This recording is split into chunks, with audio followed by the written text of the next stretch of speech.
I've switched professions to become the universally despised, niche blacksmith. Accidentally activated the overpowered SSS grade talent Heavenly Crafts, earning forging points simply by pissing people off. A discarded cardboard box instantly transforms into a rattan armor that blocks 50% physical damage, and it can pull tab upgrades directly into a thorn gauntlet that doubles critical hits. Started off by humiliating the campus belle and a judo expert, then cleared the beginner trial by defeating the level 10 boss Flaming Thunder Tiger in just 5 minutes, breaking the city record and shocking the entire arena. Yet, when I grasped the Thunderfire Core capable of evolving into mythical equipment, the shadow of the Abyssal Demon Tide is silently approaching, and the true challenge has just begun. Chapter 1, System Activation. Dear audience, please take a short break. The next advancement match will feature judoka Zhang Fei versus blacksmith Li Hu. There will be a 3-minute pre-match adjustment period. Both contestants, please prepare to enter the arena. Shihong City, the second high school training ground, was bustling with noise and excitement. Clearly, everyone was looking forward to the showdown. Where the hell did I end up? Li Hu rubbed the back of his head, looked around, and sat dazed on the bench in the preparation room. Is this still my dorm? The next moment, a surge of memories flooded in. Li Hu suddenly understood everything. He transmigrated into a world where everyone could change their profession at the age of 18, and this body had just transitioned into a C-grade blacksmith today. Don't waste any more time. At that moment, the door of the preparation room was violently pushed open. Li Hu, my husband is a B-grade professional judoka, a blacksmith can't possibly win against him. A heavily made-up girl walked in, scrutinizing the dazed Li Hu with a condescending expression. Take out your phone, I'll scan you 300 yuan, now get going, she said. Li Hu raised his eyes to look at the girl, memories flooding in. Her name was Dong Ping, his desk mate in Class 1, Grade 3 of Shihong No. 2 High School. Upon hearing that Li Hu had awakened as a blacksmith, Dong Ping's attitude instantly changed, and she threw herself into the arms of Deputy Monitor Zhang Fei. Zhang Fei awakened to the B-rank, grappler, profession, a branch of the mainstream combat professions. The world's most mainstream professions are combat-oriented classes like swordsman, brawler, and mage, while blacksmiths have a 90% chance of ending up as support roles for these combat classes. They lack both offensive and defensive capabilities, and whether they can forge qualified equipment often depends on sheer luck. Combat classes unlock a new offensive skill every 5 levels. Even if a blacksmith reaches level 100, their skill bar will only contain 5 basic skills in total. The initial gap is just the beginning. It will only widen as time goes on. If you encounter abyssal monsters outside the safe zone of Shihong City, your only option is to flee immediately. At Herzhong Stadium, the annual Awakening Duel is underway. Winning just once grants access to the beginner trial map, and outstanding performers may secure early admission to prestigious universities, exempt from the college entrance exam. Everyone is ready to showcase their skills in front of the school leadership. Stop dawdling. A useless blacksmith with no attack power, no sustain, barely making a living by setting up a street stall, just take the money and admit defeat now, or else my husband will beat you to a pulp later. Dong Ping's impatient urging rang out. Last month, she had taken out a substantial naked loan to buy a designer bag. Coincidentally, her family encountered financial difficulties this month and could no longer provide her with pocket money. Now, the only way to repay the debt was by having Li Hu lose to Zhang Fei so she could claim the scholarship money. At this very moment, a notification sound echoed in Li Hu's mind. Ding dong. Bound SSS level talent Heavenly Craft Creation. Talent effect. Triggering others' resentment grants forging point rewards, but can only upgrade abandoned daily items. Li Hu was stunned. Could such good fortune really exist? He must quickly test whether it works or not. Stop playing dumb. Meanwhile, Dong Ping scowled and snapped impatiently. The match starts in 20 seconds. Don't push your luck. Get the hell out. Li Hu lifted his eyelids, extended his right hand, and directly flung out a slap. Ah! With a sharp slap, Dong Ping clutched her left cheek, standing there in stunned silence. 5 seconds later, coming back to her senses, she cried out resentfully, "You're finished. Just wait till my husband teaches you a lesson to death." With that, he wiped away his tears, turned around, and ran off. Ding dong, Dong Ping harbors deep resentment toward your overbearing actions. Reward of 600 forging points obtained. First-time system activation reward, including an extra newcomer gift package. Activate the new member gift pack. Li Hu was overjoyed. Awakening as a blacksmith dispelled all his discontent, making him feel like he was living a second life. Ding, newcomer's gift pack has been opened. Obtained Fierce Elixir *1, permanently increases attack power by 10, upgradable. Obtained 8 trigrams footwork, doubles movement speed for 10 seconds, cooldown 25 seconds. Oh ho, Li Hu froze momentarily. Can elixirs really be forged? He decisively chose to strengthen and upgrade in one go. Ding dong, 100 forging points consumed. Obtained Fierce Pill, Peak Edition permanently increases attack power by 50. Feeling great, Li Hu slowly calmed his emotions. He took out the potent elixir and tossed it into his mouth, swallowing it. Huff huff, waves of heat spread through his body as Li Hu gasped heavily for air, followed by an indescribable sensation of weightlessness surging through his entire being. Then he quickly checked his personal panel. Host, Li Hu. Occupation, blacksmith. Level, 1, black iron. Health points, 15. Attack, 55. Skill, Bagua steps, doubles movement speed for 10 seconds, cooldown 25 seconds. Forging points, 500. Hell yeah, Li Hu's eyes lit up. The system is real. All professions in the world are divided into 9 tiers: black iron, silver, gold, diamond, transcendent, grandmaster, legend, myth, and supreme. Each tier is further subdivided into 10 levels. Most crucially, his attack power has now skyrocketed to 50, comparable to a level 5 combat profession. No one can stop him from advancing to the novice trial dungeon now. 1 minute later, under the gaze of all the junior students at number 2 high school, Zhang Fei and Li Hu slowly step onto the dual platform in the gymnasium, one with eyes blazing with fury, the other with a heart as calm as still water.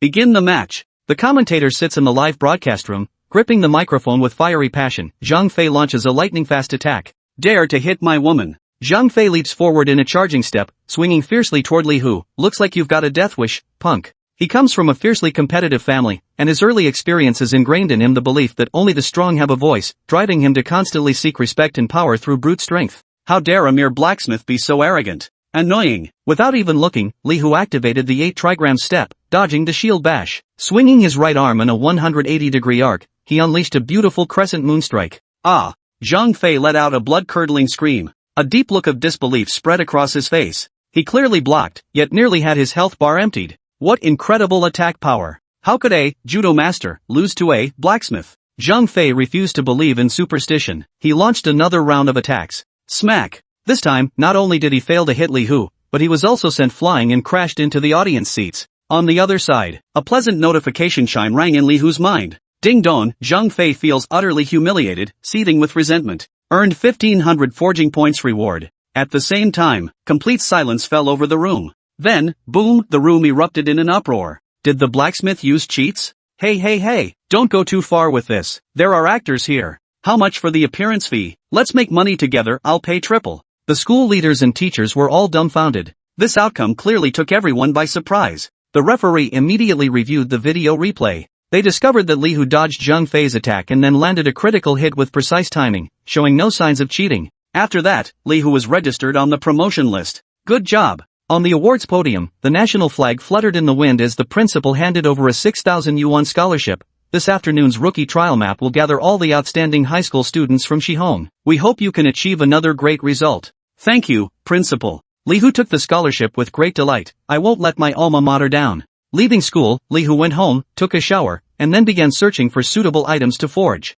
Soon, he found one. Target, cardboard boxes. Quality, none. Effect, an ordinary household item with no combat functionality. Upgrade materials required, 2,000 forging points. Cardboard boxes are ubiquitous materials, often turned into cat beds or hauled away by recycling collectors, but in his hands, they become potential treasures. Let's get started. Upon checking his personal panel, Li Hu found that he had accumulated 3,000 forging points and promptly followed the system prompts to complete the upgrade steps. Congratulations! Refining successful. A pleasant chime sounded. 2,000 forging points consumed. Cardboard box upgraded to rattan armor, negates 50% of physical damage. He caressed the new equipment in his hand. Li Hu's eyes flashed with insight. Turning waste into treasure. Who knew it could be played like this? Chapter 2, Sweeping Strike. Black iron equipment is essential gear for novice job classes, but its stats are low. The silver tier, fine cloth armor, starts at 10,000 yuan and can negate 15% of physical damage. This rattan armor can rightfully be called a beginner's divine artifact, and most importantly, it also comes with the ability to withstand half the damage from boss attacks, which will significantly enhance his survivability in future battles. He's ready to enter the rookie trial map to crush some noobs. 1:30 p.m. Shihong City Beginner Trial Grounds. Newly turned 18-year-old novice professionals are entering in groups, hoping to reach level 10 within a month to enter prestigious universities, or even achieve astonishing clearance results today to be directly recruited by elite universities. Li Hu was naturally among them. The secret realm, named Tranquil Forest, is a trial dimension specifically opened for novice practitioners by Qindao Yuan, a renowned level 50, dimensional mage, from Shihong City. It undergoes minor adjustments every year. So it's Li Hu? Didn't he awaken as a blacksmith? You deal no damage early game. Don't tell me you came here just to leech XP. TCH, so embarrassing. The jeers of the onlookers were incessant. But Li Hu remained unfazed. Today would mark the prelude to his comeback. I want more than just clearing the stage, I want to astonish everyone with my skills. As the teleportation array flashed with light, Li Hu was transported deep into the silent forest. Fresh spiritual energy mingled with the scent of blood, lingering in the air. As soon as he entered, Li Hu walked alone toward the depths of the secret realm, causing many to shake their heads in disapproval. You dare to explore inside without even grinding level 1 mobs? You must have a death wish. Oh, what a saint. Why don't you team up with him then? Forget it, I don't want to team up with the bottom feeder. Before long, Li Hu encountered a group of low-level abyss creatures that resembled giant red cockroaches. Target, bloodthirsty monster. Level, 1, HP, 20. Description, small monsters wandering in the forest, fond of moving in groups, with a particular craving for the blood of low-level adventurers. Novice professionals would need to exert great effort to kill them, but in Li Hu's eyes, these monsters were merely walking EXP bags. Li Hu instantly activated the Bagua steps. In a split second, multiple instances of damage were dealt. -20, -20, -20. A series of critical hit damage numbers floated up as the giant cockroaches let out shrieks, collapsing in seconds. You killed 10 bloodthirsty monsters and gained 100 XP. Awesome. Li Hu quickly stepped forward to collect the spoils. He really enjoyed this round. A single person's work efficiency surpasses that of an entire combat squad. No one would probably believe it if told. His target was the Venom Fang Direwolf. Defeating the boss not only yields substantial experience but is also the key to clearing the dungeon. With the kill rewards, new equipment can be forged. According to the school-provided materials, the Venom Fang Direwolf generally roams the central area of the forest. Li Hu followed the direction where monster activity was more frequent. The air grew thicker with a sickly sweet stench, and giant claw marks began to appear on the ground. The surrounding trees bore the scars of being torn by sharp claws. Roar! A savage wolf's howl resounded through the air, causing the weaker creatures in the forest to tremble in fear. Found it! Li Hu pushed aside the last obstructing vine. A relatively open clearing appeared ahead, where a massive wolf covered in dark markings stood alertly scanning its surroundings, its crimson eyes gleaming with bloodlust. Fanged Direwolf level, 5 HP, 600. The former boss who dominated the secluded forest for years, the king of 100 wolves, moves swiftly and can instantly kill level 5 squishy classes. Ex-boss? Li Hu immediately spotted the blind spot. Could it be that this rookie trial map has been revamped? Roar! The Wolf King had clearly set its sights on Li Hu, baring its fangs and emitting a deep, menacing growl. The presence of other professionals lingered in the surroundings. It was obvious that they were also eyeing this boss. But no one dared to make the first move. The venomous fanged giant wolf's fearsome reputation was enough to deter most people from venturing into the beginner's area. Li Hu didn't hesitate at all. He needed this battle to test his current strength, then took a step forward, causing the ground to tremble slightly. Growl! The toxic Fang giant wolf sensed the challenge from this puny creature and transformed into a green blur as it pounced toward Li Hu. Bring it on, bro! Li Hu didn't dodge or evade, taking the attack head-on as he delivered 3 punches to the wolf's skull. Taste my farmer's 3 punches. Aru! The Wolf King's health plummeted by more than half as it howled in agony, its vision swimming with stars. It couldn't comprehend why this human was so damn resistant to attacks. Growing even more frenzied, it gnashed its teeth and licked blood before charging at Li Hu once more. Well now! Seeing this, Li Hu activated his 8 trigrams footwork, dodging all the Wolf King's assaults before launching another relentless onslaught. Still not yielding? Congratulations, you have slain the Venom Fang Direwolf and gained 500 EXP. Obtained Wolf King Core *1. Wolf King Core automatically grants 1000 EXP upon use. I heard there was an elite monster here. Ha! Fuck! Killed! Damn, he's actually a blacksmith too. Jin Tao came running in excitedly with 4 students following behind, only to spot Li Hu. A blacksmith naturally couldn't kill the Venom Fang Direwolf. The only possibility is that a master dueled with him. Both were severely injured and fled, while Li Hu happened to pick up the spoils. Jin Tao naturally couldn't kill Li Hu directly. The novice trial map is under surveillance. But he took Zhang Fei's 10,000 yuan handling fee, intending to cripple Li Hu completely. A blacksmith, forced to toil like a donkey at the bottom of society for life, would pose no threat. Crippling him would be of no consequence. Li Hu, is it? Jin Tao brandished his blade and said coldly, hand over the crystal core. Otherwise, I'll take off one of your legs. Li Hu lazily lifted his eyes. Did Liang Jingru give you the courage? Looking to die. Jin Tao and the others flew into a rage. Never expected a mere blacksmith to be so arrogant. Immediately grabbed my weapon and charged at him. Li Hu vanished from the spot in an instant. The next second, critical damage numbers floated up as screams of agony erupted all around. In an instant, more than half had fallen. Get good. Li Hu withdrew his Bagua steps, too lazy to spare another glance as he turned to leave. Go to hell. At that very moment, a deadly aura swept over the place. Damn! Li Hu's heart tightened. He caught a glimpse of the incoming object. It was a thunderblast tree fruit about to explode, capable of dealing 500 fixed damage. In the early stages, this thrown projectile could be fatal to novice practitioners.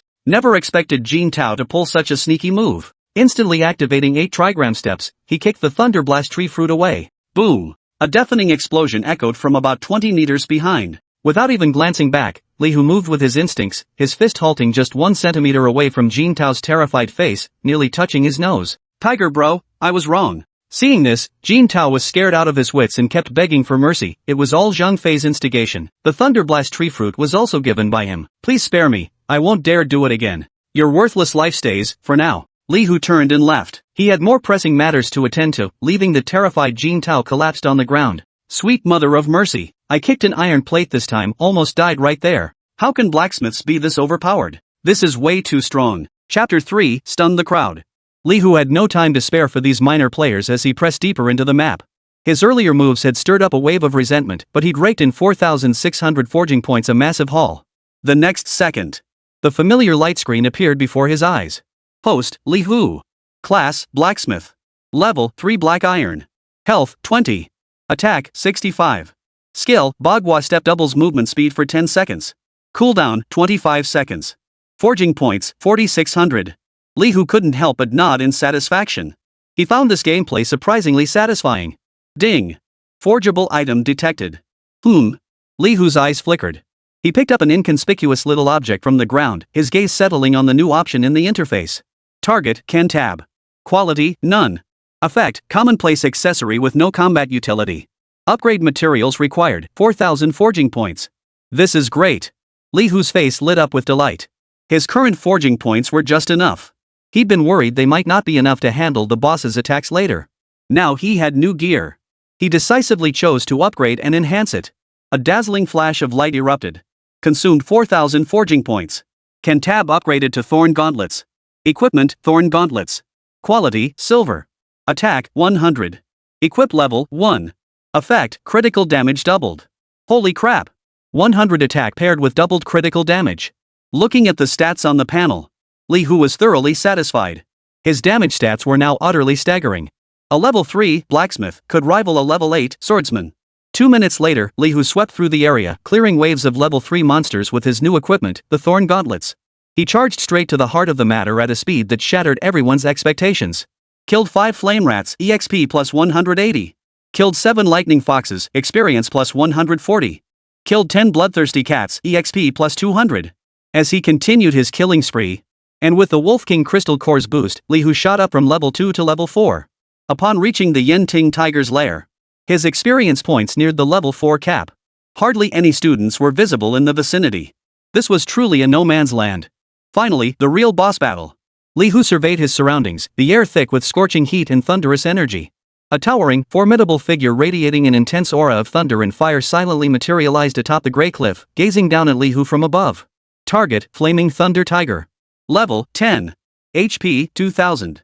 Description, the true ruler of the Silent Forest, possessing formidable burst damage. Recommended to be defeated by a party of 3 or more. Li Hu's eyes narrowed. He hadn't expected this year's difficulty to be so high. But the bounty for defeating it must be incredibly generous. Roar! The Flaming Thunder Tiger unleashed a deafening roar, its limbs engulfed in scorching flames as it lunged toward Li Hu. Li Hu activated the Bagua step. His figure vanished from the spot in an instant. He aimed to outmaneuver speed with speed, seeking to dispatch the boss in the shortest time possible. In the blink of an eye, he evaded the Yenting Tiger's lunge. Roar! The Yenting Tiger, its strike missed, showed no hesitation.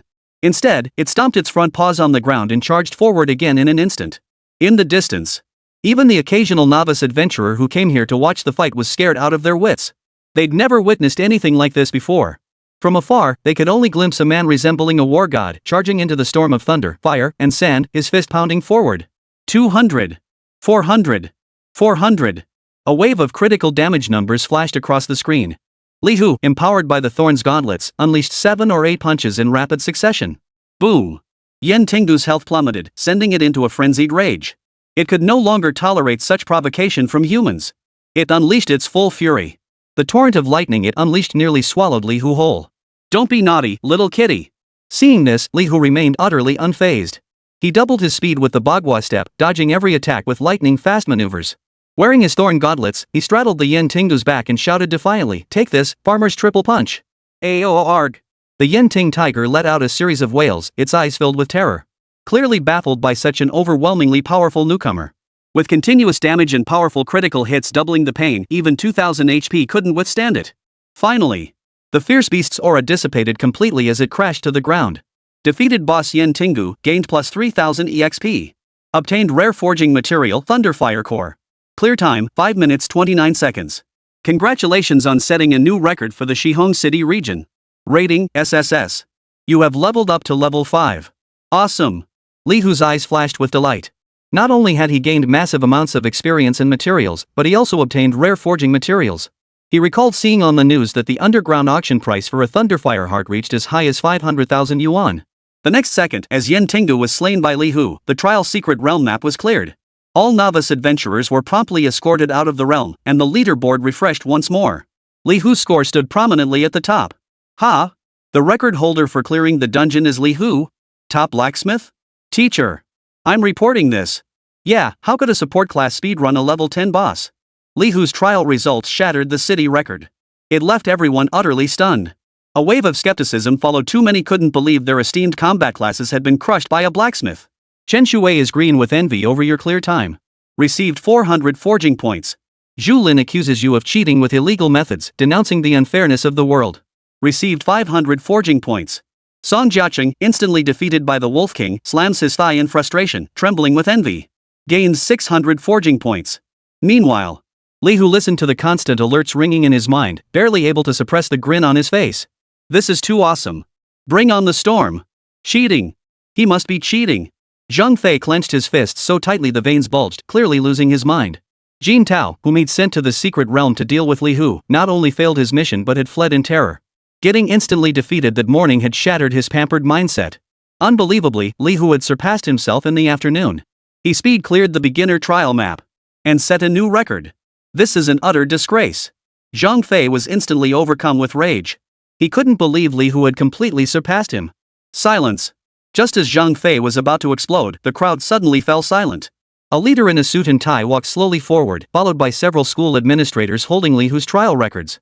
I am Zhou Qi, director of the Shihong City Education Bureau. Li Hu's results are valid. He has cleared the novice trial, topped the leaderboard, achieved an SSS overall rating, and secured first place. Zhou Qi's impartial and objective declaration silenced all doubts. No way. Holy crap. Is this real? Am I dreaming? A blacksmith soloing the novice trial. Chapter 4, Elite Schools Vie for Talent. The skepticism hadn't completely vanished. But their volume and conviction had dropped several notches. With official certification right before their eyes, no matter how skeptical they remained, facts were facts. Most were simply stunned into a daze by this sudden turn of events. Those combat class students who had considered themselves the pride of heaven turned pale, their expressions shifting between green and white. The gaze they cast upon Li Hu was complex, filled with envy, jealousy, and a hint of incredulous awe. Wang Tao feels extreme imbalance and harbors resentment toward you. Gains 700 forging points. Zhao Qian cannot accept that a blacksmith could stand at the pinnacle. Jealousy takes root. Gains 650 forging points. Sun Yu believes you got lucky and is seething with resentment. Gained 580 forging points. Li Hu's mind flooded with notifications like a tidal wave. His forging point balance soared rapidly, and a faint smile involuntarily curved his lips. His gaze swept across the crowd, landing precisely on Zhang Fei and Dong Ping. Zhang Fei's face was beyond ugly. His face was a deep purplish blue, his fists clenched so tightly his knuckles turned white. His chest heaved violently, and the flames in his eyes seemed ready to burst forth, consuming Li Hu entirely. The humiliation from the morning hadn't faded yet, and now this afternoon brought an even louder slap to his face. This dealt an unprecedented blow to his long-held belief that might made right. Dong Ping, however, presented a completely different picture. The red mark from the slap hadn't fully faded from her face, yet now it was deathly pale. Her eyes darted nervously, utterly unable to meet Li Hu's gaze. She watched Li Hu, subtly surrounded by the crowd as if bathed in a halo, then glanced at Zhang Fei beside her, his face twisted in fury and his breathing uneven. An indescribable wave of regret and fear washed over her. Hadn't she chosen Zhang Fei precisely because of his B-rank judoist status and his so-called bright future? But now, the heights this blacksmith had reached were beyond Zhang Fei's reach, indeed, beyond the grasp of many combat professionals even after a lifetime of striving. Her choice now seemed like a colossal joke. Zhang Fei harbors deep hatred toward you, his resentment skyrocketing. Gained 2,000 forging points. Dong Ping harbors a complex resentment toward you, intertwined with fear and regret. Gained 800 forging points. Li Hu.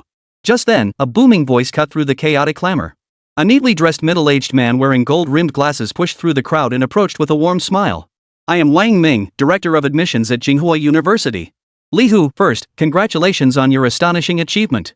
On behalf of Jinghua University, I formally extend a special recruitment invitation to you. We offer an S-level training contract, a full scholarship, and will provide you with an independent private forging laboratory. Upon enrollment, all core resources will be prioritized for your use. Director Wang, that's not very considerate of you. Before he could finish, a crisp female voice cut in. A woman in a professional suit, exuding efficiency, pushed her way into the crowd. Holding a faintly glowing tablet, she spoke at breakneck speed. Mr. Li Hu, I'm Teacher Lu from the admissions office of Magic City University. Our offer is even more generous. We accept all the terms promised by Jinghua University, plus we'll add a master-level forging blueprint selection collection as an enrollment gift. Furthermore, we guarantee you at least 3 opportunities each year to engage in face-to-face exchanges and learning with the nation's top forging masters. And then there's our War God University. Zhengzhou Academy won't let such talent slip away. In an instant, several admissions officers from China's top prestigious universities swarmed around him. They scrambled to offer jaw-droppingly generous terms, their fervor making Li Hu seem like some priceless treasure. The surrounding students stared wide-eyed. Holy crap! Jinghua, Magic City, War God. These are schools I've only heard about in legends. An S-class contract? An independent lab? Forging master mentorship? These perks. Even the top A-class combat profession graduate doesn't get this extravagant, right? A blacksmith gets this kind of deal? The crowd erupted once more, this time with envy and awe. A support profession once deemed bleak suddenly became the hottest commodity, fiercely contested by prestigious universities. This stark reversal felt like a worldview-shattering shock to everyone. Zhang Fei listened to the names of universities he'd once dreamed of attending, and the conditions offered it felt like salt being rubbed into his wounds. His face darkened further, almost as if it could bleed. Dongping lowered her head, her fingers clenching the hem of her shirt as her body trembled slightly. Li Hu, however, maintained his usual nonchalant expression. These offers, enough to drive ordinary students mad, seemed utterly insignificant to him. I appreciate the kindness of all the teachers. Li Hu spoke calmly, his voice not loud but clear enough to cut through the noise. My goal is to become the top scorer in the National College Entrance Exam. Discussing admissions now is premature. You may leave your contact information. After the exam, I will seriously consider your invitations. He declined every offer outright.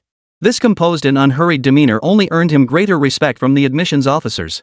Not only was he exceptionally gifted, but his composure far surpassed that of his peers. After exchanging contact details, Li Hu turned and left the trial grounds under the complex gazes of the crowd. Ding dong. Detected massive emotional fluctuations triggered by host. Comprehensive assessment reward. 8,800 forging points acquired. Not bad, not bad. Li Hu was in high spirits. He checked his personal panel. Host, Li Hu. Occupation, blacksmith. Level, 5 black iron. Health, 25. Attack, 165. Skill, Bagua step doubles movement speed for 10 seconds, 25-second cooldown. Equipment, Vine armor 50% physical damage reduction, thorn gauntlets attack plus 100, critical damage doubled. Forging points, 15,780. Over 15,000 forging points. That's a fortune. He strolled leisurely toward the school gates, mulling it over. The gauntlets provided formidable physical attack and critical strike potential, the Vine armor addressed his physical defense weakness, and the Bagua stance ensured basic mobility. Now, what was the most glaring weakness? Magic defense. Whether in the previous trial dungeon or the foreseeable future, magical attacks posed an undeniable threat. He was practically a squishy target against spellcasters. This weakness must be addressed immediately. After leaving Shihong No. 2 Middle School, Li Hu didn't head straight home. Instead, he turned into a quiet alleyway. This spot served as the neighborhood's unofficial dumping ground for bulky trash, where discarded furniture and appliances occasionally littered the ground. What others saw as a junkyard was, to Li Hu, a treasure trove where gold lay scattered everywhere. Over 15,000 forging points. Gotta plan this carefully. Li Hu stroked his chin, his eyes scanning the piles of junk. All I need now is magical defense. Chapter 5, Scavenging. He certainly didn't want to face a mage next time and get instantly vaporized by a fireball or ice spike spell that would be utterly humiliating. The system said I can only upgrade abandoned daily items. Li Hu muttered to himself as he kicked aside a plastic bucket with a hole in it. What good would upgrading this thing do? A super bucket? Doesn't sound too promising. His eyes then fell upon a wooden stool missing one leg. Target, broken wooden stool. Quality, none. Effect, barely usable for sitting, but may fall apart at any moment. Upgrade materials, 500 forging points. Upgrade it to an indestructible bench? Seems kinda pointless. Li Hu shook his head and kept searching. His goal was clear, he needed to find some discarded household item related to magic, energy, reflection, or absorption. If a Sodakin tab could become brass knuckles and a cardboard box could turn into chainmail, he needed to think outside the box. His gaze landed on a corner. It was a discarded women's makeup bag. The zipper was broken, the fabric worn, its contents spilling out. Half a lipstick, an empty powder compact, and a small mirror palm-sized, with carved edges, but its surface covered in cracks. Target, cracked engraved hand mirror. Quality, none. Effect, cannot reflect a clear image. Might be useful for reflecting light? Upgrade materials, 12,000 forging points. 12,000. Li Hu's eyelid twitched. Good grief, this price is higher than the old cardboard boxes and Sodakin tabs combined. Expensive often meant it was worth the cost. And the word reflective instantly made him think of magical defense. You're the one. Without hesitation, Li Hu picked up the broken mirror and carefully wiped away the grime on its surface. Hey, isn't this Li Hu? A sarcastic voice drifted from the alley entrance. Li Hu looked up to see two boys wearing different high school uniforms walking in. Their badges identified them as students from Shihong No. 3 High School. He vaguely recognized them. They seemed to be contestants today too. But their performance had been mediocre and they'd been eliminated long ago. The taller, thinner one eyed Li Hu up and down with disdain. Is this scavenging for scraps to supplement your household income? The slightly heavier boy joined in with a snicker. Ha! Told you so. A blacksmith is a blacksmith. Even if he got lucky and snagged first place, it doesn't change his penny-pinching nature. Planning to melt down this junk mirror for scrap iron? Ding dong. Wang Shui deems you unworthy of your title, feeling contempt and harboring resentment. Gains 750 forging points. Ding dong. Lubin mocks your actions, generating resentment. Gains 700 forging points. Li Hu raised an eyebrow. Money-bringing child? He hadn't planned to engage these two random passers-by, but since they'd come knocking, Li Hu weighed the broken mirror in his hand and spoke slowly. Your eyesight must be failing, gentlemen. This is junk. Oh? Then what is it? A family heirloom? The lanky Wang Shui folded his arms, his face dripping with sarcasm. This is? Li Hu paused deliberately before declaring with solemn earnestness. This is my secret weapon. I just used it to take down that Yen Tingu guy. Put. Fatso Lubin nearly choked on his laughter. Killed Yen Tingu with a mirror? Do you take us for 3-year-olds? Secret weapon, my ass, more like a demon revealing mirror, designed to expose bolters like you. Wang Shui was also cracking up. Alright, cut the crap. Get back to collecting your junk. Stop blocking our path. Li Hu watched the two of them acting so self-important and foolish, and couldn't be bothered to waste any more words on them. He just gave a faint smile. Ignorance limits your imagination. With that, he turned and walked away, leaving Wang Shui and Lubin standing there utterly bewildered. What was that look on his face just now? Wang Shui frowned. Who cares? A scrap-picking blacksmith won't stay cocky for long. Lubin scoffed dismissively. Come on, let's hit the internet cafe for a couple of games. Celebrate finally surviving today's ordeal. The two walked off, muttering to each other. Li Hu, however, returned home in high spirits. 1,450 points of resentment free for the taking. Humming a tune, he shut his door and eagerly placed the shattered hand mirror on the table. System, upgraded for me. Confirm, consume 12,000 forging points to upgrade shattered carved hand mirror. Confirm. Buzz. A soft yet mystical glow emanated from the mirror, far more pronounced than when upgrading the vine armor or gauntlets. The broken mirror on the table seemed to come alive. The cracks not only failed to vanish. Instead, they seemed to be refilled and outlined by some silver, mysterious liquid, forming an arcane and peculiar pattern. The once dull brass frame gleamed like new, even hinting at a subtle shimmer. Seconds later, the glow faded, revealing a brand new mirror before Li Hu. The surface remained shattered, yet the silver patterns bestowed upon it a fractured beauty. The mirror itself grew heavier, cool to the touch. Congratulations! Forging successful. Consumed 12,000 forging points. Shattered carved hand mirror upgraded to Eye of Insight. Equipment, Eye of Insight special accessory. Quality, gold. Effect 1, magic resistance plus 30%.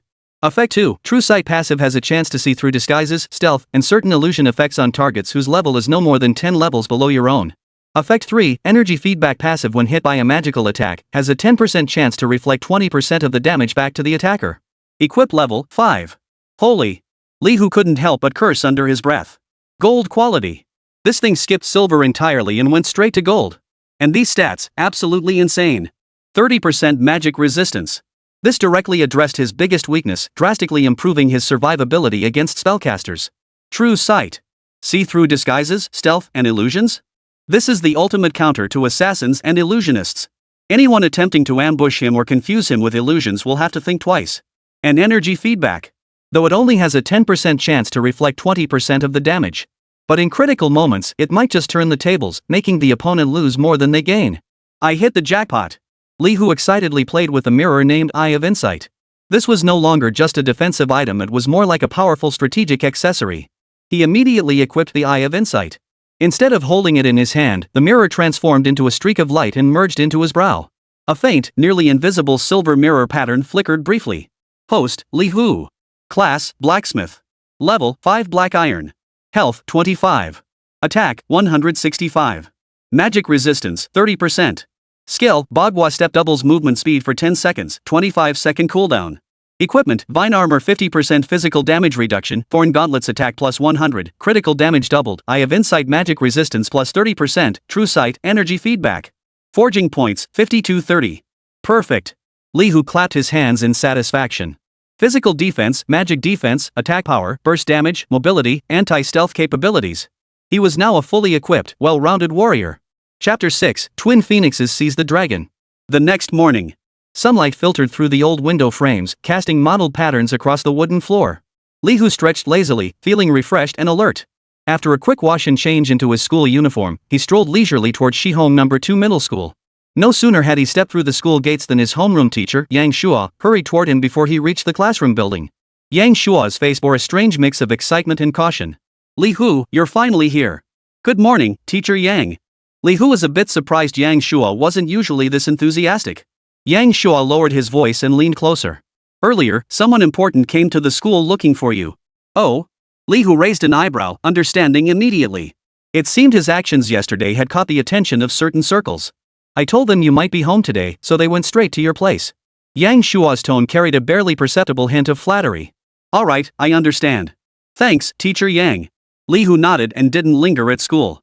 He turned and headed straight for home. As soon as he reached his doorstep, Li Hu saw a woman in a blue robe standing there quietly. Her posture was as straight as a pine tree, her demeanor cool and distant, like an orchid blooming quietly in a secluded valley. Sunlight barely filtered through the window at the end of the hallway, casting a hazy halo around her. The air itself seemed tinged with a faint, almost imperceptible sharpness, like the edge of a sword. Hearing footsteps, the woman in blue slowly turned. Her gaze was calm and profound as it settled upon Li Hu. You are Li Hu. Her voice rang clear and resonant, like jade gently striking jade. Li Hu studied her. That figure, that bearing, and the commanding presence radiating from her brow. A name flashed through his mind. Xiao Yue, commander of Nanzhou province. Occupation, sword fighter. A true powerhouse standing at the pinnacle of authority. He never expected her to personally come to his door. It's me. Li Hu responded calmly, his expression betraying not a hint of flattery. Xiao Yue gave a slight nod, seemingly impressed by Li Hu's composure. Let's get straight to the point. Her tone was measured, yet each word carried an undeniable authority. Regarding your compensation and subsequent arrangements, once we arrive at the federal branch in Nanzhou province, a designated representative will discuss the details with you. For now, there's only one question, are you willing to come to our branch? Li Hu's heart stirred. Nanzhou province, one of the wealthiest provinces in the Dragon Nation. I need not know the specifics of your abilities as a forger. Xiao Yue continued, her gaze sharp. I only need to confirm one thing, blacksmithing is your sole profession. The question carried profound meaning. Absolutely genuine. Li Hu smiled frankly. Then, your answer, are you willing to join us? Of course. It's better than being alone. Xiao Yue nodded, seemingly satisfied with the answer. She flipped her wrist, revealing a silver token engraved with intricate patterns in her palm. Go pack your things. We're leaving immediately. As she channeled spiritual energy into the token, a soft glow emanated from it, sketching the outline of an arcane formation in the air. Space began to warp slightly, emitting faint ripples of energy. This was the teleportation array leading to the Southern Province Federal Branch. Li Hu's gaze remained calm as he awaited the teleportation. Just as the array was about to fully materialize. Cackle, cackle, cackle. A bone-chillingly seductive giggle erupted unexpectedly from the shadows of the hallway. The laughter seemed to carry invisible hooks, effortlessly tugging at the heartstrings. The light of the teleportation array faltered abruptly, then rapidly dimmed as if disrupted by an invisible force, finally dissipating entirely. Xiao Yue's expression darkened instantly. She whipped her head around, her gaze sharp as a sword. Who? A fiery red figure slowly emerged from the shadows at the staircase corner. The newcomer was another woman, clad in a boldly tailored red bodysuit that accentuated her fiery, eye-catching figure. Her face was strikingly alluring, with slightly upturned almond-shaped eyes that sparkled with seductive charm. A playful smile played at the corners of her lips. The air itself seemed to grow warmer with her presence. Commander Chiu, rushing to take someone away like this, isn't that showing a lack of respect for our Tiannan province? The red-clad woman's voice was sweet and delicate yet carried an undeniable sense of pressure. Xiao Yue fixed her gaze on the woman, a rare flash of anger flickering across her usually icy face. Tang Shuang. Was it you who sabotaged my teleportation array? Tang Shuang covered her mouth with a light laugh, radiating alluring charm. Oh dear, you can't blame me for that. Who's to say Commander Chiu's teleportation array wasn't sturdy enough? I will report your actions to the Federation headquarters. Xiao Yue's voice was icy cold. Tang Shuang waved dismissively, leaning lazily against the wall. Go ahead and report me. Her mesmerizing eyes shifted to Li Hu, sizing him up with undisguised interest. Little brother, don't let her fool you. Tang Shuang extended her slender fingers, pointing in Xiao Yue's direction. What's so great about going to that godforsaken place in Nanzhou province? It's nothing but barren mountains and foul waters. Come to our Tiannan province federal branch. I promise you whatever rare forging materials you desire, we'll provide them all. Beyond that, cultivation techniques, secret realms, beauties. Just ask, and this sister will satisfy your every desire. The offer was undeniably tempting. Xiao Yue's fair face turned icy as she immediately retorted. Tang Shuang. Stop talking nonsense. She turned to Li Hu, her tone sincere. Mr. Li Hu, our sincerity from Nanzhou province is no less than theirs. We can also provide vast quantities of forging materials and possess the inheritance of the nation's most elite forging masters, which would be far more advantageous for your development. Two commanders who usually held themselves aloof were now arguing over him in this dilapidated residential hallway. Li Hu stood to the side, watching the scene with keen interest. He wasn't surprised. Given the potential he had demonstrated, this competition was only the treatment he deserved.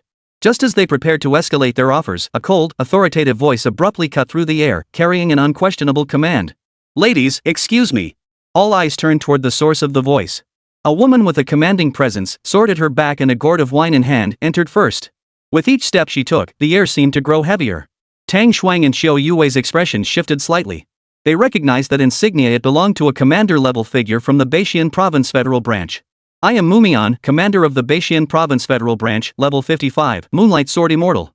Her voice was not loud, yet it carried clearly to every ear. I represent the Federation headquarters in extending an invitation to Li Hu. The Federation headquarters. Tang Shuang and Xiao Yue's hearts sank simultaneously. Mumian turned her gaze toward Li Hu, her eyes appraising yet devoid of contempt. Li Hu, the Federation headquarters holds your talent in the highest regard. Should you choose to join headquarters, we will assign you a master instructor for personal guidance. The benefits and perks far exceed any branch office, including but not limited to S++ grade resource allocations, absolute security guarantees, and assistance in procuring any high-grade materials below S rank that you require. These terms were more tempting than all the promises from every university combined. Tang Shuang and Xiao Yue's expressions darkened. They knew their chances were likely gone. Chapter 7, The Big Shot's Olive Branch. Yet what followed stunned them even more. As Mumian finished speaking, a figure silently materialized behind him. It was a woman clad in an emerald green elven robe, her beauty otherworldly, like an immortal maiden untouched by mortal concerns. Her bare feet were adorned with tiny silver bells at her ankles, yet she moved without a whisper of sound. An indescribable, colossal aura of life and overwhelming pressure radiated from her, making the surrounding air feel as though it had frozen solid. Level 60 Rare Class, Elven Lord, Zhu Yuiner.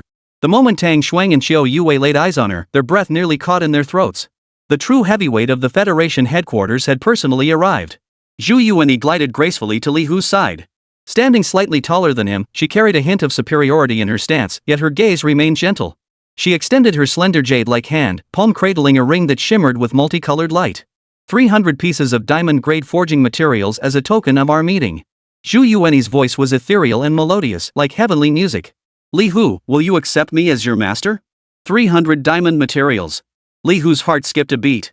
Such generosity was downright outrageous. He knew that with his current strength and background, rapid advancement required a powerful patron and ample resources. Zhu Yuani before him was undoubtedly the best choice. Disciple Li Hu pays respects to his master. Without a moment's hesitation, Li Hu knelt on one knee, accepted the ring, and declared his words in a clear, resonant voice. A satisfied smile curved at the corners of Zhu Yuani's lips as she reached out and gently ruffled Li Hu's hair. Good boy. Then, Mumian activated a portable teleportation magic array. A flash of light erupted, and the figures of Li Hu, Mumian, and Zhu Yuani vanished from their spot. Only Xiao Yue and Tang Shuang remained, staring at each other in stunned silence. Xiao Yue broke the silence first, her voice thick with disbelief. Zhu Yuani. That top-tier figure from the Federation actually intervened personally to snatch someone away just for a new recruit. Tang Shuang's face was etched with frustration, yet seeing Qiu Yue return empty-handed as well brought her a strange sense of balance. She snorted lightly, her voice tinged with sarcasm. "Humph, your Nanzhou provincial branch has really made a fool of itself this time." Qiu Yue arched an eyebrow, countering without a hint of weakness. "Same goes for you, Director Tang. You came back empty-handed too, didn't you?" Tang Shuang's expression stiffened before she let out a cold laugh. "My sister works in the core department of the federal headquarters. What does your Nanzhou province have?" Without waiting for Qiu Yue's reply, she turned and swiftly departed with her entourage, her retreating figure carrying a hint of reluctance. Qiu Yue watched the direction Tang Shuang had departed, curling her lip in disdain. "Humph, you really think only your family has connections at the Federation headquarters? We're here." Zhu Yuan's gentle voice softly echoed in his ears. Li Hu hadn't fully shaken off the slight dizziness from his first spatial teleportation. He blinked, his vision gradually sharpening. He found himself standing within a magnificent, resplendent hall. The walls were covered in intricate, fantastical patterns. Where the lines intersected, faint shimmers of light flickered, as if the designs weren't lifeless objects but possessed some strange vitality. Li Hu's gaze swept rapidly around the vast chamber. At that moment, only the master and disciple, along with Mumian, occupied the entire space. "This is the Northern Xian Province branch of the Federation," Mumian explained, standing nearby. "It's specifically responsible for registering practitioners." Mumian stood nearby and explained. He paused briefly before continuing. "Normally, this place is bustling with practitioners so crowded you can barely squeeze in. But it's been temporarily cleared out now." "Evacuated." Li Hu froze slightly. Could it be because of him? The thought barely formed before Mumian added. "After all, you're the only professional the Federation has ever seen in all these years. Naturally, we'll treat you like a precious treasure." The standard procedure would have been to escort you directly to the Federation headquarters. However, circumstances there are currently inconvenient, so we must ask you to endure the inconvenience of completing the registration process here in Beixian Province. Inconvenient? Li Hu's heart stirred. Had something unexpected happened at headquarters? He didn't press further, merely nodding lightly. "I understand. Right. Your master will guide you through the remaining details." Zhu Yan'er gave a cool nod and murmured in acknowledgement. "I look forward to the day we fight side by side. Of course, once you've truly grown stronger, I'll prepare generous gifts and seek you out specifically to forge weapons and armor that suit you perfectly. I'll be counting on you for that." "With that," Mumian said, "I'll be going now," and vanished swiftly in the sudden flash of light from the teleportation array. He truly came and went like the wind, without the slightest delay. Li Hu marveled silently. He noticed that beside him, his master, Zhu Yuan, had already reached out with remarkable ease, gently taking his hand and leading him deeper into the hall. "Don't envy her too much. Your future achievements will surely surpass hers, and even mine."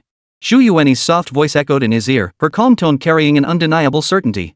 The growth potential of a unique profession inherently far surpassed that of ordinary professions or even rare ones by a vast margin. Even without relentless effort, the Federation's meticulous nurturing and resource allocation alone were sufficient to forge a pillar-level powerhouse capable of guarding an entire region. "I will strive to do my best." Li Hu gazed at Zhu Yuan's exquisitely beautiful profile, responding with equal conviction. His mind began to quietly ponder. "Come to think of it, I've never properly tested that hundredfold amplification special effect of mine. Occupation is blacksmith. As for skills, I currently possess tempering, blacksmith core, and magic forging. Regarding talents, I'll keep that confidential. Master-apprentice relationship. Elven Lord, Lady Zhu Yuan. Alright, Lord Li Hu, your profession information has been fully recorded." Within a private hall of the Grand Chamber, a receptionist of striking beauty and gentle demeanor maintained a professional smile under the calm, emotionless gaze of Zhu Yuan. She meticulously recorded Li Hu's occupational details. Deep down, she felt immense pressure. If this were any ordinary rare-class professional coming in for registration, she might have secretly sent him flirtatious glances, perhaps even tried to discreetly exchange contact details to cultivate a friendship. But the man before her was a unique class holder, a rarity even in the Federation's records, accompanied by a top-tier powerhouse renowned throughout the Federation. How could she dare entertain any improper thoughts? She could only diligently and conscientiously perform her duties. Chapter 8, The First Display of Talent. Zhu Yunier's gaze lingered briefly on the words Elven Lord under the master column in the registration form. A barely perceptible flicker of satisfaction crossed her cool, composed face. She then turned to Li Hu. "All registration procedures are now complete. Would you like to rest at the arranged accommodations first?" Li Hu pondered for a moment before replying. "Master, I'd like to try my hand at forging first. Do you need any tools?" Zhu Yuan asked. "My quarters happen to have a complete set of those forge furnaces and various forging tools used by blacksmiths to enhance material quality." As she spoke, a rare hint of faint distress flickered in her usually emotionless, clear eyes. However, I've never used any of those tools myself, nor do I know if they'll work for you. Since the Great Will descended, all manner of support professions had sprung up like mushrooms after rain. Yet not a single combat support profession capable of personally forging finished equipment or items had ever appeared. Even professions like the blacksmith could only remove impurities from existing equipment or items, or enhance their attributes to a limited extent. This, Li Hu began to ponder seriously. At that moment, the female receptionist handed Li Hu a brand new identity crystal card with both hands, her voice carrying a barely perceptible tremor. Mr. Li Hu, your professional information has been fully registered in the Federation system. This is your identity credential. Zhu Yan'er took the card and tossed it casually to Li Hu. Keep it safe. Her clear eyes turned to Li Hu, her tone softening slightly. For the next while, I'll gather some essential forging materials, skill manuals, and a few suitable starter pieces of equipment for you. Behind this hall lies a training chamber I use daily. It contains a small furnace and basic tools. You may use them for now. The Federation isn't a monolithic entity. Zhu Yuanyi's tone shifted subtly, her gaze deepening. Your talent is too astonishing. Before you've fully matured, try not to reveal everything about yourself. Better safe than sorry. Li Hu felt a warmth in his heart and nodded solemnly. This disciple understands. This unexpected master truly had his best interests at heart. Zhu Yuanyi seemed quite satisfied with his attitude. With a flick of her figure, she vanished like a breeze within the hall, leaving only a faint lingering scent of orchids. Li Hu clasped the multicolored ring, his fingertips sensing the immense spatial power contained within. 300 diamond-grade forging materials. Such generosity would be considered lavish even at the Federation headquarters. He sent a thread of his spiritual energy into the ring. Ding! Detected spatial storage item. Artificer talent activated. Storage ring basic quality upgraded. Capacity increased from 10,000 slots to 100,000 slots. Detected 300 diamond-grade forging materials within the ring. Divine artisan talent activated. 300 diamond-grade forging materials upgraded to 300 legendary-grade forging materials. Li Hu's breath caught in his throat. A 100,000 slot storage ring. 300 pieces of legendary-grade materials. This divine artistry talent is this overwhelming? Moreover, it seemed to involve no consumption whatsoever, nor any side effects. It was nothing short of a god-tier cheat code. He forced down the wild excitement and shock surging within him, took a deep breath, and struggled to steady his racing heart. Stay calm, stay calm. His master's words still rang in his ears. Now was not the time for complacency. Following Zhu Yuanyi's guidance, he traversed several quiet corridors until he reached an ancient stone door. Pushing open the stone door, a wave of scorching heat washed over him. Before him lay a spacious stone chamber, dominated by a rustic-looking furnace at its center. Though the fire within was unlit, it radiated an astonishing heat. Beside it lay an array of forging tools, hammers, tongs, anvils, all complete and gleaming with an extraordinary luster. Li Hu's gaze was quickly drawn to a golden hammer lying quietly beside the forging bench. Its square head was covered in flame-like patterns, while the handle, crafted from an unknown black metal, felt solid and weighty. Target, Hisvatel's Forgefire Hammer. Quality, gold. Effect, slightly increases success rate when forging high-tier equipment, marginally enhances affinity with fire.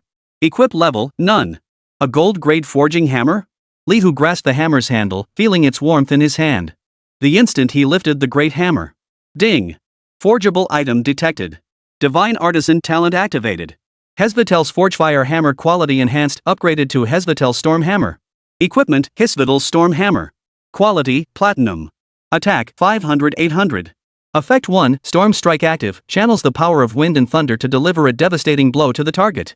Cooldown, 30 minutes. Effect 2, Thunderous Wrath passive, 15% chance to inflict lightning damage and cause paralysis upon attack. Effect 3, Indestructible, the hammer's body never wears down. Equip level, 10. Li Hu stared at the golden glow fading from his hands, replaced by a magnificent hammer radiating crimson and lightning. Its overwhelming combat stats left him both amused and exasperated. Wait. I wanted a forging hammer. This divine artisan talent seemed to activate automatically whenever he touched any upgradable item. This Crimson Radiance Great Storm Hammer would undoubtedly be a devastating weapon in combat. But the problem was, what he needed now was a hammer that could enhance his forging abilities. Could it be that rare professions even require specialized tools? Li Hu frowned slightly. He recalled reading in an ancient text that certain exceptionally unique professions required exclusive tools or mediums to unleash their full potential. Such exclusive gear was notoriously difficult to obtain, often rarer than combat equipment of the same tier. Just as he was feeling a headache coming on, he tried equipping this Hisvatel Storm Hammer. Ding! Detecting host's unique profession. Hisvatel Storm Hammer can activate forging mode. Proceed? Li Hu's eyes lit up. Activate.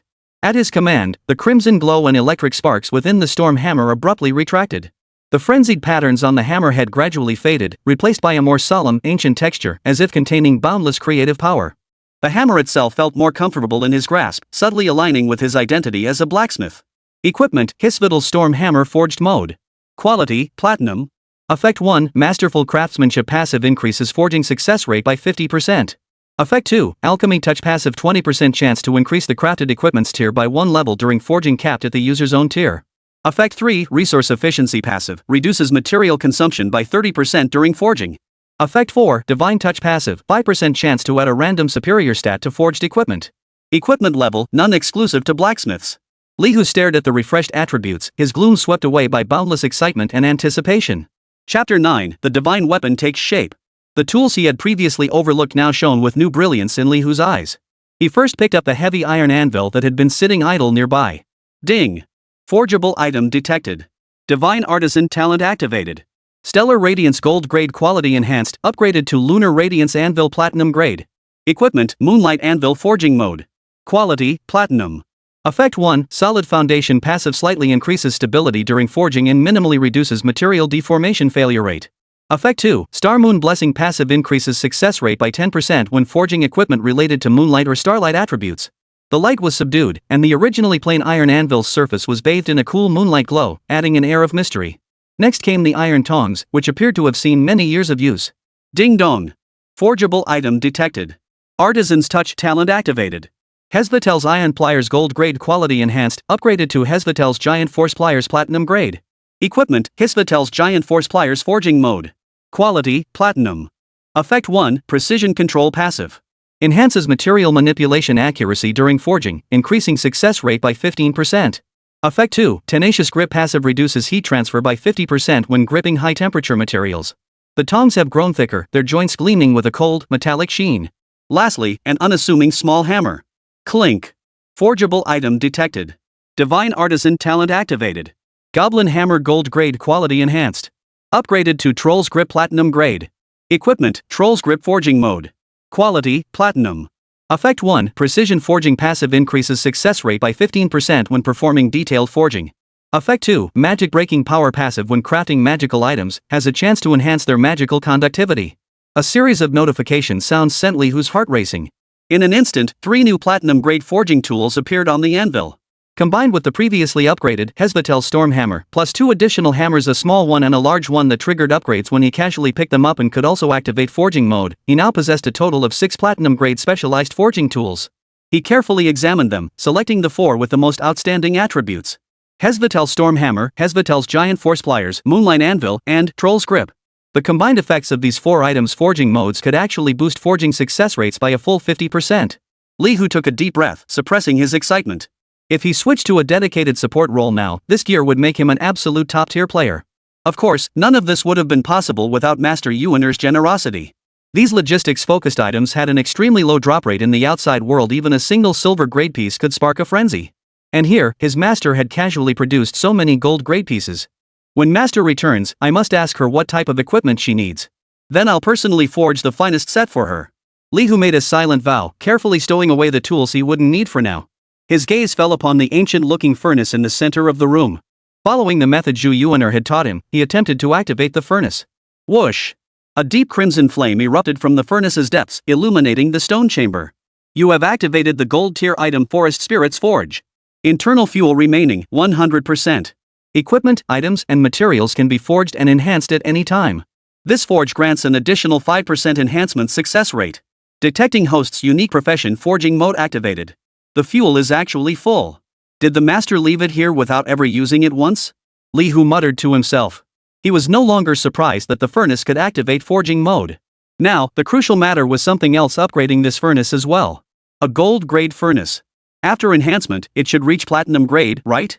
He reached out, pressing his hand against the furnace's cold metal casing, attempting to lift it. A line of small text silently appeared in his field of vision. Your strength is insufficient to move the forest elf's forge. Li Hu paused in surprise. This furnace didn't look particularly large. Did moving it actually require strength? He quickly understood. His master had only said there were no restrictions on using it, not that moving it required no conditions. So unless I lift it, I can't trigger the divine artifact creation judgment? Li Hu furrowed his brow, deep in thought. The spatial ring master gifted me earlier. Only after opening it did the materials inside become acquired by the talent. Then, what if I try storing the furnace in the ring or backpack first? Awakened practitioners all possessed an initial 10-slot backpack space. Having obtained the spatial ring earlier, Li Hu hadn't paid much attention to his backpack. Now, this might be a viable solution. He first shut down the Forest Elf's forge, then concentrated his mind, attempting to seal it within the multicolored ring. Ding! You have obtained the gold-grade item Forest Elf's Forge. Divine Craftsmanship talent activated. Forest Elf's Forge gold-grade quality enhanced.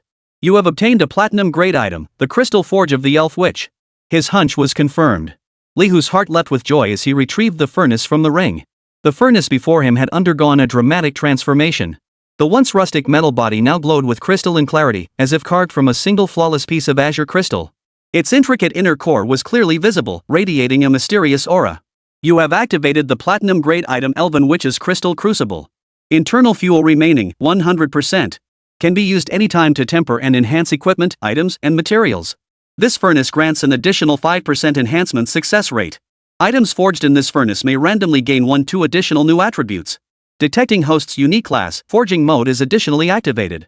The enhancement success rate hasn't changed, but there's an extra special effect that adds attributes? Li Hu's heart stirred slightly, and he immediately activated the forge's forging mode. The attribute panel refreshed once more.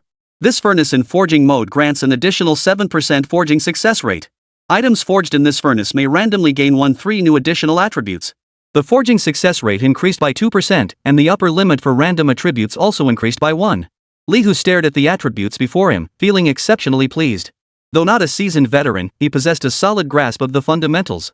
An extra attribute on an item or piece of equipment could multiply its value exponentially. In critical moments, that one extra attribute could mean the difference between life and death. If he could forge that kind of scalable gear with a dozen extra attributes, the potential, the prospects, it was almost unimaginable. Everything is ready, all that's missing is the materials. Chapter 10, The Path to Omnipotence. Li Hu's gaze shifted away from the newly refurbished crystal furnace, his expression suddenly tightening. Come to think of it, I can currently only use black iron grade materials for forging and tempering to increase skill proficiency. High-grade materials and equipment, when amplified by divine artistry, undergo astonishing quality leaps, yet they remain within manageable limits. But if the lowest grade materials like white porcelain or inferior iron were subjected to this talent, they might just leap from worthless junk to silver grade or even gold grade materials. How on earth would he level up his foundational skills tempering and forge master core under such circumstances? Li Hu hurriedly opened his attribute panel, his gaze scanning the talent section. He found no option to disable divine artisan creation. His heart sank abruptly. A bad feeling crept over him. He took a deep breath and tried focusing his mind on the divine artistry talent title, as if attempting to remove equipment. Do you wish to temporarily disable the effect of the special talent divine artistry title? A prompt appeared before Li Hu like heavenly music. Thank goodness. Thank goodness. Li Hu exhaled a long breath of relief, his heart finally settling. As long as it could be deactivated. If this divine artistry remained uncontrollable and perpetually active, it would indeed pose a significant problem for him at this stage. Just then, Zhu Yuanyi's figure appeared as if out of thin air, silently standing behind Li Hu. She seemed to have just bathed, her hair still carrying a hint of dampness, and the cool, orchid-like fragrance emanating from her body grew even more pronounced. Here. Zhu Yuanyi extended 2 palms as white as jade, each cradling a spatial ring.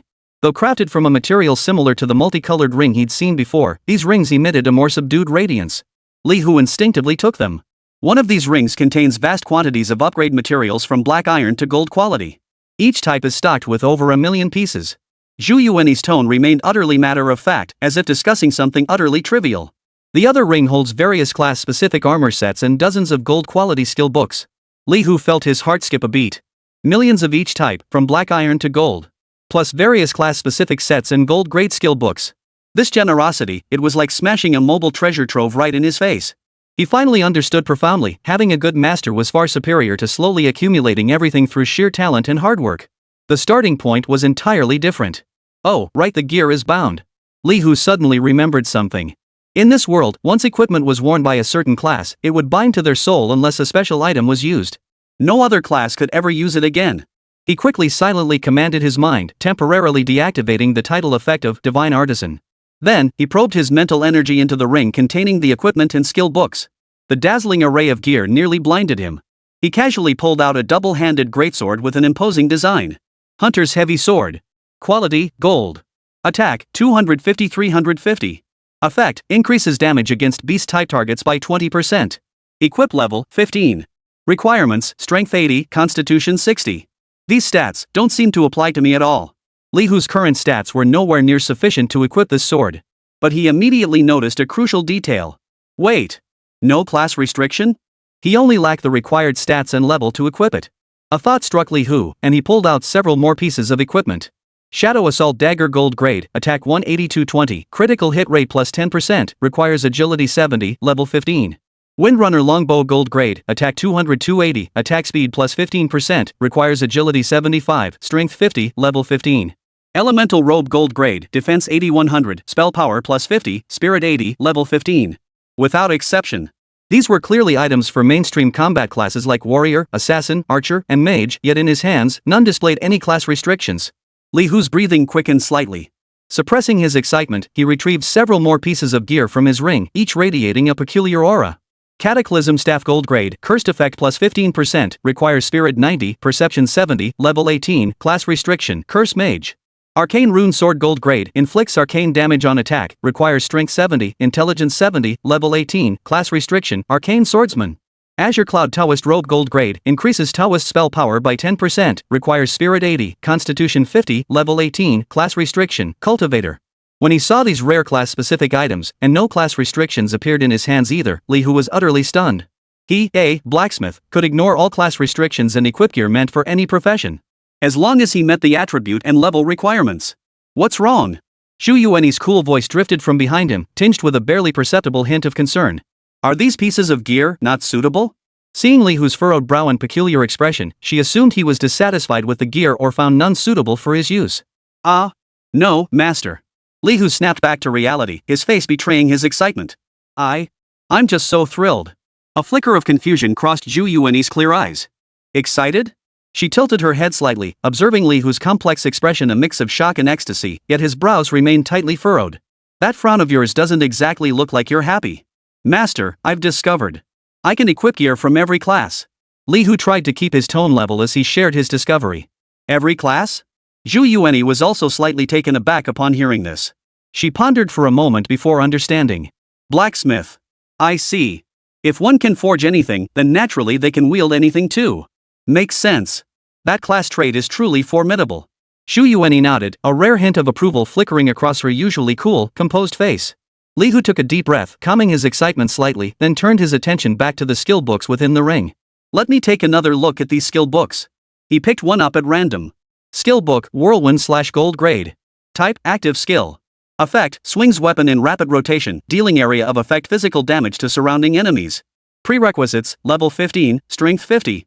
Class restriction, Warrior. However, when Li Hu attempted to learn it, the prompt that appeared before him read. Do you wish to learn the gold tier skill book Whirlwind/? No class restriction warning. Li Hu's heart surged with joy. He then flipped through the shadow step of the assassin. The mages, fireball, and even the priests, heal, all gold tier skill books. The result was identical every time. As long as he met the level and attribute requirements, he could learn them. This blacksmith profession was nothing short of an all-purpose bug. Chapter 11, The Legend's Invitation. Li Hu felt his blacksmith profession might need a new name. Something like Master of All Trades or Multi-Class Master seemed far more fitting. He turned to Xu Yuan with excitement, his voice trembling slightly with emotion. Master, it seems. I can learn all these skill books. A rare ripple flashed through Xu Yuan's usually icy gaze, like a pebble dropped into a tranquil lake. She gazed intently at Li Hu, as if verifying the truth of his words. Moments later, her pale hand flickered, and a simple, ancient tome radiating a soft, sacred glow materialized in her palm. Its cover was crafted from an unknown silver metal, engraved with intricate and arcane elven runes, pulsing with a faint, living energy. Try this one too. Xu Yuanyi's voice remained cool and detached, yet carried an imperceptibly heightened solemnity. Li Hu took the skill book. It felt slightly heavy in his hand, carrying an oddly soothing warmth. Skill book, Elf Sanctuary Summoning Legendary Grade. Type, Summoning Domain Skill. Effect, consumes vast amounts of mana to summon a projection of the Spirit Sanctuary. While active, powerful spirit kin troops may be summoned from within to fight for you. Troop types and strength depend on caster's level, intelligence, and spirit attributes. The Sanctuary possesses defensive capabilities and auxiliary effects. Prerequisites, Level 50, Intelligence 300, Spirit 200. Class restriction, Elf King. Legendary tier skill book. And it's an extremely rare summoning domain skill. Li Hu's heart began to race uncontrollably once more. He took a deep breath and attempted to learn it. Do you wish to learn the legendary skill book Spirit Sanctuary, Summon? Current level and intelligence attribute do not need prerequisites for learning. It worked. Though his attributes and level were still far from sufficient, the system prompt clearly indicated he possessed the qualification to learn this legendary skill. Once the requirements were met, he could master this exclusive skill of the Elven King, one even the Elven Lord couldn't touch. Master, I can learn it. Li Hu lifted his head, his eyes sparkling with uncontrollable excitement, his tone unwavering. Zhu Yuanyi's clear eyes, as serene as autumn water, now rippled with visible emotion. Are you certain? She asked again, her voice carrying a faint tremor she hadn't even noticed herself. Li Hu nodded vigorously. This disciple is certain. Though my current level and attributes are insufficient, there is indeed no warning about class incompatibility. Zhu Yuanyi fell silent for a moment before letting out a faint sigh. Within that sigh lay a hint of relief mingled with an indescribable complexity of emotion. This tome, Elven Sanctuary, Summoning, was found beneath the throne of a fallen Elven king I slew in my youth. Her voice softened considerably, as if recounting a tale from a distant past. It's incredibly precious. There might not be another copy in the entire Federation. I've never been able to use it, nor have I found a suitable Elven King practitioner to pass it on to. Zhu Yunier's gaze settled on Li Hu, tinged with a hint of expectation. If you could learn it, that would be ideal. Of course, this is merely a thought of mine. Your future path is yours alone to choose. Bear no burden over this matter. Li Hu listened to his master's calm yet profound words, his heart stirred. He could sense his master harbored a peculiar obsession with this skill book and the Spirit Sanctuary it represented. Master, do you really want the units from the Spirit Sanctuary? Li Hu asked tentatively. Zhu Yuanyi nodded slightly, a rare, faint trace of wistfulness flickering across her usually cool, composed face. My domain, though home to Elven kin, ultimately lacks truly elite, high-tier Elven units capable of defending a region. The units summoned by the Elf Sanctuary would perfectly fill that gap. Li Hu understood. Without hesitation, he declared, Master, rest assured. Once my level and attributes are sufficient, I will definitely learn this skill. At his words, a genuine smile finally blossomed in Zhu Yuanyi's icy eyes, like the first thaw of snow revealing a fleeting beauty. She reached out and once again gently stroked Li Hu's head. Good. That single word carried warmth and satisfaction. You have unlocked the Crimson Radiance grade item, Spirit Witch's Crystal Cauldron. Remaining fuel, 100%. Available for forging equipment, items, materials, bloodlines, tools, and artifacts at any time. This furnace grants an additional 7% forging success rate bonus. Items forged in this furnace gain an additional 1-3 new attributes. Flame buds slowly blossomed within the translucent crystal furnace, emitting a gentle yet undeniable warmth.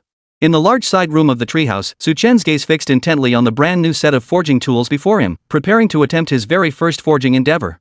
His conversation with Master Zhu Yuan had not yet concluded. She had received an urgent communication from the Federation headquarters, indicating some matter requiring her immediate attention. Therefore, she had left Su Chen behind in this treehouse filled with the essence of nature. Of course, every necessary precaution had been meticulously arranged.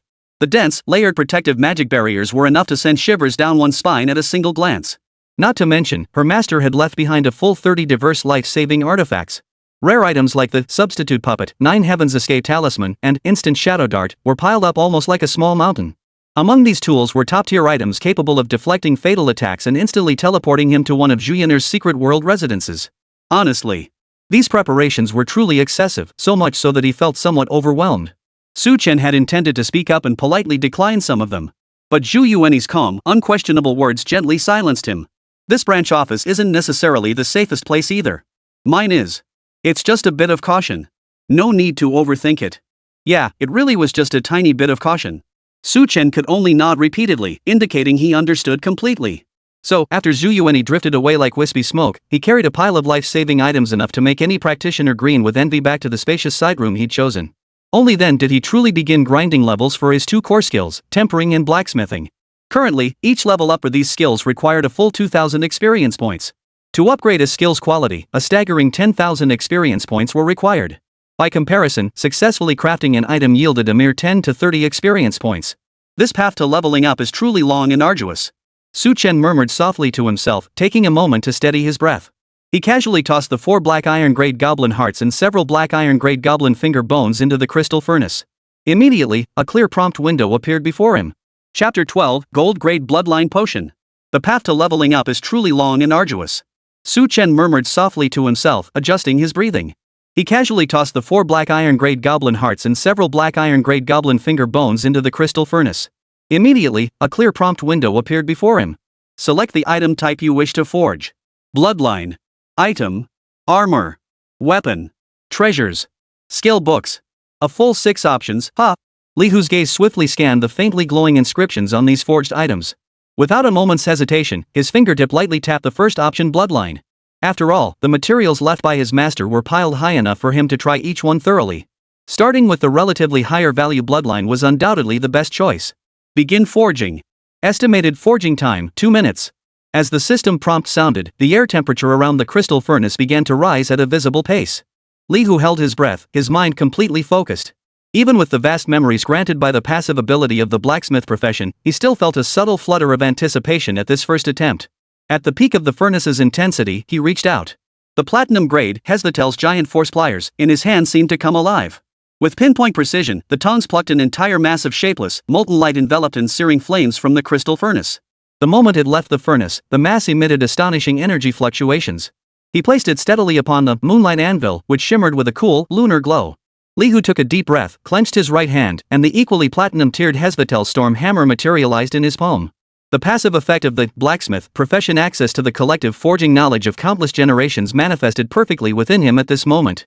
Every movement carried the composure and precision of a master craftsman steeped in this art for centuries. Each breath, each raised hand, seemed to resonate with some cosmic truth. Amidst the howling wind, the rhythmic clang of hammer strikes rang out crisply within the treehouse's side chamber. Continuous and relentless, it sounded like a stirring battle hymn. The brief span of 2 minutes passed in the blink of an eye. A radiant glow emanated, accompanied by an exotic fragrance. Forging successful.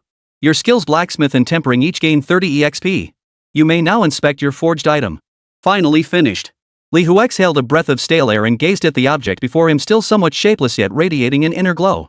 It floated silently atop the moonlight anvil, radiating an aura far surpassing that of its raw materials. With a thought, he confirmed once more that the special title, Hundredfold Amplification, was equipped.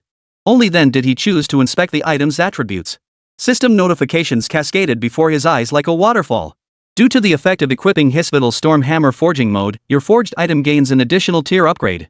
Due to the effect of the skill tempering, your forged item gains an additional special effect. Due to the item Elven Witch's Crystal Forge Forging Mode, your forged item gains an additional new stat line. You have obtained 1 silver grade Goblin Bloodline. Hundredfold Amplification activated. You have obtained 1 gold grade Goblin Wizard Bloodline. Line after line of golden text filled Li Hu's vision. Goblin Wizard Bloodline Gold Tier. Acquires Goblin Wizard Bloodline upon use. Increases magic attack by 1100. Increases magic attack damage by 15%. Increases casting speed by 12%. Increases HP MP regeneration speed by 7%. Increases intelligence by 40. Special effects: additional Goblin Wizard class gold skills, Chain Fireball, Summon Goblin Cavalry, Summon Goblin Camp. A flurry of system notifications from forging tools, class skills, and the Hundredfold Amplification title nearly overwhelmed Li Hu, who had just completed his first forging session. He steadied himself before carefully scanning each line to the very end of his freshly generated bloodline panel. At that moment, only one word echoed in his mind. Powerful. It was simply too powerful. A Crimson Radiance grade forging furnace, Platinum grade forging hammer and tongs, plus the unique passive skills inherent to his profession. And finally, the overwhelming assistance of the God tier title, Hundredfold Amplification. This series of bonuses, luxurious to the extreme, had forcibly elevated what was originally nothing more than ordinary goblin material at best black iron grade directly to the golden grade of Goblin Wizard Bloodline. Moreover, this lineage came bundled with an overwhelming number of potent attributes and downright insane special effects. Li Hu would stake everything he'd painstakingly learned over the years about professional fundamentals on this. The bloodline in his hand, now solidified into a rhombic crystal shimmering with a faint dark golden glow, was undoubtedly the absolute pinnacle of perfection. To name just one example, the final special effect alone was practically a game-breaking bug. 3 golden tier core skills of a Goblin Wizard. A single target burst like Chain Fireball, a minion summon like Summon Goblin Cavalry, and even a base providing ability like Summon Goblin Camp. This balanced offensive-defensive setup that also comes with a development zone? It's practically a free powerful class template. Consider this: most so-called gold-tier bloodlines dropped from those otherworldly foes are already coveted by countless adventurers if they even have one decent attribute. Getting a bronze or silver tier skill as a bonus? That's already like burning incense to the heavens and having your ancestors' graves spewing green smoke, pure luck. Wanting a gold tier skill matching the bloodline's grade? That's pure fantasy. And yet, this one in his hands boasts a whopping 5 powerful attributes, plus a game-changing special effect that directly grants 3 gold tier skills. The cost? Merely 4 ordinary, commonplace goblin hearts and a few finger bones. And yet, it forged a bloodline of such explosive stats. This is truly an incredible stroke of luck right off the bat. Li Hu stared at the bloodline crystal in his hand, its alluring glow igniting an indescribable surge of fighting spirit within him.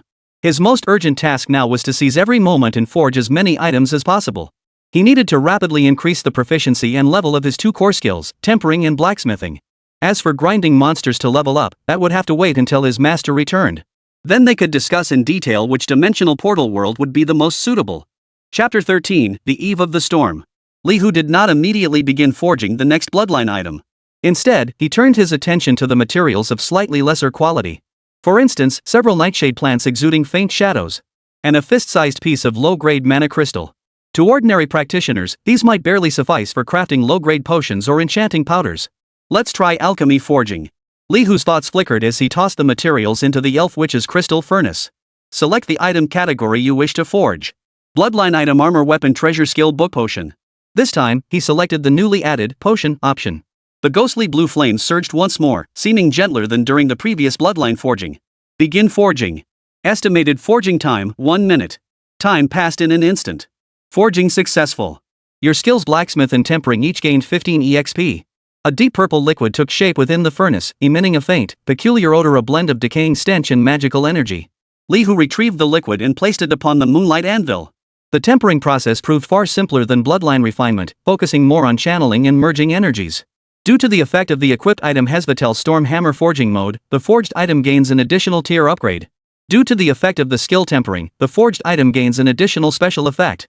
Due to the item Elven Witch's Crystal Crucible Forging Mode, your forged item gains an additional new attribute. You obtained 1 bronze grade Nightfall Potion. Tiangong Kai Wu activated, granting you 1 silver grade Dawn Potion. Golden light shone, transforming the once dull potion into a clear, luminous liquid radiating the warm glow of morning sunlight. Dawn Potion silver grade. Upon use, all attributes increase by 5% for 30 minutes and grants minor light resistance. Special Effect 1, Dawn Blessing increases the effectiveness of your next healing skill by 20% after consumption. Special Effect 2, Shadow Dispel has a chance to dispel shadow-type debuffs. Special Effect 3, Mind Refresh, slightly restores mental energy. Bronze grade materials, amplified by the Forge and Hammer, can reach silver grade on their own. Tiangong Kai Wood merely transforms ordinary silver grade materials into premium silver grade with 3 exceptional properties. Li Hu pondered thoughtfully. It seemed that Tiangong Kai Wu didn't mindlessly boost grades but focused more on optimizing quality and attributes. This realization pleased him even more. After several forging sessions, his experience points steadily increased. Ding! Your blacksmith skill has been upgraded to LV2. Your skill tempering has been upgraded to LV2. Li Hu immediately opened his skill panel. Blacksmith Black Iron LV205,000. Effect 1, Forging Knowledge Passive. You understand the forging methods and material ratios for all known items at your current level. Effect 2, Forging Efficiency Passive, Forging Speed increased by 10%, Forging Success Rate increased by 2%. Effect 3, Quality Li Passive, forged items have a 5% chance to increase by 1 minor quality tier. Tempering Black Iron LV205,000. Effect 1, Material Insight Passive, you gain greater insight into the essence and flaws of materials. Effect 2, Purification Enhancement Passive, when refining materials, has a 10% chance to increase material purity and a 2% chance to grant the material a minor additional property. Effect 3, Equipment Resonance Passive, when refining equipment, there is a 2% chance to create stronger resonance between the equipment and its user, slightly enhancing the equipment's attributes. After upgrading, all effects have seen significant improvements. Moreover, the required experience points for upgrading have been adjusted to 5,000. Li Hu noticed the Black Iron designation still appeared after the skill name. This signified that his core skills could still be upgraded further. Blacksmith and Tempering start at Black Iron tier, while Magic Forging begins at Bronze tier. At this rate of growth, the final quality might not fall below Diamond grade. Li Hu's heartbeat quickened slightly. A Diamond tier forging profession skill, what a terrifyingly powerful existence that would be. Suppressing his excitement, he shifted his focus to another skill he had recently unlocked. Magic Forging Bronze LV101000. Effect, consumes a certain amount of mana to instantly forge a temporary bronze quality weapon or tool commensurate with the caster's level. Duration is influenced by skill level and mana invested. A temporary weapon. Li Hu's eyes flickered. He was currently lacking a suitable weapon. He summoned the scarce magic energy within his body, consuming 40 mana points to forge a temporary weapon. Magic Forging skill activated. A pool of water blue light gathered in his palm, rapidly stretching and reshaping.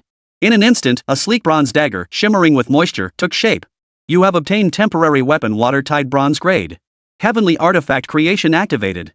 You have obtained temporary weapon title wave silver grade. The light flared again, and the dagger's material and aura were completely different. Title silver grade temporary weapon. Attack 150-220. Effect 1, Wavebreaker passive attacks have a chance to deal additional water elemental damage. Effect 2, Hydrophilia passive slightly increases attack speed in aquatic environments. Duration 4,000 seconds. Equip level, none. Class restriction, none. The duration is actually Heavenly Craftsmanship too. Li Hu's eyes flashed with delight. Originally, the bronze tier title likely lasted a mere 40 seconds. Now, this silver grade tide could persist for over an hour. Moreover, it had no level or class restrictions. Looks like I need to level up the magic forging skill ASAP. Li Hu gripped the Yi Tide in his hand, savoring its authentic metallic feel and raw power. Just as he was immersed in the joy of forging and his plans for the future. Far across the horizon, streaks of jade green light tore through the clouds, rapidly closing in on the treehouse's location. The ripples of the dimensional portal spread like ripples on water. Zhu Yuanyi led a vast emerald dragon horde, stepping forth from the void. She remained clad in her simple, elegant green robes, cold and otherworldly. Yet in her jade-white right hand, she held a dark golden imperial crown still dripping with blood. The gems adorning the crown had lost their luster, radiating an ominous aura. The dragon horde descended upon the vast forest clearing outside the treehouse, their overwhelming dragon might causing all beasts to cower. A figure abruptly materialized before Zhu Yuanyi, bowing respectfully. It was a young mage clad in ornate robes, his expression reverent. Congratulations on your triumphant return, Lord Zhu Yuanyi. Your divine might is unmatched. Within mere days, you have subdued the 11 rebellious lords' realms. The young mage's voice brimmed with awe. Zhu Yuanyi's cool gaze swept over him. She gave a slight nod, saying nothing more. The young mage, seemingly accustomed to her aloofness, continued, My master heard that you have recently taken on a disciple of the unique profession, blacksmith, and has specially sent me to convey his greetings. He also wishes to invite your disciple to our humble abode for a visit. My master is quite intrigued by this young friend, Li Hu. No sooner had he finished speaking. A cold, ruthless, yet faintly coquettish female voice cut through the air. Noisy. Chapter 14, Unexpected Gains and a New Journey. With the sound, a petite figure appeared behind the young mage like a ghost. It was Zhu Yuanyi's maid, the sacred dragon hero, Xilia. In her hand, a coldly gleaming dragon fang dagger had materialized at some unknown moment. Thud. A soft thud. The smile on the young mage's face froze instantly, his eyes filled with disbelief. His body slumped lifelessly, vitality rapidly fading. Xilia flicked the blood droplets from the dagger and respectfully stepped back behind Zhu Yuanyi, as if she had merely performed an insignificant task. Zhu Yuanyi didn't even glance at the corpse. Continue forward. After completing the handover, teleport back to my domain immediately. Her cold, clear voice issued the command. The dragon flock soared skyward once more, heading toward the Federation branch. Yet Zhu Yuanyi's gaze drifted involuntarily toward the treehouse. She thought of her disciple, still bent over the forging bench. I wonder how he's doing now. Those materials should keep him busy for a while. Once these minor matters are settled, I'll go check on him. Perhaps I should give him some encouragement, like this newly acquired fragment of the legendary Heart of the Titan? Li Hu's attention shifted from the temporary title dagger back to the mountain of materials. He selected several dull-colored, broken finger bones of the undead knight, materials of low quality, merely black iron grade. This time, I'll try crafting an accessory. Li Hu tossed the finger bones into the Elven Witch's crystal crucible. The furnace flames surged, carrying a hint of icy chill. Select the type of item you wish to forge. Bloodline item armor weapon treasure skill book potion accessory. He selected the newly added accessory option. Begin forging. Estimated forging time 1 minute 30 seconds. The forging process was slightly more complex than potion making, requiring finer shaping. Li Hu gripped the Hezvatel's giant force pliers, plucking the flame-tempered materials and placing them upon the moonlight anvil. His Hezvatel storm hammer traced mystical arcs through the air, each strike landing with pinpoint precision. A flash of light. Forging successful. Your skills blacksmith and tempering each gain 20 EXP. A bone ring, simple in design and emitting a faint, ethereal glow, lay quietly upon the anvil. Li Hu confirmed the Master Craftsman title equipment was correct and selected to inspect it. Due to the effect of the equipped Hezvatel Storm Hammer forging mode, your forged item gains an additional tier upgrade. Due to the effect of the skill tempering, your forged item gains an additional special effect. Due to the effect of the item Elven Witch's Crystal Forge forging mode, your forged item gains an additional new stat line. You obtained 1 bronze grade ring of the dead. Tiangong Kai Wu activated. You obtained 1 silver grade ring of the Headless Knight. Golden light flared once more. Headless Knight's ring silver grade. Effect 1, Power of the Dead passive slightly increases the wearer's strength by 10 and constitution by 5. Effect 2, Bone Summon active, consumes a small amount of spirit to summon a black iron great skeleton soldier to fight for you. Lasts 300 seconds. Cooldown, 600 seconds. Effect 3, Resilient Bones passive, increases the wearer's physical defense by 5%. Equip level, 5. Another top-tier silver item. Li Hu nodded with satisfaction, storing the Headless Knight's ring, alongside previously forged items like the Goblin Wizard's Bloodline and Dawn Potion, into his multicolored spatial ring. The relentless forging had left him mentally exhausted.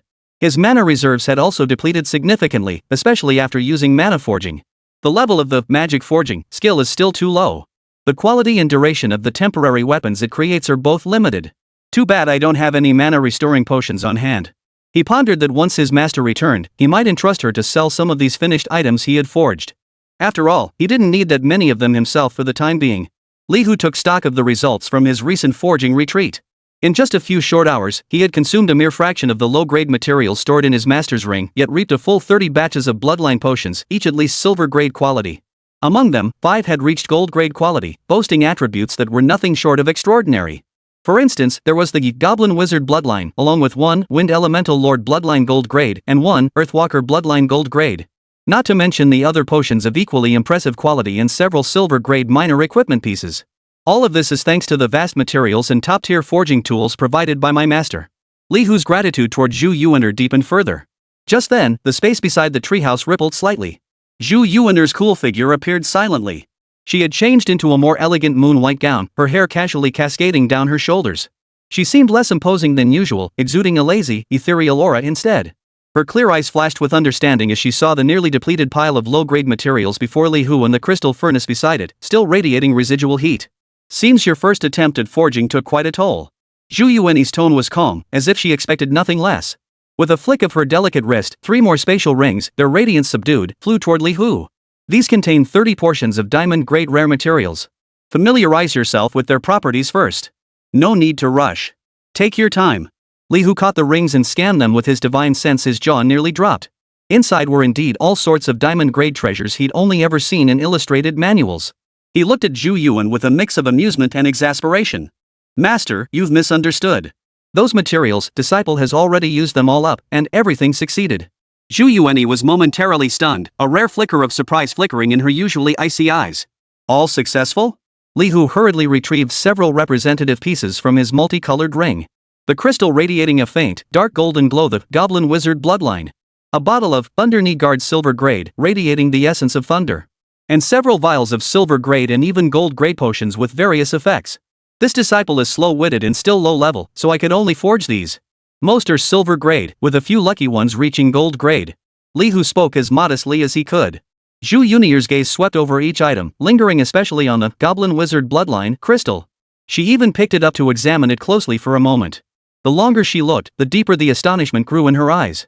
Finally, a trace of incredulous admiration flickered across her cold, composed face. You're only level 1? A barely perceptible flicker of emotion rippled through Zhu Yunier's voice. Yes, master. Li Hu answered honestly. A level 1 blacksmith, capable of forging gold-grade items. Zhu Yuan took a light breath, her gaze toward Li Hu growing unusually bright. Chapter 15, Preparations before venturing into the dimensional realm. You are more extraordinary than I ever imagined, even surpassing all the unique practitioners recorded in the Federation's history. Receiving such high praise from his master, Li Hu felt a surge of intense accomplishment. Seizing the moment, he pressed on, Master, I wish to level up as quickly as possible. Might you recommend a suitable dimensional realm? Zhu Yuan nodded upon hearing this. Very well. While the core of a blacksmith lies in forging, enhancing one's own level and attributes is equally crucial. Her slender fingers lightly tapped the void, unfurling several light screens before Li Hu. Each light screen represented information from a different dimensional realm. Goblin Forest Max Monster Level 10. Venomous Swamp Max Monster Level 15, Toxin Corrosion. Abandoned Mine Max Monster Level 18, Many Undead. Storm Hills Max Monster Level 20, Harsh Environment. These realms feature monsters ranging from level 10 to 20, perfect for your current leveling needs.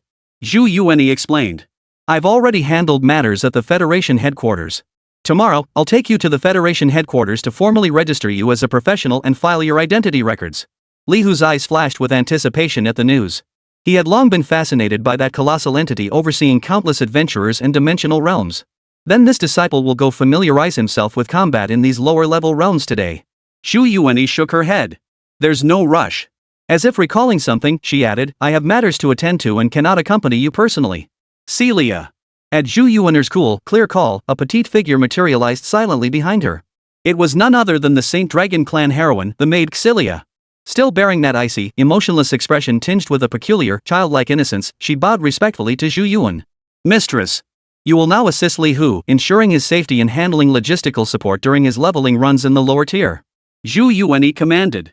Yes, master. Celia replied in a crisp tone, then turned her gaze toward Li Hu, her eyes still devoid of warmth. Li Hu looked at Xylia, understanding everything. His master was the Elven Lord, capable of recruiting powerful hero units to fight for her.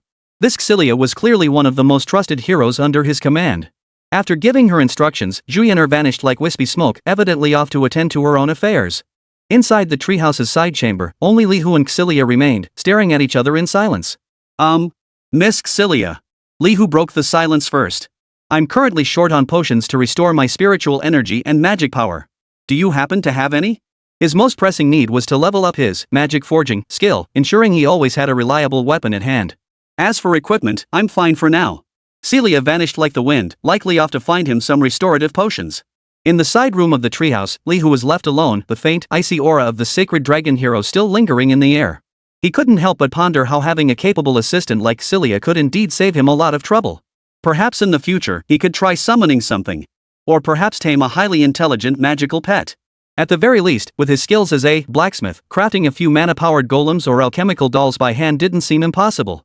These thoughts flashed through his mind, but Li Hu quickly refocused his attention on the light screens his master, Zhu Yuan, had previously demonstrated.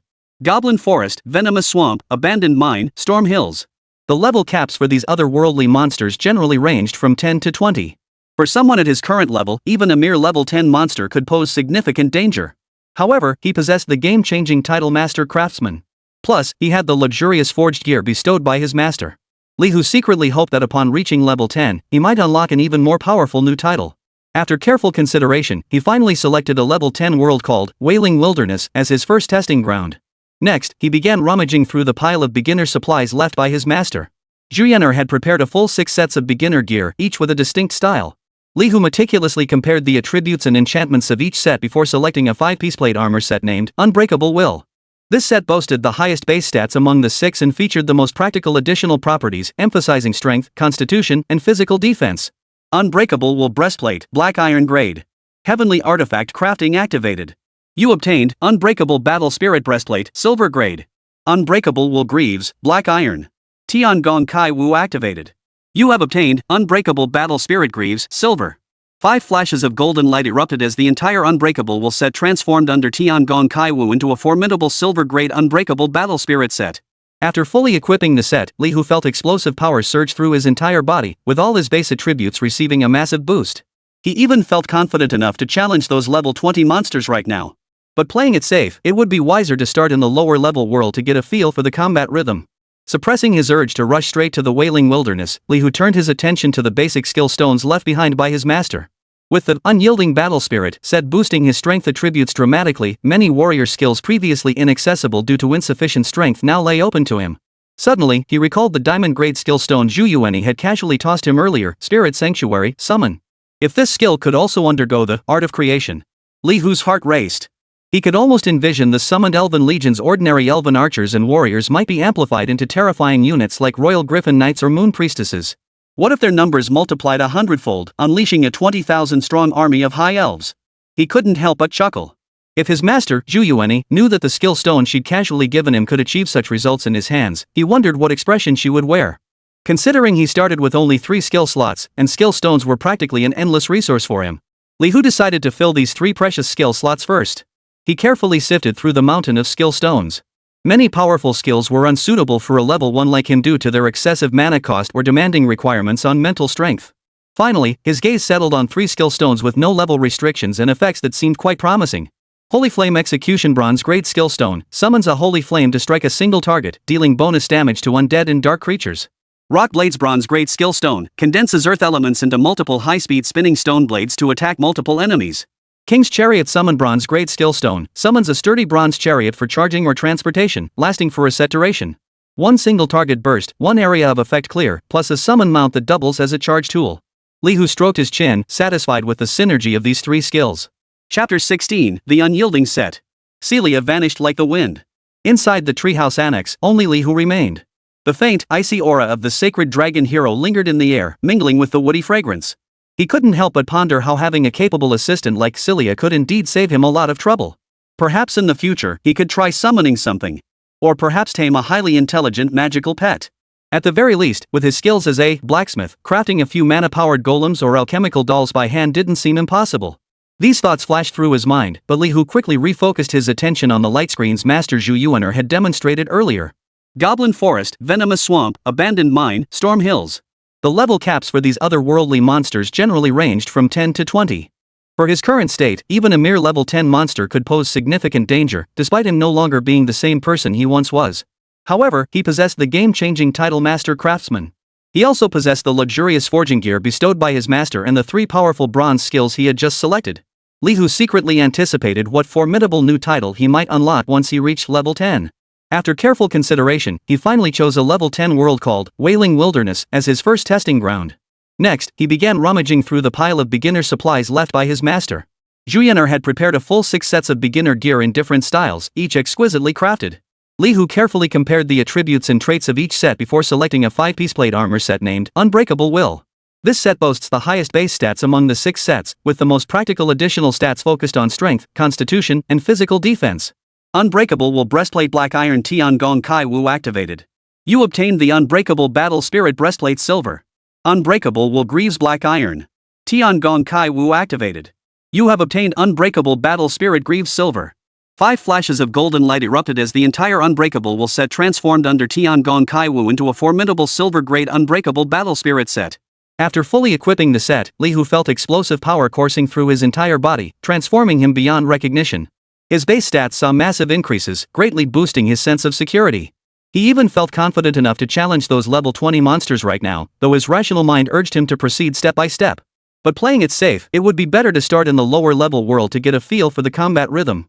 Suppressing his urge to rush straight to the Wailing Wilderness, Li Hu turned his attention to the basic skill stones left behind by his master. With the explosive surge in strength from the Unyielding Battle Spirit set, many warrior skills previously inaccessible due to insufficient strength now lay open to him.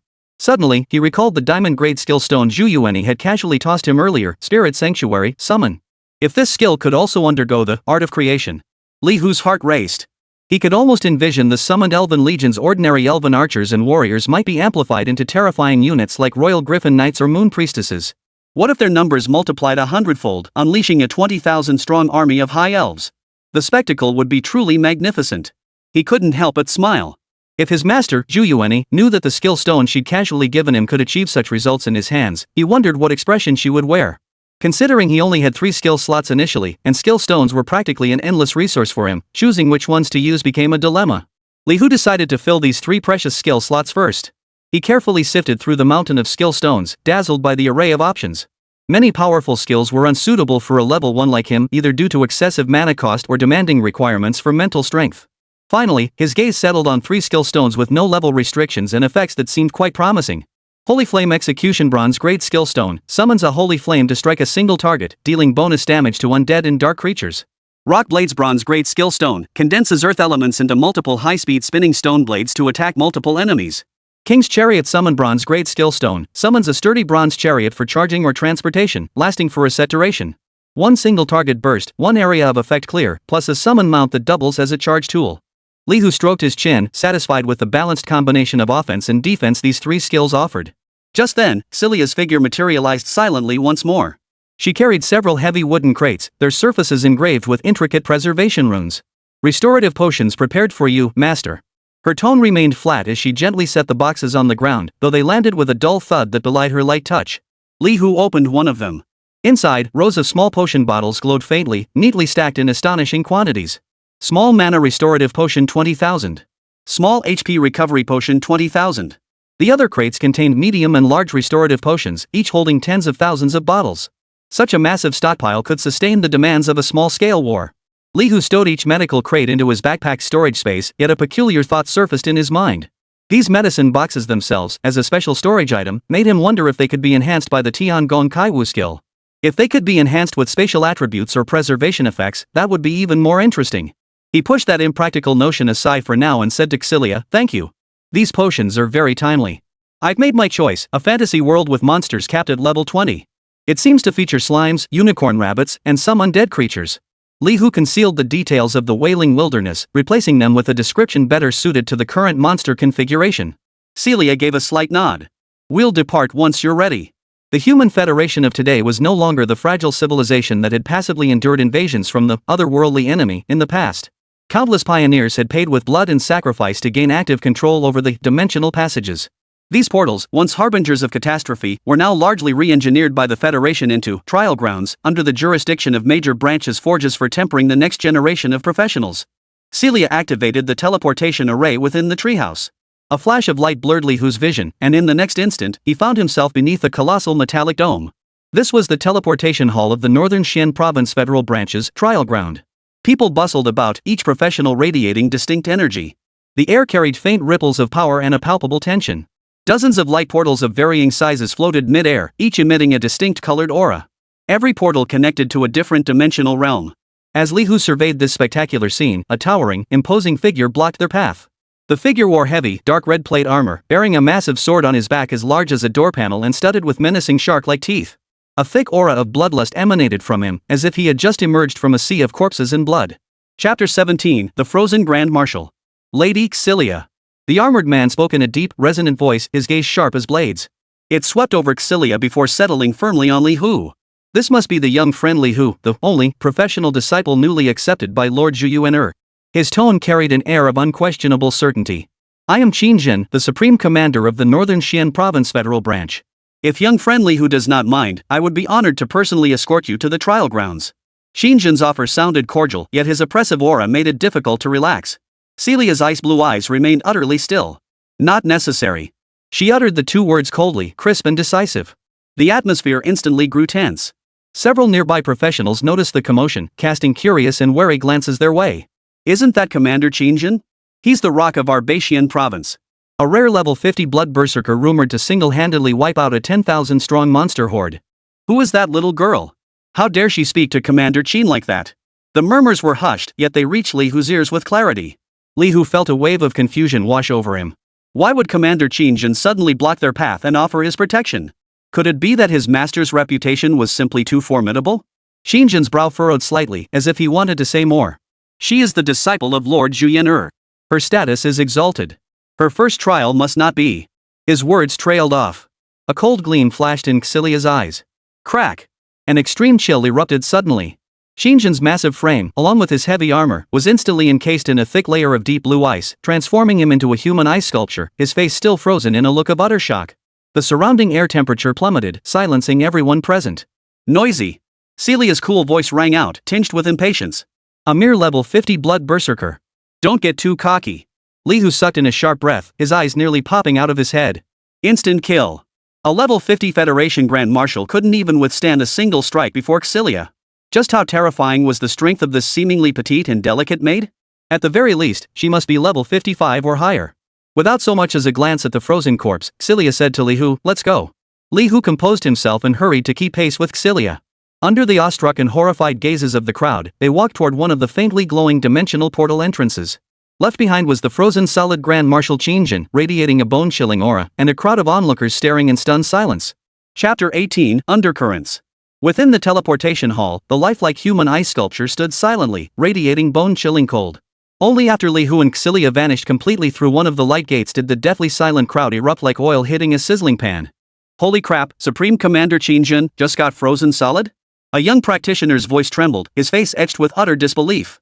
One move. Just one move. Those nearby lowered their voices, yet the horror in their tones was unmistakable.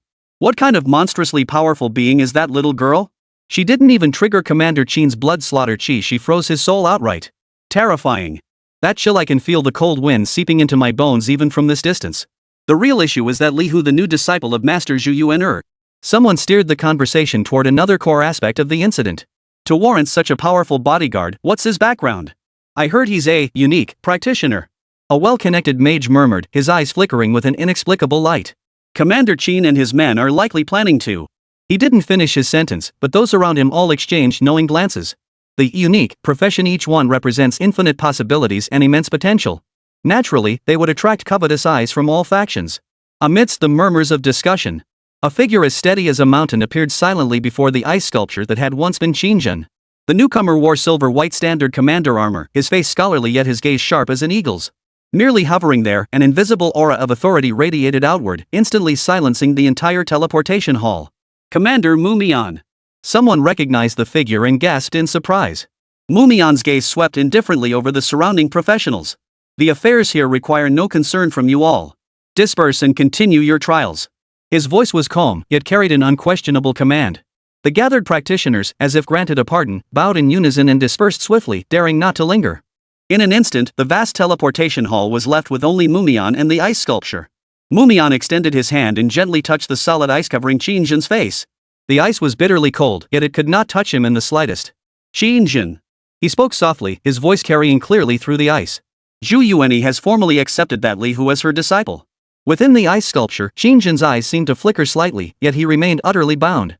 Within the Federation, master and disciple are as father and son. We rise and fall together. Mumian's tone carried a hint of coldness. You lot have set your sights on her direct disciple. Do you think her level 60 Spirit Lord can no longer wield a blade? Or do you think her reputation as bamboo kite no longer holds sway in Beixian province? As the words fell, the standard issue longsword at Mumian's waist suddenly drew half an inch from its scabbard. A sharp blade flashed. Shoo! The blade pierced precisely through the thick ice layer, sinking into the area of Qingjun's heart. Not a fatal wound, yet sufficient to shatter a portion of Caxilia's frozen core. Spiderweb-like cracks rapidly spread across the deep blue ice. The frigid aura surrounding Qingjun began to dissipate. His health bar dropped visibly, yet vitality returned to his body. He coughed violently, gasping for breath as frost clinging to his heavy armor crumbled and fell. Mumian, cough, you. Lady Caxilia. The heavily armored man spoke in a deep, resonant voice, his gaze sharp as a blade. It swept over Caxilia first, then settled firmly on Li Hu. This must be the new disciple of the bamboo kite, the sole practitioner, young friend Li Hu. His tone carried an air of unquestionable certainty. I am Qingjun, the commander of the Northern Xian Province Federal Branch. If young friend Li Hu does not mind, I would be honored to personally escort you to the trial grounds. Qingjun's offer sounded cordial, yet his oppressive aura made it difficult to relax. Celia's ice-blue eyes remained utterly still. Not necessary. She uttered the two words coldly, crisp and decisive. The atmosphere instantly grew tense. Several nearby professionals noticed the commotion, casting curious and wary glances their way. Isn't that Commander Qingjun? He's the rock of our Beixian province. A rare level 50 blood berserker rumored to single-handedly wipe out a 10,000-strong monster horde. Who is that little girl? How dare she speak to Commander Qin like that? The murmurs were hushed, yet they reached Li Hu's ears with clarity. Li Hu felt equally perplexed. Why would Commander Qingjun suddenly block their path and offer protection? Could it be that his master's reputation was simply too formidable? Qingjun's brow furrowed slightly, as if he wanted to say more. She is the disciple of Lord Zhuyan. Her status is exalted. Her first trial must not be. His words trailed off. A cold gleam flashed in Caxilia's eyes. Crack! An extreme chill erupted suddenly. Qingjun's massive frame, along with his heavy armor, was instantly encased in a thick layer of deep blue ice, transforming him into a human ice sculpture, his face still frozen in a look of utter shock. The surrounding air temperature plummeted, silencing everyone present. Noisy! Celia's cool voice rang out, tinged with impatience. A mere level 50 blood berserker. Don't get too cocky. Li Hu sucked in a sharp breath, his eyes nearly popping out of his head. Instant kill. A level 50 Federation Grand Marshal couldn't even withstand a single strike before Caxilia. Just how terrifying was the strength of this seemingly petite and delicate maid? At the very least, she must be level 55 or higher. Without so much as a glance at the frozen corpse, Caxilia said to Li Hu, "Let's go." Li Hu composed himself and hurried to keep pace with Caxilia.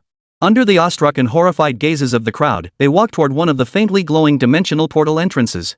Left behind was the frozen solid Grand Marshal Qingjun, radiating a bone-chilling aura, and a crowd of onlookers staring in stunned silence.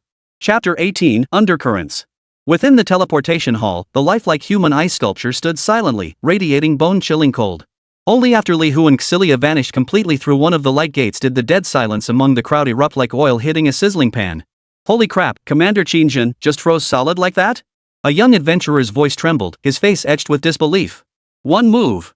Just one move. The person beside him lowered his voice, yet couldn't mask the horror in his tone. What kind of monstrously powerful being is that little girl?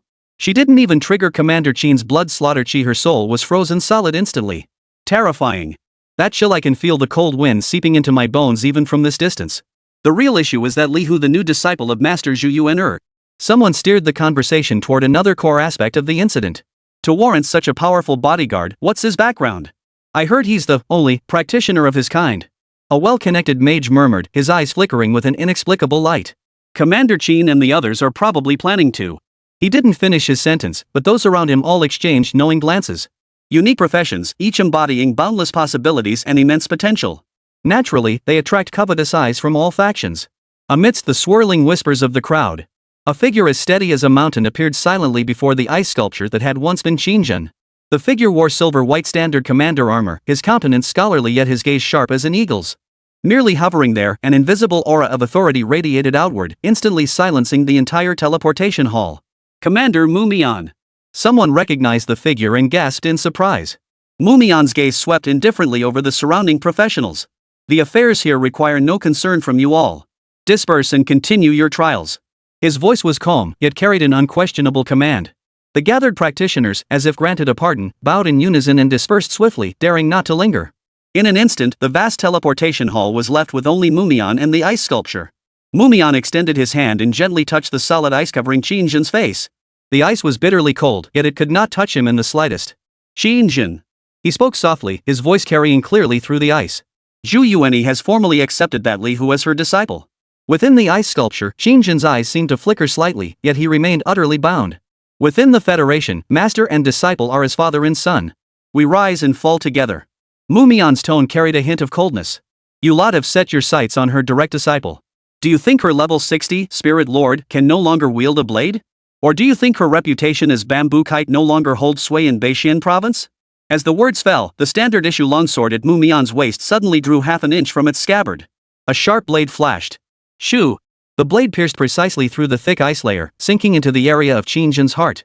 Not a fatal wound, yet sufficient to shatter a portion of Caxilia's frozen core. Spiderweb-like cracks rapidly spread across the deep blue ice. The frigid aura surrounding Shinjin began to dissipate. His health bar dropped visibly, yet vitality returned to his body. He coughed violently, gasping for breath as frost clinging to his heavy armor crumbled and fell. Mumian, cough, you. What about me? Mumian countered, his gaze serene. Shinjin, give me an explanation. Why are you picking on a newly registered rookie? Shinjin's face was pale, but his eyes remained stubborn. Li Hu is the only professional blacksmith, he declared in a deep voice. Such a strategic level profession is crucial to the Federation. Though Lady Zhu Yuanyi is powerful, her aloof nature may prevent her from providing diligent guidance. If we let her develop freely, what if? What if she's lured over to your side and becomes your faction's exclusive blacksmith, is that it? Mumian cut him off with a cold laugh. Don't sugarcoat it with such lofty rhetoric. What you covet is nothing more than his future potential. You want to invest early, or even control him. Such tactics, are they really that uncommon within the Federation? Shinjin opened his mouth but found no words to counter. Mumian slowly sheathed his long sword. Zhu Yunier's disciples will be taught by her alone. Neither the Beixian provincial branch nor the entire Federation should interfere under any pretext. This is the bottom line. If this happens again, it won't be as simple as breaking ice. Mumian's warning made Shinjin's expression darken further. What did I do? Mumian countered, his gaze unflinching. Shinjin, give me an explanation. Why are you picking on a newly registered member? Shinjin's face was pale, but his eyes remained stubborn. Li Hu is the only professional blacksmith, he declared in a deep voice. Such a strategic level profession is crucial to the Federation. Though Lady Zhu Yuanyi is powerful, her aloof nature may prevent her from providing diligent guidance. If we let her develop freely, what if? What if she's lured over to your side and becomes your faction's exclusive blacksmith, is that it? Mumian cut him off with a cold laugh. Don't sugarcoat it with such lofty rhetoric. What you covet is nothing more than his future potential. You want to invest early, or even control him. Such tactics, are they really that uncommon within the Federation? Shinjin opened his mouth but found no words to counter. Mumian slowly sheathed his long sword. Zhu Yunier's disciples will be taught by her alone. Neither the Beixian provincial branch nor the entire Federation should interfere under any pretext. This is the bottom line. If this happens again, it won't be as simple as breaking ice. Mumian's warning made Shinjin's expression darken further. What did I do? Mumian countered, his gaze unflinching. Shinjin, give me an explanation. Why are you picking on a newly registered member? Shinjin's face was pale, but his eyes remained stubborn. Li Hu is the only professional blacksmith, he declared in a deep voice. Such a strategic level profession is crucial to the Federation. Though Lady Zhu Yuanyi is powerful, her aloof nature may prevent her from providing diligent guidance. If we let her develop freely, what if? What if she's lured over to your side and becomes your faction's exclusive blacksmith, is that it? Mumian cut him off with a cold laugh. Don't sugarcoat it with such lofty rhetoric. What you covet is nothing more than his future potential. You want to invest early, or even control him. Such tactics, are they really that uncommon within the Federation? Shinjin opened his mouth but found no words to counter. Mumian slowly sheathed his long sword. Zhu Yunier's disciples will be taught by her alone. Neither the Baishian provincial branch nor the entire Federation should interfere under any pretext. This is the bottom line. If this happens again, it won't be as simple as breaking ice. Mumian's warning made Shinjin's expression darken further. Chapter 18, First Steps into the Wailing Wilderness. Meanwhile, Li Hu followed Xilia through the same light gate they had passed earlier, but they did not arrive directly at the so-called Wailing Wilderness. Before them stood a small teleportation node pulsing with spatial energy. It resembled more of a transit station. Celia pointed to a more intricate teleportation array at the node's center. This is the public teleportation point for all the lower-level trial grounds. The Wailing Wilderness you selected requires precise teleportation through this array. Upon arrival, you'll first appear at the Federation outpost camp on the outskirts of the Wailing Wilderness. It offers basic supplies and a safe zone. Li Hu nodded in understanding. He took a deep breath and stepped onto the teleportation array, which emitted a soft white glow. A flash of light, and his figure vanished into the node. Celia watched silently where Li Hu had vanished, a rare, almost imperceptible flicker of emotion passing through her icy blue eyes. She did not leave immediately. Instead, she stepped forward and entered the teleportation array. Her form merged with the light, leaving no trace. Her master's command was to assist and protect. Operating in the shadows clearly suited her style better. As the light faded, Li Hu found himself in a completely different world. Before him lay not the dim teleportation node, but a bustling, steel-clad metropolis. Towering metal structures pierced the sky, their surfaces rippling with energy patterns that gave them a distinctly sci-fi feel. This was the outer perimeter of the Howling Wilderness, the Federation's forward outpost, far larger than he had imagined. The air was thick with the aromas of various foods, the lingering clang of weapons, and the rising and falling voices of professionals conversing. A massive holographic screen hovered over the central plaza, scrolling through a constant stream of information. High-value purchase of intact Windwolf pelts, 50 federals per pelt, with discounts for bulk orders. Ironblood Mercenary Corps seeks powerful tanks. Level 15 plus required. Generous compensation offered. Urgent alert, level 20 Necromancer Boss Lord of Decaying Bones spotted deep within the Howling Wilderness. Adventurers proceed with caution. Federation Expeditionary Force deployed. Li Hu's gaze swept over the recruitment notices and alerts, forming a rough plan in his mind.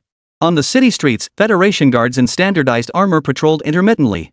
These guards radiated a solemn aura, all clearly level 20, undoubtedly the elite fighting force of this area. Many newly arrived novice adventurers gazed at these guards with a hint of awe in their eyes. Li Hu withdrew his gaze, recalling his own cluelessness when he first entered this path. Back then, even a level 10 goblin had given him headaches, let alone a level 20 guard. Now, however, he had upgraded his equipment. He set off toward the city's sole exit.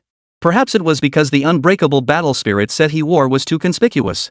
The understated yet undeniably exquisite silver sheen, along with the armor's sleek lines, unmistakably signaled its exceptional quality. Passing adventurers, regardless of level, instinctively parted to make way for him. Many eyes followed him, filled with either awe or curiosity. Li Hu rubbed his nose, inwardly cursing his miscalculation. This set of unyielding battle spirit gear was indeed a bit too flashy for the newbie world. Still, he didn't care much. After all, the life-saving items he carried, forged through the art of creation skill, were no joke. Forget silver-grade gear, even those legendary quality items tucked away in his inventory were enough to get him out of any dire situation unscathed. With this thought, Li Hu felt reassured, his steps lightening as he walked. Passing through the massive city gates, the clamor of voices was left behind. The view suddenly opened up before him. A vast, desolate wilderness stretched before him, the grayish-yellow earth extending to the horizon, dotted with sparse, low-lying shrubs. A faint stench of decay and blood hung heavy in the air. Li Hu retrieved a leather map from his multicolored spatial ring, a detailed chart of the Wailing Wilderness prepared by his master. Different colored markers on the map indicated the distribution areas and danger levels of various monsters. At the map's center, 3 level 20 bosses were marked in vivid red. They were the giant corrosive slime, the undead mage lord of decaying bones, and a peculiar creature known as the unicorn rabbit king. 3 level 20 bosses, their stats shouldn't be too difficult to handle. Li Hu mused silently. But they're scattered across 3 different directions in the wilderness, each a considerable distance away as the crow flies. If I have to run there on foot, just the travel time alone will waste a lot of precious time. He didn't want to waste precious leveling time on tedious running around. Perfect. Time to test that new skill. Li Hu's mind raced as he channeled the magic within his body. King's Chariot Summon. With a low shout, a brilliant light flared from his palm. It consumed 30 points of mana. A magnificently crafted two-wheeled chariot, forged entirely from bronze and an unknown metal, materialized before him. The chariot's body was carved with intricate cloud patterns and fierce beast motifs. A faint magical aura shimmered around the wheel rims. Two majestic bronze warhorses reared their heads, neighing with lifelike realism. An aura of nobility and power washed over him. Li Hu nodded with satisfaction and leapt onto the chariot. The interior was surprisingly spacious, with a soft animal hide covering the driver's seat. The controls proved remarkably straightforward. Gripping the reins, he focused his mind once more. Thunder Flash. This was an acceleration skill granted by the unyielding battle spirit set. In an instant, brilliant lightning flared from the bronze warhorse's eyes. The entire royal chariot transformed into a purple streak of light, darting forward like an arrow released from its bowstring. Whoa! Li Hu couldn't help but utter a gasp of astonishment. The speed of this king's chariot far exceeded his expectations. Magic Forging. 40 magic points consumed. Your skill Magic Forging gained 5 experience points. A pool of aqua blue light gathered in his palm, rapidly stretching and transforming. Transformed by the divine craftsmanship of Tiangong Kai Wu. As the light dissipated, a sleek silver-grade longbow, radiating faint wind elemental fluctuations, materialized in his grasp. Windchaser's silver-grade temporary weapon. Attack 180-260. Effect 1, Windspeed passive increases arrow flight speed by 15% and range by 10%. Effect 2, Precision Lock active consumes a small amount of spirit power. The next arrow guarantees a hit to the target's weak point. Cooldown, 30 seconds. Effect 3, Wind Arrow passive, no physical arrow required directly condense wind element into an arrow. Duration, 4,000 seconds. Equip level, none. Class restriction, none. What a fine bow. Li Hu weighed the Windchaser longbow in his hands, his eyes brimming with admiration. Its stats were almost on par with some ordinary gold-grade weapons. Especially the passive effect of Wind Arrow, which perfectly solved the issue of arrow consumption. He equipped the Windchaser. One of the hidden traits of the blacksmith profession was the ability to ignore most weapon class restrictions. Any weapon he forged himself or enhanced with his own hands could be wielded with ease. One hand guided the lightning-fast king's chariot, the other gripped the mighty bow. This novel experience of being a dragon-riding archer struck Li Hu as quite intriguing. At that very moment, a large swarm of writhing, foul-smelling green goo appeared on the barren land ahead. It was a level 10, foul slime swarm. They too spotted Li Hu charging toward them at high speed, emitting waves of gurgling screams as they charged forward fearlessly. Perfect timing. A faint smile curved Li Hu's lips as he drew his Windchaser longbow. His first trial target had arrived. Chapter 19, Unexpected Assistance. A gentle breeze gathered upon the taut bowstring. Slowly taking shape, it formed the outline of an arrow, which Li Hu held firmly in his hand. Then, the bowstring drew taut like a full moon. Like thunderclaps piercing the ears. The slender, razor-sharp wind spirit arrow arrives in an instant, striking precisely at the heart of the slime horde. A violent mini-tornado erupted. Amidst a barrage of explosions, a cascade of damage numbers floated above the slime's heads. 4,620. 4,690. 4,680. You defeated a level 6 slime and gained 5 EXP. You defeated a level 5 slime and gained 4 EXP. You defeated an 8th level slime and gained 10 experience points. You have leveled up. Your current level is 2. You gain 6 attribute points. You may distribute them freely or let the Great Will allocate them for you. So it actually has area damage. No wonder it was affected by that special attack. Watching the slime horde get wiped out in an instant, Li Hu drew his bow and fired another arrow. 9,400. 9,500. The terrifying offensive power granted by the full set bonus of the unyielding battle spirit, armor and a top-tier silver-grade weapon was a nightmare beyond the comprehension of these slimes, most of whom hadn't even reached level 10. His basic attacks already dealt over 4,000 damage, while critical hits approached 10,000 points. Such damage would likely overwhelm even a level 20 boss in just a few hits. The king's chariot continued its high-speed dash, passing over the charred craters left by 2 wind spirit arrows. Li Hu halted the chariot and casually picked up the scattered loot. You obtained white porcelain grade material slime gel. 100x amplification activated. You obtained bronze grade material slime core. You obtained white porcelain grade material slime gel. 100-fold amplification activated. You obtained bronze grade material slime core. You obtained white porcelain grade equipment novice spell orb. 100-fold amplification activated. You obtained bronze grade equipment water elemental orb. It actually dropped gear too? These items usually have pretty low drop rates in lower-tier dimensional worlds. Li Hu opened the data panel with keen interest, eager to inspect this already enhanced loot. Water element or bronze tier. Increases special attack by 150. Increases water elemental skill power by 2%. Requires 20 intelligence, level 5 ranged class. Currently does not meet intelligence or level requirements, cannot be equipped. Pretty average stats, but considering it's an upgrade from a white porcelain tier item, this panel is actually decent. In terms of value, it's already increased significantly. Li Hu stowed the orb in his backpack, letting the king's chariot continue its journey while glancing at his attribute panel. Unique, gaining a full 6 free attribute points upon leveling up a class. In contrast, common and rare classes only grant 2 and 4 points respectively. This was the unique advantage of the unique class. Though the gains seemed small each time, the cumulative difference over time would be insurmountable for classes of other rarities. Let the Great Will decide how to allocate them. Li Hu pondered briefly before choosing to entrust these precious attribute points to the Great Will. Most practitioners would make the same choice. This wasn't due to laziness or indifference. Rather, it was because the Great Will's allocation scheme comprehensively evaluated the practitioner's current circumstances to determine the optimal stat distribution tailored to their individual needs. Even the most seasoned professionals wouldn't dare claim their allocation scheme could surpass the Great Will's. That was virtually impossible. Great Will has completed your allocation. Strength points +3. Intelligence points +3. So the main focus is strength and intelligence? Li Hu raised an eyebrow. This stat allocation plan differed somewhat from his initial expectations. But then again, as the unprecedented unique profession, blacksmith offered no precedent for him to reference. Since the Great Will had chosen this path, there must be a reason behind it. Li Hu didn't dwell on it further, instead focusing his attention on the shifting environment around him. The farther they traveled from the Federation's teleportation hub city, the more monsters appeared, and their levels seemed to be gradually increasing. But that was a minor concern. The duration of the Windchaser longbow was still more than half remaining. It was more than enough time for him to clear out the nearby boss monsters and monster camps. Boom! Suddenly, a deafening explosion echoed from the distance, accompanied by towering flames and thick smoke, clearly audible from afar. Li Hu's brows furrowed as he noticed the terrifying tide of undead creatures surging toward the source of the sound. This place. He swiftly pulled the leather map from his backpack and checked his route. Aren't these supposed to be several merged, slime-gathering sites? How could there be so many undead monsters? Could it be the boss spawned? Undead skeleton soldiers wielding rust-stained blades and shattered shields formed a dense, encircling perimeter. At the very center of the encirclement, an 11-member squad with an average level of around 10 found themselves deeply entrenched and in dire straits. I told you all not to underestimate the enemy and charge in recklessly. You wouldn't listen, insisting on provoking that damn boss. What do we do now? Who knew that boss could revive a second time? What good is your whining now? Better ask who has any powerful survival items, get them out and use them. If not now, when?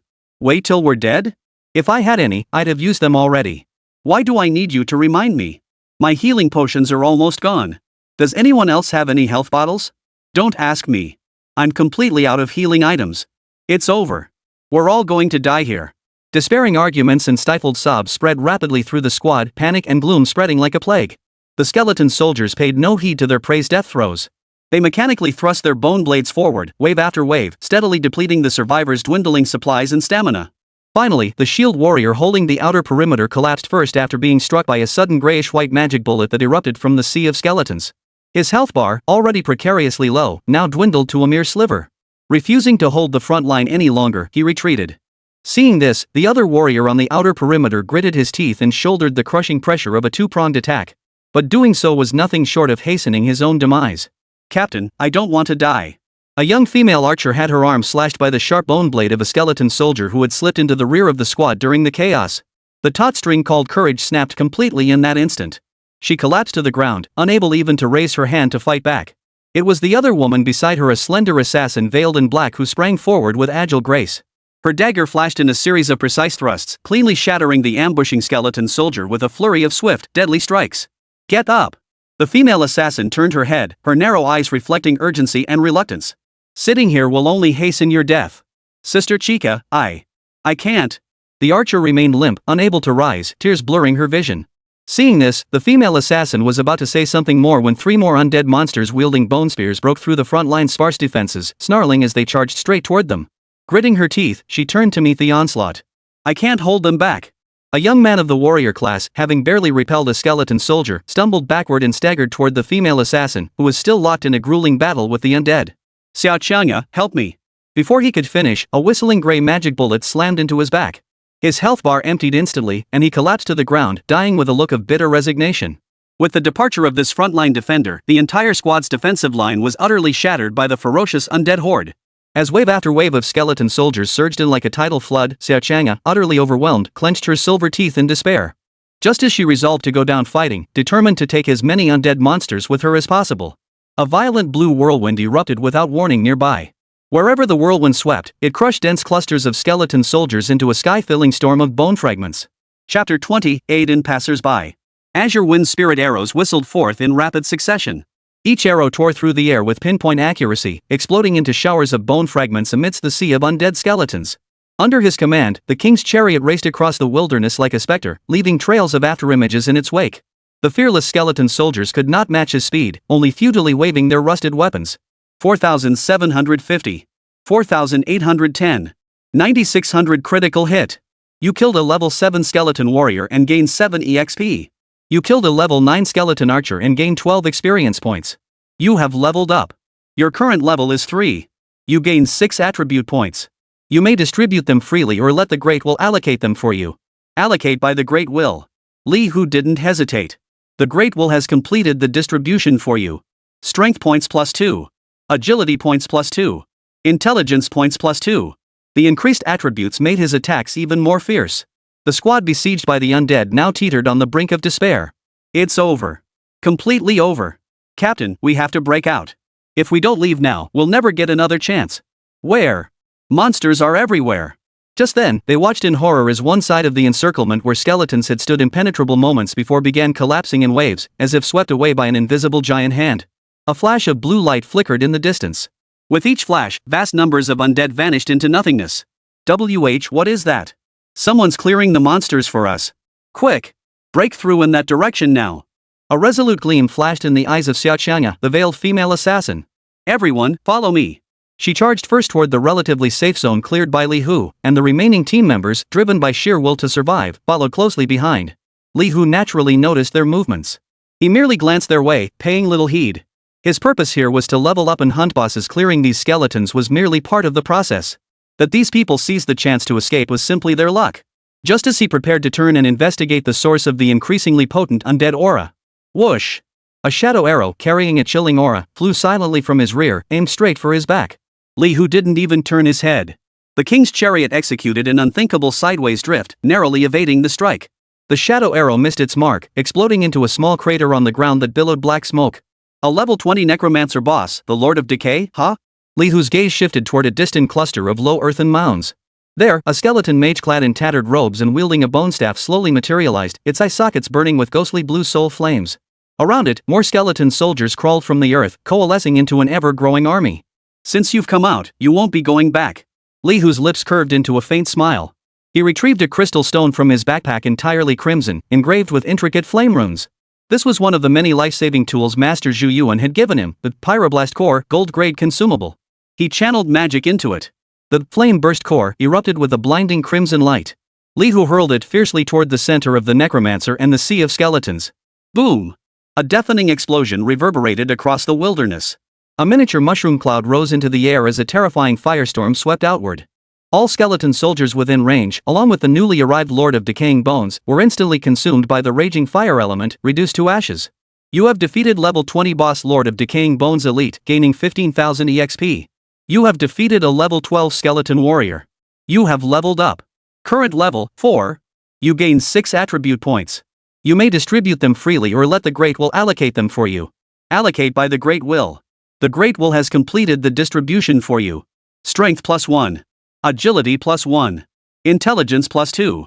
Spirit points +2. The flames dissipated, leaving behind only a massive charred crater and scattered points of light from the spoils of war. Li Hu drove up and began collecting them. You obtained white porcelain grade material fading soul fragment. 100-fold amplification activated. You obtained bronze grade material essence soul crystal. You obtained black iron grade equipment apprentice robe. 100-fold amplification activated. You obtained silver grade equipment magic gathering robe. You obtained an iron grade skill book bone revival. 100-fold boost activated. You obtained a silver grade skill book undead servant summon. Magic gathering robe silver grade. Requirements: Intelligence 50, Spirit 40, Level 10 Magic Class. Effects: Spell Power +80, Mana Regeneration +15%, Skill Cost Reduction 10%. Summon Undead Servant Silver Grade Skill Book. Requirements: Spirit 60, Level 10 Necromancy or Darkness Class. Effect, summons 2 skeleton warriors matching your level to fight for you. Lasts 30 minutes. Cooldown, 1 hour. Mage gear and skill books aren't much use to me. Li Hu shook his head. I can sell them later or use them as forging materials. As the final slayer, he effortlessly claimed all the loot. Even the white porcelain grade materials dropped by ordinary skeletons were upgraded to bronze grade through the Tiangong Kai Wu enhancement, making them quite valuable. He pulled out the animal hide map again, confirming the location of the next target. Next up, giant corrosive slime. He pulled a bottle of medium mana restorer from his backpack and downed it, replenishing the mana expended earlier. Just as he prepared to move, the squad that had narrowly escaped was cautiously approaching his direction. Leading them was none other than the veiled female assassin, Xia Chang'e. Thank you for your assistance, sir. You saved our squad. Xia Chang'e's voice carried a hint of hoarseness, yet her tone brimmed with sincere gratitude. The members behind her all cast looks of gratitude and awe toward Li Hu. Li Hu merely gave them a fleeting glance. It was nothing. You should return to the teleportation point as soon as possible. This place is unsafe. With that, he paid them no further attention. The king's chariot transformed into a streak of light, swiftly vanishing at the edge of the wilderness. Xia Chang'e and her companions were left staring at each other in silence. So powerful. And he looks so young. Yeah, he wiped out that entire horde of undead single-handedly, even the boss got one shot. Now that's the true mark of a master. Xia Chang'e gazed in the direction Li Hu had departed, her beautiful eyes beneath the black veil sparkling with an unusual light. She would never forget the life he had saved today. She silently resolved that one day, she too would awaken her own innate talent and grow stronger. Perhaps then, she might have the chance to repay this debt of gratitude. Chapter 21, The Willingness to Engage? The king's chariot traced a graceful arc across the wasteland, coming to a halt at the edge of a swamp that reeked of a pungent, sour stench. Ahead, a vast green gelatinous mass over 10 meters in diameter slowly oozed forward. Corrosive bubbles the size of fists continuously erupted from its surface, emitting a nauseating gurgling sound. This was the level 20 boss, the giant corrosive slime. Li Hu learned from the map that this creature possessed extremely high physical defense. More troublesome still, once its health dropped below a certain threshold, it would instantly regenerate to full health. Ordinary adventurers encountering it will likely be worn down to death. High physical defense, low health with full recovery? Li Hu stroked his chin, a faint smile playing at the corners of his mouth. What was a nuisance to others might not be so for him. With a flicker of thought, the Windchaser longbow materialized in his hands once more, its limbs glowing faintly with wind elemental light. No need for further probing. The lightning flash skill activated instantly, transforming the king's chariot into a streak of lightning. It darted in at an awkward angle, exploiting the slime's blind spot. Simultaneously, he drew back the bowstring. A wind elemental arrow coalesced, its tip shrouded in a barely perceptible aura of destruction. This was the hidden effect granted by the unbreakable battle spirit set enhanced damage against low-level monsters. Whoosh! The arrow left the bowstring, cutting through the air with a sharp whistle, striking the giant slime's pulsating core with pinpoint accuracy. 12400 critical hit. A massive crimson damage number floated above the slime's head. The massive gelatinous body convulsed violently, then rapidly shrank as if drained of moisture, collapsing into a pool of green slime. Silence fell. Instant kill. Not even its vaunted self-healing ability activated. You defeated the level 20 boss, Giant Corrosive Slime Elite, gaining 18,000 EXP. You have leveled up. Your current level is 5. You gain 6 attribute points. You may distribute them freely or let the Great Will allocate them for you. Allocate by the Great Will. Li Hu once again chose the hassle-free option. The Great Will has completed the distribution for you. Strength +1. Agility points +1. Intelligence points +2. Stamina points +2. The experience bar surged dramatically, and the exhilaration of leveling up spread throughout his body. He leapt off the battle chariot and began collecting the glowing orbs dropped by the boss. You obtained bronze-grade material corrosive slime. 100-fold amplification activated. You obtained silver-grade material slime soul. You obtained black iron-grade equipment rough leather armor. 100-fold boost activated. You obtained silver-grade equipment soul shattering robe. You obtained a white porcelain-grade material glowing magic stone. 100-fold boost activated. You obtained a silver-grade special accessory fire spirit's eye. Slime soul silver-grade material, a core imbued with pure life energy, usable for forging or alchemy. Soul shattering robe silver grade. Requirements: Constitution 60, Spirit 50, Level 15 plus Spellcaster or Support class. Effects: Spell resistance +100, 8% elemental damage reduction, slightly increased spirit regeneration speed. Fire Spirit Eye Silver Grade Special Accessory Eye. Requirements: Spirit 70, any class level 15 or above. Effect: Increases fire-based skill damage by 5%, enhances perception of fire elements, and grants a very small chance to see through invisible units. Another Spellcaster item. Li Hu shook his head and casually tossed the soul-shattering robe and fire spirit's eye into the for-sale category of his backpack. To him, these items held far less value than high-grade forging materials like the slime soul. He glanced at the duration of his Windchaser longbow. Less than half remained. Looks like I'll need to find time to reforge this bow into a permanent one. He silently calculated his next move before leaping onto the king's chariot, heading toward the final boss's spawn point. Meanwhile, on the other side of the wailing wilderness, across a relatively flat, desolate plain, hundreds of adventurers' corpses lay scattered haphazardly across the ground, their blood staining vast patches of scorched, yellow earth crimson. The thick stench of blood and death hung heavy in the air, nauseatingly so. Beside the corpses stood a group of 7 or 8 young men and women clad in ornate robes. Their expressions were haughty, their gazes fixed upon the corpses with undisguised contempt. These so-called professionals of the Data Granville era are truly weak and utterly pathetic.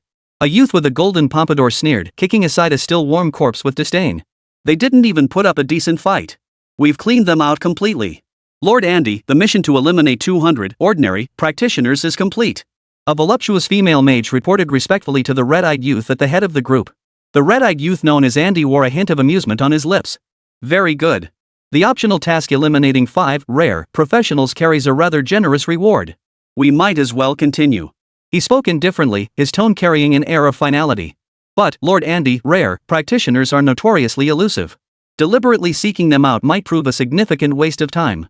A tall, slender youth who appeared more cautious hesitated within the group. And what if we alert the high-level operatives of this world's federation? No need to worry. Ander cut him off, a flicker of cruelty flashing in his eyes. The World Tree's mission notes are clear: no entities exceeding our power limits will appear in this low-tier world. As for how to find rare professionals, he surveyed the mountains of corpses piled around them, his smile growing colder. Kill enough, and you're bound to find one. I've already located the teleportation cities for these native classes. Ander extended his tongue, licking his lips, his eyes flickering with madness. If the mission goes awry, I won't mind wiping that city off the face of this world. Elsewhere. Federation, Northern Xian Province Core Region.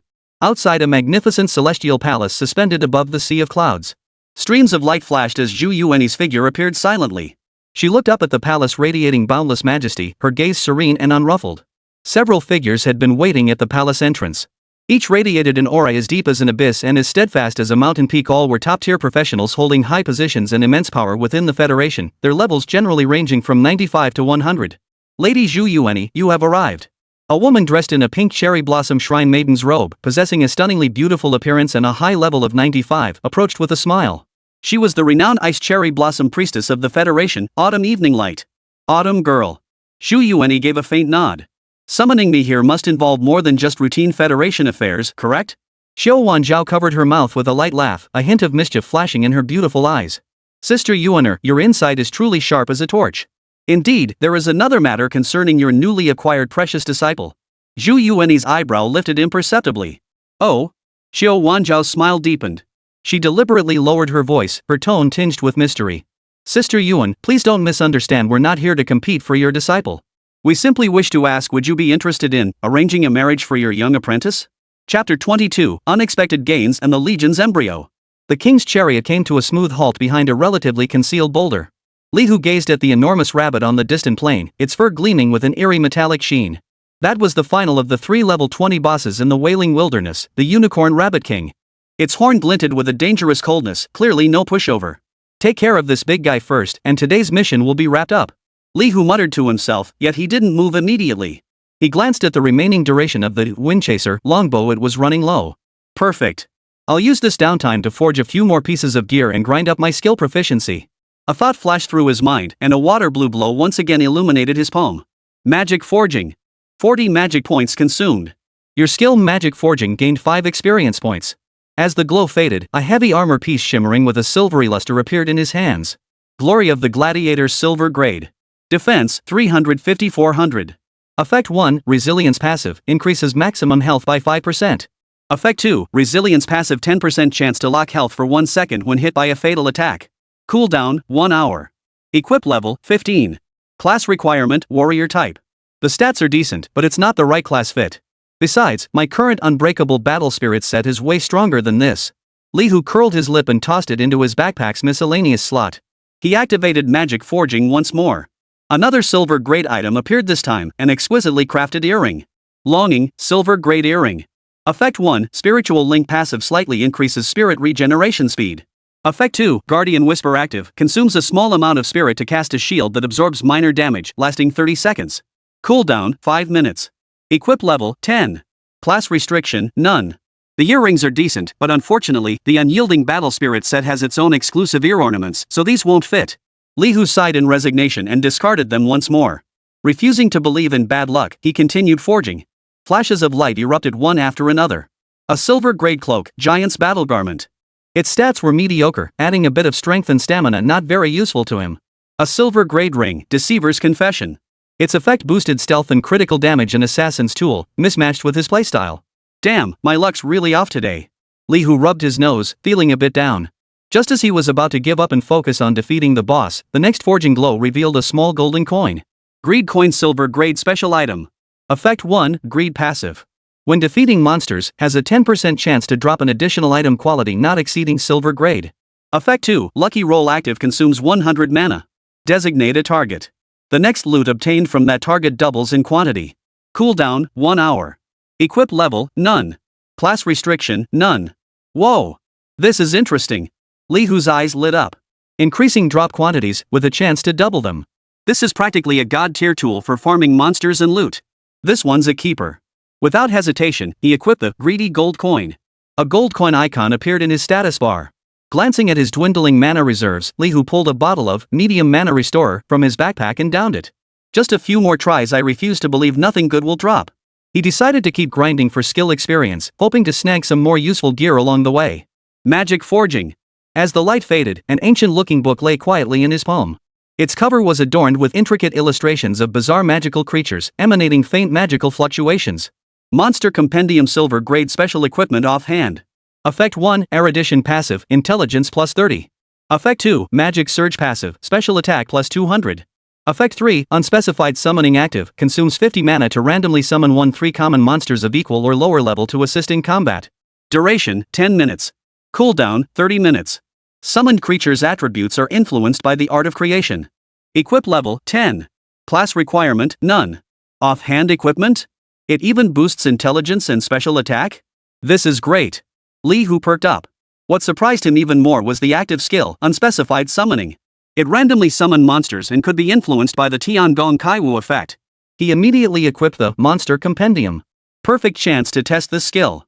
Li Hu fixed his gaze on a distant group of unicorn rabbits nibbling at the grass. They weren't bosses, just ordinary level 10 mobs.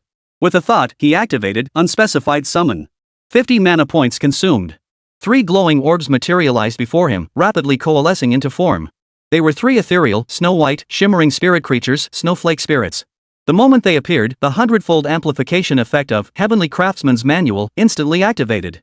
With a flash of light, the 3 snowdrift spirits grew slightly larger. Their previously ethereal forms solidified somewhat, their eyes now gleaming with an icy blue radiance. They had transformed into 3 genuine ice spirits, silver grade.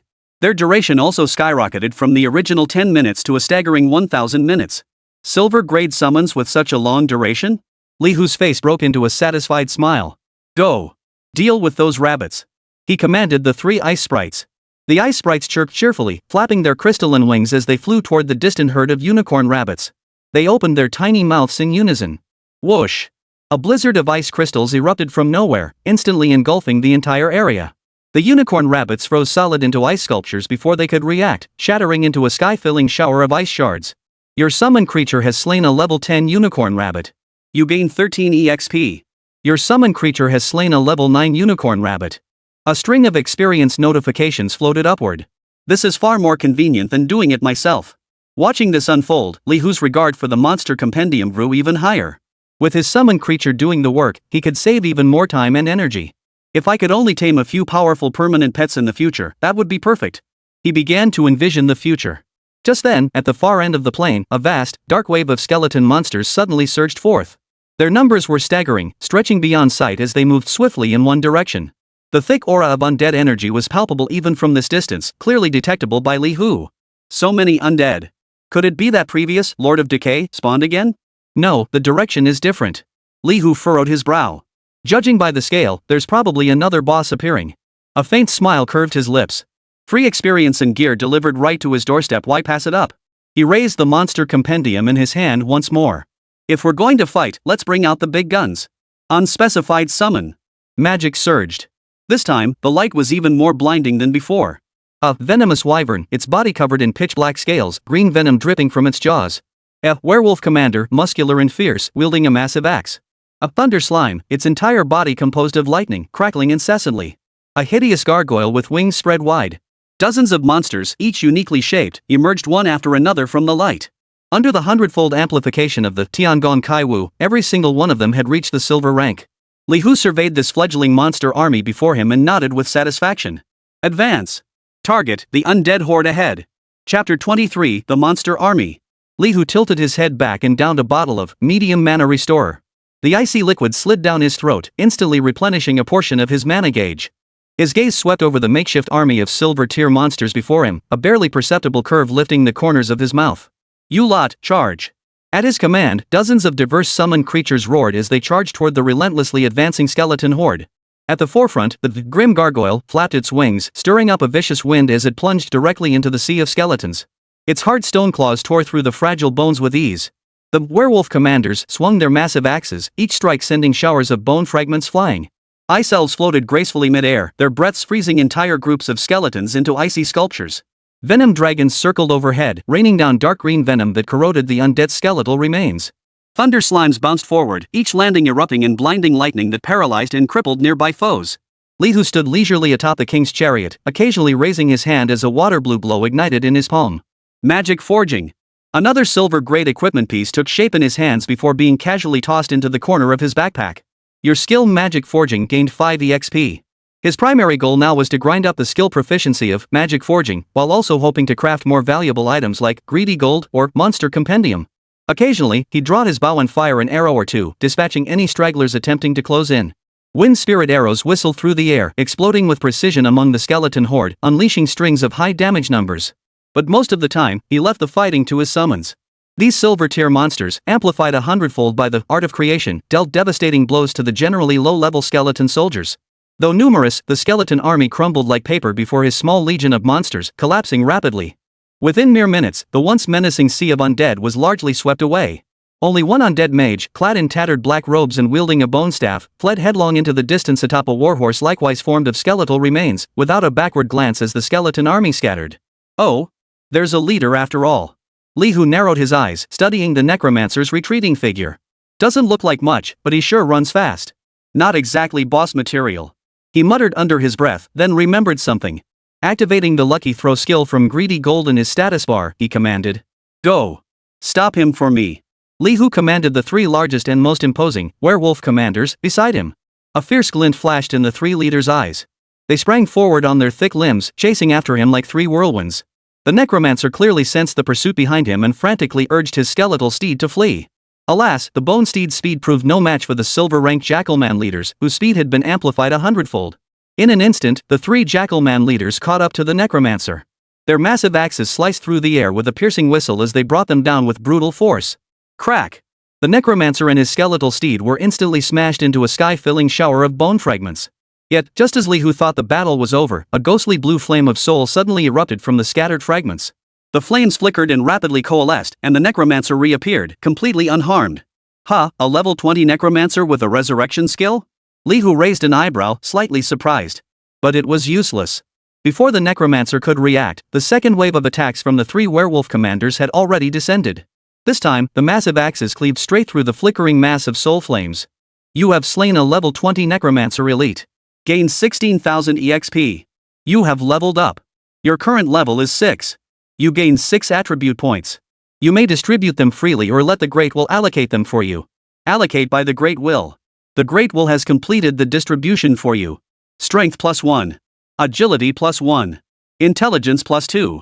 Spirit points +2. You have obtained white porcelain grade material Shadow Soul Flame.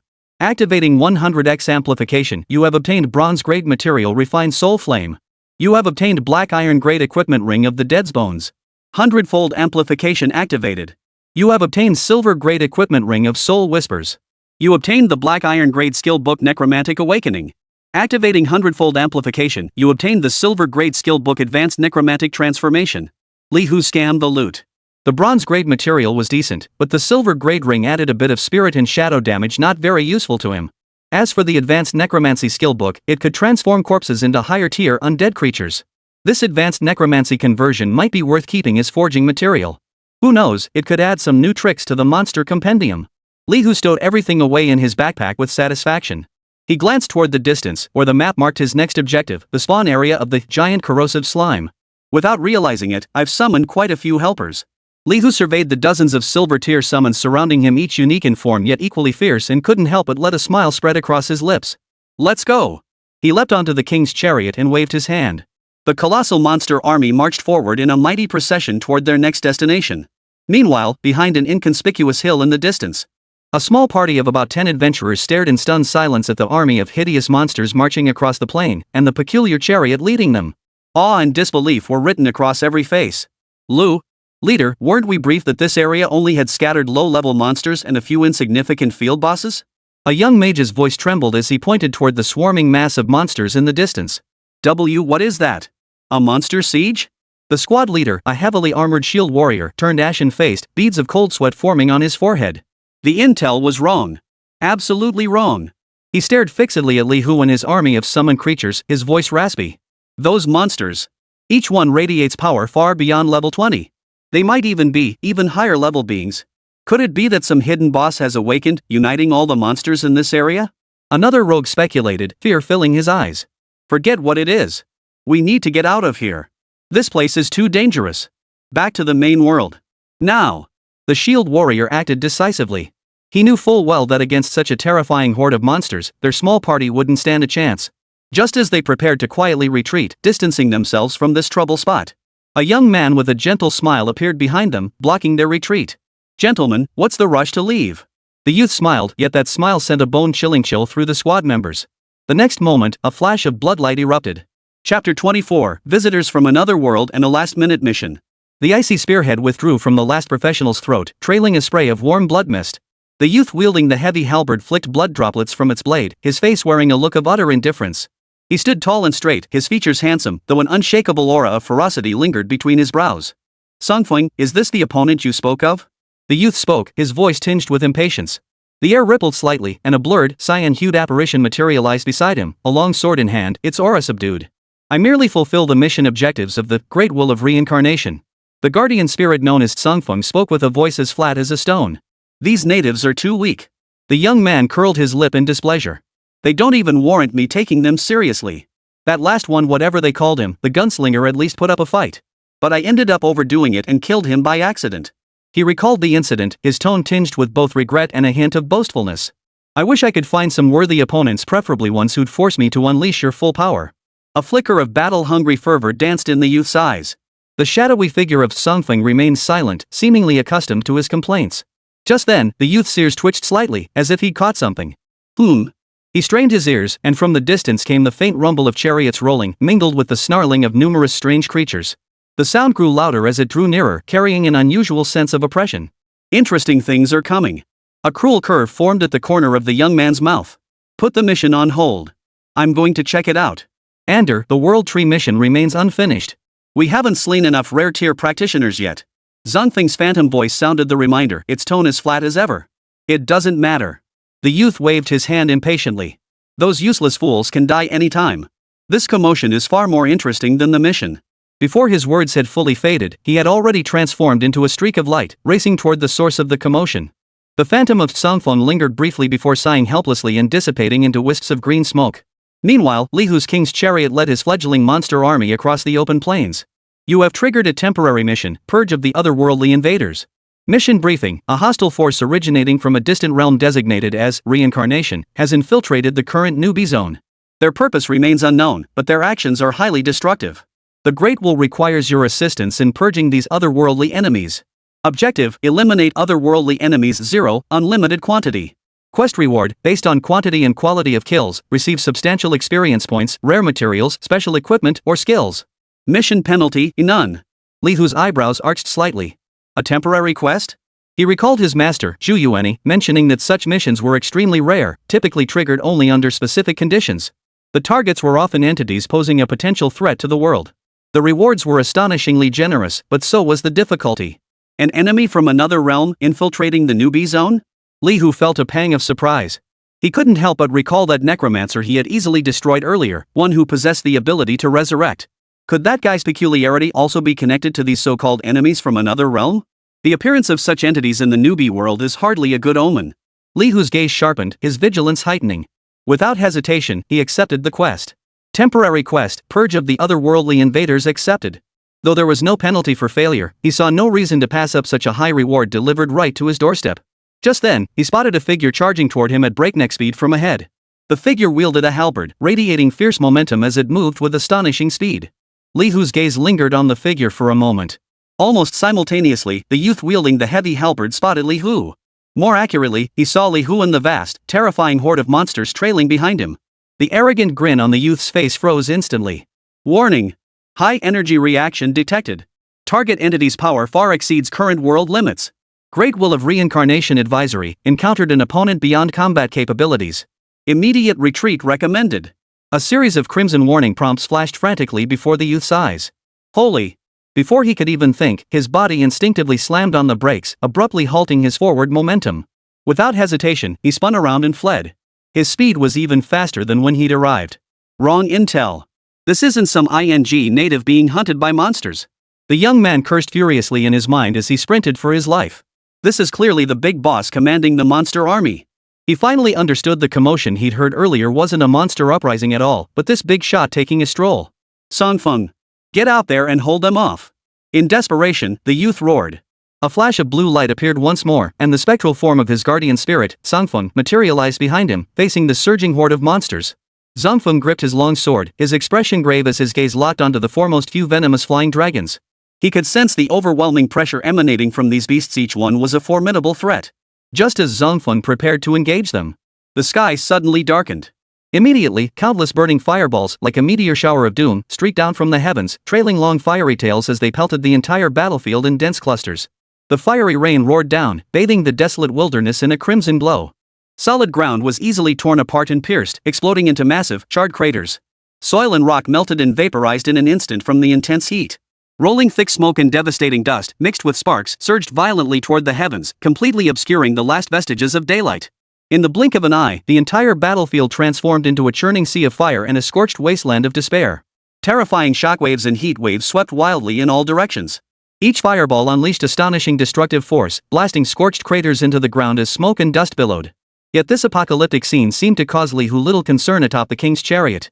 His vast army of silver-grade monsters roared relentlessly amidst the fiery downpour. Their bodies shimmered with multicolored elemental light, allowing them to either brace against most fireballs or deftly dodge them. The few low-level summons unlucky enough to be struck merely dissolved into specks of light. Li Hu didn't even wrinkle his brow, ready to summon replacements at any moment. His gaze had long been fixed on the instigator of this fiery downpour, the youth wielding the halberd, Andy, who had fled in disarray earlier but now returned, hovering midair alongside his guardian spirit. Chapter 25, The Doomsday of the Otherworldly Visitor. Detection of Otherworldly Enemy complete. Target, Luming Reincarnation World Code, Profession, Gravekeeper Rare, Level 25. Status, Enraged, Uncertain. Skills? Suppressed by world laws. Partial skills undetectable. Threat assessment, medium-low threat to host, but guardian spirit poses potential danger. Gravekeeper? Level 25? Li Hu's lips curled slightly, a hint of amusement playing on his face. So that spectacular rain of fire earlier was this guy's doing.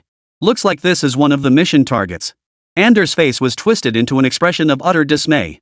He could never have imagined that his pride and joy area of effect strikes would prove so utterly ineffective against this horde of monsters before him. What unsettled him even more was the youth seated atop the ornate war chariot, who remained utterly composed throughout, as if watching a fireworks display that had nothing to do with him. Hide your blade. Prepare for a fight to the death. Ander gritted his teeth and growled at the guardian spirit beside him. He knew today would likely end in disaster. Guardian spirit Songfeng gripped his long sword, his azure form solidifying as the blade's tip locked onto Li Hu. A piercing sword intent radiated from his body. Li Hu, however, couldn't be bothered to spare the guardian spirit a second glance. He raised his right hand, and a blazing holy light suddenly flared from his palm. Holy flame execution. Without a moment's hesitation, the skill activated instantly. A thick pillar of golden flame tore through the air at a speed barely perceptible to the naked eye, hurtling straight toward Andy suspended mid-air. No! Ander felt a deadly sense of peril wash over him. He tried to dodge, only to discover his body felt bound by invisible shackles, rendering him unable to move. Within that holy flame lay an irresistible will of judgment. Boom! Golden flames instantly engulfed N's form. A piercing scream abruptly ceased. 188,888. Critical hit. Holy damage bonus. A staggering damage figure rose from the flames. Ander, a rare level 25 class character, along with his rather extraordinary looking gear, was instantly incinerated by Holy Flame Execution, reduced to ashes that dissipated into the air. You have slain the otherworldly Fo Lu Ming level 25 Tombkeeper, gaining 300,000 EXP. You obtained Bronze Grade Equipment, Broken Fong Tian Halberd. 100x Amplification activated. You obtained Silver Grade Weapon, Wind Cloud Halberd. Temporary Quest, Purge of the Otherworldly Invaders 1? Li Hu nodded with satisfaction. Not bad experience points, and he even got a silver weapon. His gaze finally shifted to the guardian spirit, Sunfeng, still hovering in midair, its glow slightly dimmed by its master's death. Target, Guardian Spirit Sunfeng Ownerless, level 30. Status, Confused, Energy Leaking. Skills, Sword Technique Mastery, Spirit Guardian. Threat Assessment, Low Imminent Dissipation. A level 30 Guardian Spirit. What a pity. With your master gone, you won't last much longer either. Li Hu shook his head. Still, we can't waste the experience and materials. He waved his hand toward the monster horde below him.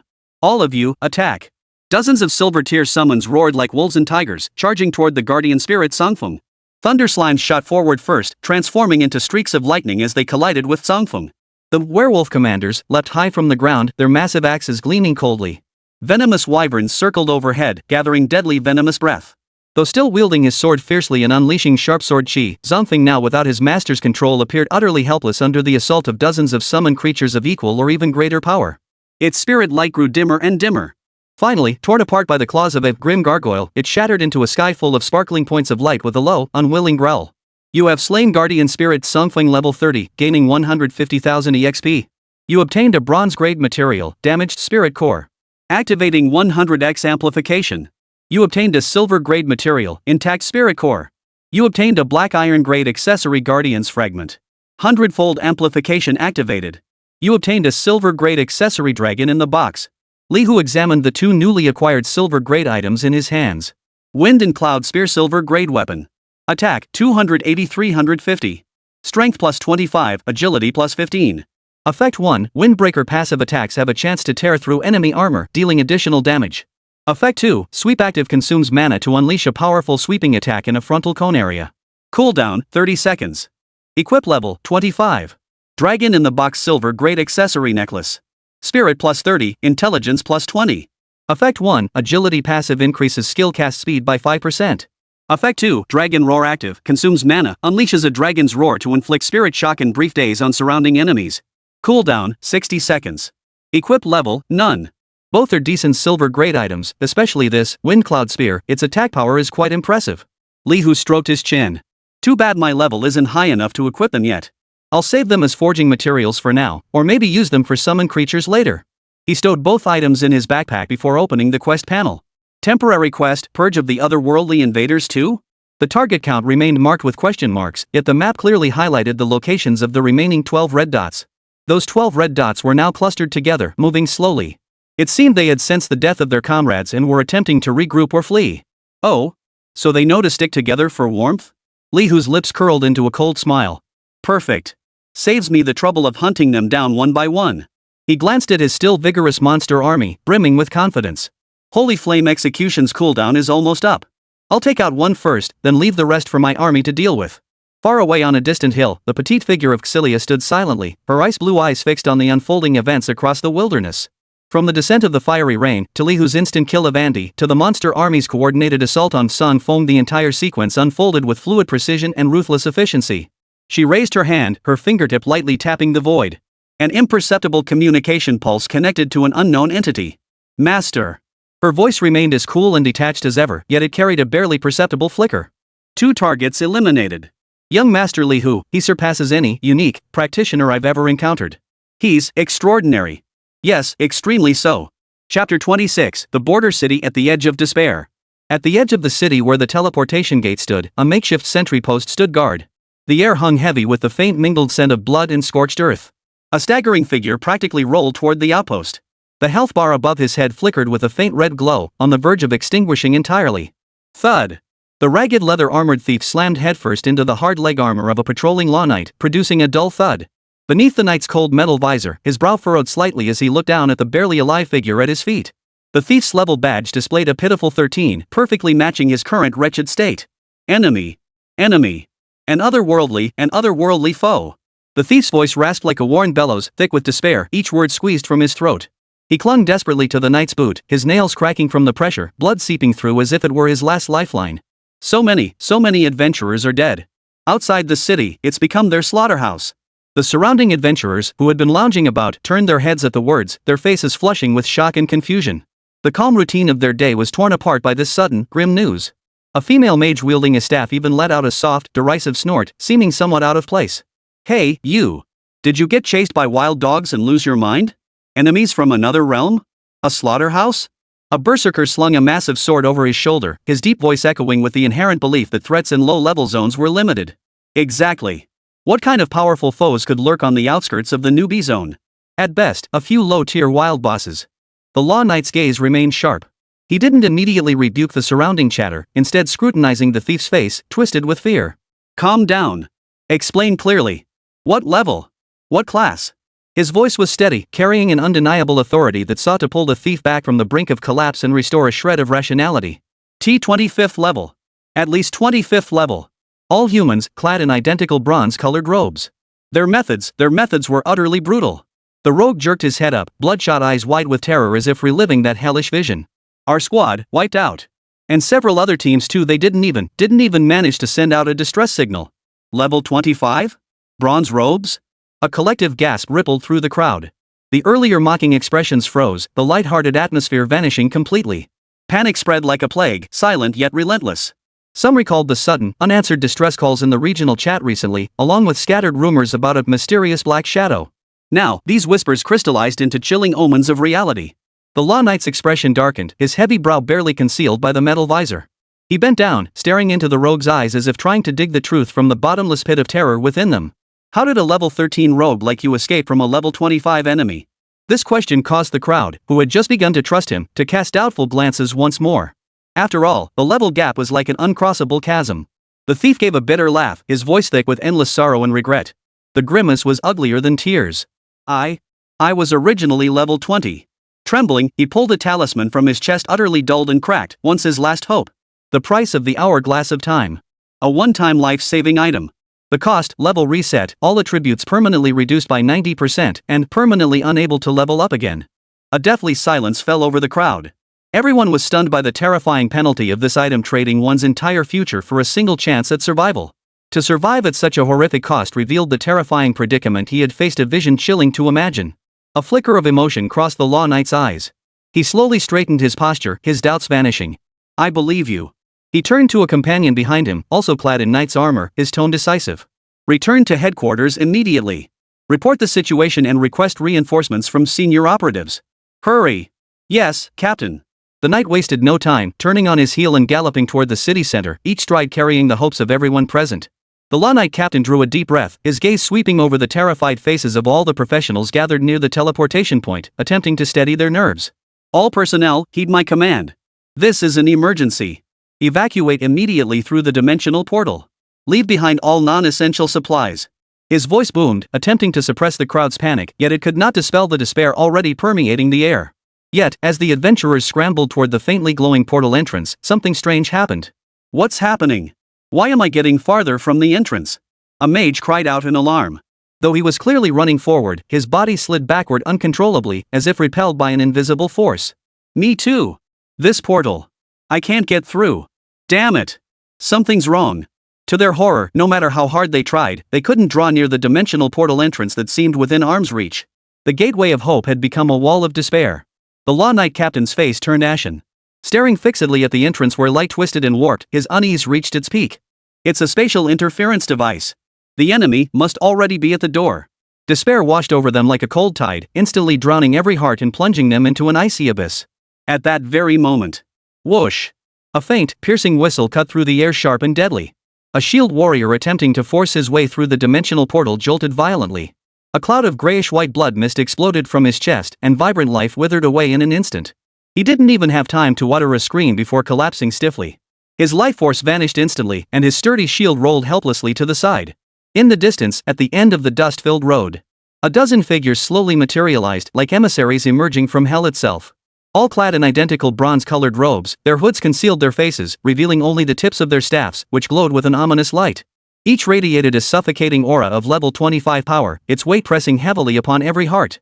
The bronze wizard at the head emitted a low, mocking laugh, like the cry of a night owl, piercing the deathly silence with its harshness. A pitiful bunch of insects. Still think you can escape? The game has only just begun. Chapter 27, The Curse of the Wizards. On the map, the 12 red dots representing the otherworldly enemies moved at a steady pace toward the city's edge where the teleportation gate stood. Li Hu stroked his chin as the king's chariot subtly adjusted course under his mental command, flanking the cluster of red dots from the side along their projected path. Oh? So they plan to launch a surprise attack before the Federation reinforcements arrive and take out the teleportation point? He glanced at the distance between himself and the small frontier city. Having inadvertently used several lightning flashes to speed up his pursuit of Lu Ming earlier, he now found himself not too far away. 12 level 25 bronze robe monsters. Quite a number. Their strength should be decent too. Li Hu didn't underestimate them.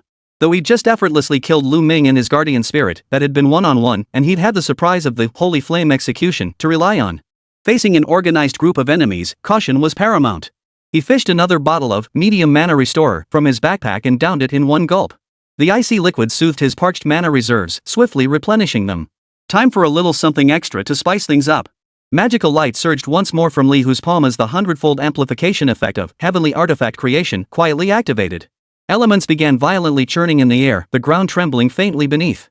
A colossal creature, far larger than any summoned before, slowly coalesced within the magic circle's glow. Its pillar-like limbs radiated explosive power, each seemingly casual step not striking solid ground but directly trampling the void. The void groaned under its weight, rippling outward in visible waves. Each breath expanded like bellows. A sulfuric stench hot enough to melt gold and iron erupted violently from its massive, razor-toothed maw, staining the surrounding air an ominous, scorched yellow. You have successfully summoned a gold tier creature, Bloodthirsty Azure Dragon LV-35. Gold tier? Li Hu was taken aback himself, surprised by his extraordinary luck this time. A level 35 gold tier dragon, its mere overbearing dragon presence was enough to make ordinary adventurers tremble in fear. Yet, as Li Hu surveyed the imposing bloodthirsty azure dragon and glanced at the 12 clustered red dots on the map, his brow furrowed imperceptibly. Seems still not quite safe. He muttered under his breath, pulling out another bottle of medium mana restorer. One more. Better safe than sorry. Meanwhile, at the city's edge where the teleportation gate stood, the makeshift sentry post lay in ruins, smoke still curling through the shattered walls and debris. Hold your ground. Mage Core, prepare. Focus fire on that robed figure on the left. The Law Knight captain bellowed hoarsely, his armor scarred in multiple places, blood trickling from the corner of his mouth. Yet his gaze remained fierce as he thrust his knight's lance forward, deflecting the oncoming grayish-white energy spheres. Behind him, over a dozen Federation operatives huddled against the shattered cover, their expressions grim. Their attacks, whether sharp sword chi, whistling arrows, or dazzling spells, pelted the bronze-robed wizards like stones into the sea, barely stirring a faint ripple of energy.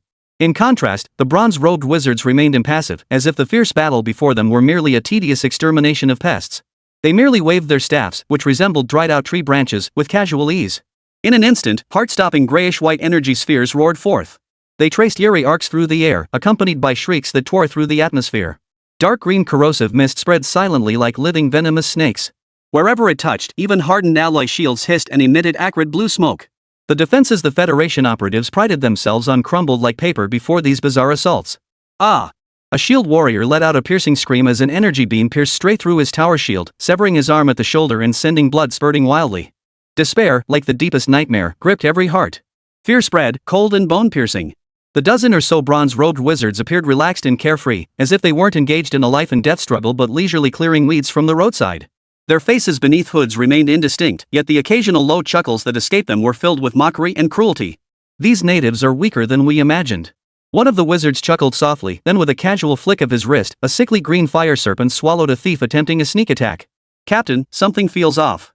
Just as the wizards reveled in the thrill of slaughter, the slightly taller bronze wizard at the head of the group abruptly halted his actions. Eyes hidden beneath his hood scanned the distant horizon. There, a massive plume of dust rose faintly into the sky, and the ground seemed to tremble slightly. What's that noise? The other wizards turned their heads as well. Probably reinforcements for those natives. They're all coming to die. One wizard scoffed dismissively, preparing to resume his game. No, something's wrong. The bronze wizard in charge suddenly grew solemn. This aura. It's monsters. Huge numbers, and incredibly powerful. Could it be a monster tide? He could clearly sense the overwhelming terror radiating from them, a power far beyond that of ordinary practitioners. A wizard standing beside him opened his mouth to warn his companions to be on guard. But he was stunned to find every companion's movement frozen in an instant. Those usually haughty and aloof wizards now had eyes peeled wide beneath their hoods, their pupils shrunk to pinpricks from sheer terror, following their horrified gazes. At the edge of the horizon, a colossal army of countless monstrous beasts swept toward them with thunderous force. At the forefront, several colossal venom dragons spread their wings, darkening the sky as torrential streams of emerald venom poured down like a storm. On the ground, dozens of monsters radiating silver-grey terror, grimstone golems, jackal werewolf lords, thunder slimes roared and surged forward, forming an unstoppable torrent. At the very center of this monstrous horde, the largest of them all, a dark crimson dragon, let out a deafening roar that shook the heavens. The golden great dragon's might swept across the entire battlefield like a tangible shockwave. Upon the golden dragon's back, and atop an ornate, peculiar-looking chariot, a youthful figure gazed coldly at them with a gaze that seemed to see them as already dead. In that moment, a single thought consumed every bronze wizard's mind. They were the prey. Chapter 28, The Hunt. The momentary deathly silence was torn apart by the heavy gasps of the bronze wizards. Fear, like an invisible giant hand, gripped each of their hearts so tightly they nearly stopped beating. The monstrous legion on the horizon, carrying an aura of utter destruction, was crushing toward them. The golden dragon at its head roared, its dragon might crashing over them like a tsunami, nearly forcing them to their knees. Run! A shrill scream, its origin unknown, pierced the suffocating silence. The remaining bronze wizards snapped out of their daze. Abandoning all decorum, they turned and sprinted toward the city's interior, their only possible escape route. They cast various acceleration spells, their feet flashing with light as their forms blurred into streaks of motion. Yet, though they were fast, the monster legions were faster. Especially the venom dragons. With a single flap of their wings, they effortlessly covered vast distances. Dark green venom began spilling not far behind them, corroding the ground with a hissing sound. Beside the ruined checkpoint, the surviving Federation operatives, including the gravely wounded captain of the Law Knights, stared in stunned silence at this sudden turn of events. The bronze wizard who had been so arrogant moments before, driving them to the brink of despair, now fled in utter disarray like a stray dog. And pursuing them was a horde of terrifying monsters they had only dared imagine in their worst nightmares. That's... A young mage pointed toward the figure atop the ornate chariot at the center of the monster legion, his voice trembling with utter shock. Seated calmly atop the chariot was a youth, his expression indifferent, as if merely engaged in an ordinary hunt. His rank insignia is level 6? A sharp-eyed rogue gasped in disbelief, rubbing his eyes as if to confirm he hadn't seen wrong.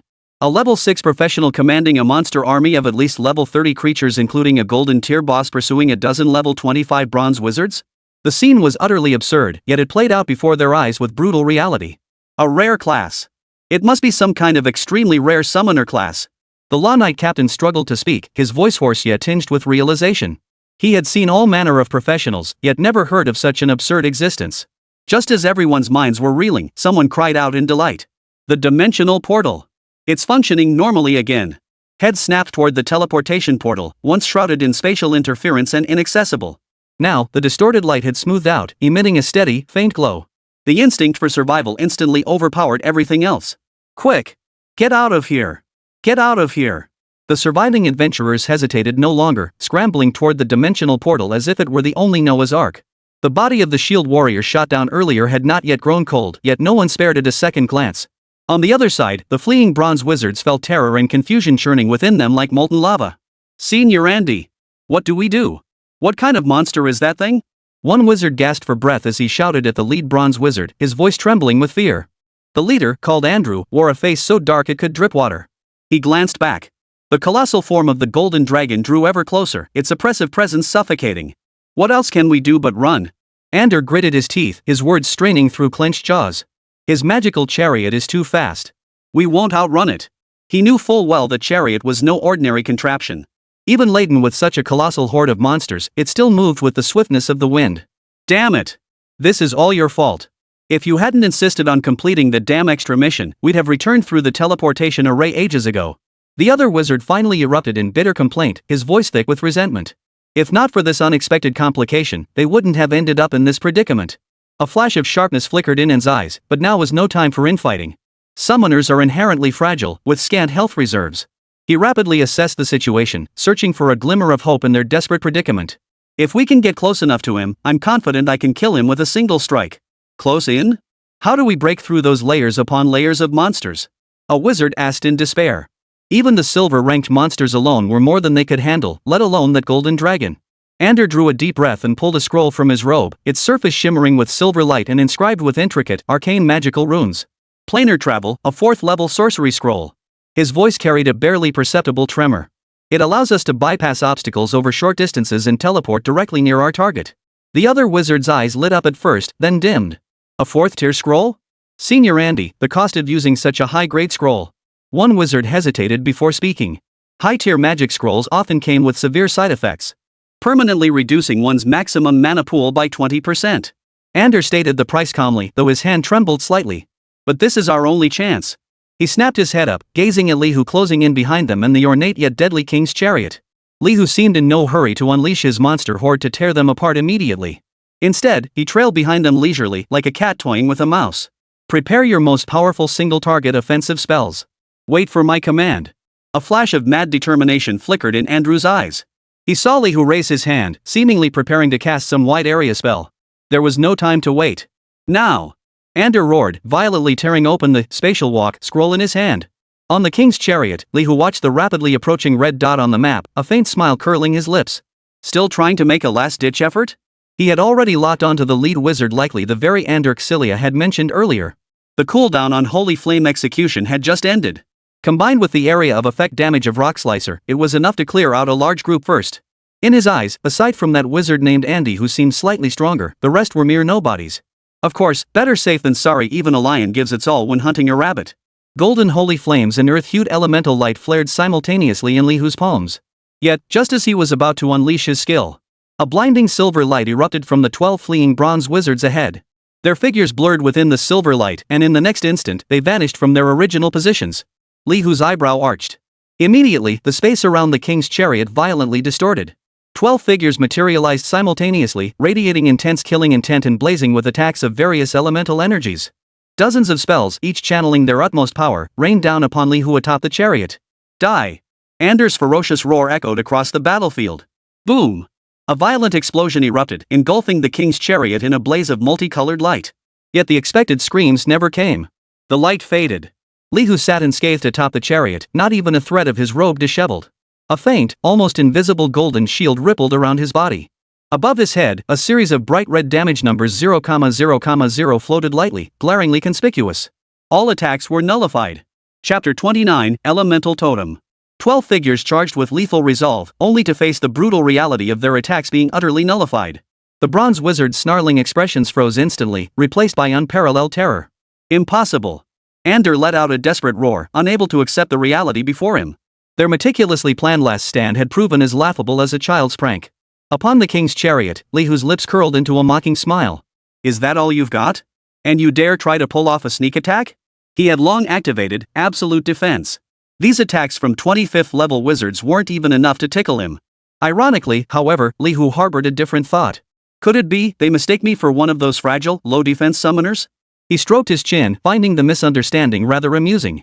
If that was the case, he might as well play along and exploit it. With a flicker of intent, the bloodthirsty azure dragon let out a thunderous dragon's roar, its massive form suddenly accelerating. The venomous dragon followed close behind, spewing deadly poisonous mist. Monsters like the malevolent gargoyle, the werewolf commander, and the thunder slime surged like a tidal wave toward the panicked wizards. The battle once again became a one-sided slaughter. This time, the wizards had no chance whatsoever. Under the golden dragon's overwhelming dragon might, their magic grew sluggish and feeble.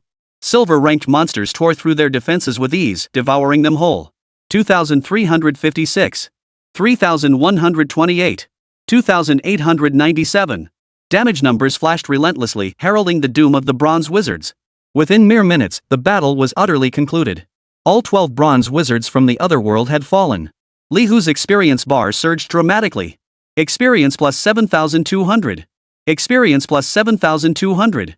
Experience plus 7,200. His character level jumped from 6 to 7, and his experience bar surged to 2/3 full. Feels good. Li Hu stretched lazily and jumped down from the battle vehicle. Time to clean up the battlefield and collect the spoils. He walked over to Tuan's corpse and picked up a faintly glowing ring first. Bronze Wizard's Ring. Quality, Black Iron. Attributes, Intelligence plus 5. Black Iron quality? Just as trashy as expected. Li Hu curled his lip in disappointment at the equipment quality in this world. But it didn't matter, he had the Tiangong Kai Wu. Li Hu activated the skill. Tiangong Kai Wu.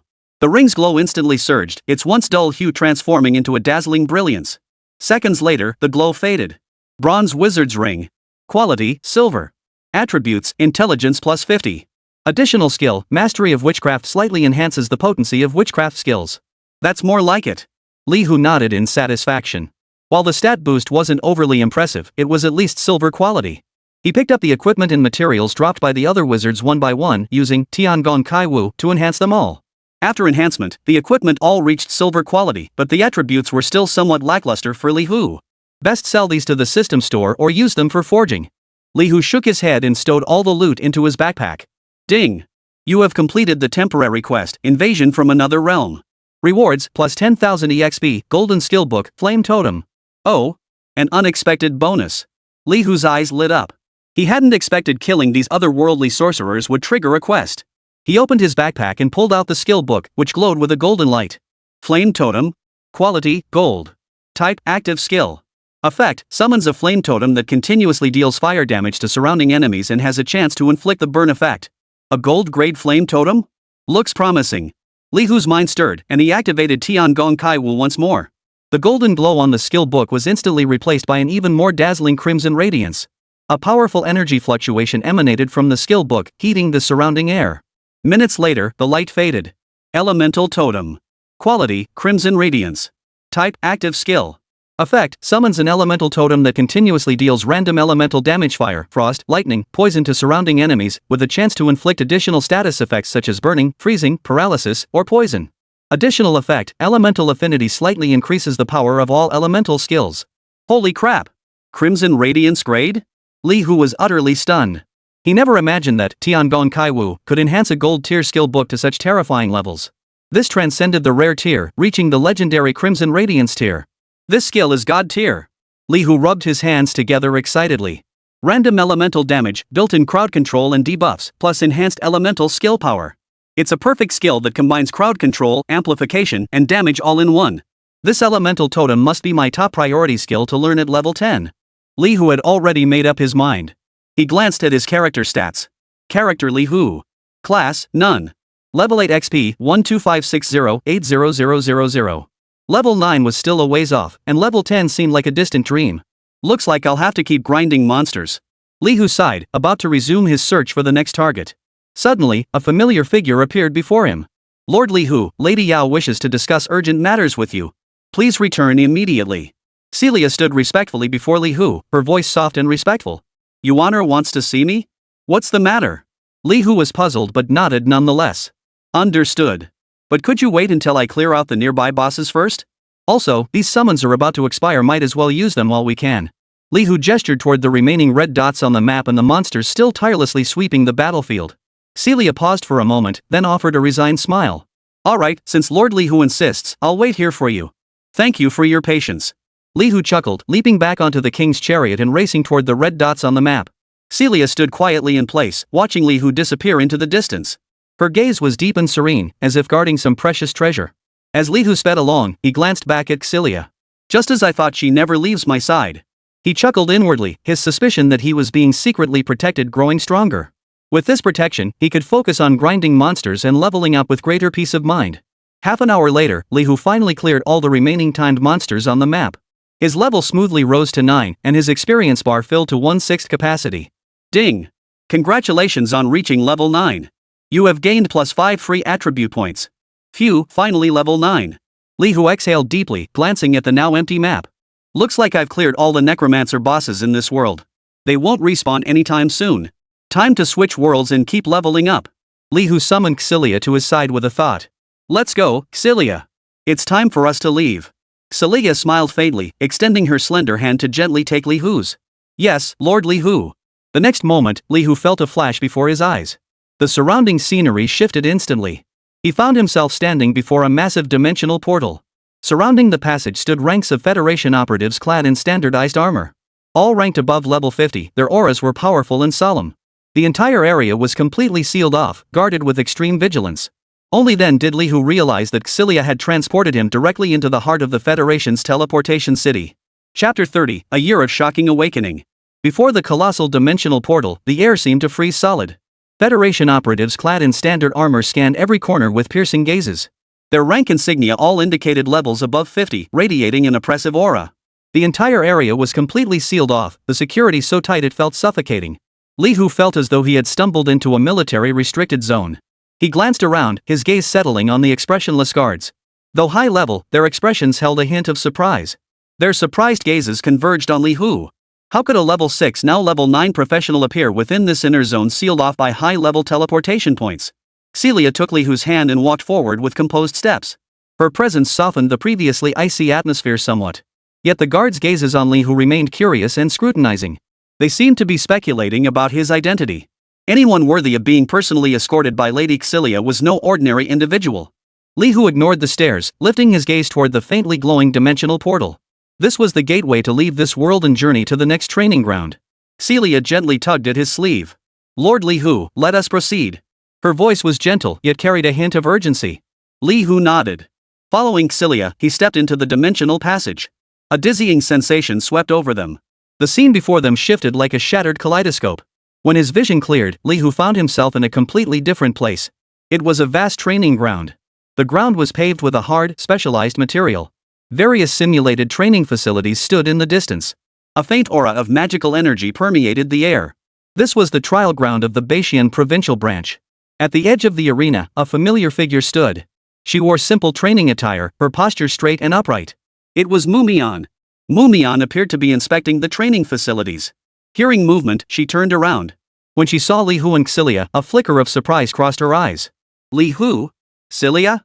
She hurried over. "How come you're back so soon?" Mumian's gaze settled on Li Hu. She noticed the level badge above his head. "Wait, you're level 9? Her voice carried unmistakable shock. How long had Li Hu been in the mission world? In just a few days, he jumped straight from level 1 to level 9? That was rocket speed progression. Mumian turned to look at Celia. "Celia, have you been grinding monsters for him all this time?" Her tone carried a hint of inquiry. In her view, only someone as powerful as Celia could help a newbie level up so rapidly. Li Hu chuckled. "It's not Celia's doing." He scratched his head. "I just got lucky finding some wild bosses and happened to complete a side quest along the way." He explained it casually. But Mumian's eyes grew even more puzzled. A wild boss? Temporary quests? These things weren't something you'd just stumble upon, let alone rely on to level up 8 times in a few days. Her gaze instinctively swept over Li Hu's entire body. Then, she froze. Mumian's gaze settled on a ring on Li Hu's hand. The ring emitted a faint crimson glow. It was the unique glow of Crimson Radiance grade equipment. This ring is Crimson Radiance quality? Her voice rose again, filled with disbelief. Equipment of Crimson Radiance quality was an extremely rare existence even within the Federation. Typically, only the most elite warriors had the chance to possess them. Moreover, the design of this ring seemed unfamiliar. A name instantly flashed through Mumian's mind. Zhu Yan. Only that young lady possessed the capability and resources to prepare equipment of this caliber for Li Hu. Her gaze shifted to Celia, growing complex. "Is this something Yuan prepared for you?" Mumian's voice grew slightly huskier. A faint smile touched Celia's lips. She didn't answer directly. She merely shook her head gently. "Mumian, Lord Li Hu's gains this time far exceed your imagination." Her words carried profound meaning. Mumian keenly grasped the implication in Celia's words. It wasn't a gift from Zhu Yuan. Then this Crimson Radiance grade ring, did Li Hu acquire it himself? How could that be? How could a level 9 professional possibly obtain Crimson Radiance grade equipment? Unless... Mumian's gaze fell upon Li Hu once more. She scrutinized his hands. She recalled his mysterious profession. And his seemingly innate ability to conjure items out of thin air. A startling thought exploded in her mind. This Crimson Radiance grade ring. Was it forged by Li Hu himself? This realization left Mumian utterly frozen in place.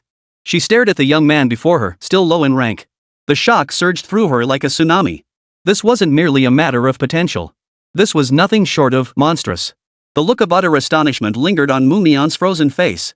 She stared at Li Hu as if he were a primordial beast cloaked in human skin. A Crimson Radiance grade ring. Obtained by a level 9 professional on his own. The whole affair reeked of an indescribable strangeness. Her breathing grew slightly ragged, her chest rising and falling faintly. After a long moment, Mumian took a deep breath, forcing down the storm raging within her. She turned to Celia, her expression growing solemn. "Lady Celia." Mumian bowed slightly. "Regarding the matter involving Master Zhuyener and her apprentice earlier, on behalf of the Baishian provincial branch, I formally apologize." Her voice was clear, carrying an unquestionable sincerity. We will no longer interfere with any decisions made by Lady Zhu Yuani. As for those tactless individuals who attempt to disturb Lord Zhu Yan'er's seclusion, the branch will issue stern warnings. Celia listened quietly, her face still bearing that timeless, serene smile. She gave a slight nod. Director Mumian, you have been thoughtful. I will convey this to Lord Yuer. Mumian finally exhaled, a faint bead of sweat visible on his temple. She turned her gaze back to Li Hu, the scrutinizing edge in her eyes softening considerably, replaced by a complex mix of curiosity and a hint of apprehension. Li Hu, you're quite something, aren't you? Mumian's tone shifted, tinged with teasing. Reach level 9 so fast, are you rushing back to brag to your master? She gave him a knowing wink. Once you get back, I bet there'll be quite a show to watch. Li Hu scratched his nose, a bit confused. A show? What kind of show? He couldn't recall having any skeletons in his closet with his master. Bidding farewell to Mumian, whose thoughts were elsewhere, Li Hu quickly returned to the familiar treehouse, accompanied by Xilia. Chapter 31, Engagement? Zhu Yaner still reclined on the soft couch by the window, cradling an ancient scroll in her hands. Sunlight filtered through the gaps in the leaves, casting mottled patterns of light and shadow across her form wholly yet tinged with languor. You're back. She lifted her gaze, her cool eyes resting on Li Hu, carrying a barely perceptible warmth. Li Hu nodded and approached her. Master, this journey to the other world felt quite extraordinary. He gathered his thoughts and began detailing his first journey to the other world. From the dizziness upon stepping through the portal, to the chilling desolation of the realm of the undead. Then the battle against those bronze wizards. He emphasized the wizards' bizarre sorcery and their combat style, which was entirely different from that of the Federation's professionals. Of course, he also recounted the exhilaration of summoning a monstrous army to sweep everything before them. And finally, the thrill of enhancing his spoils with the Tiangong Kaiwu. Zhu Yaner listened quietly, her gaze focused, occasionally nodding gently. When Li Hu finished, she remained silent for a moment. Then, setting down the scroll, Zhu Yuani spoke with startling clarity. Little Tiger, you've come of age this year. Li Hu froze, unsure why his master had suddenly brought this up. It's time to start considering marriage arrangements. Zhu Yuani's tone was matter-of-fact, as if discussing the most ordinary of matters. Engagement? Li Hu's eyes nearly popped out of his head. This topic had shifted far too abruptly. Staring at Zhu Yuan's breathtakingly beautiful yet otherworldly face, he wondered if he'd misheard. Zhu Yuani seemed oblivious to Li Hu's shock. With a wave of her pale hand, several cards, shimmering with a faint glow, materialized before Li Hu. Each card displays the image and profile of a young woman. Su Ying, rising star of the Federation military, 22 years old, level 55 assault knight, resolute and decisive. Zhong Jingyao, daughter of a commercial alliance council member, 21 years old, level 52 elemental master, exceptionally intelligent, skilled in business management. Luo Lu, heiress of an ancient martial arts lineage, 20 years old, level 53 shadow dancer, agile movements, exquisite beauty. Fang Man, candidate for Holy Maiden of the Healing Church, 19 years old, level 50 oracle priestess, kind-hearted with exceptional healing abilities. Zhu Yunier's fingertips glided lightly across the cards, her voice as cool and detached as ever. These young women have all been vetted by headquarters. They are around your age and possess exceptional talent in their respective professions. You may review them first. Li Hu stared at the photos of the girls smiling charmingly, along with the long strings of dazzling resumes behind them, feeling a bit overwhelmed. Master, whose idea was this? He asked cautiously. The old farts at headquarters. Zhu Yuani said indifferently. They said that since you're of age and so exceptionally talented, getting engaged early and settling down would be beneficial for your future development. Plus, it'll help the Federation expand its roots sooner. Li Hu's mouth twitched. They even brought up expanding the family. Tomorrow, headquarters will arrange for you to meet them. Zhu Yuan continued. Get acquainted first and see if any catch your eye. If you don't like any of them, I'll look for others for you. Li Hu met his master's earnest gaze and knew she wasn't joking. He sighed. All right, master. I'll go meet them tomorrow and see how it goes. At this point, he might as well go through the motions. Zhu Yaner nodded, seemingly satisfied with Li Hu's response. She stood up and walked over to Li Hu. A faint, sweet fragrance wafted toward Li Hu's nose. You've just returned from another world. You must be exhausted. Go soak in the magical hot springs behind the mountain and get some proper rest. Zhu Yuani whispered softly. Lower-level practitioners haven't fully developed their physical capabilities yet, so their physiological needs tend to be more vigorous. The magical hot spring will help ease your fatigue and solidify your foundation. Li Hu's cheeks flushed slightly at her words. Vigorous physiological needs? Master, have you misunderstood something? He cleared his throat. Understood, master. I'll go right away. Li Hu fled the treehouse as though escaping. Watching Li Hu's hasty retreat, a flicker of confusion crossed Zhu Yuaner's icy gaze. Celia. She called softly. Celia materialized silently behind her.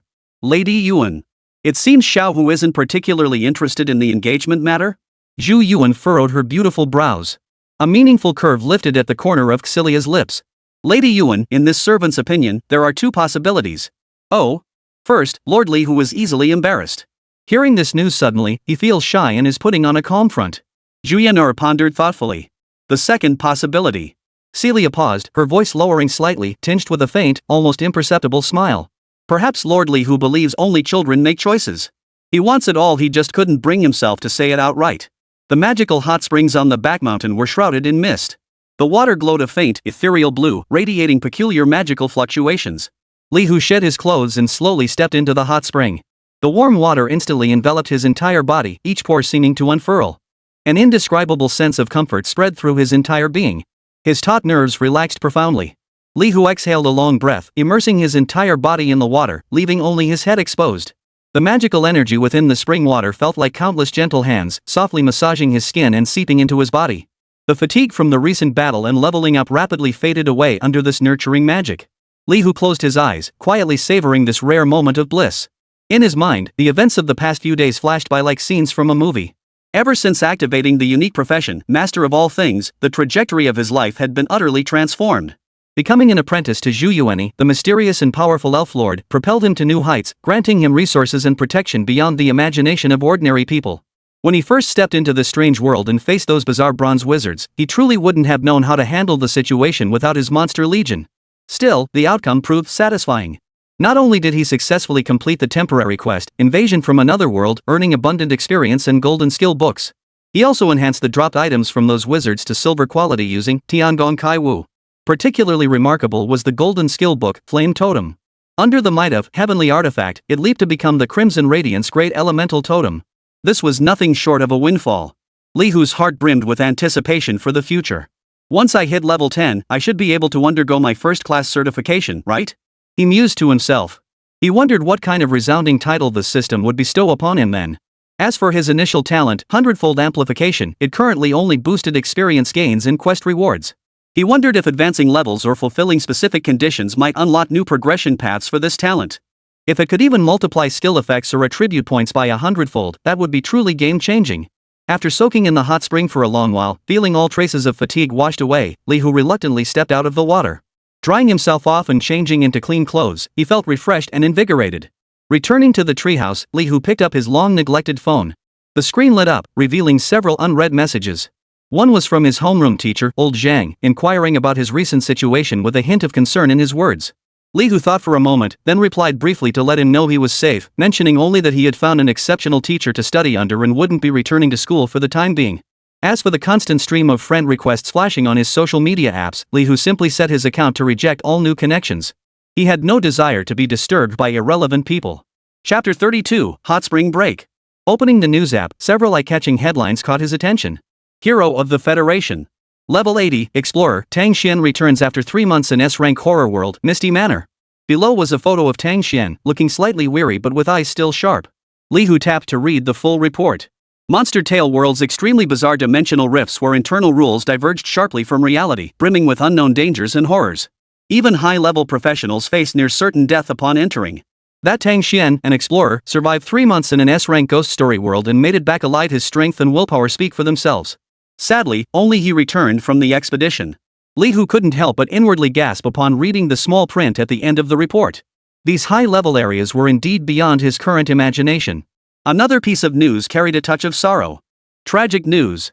Federal Level 75, Skyblade Knight, Meng Feihua fell yesterday while pursuing an interdimensional fugitive in the A-class war world, Scar of the Sacred Fall. He was ambushed by the heroic unit, Archangel Dawnwing, and tragically perished. Below the report sat a striking military portrait of Meng Feihua in full gear, alongside the Federation's S-class bounty notice for Archangel Dawn's Wings. Heroic unit. Li Hu's gaze sharpened. Enemies of this caliber could no longer be measured by level alone. They often possessed formidable exclusive skills and domains, making them extremely difficult to deal with. The tour concert of Dream Songstress, Luchinga, originally scheduled for next week in Sky City, has been postponed due to sudden spatial fluctuations at the venue.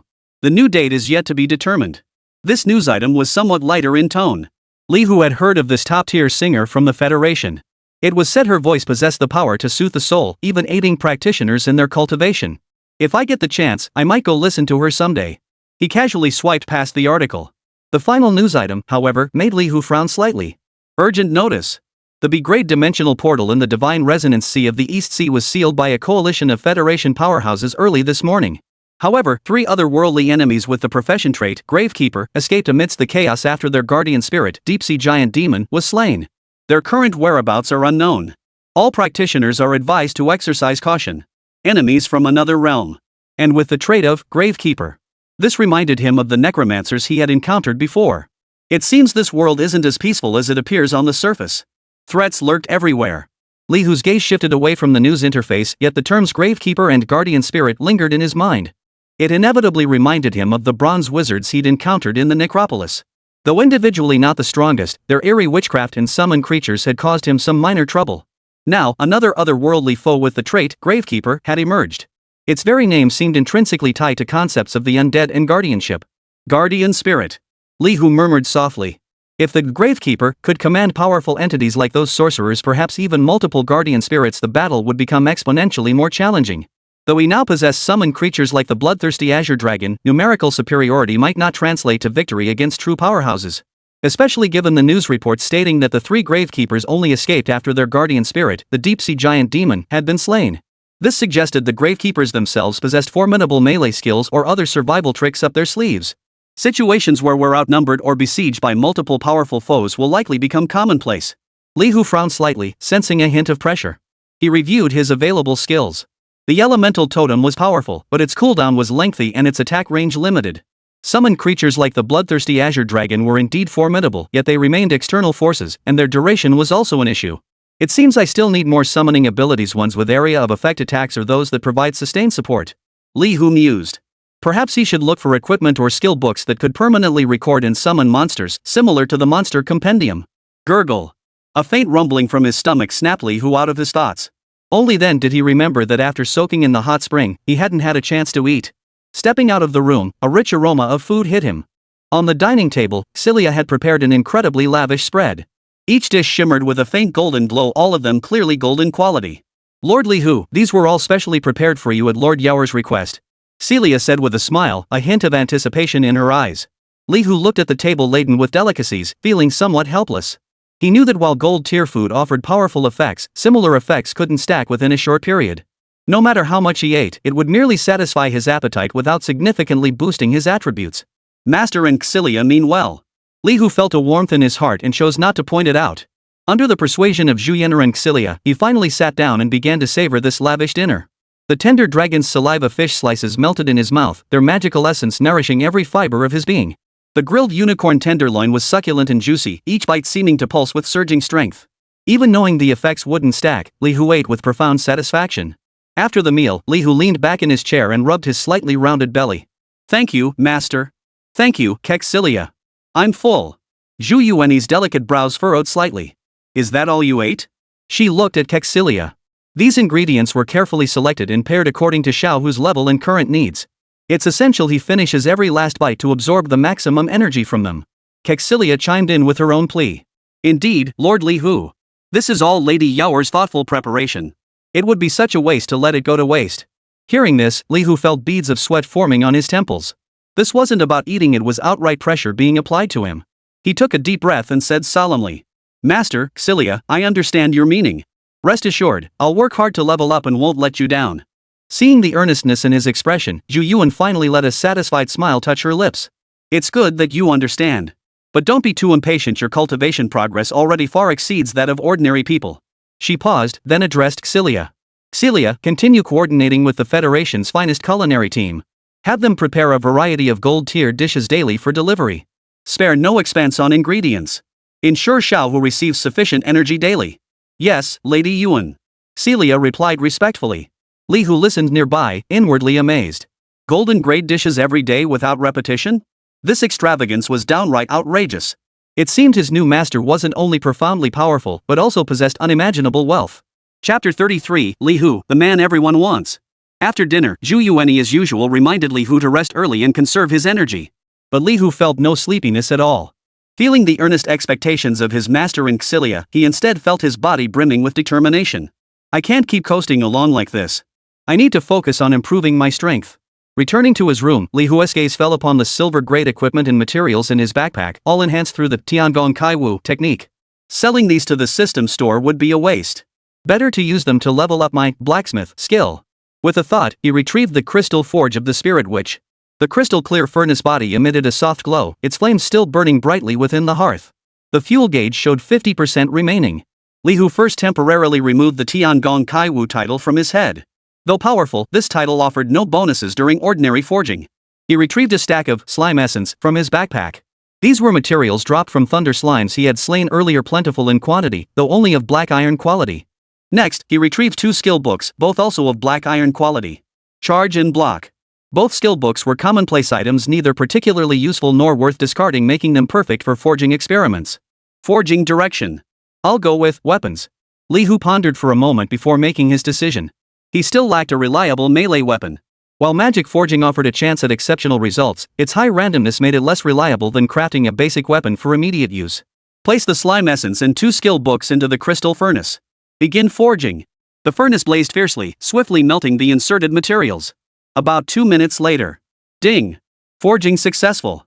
Your secondary profession, blacksmith, experience plus 50. Your forging skill, tempering, experience plus 10. Li Hu's eyes lit up. He immediately re-equipped the Master Craftsman title. A faint glow flickered within the crystal furnace. The previously ordinary forged item, due to the special effect of the storm hammer, saw its quality instantly elevated by 1 tier. Simultaneously, the crystal forge of the elf witch took effect, granting an additional random property. Finally, after being further enhanced by Tiangong Kai Wu, a short blade with a dark, eerie glow appeared in Li Hu's hand. Cursed dagger. Quality, silver. Attack power, 85-120. Strength plus 15. Agility plus 10. Additional effect, vicious curse. When attacking a target, has a 30% chance to reduce the target's physical attack and magic attack by 30% for 5 seconds. Cannot stack. Required level, 10. Required strength, 50. A silver-grade dagger with decent stats, and that vicious curse effect is seriously powerful. Li Hu nodded with satisfaction. Reducing the target's dual attack power by 30% would undoubtedly yield unexpected results in combat. Unfortunately, his current level and strength stat were insufficient to equip this cursed dagger. Li Hu stored the unexpected windfall, the cursed dagger, into his spatial ring. Though potent, it remained a melee weapon, not what he urgently needed most right now. He still needed a suitable ranged weapon as a backup. He poured more materials into the furnace, continuing the tedious yet hopeful forging process. The furnace's glow illuminated his focused profile, beads of sweat occasionally trickling down his temples. The crystal furnace's glow flared and faded repeatedly. Under the might of the divine artifact, 1 silver-grade equipment piece after another came into being. Occasionally, a flash of gold would appear, a sign of a gold-grade item emerging. Li Hu's spatial ring soon filled with a considerable pile of high-quality gear. Unfortunately, these items were either melee weapons or armor and accessories with unsuitable attributes. The ranged attack he sought remained elusive. Relying solely on monster materials seems insufficient for forging technology-based or energy-type ranged weapons. Li Hu frowned slightly, pausing his work.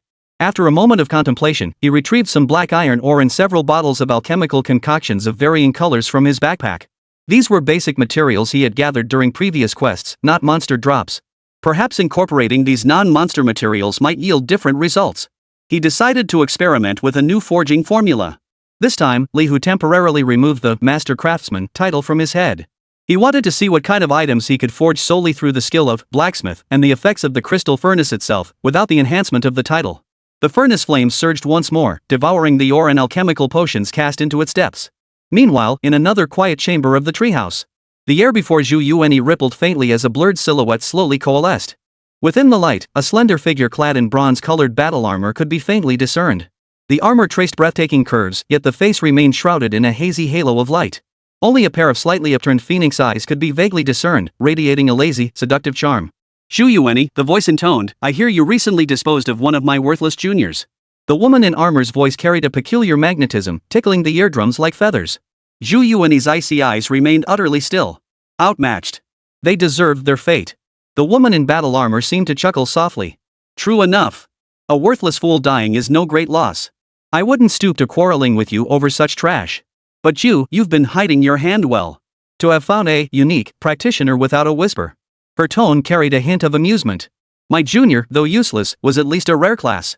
I intended to let her gain some experience, but she ended up falling directly into your hands. Zhu Yuanyi remained silent, as if the other woman had mentioned nothing more than a trivial matter. The woman in battle armor seemed unconcerned by her reaction, continuing unprompted. Lately, those otherworldly enemies have been causing quite a stir. Has the Grand Wool headquarters issued any new countermeasures? The Federation headquarters has its own arrangements. Zhu Yuan finally spoke, her voice flat and emotionless. Poof. The battle-armored woman gave a light snort before shifting her tone. I've got coordinates for 2 newly discovered worlds. They contain numerous high-tier elven units, even epic tier, near divine guards and children of the stars and moon. There's an emergency meeting at Federation headquarters tomorrow. You should return as well. We can discuss these 2 worlds then. Her tone carried an air of finality. It's perfect timing, my good-for-nothing grandness will be there too. Let her exchange ideas with your little one and only kid. Who knows? Maybe something unexpected will come of it. Zhu Yuan's eyes flickered, but she only uttered 2 words indifferently. I won't be attending. The light and shadow vanished instantly, as if it had never been there. Celia materialized silently behind Zhu Yuan. Lady Yuan, are you truly not going? Those 2 worlds. She merely seeks to waste my time, hoping to find another chance to approach Xiaohu. Zhu Yuan's cool tone carried a hint of disdain. I'll handle the high-tier spirit units myself. Celia bowed slightly. Yes, Lady Yuan. She then added softly, Lord Li, who was still forging in his room. He seems quite focused. Zhu Yuan nodded, her gaze drifting toward Li Hu's quarters, softening slightly. Judging by the time, he should be entering the fatigue state soon. In 20 minutes, send him a cup of calming dew. She paused, then inquired, should we arrange for someone to lull him to sleep? A faint smile touched Celia's lips.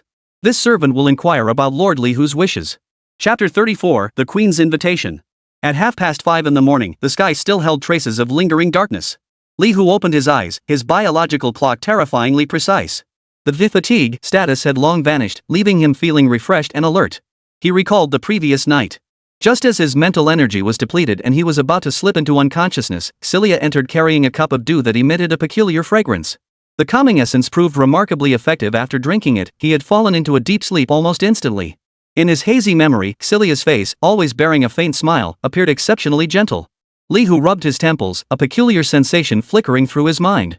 His master, Zhu Yuan, was as cool and distant as a celestial being, yet she cared for him in every way, even bordering on indulgence.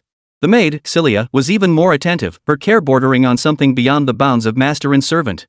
This dynamic felt somewhat unfamiliar to him, a man who had lived 2 lifetimes and grown accustomed to independence. Yet he couldn't deny that this feeling of being completely cherished was damn sweet. He shook his head, casting aside the tumult of thoughts, and rose from the bed. Stepping out of the room, he immediately spotted Celia waiting outside. She wore her impeccable maid's uniform as always, her face adorned with an unblemished smile. Master Li Hu, you're awake. Did you rest well last night?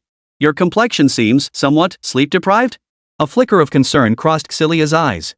She silently pondered. Lord Li Hu was so devoted to forging that he often entered a state of exhaustion. It seemed necessary to suggest to Lady Yao whether it might be prudent to arrange for someone to assist Lord Li Hu in sleeping. Li Hu felt a faint warmth in his heart at her words. I'm fine, Celia. Thank you for your concern. Lord Yao instructed that the teleportation to the Federation headquarters is scheduled for 8:10 a.m. Celia bowed slightly. Please prepare in advance, Lord Li Hu. Li Hu nodded. Understood. Before we depart, I intend to forge a few more items. Celia replied softly, very well, Lord Li Hu. Breakfast is ready and waiting for you whenever you're ready. Li Hu acknowledged her and turned to return to his room. It was still early, there was time for one more attempt. He approached the crystal forge of the spirit witch once more. The furnace fire burned as fiercely as ever. Li Hu first temporarily removed the Master Craftsman title from his head. He retrieved some more materials he had collected earlier, along with several black iron-grade swords and blades. His goal was clear, to forge a long-handled weapon. Forging direction. Weapon. The furnace flames surged, devouring the materials. Several minutes later. Ding. Forging successful. Your secondary profession, blacksmith, experience plus 30. Li Hu immediately re-equipped the Master Craftsman title. A faint glow flickered within the crystal furnace. The effects of both the storm hammer and the crystal forge of the elf which triggered simultaneously. A spear radiating a faint chill materialized in Li Hu's grasp. Cloud Cold Spear. Quality, silver. Attack power, 110-155. Strength plus 20. Stamina plus 15. Additional effect, frostbite, 25% chance to inflict frostbite status on target, reducing movement speed and attack speed by 15% for 3 seconds. Required level, 10. Required strength, 60. Not bad. A silver grade spear with decent stats and effects. Li Hu nodded in satisfaction.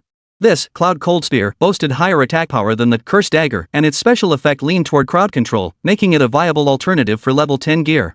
With his melee weapon secured, Li Hu turned his attention to another forging direction. Next, let's try crafting items. An idea struck him. Items came in countless varieties with diverse effects. Some powerful ones could even turn the tide of battle. Li Hu retrieved several low-grade elemental hearts obtained in the undead realm from his backpack, along with a few worn robes and accessories, all of black iron quality. These materials weren't of high quality, making them perfect for testing the waters. He removed the Master Craftsman title once more and tossed the materials into the crystal furnace. Forging direction. Item. The furnace blazed fiercely. This forging session took slightly longer than when he had crafted weapons before. Approximately 5 minutes later. Ding. Forging successful. Your secondary profession, blacksmith, experience plus 80. Your forging skill, enchantment, experience plus 20. Li Hu's eyes narrowed as he swiftly equipped the Master Craftsman title. In an instant, the crystal furnace erupted with a brilliance far surpassing any previous display. It was no longer the cool, silver glow, nor the dazzling brilliance of gold.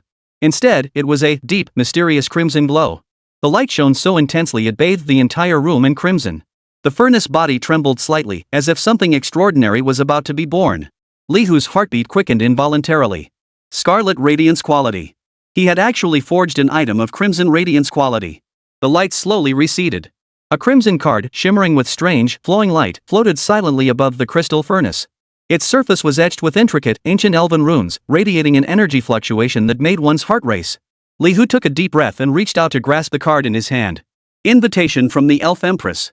Quality, Crimson Radiance. Type, Special Item Consumable. Effect, upon use, you shall be guided by the Elf Empress into the lost ancient realm of Elvinsu, becoming her honored guest. During your stay in Elvinsu, you shall gain the friendship of the elven race and certain privileges. Limited to 1 person. Minimum level requirement, 35. Note, this realm remains outside the Great Will's control. Entry carries inherent risks. Duration, 7 natural days. Usage restriction, level below 50.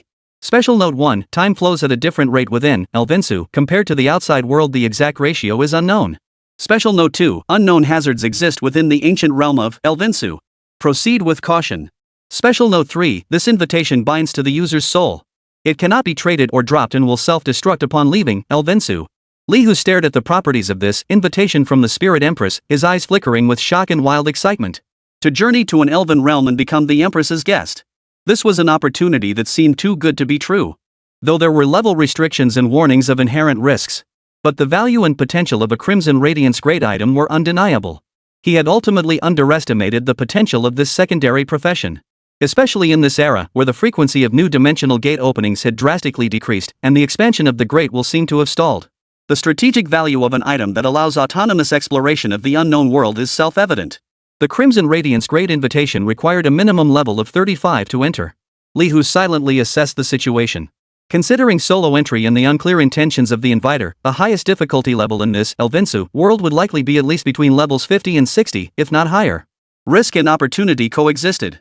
But regardless, this was an extraordinary opportunity. Nevertheless, the stakes were high. Particularly the warnings that this world has not been incorporated into the Great Will's control and that entry carries certain risks compelled him to proceed with caution. He resolved to inform his master, Zhu Yuanyi, of this matter. Chapter 35, The Master's Tactics. Suppressing the turmoil within, Li Hu took a deep breath to steady his emotions. He did not immediately put away the invitation letter, but instead placed it aside, his gaze returning to the crystal cauldron of the elf witch. Strike while the iron is hot. He fed more materials into the furnace and continued forging in the direction of props. The furnace flames surged once more, their light flickering. Ding! Forging successful. Your secondary profession, blacksmith, experience plus 60. Your forging skill, tempering, experience plus 15. Li Hu immediately equipped the title, Master Craftsman. A familiar glow flashed, and another silver grade item was freshly forged. Several consecutive forging attempts yielded no more Crimson Radiance surprises, but produced several quite useful silver grade items. More importantly, with the accumulated experience. Ding! Your secondary profession, blacksmith, has been upgraded to LV3. Your forging skill, tempering, has been upgraded to LV3. Slightly increased chance of triggering special effects, and can now use higher tier bronze grade materials for auxiliary forging. A faint smile spread across Li Hu's face. The dual upgrades to both blacksmith and tempering meant his forging success rate and chances of producing high quality gear had significantly increased. Moreover, he could finally use bronze grade materials. This meant he could attempt to forge higher level gear with stronger attributes. Next, when I have time, I'll upgrade the magic forging skill too. Li Hu silently planned in his mind. Glancing at the time, he realized it was already late. He stowed away the crystal furnace, stretched lazily, and prepared to enjoy breakfast. As soon as he stepped out of the room, he spotted Xilia's graceful figure. Master Li Hu, breakfast is ready. Xilia wore her usual impeccable smile, her voice gentle. Lady Yuan is already waiting for you. Li Hu nodded, about to take a step forward, when suddenly a thought crossed his mind and he halted. He looked at Xilia and asked with a hint of curiosity, Xilia, I have a question for you. Please go ahead, Lord Li Hu. Is there, or rather, does Master have any method to locate the world belonging to an item through that item itself, and then enter it? Li Hu chose his words carefully as he asked. Upon hearing this, a flicker of surprise crossed Xilia's beautiful eyes before her lips curved into a faint, gentle smile. Master Li Hu, you've asked the right person. She replied with a light chuckle. As the Spirit Lord, Lady Yao possesses an exceptionally unique power. She can leave her unique spacetime anchors on certain objects, or even on the bodies of enemies from other realms. Through these anchors, Lady Yuan can traverse different planes of existence with relative freedom. Even regions not yet touched by the radiance of the Great will remain within her reach. Li Hu's pupils suddenly contracted. Setting anchor points on the bodies of enemies from other realms? This ability was utterly unheard of. Didn't this mean that once targeted by his master, even fleeing to the ends of the earth or even back to his own lair might not save him from her pursuit? Xilia seemed to notice Li Hu's shock and continued her explanation. Lord Yao occasionally employs this method when seeking new sources for high-tier spirit troops. She paused, her gaze turning slightly probing as she looked at Li Hu. Could it be that Lord Li Hu has received a special campaign mission issued by the Great Will requiring you to journey to some unknown world? Li Hu shook his head hastily. No, it's not a mission from the Great Will. After a moment's thought, he decided there was no need to conceal this matter from Xilia. He retrieved the invitation from the Elf Empress from his spatial ring and handed it over. Take a look at this.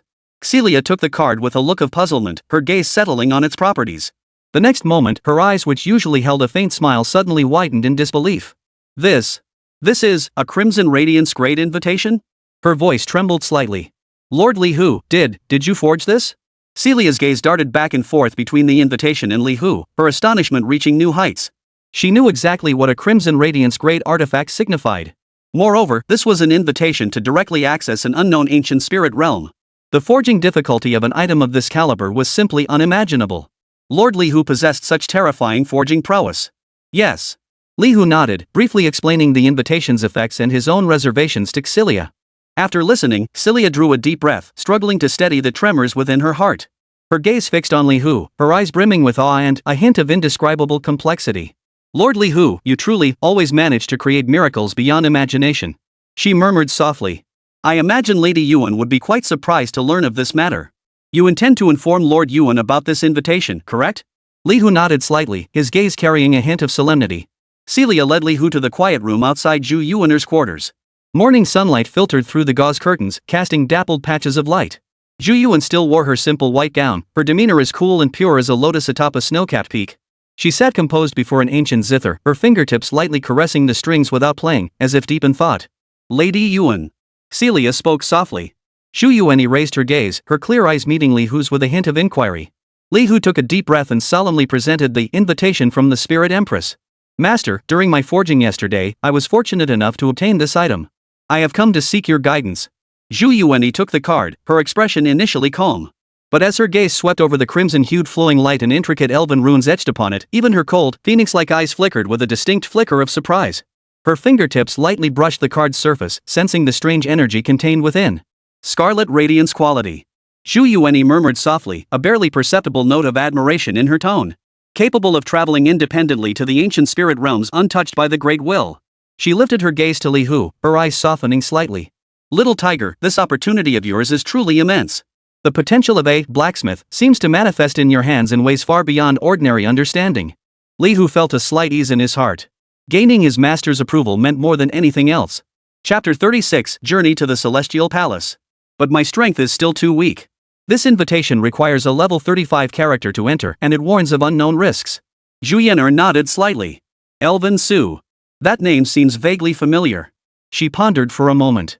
When your level is sufficient and you wish to go, you may have Xilia accompany you. Alternatively, I could personally accompany you on the journey myself. Li Hu felt a wave of warmth wash over him, yet he was also somewhat overwhelmed by the honor. Thank you for your consideration, Master. Zhu Yener returned the invitation to Li Hu. Keep it safe. It may prove to be a great asset to you in the future. As for risks, with preparation, one can always handle them. She shifted her gaze to Li Hu, her eyes carrying a barely perceptible hint of scrutiny. Judging by your aura, your mental energy seems depleted. Did you stay up late forging again last night? Li Hu scratched his nose, looking slightly embarrassed. This disciple wished to increase my blacksmith proficiency. Zhu Yuan's lips curved upward in a faint smile, as delicate as ice melting in the spring sun. Diligence is commendable, but remember to balance work with rest. Come on, Xilia should have breakfast ready. The dining table was once again laden with an array of golden grade dishes, each exuding an enticing aroma and radiating energy fluctuations. Each dish was crafted with such exquisite artistry that the preparer's dedication was evident. Li Hu had grown accustomed to this sweet burden, diligently devouring the food before him under the watchful eyes of Zhu Yuan and Xilia. Though the effects couldn't stack, the exquisite flavors still brought immense satisfaction to his taste buds. After the meal, Xilia spoke up at the right moment. Lord Yower, Lord Li Hu, the teleportation array to the Federation headquarters is ready. It will activate precisely at 8:10. Zhu Yuan nodded. Xiao Hu, come with me. The three traversed the corridor, arriving at a chamber deep within the treehouse, its walls covered in peculiar runes. At the chamber's center, a teleportation array constructed from an unknown crystal emitted a soft white glow. Space warped slightly, forming a portal of light. The moment Li Hu stepped through the portal, the scenery before his eyes shifted. A fleeting sensation of weightlessness passed. The next moment, solid ground met his feet. An air of extreme freshness, tinged with solemnity, washed over him. Before his eyes lay a majestic palace complex suspended above a sea of clouds. White jade formed the steps, golden crystals the roof tiles. Cranes glided gracefully through the mist, their clear cries echoing through the air. This was the true heart of the Federation, the Celestial Palace. Li Hu was stunned. This scene surpassed any sci-fi movie he had ever imagined in its grandeur. Along the way, guards clad in standardized battle armor stood vigilant, their auras solemn and focused. These guards were all at least level 60, their eyes sharp as hawks. Upon seeing Zhu Yuan, they all bowed respectfully. When their gazes swept over Li Hu, however, they carried a distinct hint of curiosity and scrutiny. Anyone brought personally by the Elven Lord, Zhu Yuaner was clearly no ordinary individual. Yet none dared to question them, merely watching silently. Zhu Yuan ignored the stares entirely, leading Li Hu straight toward a side hall. The upcoming assessment is straightforward, merely an evaluation and record of your current core skills. Zhu Yuan's voice was clear and cool, yet carried an air of absolute authority. Your unique profession won't be exposed. The Federation has confidentiality regulations. She paused, her tone softening slightly. After the test, if you have time, you might want to visit the areas where the young people gather. The Federation's younger generation has no shortage of talent. Making more connections won't hurt you. Li Hu paused, slightly taken aback. Zhu Yuaner continued, you could even try interacting more with other girls. If you find someone suitable, falling in love and getting engaged is only natural. Li Hu's expression grew slightly awkward. His master had shifted the topic rather abruptly. Zhu Yuan seemed to read his thoughts. The Federation's higher-ups will keep your status as a unique, professional confidential, but some rumors are inevitable. Rather than letting them speculate wildly, it's better to let things unfold naturally. Just be yourself. Li Hu understood. His master was protecting him in a roundabout way. Meanwhile, in another part of the Celestial Palace, within an even more magnificent hall, warm incense wafted through the chamber. A woman clad in dark golden dragon-patterned battle armor reclined gracefully upon an ornate couch. Her face was veiled in a faint halo of light, obscuring her features. Only her phoenix-like eyes, slightly upturned, revealed a gaze that flickered with utter languor and seductive charm. In her hand, she toyed with a crimson jade pendant. Before her stood a young girl in silver-white light armor, hands at her sides. The girl appeared to be about 16 or 17, her snow-white hair cascading loosely down her back. Her features were exquisitely delicate, like a doll's, and her skin was as fair as freshly fallen snow. Yet, her sapphire blue eyes held a sharpness and defiance that belied her age. Yueshi, that youngster named Li Hu will be coming to the Celestial Palace for his assessment today. The woman in armor spoke with a strangely magnetic voice, soft yet piercingly penetrating. I have arranged an opportunity for you to meet him. The white-haired girl named Yueshi furrowed her brow slightly, her tone tinged with impatience. Master, I have no interest in meeting some man. I only wish to level up quickly and grow stronger. The woman in battle armor chuckled softly, narrowing her phoenix-like eyes. Oh? Not even interested in the one and only professional? Yueshi pursed her lips. So what if he's the one and only? Can he feed me? I still have to grind monsters and level up on my own. Besides, someone like that would definitely be watched by a lot of people. Too much trouble. The woman in battle armor shook her head, her tone tinged with resignation. You stubborn girl, still so independent. I told you to get to know him, not to suck up to him. It's just that having more friends means more options. You never know when you might need his help down the road. Yueshi fell silent for a moment, seeming slightly swayed. Just as a friend? Naturally. The woman in battle armor nodded. Yueshi took a deep breath, as if making up her mind. All right. But before I meet him, I need to fight Vivian first. Only after defeating her will I be in the mood to meet any newcomers. At her words, a hint of amusement flickered in the battle-armored woman's lazy phoenix eyes. Vivian? That girl volunteered today, saying she wants to meet this Li Hu. Yueshi was somewhat surprised. Her? Doesn't she hate these kinds of social engagements the most? The woman in battle armor gave a light snort, her tone tinged with teasing. Probably, after seeing that kid's image, she changed her mind. After all, good-looking people always have certain privileges. Yueshi. A rare look of speechlessness flashed across her delicate little face. Chapter 37, First Test of Strength. Deep within the Celestial Palace, a magnificent training ground stood silently. Unlike ordinary training grounds, this advanced facility wasn't for combat drills but specifically designed to test various life skills and professions. At this moment, numerous figures had gathered around the training ground. Most wore luxurious robes or fine armor, their auras profound clearly renowned high-ranking professionals within the Federation. As Li Hu entered the grounds with Zhu Yuanyi and Xilia, he immediately felt countless gazes converge upon him. These gazes held undisguised curiosity, scrutiny, and even a hint of subtle appraisal. Is he the one and only professional? He looks so young. Who would have thought he could be taken as a disciple by his lordship, the Elven Lord? The unique profession, limitless potential, boundless future achievements. Wonder what his main profession will be, life skills or combat? Whispers spread through the crowd. Though deliberately hushed, the murmurs still reached Li Hu's ears with clarity. Zhu Yuanyi's icy phoenix eyes swept indifferently around the room. The stares that had been boldly scrutinizing Li Hu immediately grew more restrained. Xilia shifted slightly to the side, skillfully blocking part of Li Hu's line of sight. Everyone, please make way. Xilia's gentle voice carried an unmistakable note of authority. The onlookers instinctively parted to the sides, creating a passageway. Xilia offered Li Hu a reassuring smile. Lord Li Hu, there's no need to be nervous. This is merely a routine skill assessment. Li Hu took a deep breath and nodded slightly. He knew deep down that scenes like this, where all eyes were on him, would only become more frequent in the future. It seemed that leveling up and strengthening his abilities were the only true ways to handle all of this. At the center of the training ground, a soft light screen slowly unfolded. Upon the light screen, rows of archaic Federation text appeared. Tester, Li Hu. Occupation, unique rate will confirmed, information level, top secret. Test content, the test subject is to forge 2 distinct items using the standard forging toolset and the advanced forging toolset provided by the training ground. Quality restrictions do not apply. Test purpose, to evaluate the test subject's current proficiency in core occupational skills and establish an initial profile. As expected, the Federation classified information regarding the unique profession at the highest level of secrecy. Upon seeing the test requirements, Li Hu felt slightly reassured. Forging 2 items was hardly a challenge for him. He walked slowly to the workbench at the center of the training ground. 2 sets of forging tools lay neatly arranged on the workbench. One set gleamed with a metallic sheen, appearing to be high-grade, well-crafted tools. The other set appeared plain and unadorned, the most basic standard tools. Li Hu hesitated not a moment before temporarily removing the Master Craftsman title from his head. First, he reached out and touched the ordinary, standard-issue forging tools. Item name, plain and ordinary blacksmithing forge. Quality, black iron. Effect, provides a basic forging environment, slightly increasing success rate by 5%. Note, a novice blacksmith's favorite, simple and durable. The next moment, a prompt visible only to Li Hu popped up before his eyes. Detected special profession, blacksmith unique. Enable advanced forging mode? Li Hu's heart stirred, and he selected yes. He retrieved 3 bronze quality, big Brolin bone chains, from his backpack materials he'd casually collected while clearing low-level dungeons. Next, he retrieved 2 skill books radiating faint magical fluctuations. Both were basic mage skills, one was mana missile, the other flame hand. Their quality was similarly low, merely black iron grade. Forging direction. Bloodline. Li Hu made a bold decision. For ordinary blacksmiths, crafting bloodline-type items was extremely difficult, let alone using such basic forging tools. He tossed the 3 big Brolin bone chains, along with the 2 skill books, into the seemingly ordinary forge. The furnace flames surged suddenly, engulfing all the materials. Li Hu focused his mind and began his first public forging session. Approximately 3 minutes later. Ding!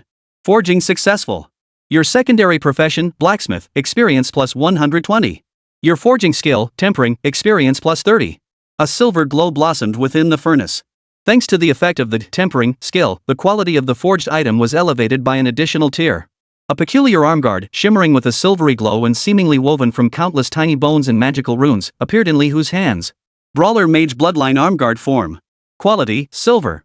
Effect, upon equipping, permanently increases strength by 15 and intelligence by 15. Grants the passive skill spell combat during melee attacks, has a chance to add a small amount of magic damage to the weapon. Required level, 15. Note, who says mages can't engage in close combat? It's just that your fists aren't hard enough. In an instant, the surrounding elite practitioners erupted in a collective gasp of astonishment. Silver grade. He actually forged a silver grade bloodline item in one go using the most basic black iron forge. This can't be possible. Forging bloodline items is extremely difficult, let alone with such trash tools. The materials were merely bronze and black iron grade. This success rate and quality enhancement are utterly unfathomable. The unique profession truly lives up to its name. This forging talent is terrifying. Lord, Elven Overlord, has truly struck gold this time. Envy, jealousy, shock, a complex mix of emotions rippled through the crowd. Zhu Yuan's icy countenance showed no flicker of emotion, as if all this had been entirely within her expectations. Celia, however, wore a faint smile, her eyes sparkling with shared pride. Her keen senses detected. Amidst the thunderous roar of astonishment and envy, she distinctly caught several strands of icy, malevolent energy strangely concealed yet still leaking through. Zhu Yuan seemed to sense it too. Her phoenix-like eyes, deep as a frozen pond, shifted imperceptibly. Her gaze seemed to casually sweep over certain corners of the crowd, yet she had already discerned the source of those surging undercurrents. Clowns. The words whispered softly, reaching only Celia's ear. Once this trial concludes, Zhu Yanori instructed calmly, have the Shadow Division keep a close watch. Certain individuals ought to contribute some material to Xiaohu's growth. Chapter 38, Shocking the Heavenly Palace once more. Li Hu's gaze shifted from the silver-armored gauntlet to another set of tools on the workbench. It was a forge and hammer set radiating a faint golden glow, its body engraved with crude dwarf runes. Item name, Grey Dwarf Blacksmithing Set. Quality, Gold. Effect, provides an optimal forging environment, increasing forging success rate by 10% and the chance to craft high-quality items by 5%. Note, originating from a dwarf kingdom renowned for its aura and strong spirits. It is said that when forging with this set, one should take a hearty swig of ale. A total 15% boost. Li Hu's eyebrow twitched imperceptibly. This gold quality tool's success rate boost seemed somewhat underwhelming. At the very least, the gap compared to the Elven Witch's crystal forge was more than a little significant. Offstage, the high-level professionals who had been stunned by the silver bloodline now noticed the second set of tools Li Hu had chosen. That's the standard forging furnace of the Grey Dwarf Kingdom, right? Gold tier, yet its enhancement effect doesn't seem particularly outstanding. An elder clad in ornate robes stroked his beard, a hint of doubt in his voice. Indeed. I recall this set's overall success rate boost is only around 15%. A burly middle-aged man wearing a Federation insignia nodded in agreement beside him. He managed to craft silver-grade items with black iron tools on his first try. Could this gold-grade set possibly forge gold-grade items? Someone murmured softly, their voice brimming with anticipation and disbelief. Gold-grade? That's absurd. He hasn't even advanced yet. But given the talent he's shown before, it might just be possible. Whispers erupted once more as all eyes locked onto Li Hu, brimming with anticipation yet tinged with an inexplicable tension. Zhu Yana remained as cool and composed as ever, seemingly untouched by the commotion around her. Celia's lips curved into a smile, her beautiful eyes reflecting nothing but complete trust in Li Hu. Li Hu took a deep breath, choosing not to equip the Master Craftsman title. He retrieved several bronze-grade, half-beast bones from his backpack, along with a bronze-grade, wine spirit, bloodline material. These materials were casually gathered by him during previous low-level dungeon runs. Their quality isn't high, making them perfect for completing this second test. Forging direction. Weapons. Li Hu silently noted to himself. Since it was just a test, a half-hearted effort would suffice. He casually tossed the materials into the Grey Dwarf's forge. Golden flames surged upward, slowly enveloping the materials. Just as the materials were about to melt, a familiar prompt popped up before Li Hu's eyes once more. Blacksmith unique skill effect triggered. The quality of the forging materials you've added this time will be elevated by 1 additional grade. Half-orc bone bronze upgraded to half-orc bone silver. Wind spirit bloodline bronze upgraded to wine spirit bloodline silver. Li Hu's movements paused slightly, a hint of resignation flashing in his eyes. This skill was truly overpowered. He didn't dwell on it, continuing to regulate the furnace's temperature. The forging proceeded methodically.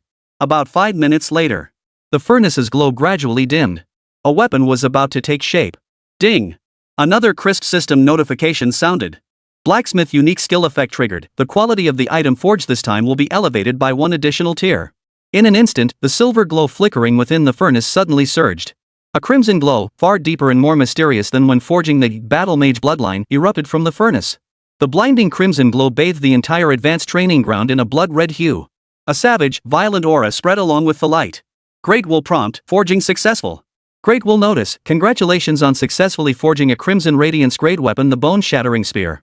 Great will notice, test subject Li Hu. Analysis of 2 forged items complete. All core skills performed normally. Test results archived. Information level, top secret. A series of alerts rang in Li Hu's ears. He reached out and pulled the newly forged spear from the furnace. The shaft glowed an eerie bone-white hue, covered in intricate crimson patterns that pulsed faintly like living tissue. The spearhead flickered with a heart-stopping crimson cold light. Bone Shattering Spear. Quality, Crimson Radiance. Attack power, 250-380. Strength plus 55. Agility plus 30.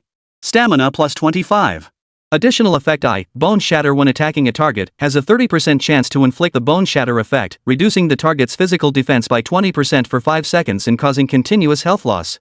Additional effect 2, Wind Fury increases attack speed by 15%. Attacks have a chance to trigger wind ripples, dealing additional wind elemental damage to the target. Requires level 30. Required strength 150. Required agility 80. Scarlet Radiance quality. He skipped right past gold and forged a Crimson Radiance quality weapon.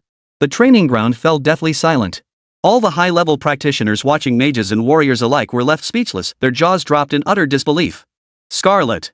Scarlet Radiance? A trembling, aged voice broke the silence. Did I see that correctly? Is that Crimson Radiance grade light? Good heavens. He's still an unadvanced rookie. Scarlet Radiance quality? That's second only to the legendary Diamond quality gear. Forging Crimson Radiance with a golden furnace and bronze materials, this is nothing short of a miracle. After a brief, deathly silence, an even more intense uproar erupted. A prodigy. A true prodigy. This lad's future achievements are boundless. Once the shock subsided, some sharp-eyed elder's eyes instantly lit up with fervor. Ahem, Lord Juyener, has your disciple taken a wife yet? An elder who appeared to be of considerable standing approached, rubbing his hands together, his face plastered with a chrysanthemum-like smile. This old man has a granddaughter, just 18 years old, with a lovely face and exceptional talent. Off with you. Old Wang, your granddaughter has a temper fiercer than a dragon. Who could stand her? A burly general immediately retorted, then pushed his way into the crowd. Young Master Li Hu, my granddaughter is gentle and virtuous, a perfect match for your talents. Truly a union made in heaven. Bull. General Zhang, your granddaughter is clearly a scheming little devil. Enough bickering. Young Li Hu, I'll offer 3 golden grade materials, no, 5. How about becoming my granddaughter's husband? I'll offer an inherited skill book. The scene descended into chaos as these high-ranking Federation officials, usually aloof and distant, nearly came to blows over the chance to marry off their granddaughter. Li Hu gripped the bone-shattering spear, watching the farcical scene unfold before him, his lips twitching slightly. He was perplexed. It was just forging a Crimson Radiance equipment piece, right? Was all this excitement really necessary? Chapter 39, Heaven's Pride. Li Hu gathered his thoughts and casually stowed the Crimson Radiance quality, bone-shattering spear, into his spatial ring. He glanced at the Federation dignitaries still locked in heated debate over the grandson-in-law position, their faces flushed crimson. A subtle sense of wonder stirred within him. These figures, who usually sat high above, wielding immense power over their domains, revealed such a down-to-earth side. It seemed a tad different from the stern, imposing image the public held of them. Celia glided gracefully over to Li Hu, her voice as gentle and melodious as ever. Lord Li Hu, your trial has concluded successfully. As per protocol, you may take the forged artifact with you. At these words, a flicker of understanding passed through Li Hu's eyes. This was quite a nice perk. Next, as per Lady Yuaner's arrangements, you will proceed to the headquarters, trial grounds. Celia's gaze held a faint smile. There, you will have the opportunity to engage in friendly interaction and exchange with the Federation's outstanding young professionals. She paused briefly, her tone carrying a hint of subtle implication. Should Lord Li Hu take a liking to any young lady, he may privately inform Lady Yuan. Li Hu's expression betrayed a hint of resignation. His master and Celia seemed more invested in his personal affairs than he was himself. This matter, let it take its natural course. Li Hu shook his head gently. He didn't have much to say about so-called romance or interactions with girls, at least not for now. Seeing this, Celia merely smiled faintly, saying no more. She led Li Hu toward the exit of the training grounds. Zhu Yener had been waiting there. Her cool gaze lingered on Li Hu for a moment before she gave a slight nod, acknowledging his performance in the test. Federation headquarters, trial ground. This was a vast, almost boundless special space. Countless runic crystals, emitting soft light, floated in the sky, illuminating the entire area as brightly as day. At the edge of the arena, a group of striking figures gathered beside a dimensional portal pulsing with spatial fluctuations. Without exception, they were all graceful young women, most clad in equipment that shimmered with radiant colors, clearly of exceptional quality. Many passing adventurers cast curious glances their way, murmuring in hushed whispers. Hey, isn't that Lady Luor, the dragon druid? What's she doing here? And there's Battle Song Sorceress, Suing, Stellar Paladin, Zhong Jingyao. Good heavens, even Demon Warlock, Fong Man and Dream Songstress, Lu Qingga have shown up. Whoa! These are all descendants of the Federation's top leaders. Each one is a prodigy. They're usually impossible to catch a glimpse of, so why are they all showing up together today? Judging by their expressions, they seem to be waiting for someone. The focus of everyone's discussion was precisely those stunningly beautiful women, each possessing a distinct aura. Among them, Luo, tall and slender, clad in dark green leather armor that accentuated her wild curves, furrowed her brow slightly, appearing somewhat impatient. Beside her, Suing, radiant in a fiery crimson robes, whispered something to her. On the other side, Zhong Jingyao, clad in silver white knight's full plate armor and radiating heroic vigor, massaged her temples, looking as though she hadn't fully awakened. Demon sorceress Fong Man wore a seductive dark purple tight-fitting combat suit, a faint, almost imperceptible wicked smile playing at the corners of her mouth. Her eyes, however, darted around the area with a hint of irritation. Seriously, it's just waiting for someone. Why make such a big deal out of it? Now we're being gawked at like monkeys. Fong Man grumbled discontentedly, her voice tinged with lazy hoarseness. Suing gave a wry smile upon hearing this. With all of us showing up here at the same time to wait for someone, it's practically impossible not to draw attention. Zhong Jingyao yawned, her tone resigned. It's all my fault. I stayed up all night practicing my newly mastered skill. I should have come later. Luo snorted coldly, her tone tinged with irritation. Waiting for this so-called newcomer has thrown off my entire leveling schedule. She had originally planned to tackle a newly discovered high-level dungeon today. Standing between them, Lu Qingga, dressed in a pale pink gown, radiating gentle grace like a girl next door, spoke softly, her voice as melodious as a nightingale emerging from the valley. The elders kept urging us, saying a truly remarkable new genius player had emerged and we absolutely had to meet them. I was quite curious myself. I even cancelled my concert for this. A spark of genuine curiosity flashed in her eyes, filled with anticipation for this unseen genius. Fong Man pursed her lips, unimpressed. Genius? Aren't we all geniuses in someone else's eyes? Has the Federation ever been short on so-called geniuses? Suing nodded in agreement with Fong Man's words. That may be true, but since our elders specifically instructed us to build a good relationship, this person must possess extraordinary qualities. A flicker of insight flashed in Zhong Jingyao's slightly weary eyes. I suspect the elders' intentions run deeper than merely building connections. At this remark, Su Ying's fair face flushed imperceptibly, and she shot Zhong Jingyao a reproachful glare. Luo's sharp eyes swept over the group. She already understood the true meaning behind the elders sending her to meet this newbie professional. She remained utterly unmoved by this, even feeling a hint of disdain. Matters of the heart were far less substantial than honing one's skills. Lu Qingga maintained her gentle and charming demeanor as she spoke with a light laugh. Regardless, I must say I'm quite looking forward to this meeting. The elders have been praising him to the skies. Luo shot her a glance, silently judging her. Lu Qingga harmless as a lamb on the surface, but harboring a rather vicious streak within. She could almost predict that once the newcomer arrived, Lu Qingga would most likely find ways to tease and torment him. Luo calculated silently, if the newcomer was all show and no substance, letting Lu Qingga run wild wouldn't hurt, it might even scare him off. But if the newcomer possessed genuine talent and decent character, she might consider stepping in to curb Lu Qingga's malicious amusement. Celia's guidance was gentle yet unmistakable. Li Hu followed her through several corridors, each equally paved with white jade and adorned with carved balustrades.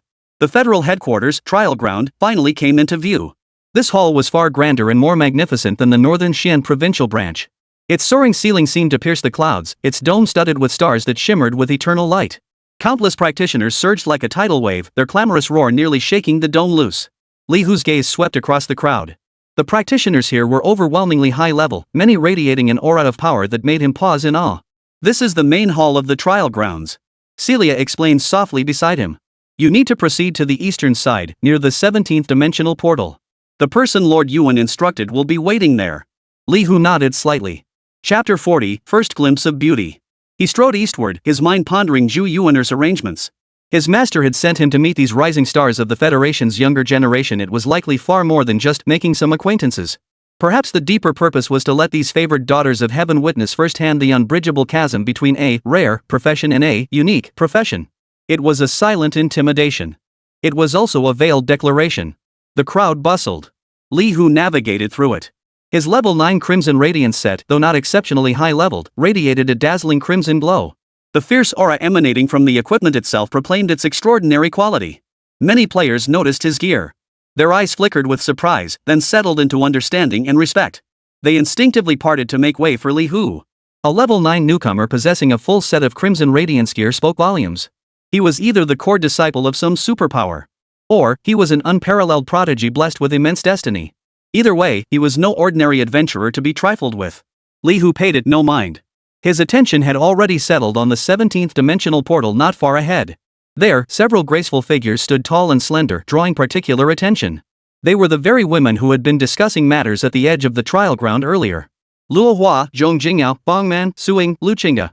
Almost the moment Li Hu looked their way, they too noticed the young man striding calmly toward them from the crowd. That man.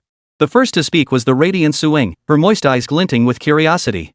Judging by the direction he's coming from, he must be the one we're waiting for.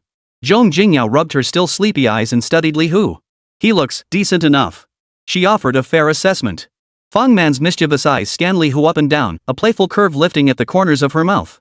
His aura feels surprisingly steady, not like someone who just activated their class recently. But your level doesn't seem very high. Lu Qingge's gentle smile remained unchanged, her voice still soft. Is this the one and only professional the elders spoke of?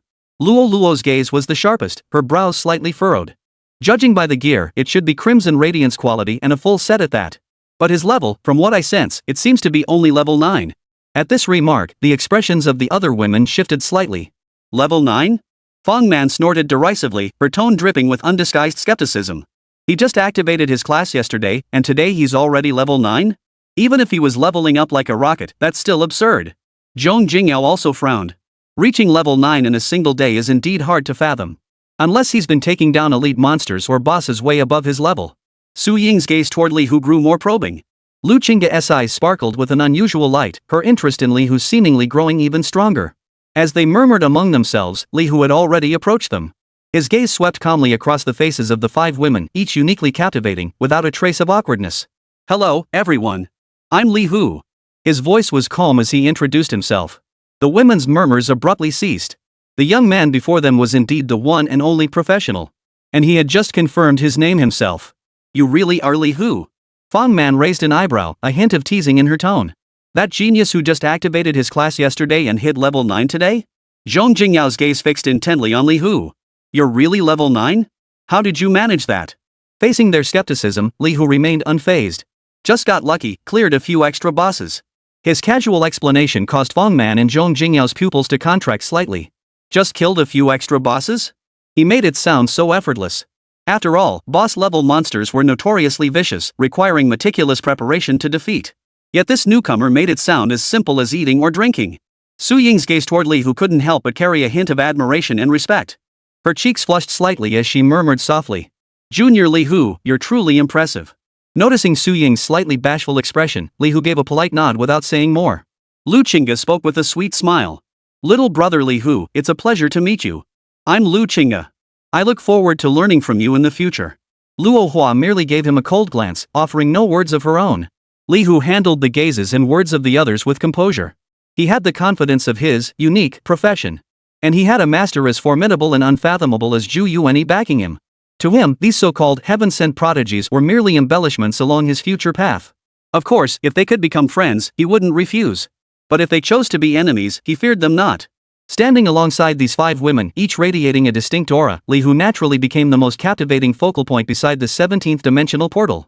The surrounding professionals, who had merely been observing with curiosity, now wore expressions tinged with astonishment and an indescribable complexity. The young man who could make these 5 heavenly princesses wait together and even initiate conversation instantly elevated in everyone's estimation by countless levels. Whispers erupted once more subdued than before yet intensely heated. That kid's Crimson Radiance set is definitely top-tier gear. It's probably not just standard Federation equipment. To wear a full Crimson Radiance set at level 9? Either he's got a mine in the family or he's ridiculously lucky. Judging by those young ladies' attitudes, his profession must be no small matter either. At the very least, he's rare tier. Envious and jealous gazes settled on Li Hu like tangible weight, yet they failed to disturb his composure in the slightest. Fang Man's captivating eyes studied Li Hu with keen interest, breaking the brief silence first. Young Master Li Hu, we've been sent here on strict orders from our elders to welcome you. Her red lips parted slightly, her voice carrying a hint of lazy magnetism. Everyone says your profession is quite unique. I'm terribly curious, you know. Zhong Jingyao massaged her temples, still looking half asleep and languid, but she cut straight to the point. Now that everyone's here, let's discuss which alternate world we should choose for the trial. Her gaze swept over the group, lingering briefly on Li Hu and herself. I'm a newbie who just activated my profession not long ago. My level isn't high, so I need a low-level world with moderate difficulty to get familiar with things. Li Hu nodded slightly upon hearing this. I'm not very familiar with the alternate worlds and the trial grounds.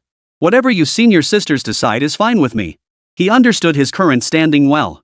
Though his strength far surpassed others at his level, he remained a newcomer among these high-level prodigies. Fang Man's eyes sparkled as she suggested with a playful smile. In that case, why not let Great Will recommend a suitable world based on our team's overall combat strength?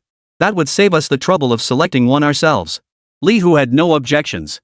Chapter 41, Whispers of the Crimson Wasteland. Agreed.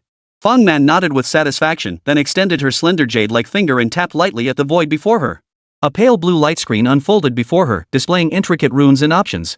The Great Will Combat Assessment Program has initiated. Li Hu, Zhong Jingyao, confirm participation? Li Hu and Zhong Jingyao exchanged a glance before responding in unison. Confirm. Upon their confirmation, the runes on the light screen suddenly accelerated their flow. Seconds later, the glow faded, revealing several lines of clear text. Based on the comprehensive combat strength assessment of current team members, the following trial worlds are recommended. 1. Crimson Wasteland World Level Cap, LV 45. 2. Misty Forest Sea World Level Cap, LV 45. 3. Shattered Divine Realm World Level Cap, LV 45. Upon seeing the recommendations, Li Hu's eyebrow lifted almost imperceptibly. Fang Man also let out a soft gasp, her tone tinged with surprise. Ha! Why are all these worlds capped at level 45? Luo's cool voice chimed in just in time, resolving their confusion. In our team, myself, Lu Qingde, Suing, and Fang Man are all relatively high level, so our overall combat strength is naturally not low. The assessment by Great Will is based on the team's combined strength, so the recommended world levels will correspondingly increase. She cast a faint glance at Li Hu and Zhong Jingyao. You too, well, we kinda dragged your trial difficulty up. Upon hearing this, Zhong Jingyao's delicate brows furrowed slightly, a hint of worry appearing on her face. A level 45 world, isn't that too dangerous? I'm afraid I'll hold everyone back. Fang Man gave a charming smile, patting Zhong Jingyao's shoulder reassuringly. Don't worry, Jingyao. With us here, we'll keep you safe. Besides, even in a level 45 capped world, there will be low-level monster zones where you can practice. Zhong Jingyao pondered for a moment, then glanced down at the amulet on her wrist, faintly pulsing with magical energy, a life-saving item specially prepared for her by her clan elders. She bit her lower lip, finally making up her mind. Alright, let's go to the level 45 world. Li Hu nodded in agreement. I'm fine with it. I'll follow the plan. Fang Man, seeing no objections, clapped her hands in satisfaction. Excellent. Since everyone agrees, I've already chosen which specific world we'll go to. She winked playfully, keeping everyone in suspense. But for now, it's a secret. Li Hu remained non-committal, but his mind was racing with calculations. With his current strength, taking down enemies around level 30 wouldn't be a problem. But facing monsters above level 40 would likely strain his damage output. It seemed he needed to reach level 10 quickly and learn the new class skill, Elemental Totem, to significantly boost his sustained damage output. Fang Man's fingertip tapped lightly, and the three world options on the pale blue light screen vanished instantly, replaced by a swirling crimson vortex. It's decided then, Crimson Wasteland. A seductive curve lifted her crimson lips, her tone carrying an unwavering certainty. The vortex abruptly expanded, transforming into a spatial gate radiating a thick stench of blood and sulfur. Blinding light engulfed them all. When Li Hu opened his eyes again, a stench mingled with rust, scorched earth, and decay assaulted him, causing him to frown slightly. The sky hung heavy with a dark crimson hue, like a vast, congealed cloud of blood, suffocating and oppressive. The earth cracked open, revealing scorched blackness. In the distance, the faint outlines of collapsed building ruins could be seen, along with withered giant trees piercing the sky like enormous ribs. This was the Crimson Wasteland. A crude sentry post, cobbled together from metal and stone, appeared not far ahead. At the entrance, a middle-aged man with a lute slung over his shoulder, clad in patched leather armor, and hair as messy as a bird's nest, idly plucked at the strings while humming a tune that barely held a melody. He appeared to be around level 40, with his class emblem displaying his Bard. Well, more daredevil adventurers, are we? The Bard paused his playing upon seeing Fang Man and her group, his eyes flickering with a hint of pity mixed with his usual numbness. We need the latest map of this area and intelligence on recent monster movements. Fang Man stepped forward, her voice still languid yet carrying an undeniable presence. The Bard's gaze swept over the party. When his cloudy eyes caught sight of Zhong Jingyao's brand new, yet slightly immature paladin insignia, and Li Hu's dazzling crimson radiance set utterly mismatched for a mere level 9, they narrowed slightly. Led by a demon mage, accompanied by a dragon druid, a battle song wizard, a stellar paladin. He listed each of Luo and the others' classes in turn, his voice tinged with understanding. A party like yours venturing into the Scarlet Wastes isn't exactly surprising. His tone shifted as he turned his gaze toward Li Hu and Zhong Jingyao. But a paladin girl who just awakened her class, and a level 9 kid who can't even sense a class emblem. The bard frowned, his tone clearly disapproving. Ma'am, the Scarlet Wastes aren't a place for newbies to level up. Especially with the recent signs of the Demon Tide's resurgence becoming increasingly evident, the danger here is far greater than you imagine. His warning carried genuine concern, born of witnessing countless overconfident groups meet their demise here. Fong Man merely responded with a charming smile. Uncle, thank you for your concern. We chose this place for our own reasons. Besides, isn't the resurgence of the monsters precisely what makes this place more interesting? Her words were spoken lightly, yet they carried an indescribable confidence and madness. The bard gave Fong Man a long, lingering look before glancing at the rest of the group, each wearing a different expression. He sighed, deciding against further persuasion. The map and intelligence are here. 50 Federation coins. He pulled a scroll of yellowed parchment and an information crystal from his cloak. Fong Man paid promptly. The bard took the coins, his gaze settling once more on Li Hu. That crimson radiance gear was far too conspicuous, and the blurred level and class information only deepened his suspicions. He hesitated, but ultimately said nothing. He simply watched silently as this peculiar group walked toward the more dangerous wasteland beyond the sentry post. Good luck to you. He murmured under his breath before turning to pick up the communicator hanging on the wall, seemingly contacting someone. Stepping beyond the sentry post's protective zone, an even more intense sense of foreboding and urgency washed over them. The tang of blood in the air seemed to solidify, weighing heavily on everyone's hearts. In the distance, the sharp screeches of monsters echoed intermittently, punctuated by dull, heartbeat-like vibrations. Li Hu took a deep breath, absorbing the brutal atmosphere that stood in stark contrast to the newbie village. Monsters awakening. Sounds like there should be a demon lord or something like that around here, right? He murmured to himself, his mind involuntarily drifting to the corresponding figure of the hero. Wherever a demon king dwells, legends of heroes are never far behind. Chapter 42, The Bone Wastes. He unfolded the parchment map in his hand. The map was rather crudely drawn, yet the crucial information was marked with striking clarity. The Scarlet Waste sphere of influence, major monster gathering zones, danger level classifications. And at the very center of the map, marked by a deep crimson hue, sat a massive skull demon lord, Abyssal Overlord LV-45. In another corner of the map, a relatively remote area marked with holy light symbols bore the inscription, Hero's Altar LV-45. Below, a line of small text added, each successive hero is a different individual. Defeating them grants special rewards, classified as a world-class boss. Oh? This world actually has 2 level 45 ultimate bosses? Fong Man leaned in to examine the map, her elegant eyebrows arching in surprise. Clearly, the hero could also be treated as a boss to farm information she hadn't possessed before. Luo showed little interest in this discussion about ultimate bosses. Her gaze, sharp as an eagle's, scanned the various monster zones on the map. Forget about demon lords and heroes for now. That's too distant. She said coldly, then turned her gaze to Li Hu. Li Hu, take a look. Where should we go next to level up? This sudden request caught the other girls off guard. Lu Qingge covered her mouth with a sweet smile. Oh my, Sister Luo, are you showing some special favor to little brother Li Hu? Lu Qingge shot her a cold glance. I just think that since he's the only one with that class, he might have a unique perspective on battlefield tactics. Li Hu paid no heed to the subtle tension between them, his eyes darting swiftly across the map. Moments later, he extended a finger and tapped a section in the northeast corner of the map. This spot then the Bone Wastes. At his words, all the women turned their attention to the Bone Wastes, marked on the map. The area was marked in deep red, signifying an extremely high danger level. The map annotation read, Monster types, various skeleton warriors, skeleton mages, skeleton behemoths. Average level, LV-30 LV-35.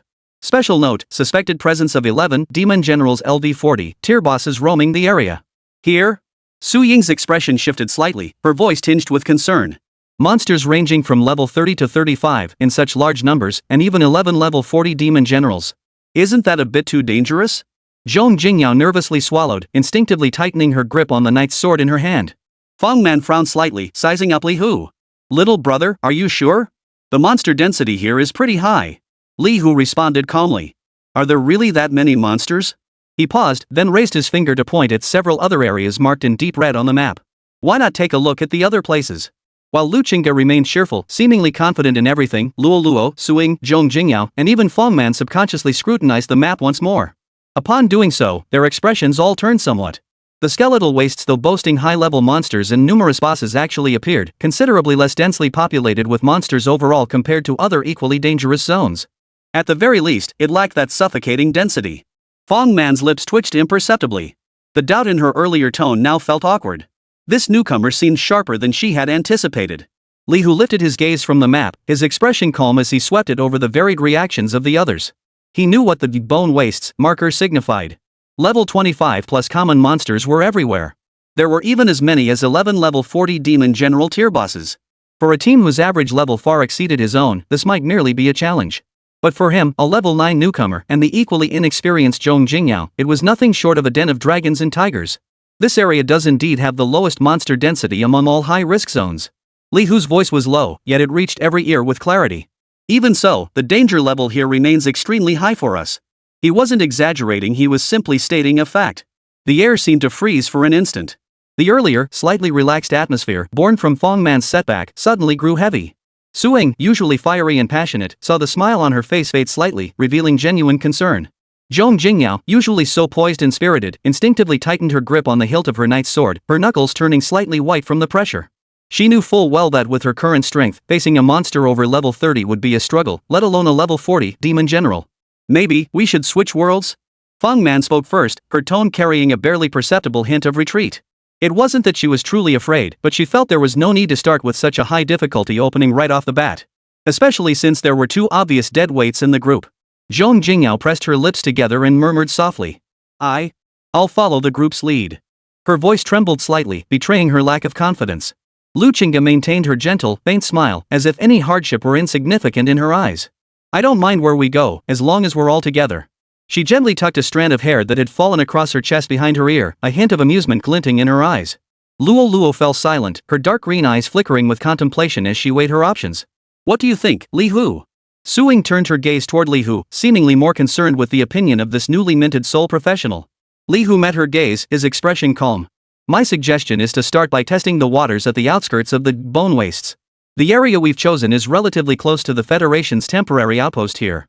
If we encounter danger we can't handle, retreating would be easier. He paused briefly, his tone taking on a hint of deeper meaning. Besides, since the elders arranged for us to undergo this trial together, they surely wouldn't let us truly face mortal peril. Perhaps, there's already some unseen support in place. At these words, Fong Man and the others all exchanged glances. They were no fools, they naturally caught the implication in Li Hu's words. Lord Zhuyen'er held such a distinguished status. How could the Federation's high command not extend special consideration to disciples personally recommended by her? Perhaps, at this very moment, some high-ranking elite professional was secretly observing their every move, ready to intervene at a moment's notice. At this thought, Fong Man's initial hesitation vanished instantly. A seductive curve reappeared at the corners of her lips. You're right, little brother. With Lady Yaoer's connection, our safety should be assured. Zhong Jingyao murmured softly, a hint of envy flickering in her eyes. How wonderful, to have someone watching over us. Li Hu, however, shook his head gently. Protection is ultimately an external force.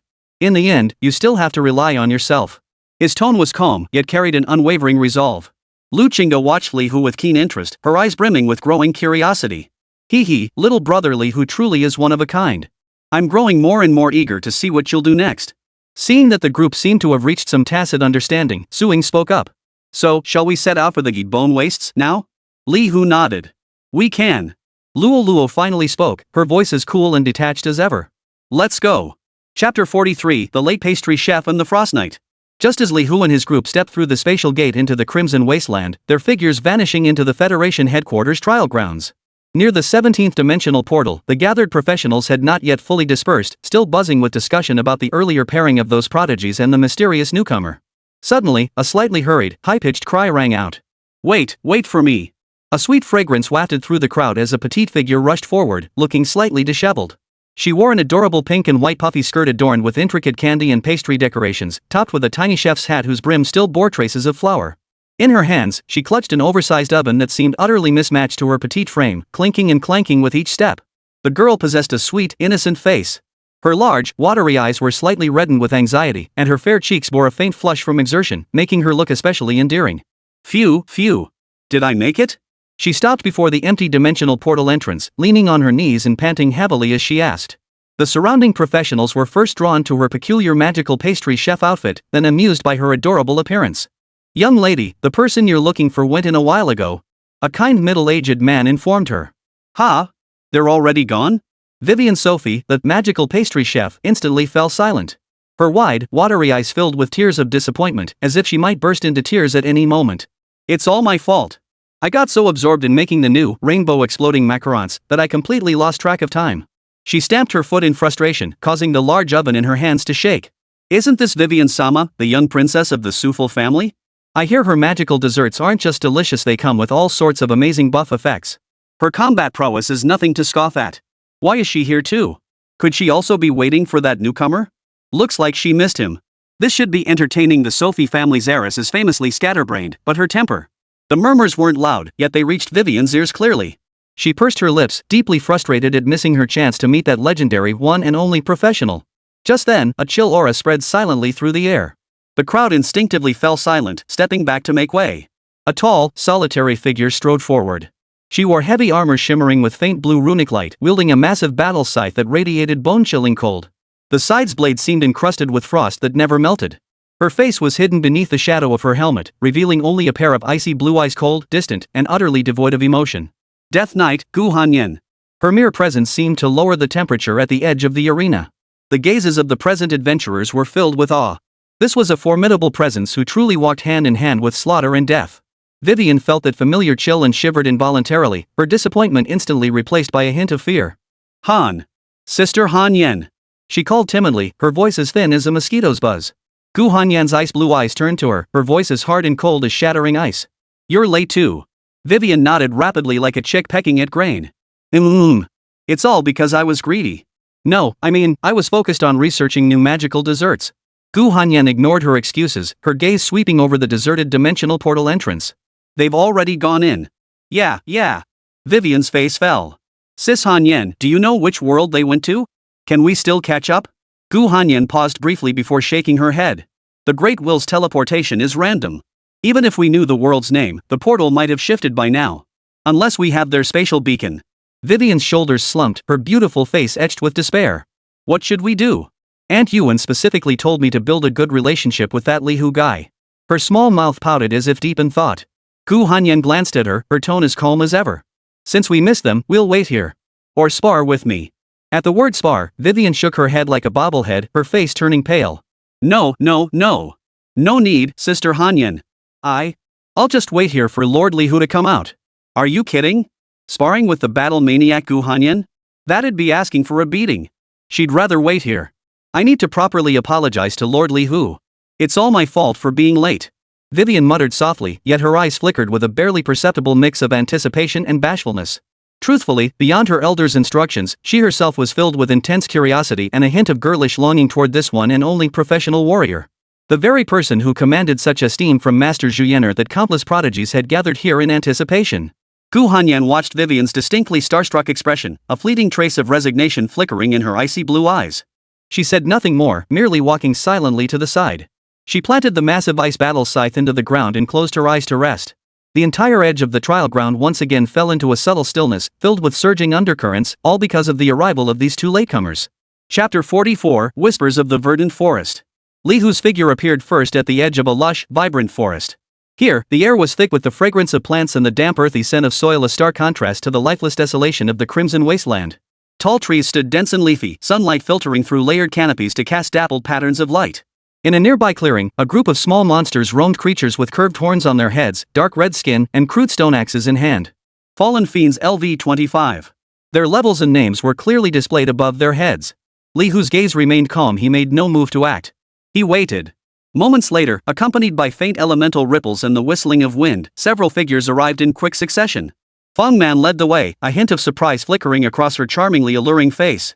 Following closely behind were Zhong Jingyao, Suing, and Lu Qingge. Last to appear was Luo Luo, now restored to human form. Beneath her dark green hair, her cool gaze seemed tinged with a hint of complexity not present before. Brother Li Hu, your king's chariot is ridiculously fast. Feng Man's voice betrayed her unmistakable astonishment. Even Luo Luo's dragon flight speed couldn't keep up with your summon mount? Zhong Jingyao couldn't help but marvel. A crimson radiance tier's summoning skill truly is extraordinary. Su Ying's eyes sparkled with envy. Such a mode of transportation, both safe and swift, is truly enviable. Lu Qingge smiled warmly at Li Hu, her gaze full of meaning. Little brother Li Hu's hidden cards just keep coming, don't they? Li Hu pondered inwardly. Though the king's chariot seemed miraculous now, it was ultimately only crimson radiance quality. As his level increased, stronger replacements might emerge in the future. They've spotted us. Luo Luo's icy voice cut through the murmurs. The fallen demons roaming the forest turned their crimson eyes toward their location in unison, letting out a low, guttural growl. Chapter 44, The Crimson Feast. Just a bunch of lowly minions. Fong Man's lips curved into a confident smile.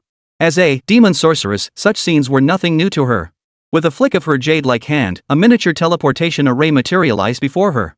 A burly, ramhorn demon, sporting thick horns and wielding a massive battle axe, stepped out and charged roaring toward the fallen demons. Immediately after, Fong Man's fingertips tapped lightly, and several beams of light landed successively on Li Hu. Agility blessing. Blessing of fortitude. And a damage-blocking shield. Consider it a little token of affection from your big sister. Fong Man's voice carried a hint of lazy allure. Almost simultaneously, Suing began her incantation. As a battle song shaman, her voice held a peculiar power. As her chant rose and fell, some of the new fallen demons, charging at the forefront, suddenly halted, then turned to attack their own allies. Chaos erupted among the fallen demon horde. Li Hu keenly sensed the gazes of Lu Qingga and Luo Luo, subtly resting upon him. They seemed to be waiting for something. Without hesitation, he activated his magic forging. Brilliant light surged from his palms as countless runes and material projections intertwined and fused before him. The profound power of heavenly artistry quietly began to flow. The light faded. A longbow of ancient design, its dark red bow body seeming to flow with fire, now hovered silently before Li Hu. Burning Ember's longbow. Quality, silver upgradable. Equipment level, LV10. Physical attack, plus 150. Fire damage bonus, plus 75. Trait 1, Pyroblast. When the arrow hits a target, there is a 10% chance to trigger an area of effect flame explosion, dealing an additional 50% fire damage to the target and enemies within 3 meters. Trait 2, Burning Soul. Damage increases by 20% when attacking targets with health below 30%. Active skill, Inferno Demon's Wrath. Consumes 100 mana to summon a level 25 Inferno Demon to fight for you for 30 seconds. Cooldown, 10 minutes. Note, this battle bout channels the Inferno's wrath. Each draw of its string echoes with a roar from the abyss. Li Hu gripped the Burning Ember's longbow, a searing power radiating from its limbs. Without hesitation, he activated the bow's innate skill. Fury of the Flame Demon. With his deep chant, a massive flame portal ripped open before him. Terrifying heat swept out. A 3-meter-tall flame demon, engulfed in raging flames and wielding a blazing greatsword, stepped out of the portal with an awe-inspiring presence. The creature emerging from the fiery portal was even larger and more monstrous than the previous flame demon. Its entire body was covered in dark red armor that seemed solidified from molten lava, with eternal crimson flames burning between the armor's cracks. Its head bore twisted, menacing horns, and its eyes were 2 pulsing balls of pure flame. No longer did it wield a flaming greatsword. Instead, it clutched a colossal battle axe engulfed in roaring flames, its surface etched with countless explosive runes. A terrifying aura radiated from it, far surpassing that of the previous silver-grade Flame Fiend. Explosive Flame Lord. Quality, Crimson Radiance. Level, LV30. Note, a mutated form of the flame demon born from extreme rage and the infusion of immense fire elemental energy, possessing power capable of scorching mountains and boiling seas. Li Hu himself was momentarily stunned. The power of Tiangong Kaiwu had forcibly elevated the originally silver-grade flame demon to a crimson-grade blazing flame lord the instant it was summoned. This unexpected delight caused the corners of his mouth to lift involuntarily. Roar! The blazing flame lord let out a deafening roar to the heavens. The sound waves coalesced into tangible flames, sweeping toward the charging fallen demons like a shockwave. The first few fallen demons caught in the blast were reduced to charred husks before they could even scream. Immediately after, the blazing flame lord raised his fiery battle axe high and brought it crashing down. Boom! A massive fan-shaped blast of flame swept out, reducing everything in its path, both fallen demons and dense shrubbery, to ashes. With a single strike, it cleared every enemy within nearly 100 meters ahead. Li Hu's experience bar skyrocketed in that instant. Killed LV25 Fallen Demon, gained 250 EXP. Killed LV25 Fallen Demon, gained 250 EXP. A series of notifications echoed in his mind. Congratulations! You have leveled up to LV10. Gained 5 free attribute points. Unlocked class skill, Elemental Totem. Detected that you have reached the current tier bottleneck. The Advancement Breakthrough quest has been activated. Quest name, First Test of Strength.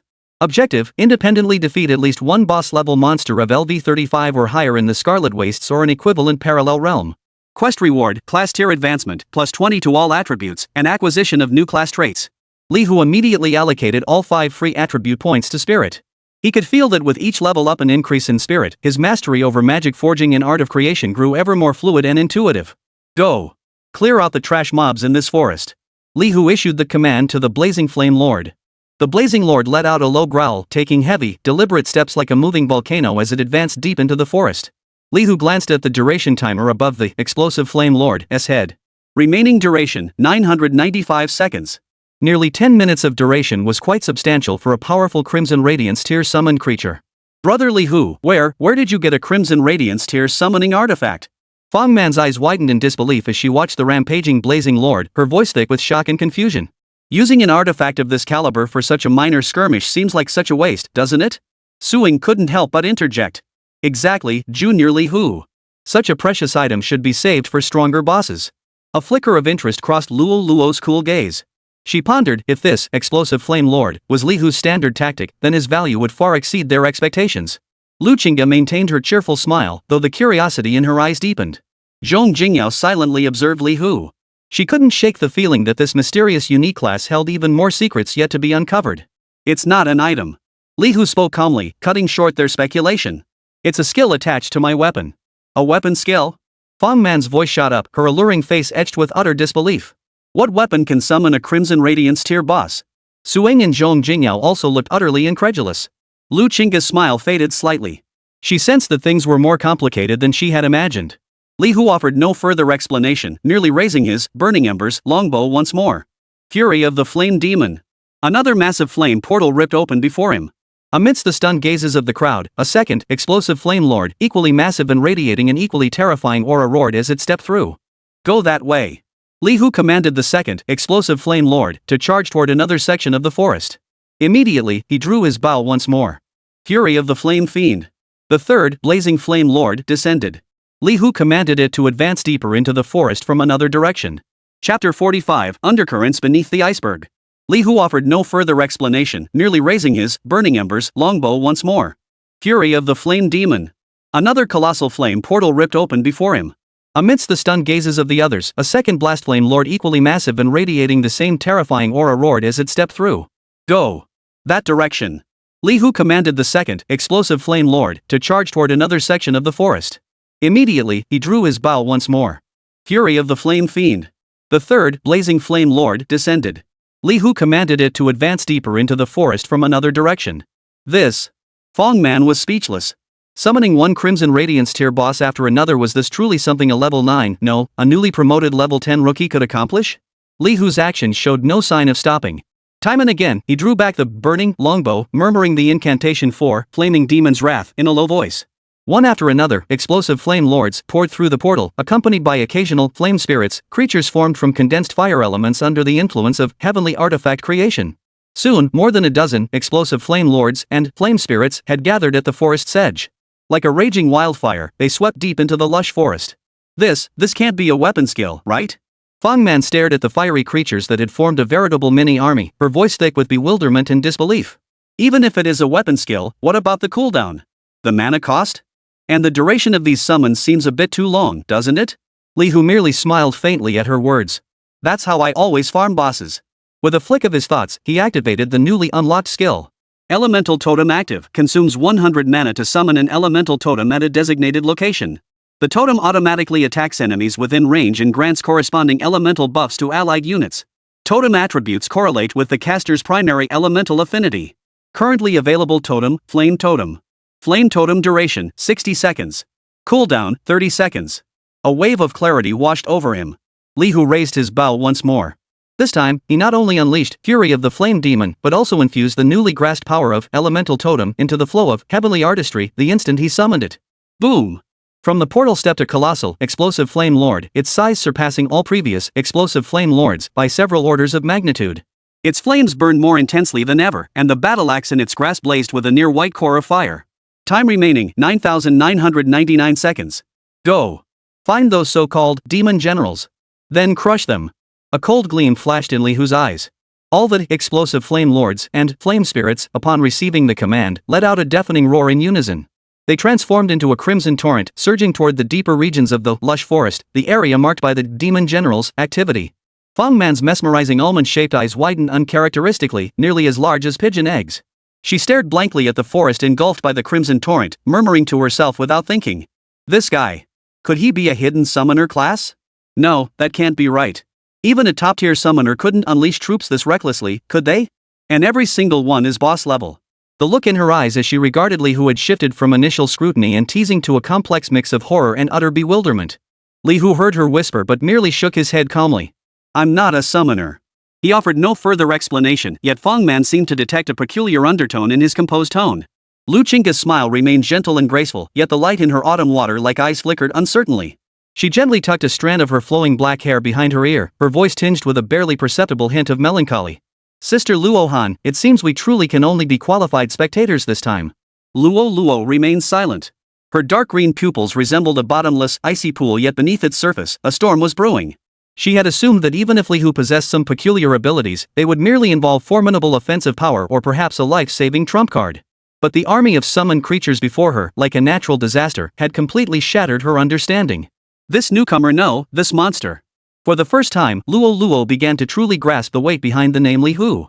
She drew a deep breath, suppressing the tremor in her heart, her icy voice tinged with an almost imperceptible hoarseness. You're impressive. It was the first time she had ever praised someone so directly. This world, or rather, a realm like the Bone Wastes, is no longer suitable for you. You should venture into higher tier realms, only there will you gain true experience. Lihu pondered her words. I've only recently become a professional adventurer. Many of my abilities are still in the exploratory phase, and I need to confirm the challenge level that suits me. Luo nodded slightly, seeming to acknowledge his point, yet she persisted. With the strength you've demonstrated so far, you can at least choose a parallel world around level 50. The resources and rewards there far surpass anything available here. Fong Man listened to their conversation, her eyes darting about. Suddenly, she burst out laughing with a p and teased them in a suggestive tone. Oh my, our Ice Queen Luo seems to be thinking about teaming up with little brother Lihu for an easy win, huh?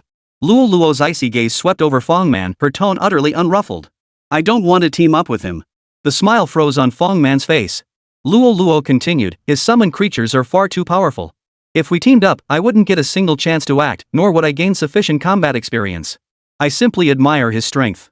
Hearing this, the awkwardness on Fong Man's face eased slightly before she nodded thoughtfully. That's true.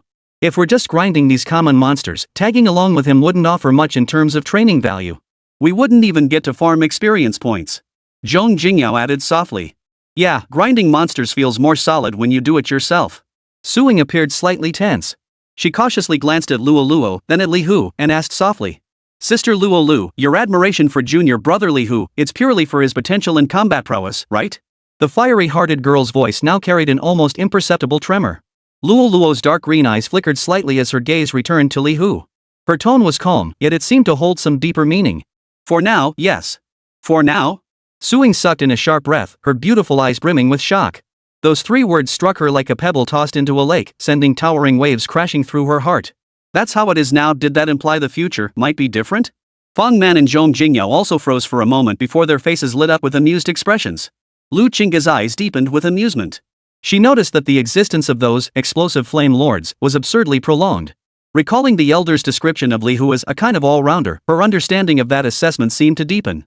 The mystery surrounding this young Lihu was growing thicker by the moment. Chapter 46, The Vigilant Demon General. At the cavern's dark depths, damp walls dripped with condensation, the air thick with the pungent stench of blood and decay. Several massive figures emerged from the deeper shadows. Covered in dark, dull scales, their muscles bulged like twisted ropes, their faces twisted into hideous grimaces. They resembled ferocious beasts walking upright, each crowned with thick, curved horns. They were the demon generals. One particularly massive demon general, with 3 short horns protruding from its forehead, sniffed the air and let out a low, guttural roar. 3-eyed demon general, such potent fire element. It's those demons from another realm. Another demon general, wielding a massive bone axe, responded in a deep, resonant voice. Axe-wielding demon general, their numbers seem considerable. They're moving deeper into the forest. A fierce glint flashed in the 3-eyed demon general's eyes. 3-eyed demon general, these vile demons dare to tread upon our domain with such audacity. 3-eyed demon general, their summoner must die. Giant axe demon general, shall we summon the demon king? The 3-eyed demon general pondered for a moment. 3-eyed demon general, first, test their strength. Transmit my command, a portion of our kin shall follow me to engage them from the east. The remainder shall be led by you to encircle them from the west. Those lowly fallen demons, let them follow as cannon fodder.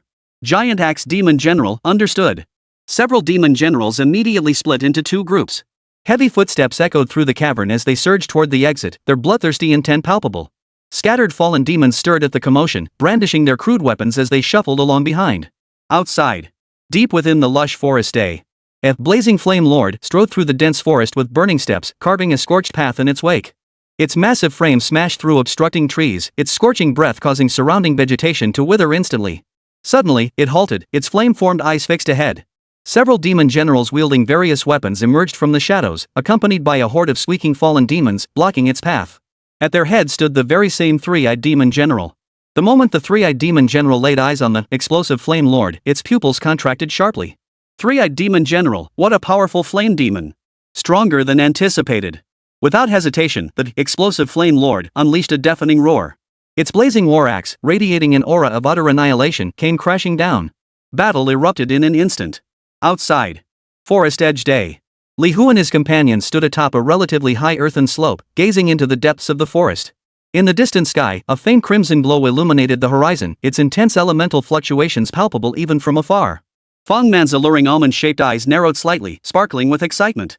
Fong Man, they're fighting over there, little brother Li Hu. Fong Man, did your big guy run into a boss? Li Hu's gaze remained calmly fixed on the distance, as if everything was under his control. Li Hu, MHM. It's the demon general. No sooner had the words left his mouth than he raised his hand, issuing an invisible command. Li Hu, all units, advance. Finish this swiftly. Throughout the forest, the explosive flame lords and flame spirits who had been clearing the minions seemed to receive a unified command. They simultaneously turned their direction, transforming into crimson torrents surging toward the location where the battle erupted. Fong Man watched the scene unfold, her smile widening.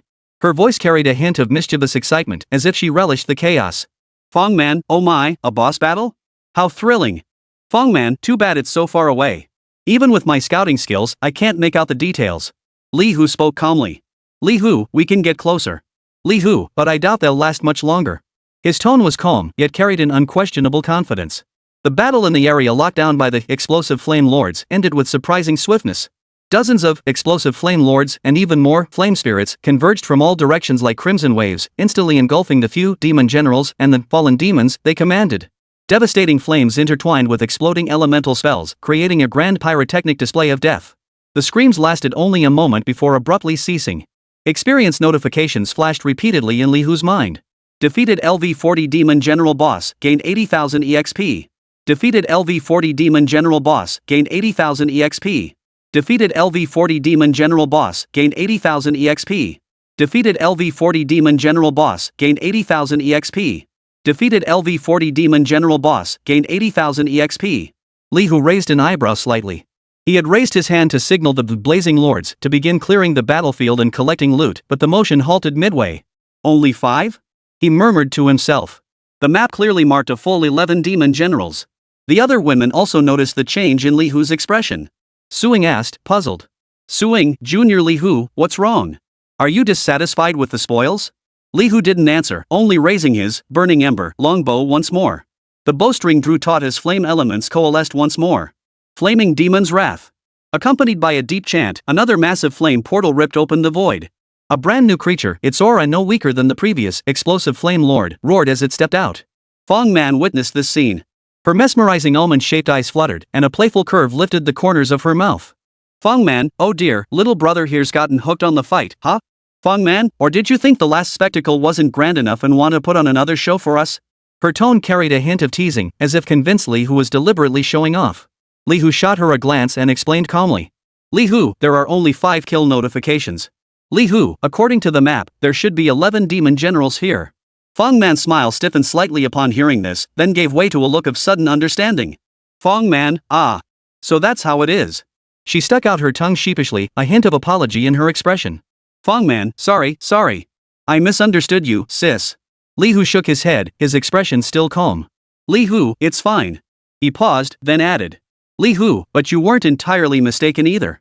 Fong Man, Her beautiful brows furrowed in confusion, momentarily unable to grasp the meaning behind Li Hu's last remark. Chapter 47, The Marvelous Uses of Heavenly Craftsmanship. Li Hu's casual remark, but you weren't entirely mistaken, carried an unexpected weight. Yet Fong Man's mesmerizing almond-shaped eyes widened slightly at his words, her gaze shifting with a hint of inquiry. Oh? Her red lips parted slightly, her tone tinged with curiosity and teasing. Where exactly did I misunderstand, little brother? Care to elaborate? Li Hu didn't respond immediately. He merely gestured for the explosive flame lords to gather the spoils of war. Soon, a pile of items shimmering with multicolored light accumulated before the group. Most gleamed with bronze and silver hues, interspersed with a few pieces of black iron. Several pieces of equipment, some materials, and a few skill books. These were the drops from the 5 demon generals they had just defeated. Is that all? Suing surveyed the pile dominated by bronze and silver loot, a barely perceptible note of disappointment in her voice. Level 40 boss tier monsters should have a decent chance of dropping gold tier items, and with good luck, even diamond tier ones. She muttered softly, seemingly trying to console Li Hu. Zhong Jingyao nodded in agreement, her gaze lingering on a silver-hued knight's lance among the items. This, Cavalry's Lament, is silver grade, but its stats aren't top tier for this level. It really is a shame. Fangman's smile faded slightly as she let out a soft sigh. Looks like those demon generals were pretty stingy. Didn't even drop anything decent. Don't be too disappointed, little brother. After all, they were just ordinary boss monsters. Li Hu, however, let a faint, enigmatic smile curve his lips. His gaze swept over the loot that seemed unremarkable to others. In the palm of his hand, the profound runes of the Tiangong Kaiwu silently swirled. In an instant, an invisible force enveloped the pile of loot. The bronze and silver glow began to twist, intertwine, and ascend. The once dull materials now radiated a dazzling brilliance. The shattered demon core bronze reshaped within the light, transforming into a fallen demon's false form gold, a sphere radiating a faint golden halo, its interior seemingly filled with the roars of countless demonic shadows. The silver grade Cavalry's Lament, which Zhong Jingyao had deemed merely average, trembled violently as its shaft manifested countless ancient, tragic runes. When the light faded, it had transformed into a crimson glowing spear entirely dark gold, its tip flashing with an unyielding cold light the last will. The silver-grade toxic breath staff underwent a similar transformation. What had been an ordinary staff with a poison sac embedded in its pommel now seemed to come alive. Its shaft twisted into a ferocious, dark green venomous dragon, its jaws wide open in a silent roar. A dark purple orb atop the staff emitted a heart-stopping crimson glow, wail of the venomous dragon. A black iron grade skill book, Fallen Demon, Summon, underwent a rune baptism. Its pages fluttered as light shifted repeatedly, finally settling into a Fallen Demon Gathering Decree, radiating a rich silver aura. Another silver-grade skill book, Magic Surge, leaped several tiers, transforming into Shadow Assassination, now blazing with dazzling golden light. This astonishing spectacle left Fangman, Suing, and Zhong Jingyao utterly speechless. Their eyes widened, lips parted, speechless for a moment. The air was filled only with the faint humming sounds as each piece of equipment and material underwent its quality enhancement. Li Hu took stock. The 5 demon generals had dropped a total of 141 items, equipment, materials, and skill books ranging from silver grade and below. Under the enhancement of Heavenly Craftsman, the quality of these items had generally increased by 1 to 2 major tiers. Among them, the most dazzling were the 2 newly upgraded Crimson Radiance grade equipment pieces and a single gold grade skill book. Li Hu first picked up the gold grade skill book, Shadow Assassination. Shadow Assassination active skill book. Quality, gold. Prerequisites, Agility 100, Level 15, Assassin class. Effect, consumes 200 mana to instantly teleport behind the target, executing a powerful assassination strike that ignores partial defense. Deals 350% physical damage and inflicts bleeding. Cooldown, 15 minutes. A high burst assassin skill, though the cooldown is a bit long. Li Hu silently appraised it. If no more suitable single target burst skills appeared later, he might consider learning it. His gaze then fell upon the menacing-looking Crimson Radiance grade staff. Wailing of the Poison Dragon Staff. Quality, Crimson Radiance. Equipment level, LV 15. Intelligence, plus 180. Special attack, plus 120. Trait 1, Source of all poisons increases all poison type skill damage by 30%. Trait 2, Dragon Breath poisoning attacks have a 20% chance to apply the Dragon Breath Venom effect, dealing 50 poison damage per second for 10 seconds. Stacks. Trait 3, Venomous Dragon Roar attacks have a 10% chance to trigger Venomous Dragon Roar, unleashing a devastating poisonous shockwave that strikes the target and all enemies within 5 meters. Equipment requirements, 250 intelligence, mage class professions. Next is the Knight's Lance. Final will Knight's Lance. Quality, Crimson Radiance. Equipment level, LV 15. Strength, plus 200. Physical attack, plus 150. Magic attack, plus 100. Trait 1, Unbreakable Penetration physical attacks ignore 25% of the target's physical defense. Trait 2, Desperate Critical Strike when HP falls below 50%, critical strike chance increases by 30%, critical damage increases by 50%. Trait 3, Heroic Strike attacks have a 15% chance to deal true damage equal to 5% of the target's maximum HP effect halved against boss level units. Equipment requirements, Strength 280, Knight class professions. These 2 Crimson Radiance gear pieces boast the most attributes and the most exceptional base stats I've acquired so far. A hint of satisfaction flashed in Li Hu's eyes. They could be equipped at level 15, with relatively low requirements, yet boasted such formidable stats. With the strength bonus from his Unbreakable set, he could equip Final Will immediately. As for Wail of the Poison Dragon, its 250 intelligence requirement presented a significant hurdle for his current stats. Looks like I'll need to find a way to boost my intelligence stat. Li Hu mused inwardly. High-quality passive skills like meditation or mental discipline were his top choices, as leveling them up would also grant attribute points. He glanced at his breakthrough quest. Quest name, First Test of Edge Forging. Objective, successfully forge 10 items of silver quality or higher. Reward, profession tier upgrade, plus 20 to all attributes, and acquisition of new profession traits. With the buff from the Master Craftsman title, this quest posed almost no difficulty. Without it, he'd likely have to diligently level up his blacksmith and tempering skills. As Li Hu pondered, Lu Qingda and Luo Yan's gazes also fell upon the newly forged equipment. Unlike Fong Man and the others, they didn't outwardly show shock, but the ripples in their eyes were unmistakable. Lu Qingda's lips curved into a knowing smile as she murmured softly. It seems little brother Li Hu isn't disappointed by the drops at all. Instead, he's contemplating how best to distribute these treasures. A flicker of intrigue also passed through Lu Qingda's dark green eyes. This man always managed to deliver unexpected surprises. Chapter 48, The Power of Group Spells. Somewhere on the highlands of the verdant forest, Li Hu's fingertips lightly traced the icy barrel of Final Will. The crimson radiance reflected off his serene face, showing none of the disappointment others had anticipated. Instead, he felt quite satisfied with these battle spoils enhanced by Heavenly Artifact, especially the 2 crimson radiance pieces whose stats and attributes far exceeded his expectations. He had already begun strategizing how to combine these new pieces to maximize his combat effectiveness. Fong Man's mesmerizing almond-shaped eyes fluttered open, breaking the momentary silence with a hint of puzzlement and teasing. Fong Man, little brother, this loot doesn't seem to be quite to your liking, huh? Her gaze swept over Li Hu, then flicked towards Su Ying and Zhong Jingyao, who seemed to trust Li Hu's judgment completely. Fong Man, hey, you 2 little girls, why are you suddenly siding with him like this? Su Ying's cheeks flushed slightly as she murmured a defense. Su Ying, we just think Junior Li Hu must have his reasons. Zhong Jingyao nodded lightly in agreement, though she still didn't quite understand why Li Hu remained so calm about drops that seemed ordinary to others. Lu Qingda's smile remained on her lips as she was about to speak, but her expression suddenly changed. Luo's icy gaze sharpened sharply, fixing on the depths of the forest. Thud thud thud. Dull footsteps echoed from afar, drawing nearer. The ground began to tremble slightly, carrying an oppressive, suffocating pressure. From the shadows of the forest, figures emerged one after another, more imposing and fiercer than the demon generals they had encountered before. Their sheer numbers quickly encircled Li Hu's group, along with the explosive flame lords and flame spirits they had summoned earlier. Each demon general bore the staggering rank of LV-45, far surpassing the LV-40 individuals they had faced before. A murderous aura instantly enveloped the entire area. The playful expression on Fong Man's face vanished, replaced by a look of grave concern. Fong Man, so many, and they're even higher level. Li Hu's eyes narrowed sharply, issuing orders almost the instant the demon generals appeared. Li Hu, engage. With a flick of his thoughts, the glow of magic forging flared once more in his palm, ready to address any potential equipment damage or new tactical demands. Dozens of explosive flame lords and even more flame spirits roared as they charged headlong toward the newly arrived LV-45 demon generals. The forces of flame and darkness collided violently, erupting in deafening roars. However, these newly arrived demon generals were not only higher level but also fought with remarkable coordination, launching ferociously relentless assaults. Li Hu's summoned army found itself struggling to hold the line, its defenses steadily pushed back. Seeing this, Fong Man hesitated no longer. With a flick of her jade-like hand, Fong Man, come forth, my darling. A massive, ram-horned demon stepped out of the teleportation array once more, roaring as it joined the fray, attempting to relieve some of the pressure. Lu Qingda's elegant song drifted through the air, enveloping her allies with a strange power that both soothed and invigorated. Su Ying followed suit, her high-pitched, stirring battle chant piercing the air, granting powerful buffs to her allies. Almost the instant the singing began, Li Hu felt several warm beams of light land upon him.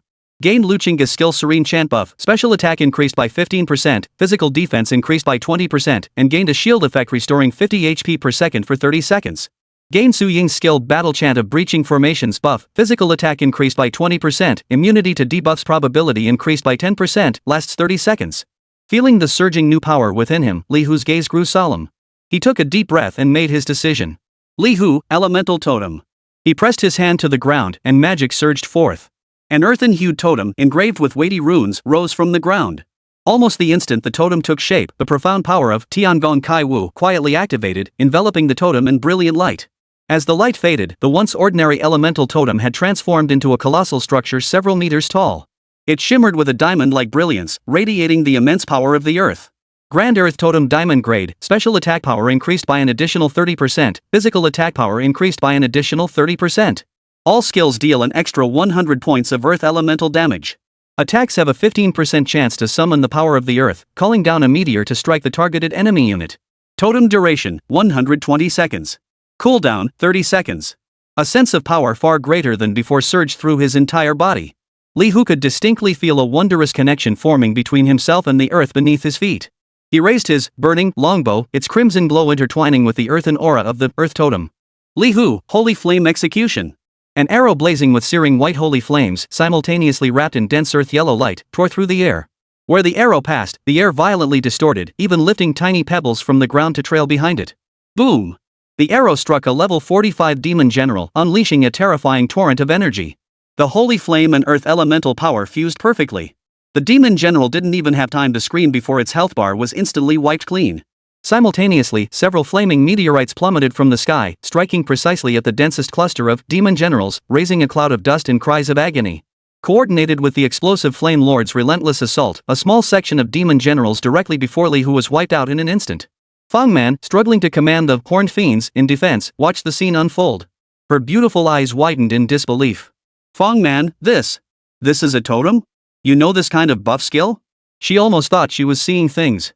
Such a powerful, wide area buff and attack technique was utterly unheard of. Li Hu didn't turn around, merely responding with a faint nod. MHM. He drew his longbow once more, gathering a rust-colored glow at his fingertips. Giant rock blades. Dozens of massive stone blades, condensed from highly concentrated earth element, materialized out of thin air. They whistled through the air, hurtling toward another group of demon generals. Screams echoed in rapid succession. Moments later, the cooldown of Elemental Totem ended. Li Hu unleashed it again without hesitation. This time, he chose the ice element. A biting cold radiated outward from him. A crystalline, ice-blue totem, radiating bone-chilling cold, rose from the ground. Empowered by the might of heavenly artistry, it ascended to Diamond Tier. Deep Frost Totem Diamond Grade, special attack power increased by an additional 30%, physical attack power increased by an additional 30%. All skills deal an extra 100 points of ice elemental damage. Attacks have a 15% chance to unleash the power of extreme cold, summoning ice shards or blizzards to attack targeted enemy units. Totem duration, 120 seconds. Cooldown, 30 seconds. The moment the totem appeared, the battlefield's temperature plummeted. Without warning, heavy snowflakes began drifting from the sky, quickly escalating into a fierce blizzard that engulfed the entire battlefield. The movements of those level 45 demon generals visibly slowed as a result. Chapter 49, Endless Forging. The bone-chilling cold radiating from the Deep Frost Totem intertwined with the heavy power of the Diamond Grade Grand Map Totem, transforming the battlefield into a purgatory of ice and earth. Amidst the howling blizzard, icicles like needles continuously carved chunks of flesh from the level 45 demon generals, further hindering their movements. Sharp spikes periodically erupted from the ground, while the treacherous petrification effect struck without warning. Any demon general caught in the earthen blow froze momentarily. Meteorites and ice spikes fell in overlapping waves, each strike accompanied by agonized roars from the demon generals. Li Hu's side, bolstered by the two Diamond Tier totems, the Explosive Flame Lord and Flame Spirit, saw their combat power surge. The previously suppressed defensive line began to show signs of pushing back. However, the sheer numbers of those level 45 demon generals remained formidable, and it seemed more monsters were pouring endlessly from the depths of the forest. Li Hu's brow furrowed slightly. This was taking too heavy a toll. A flash of inspiration struck him as he recalled another talent he had awakened at level 10, Endless Forging. Endless Forging. Whenever you consume a certain amount of mana through forging actions including but not limited to equipment forging, skill creation, item upgrades, etc., you have a chance to receive an additional random forging-related reward. The reward's quality correlates with the total mana consumed. Cooldown, 24 hours. His continuous forging of the elemental totem had already consumed a staggering amount of mana. Li Hu's mind flickered, and he chose to activate Endless Forging. A golden light, imperceptible to others, flickered across his mind's eye. System notice, you have triggered the talent Endless Forging, earning a special reward, the Gold Tier title Thief of the Night. Thief of the Night Gold Tier title. While equipped, your next attack or skill targeting an enemy has a 100% chance to randomly steal one high-grade item minimum Silver Tier from the target. Upon successful theft, the title enters a 72-hour cooldown. Guaranteed to steal high-grade items. Li Hu's eyes flashed with sharpness as he locked onto the nearest level 45 demon general, currently being swarmed by several explosive flame lords. He did not attack immediately, instead switching to the Thief of the Night title. An intangible force spread silently. The next instant, Li Hu snapped his fingers, sending a faint spark hurtling toward the demonic general. The spark vanished into the demon general's body, causing little harm, yet Li Hu's backpack now contained an additional item. A crystal stone shimmering with a rich golden glow and emanating an aura of evil demon essence golden. Success! Li Hu's lips curved upward. With another thought, the profound runes of the Tiangong Kai Wu instantly enveloped the demon spirit essence. As light swirled around it, the malevolent aura dissipated, replaced by a pure and powerful surge of energy. System notice: under the influence of Tiangong Kai Wu, your demon spirit essence golden has upgraded in quality, transforming into warrior spirit essence scarlet radiance. Warrior's essence scarlet radiance, a potent essence containing immense power, usable for forging equipment or directly absorbed to permanently enhance all attributes by a small amount. This effect was nothing short of divine. Li Hu scanned the battlefield and launched another basic attack against another demon general, this time imbued with the effect of Night Stealer. Another golden grade material was obtained and elevated to Crimson Radiance grade by Tiangong Kai Wu. Just then, he noticed the cooldown for Elemental Totem had ended. Without hesitation, Li Hu activated the skill once more. This time, he chose the fire element. Scorching magic surged forth, and a totem blazing with raging flames rose from the ground. Similarly, under the power of Tiangong Kai Wu, this Crimson Radiance grade fire totem was also elevated to Diamond grade. Blazing Flame Totem Diamond grade, special attack power increased by an additional 30%, physical attack power increased by an additional 30%. All skills deal an extra 100 fire element damage. Attacks have a 15% chance to trigger the power of incineration, summoning a fireball or fire meteor to strike the targeted enemy unit. Totem duration, 120 seconds. Cooldown, 30 seconds. 3 diamond grade totems stood in a triangular formation, radiating a terrifying, heart-stopping aura of power. From afar, Luo Hua silently observed Li Hu. From the initial Blast Flame Lord's Legion to the subsequent Flame Spirits, and now these 3 elemental totems each possessing distinct attributes yet equally formidable. The duration of these summons clearly exceeded the scope of normal skills. Moreover, they seemed capable of coexisting without conflict. This man must harbor some hidden trump card that drastically extends the duration of his summons, perhaps even bypassing numerical limitations. The contemplative light in Luo Luo's emerald green pupils grew ever more profound. The moment the blazing flame totem appeared, Li Hu unleashed a standard fireball spell. The fireball roared forth, yet before it could strike its target, several massive, blazing fireballs suddenly coalesced in the sky without warning. Like a meteor shower, they crashed down upon the densest area of the demon generals. Simultaneously, the great earth totem seemed to respond in kind, sending more flaming meteors crashing down from the heavens. Boom! Boom! Boom! Fire meteors and meteoric stones intertwined in their descent, their terrifying area of effect damage instantly wiping out the health bars of a vast swath of demon generals. The deafening roar of explosions reverberated, while scorching shockwaves carrying the acrid stench of burning flesh swept through the area. Holy! Fang Man, struggling to command the Horned Fiend in battle, felt the power surging within her once more. Witnessing Li Hu's devastating assault unfold, she was utterly stunned. She could distinctly feel that under the aura of the 3 totems, her physical attack power and special attack power had skyrocketed by nearly 2,000 points. What a terrifying boost. This totem is insane. Li Hu merely smiled faintly at her words. The boost isn't over yet. As he spoke, the glow of magic forging flared once more in his hand. This time, he chose to forge a piece of equipment. Soon, a heavy shield gleaming with bronze light appeared in his hands. Shilia's shield bronze. Art of creation activated. The bronze glow faded, replaced by a subdued silver radiance. Paladin's Resolve Silver Grade Heavy Shield, equip level LV15, defense plus 500, block rate plus 15%, constitution plus 80. Passive skill, Holy Light Shield. Upon successful block, has a 30% chance to grant a silver grade Holy Light Shield that absorbs 500 damage. Li Hu did not equip the shield but instead attempted to activate its passive skill directly. With a thought, he simulated a successful block. A sacred silver-colored magic array materialized before him, emitting a soft glow. This was the defensive magic array generated by the Holy Light Shield. However, the instant the array solidified, the arcane runes of Heavenly Artifact quietly activated once more, merging into the silver magic array. The light intensified dramatically. What had been merely a silver-grade defensive magic array began to steadily intensify its aura. Finally, the array stabilized, its glow now tinged with a faint golden hue.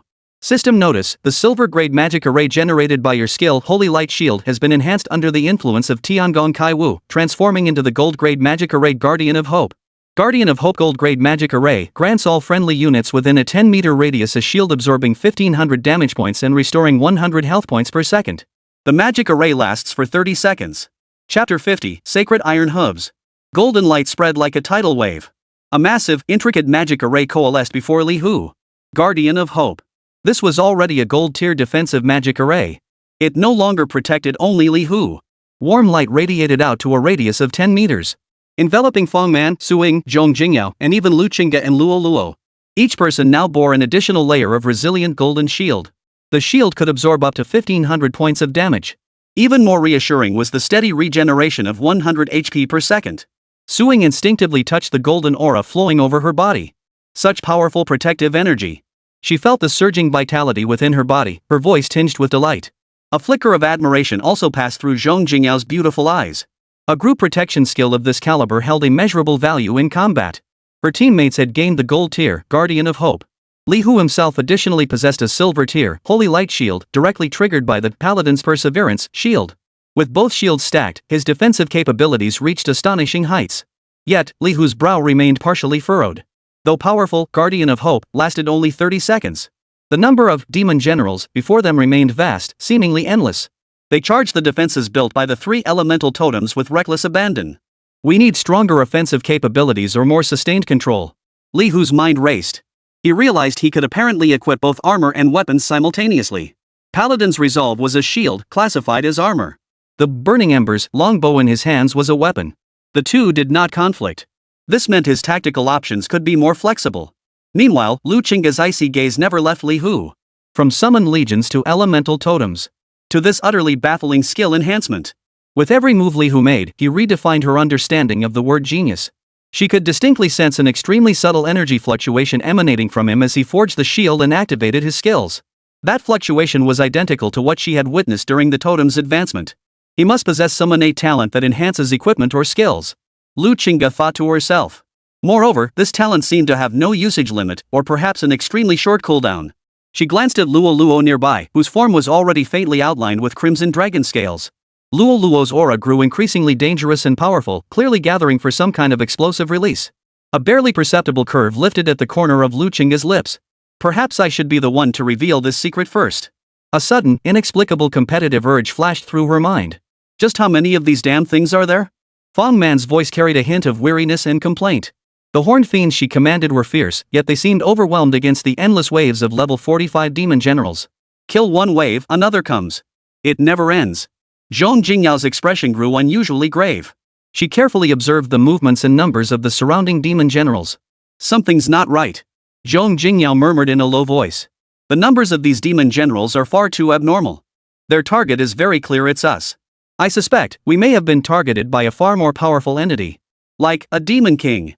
Fong Man's beautiful brows furrowed even deeper at the words. The demon king? No way.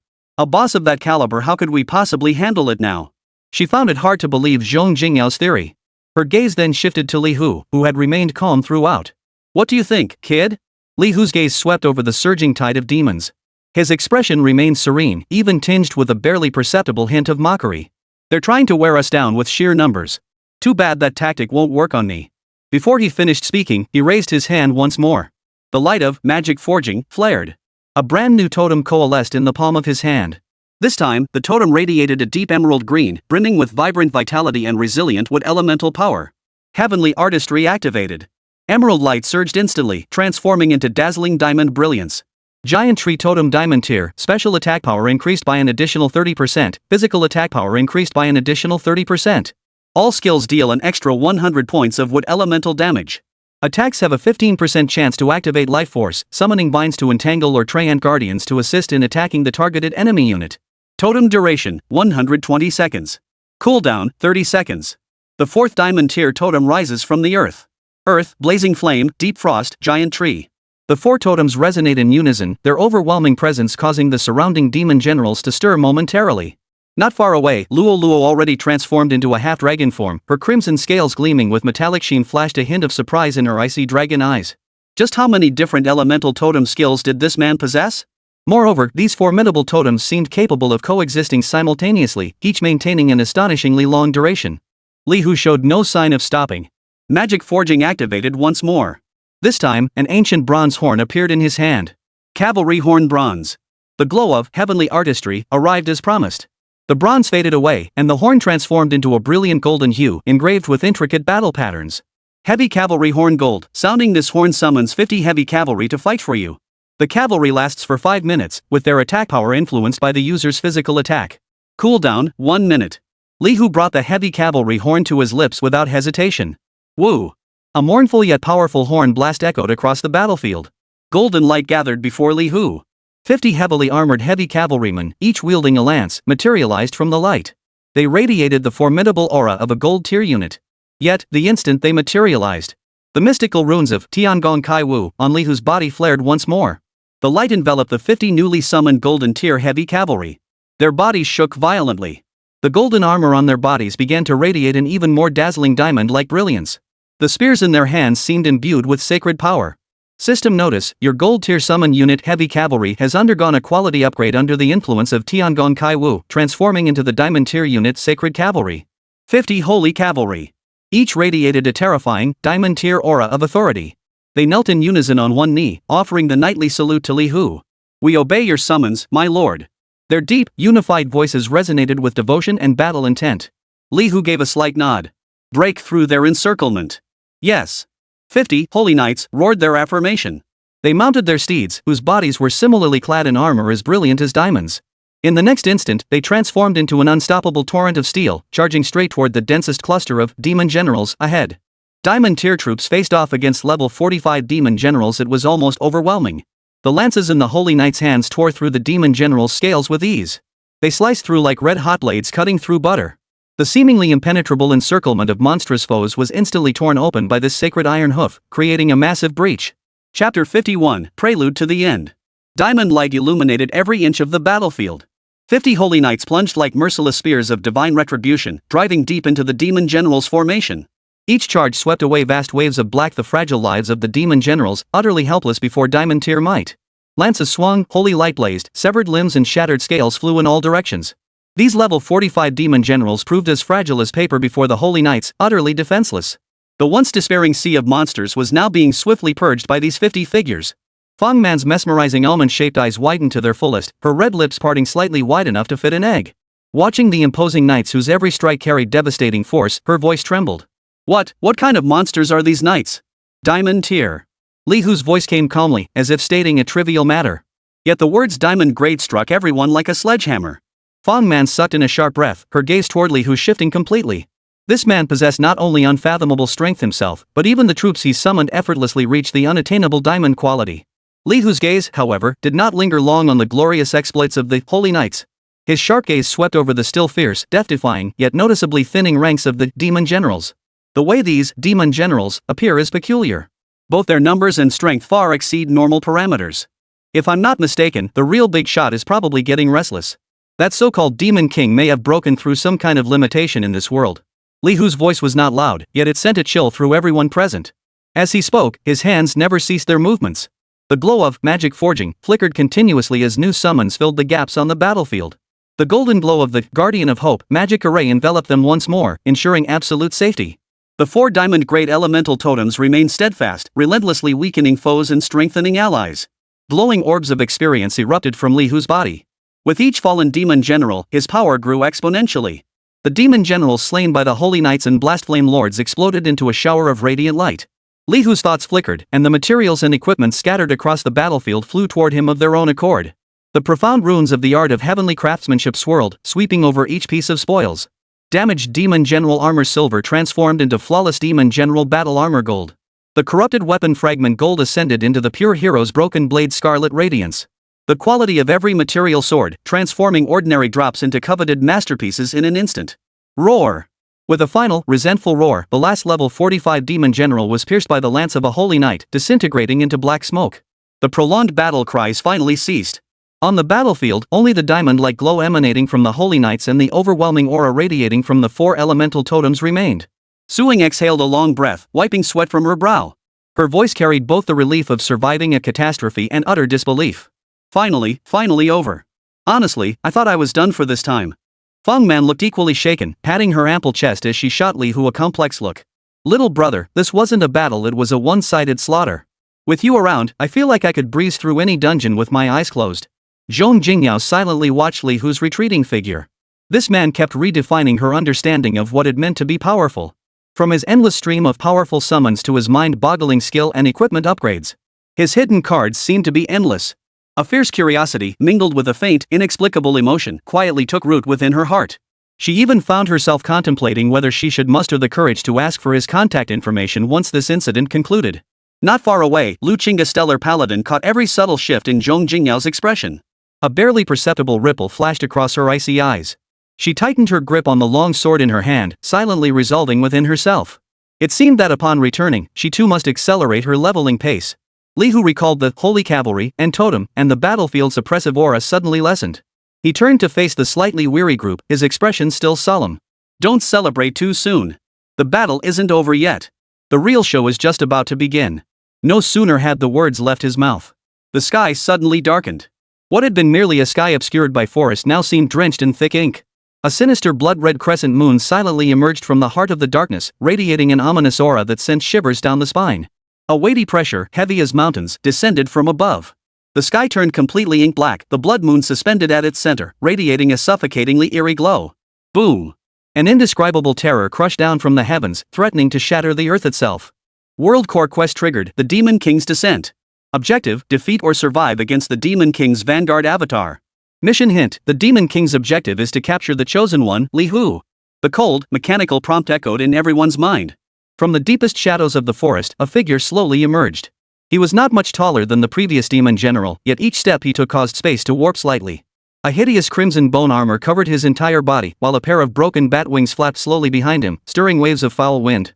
His eyes were pure crimson, devoid of emotion, only cold murderous intent and possessive desire burned within. Demon King Izarian Vanguard Avatar LV-45? Sealed. Izarian's gaze locked onto Li Hu like a tangible force.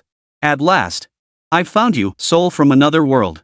His low, raspy voice, carrying a teeth-grinding friction, resonated directly within the depths of everyone's souls. Those useless fools couldn't even delay you for a moment. Fong Man's face drained of color as she gripped her staff tightly, her knuckles turning white from the pressure. The Demon King. Suing and Zhong Jingyao also felt an unprecedented pressure, their breathing becoming labored. Luo Luo's crimson dragon scales glowed brighter, her gaze sharp as blades, fixed intently on Izarian. Lu Chinga's grip on her longsword tightened slightly, her expression growing grim. Li Hu, however, remained serene, even sporting a faint, subtle curve at the corner of his mouth. He activated the title, Thief of the Night. Want to capture me? Li Hu snapped his fingers, sending an imperceptible spark hurtling toward Isaliang. The spark vanished into Izarian's bone armor, leaving not even a ripple. Yet, within Li Hu's backpack, an item silently appeared. Chapter 52, The Demon King's Descent. It was an exquisite harp-shaped ornament, carved entirely from moonlight-like crystal, radiating a soft diamond-like glow. Elven Aria diamond-grade accessory, equipping reduces all skill cooldowns by 10% and enhances chanting skill effects by 20%. Passive skill, Moonlight Blessing restores 1% of maximum mana per second. Li Hu's eyes lit up. This accessory was nothing short of a game-changer for him. Izarian seemed oblivious to the hidden significance behind this seemingly insignificant attack. His blood-red eyes held only greed for Li Hu. Your soul will be the finest nourishment for me to break the seal. Li Hu pressed his hand against the ground. Enough. Elemental totem activated. A violent wind erupted. A blue totem, engraved with countless wind runes, rose from the earth. The power of heavenly artistry arrived as expected, a brilliant blue light surged, transforming into dazzling diamond brilliance. Hurricane Totem Diamond Tier, special attack power increased by an additional 30%, physical attack power increased by an additional 30%. All skills deal an extra 100 points of wind elemental damage. Attacks have a 15% chance to unleash the power of the storm, summoning a tornado or wind blades to strike the targeted enemy unit. Totem duration, 120 seconds. Cooldown, 30 seconds. The 5th Diamond Tier totem appears. The 5 totems resonate in unison, stirring elemental forces across the battlefield. Fong Man witnessed this, took a deep breath, and suppressed the fear in her heart. With a flick of her jade-like hand, she pointed at Izarian. Curse of Decay. A dark purple beam shot toward the Demon Lord. The bone armor covering Izarian's body dimmed slightly, but quickly returned to its original state.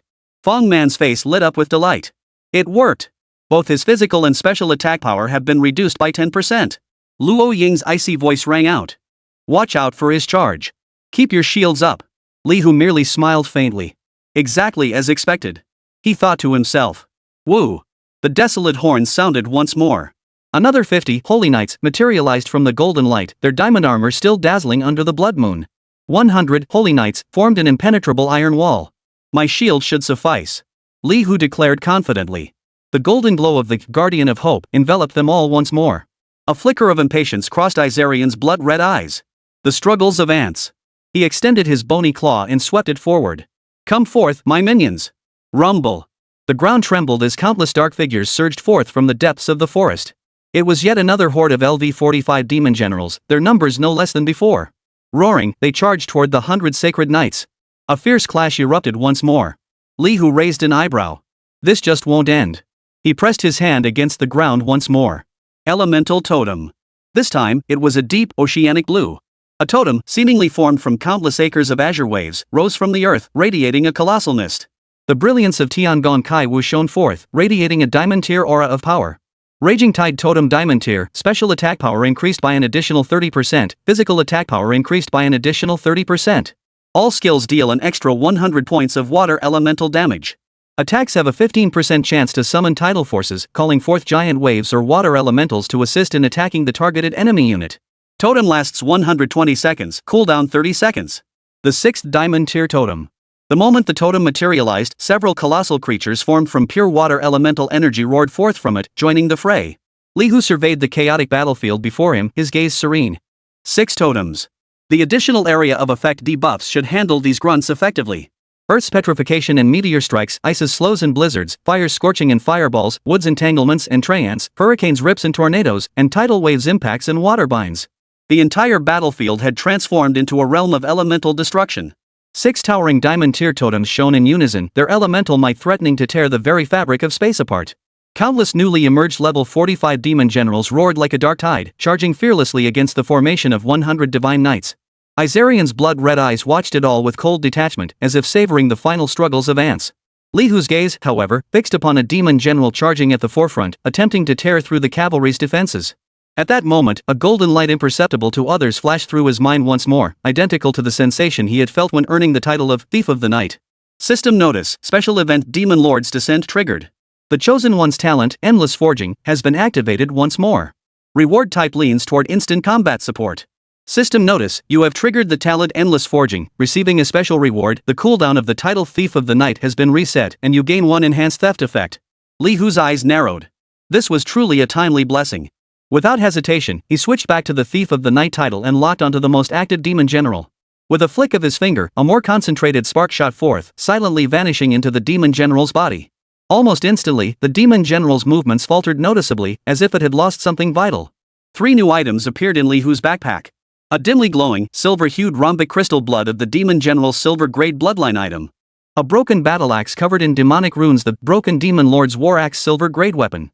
And a small, unassuming piece of metal radiating faint magical fluctuations corrupted refined iron bronze grade material. Better than nothing. Li Hu's thoughts flickered, and the profound runes of Tiangong Kai Wu instantly enveloped the 3 items. A brilliant light flared. System notice, your demon general's blood silver has been upgraded under the influence of Tiangong Kai Wu, transforming into ruler's blood gold grade bloodline item. System notice, your damaged demon lord's war axe silver has been upgraded under the influence of the heavenly craftsman's manual, transforming into the glory of the war axe gold grade weapon. System notice, your corrupted refined iron bronze has been upgraded under the influence of Tiangong Kai Wu, transforming into an enchanted gold ingot gold grade material. The demon general, stripped of its core power, visibly weakened as its demonic flames faded. It let out a defiant roar before being instantly pierced by the lances of several holy knights, dissolving into black smoke. Its demise came far quicker than that of its comrades. The instant Li Hu completed this sequence, a flicker of impatience crossed Izarian's blood-red eyes. Is there any point in toying with these minions? Before the words had fully left his lips, his figure abruptly vanished from the spot. The next instant, Izarian materialized like a specter less than 3 feet before Li Hu. His dark crimson bone claws, accompanied by a shrill screech that seemed to tear through space, lunged straight for Li Hu's heart. The speed was so extreme that an ordinary person would have no chance to react. Yet, an inch before reaching Li Hu, the bone claws collided with an invisible barrier. The golden glow of the Guardian of Hope flickered intensely, yet remained as solid as a rock. The Demon King's full power strike failed to shake this golden braid magical defense array. Li Hu's gaze remained calm, as if he had anticipated this sudden assault. He merely furrowed his brow slightly. Teleportation, huh? Interesting. The Demon King's ability to charge forward truly defied convention. His left hand rose slightly, lightning flickering in his palm. Lightning flash. A blinding bolt of lightning narrowly missed Izarian's bone claws, slamming into the dark red bone armor covering his body. Crackling sounds echoed. A blood-red protective shield, imperceptible to ordinary eyes, shattered across his surface. He grunted, his form wavering for the first time. Chapter 53, The Momentary Reversal. Li Hu gave him no chance to catch his breath. The heavy cavalry horn reappeared in his hand. The radiance of the divine artifact had long fused with the horn, making each blast capable of unleashing unexpected power. Woo! The desolate horn's wail rose higher and more fervent than before. 50 knights clad in armor as dazzling as the aurora borealis, each wielding a lance gleaming with icy light, materialized from the golden radiance. Their steeds were similarly clad in streamlined light energy armor, with faint sparks of electricity flickering beneath their hooves. System notice, your gold tier summon unit Heavy Cavalry has undergone quality enhancement under the sustained reinforcement of Heavenly Artifact creation, transforming into the Diamond tier special unit Aurora Iron Cavalry. Aurora Iron Cavalry Diamond tier unit possesses exceptional mobility and armor-piercing capabilities. Attacks deal dual damage from lightning and holy light, with additional effectiveness against dark creatures. Guard. Li Hu's command was concise and to the point. 50 Aurora Iron Cavalry units transformed into streaks of lightning, instantly forming a protective barrier around Li Hu at the center. Without hesitation, they launched a desperate charge toward Isaliang, who had just regained his footing. Isarian's blood-red eyes narrowed, seemingly surprised by these newly arrived cavalry. He activated teleportation once more. This time, he materialized behind Li Hu's flank, his bone claws striking directly for the back of Li Hu's neck. Yet the golden glow of the Guardian of Hope remained steadfast. Useless. Without turning his head, Li Hu pressed his left hand backward. Elemental Totem. Boom. A raging hurricane totem erupted from the ground behind him, unleashing a torrent of powerful wind elemental energy. Isarian's form was struck as if by an invisible hammer, hurled violently by the raging currents and crashing into the distant ranks of the demon generals. Holy crap, that's a demon lord. Fong Man stared in disbelief, her voice trembling slightly. He actually bypassed the golden magic array's barrier and teleported directly to Li Hu's side. But Li Hu's protective magic array is absurd too, lasting this long with such high defense. Isarian slowly rose from the wreckage of the demon generals, fine cracks appearing across his bone armor. His blood-red eyes fixed intently on Li Hu as he initiated teleportation for the third time. Stubborn to the end. A flicker of impatience crossed Li Hu's eyes. A flash of light erupted from his hand as he activated Magic Forging. A peculiar battle vehicle model, intricate in structure and covered in energy engravings, rapidly materialized in his palm, radiating a dangerous aura. King's Chariot Gold Tier single-use item consumes vast amounts of mana to channel a cannon blast imbued with destructive energy, inflicting massive damage upon the targeted enemy. The power of the divine artifact surged in an instant.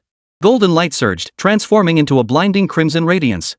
City Shattering King Cannon Scarlet Radiance Grade 1-time item consumes immense mana to fire an energy beam capable of obliterating an entire city, inflicting devastating damage on the locked target with additional penetration, explosion, and annihilation effects. Li Hu aimed the palm-sized yet terrifyingly pulsating King Cannon at the nearby Isarian. Taste this. Scarlet light erupted from the cannon's muzzle. Isarian's pupils contracted sharply. At that critical moment, a clear dragon's roar pierced the heavens. Luo Luo's form had transformed into an ethereal dragon graceful in stature, its body covered in scales as deep and starry as the night sky. From her mouth flowed mystical syllables of dragon speech. Invisible chains of order materialized from thin air, instantly coiling around Isarian. Isarian's movements visibly faltered. Simultaneously, the 6 diamond tier totems summoned by Li Hu seemed to receive unified command. The petrifying radiance of earth, the bone-chilling blizzard of ice, the consuming power of flame, the life-draining vines of ancient trees, the tearing whirlwind of hurricane, and the crushing waterbind of raging waves. 6 distinct negative effects, constrained by the dragon speech magic, struck Isarian with pinpoint precision simultaneously. Even the demon lord's avatar was left reeling from this relentless barrage of control and debuff effects. A lightning-quick Aurora Iron Knight seized the opening, his lance erupting with dazzling lightning and holy flames as he drove it deep into Isarian's chest. Thud! Isarian was knocked back several more paces, a charred hole now gaping in his breastplate. Chinga, Suing, come to me. Luo Luo, transformed into a fairy dragon, spoke in human voice. Her tone remained icy yet carried an undeniable authority. With a flap of her wings, her massive form shielded Lu Chinga and Suing, forming a solid barrier. Simultaneously, a soft green light enveloped the two, healing their minor scrapes. Li Hu glanced over and gave a slight nod. Finish this quickly. The city-destroying King Cannon in his hands did not halt, merely adjusting its aim for a moment. Its target remained Isarian. But before firing, he cupped his right hand, gathering a ball of blazing holy flame in his palm. Holy flame execution. He casually flung this flame capable of purifying all evil into the swarm of demon generals still charging recklessly toward him. Boom! The holy flames erupted, instantly reducing dozens of demon generals to ash. Isarian's crimson eyes locked onto Li Hu as he initiated his 4th teleportation. He materialized beside Li Hu, his bone claws reaching out with an aura of utter destruction. Li Hu seemed to have eyes in the back of his head. The glow of magic forging flared once more. This time, a long sword blazing with blue flames materialized in his grasp, its blade covered in intricate golden runes. The moment the forging was complete, the glow of Tian Dong Kai Wu merged into it. Soul-severing Demon Sword Scarlet Radiance Grade Longsword, attack power plus 2500, critical hit rate plus 30%, inflicts 50% additional damage to soul entities, and has a chance to apply Soul Scorch effect upon attack. Li Hu pressed forward instead of retreating. With a flick of his wrist, the Crimson Radiance Grade Soul-severing Demon Sword sliced through the air with a piercing whistle, arriving first despite being struck later. It collided fiercely with Izarian's bone claws. Clang! A shrill clang of metal erupted, accompanied by a shower of sparks. A staggering damage number floated above Izarian's head. 58,777. Critical hit. Izarian let out a pained grunt as his body recoiled violently once more. He stared in disbelief at the cracks on his bone claws and the suddenly appearing magic sword in Lihu's hand. Before he could retaliate, the surrounding Aurora Iron Cavalry and Holy Knights charged forward fearlessly. A barrage of attacks overwhelmed him, forcing him back once more. This guy, his health bars down by half. Lihu's sharp gaze instantly registered Izarian's weakened state. Without hesitation, he channeled the Holy Flame execution once more. This time, the target was Izarian. Simultaneously, a thought flashed through his mind. The blizzard swirling above the deep frost totem intensified abruptly.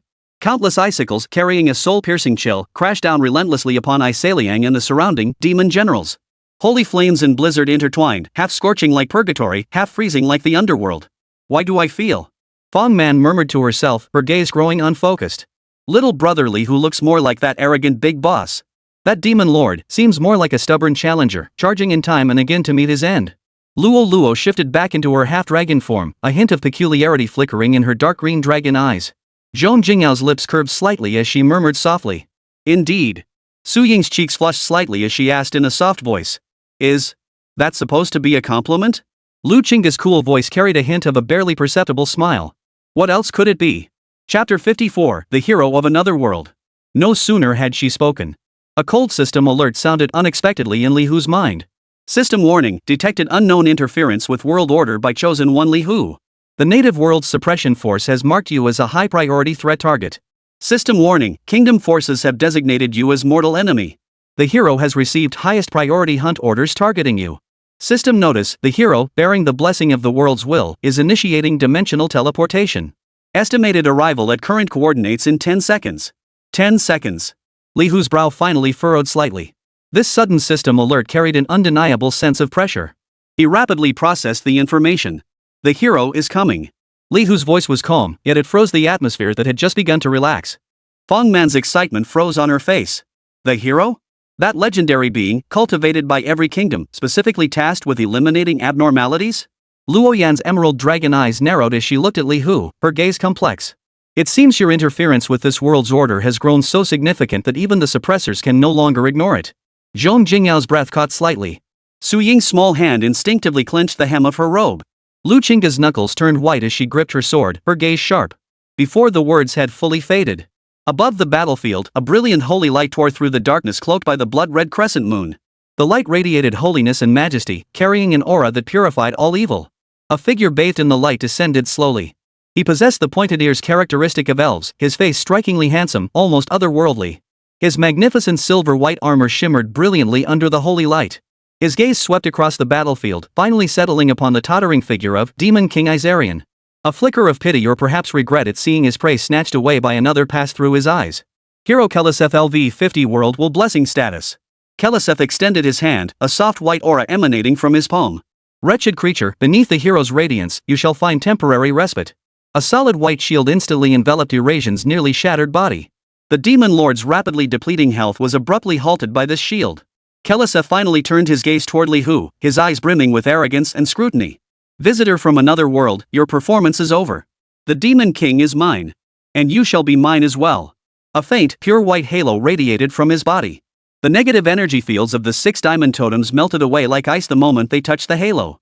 Lihu watched the scene unfold, his eyes calm and unruffled. He switched back to the title, Thief of the Night. His fingertip flickered imperceptibly. A nearly invisible spark merged into the pure white aura surrounding Kael'dat's. Keliseth's arrogant proclamation continued. All your struggles are utterly. His voice abruptly halted. The confidence and arrogance frozen on his face. The flawless white halo abruptly vanished. Immediately, the earth beneath his feet hardened like iron. A petrifying light surged from the ground, spreading instantly up his calves. A bone-chilling cold descended from above, frost rapidly crystallizing on his armor and slowing his movements. A searing flame erupted above his head, the burning sensation forcing a muffled groan from him. Several dark green poisonous thorns burst from the ground, coiling toward his legs, their barbs glinting with an eerie glow. Hurricane force winds tore at his body. Giant waves crashed against his shield. Keliseth's expression shifted from shock to fury. He struggled to break free, only to find his body sinking as if into quicksand. Within Lihu's backpack, a brilliantly radiant longsword now resided. Missing Eternity Diamond Grade Longsword, attack power plus 2800, critical damage plus 50%. Passive skill, Eternal Sanctuary immune to all negative effects of gold grade and below, while continuously restoring health. Active skill, Judgment of Holy Light inflicts massive holy damage on the target and applies a purification effect. Li Hu's lips curved into a faint smile. So this is what you call absolute power? Just as the hero Keleseth fell under the totem's control, the dying demon Lord Azarian let out a piercing roar. Behind him, an unstable spatial fissure abruptly tore open, spewing forth a thick, abyssal aura. Li Hu's eyes narrowed. Trying to escape? He commanded the Holy Knights and Aurora Iron Cavalry. Stop him. The cavalry erupted with heightened fighting spirit, charging toward the demon lord. Yet, Azarian did not intend to flee alone. Madness flashed in his crimson eyes as more spatial rifts tore open around him. Roar! Deafening wolf howls echoed in succession. Dozens of massive, menacing demon wolves burst from the rifts, their bodies engulfed in ghostly blue flames, eyes glowing crimson. Their target was not Li Hu, but instead they lunged madly at the cavalry attempting to stop Azarian. In Li Hu's mind, that golden light invisible to others flashed once more. System notice, special event Heroic Pursuit triggered. The Chosen One talent, Endless Forging, has been activated once more. Reward type leans toward instant combat support. System notice, you triggered the talent Endless Forging, gaining a special reward. The title Thief of the Night has its cooldown reset and receives one enhanced theft effect. Another chance. Li Hu's gaze swiftly locked onto Azarian, who was frantically commanding the demon wolves. Li Hu pressed his hand to the ground. This time, he did not choose an existing totem type. Elemental Totem. An unprecedented aura of sanctity erupted from his palm. A totem, constructed entirely of pure holy light and engraved with countless hymns and runes of judgment, rose from the earth. The radiance of heavenly artistry instantly enveloped it, unleashing diamond tier pressure mixed with sacred purifying power that swept across the entire battlefield. Sacred Totem Diamond Grade, special attack power increased by an additional 40%, physical attack power increased by an additional 40%. All skills deal an extra 200 points of sacred damage. Deals 100% additional damage to dark, undead, and demon creatures. Allies within the totem's range gain the Blessing of Holy Light status, continuously restoring health and increasing resistance to debuffs. Totem duration, 120 seconds. Cooldown, 30 seconds. The 7th Diamond Tier Totem. The moment the sacred totem materialized, countless golden spears erupted from it like divine retribution descending. The newly emerged abyssal wolves let out piercing howls, disintegrating into black smoke under the baptism of holy light. The remaining demon generals melted away like snow exposed to the scorching sun. Even Azarian, shielded by his barrier, saw a string of massive damage numbers appear above his head. His blood-red eyes locked onto Li Hu, filled with endless hatred and resentment. Azarian let out a despairing roar and activated teleportation once more. His target remained Li Hu. In his final moments, he seemed determined to drag down the enemy who had subjected him to endless humiliation. Yet the golden glow of the Guardian of Hope remained steadfast. Li Hu didn't even lift an eyelid. He merely raised his hand casually. The Earth Pulse totem flashed. A massive boulder plummeted from the sky, striking Azarian's head with pinpoint accuracy. Boom! 89,555. The white shield cast upon Azarian by the hero shattered instantly. His already depleted health bar emptied instantly. Chapter 55, The Defenseless Hero. Demon King Azarian Vanguard Avatar, S colossal form crashed to the ground, disintegrating into countless black specks of light. System notice, congratulations on defeating Demon King Azarian Advance Avatar, earning 1 million EXP. System notice, you have obtained Demon Emperor's Bloodline Legendary Bloodline item. System notice, you have obtained Memory Diamond Grade Ring. System notice, you have obtained the skill book Summon 4-Headed Demon Wolf Diamond Grade. System notice, you have completed the World Core Quest Descent of the Demon King, earning the quest reward Elven Fruit of Life special item. The glow of experience points flickered repeatedly on Li Hu's body. The screen filled with notifications of generous rewards. Keleseth's face shifted from shock and fury to utter, unbridled rage. He snapped his head down, staring at his empty right hand. The missing eternity, the very symbol of his hero status that had bestowed upon him supreme glory. Gone. Along with it, the eternal sanctuary that had shielded him from all evil had vanished without a trace. You! What have you done to my sword? Keleseth's voice screeched with fury, every trace of his former elegance and pride shattered. My eternal sanctuary! You vile, otherworldly thief! Li Hu didn't bother responding to his roar. His eyes held only cold, murderous intent. The earthen pulse totem's light surged violently. A massive boulder, its edges flashing with metallic coldness, materialized out of thin air. Spinning like a deathly wheel at breakneck speed, it hurtled toward Kael'thas with a deafening roar. Giant rock blade. Noisy. Keleseth was about to hurl another curse when the deadly blade of rock reached his face. He dodged awkwardly to the side, the blade grazing his shoulder armor and sending a shower of blinding sparks flying. 15,890. A damage number floated above his head. Before he could steady himself, the surrounding Aurora Iron Knights and Holy Knights had already received their orders. Lances intertwined with lightning and holy flames poured down upon him like a torrential storm. The debuffs from the 6 diamond totems now raged unchecked, relentlessly corroding his body. Petrifying sluggishness hampered his movements. Frost froze his joints. Flames scorched his armor. Toxins corrode his vitality. Hurricanes tore at his balance. Giant waves crash against his protective holy light. Keleseth instantly found himself in a more desperate predicament than even Eridar. Damage numbers flashed wildly above his head. Li Hu's left hand held nothing but air. The glow of magic forging flared once more. This time, he did not choose to forge a totem or summon a creature. A crude, double-handed greatsword materialized in his palm, its blade covered in irregular cracks, as if it might shatter at any moment. At the blade's center, an unstable flame core pulsed. A flash of silver-white light flickered. Fiery Resolve Silver Grade Weapon, attack power plus 800. Special skill, Flame Slash consumes a small amount of mana to deal fire damage to the target. No cooldown, but each use carries a 10% chance to drastically reduce the weapon's durability. If durability reaches 0, the weapon is destroyed. Li Hu's eyebrows arched slightly. Silver grade. No cooldown. Interesting. His right hand still gripped the soul-severing demon sword, while his left hand gripped the flames of resolve in reverse. With a thought, a bottle of high-grade mana recovery potion appeared in his hand. He tilted his head back and downed it in one gulp. The next instant, the flames of resolve in his left hand erupted with blinding fire. Flame Slash. A searing slash wave shot forth, striking precisely the arm Kel'Thuzad attempted to block with. 3,500. Fire damage. Keleseth roared in pain. Li Hu remained expressionless as his left hand swung again. Flame Slash. Another slash wave. 3,650. Fire damage. Like an unrelenting machine, he rapidly drained his mana while relentlessly pounding Keleseth trapped by cavalry and totem power with Flame Slash. Mana potions in his backpack drained like flowing water. Keleseth roared in fury amidst the relentless barrage. His ornate armor was charred and shattered, golden blood trickling from the corners of his mouth. You insignificant ants! How dare you defy the might of the hero? He let out a thunderous roar that shook the heavens.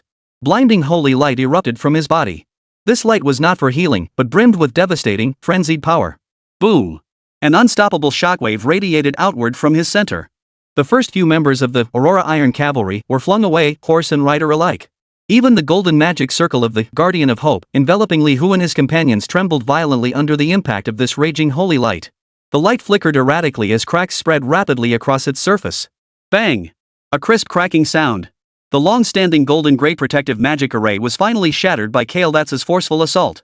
The instant the array shattered, Kael'Thas's form transformed into a golden beam of light. Ignoring the cavalry still furiously attacking him, he charged straight toward Li Hu. His target had been singular from the very beginning. Death. The knight's sword in his hand erupted with an unprecedented brilliance, carrying an aura of final judgment as it slashed toward Li Hu's head. The speed was beyond measure. Li Hu's pupils contracted slightly. He raised the soul-severing demon sword in his right hand to block. Clang! A tremendous force surged through him. 25,678. Critical hit. A staggering damage number floated above Li Hu's head. The sheer force sent his blood surging, hurling him backward several meters. Yet Kel'Thuzad paid a heavy price for this assault. The moment he forced his charge to strike Li Hu, dozens of lances and countless elemental attacks slammed viciously into his exposed back and body. He let out a muffled groan of agony, the holy light surrounding him dimming noticeably. His health plummeted once more. Li Hu steadied himself, wiping the blood from the corner of his mouth. He looked at Kael'Thas, a mocking smile spreading across his face. Is that all? I thought the so-called hero was supposed to be something special. Compared to that demon lord clone earlier, you're nowhere near as formidable. At least he teleported over without needing to shatter my turtle shell first. These words pierced Kael'Thas's proud heart like the sharpest blade. You're asking for death. Keleseth was utterly enraged, his reason completely consumed by fury. He raised his sword recklessly once more, attempting an even more powerful strike. Yet his already depleted health, under the relentless assault of surrounding totems and cavalry, had quietly reached its limit. His raised sword had not yet descended. His movement froze abruptly. The light in his eyes rapidly dimmed, filled with reluctance and disbelief. His massive frame collapsed backward, dissolving into scattered points of golden light. Chapter 56, Unexpected Prey. System notice, congratulations on defeating LV45 hero Keleseth World will blessing status, earning 820,000 EXP. System notice, your talent Heavenly Artistry has been activated. System notice, under the influence of Artificer's Mastery, your Blood of the Hero Diamond Grade Bloodline item has upgraded in quality, transforming into Corona Spirit Bloodline Legendary Grade Bloodline item. System notice, you have obtained Sai of the World Diamond Grade Necklace. System notice, you have obtained the skill book Last Sunset Diamond Grade. Li Hu's body glowed with an upgrade aura once more, even more dazzling than when he had slain Izarian. The experience points gained were actually higher than those from defeating the Demon King's avatar. Li Hu's eyebrow twitched almost imperceptibly. It seemed the system favored this world's heroes more than the Demon King. His gaze swept across the ravaged battlefield, where 7 diamond tier totems still radiated colossal elemental pressure. The ultimate target here has been eliminated. Li Hu's calm voice broke the temporary silence. Prepare yourselves. We're changing worlds. Luo Yan's emerald dragon eyes met Li Hu's, a complex flicker passing through them. I agree. She paused, her tone carrying a barely perceptible hint of anticipation. In the next world, if possible, I hope to have more opportunities to face monsters or bosses alone. I need to accumulate sufficient combat experience to prepare for the breakthrough mission. She wanted his approval, a desire she didn't voice aloud, yet her eyes betrayed it slightly. Fong Man nodded immediately upon hearing this. Exactly. I agree, we need real combat experience. Lu Qingge's cool gaze shifted to Li Hu, carrying a hint of scrutiny. I agree. This is the perfect chance to train properly. A faint smile played at the corners of her mouth. Perhaps it's more interesting than preparing for a concert. Su Ying's face paled slightly. Lu Qingge's interest in Li Hu seemed far more direct than she had anticipated. This feeling made her chest feel a little tight. Preparing for a concert could never be as thrilling as following Mr. Li Hu. Lu Qingge said casually, as if merely stating a simple fact. Fong Man's eyes widened instantly. She glanced from Lu Qingge to Li Hu, her expression a kaleidoscope of emotions. Luo Yan's delicate brows furrowed slightly, her tone carrying a hint of warning. Qingge, keep your mind out of the gutter. Lu Qingge, however, laughed unconcernedly. Sister Luo Han, shouldn't we be on the same side? After all, we're both after the same person. Zhong Jingyao, who had stood quietly by, now flashed a hint of surprise in her eyes. Fong Man opened her mouth as if to speak, but her words dissolved into a soft sigh. Su Ying's fingertips trembled slightly as she instinctively straightened her back. How could they be so blunt? At least she was more noble than them. Li Hu remained oblivious to the undercurrents of tension between the women. He even found it more entertaining than slaying monsters. Perhaps this was what they called the joy of being a bystander. At that very moment, on a concealed hillside dozens of miles from the battlefield, an elf ranger clad in dark green leather armor, her face shrouded in hooded shadows, observed the distant battlefield through a peculiar monocular telescope. The eagle-eye skill brought distant scenes into sharp focus. When he witnessed Li Hu and his companions dispatch the Demon Lord's avatar with effortless precision, and even the subsequent hero meet a swift and bitter end, the hand gripping the telescope trembled violently. Shock. Indescribable shock. Brother. I saw something utterly unbelievable. The ranger's voice trembled uncontrollably as he transmitted through a miniature communication device. That group, they're too strong. Especially that man leading them. His summons, it's like a legion of monsters. Yeah, the sheer numbers are terrifying. And those cavalry? They can actually withstand a charge from a boss-level creature. As the ranger relayed the report, he adjusted the focus of his eagle eye, striving to observe Li Hu more clearly. Suddenly, his pupils contracted sharply. In his field of vision, dozens of the Aurora Iron Cavalry, who had just finished battle and stood in imposing array, simultaneously turned their mounts around. Lances blazing with lightning and holy flames now pointed directly at the hillside where he stood. The icy intent to kill, even from such a great distance, sent a chill down his spine. This is bad. A warning bell rang loudly in the ranger's mind. They've spotted me. In the next instant, dozens of streaks of light sliced through the sky, hurtling toward the hillside where he lay concealed at astonishing speed. The elf ranger clad in dark green leather armor felt his soul freeze. He never imagined his pride and joy, the eagle-eye reconnaissance skill, would attract such a terrifying pursuit. Dozens of diamond-tier Aurora Iron Cavalry clung to him like flesh-eating maggots, their senses locked onto his very essence. The flickering lightning and holy flames dancing along each lance sent a bone-chilling cold through him. Madman. Absolute madman. The ranger darted through the forest in a desperate scramble, his speed pushed to its absolute limit, his lungs heaving like bellows. A top-tier ranger at a formidable level 60, he was now being hunted down by a horde of summoned creatures, with nowhere to run, nowhere to hide. Not even a chance to explain? His anguished roar was drowned out by the thunderous clatter of hooves and the whistling of arrows tearing through the air. Had he not possessed a multitude of survival skills, he would likely have already become a vengeful spirit beneath the knight's lances. Just as he was about to crush a precious spatial escape scroll, the miniature communicator at his waist suddenly vibrated. After a burst of static, a slightly anxious voice came through. Hey! Can you hear me? Damn it, what's going on over there? The signal interference is brutal. The ranger narrowly dodged a lightning lance that whizzed past him, shouting amidst the chaos, "I'm being hunted down by a pack of freaking cavalry. If you don't send backup soon, you'll be burying me." Cavalry? Wait, did you show them the proof of the great will? The voice on the other end seemed to realize something. Of course. How else did I get in here? The ranger was nearly boiling over with rage. Then it's confirmed. We've verified you're not a suspect. You're one of the Federation's covert guards sent to protect the target. The ranger's movements froze abruptly, narrowly avoiding being shot through. What? His face was a mask of utter bewilderment and absurdity. Protect the target? I'm being hunted down by the target's summoned creature. He felt like his lungs were about to burst from rage, a wave of bitter sorrow washing over him. He was this close, just this close to using his only epic tier life-saving item. The person on the other end of the line fell silent for a few seconds before offering an awkward explanation. Maybe it's a misunderstanding. Have you been keeping Eagle Eye active to observe them? So what if I was? Isn't reconnaissance my job? The ranger remained furious. The elite cavalry of the Lord's realm, especially those with sacred attributes, are highly sensitive to vision-based skills. By staring at them constantly, they likely perceived you as a high-threat intruder. Ranger. All he wanted to do now was curse. Chapter 57, The Maid. As light swirled, the dimensional portal slowly dissipated at the center of the Federation headquarters trial ground. Li Hu and his group emerged from within. Fang Man stretched lazily, a mischievous grin playing on her lips. My goodness, what a sight to behold.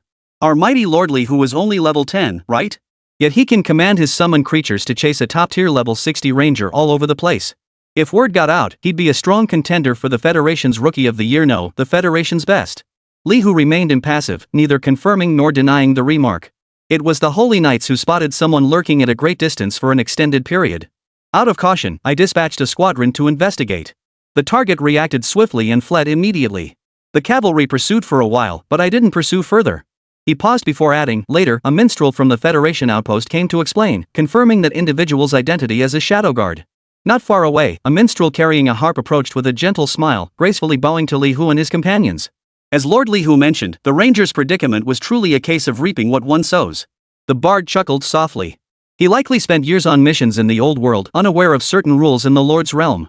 High-ranking cavalry indeed maintain extreme vigilance and hostility toward prolonged tracking abilities like Eagle Eye. However, this experience serves as a profound lesson for him.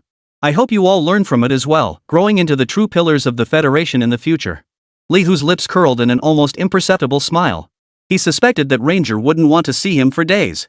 Being chased by his diamond-tier cavalry for so long had likely left him with a considerable psychological scar. Noticing the awkward atmosphere, Suing quickly stepped in to smooth things over. Mr. Li Hu was only thinking of everyone's safety. Ignorance is no excuse, after all. Fang Man, however, wasn't about to let this chance for teasing pass. Safety is safety, but poor Ranger brother. Next time, why don't we just challenge the level 50 world? Let Li Hu's summoned legion intimidate the entire field at once, so no more blind fools dare to approach. At those words, a flicker of contemplation crossed Li Hu's eyes. A level 50 world. With his current skill arsenal enhanced by Heavenly Craftsman, 7 diamond tier totems, and those diamond tier summoned units, taking on a higher level challenge wasn't impossible. Just as he was seriously considering the feasibility of this proposal, a familiar figure silently appeared behind him. Celia bowed slightly, her silver hair as smooth as moonlight. Master, Lord Yao has brought you a worthy companion. He hopes you will come meet him first. Li Hu's heart stirred. A companion brought by Yuan. Most likely, another hero unit like Celia. Fang Man promptly waved her hand, sensing the mood. Oh dear, business comes first. We'll have to postpone our team expedition until next time. I still need to process this latest haul. Lu Chinga's cool gaze flickered briefly between Li Hu and Celia. Very well. I could use some time to organize my battle insights. Luo nodded lightly. I have no objections either. Next time we team up, I hope we get more opportunities for real combat practice. Suing murmured softly, then Mr. Li Hu should go ahead and attend to his duties. Zhong Jingyao smiled and nodded in understanding. Celia quietly observed the expressions of the female adventurers as they dispersed, a flicker of understanding passing through her eyes. It seemed her master had indeed left a profoundly positive impression upon them. Some of her earlier speculations seemed to be finding confirmation. Chapter 58, New Bonds and Future Turbulence. Celia's footsteps were light and silent, like flowing water beneath the moonlight. She guided Li Hu through a quiet corridor within the Federation headquarters. At the corridor's end stood an elegant palace, suffused with the faint, refreshing scent of bamboo. Zhu Yan'er had been waiting at the palace entrance, her plain-colored gown accentuating her ethereal beauty. Upon seeing Li Hu, she offered a gentle smile, her eyes sparkling with a hint of satisfaction. You've come. Her voice was soft, like a spring breeze caressing new leaves. This is Elvie. She will assist Xilia in handling your daily affairs from now on. Zhu Yuanyi stepped aside, revealing behind her an equally stunning elven woman. Elvie possessed radiant golden hair, eyes like the purest sapphires, and a perfectly measured smile playing at the corners of her lips. She wore an exquisitely crafted ceremonial robe, her aura radiating sanctity yet tinged with an imperceptible hint of graceful vitality. Celia's cool voice sounded at the right moment. Half of the master's daily affairs shall be managed by Priestess Elivie. The other half, given my lingering doubts about Priestess Elivie's capabilities, shall be handled personally by me. As she spoke, an imperceptible current of tension flickered between the two elves. Elvie's smile remained unchanged, yet her gaze sharpened slightly. Sister Xilia, you flatter me. It is an honor for Elvie to assist Lord Li Hu. I shall prove my worth through my actions. Zhu Yuanyi seemed oblivious to the current beneath the surface, her gaze shifting toward Li Hu. What do you think? They will both care for you while also attending to my needs. Li Hu had no objection to this arrangement. He nodded. I have no objections. From now on, I'll live here with Master. Zhu Yuanyi's smile deepened. That is most excellent. Elivie glided gracefully closer to Li Hu, her delicate steps trailing a faint, sweet fragrance. She tilted her head slightly, sapphire eyes sparkling with genuine warmth. Lord Li Hu, your noble bearing is even more admirable than the rumors suggest. Celia's brow furrowed almost imperceptibly. Priestess Elivie, mind your words. Elivie blinked innocently. Sister Xilia, I'm merely stating the facts. Is Lord Li Hu not handsome? Celia snorted coldly, refusing to argue further. She turned to Li Hu, her expression returning to its usual respectful demeanor. Master, if you do not mind, I can keep watch for you tonight. Li Hu shook his head slightly. It's unnecessary. This place is quite secure. He still wasn't accustomed to such close protection. After this brief exchange, Zhu Yuanyi led Li Hu and the two elves to enjoy some exquisite tea and pastries. The sweet yet not cloying pastries, infused with a fresh floral and herbal aroma, helped ease Li Hu's tense nerves considerably. Afterward, Zhu Yuanyi arranged a spacious and elegant new room for Li Hu. The furnishings were simple yet tasteful. Beyond a large floor-to-ceiling window lay a meticulously tended courtyard, bathed in moonlight and enveloped in quietude. Li Hu stood by the window and took a deep breath. Before embarking on his breakthrough mission, he resolved to first organize the bountiful spoils of his journey to this otherworldly realm. Chapter 58, Shadow of the Brilliant Moon. The fall of the two ultimate bosses brought more than just a surge in experience points. Legendary lineage artifacts. Several powerful diamond-grade equipment pieces. Plus several precious diamond-tier skill books. Each harvest signified another leap in his strength. Li Hu's thoughts flickered as he retrieved the bloodline artifact from his spatial ring, an object radiating the scorching heat and sacred aura of the sun. Corona Spirit Bloodline Legendary Bloodline Item. He decided to examine this highest quality reward first. The bloodline artifact hovered silently in his palm, radiating heart-stoppingly powerful energy fluctuations. Li Hu's gaze fixed upon the Corona Spirit Bloodline in his palm. The intertwined aura of scorching heat and sacredness felt like holding a miniature sun. The lineage artifact's description clearly displayed its formidable attribute enhancements, favoring light, fire, and ranged spellcasting abilities. For any adventurer specializing in these domains, it was undoubtedly a coveted treasure. Yet Li Hu fell into deep contemplation. Legendary grade was already the highest quality item he had encountered. But once a bloodline was chosen, it could never be changed. His innate talent, heavenly artistry, seemed to hint at boundless possibilities ahead. To squander this precious opportunity on a bloodline that wasn't a perfect fit felt reckless. He leaned toward balanced development, or rather, a bloodline capable of adapting to more variable battlefield conditions. Legendary grade probably isn't the end goal either.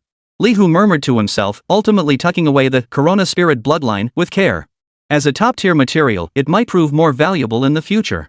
Next, he retrieved another bloodline artifact, the Demon Emperor Bloodline Legendary Grade Bloodline Artifact. This was the spoils from slaying the Demon King Izarian Vanguard Avatar. Unlike the sacred light emanating from the Corona Elf Bloodline, the Demon Emperor Bloodline radiated an intense aura of darkness and oppressive might. Its attribute enhancements leaned heavily toward melee burst damage, physical attacks, and resistance and mastery of the dark element. This was also an exceptionally powerful bloodline. Yet like the Corona Elf Bloodline, it wasn't the perfect choice in Li Hu's eyes. It's just the nature of the materials. Li Hu shook his head and stored it away. His gaze fell upon the quest reward, Spirit Life Fruit Special Item. When he had originally obtained this fruit, the system prompt had made no mention of activating the Tiangong Kai Wu. Now, as he drew it from his backpack and held it in his palm, a silvery white light suddenly surged from the fruit, illuminating the entire room with a brilliant glow. The familiar fluctuations of the Tiangong Kai Wu were distinctly perceptible. The radiance faded. The diamond-grade, Spirit Life Fruit, which had once radiated a potent aura of vitality, had undergone a profound transformation. It had grown more crystalline and translucent, resembling the finest white jade carved from sheep's fat. Within the fruit, a faint, crescent-shaped halo of luminous radiance could be seen slowly circulating, emanating an ethereal and mysterious aura. System notice: your elven life fruit diamond grade has undergone quality enhancement under the influence of heavenly artistry, transforming into the Shining Moon Fruit legendary grade special item. Shining Moon Fruit legendary special item, upon activation, grants 1 Shining Moon Spirit minion hero unit, initial level LV1. Shining Moon Spirit? Li Hu's eyebrows arched slightly. He had learned some knowledge about the elf race from Zhu Yuanyi. The elven race was not a single, homogeneous group, but comprised numerous branches. Common ones included forest elves, high elves, and dark elves, while rarer and more powerful branches existed, such as star elves and moonlight elves. The innate talents and upper limits of power among different elven branches often differed as much as heaven and earth. Shining Moon, the name alone sounded far more noble than ordinary elves. Li Hu developed a keen interest in this Shining Moon Fruit, enhanced by the Tiangong Kai Wu. Without hesitation, he chose to activate it. The Shining Moon Fruit slowly dissolved in his palm, transforming into specks of pure moonlight that gathered and swirled in midair. Within the glow, a slender, graceful figure gradually solidified. When the light finally dissipated, an elf woman clad in dark purple leather armor that outlined breathtaking curves appeared before Li Hu. Her cascading silver hair fell loosely behind her. Her skin was as white as snow, her features exquisitely refined, radiating an aura of cold beauty and noble grace. Most striking were her crimson eyes, identical to those of the demon lord Izarian, whom Li Hu had slain earlier. Yet, these eyes held none of Izarian's madness or brutality, instead carrying a hint of newborn bewilderment and scrutiny. Shining Moon Elf Rosa LV1 Hero Unit. Race: Moonlight Elf Mythical. Template: Lord Class. Strength: 200. Agility: 350. Constitution: 180. Spirit: 400. Charm? Affected by special status, cannot be measured. Luck? Affected by special status, cannot be measured. Talent: Lunar Shadow Predation Legendary. Passive: when Rosa attacks, she has a 30% chance to plunder 1% of a random attribute from the target reduced against boss level targets and convert it into a permanent attribute for herself capped at 200% of her base attributes. Skill 1, Lunar Judgment Legendary. Active: scalable, summons the power of the moon goddess to unleash a devastating strike on a designated area, dealing massive true damage, and applying the lunar eclipse effect significantly reduces all attributes and recovery capabilities of targets. Cooldown: 24 hours. Skill 2, Dark Moon Blessing Legendary. Active: scalable, consumes personal lunar energy to grant allies the Dark Moon Blessing, substantially increasing their attack speed, movement speed, and critical strike rate while infusing their attacks with shadow damage. Duration depends on lunar energy expended. Loyalty: 100. Dead Loyal.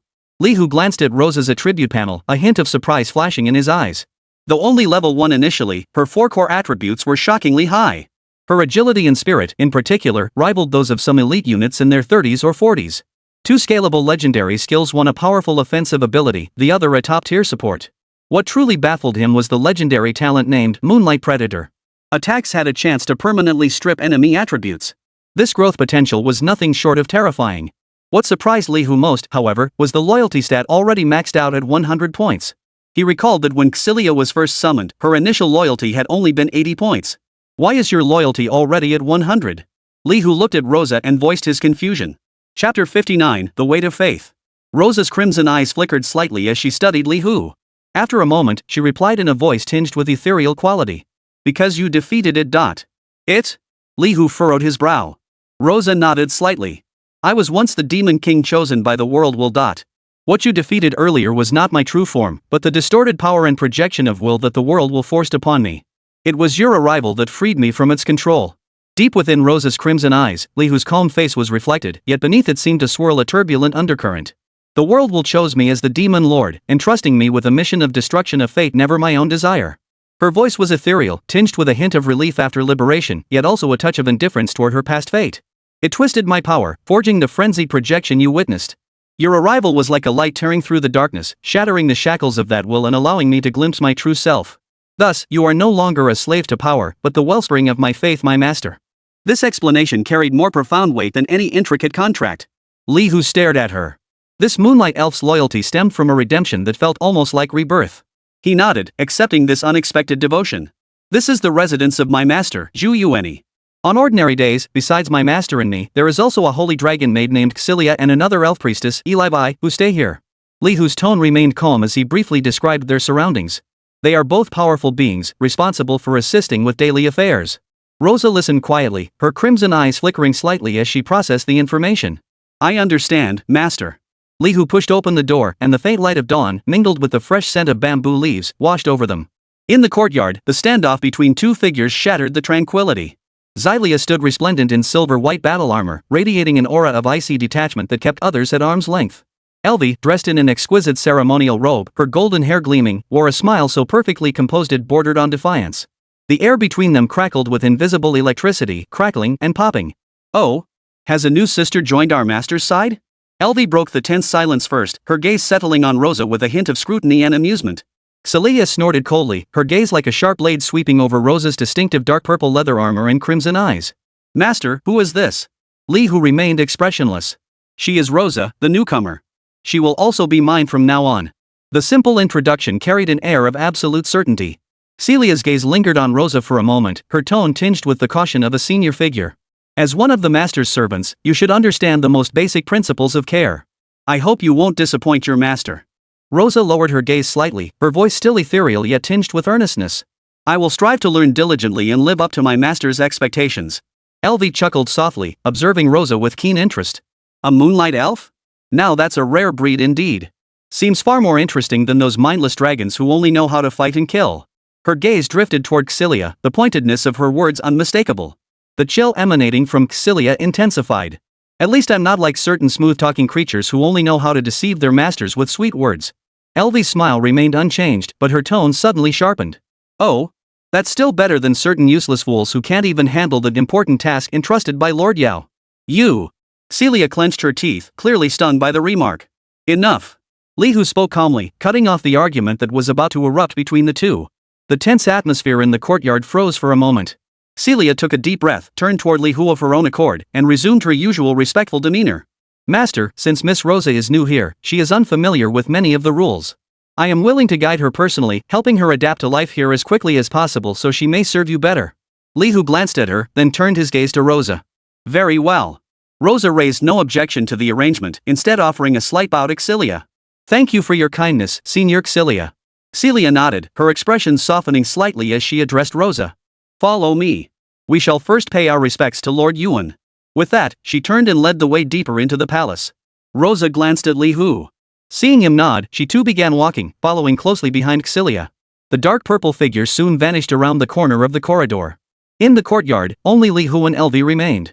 The smile on Olivi's face faded slightly, replaced by a hint of inexplicable meaning. That's Xylia for you. She always thinks she's Lord Yuan's first hero, so she acts like she's above everyone else. She gently brushed a strand of golden hair that fell across her chest, her sapphire eyes meeting Li Hu's. Truthfully, I am the second hero personally chosen by Lord Yao. My potential is no less than hers. Elvi took a small step forward, drawing closer to Li Hu, a faint, elusive fragrance lingering in the air. Lord Li Hu, would you care to visit my chambers? I have many tales of our past I wish to share with you slowly. A barely perceptible curve lifted the corner of Li Hu's mouth. Why not you come to my room? Elvi paused, her eyes flickering with thought as she prepared to speak. Ahem. A soft cough echoed from nearby, shattering the delicate tension between them. Zhu Yuani's pale figure appeared at the courtyard entrance, her delicate features tinged with resignation. Elvi, urgent news from the Federation: a new Lord-type dimensional portal has appeared. The situation seems rather complicated. You'll accompany me to handle it. The alluring expression on Olivi's face vanished instantly, replaced by a solemn look. Yes, Lady Yuan. Zhu Yuani's gaze shifted to Li Hu, her expression carrying gentle encouragement. Li Hu, your breakthrough mission is urgent. Prepare thoroughly. Upon your return, your master will reward you. Li Hu nodded. He had already intended to complete the breakthrough task as soon as possible. Bringing Rosa along was merely to introduce her to the others living here ahead of time. Watching Zhu Yuani and Aloy hurry away, Li Hu turned and headed back to his room. It was time to process the spoils of war and then make his breakthrough. No sooner had he sat down in his room, preparing to retrieve the equipment enhanced by the Tiangong Kai Wu. System notice: the Great Will's summons has been issued. A new campaign mission has commenced. Please review promptly, Lord. The cold, metallic tone of the system alert sounded in his mind without warning. Chapter 60: The Summons of the Great Will. System notice: the summons of the Great Will has been issued. A new campaign mission has commenced. Please review it promptly, Lord. This sudden system notification caused Li Hu's fingers, poised to organize his spoils of war, to pause momentarily. A campaign mission. These were far rarer than ordinary instance quests. It was the counteroffensive launched by the Great Will against the worlds of the otherworldly enemies who had descended into the Data Era, initiated after the situation had stabilized. Even now, the mission's core essence remained unchanged. It often signified higher risks and richer rewards. Li Hu's gaze grew deep. Instead of immediately checking the mission details, he first retrieved an exquisite magical communication crystal from his spatial ring. A faint blue glow flickered as the crystal quickly connected to the other end. Xylia's cool, composed face appeared. She seemed to be guiding Rosa through the surroundings, and Rosa's exotically beautiful face leaned in curiously. "Master, what are your orders?"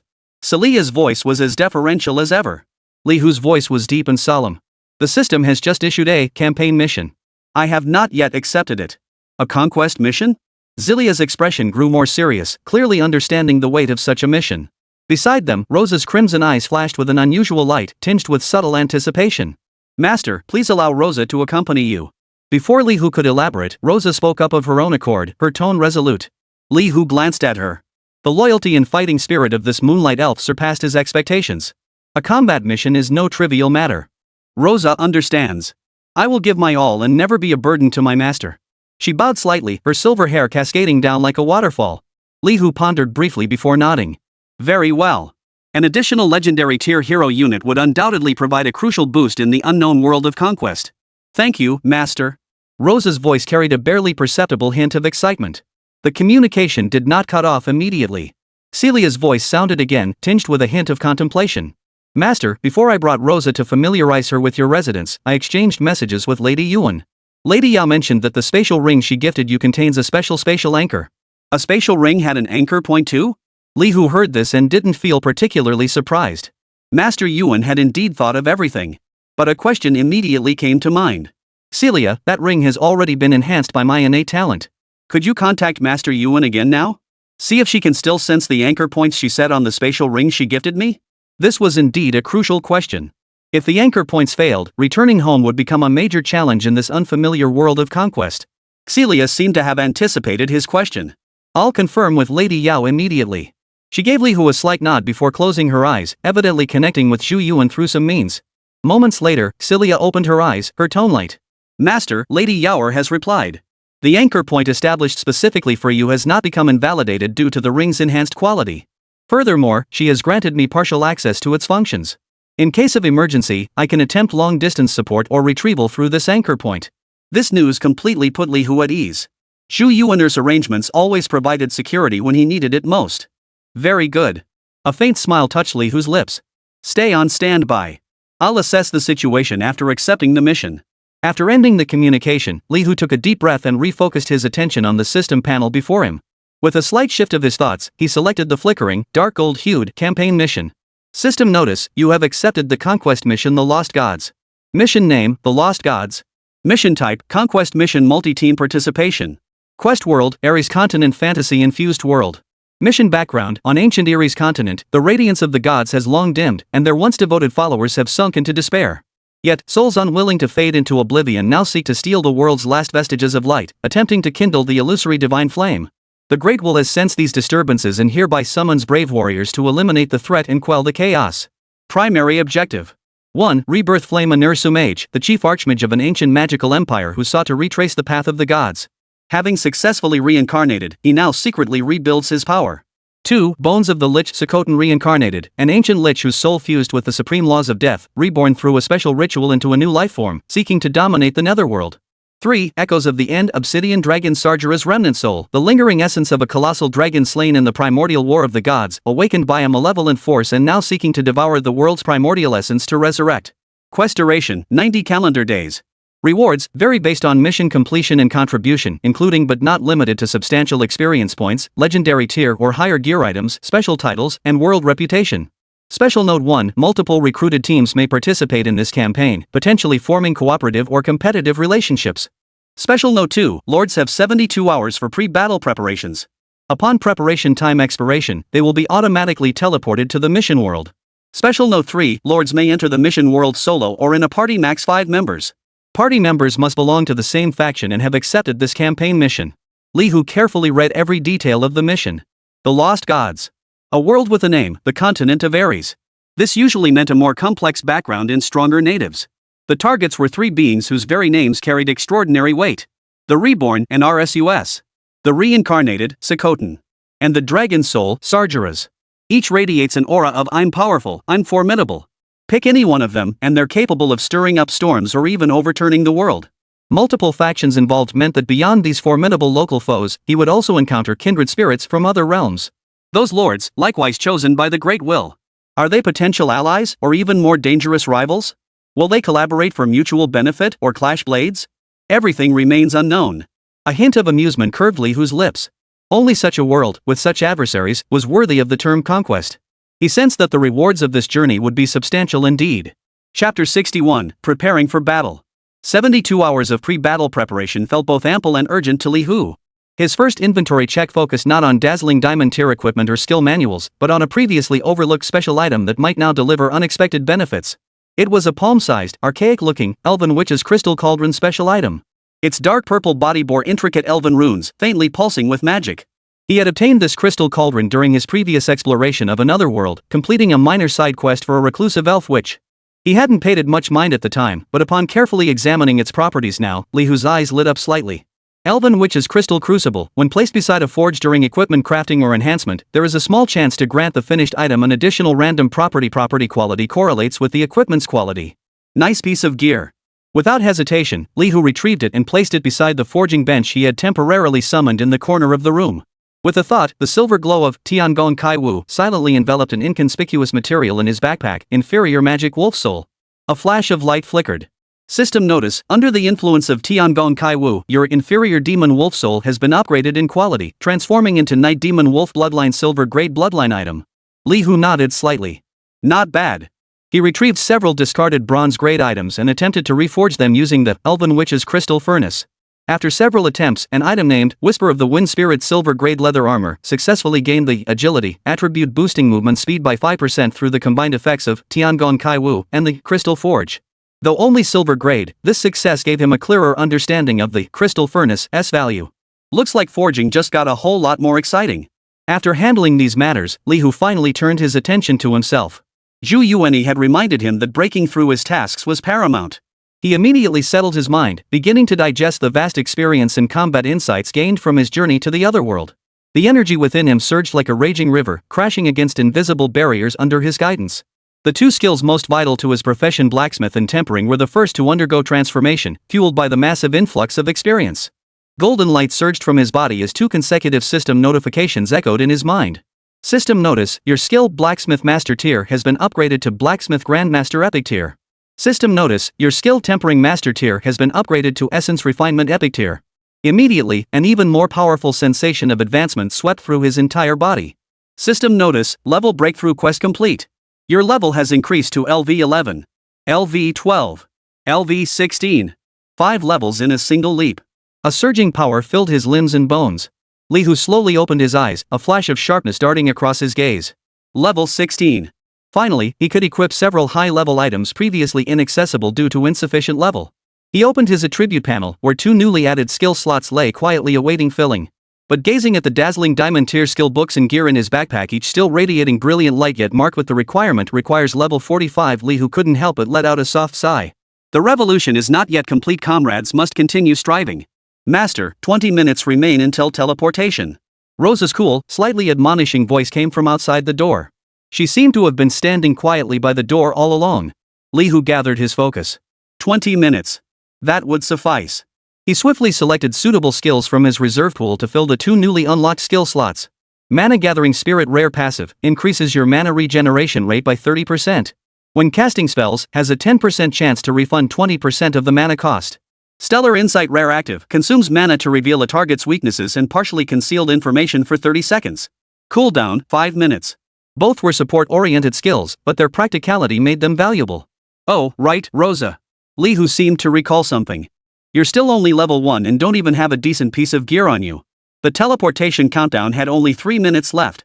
At his words, a peculiar gleam flashed in Rosa's crimson eyes, though she seemed unconcerned.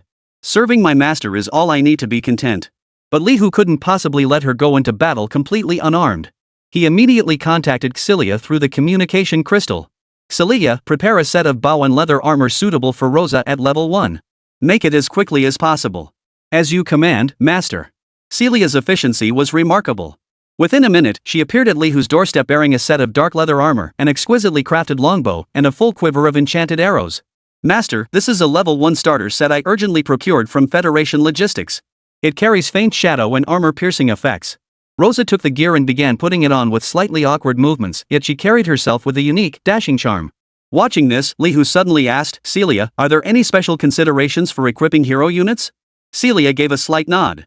Yes, Master. Our hero unit's core equipment is called treasures. They are not bound by conventional equipment types or tiers, but acquiring and cultivating them is extremely difficult. Treasures? Li Hu pondered deeply. A thought stirred within him, and the idea of crafting a custom treasure specifically for Celia quietly took root. System notice, teleportation countdown, 10 seconds. Please confirm carrying your retainers, Lord. Moonlight Elf, Rosa. Li Hu made his choice without hesitation. System notice, confirmation complete. Teleportation commencing. Destination, Ares continent. The familiar sensation of weightlessness washed over him as light engulfed everything. When vision cleared, Li Hu and Rosa found themselves deep within a dense primeval forest. Towering ancient trees blocked out the sky, the air thick with the damp scent of decaying leaves and the faint, musky odor of unknown beasts. Rosa's silver hair swayed slightly as her crimson eyes scanned the surroundings warily. Her fingers tightened ever so slightly around the longbow, clearly unsettled by this sudden shift in their environment. Don't worry, I'm here. Li Hu's calm voice sounded beside her ear, carrying a reassuring strength. Rosa took a deep breath and nodded, the tension in her eyes easing slightly. At that very moment. Help! A shrill, terrified cry for help echoed from deep within the forest, accompanied by the sound of hurried footsteps and branches being roughly torn apart. Immediately after, a frail girl, no older than 13 or 14, clad in a faded wizard's robe, burst out of the thicket, running blindly. Behind her, dozens of goblins skinned dark green, eyes gleaming with malice chased relentlessly, wielding crude stone spears and bone clubs while emitting airy cuckoo cries. Chapter 62, The Guide. A piercing scream of distress shattered the forest's silence, tinged with the desperation of impending doom. Li Hu and Rosa turned toward the sound almost simultaneously. A small, frail figure stumbled out of the dense undergrowth, her faded wizard's robe covered in mud and torn grass. It was a girl who appeared no older than 13 or 14, her pale face contorted with terror, her light brown eyes wide with fear. Audrey LV5 Witch Template Common. Race, Half-Elf. Status, Fear, Minor Abrasions. Li Hu's gaze sharpened as the girl's information automatically appeared before his eyes, concise and clear. This method of information presentation seemed more direct than before, bypassing much of the cumbersome probing process. Perhaps it was the passive effect of the stellar vision skill, or maybe it reflected some rule of this new world. Behind the girl, a strange, eerie cuckoo cry drew nearer, accompanied by the rustling sound of branches being roughly torn apart. Dozens of dark-skinned goblins, wielding crude stone spears and bone clubs, swarmed out of the forest shadows, their eyes gleaming with malice as they pursued the girl. Goblin Warrior LV6 Common Template Monster. Race, Goblin. Status, Frenzied. These goblins were one level higher than the girl, and their numbers held an overwhelming advantage. Li Hu didn't even speak, merely shifting his gaze slightly. Rosa understood immediately. Her crimson eyes showed no flicker of emotion as she calmly raised the silver longbow in her hands. The bowstring hummed softly, like a clear spring dripping under the moonlight. Whoosh! The enchanted arrow left the bowstring, transforming into a soul-devouring streak of shadow. The goblin warrior charging furiously at the front, its fanged mouth gaping in a wild shriek, fell silent the very next moment. The arrow pierced precisely through its eye socket, its momentum unabated as it exited through the back of its skull, trailing a spray of dark green, foul-smelling blood. The goblin's massive body carried forward several more steps before crashing heavily to the ground. It twitched a few times, then lay still. Rosa's movements showed no hesitation drawing the bow, releasing the arrow all in one fluid motion. Each arrow was precise and deadly. The forest echoed with the sharp whistles of arrows tearing through the air. One by one, goblins collapsed to the ground, their souls departing for the underworld before they could even glimpse their enemy. Within mere moments, the dozens of goblins pursuing the girl lay dead, strewn haphazardly across the forest clearing. The air thickened with the pungent stench of blood. A series of faint system notifications echoed in Li Hu's mind. Your minion Moonlight Elf Rosa has slain a goblin warrior. You have gained 3 experience points. Your minion Moonlight Elf Rosa has slain goblin warrior. You have gained 3 EXP. It was common knowledge that adventurers gained partial experience points when their minions killed enemies. Though a single goblin offered little experience, small gains accumulated into a steady path of advancement. A half-elf girl named Audrey now leaned against a large tree, gasping for breath. She stared in disbelief at the sudden scene unfolding before her. She watched the goblins who had been ferociously chasing her moments ago now lie dead on the ground. Her gaze shifted to the silver-haired elf standing not far away, posture straight and tall, face coldly beautiful yet tinged with a hint of newborn bewilderment, a longbow firmly in hand. Finally, her gaze settled on Li Hu, whose expression remained calm. Thank you for saving me. Audrey's voice still trembled slightly, but she had regained some composure. She bowed deeply to Li Hu and Rosa. My name is Audrey. I'm a half-elf witch. She seemed somewhat reluctant to utter the word witch. I was gathering herbs in the forest when I unexpectedly stumbled upon a dungeon entrance and disturbed the monsters inside. An underground dungeon entrance? Li Hu's eyebrows raised slightly. Yes, it's in that dense forest behind us. Audrey pointed in the direction she had fled. Almost as soon as Audrey finished speaking, Li Hu's system panel silently expanded with guidance for the campaign quest titled The Lost Gods. The current world, Iris Continent, contains numerous dungeon structures. These dungeon entrances are randomly scattered. Each dungeon typically consists of 10 levels, each inhabited by monsters of varying strength. There is also a chance to discover ancient relics. The 10th level of every dungeon is guarded by a powerful monster. Quest guidance updated: the nearest dungeon entrance lies within dense forest approximately 800 meters behind your current location. This guidance perfectly matched the location Audrey had mentioned. Li Hu's gaze grew intense. This mission allowed multiple teams to participate. This meant that, in addition to threats native to the continent of Ares, he would also face other professionals summoned by the Great Will. Those individuals could be potential allies, or even more dangerous competitors. The mission targets Scythian, the Lich's Bones, and Sargeras, the Obsidian Dragon. Echo of the End sounded exactly like the final bosses of some powerful dungeons. Are you heading to that dungeon too? Audrey watched Li Hu deep in thought and asked cautiously. Li Hu snapped back to attention and offered her a gentle smile. We do plan to take a look. Audrey's eyes flashed with a glimmer of light as if she had made up her mind. Honorable sirs, to repay your life-saving kindness, I know the location of a small ruin. Within that ruin lies a treasure chest unguarded by any monsters. A treasure chest unguarded by monsters? Li Hu's lips curved into a meaningful smile. Could such a stroke of luck truly exist? He instinctively harbored a hint of skepticism toward this claim.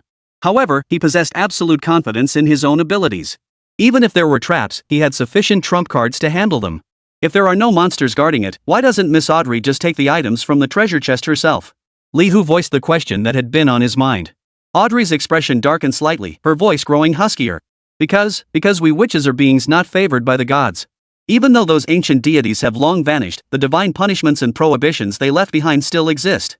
Should a witch touch a treasure chest still imbued with divine aura, she would invite dreadful divine retribution. She lifted her head to look at Li Hu and Rosa, a hint of hope flickering in her eyes. But other races have no such restriction. Divine punishment? Li Hu found this claim even more intriguing. He decided to go check out the ruins first. Truth or fiction, only time would tell. Chapter 63, The Treasure Forsaken by the Gods. The small ruins Audrey mentioned were indeed inconspicuous. It was a tiny temple hidden among dense vines and ancient, gnarled trees. Moss covered its stone walls, parts of which had collapsed, leaving only crumbling ruins to tell the tale of time's relentless passage. At the temple's center lay a black treasure chest, completely overgrown with vines. The treasure chest's metal surface was rusted and weathered, exuding an ancient and silent aura, as if forgotten by time in this corner. Master, I'll go take a look. Rosa's crimson eyes narrowed slightly as she scrutinized the chest warily, volunteering to investigate. Li Hu waved his hand, his expression calm. No need. He stepped forward, brushing aside the vines and dust covering the chest without hesitation before lifting it effortlessly. It felt surprisingly heavy in his hands, carrying the distinctive coolness of metal. System notice: you have obtained the forgotten epic treasure chest openable. Almost the instant the system prompt sounded, Li Hu's thoughts stirred. The silver radiance of Tiangong Kai Wu quietly enveloped the chest. The light faded. System notice: your forgotten epic treasure chest openable failed to upgrade in quality under the influence of Tiangong Kai Wu and remains a forgotten epic treasure chest openable. Epic! A hint of surprise flashed in Li Hu's eyes. To obtain an epic tier treasure chest so easily, this luck was almost too good to be true. Audrey had been watching Li Hu's movements nervously. Seeing him pick up the chest and remain silent for a long time, a hint of worry appeared on her pale little face. Master. Could this chest be empty? Or perhaps it only contains useless items? She dreaded the thought of disappointing him. Li Hu snapped back to reality and offered her a gentle smile. Don't worry. What's inside this chest has already exceeded my expectations. His words carried a soothing power. Audrey breathed a slight sigh of relief and was about to say something else. I was just worried. Her words trailed off. Rip! A sudden, jarring sound like tearing fabric erupted above the temple. A pitch-black spatial fissure tore through the tranquil air without warning, radiating an unsettling aura. Li Hu's eyes narrowed sharply. Rosa, take her back. He acted decisively, his voice steady. Rosa reacted with lightning speed, instantly pulling the still-dazed Audrey back. Their figures retreated like bolts of lightning, vanishing from the eerie spatial fissure in the blink of an eye. Almost simultaneously, Li Hu's mind raced.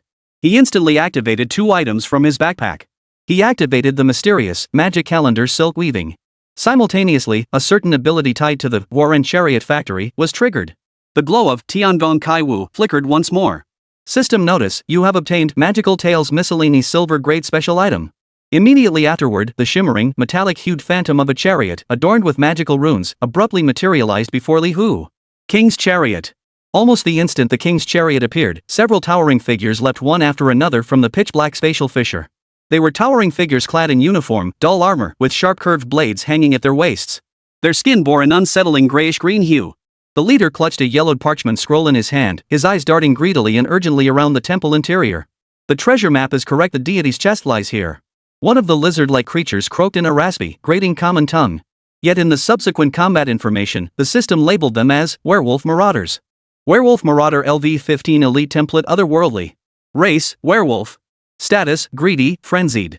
Almost the instant they appeared, new prompts simultaneously popped up on Li Hu and the Jackal Wolf's system panels. Temporary mission triggered, encounter with otherworldly enemies. Objective, eliminate the otherworldly invader guardian from a distant realm. Reward, determined by mission completion and contribution.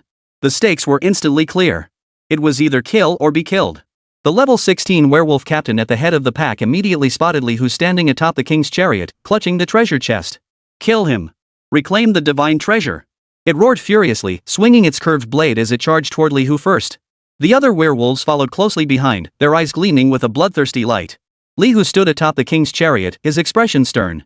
A flash of light erupted from his hand, and a knight's lance radiating holy light appeared in his grasp. Facing the surging werewolves, he showed no sign of retreat.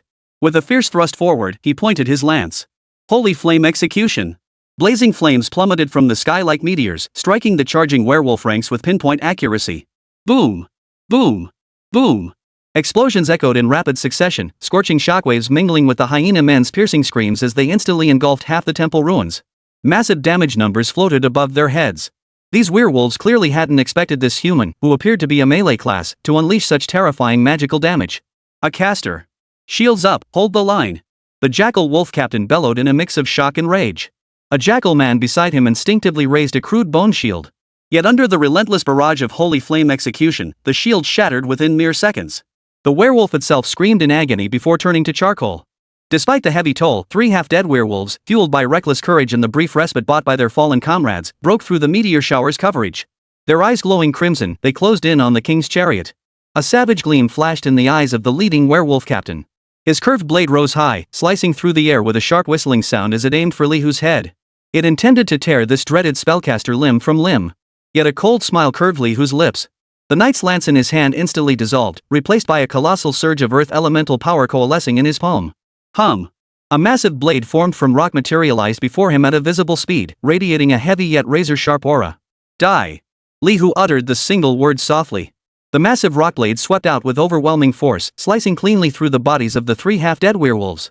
Splatter. Blood spattered. The savage, crazed expressions on the 3 werewolves froze instantly. Their bodies flew backward like rag dolls struck by a colossal force, their health bars drained completely in an instant. Your minion King's Chariot assisted you in defeating the Werewolf Raider. You gained 120 experience points. You have slain the Werewolf Raider captain. You gain 180 experience points. The battle ended cleanly and decisively. In the courtyard, only the lingering smoke and the thick scent of blood remained. Chapter 64, The Huntress's Bow. Li Hu's gaze swept over the scattered corpses of hyena wolves littering the ground. Among them lay a particularly massive werewolf, towering nearly half a head taller than its kin, clad in superior armor. Hyena Man Overseer LV-30 Elite Template Otherworldly. A thought flickered through his mind, and the silver glow of Tiangong Kaiwu enveloped the hyena wolf commander's corpse. The light faded. System notice, under the effect of Tiangong Kaiwu, your Hyena Man commander corpse has been decomposed, yielding Vengeance Shield silver grade material and Soul Forged Blade silver grade equipment. Silver grade materials and equipment better than nothing. Li Hu's gaze shifted toward the dark fissure in midair, which was growing increasingly unstable. As the last werewolf fell, the ominous spatial fissure twisted violently like a phantom deprived of its support. It abruptly contracted, then vanished without a trace into the air. As if it had never existed at all. System notice, temporary quest encounter with the otherworldly enemy completed. System notice, calculating rewards based on your mission completion and contribution. System notice, you have obtained Magic Curse Scarlet Radiance Skill Book. A Crimson Radiance Tier Skill Book. A flicker of satisfaction crossed Li Hu's eyes. This unexpected encounter yielded a decent haul. He narrowed his eyes slightly, pondering the reason for these werewolves' appearance. The parchment clutched tightly by the alpha werewolf was undoubtedly some sort of map or guide. It seemed this forgotten epic treasure chest wasn't only known to Audrey in terms of its general location. Even if the werewolves had arrived a moment sooner or later, as long as his intent to open the chest remained unchanged, this clash would likely have been unavoidable. A soft rustling sound came from nearby. Rosa, supporting Audrey whose face was still somewhat pale, emerged from behind a relatively intact ancient tree. Audrey's small hand clutched tightly at Rosa's skirt hem. Clearly, the bloody carnage she had witnessed up close moments ago, along with the hideous monsters crawling out of the spatial rifts, had shaken her deeply. Her gaze fell upon the hyena wolf corpse on the ground and the lingering scent of blood in the air, causing her body to tremble involuntarily. Li Hu looked at Audrey, his tone calm. "This place isn't safe. I'll take you back." Audrey immediately waved her hands, her voice faint yet tinged with stubbornness. No need to trouble you, sir. I still want to gather some herbs on the other side of the forest." She took a deep breath, as if trying to steady her nerves. "I can manage on my own." With that, she bowed once more to Li Hu and Rosa before turning somewhat flusteredly and hurrying off in the opposite direction from the dungeon entrance, soon disappearing into the dense foliage. Rosa watched Audrey's receding figure, a fleeting look of contemplation crossing her crimson eyes. "Master, she seems afraid of us." Li Hu gave a non-committal chuckle. For an ordinary little witch, everything she had just experienced was indeed too intense. He withdrew his gaze and retrieved the silver-grade special item from his spatial ring, the one he had obtained through magic calendar silk weaving, before the werewolves appeared. Magical Tales Miscellany Silver-grade special item. Type, book consumable. Effect, records numerous magical tales and anecdotes. Reading it grants a random rare grade or lower magic skill 30-day cooldown, or allows the user to consume the book to permanently increase a small amount of magical knowledge and mana capacity. Inherent skill, Magic Manifestation active consumes a small amount of mana to randomly materialize one magical effect recorded within the book. Power and effect are random. Cooldown, 10 minutes. Li Hu's fingertip lightly tapped the page, activating Magic Manifestation. The pages stirred without wind, glowing faintly with magical light. In the next instant, dozens of azure wind blades coalesced before him, howling as they sliced toward a nearby crumbling stone wall.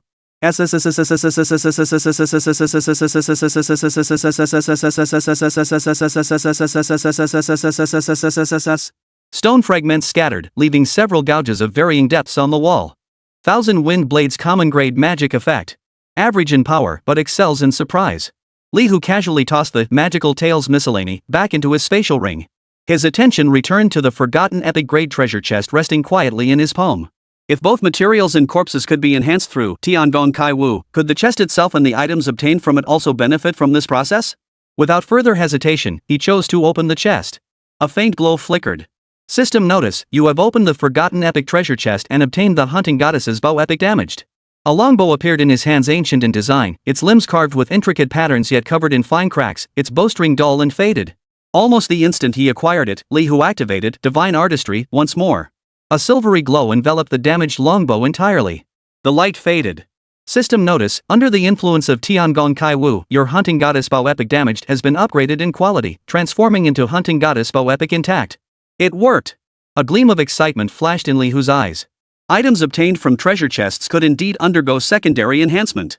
Moreover, even damaged equipment could be directly upgraded to perfect condition. The potential of this Tiangong Kai Wu talent was far more astonishing than he had imagined. He eagerly examined the attributes of this newly restored epic tier longbow. Hunting goddess bow epic intact. Type, longbow. Attack power, 550-720. Strength requirement, 200. Agility requirement, 180. Level requirement, LV 25. Additional attribute 1, precision plus 30%.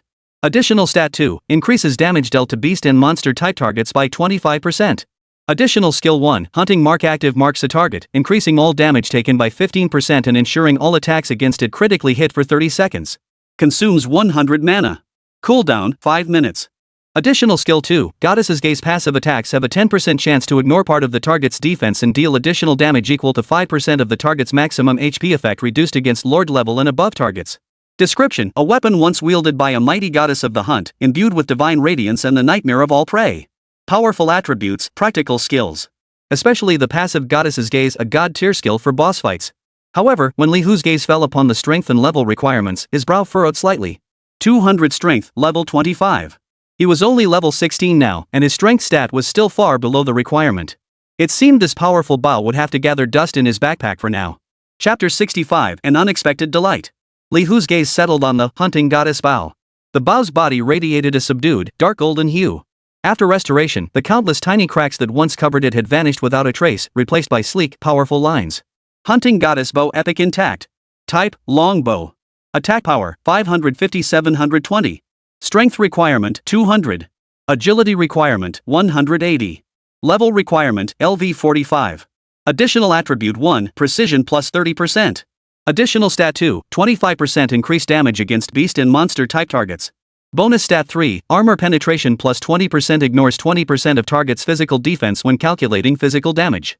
Additional Stat 4, Penetration plus 15% chance to ignore all defense types when calculating any damage. Bonus Stat 5, Rapid Fire increases attack speed by 15%, reduces skill cooldown by 10%. Additional Attribute 6, Strength plus 25, Agility plus 20. Description: once wielded by a mighty goddess of the hunt, this weapon radiates divine brilliance and strikes fear into all prey. Its disappearance may be intricately linked to the goddess's own vanishing. Li Hu's heartbeat quickened slightly at the unexpectedly formidable stats. Yet the staggering level 45 requirement felt like a bucket of cold water dumped over his head, rendering it temporarily unattainable. The disappearance of the hunting goddess. Li Hu traced the cool metallic patterns along the bow's surface, the description's details leaving him deep in thought. Behind this likely lay another hidden secret. However, he didn't have much time to delve into the past secrets of these deities. The mission deadline loomed, and boosting his strength was the immediate priority. He carefully stowed away the hunting goddess bow and turned his gaze toward the Crimson Radiance tier skill book. Magic Curse Scarlet Radiance Skill Book. Type, Active Skill. Effect, casts a magic curse upon a single target, dealing 200% spell power plus 500 points of magic damage. Additionally, temporarily reduces the target's maximum mana pool by 30% for the next 10 seconds. Non-stackable effect may be weakened or negated against certain special targets. Cost, 150 mana. Cooldown, 20 seconds. Learning requirements, no class restriction, no level requirement. A Crimson Radiance tier skill truly extraordinary. Not only does it deal substantial magical damage, but the crucial effect lies in reducing the enemy's maximum mana pool. For enemies reliant on mana, this is a devastating blow. Moreover, its cooldown is extremely short, just 20 seconds. Most importantly, it has no learning restrictions whatsoever. Li Hu's eyes instantly lit up with fervor. This skill, he had to have it. He currently had 2 empty skill slots, but the moment the thought of learning Magic Curse crossed his mind, he recalled the Stellar Vision he had previously acquired. While Stellar Vision was practical, it served more as a scouting and support ability. Compared to a combat-enhancing skill like Magic Curse, its priority naturally fell behind. Looks like I'll need to use another skill stone. Li Hu muttered to himself as he rummaged through his backpack. Celia had indeed given him quite a few valuable items before, including a small bag of skill stones of varying quality. This thoughtful gesture bore a striking resemblance to Master Yaoer's style, always quietly preparing everything for him. He soon found one emitting a faint golden glow. Forgetfulness Stone Gold grade consumable. Upon use, forgets one learned skill, freeing up a skill slot. This quality stone has a 35% chance to cause the next skill learned to randomly inherit one characteristic or effect from the forgotten skill. Inherited effect strength depends on the skill itself. A 35% chance. Not high, but worth a shot.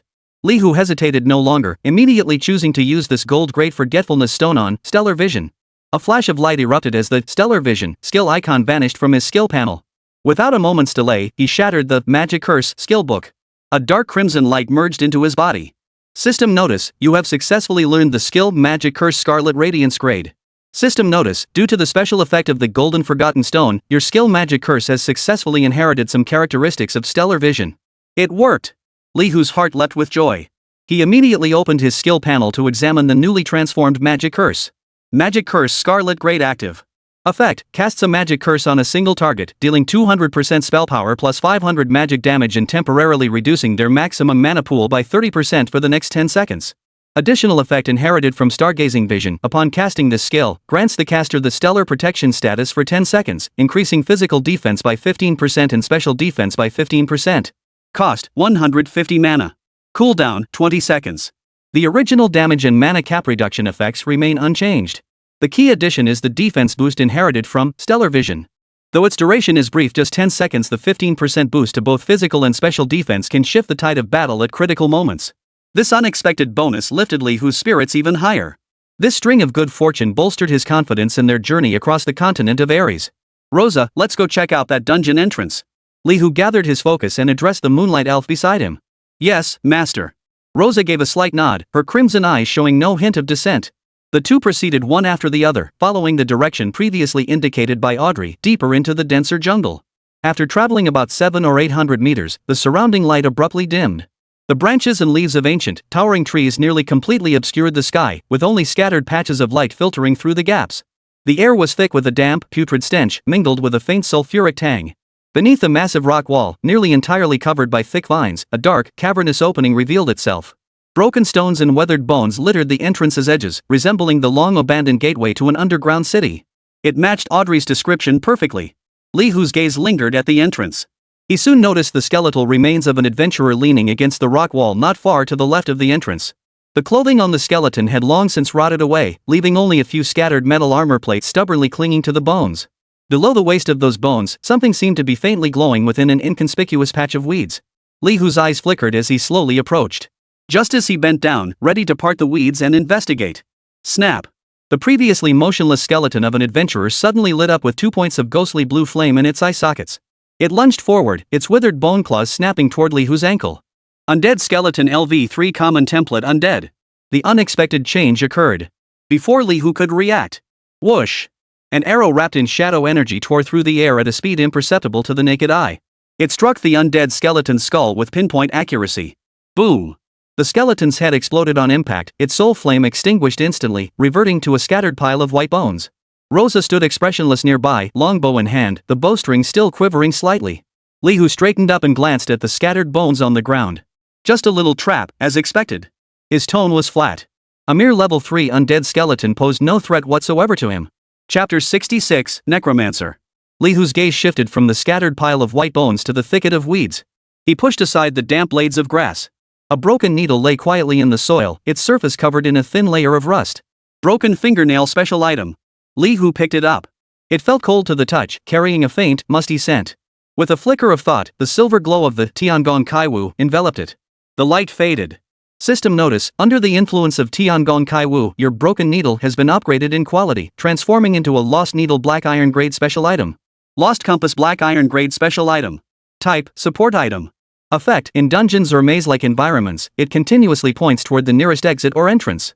Description: a repaired compass needle that guides you home, though it cannot foretell the perils of the journey. This thing might actually be useful.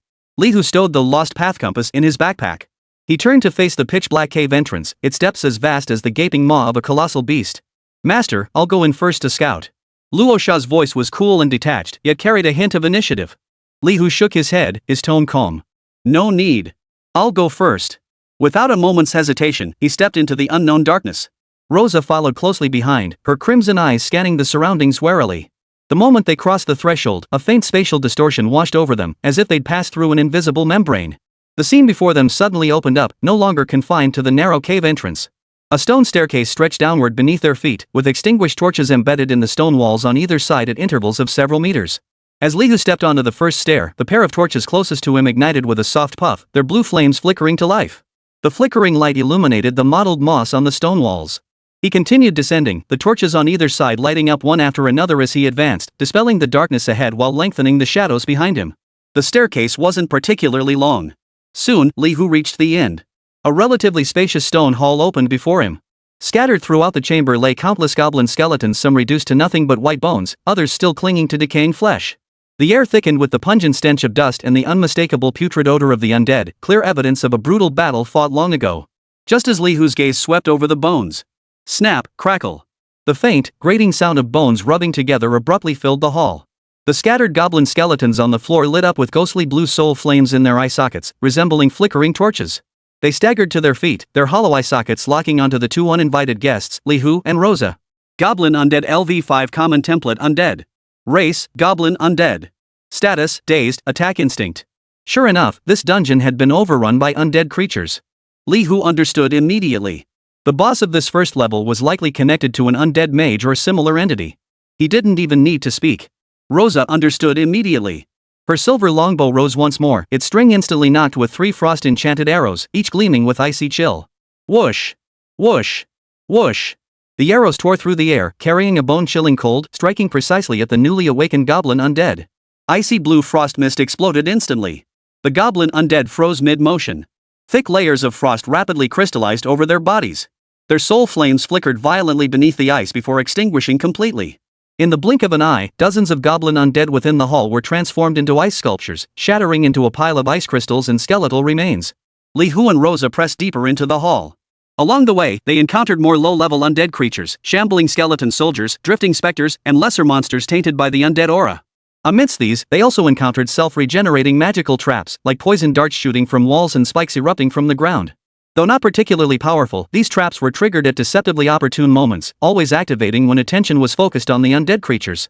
The entire dungeon gave Li Hu an eerie feeling, as if it were a living entity itself, constantly testing its intruders with these petty tricks.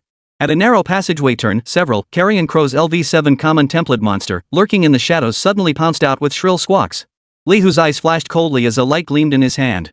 Holy flame execution! A blazing meteor of fire plummeted from above, instantly engulfing the carrion crows and the shadows they hid within. Their shrill screams abruptly ceased. The air filled with the acrid smell of burnt feathers. With these ambushing fiends eliminated, the space ahead opened up abruptly. This circular stone chamber was even more expansive than the previous hall. At its center stood an elevated platform constructed from piled bones. Upon the platform, a gaunt figure clad in tattered black robes and wielding a staff topped with a ghastly white skull stood with its back to the entrance, seemingly performing some ritual. A sickly green aura of undead energy swirled around him, radiating an unsettling vibration. Necromancer Marcus LV35 Elite Template Boss. Race, Human Undead. Status, Casting Spell, Alert. HP, 85,000. Mana, 12000. Physical Attack, 120-180. Magic Attack, 1550-1800. Physical Defense, 350. Magic Defense, 600. Skills, Bone Resurrection, Shadow Arrow, Life Drain, Legion of the Dead unactivated. A level 35 elite boss with quite impressive stats. The instant Li Hu read the Necromancer's attribute panel, the Thief of the Night title on his chest began to glow faintly. A system prompt, visible only to him, silently appeared. Notice, the effect of the Thief of the Night title has been triggered. The current target, Necromancer Marcus, possesses items that can be stolen. Li Hu's gaze sharpened instantly. Without hesitation, he selected Steal. An imperceptible shadow energy spread from his body, silently reaching out toward the Necromancer on the high platform. System notice, you successfully executed Steal on Necromancer Marcus, acquiring Scepter of the Undead Silver Greatstaff. Almost the instant he acquired it, Li Hu's thoughts stirred once more. Tiangong Kai Wu. A flash of silver light erupted. System notice, under the influence of Tiangong Kai Wu, your Soul Staff Silver Grade has been upgraded in quality, transforming into Proof of the Undead Gold Grade Special Accessory. Chapter 67, The Necromantic Seal. Meanwhile, atop the high platform, the Necromancer chanted obscure incantations with intense focus, preparing to complete a powerful undead spell. Suddenly, the skull-headed staff clutched in his hand vanished without warning. The Necromancer's movements froze abruptly, his chanting halting mid-word. His withered hand grasped at thin air where the staff had been, the ghostly green flames in his eye sockets flickering violently. Who? A hoarse, furious roar erupted from his throat, thick with shock and rage. Who? Who stole my staff? The Necromancer whipped around, his soulfire glaring fiercely at Li Hu and Luo Sha, who had appeared at the entrance of the stone chamber without warning. When Li Hu's gaze fell once more upon the Necromancer's attribute panel, he couldn't help but pause in surprise. Necromancer Marcus LV35 Elite Template Boss. Race, Human Undead. Status, Enraged, weapon lost all attributes greatly reduced. HP, 85,000. Mana, 12000. Physical Attack, 80-120. Magic Attack, 350-450. Physical Defense, 150. Magic Defense, 250. What was once a spell attack exceeding 1,000 had now plummeted to less than 500. Both physical and magic defense had been halved. Li Hu instantly understood. The Necromancer's power had been almost entirely dependent on that staff, the very one Li Hu had just stolen and upgraded into a gold-tier accessory. You vile thief! Return my staff! The Necromancer let out an angry snarl, his withered fingers pointing at Li Hu, his voice dripping with venom. Li Hu ignored the roar entirely, a cold smile curling his lips instead. Earth elemental power gathered in his palm. A massive rock blade rapidly took shape before him, radiating a heavy yet razor-sharp aura. Seeing this, the Necromancer instinctively raised his other arm. A shield formed instantly before him, composed entirely of pallid bone. Bone shield. However, against Li Hu's massive rock blade, which carried the force of 10,000 Jun, this hastily formed bone shield proved utterly fragile. Shatter. Li Hu uttered the single word softly. Boom! The rock blade swept through, effortlessly shattering the bone shield into fragments before continuing its unabated momentum toward the Necromancer's gaunt body. At the same moment, atop the high platform, The necromancer was intently chanting an obscure incantation, preparing to complete some powerful undead spell. Suddenly, the skull-headed staff clutched in his hand vanished without warning. The necromancer's movements froze abruptly, his chanting halting mid-word. His withered hand grasped at thin air where the staff had been, the ghostly green flames in his eye sockets flickering violently. Who? A hoarse, furious roar erupted from his throat, thick with shock and rage. Who? Who stole my staff? The necromancer whipped around, his soulfire glaring fiercely at Li Hu and Luo Sha, who had appeared at the entrance of the stone chamber without warning. When Li Hu's gaze fell once more upon the necromancer's attribute panel, he couldn't help but pause in surprise. Necromancer Marcus LV35 Elite Template Boss. Race, Human Undead. Status, Enraged, weapon lost all attributes greatly reduced. HP, 85,000. Mana, 12000. Physical attack, 80-120. Magic attack, 350-450. Physical defense, 150. Magic defense, 250. What was once a spell attack exceeding 1,000 had now plummeted to less than 500. Both physical and magic defense had been halved. Li Hu instantly understood. The necromancer's power had been almost entirely dependent on that staff, the very one he had just stolen and upgraded into a gold-tier accessory. You vile thief! Return my staff! The necromancer let out an angry snarl, his withered fingers pointing at Li Hu, his voice dripping with venom. Li Hu ignored the roar entirely, a cold smile curling his lips instead. Earth elemental power gathered in his palm. Hum. A massive rock blade rapidly materialized before him, radiating a heavy yet razor-sharp aura. It was the bronze-tier skill he had recently mastered, Giant Rock Blade. Seeing this, the necromancer instinctively raised his other arm. A shield formed instantly before him, composed entirely of pallid bone. Bone shield. Yet against Li Hu's colossal rock blade, bearing the force of 10,000 Jun, this hastily conjured bone shield proved utterly fragile. Shatter. Li Hu uttered the single word softly. Boom. The rock blade swept through, effortlessly shattering the bone shield into fragments before continuing its unabated momentum toward the necromancer's gaunt body. No. The necromancer let out a desperate shriek, attempting to dodge, but without his staff, his movements were slowed considerably. Splat. The rock blade sliced through the necromancer like cutting through tofu, cleaving him clean in two at the waist. The ghostly green soul flames flickered violently in his eye sockets a few times before fading completely. System notice, you have successfully defeated Necromancer Marcus LV35 Elite Template Boss and gained 15,000 EXP. System notice, you have obtained Fragment of Necromantic Tomes Silver Grade Special Item. System notice, you have acquired Necromancer Bloodline Bronze Grade Special Item. Li Hu watched the Necromancer dissolve into dust without much emotion. With attributes far surpassing his level and the already formidable damage of Giant Rock Flying Blade, instantly defeating a level 35 elite boss stripped of core equipment and severely weakened seemed perfectly normal to him. His gaze shifted to the spoils of war. Fragment of Necromantic Tomes Silver Grade Special Item. Type, Book Fragment. Effect, contains fragments of necromantic knowledge. Reading grants a small boost to undead lore and a very low chance to master one undead type skill. Can be combined with other fragments. Description, fragments of a powerful necromantic tome, seemingly scattered across various locations. Li Hu's thoughts stirred, and the silver glow of Tiangong Kai Wu enveloped it. The light faded. System notice, your necromantic tome fragment silver grade has been upgraded under the influence of Tiangong Kai Wu, transforming into chapter of the necromantic tome gold grade special item. Necronomicon chapter gold grade special item. Type, book chapter. Effect, contains relatively complete necromantic knowledge. Reading it significantly boosts necromantic expertise and grants a high chance to master one rare tier or lower necromantic skill.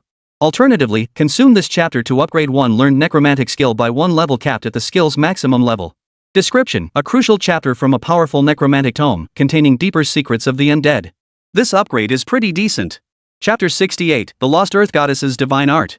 Li Hu turned his attention to another item. Necromancer Bloodline Bronze Grade Special Item. Type, Bloodline Item Consumable. Effect, upon use, grants the Necromancer Apprentice Bloodline, slightly increasing spirit and mana pool, and granting minor affinity with undead element spells. Has an extremely low chance to upgrade the Bloodline rank in the future. Description, a fragment of Necromancer Marcus's primordial power, perhaps it will set you upon the path of the undead. Activate Tiangong Kai Wu again. System notice, your Necromancer Bloodline Bronze has been upgraded in quality under the influence of Tiangong Kai Wu, transforming into Necromancer Bloodline Silver Special Item. Necromancer Bloodline Silver Grade Special Item. Type, Bloodline Item Consumable.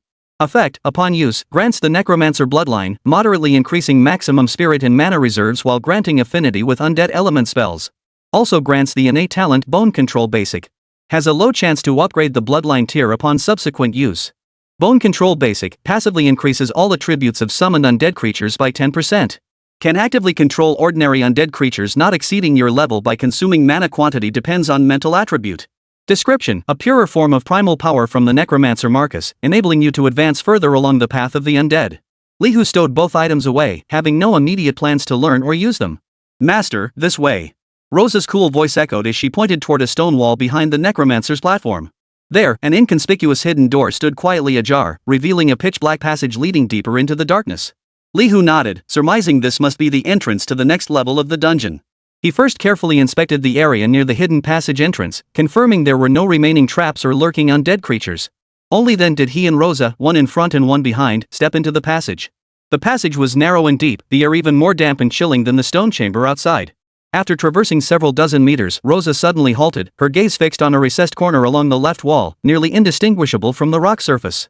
Master, there seems to be a chest over there. Lihu followed her gaze and indeed spotted a dust-covered chest, its color blending almost perfectly with the rock. Had Rosa not pointed it out, it would have been easy to miss. He stepped forward and brushed the dust from the chest. Forgotten golden treasure chest. A hint of amusement flashed in Lihu's eyes as he activated heavenly artistry without hesitation. A silver light shone. System notice: under the influence of Tiangong Kai Wu, your forgotten golden treasure chest has been upgraded in quality and transformed into a forgotten crimson radiance treasure chest. A crimson radiance grade treasure chest. Lihu immediately chose to open it. System notice: you have opened the forgotten crimson radiance treasure chest and obtained Shadow Follows Crimson Radiance grade cloak. A cloak entirely black, as if capable of absorbing light, appeared in his hands. Tiangong Kai Wu activated once more. System notice: under the influence of Tiangong Kai Wu, your Shadow Follows Scarlet Radiance grade cloak has undergone a quality upgrade, transforming into Azure Shadow Diamond grade cloak. Azure Shadow Diamond grade cloak. Type: cloak. Defense: 180. Agility requirement: 250. Level requirement: LV 50. Additional stat 1, stealth plus 40% enhances sneak and hide effects. Additional stat 2, movement speed plus 20%. Additional stat 3, dodge rate plus 15%. Additional stat 4, when hit by a critical strike, has a 25% chance to become immune to that damage and enter stealth for 3 seconds 1 hour cooldown. Additional attribute 5, agility plus 35, constitution plus 20. Description: a cloak woven from special shadow silk and azure phoenix feathers. The wearer becomes like a shadow blending bluebird, swift and elusive. Another powerful piece of gear that won't be needed just yet. Lihu stowed it away, then turned to Rosa with approval. This time, it's all thanks to your attentiveness. At his words, a rare, faint blush touched Rosa's fair cheeks, and an unusual gleam shone in her crimson eyes. It is Rosa's honor to ease your burdens, master.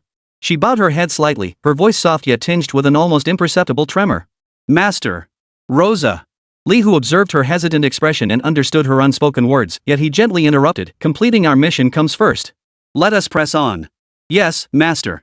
The light in Rosa's eyes dimmed for a moment before returning to its usual cool detachment. She fell into step behind Lihu. Shortly after the two departed, a group of adventurers staggered into view at the entrance of the stone chamber where the necromancer resided. Their clothes were tattered, their bodies bearing wounds of varying severity, and their expressions were utterly exhausted. Damn it, the first floor of this dungeon is already this tough. Those undead monsters are endless. A burly man slung a massive axe over his shoulder, panting as he complained. Captain, how are you? The only woman in the group, a young girl clad in simple priestly robes, anxiously supported a middle-aged man whose face was as pale as paper. The man clutched his chest, where a claw mark ran deep to the bone, its edges glowing with an ominous black aura. Cough. I'm fine. Just caught in a damn magic trap. The middle-aged man said weakly. A soft white light glowed in the priestess's hands as she attempted to heal him, but the light bounced off the wound as if encountering a barrier. How, my divine magic? The girl's expression darkened. A slender, sharp-eyed thief in the group snorted coldly. Don't waste your effort. Divine magic has long since declined. It's useless against this undead curse. You'd be better off relying on alchemical potions. Nonsense. The light of the gods is eternal. The priestess retorted, her voice tinged with agitation. Enough. The gravely wounded squad leader barked, cutting off their argument. Cough. We must leave this place immediately. It's far too dangerous. At that moment, the entire stone chamber, indeed, the entire dungeon, began to shake violently. Rumble. As if 1,000 armies were charging beneath the earth. At the center of the chamber, where the necromancer's platform once stood, the ground suddenly split open. A dozen colossal figures formed from solid rock slowly rose from the fissure. Each of these earth elemental giants stood several meters tall, radiating an oppressive weight. Upon the head of the tallest earth elemental giant stood a young man clad in luxurious robes, his expression stern and cold. This is the lost earth goddess's divine magic? A gasp of disbelief erupted from the adventurer's ranks, eyes wide with astonishment. The young mage named Enrage's gaze swept over the empty platform and the lingering battle scars on the ground, his brow furrowing slightly. The necromancer Marcus had already been dealt with? Moreover, adventurers had appeared here, adventurers who, according to his memories from his previous life, should never have been present at this point in time. A trace of gravity flashed through Inursu's icy blue eyes. Could it be he wasn't the only one reborn? Chapter 69, Secrets of Divinity. Li Hu's fingertips caressed the shadow cloak cape. Lightweight to the touch, it emitted a profound glow, as if forged from the very essence of the night sky. Cyan Shadow Diamond Grade Cloak. Type, Cloak. Defense, 180. Agility requirement, 250. Level requirement, LV 50. Additional stat 1, Stealth plus 40% enhances sneak and hide effects. Additional stat 2, Movement speed plus 20%. Additional stat 3, Dodge rate plus 15%. Bonus stat 4, Azure Shadow Strike next active attack deals 600% damage, 3-minute cooldown. Additional attribute 5, Agility plus 35, Constitution plus 20. Description, a cloak woven from special shadow silk and azure phoenix feathers. The wearer becomes like a shadow blending blue bird, swift and elusive. Its latent burst of power can tear through formidable foes. 6-fold damage amplification. The special effect Azure Shadow Strike made Li Hu's eyes light up slightly. A 3-minute cooldown wasn't short, but it could serve as a trump card in critical moments. However, the cloak itself offered almost no offensive attributes. Those 180 points of defense didn't seem particularly impressive to him either. The stats panel is still a bit low, Li Hu silently assessed. Especially when compared to the epic tier, Hunting Goddess's Bow, the base stats of this diamond cloak were undeniably underwhelming. Were it not for the special effect Shadow Strike, it would likely end up as mere forging material for the art of forging. If only I could transfer this Azure Shadow Strike effect onto the bow. A thought flashed through Li Hu's mind. An alchemist or an enchanter might possess such means. He suppressed the idea for now, intending to gather relevant skill books and experiment after leaving the continent of Ares. He carefully stowed away the green shadow cloak. This piece of equipment would be of no use for now. The two continued through the dim passageway. This secret passage proved even more winding than the stone chamber they had left behind, and the pungent smell of sulfur grew increasingly intense. Fungal plants emitting faint toxic glows began appearing along the passage walls. Occasionally, emerald green, venomous marching ants LV-15 common template monster, or vibrantly colored, hallucinogenic poison scorpions LV-20 elite template monster, would emerge from the crevices. These venomous creatures ranged in level from 15 to 20. They posed no threat to Li Hu, making them perfect targets for Rosa to level up. The Moonlight Elf's archery was precise and deadly. Each arrow flew true, striking the venomous creature's vital points. Frost and shadow energies erupted in succession, freezing or corroding the venomous creatures one by one. Battle experience surged into Rosa's body. Soon, a glow of advancement shone upon her. System notice, your minion Rosa Moonson has leveled up to LV4. Rosa's aura visibly intensified, the crimson glow in her eyes growing brighter. When she looked at Li Hu, there was a hint of subtle dependence in her gaze. Li Hu nodded slightly, signaling her to continue. After advancing further, the passage ahead gradually widened. The sulfuric stench in the air was almost tangible. The guiding light of the mission flickered not far ahead. Li Hu slowed his pace, his gaze darting warily around the surroundings. A vast underground cavern lay ahead. Countless grotesque stalactites hung from the cavern's ceiling, while the floor was dotted with sulfur pits of varying sizes, emitting acrid yellow-green fumes. Off-center to the left in the cavern's center, a massive, fractured stone column leaned diagonally against the rock wall. Beneath it, the weathered skeleton of an adventurer knelt in a half-kneeling position. The skeleton's left hand clutched a tattered parchment scroll, faintly glowing. Li Hu's eyes narrowed. He moved slowly toward the skeleton. Just as he came within 5 meters of the skeleton. Snap! The previously motionless skeleton suddenly ignited with 2 crimson soul flames in its eye sockets. It jerked its head upward, its other empty bone claw screeching as it lunged toward Li Hu's face. Vengeful skeleton LV-38 elite template undead. Its speed was blindingly fast. Li Hu, however, was already prepared. He gave a cold snort. He didn't even draw his weapon. An invisible barrier of psychic force instantly unfolded before him. The bone claws slammed heavily against the barrier, producing a dull thud, yet failed to penetrate an inch. In the next instant, the psychic force transformed into a razor-sharp blade, whipping back with deadly precision. Put! Via's head flew off, its soul flame extinguished in an instant. Li Hu didn't even glance at the scattered bones. He walked straight to the pillar, retrieved the parchment scroll from the broken bone hand, and took it in his hand. It felt slightly cool to the touch, carrying the musty scent of decayed ages. Fragmented records of the god's silver grade special item. Li Hu's thoughts flickered, and the silver radiance of Tiangong Kaiwu enveloped it. The light faded. System notice, your fragmented records of the God's Silver grade has been upgraded under the influence of Tiangong Kai Wu, transforming into complete records of the God's Gold grade special item. Complete records of the God's Gold grade special item. Type, Knowledge Scroll consumable. Effect, upon use, randomly obtain one item of gold grade or lower with an extremely low chance of higher quality. Simultaneously, you shall learn a secret concerning Ragnarok. Description, a scroll recording fragments of truth from the twilight of the Age of Gods, its text protected by some great will. Li Hu chose to use it immediately.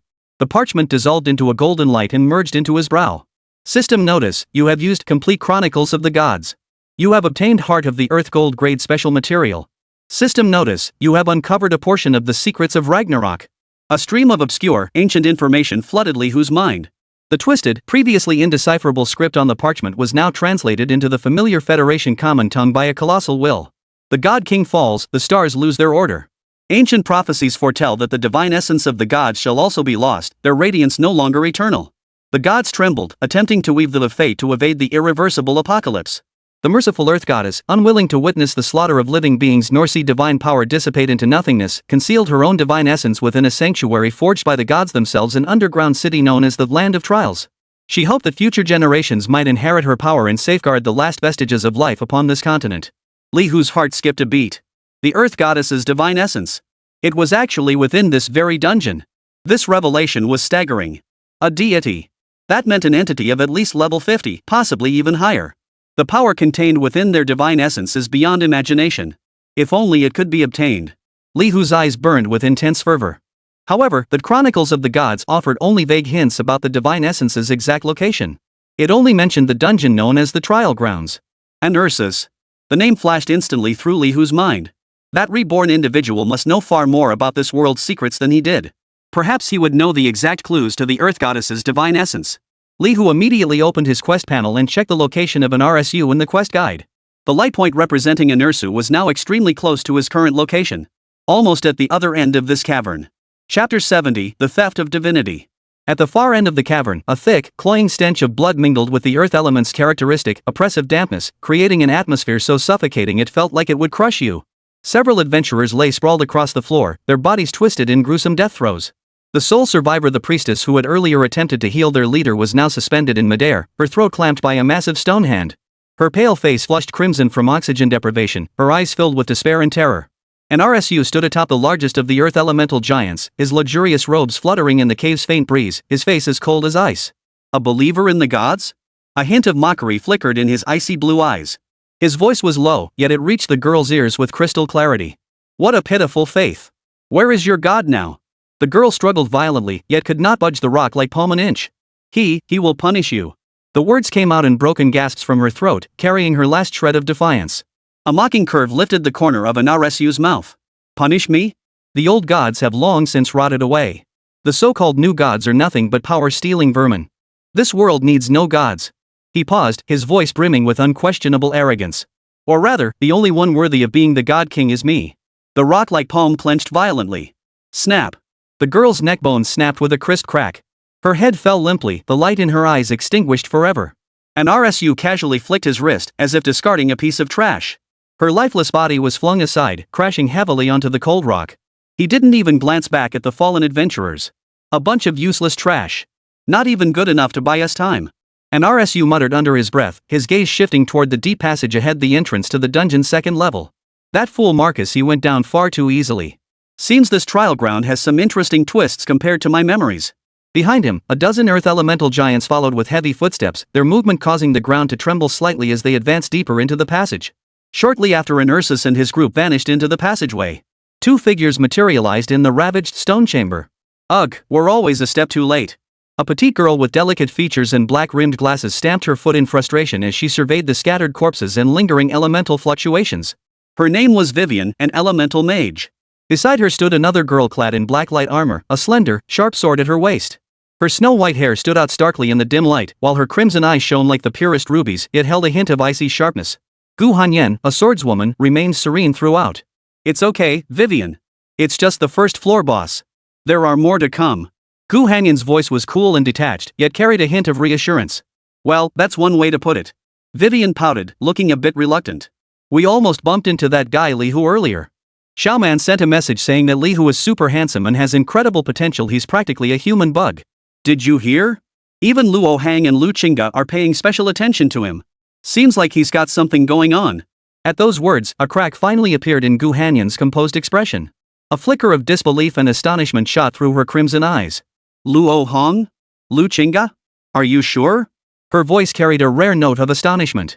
Those two were famously unapproachable in their circles. Suitors could line up from east to west across the city, yet they'd never been seen showing the slightest interest in anyone. Especially Luo Hong. She dealt with persistent suitors with a particularly ruthless hand. Of course I'm sure. Vivian nodded vigorously, her tone unwavering. Xiaoman said it herself, absolutely legit. They seemed serious this time, unlike those baseless rumors before. Too bad that Li Hu set his account to reject friend requests. This lady can't even confirm it personally. Vivian puffed out her cheeks in frustration. Gu Hanyan fell silent for a moment, her crimson eyes flickering with contemplation. What kind of person could make both Luo Hong and Lu Qingge fall for him? She too felt a surge of curiosity toward this Li who she'd never met. Well, since you're so curious, we should make the most of our time. Gu Hanyan cleared her throat lightly, masking a flicker of unease. We might even run into him later. When we do, I'll accompany you to confirm things. She claimed it was for Vivian's sake. Great idea. Great idea. Vivian's face lit up instantly. But you've got to tell me all about that Li Hu guy on the way. Xiaoman said he's super mysterious. Gu Hanyan gave a slight nod, agreeing. Each pulled a sweet-smelling cake from their backpacks, taking small bites to maintain a certain buffed state. Then, they too made their way toward the passage leading to the next level. Meanwhile, near the entrance to the next level in an Ursus, a concealed shadowed corner.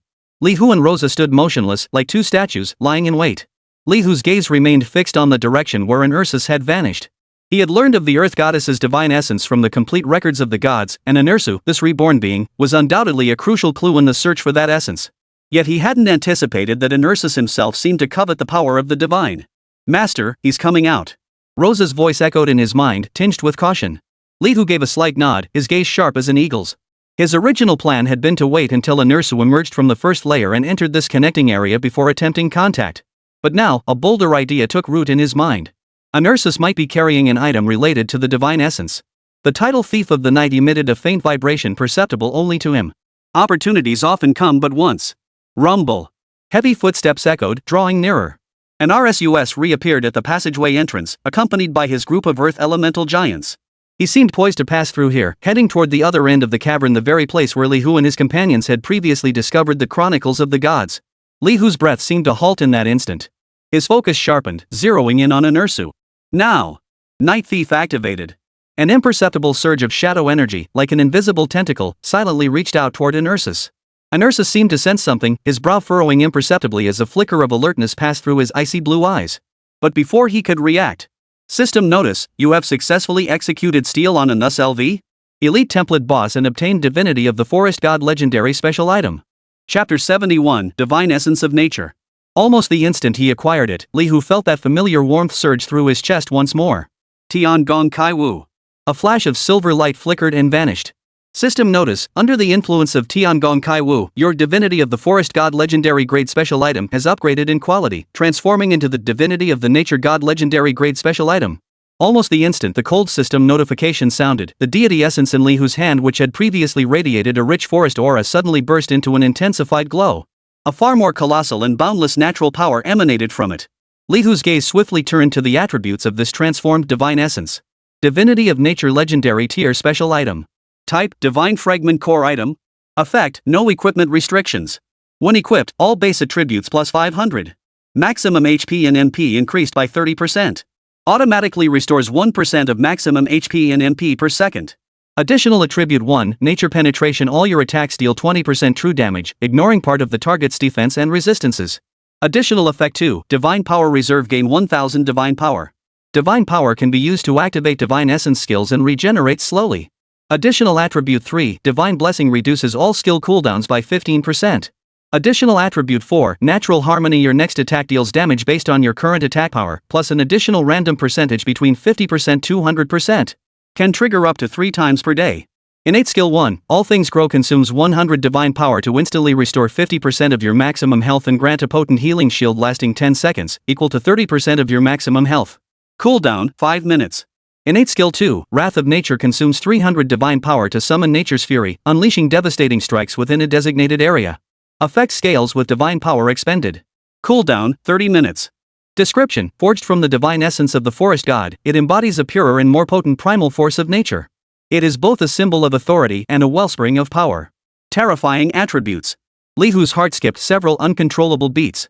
A direct increase of 500 points across all attributes. This surpassed the single attribute bonuses of many top-tier equipment pieces. Percentage-based health and mana regeneration, combined with true damage from natural penetration, plus cooldown reduction and attack amplification. Not to mention those two built-in skills that bordered on game-breaking. Most crucially, it imposed no equipment restrictions whatsoever, functioning like a permanent super buff. This divine essence of nature, ascended from the divine essence of the forest god, had become priceless beyond measure. And Ursus. The image of that stern young man flashed once more through Li Hu's mind. He was almost certainly another reincarnated soul, having secured this legendary tier deity's essence through his foresight and advantage. The question remained, did he harbor other similar divine essences? If so, the threat posed by this individual would far exceed his initial assessment. As Li Hu's thoughts raced, a nurse's icy voice, tinged with undisguised mockery, rang out clearly from the other end of the cavern. The rat hiding in the shadows finally deigns to show itself? A melee fighter, and an elf? And Ursus's icy blue eyes pierced through Li Hu and Rose's concealment like sharp blades. He had clearly detected their presence.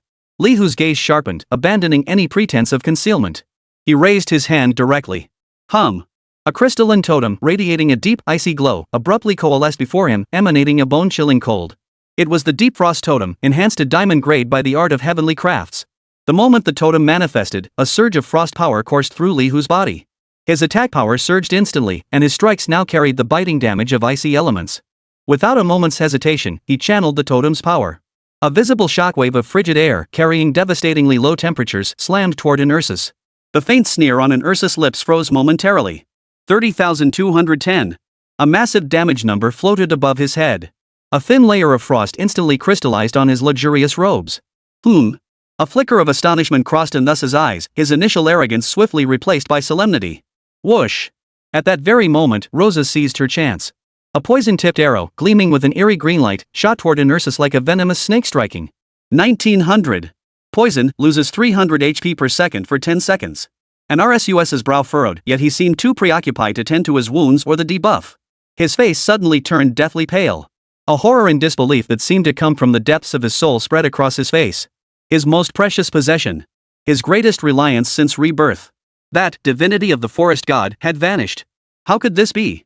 Before an Ursu could even process it, an overwhelming sense of danger descended from above. Li Hu's figure had leapt into the air at some unknown moment. Countless flaming meteorites, trailing long, fiery tails, descended upon his position like a judgment day. An Ursu's pupils contracted sharply. The rocky ground beneath his feet suddenly shifted, coalescing into a thick, earth-colored cocoon that completely enveloped him. In the next instant, the earthen cocoon rapidly sank into the ground beneath him, attempting to evade the world-ending fiery meteors. Li Hu's gaze turned icy. Trying to escape?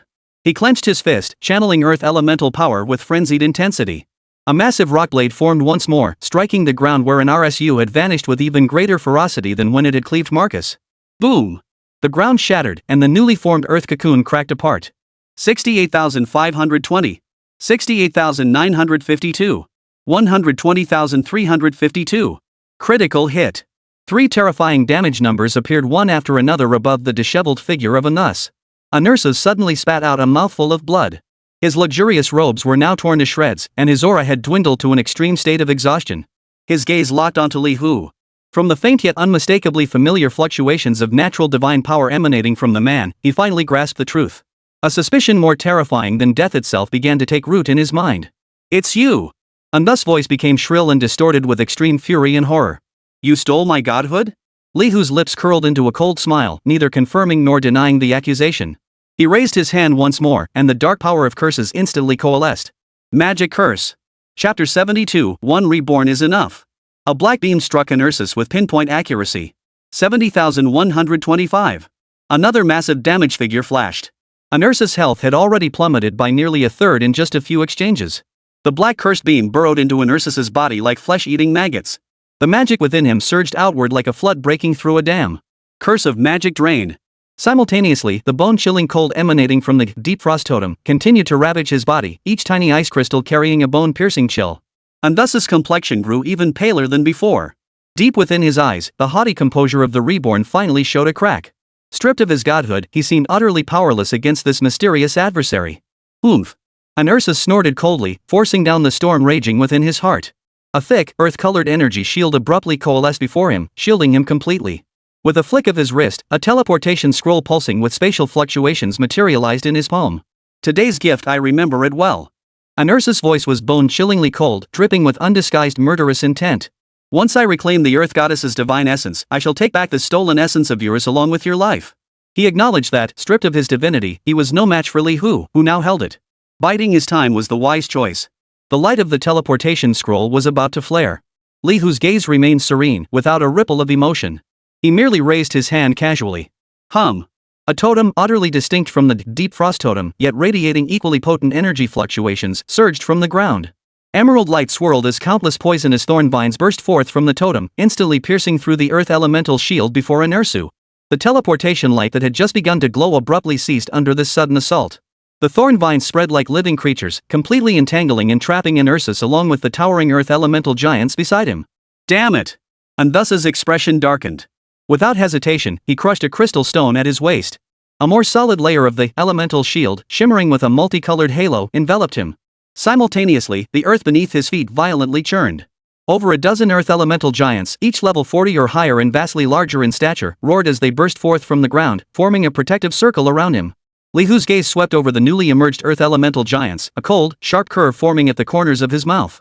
He extended his right hand, palm facing upward. A ball of searing golden flame rose and coalesced in his palm. Holy flame execution!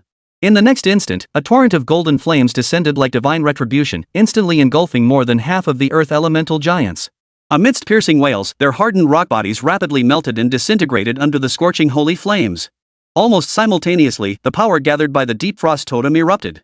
A raging blizzard howled in, freezing the remaining earth elemental giants along with an Asuas, who was attempting to retrieve the teleportation scroll once more. Crack! The elemental shield enveloping Anarsu's body shattered once more under the dual assault of the blizzard and the lingering holy flames. Li Hu's fingertips flickered lightly, channeling a relentless surge of flame power toward Anarsu. The sustained scorching damage caused Anarsu's health to plummet at a visible rate, quickly dropping below 1/3. Yet, contrary to Li Hu's expectations, Anursu grew calm amidst this desperate situation. A complex, indecipherable light flickered in his ice-blue eyes, as if he were recalling something. It was the deathly peril he had faced countless times before his rebirth. Anursu once again drew a gem radiating an earthen yellow aura from his robe and crushed it violently. Another elemental shield materialized. Immediately after, he drew a bottle of deep blue alchemical potion, downing it in one gulp. His depleted magic received a slight replenishment. Grip of the earth. And thus roared, slamming both palms into the ground.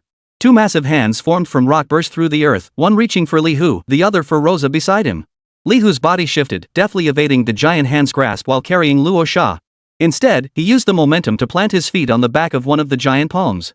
The power of his natural divine essence quietly stirred within him.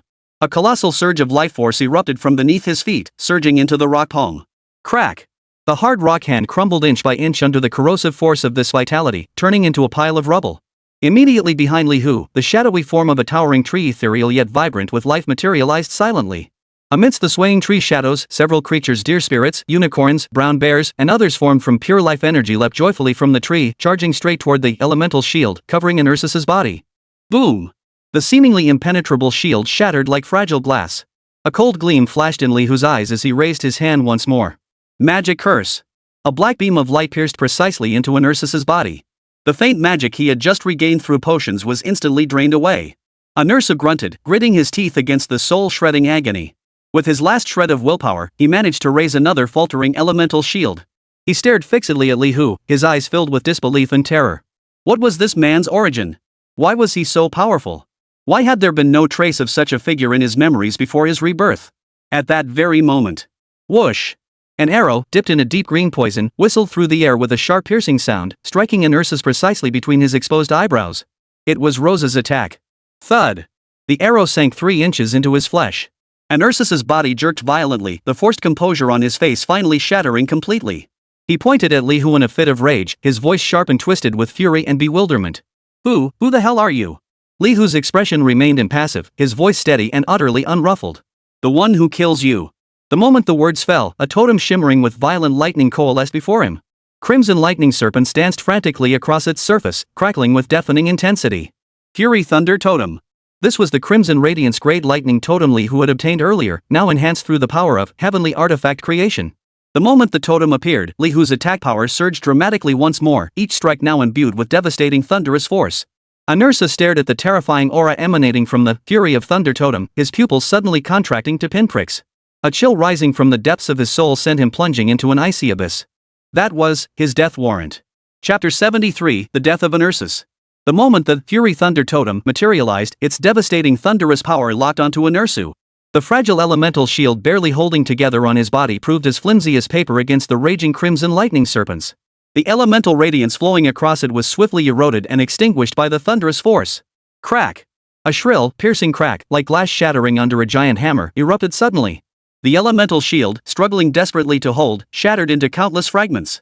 Cracks spread like a spider web across its entire surface. Finally, with a dull, thunderous explosion, it shattered completely.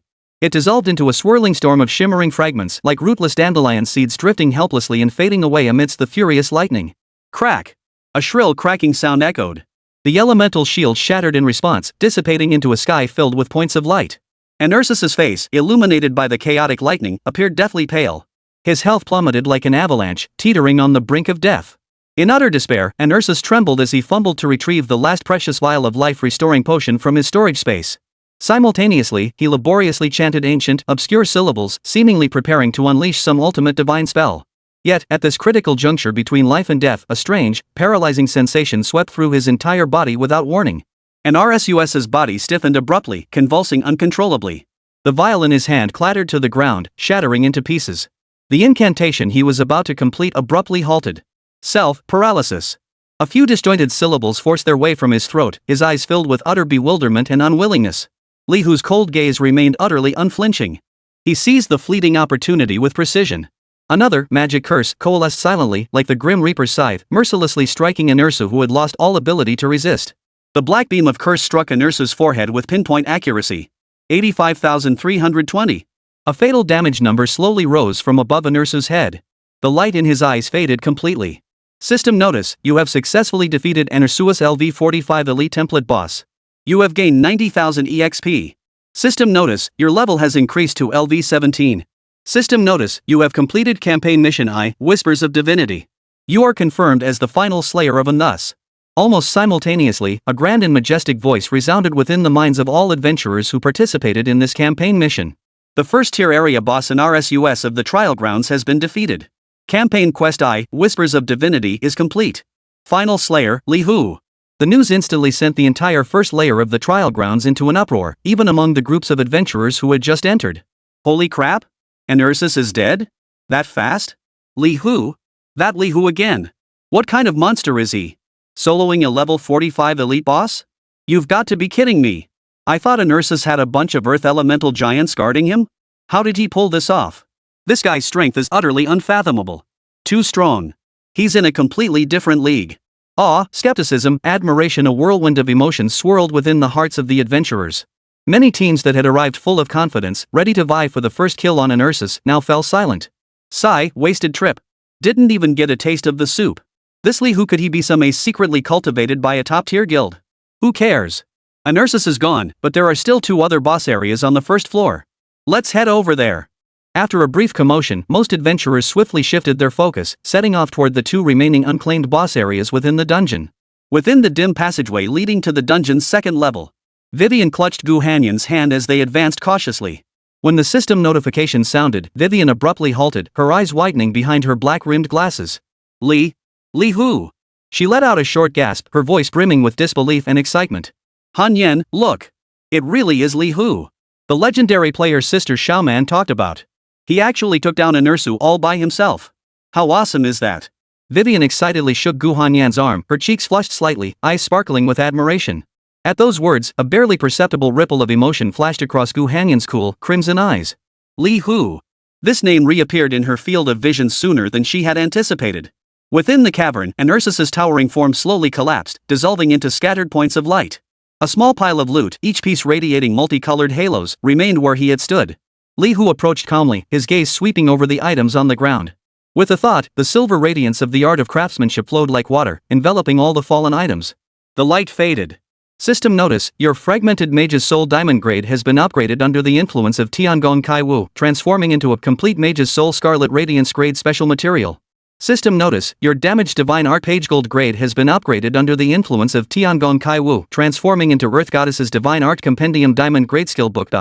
System notice, your withered seed of nature gold grade has been upgraded under the influence of Tiangong Kai Wu, transforming into Heart of Nature scarlet grade special accessory. In addition, there were several diamond-grade equipment pieces and some rare materials. Li Hu picked up all the items one by one. The divine artifact of the Earth Goddess seemed to contain some powerful restorative or defensive divine art. The Heart of Nature was a necklace radiating a potent life force, boasting formidable attributes. However, most of these equipment and skill books had level requirements around LV45 for both equipment and learning. Li Hu glanced at his character panel, level 17. For the time being, these items would be of little use. What truly captured his attention was the divine essence of nature he had stolen from Anersu and subsequently refined through the art of creation. That was the truly game-changing existence. Recalling Anersu's death throes, that expression of horror and rage, as if he'd seen a ghost, a meaningful curve lifted the corner of Li Hu's mouth. The fact that the other party could sense the essence of the divine power, even mistaking him for some sort of reincarnated being. Such a notion was somewhat absurd. In this world, perhaps one reincarnated being was already enough. Chapter 74, The Headless Knight. At the end of the stone steps lay the entrance to the dungeon's second level. The moment they stepped inside, a chill utterly distinct from the first level washed over them. The air on the second level was damp and chilling, far more so than the first. A stench of decay mingled with thick negative energy permeated every inch of space. Li Hu entered this place, his brow furrowing imperceptibly. The divinity of the nature god within him vibrated softly, emitting a gentle aura of life that repelled the negative energy attempting to seep into his body. Rosa followed closely behind. Her elven senses made her even more uncomfortable with the environment, her face turning slightly pale. Master, the demons here seem stronger. Rosa's voice carried a hint of gravity. Li Hu gave a slight nod, his gaze sweeping over the dim passage ahead. Several undead creatures, their forms twisted and radiating a thick aura of death, slowly materialized from the shadows. He said nothing, merely focusing his mind. The power of the divinity of nature quietly activated. Behind him, the ethereal silhouette of a towering ancient tree materialized once more, its form now more solid than before. The tree's silhouette swayed. Several spirit creatures, deer spirits, unicorns, brown bears, and even a few nimble kingfishers formed from pure life energy leapt joyfully from the tree. The moment these spirits of nature appeared, they charged toward the undead creatures, carrying an aura that purified all impurities. Shrieks echoed in rapid succession.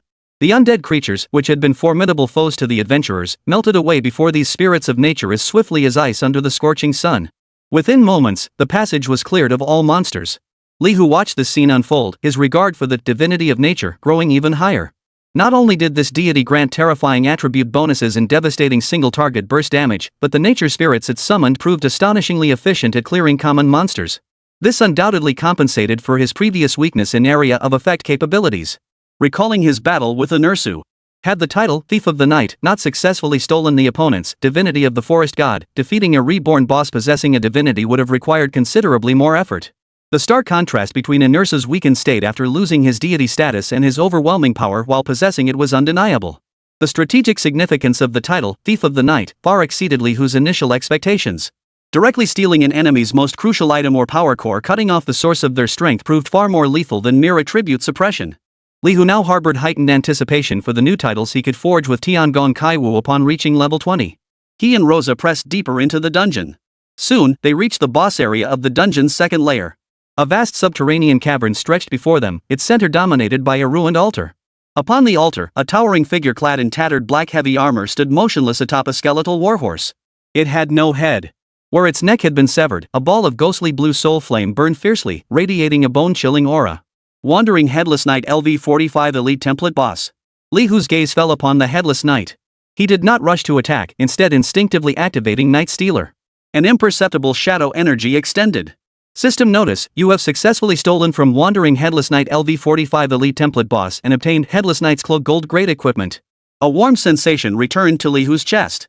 Tiangong Kai Wu. System notice, under the influence of Tiangong Kai Wu, your Headless Knight's Cloak Gold Grade equipment has upgraded in quality, transforming into Shadow Cloak Scarlet Radiance Grade equipment. A cloak radiating faint shadow energy appeared in Li Hu's hands. At that moment, the Headless Knight seemed to sense something. The soul flame at its severed neck flickered violently. Vile thief. A hoarse, hollow voice echoed from its chest cavity, carrying a bone-chilling coldness. Dare to covet my master's relics. Li Hu paid no heed, channeling the power of the divinity of nature directly. Boom! The ground shook violently. Countless thick trees uprooted themselves, while resilient vines, like living serpents, coiled toward the headless horseman from all directions. More creatures of nature, deer spirits, brown bears, falcons roared and screeched, charging forward with reckless abandon. The skeletal warhorse beneath the headless knight let out an uneasy whinny. It swung its rust-stained, massive lance, attempting to fend off the madly surging creatures of nature. Yet the creatures were simply too numerous. Soon, several brown bears clamped onto it, knocking it to the ground with their sharp antlers. Vines bearing deadly poisonous thorns seized the opportunity to bind it tightly. Li Hu's gaze remained icy, showing no sign of pause. Holy flame execution! A torrent of golden flames engulfed the trapped headless knight with pinpoint accuracy. A piercing wail erupted from the knight's chest, only to be swallowed by the surging holy flames. Its health bar plummeted at a visible rate. This power, it's divine. The knight's soul flame flickered violently, its hoarse voice tinged with disbelief and terror. Are you, the successor to the forest god? It seemed to sense a familiar aura within the colossal natural power emanating from Li Hu. The soul flame at the knight's severed neck surged violently, erupting with a potent wave of undead energy. Undead curse. Undead abhorrence. Two streams of pitch-black negative energy shot toward Li Hu like venomous serpents. Yet the moment they neared Li Hu's body, they were effortlessly purified and dissolved by the gentle aura emanating from the divinity of nature within him. No, that's not right. The headless knight's soul flame abruptly shrank back, his voice trembling with even greater shock. This isn't the power of the forest god. The purity and might of this divine essence far surpasses that of the forest god. It seemed to grasp something, its tone tinged with an inexplicable meaning. You who have inherited such immense divine power must also shoulder the responsibility of protecting this natural realm. The headless knight's voice grew low and solemn, as if delivering some final testament. In the next instant, the soul flame at its severed neck blazed fiercely once more. Countless shards of bone peeled away from its form, only to coalesce anew into a thick bone shield that rose before it. It leapt back onto the skeletal warhorse, which too was engulfed in soul flames. For the glory of my master! The headless knight roared thunderously, raising his lance as he charged toward Li Hu in a final assault. Chapter 75, The Power of a Raven's Mouth. The headless knight's final charge proved utterly futile against the overwhelming might of nature and the searing holy flames. Its skeletal warhorse, engulfed in soul flames, shattered violently upon colliding with several roaring brown bears of nature. The lance held aloft by the headless knight was snapped clean in two by the precise strike of a giant falcon diving from the sky. My lord! The last vestige of his obsession faded as the soul flame at his severed neck extinguished completely. His towering form collapsed with a thunderous crash, scattering into a sky of bone dust. All that remained was a ground strewn with glittering spoils of war. System notice: you have successfully defeated Wandering Headless Knight LV45 Elite Template Boss. You have gained 110,000 EXP. Li Hu's level was one step closer to LV18. He gazed thoughtfully at the scattered items on the ground. The headless knight's dying words seemed to hint at some hidden knowledge concerning the gods. The successor to the forest god? Having inherited such immense divine power, you must also shoulder the responsibility of protecting this natural realm. These words ignited within Li Hu a deeper desire to explore the nature of gods and the essence of divine essence in this world. Perhaps collecting more divine essences could not only enhance his strength but also unlock deeper secrets of this world. A thought flashed through his mind. The silver radiance of the Tiangong Kaiwu flowed once more, enveloping all the fallen objects on the ground. The light faded. System notice: your broken paladin metal gold grade has been upgraded under the influence of the artifact of creation, transforming into a complete paladin metal silver grade special accessory. System notice: your tattered legion banner gold grade has been upgraded under the influence of the heavenly craftsman's manual, transforming into a glorious battle banner gold grade special item. System notice: your fragment of Iron Lion combat techniques gold grade has been upgraded under the influence of Tiangong Kaiwu, transforming into Iron Lion battle skills gold grade passive skill book. Li Hu picked up the three items one by one. Complete paladin metal was a silver metal emitting a faint holy glow.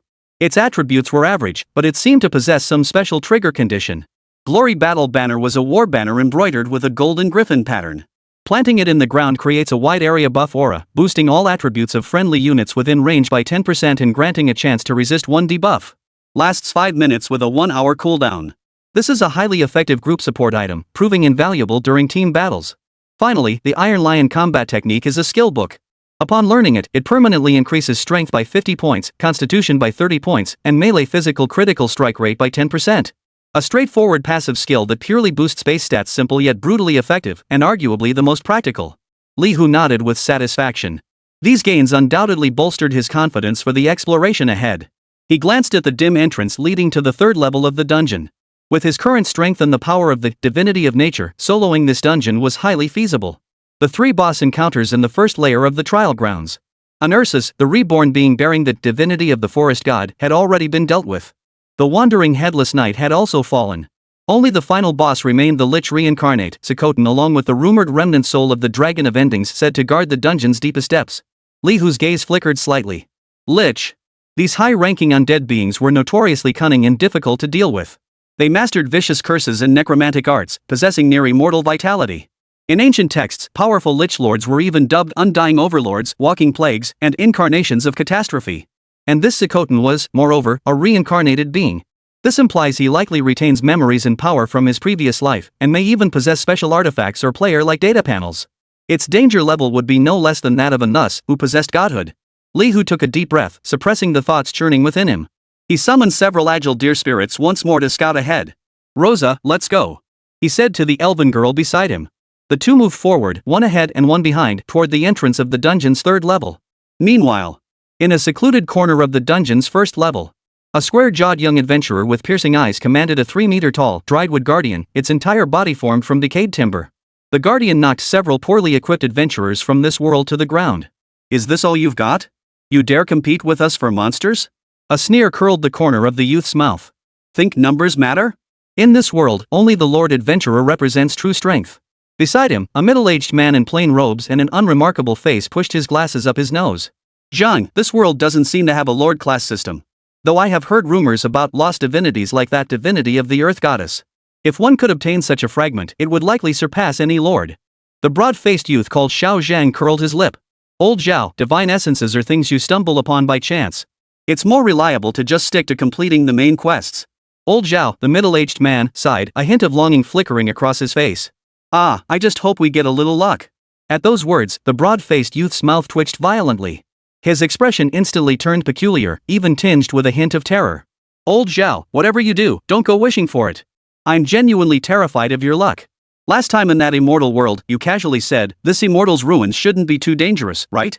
Then, right after that, a soul fragment of an immortal with a probability so low it was practically negligible popped up, nearly wiping out our entire team. Old Zhao, the middle-aged man, scratched his head awkwardly. That was just an accident. The broad-faced young man wouldn't let it go, continuing his tirade. Accident? What about the time before that, in that magic world? We were about to complete the mission when you said, this magic fortress doesn't look too sturdy, and the next second, they activated their highest-level defensive magic array and summoned 3 giant dragons, nearly blowing us to smithereens. And then, that time in the ghost story cinema, you said, this haunted house probably doesn't have any real ghosts. In the Lord World Conquest, you said, that Angel King over there looks pretty easy to handle. In the Federation anime world, you said, this ultimate hunter god probably can't catch up to us.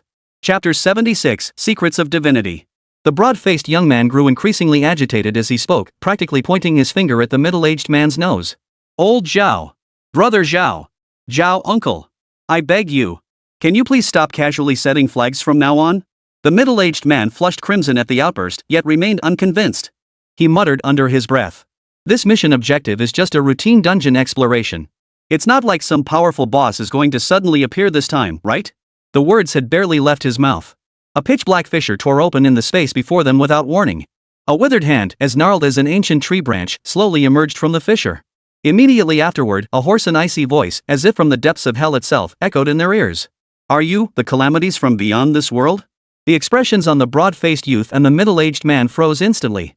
As they made out the figure slowly materializing from the fissure, along with the data panel above its head radiating terrifying pressure, their faces instantly drained of color, turning as white as paper. Just as Li Hu and Luo Sha stepped into the passage leading to the 3rd layer of the dungeon, where the surroundings grew increasingly eerie and sinister, a cold and colossal will surged into his mind like an invisible tide. Gran will notice, 2 adventurers have already been eliminated from the current campaign quest I, Whispers of Divinity due to unforeseen circumstances. All participants are advised to proceed with caution and remain vigilant against unknown variables throughout the mission. Li Hu's footsteps faltered slightly, a sharp gleam flashing in his eyes. 2 adventurers eliminated? Due to unexpected circumstances? He couldn't help but recall the 2 unlucky adventurers at the end of Chapter 75, broad-faced Zhang and Old Zhao the Cursemonger.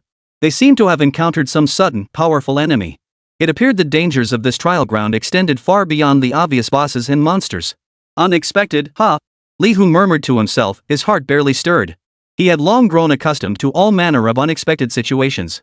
Still, this notification made him feel even more fortunate. Had he not stolen and refined the divinity of the nature god from Manhwa, his current strength would likely be insufficient to handle these relentless, ever-changing events with ease. The comprehensive enhancement granted by the deity's essence, particularly its suppression of negative energies and formidable life force, had endowed him with confidence far surpassing that of other practitioners at his level. Master, Rosa's clear voice rang out from behind him, interrupting Li Hu's thoughts. The ascension aura swirling around the young girl flickered like breath, not yet fully subdued. The palpable sensation of her newly awakened power was unmistakable, her aura undeniably more solid and concentrated than before. The scattered monsters in this area have been cleared. She lifted her head, adding with a hint of excitement, I've reached level 8. Li Hu turned and gave her an approving look. Well done.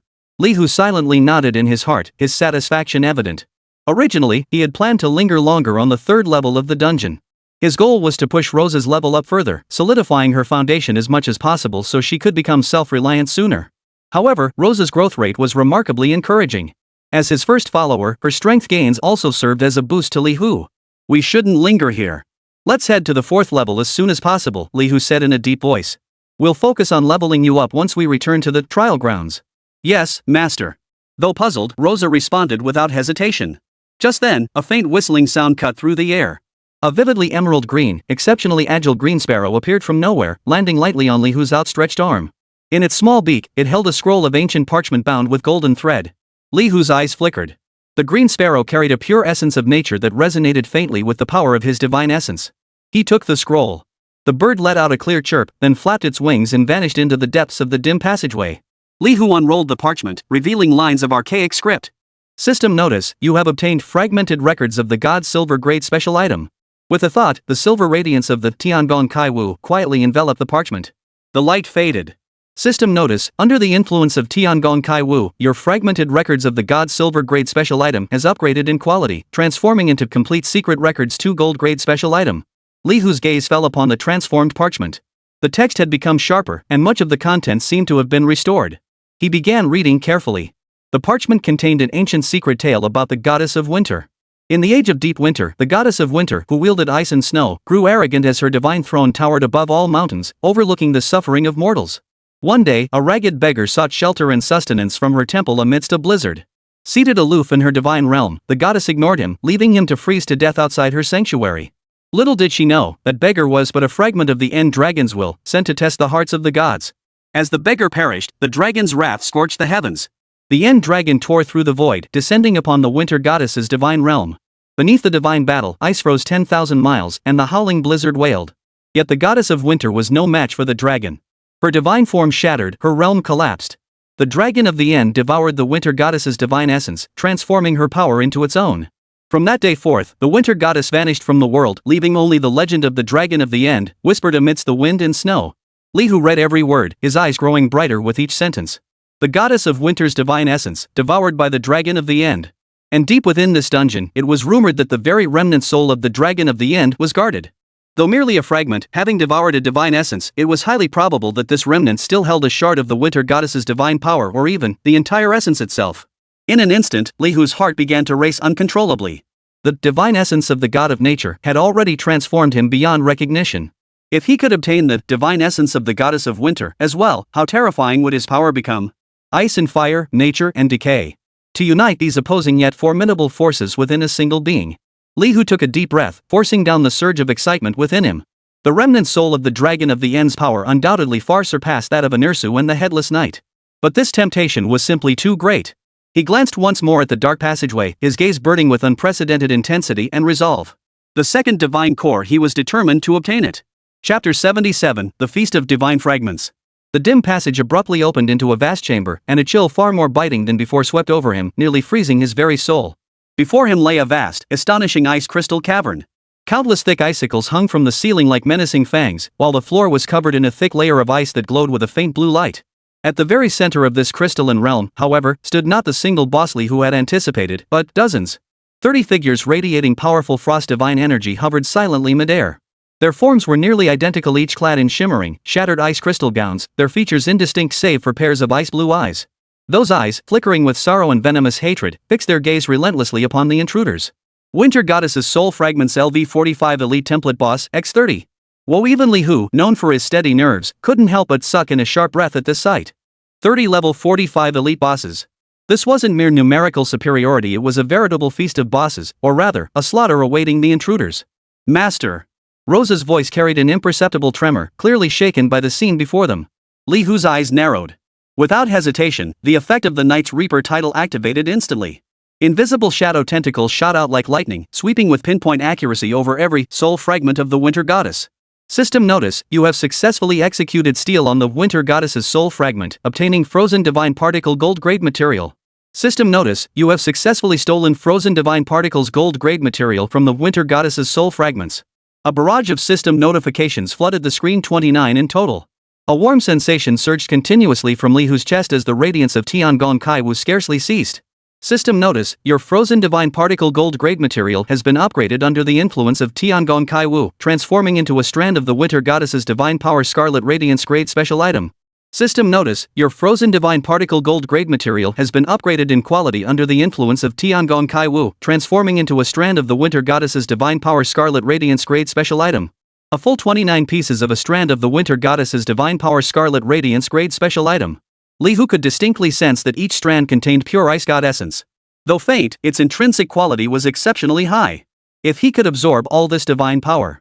At that moment, the 30 Winter Goddess's soul fragments seemed to snap out of their stolen days, collectively emitting a shrill, piercing wail. Blasphemer! Thief! The icy roar echoed through the cavern, unleashing a sudden, terrifying chill. Li Hu's mind flickered, and he thrust an ancient totem pole into the ground. Elemental Totem. Tiangong Kai-Wu shone brightly. System notice: your elemental totem silver grade has been upgraded under the influence of Tiangong Kai-Wu, transforming into divine fire totem diamond grade special item. Boom! A blazing crimson gold divine fire instantly erupted from the totem pole, its scorching heat waves radiating outward and dispelling the surrounding chill. Several spirits, composed entirely of flame, leapt joyfully from the totem. Simultaneously, searing pillars of fire plummeted from the sky, crashing down upon the soul fragments. Simultaneously, the ethereal shadow of a towering ancient tree materialized behind Li Hu once more, its form now more solid than before. Deer spirits, brown bears, falcons, kingfishers. A multitude of nature spirits roared and screeched, charging fearlessly toward the soul fragments, instantly drawing most of the aggro. Rosa, strike! Li Hu commanded in a deep voice. Rosa drew a deep breath, and a brilliant moonlight suddenly erupted around her. Moon Goddess Descent. Her attack power surged instantly. Her longbow drew taut, and an arrow glistening with silver moonlight coalesced in her hand. Moonburst. Whoosh! The arrow tore through the air, exploding with a thunderous boom just as it was about to strike a soul fragment. It shattered into a shower of silver light, engulfing several soul fragments and dealing significant area damage. Wah! The affected soul fragments let out agonized screams. Their icy blue eyes instantly locked onto Rosa as multiple ice spikes and wind blades, carrying bone-chilling intent, rained down upon her like a storm. However, before these attacks could close in, the deadly thorns already lurking beside Rosa suddenly shot forward. Tough vines coiled upward like giant serpents, while several roaring brown bears charged directly into the fray, once again drawing the attention of these soul fragments. Li Hu's gaze remained icy, showing no sign of pause. Holy flame execution! A torrent of golden flames descended like divine retribution, precisely engulfing every soul fragment entangled by the spirits of nature and the vines. Piercing wails echoed in succession as their health bars plummeted at a visible rate. Immediately after, giant rock blades whistled through the air like countless high-speed spinning cutters, weaving back and forth through the swarm of soul fragments, trailing plumes of ice crystal shards and negative energy. This move proved surprisingly effective against these energy form bosses. Magic Curse also silently descended, steadily chipping away at their health. Frost. Domain. Several soul fragments shrieked simultaneously, unleashing waves of intensified frigid air from within their bodies, attempting to transform the entire cavern into an absolute frozen wasteland. However, these frost domains capable of slowing ordinary practitioners and causing continuous damage were effortlessly neutralized and dispersed the moment they neared Li Hu's body. The soft green glow emanating from his divinity of nature dissolved them into nothingness. Still lacking a true high-burst AoE skill, Li Hu frowned slightly. Though his current skill set proved highly efficient at clearing groups, facing such a large number of elite bosses still felt somewhat taxing. A skill like Meteor Strike or Thunderous Impact, one with massive area of effect and high burst damage, would make things much easier. Looks like after this mission, I need to level up to 25 ASAP and see what new powerful skills Heavenly Artistry can forge. Though his mind was occupied with these thoughts, Li Hu's movements showed no hesitation. His form flickered, and he closed in on a soul fragment clutched tightly by a natural brown bear and nearly incinerated by Holy Flame Execution. A plain long sword, faintly glowing, appeared in his hand at some point. He delivered a simple, unadorned horizontal slash at the soul fragment. 15,870. A damage number that wasn't exceptionally high yet was more than enough to be fatal in this moment floated upward. The soul fragment of the winter goddess let out a wail before exploding into a sky filled with ice crystals. Once I switch to the hunting goddess's bow, my basic attack damage will reach a whole new level. Li Hu's gaze swept over the remaining soul fragments, his eyes blazing with battle intent. The sword in his hand swung once more, continuing this feast of divine essence shards. Chapter 78, The New Hunter. That unadorned strike pierced precisely into the energy core of the soul fragment. System notice, you have successfully defeated soul fragment of the winter goddess LV45 elite template boss. You have gained 125,000 EXP. System notice, you have obtained Frozen Goddess Hairpin Gold Grade Equipment, Arctic Ice Soul Gold Grade Material, and Skill Book, Ice Lance Technique Silver Grade. But a warm sensation surged through Li Hu's chest once more as the radiance of Tiangong Kaiwu enveloped all the spoils. System notice, your Frozen Goddess Hairpin Gold Grade Equipment has been upgraded in quality under the influence of Tiangong Kaiwu, transforming into Winter Snow Sorrow Scarlet Grade Pendant. System notice, your Arctic Ice Soul Gold Grade Material has been upgraded under the influence of Tiangong Kaiwu, transforming into Permafrost Soul Scarlet Grade Special Material. System notice, your Skill Book, Ice Lance Technique Silver Grade has been upgraded under the influence of Tiangong Kaiwu, transforming into Skill Book, Winter Domain Diamond Grade. A snowflake-shaped pendant radiating extreme cold yet tinged with a hint of sorrow, along with a thick Skill Book whose cover shimmered with diamond-like brilliance, appeared in Li Hu's hands. Winter Domain? Li Hu's gaze sharpened. Could it be similar to Elemental Totem, some sort of domain-type skill? He didn't rush to inspect it. The battlefield remained unsettled. Though the soul fragments of the winter goddess were numerous, their attack patterns were relatively simple, relying primarily on ice magic and domain effects. These were almost completely countered by the divinity of the nature god. A gentle aura of life acted as the strongest barrier, sealing out all negative energy and cold. Li Hu's combat rhythm was steady and efficient. The spirits of nature surged like an unrelenting tide, wave after wave crashing into the soul fragments' formations. The fire elementals summoned by the divine fire totem rampaged within, inflicting continuous scorching damage. Another soul fragment, its energy destabilized by the giant rock flying blade, was seized upon by Li Hu as he closed in, decapitating it with a single sword strike. System notice, you have successfully defeated soul fragment of the winter goddess LV45 elite template boss. You have gained 125,000 EXP. System notice, your level has increased to LV18. A wave of warmth surged through his body. The all-around stat boost from leveling up made Li Hu feel even more powerful. Level 18 already. Not far from the first-class breakthrough quest at level 20, Li Hu mused inwardly. Given the nature of Tiangong Kaiwu, my breakthrough quest will likely involve forging some kind of special item. His hands moved ceaselessly. The magic curse clung like flesh-eating maggots, steadily draining the remaining soul fragments' health and mana. The nature spirit and flame spirit worked in perfect harmony, quickly reducing the health of the last few soul fragments in the area to below 1/3. A cold gleam flashed in Li Hu's eyes. Holy flame execution! A torrent of golden flames engulfed the last, faltering soul fragment with pinpoint accuracy. The piercing wail abruptly ceased. System notice, you have successfully defeated soul fragment of the winter goddess LV45 elite template boss. You have gained 125,000 EXP. System notice, you have obtained Goddess's Broken Talisman Gold Grade Accessory and Skill Book, Frost Nova Gold Grade. Tiangong Kaiwu flared with light once more. System notice, under the influence of Tiangong Kaiwu, your Goddess's Broken Talisman Gold Grade Accessory has upgraded in quality, transforming into Avalanche Horn Gold Grade Special Item. System notice, your Skill Book, Frost Nova Gold Grade has been upgraded in quality under the influence of Tiangong Kaiwu, transforming into Skill Book, Cataclysmic Snow Gold Grade. As the last soul fragment dissipated, the frigid chill within the ice crystal cavern abruptly lessened. Before them, a thick ice wall slowly parted, revealing a dim passage leading deeper into the darkness. Li Hu exhaled deeply and began inspecting his haul. First was the Crimson Radiance Grade Pendant, Winter Snow's Sorrow. Winter Snow's Sorrow Scarlet Radiance Grade Pendant Set 1? Equipment requirements, LV20, Constitution 150, Spirit 200. Attributes. Spirit plus 80. Constitution plus 50. Max mana plus 1,500. Frost spell damage plus 25%. 30% frost damage taken. Passive skill, Snowfall's Lament. When your health falls below 30%, you have a chance to summon a blizzard around you for 5 seconds, dealing continuous damage and slowing nearby enemies. Cooldown, 10 minutes. Set bonus unactivated. 2. Decent stats, and it's actually a set piece. Li Hu nodded slightly. However, he was still 2 levels short and couldn't equip it yet. His gaze shifted to the Diamond Tier Skill Book Winter's Domain. Skill Book, Winter's Domain Diamond Tier. Learning requirements, none. Effect, consumes 500 mana to create a 30-meter radius Winter's Domain within a designated area, lasting 30 seconds. Within the domain. 1. Enemy unit movement speed reduced by 30%, attack speed reduced by 20%. 2. Friendly units' frost-based skill effects are increased by 20%. 3. Enemies within have a low chance to be frozen for 1 second. 4. Summons 1-3 Winter Goddess's Assistance equivalent to the LV40 Elite template, Winter Goddess's Soul Fragment, influenced by caster attributes to aid in combat. Assistants vanish when the domain expires or are defeated. Cooldown, 30 minutes. Powerful crowd control and buffs, plus summoning allies. Li Hu's eyes lit up. This skill had no learning restrictions, meaning he could acquire it immediately. Moreover, the summoned Winter Goddess's assistants were elite templates, though not as powerful as boss templates. They could be summoned in multiples and scaled with the caster's attributes, offering immense potential. Cataclysmic Snow is a solid AoE damage skill that fills gaps in my area of effect capabilities. Li Hu stowed the 3 new items away, his gaze shifting to the newly opened passageway as he prepared to venture deeper. Meanwhile, on the second level of the dungeon. Within the dim passage, 2 figures advanced cautiously. Vivian, be careful. I sense that familiar undead aura drawing nearer.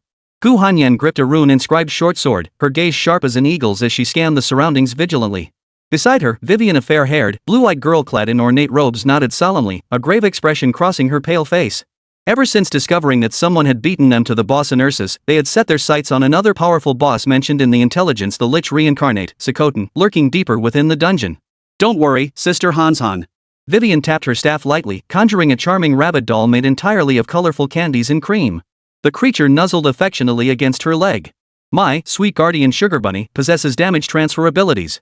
It can block a fatal blow for us in critical moments. This was a special summoning creature she had contracted by chance in a certain food-themed trial world. Gu Hanyan gave a slight nod, trusting Vivian's abilities implicitly. Suddenly, Gu Hanyan halted in her tracks, surprise flickering across her face. Zakotan's aura has changed direction? She closed her eyes to sense for a moment, then snapped them open, her voice tinged with disbelief. It's not heading our way. Instead, it's moving deeper into the dungeon. Chapter 79, Dual Spectres. Stepping into the passage leading to the 4th layer of the dungeon, Li Hu keenly sensed something unusual. Compared to the first 3 levels, this place was eerily quiet. The air still carried faint whiffs of sulfur and decay, yet not a single low-tier monster which should have been ubiquitous was in sight. The ground was eerily clean, devoid of even the slightest trace of battle. Strange. Where are the monsters here? Rosa also noticed the anomaly. She tightened her grip on her longbow and scanned the surroundings warily. Li Hu's gaze darkened slightly as several thoughts flashed through his mind. Either someone cleared this place before us, or there's some kind of special presence here that keeps these monsters at bay. Whichever possibility held true, it meant the road ahead would be anything but peaceful. We need to pick up the pace, Li Hu said in a low voice. If there truly were those who had come before them, they were likely also heading for Zakotan, or even deeper into the labyrinth toward the remnant soul of the Dragon of the End. Luo Sha nodded and followed closely behind Li Hu. She murmured softly, Master, do you think all these monsters have gathered at the boss's location? Li Hu remained non-committal. The possibilities certainly existed, and if true, the upcoming boss battle would be even more grueling. Just then, the soul mark representing their objective, Lich reincarnate Sakotan, began to flicker violently in his mind without warning. Immediately, the dark red mark split abruptly into 2. One fragment continued pointing deep into the dungeon, while the other, a newly appeared mark with an almost identical aura, suddenly materialized in a location extremely close to them, rapidly closing in. Almost simultaneously, the cold, monumental prompt of the Grand Will sounded again. Great Will alert, special plot trigger detected. Temporary emergency mission Double Phantom generated. Mission name, Dual Spectres. Mission description: the Lich reincarnate, Zakotan, has harnessed a portion of the power of this world's calamity to successfully replicate a perfect projection of his pre-reincarnation form. This projection has already hunted down 2 rare Lord-tier professionals and has locked onto you as its next target.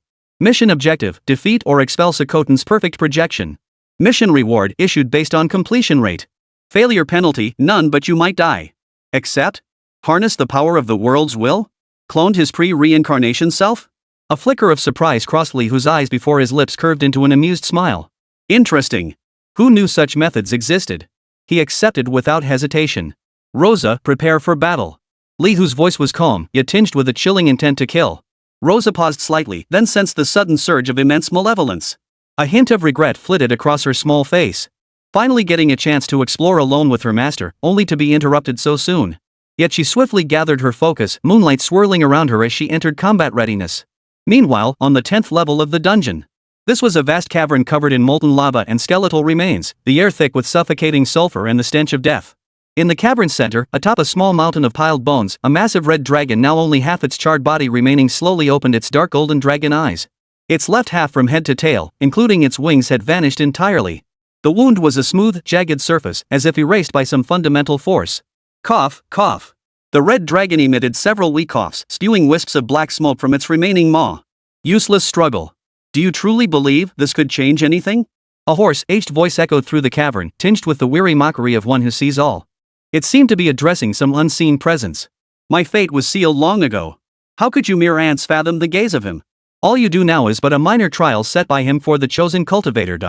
As the words faded, a gaping, pitch-black fissure split open in the space before the red dragon, like a shattered mirror. A diminutive undead creature, cloaked in tattered black robes, emerged slowly.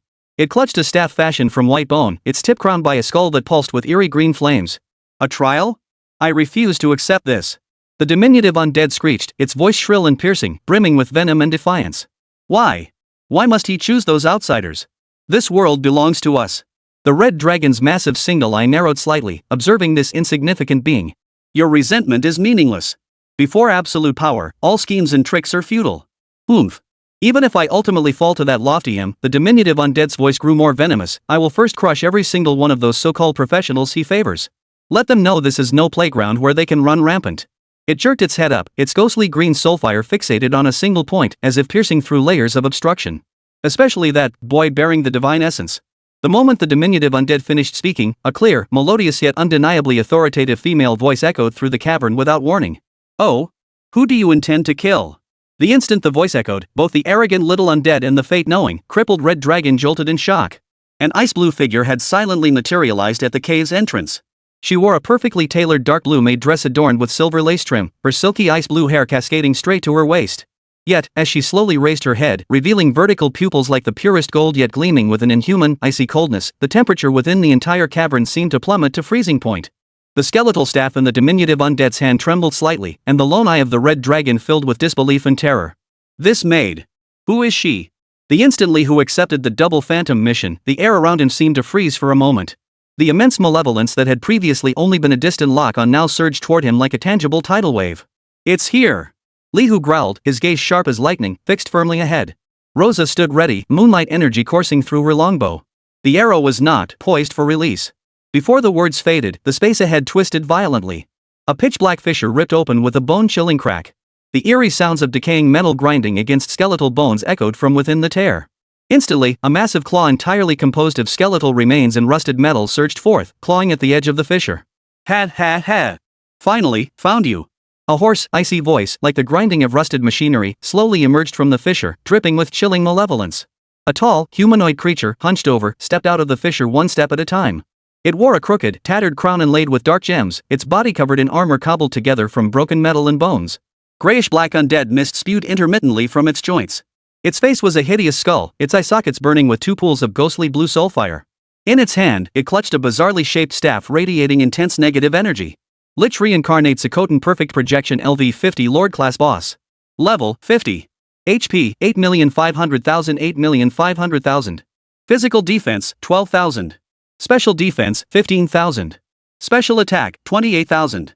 Skills, Summon Legion of the Dead, Mastery of Advanced Undead Magic, Soul Curse, Sword Technique, See Splitting Blade Fragment, Dragon's Might Imitation, Witch Spirit's Punishment Passive, Perfect Projection. Status, Projection slightly weaken attributes, but retains core abilities. Description, the Lich Reincarnator Sokotan harnesses the power of this world's calamity to replicate a perfect projection of his pre-reincarnation self, possessing most of his former strength. Extremely dangerous. Chapter 80, The Abyss Stares Back. Lihu swiftly scans Sokotan's data panel, his heart tightening slightly. An astounding 8.5 million HP, terrifying dual defenses, and a staggering 28,000 special attack. More troubling were the skills listed, Sword Technique of the Sea, Fragment, and Dragon's Might Imitation, indicating this lich was no mere spellcaster boss. Its melee prowess was likely formidable as well. An ant from beyond this world. Sokotan's soul flame locked onto Lihu, its voice dripping with greed and savagery. You carry the divine essence of the forest god. Surrender it, and I shall grant you a swift death. Lihu's lips curled into a cold smile at these words. Forest god? He understood immediately the enemy's intelligence was outdated, or perhaps they'd made a miscalculation. Great Will, detected special equipment which Spirit's Punishment Scarlet Radiance grade accessory carried by Lich Reincarnator Sokotan Perfect Projection. Attempt theft? Granted. Lihu responded without hesitation. Invisible shadow tentacles silently extended once more, gliding over Sokotan's skeletal and metallic form. System notice, you initiated Steel against Lich Reincarnate Zakoten Perfect Projection and successfully obtained Witch Spirit's Punishment Scarlet Radiance Grade Accessory. A fleeting warmth washed over Li, whose chest as the radiance of Tiangong Kai Wu instantly enveloped the newly acquired accessory. System notice, under the influence of Tiangong Kai Wu, your Witch Spirit's Punishment Scarlet Radiance Grade Accessory has upgraded in quality, transforming into Demon King's Tyranny Diamond Grade Special Equipment. Zakoten seemed to sense something, his soul flame flickering violently as a hint of bewilderment crept into his voice. My Witch Spirit's Punishment. What just happened? The special attack stat on its data panel, which had soared to 28,000, plummeted by a full 9,000 points the instant the Witch Spirit's Punishment passive entry vanished, crashing down to 19,000. Li Hu sneered inwardly. This Witch Spirit's Punishment was clearly the core equipment that significantly amplified its special attack power. Now that he had pulled the rug out from under it, its strength had been severely diminished. With a flick of his thoughts, he summoned the energy-gathering spirit. Tiangong Kai Wa flashed with light once more. System notice, your energy-gathering spirit silver grade has been upgraded under the influence of Tiangong Kai Wu, transforming into energy-gathering soul gold grade special summoned object. A spirit of gathered energy, radiating a soft golden glow, circled Li Hu joyfully once before transforming into a streak of light and merging into his body. System notice, energy soul effect activated. Your physical attack power and special attack power are both increased by 30%, lasting for 8,000 seconds. This shift in fortunes instantly narrowed the gap in strength between the two sides. You're asking for death. Zakoten roared furiously. Though confused by the sudden shift, the abrupt loss of power enraged it beyond measure. Its bone staff slammed into the ground, instantly conjuring several black magic circles. Hordes of skeleton soldiers and zombies crawled forth, snarling as they charged toward Li Hu and Rosa. Li Hu's gaze remained calm. Behind him, the ethereal form of the nature god tree grew increasingly solid. Countless spirits of nature roared forth, confronting the undead creatures. Resilient, venomous thorns burst from the earth, entangling and strangling every undead creature that dared to approach. Then, Li Hu raised his hand and pointed. Winter Domain. A frigid domain with a 30-meter radius instantly expanded outward from Zakoten. Bitingly cold winds howled, and ice crystals formed. Zakoten's movements visibly slowed for an instant. A thin layer of frost even covered his body, trapping him in a brief state of freeze. Though lasting only a second, in a clash between masters, it was a fatal opening. Now! Rosa!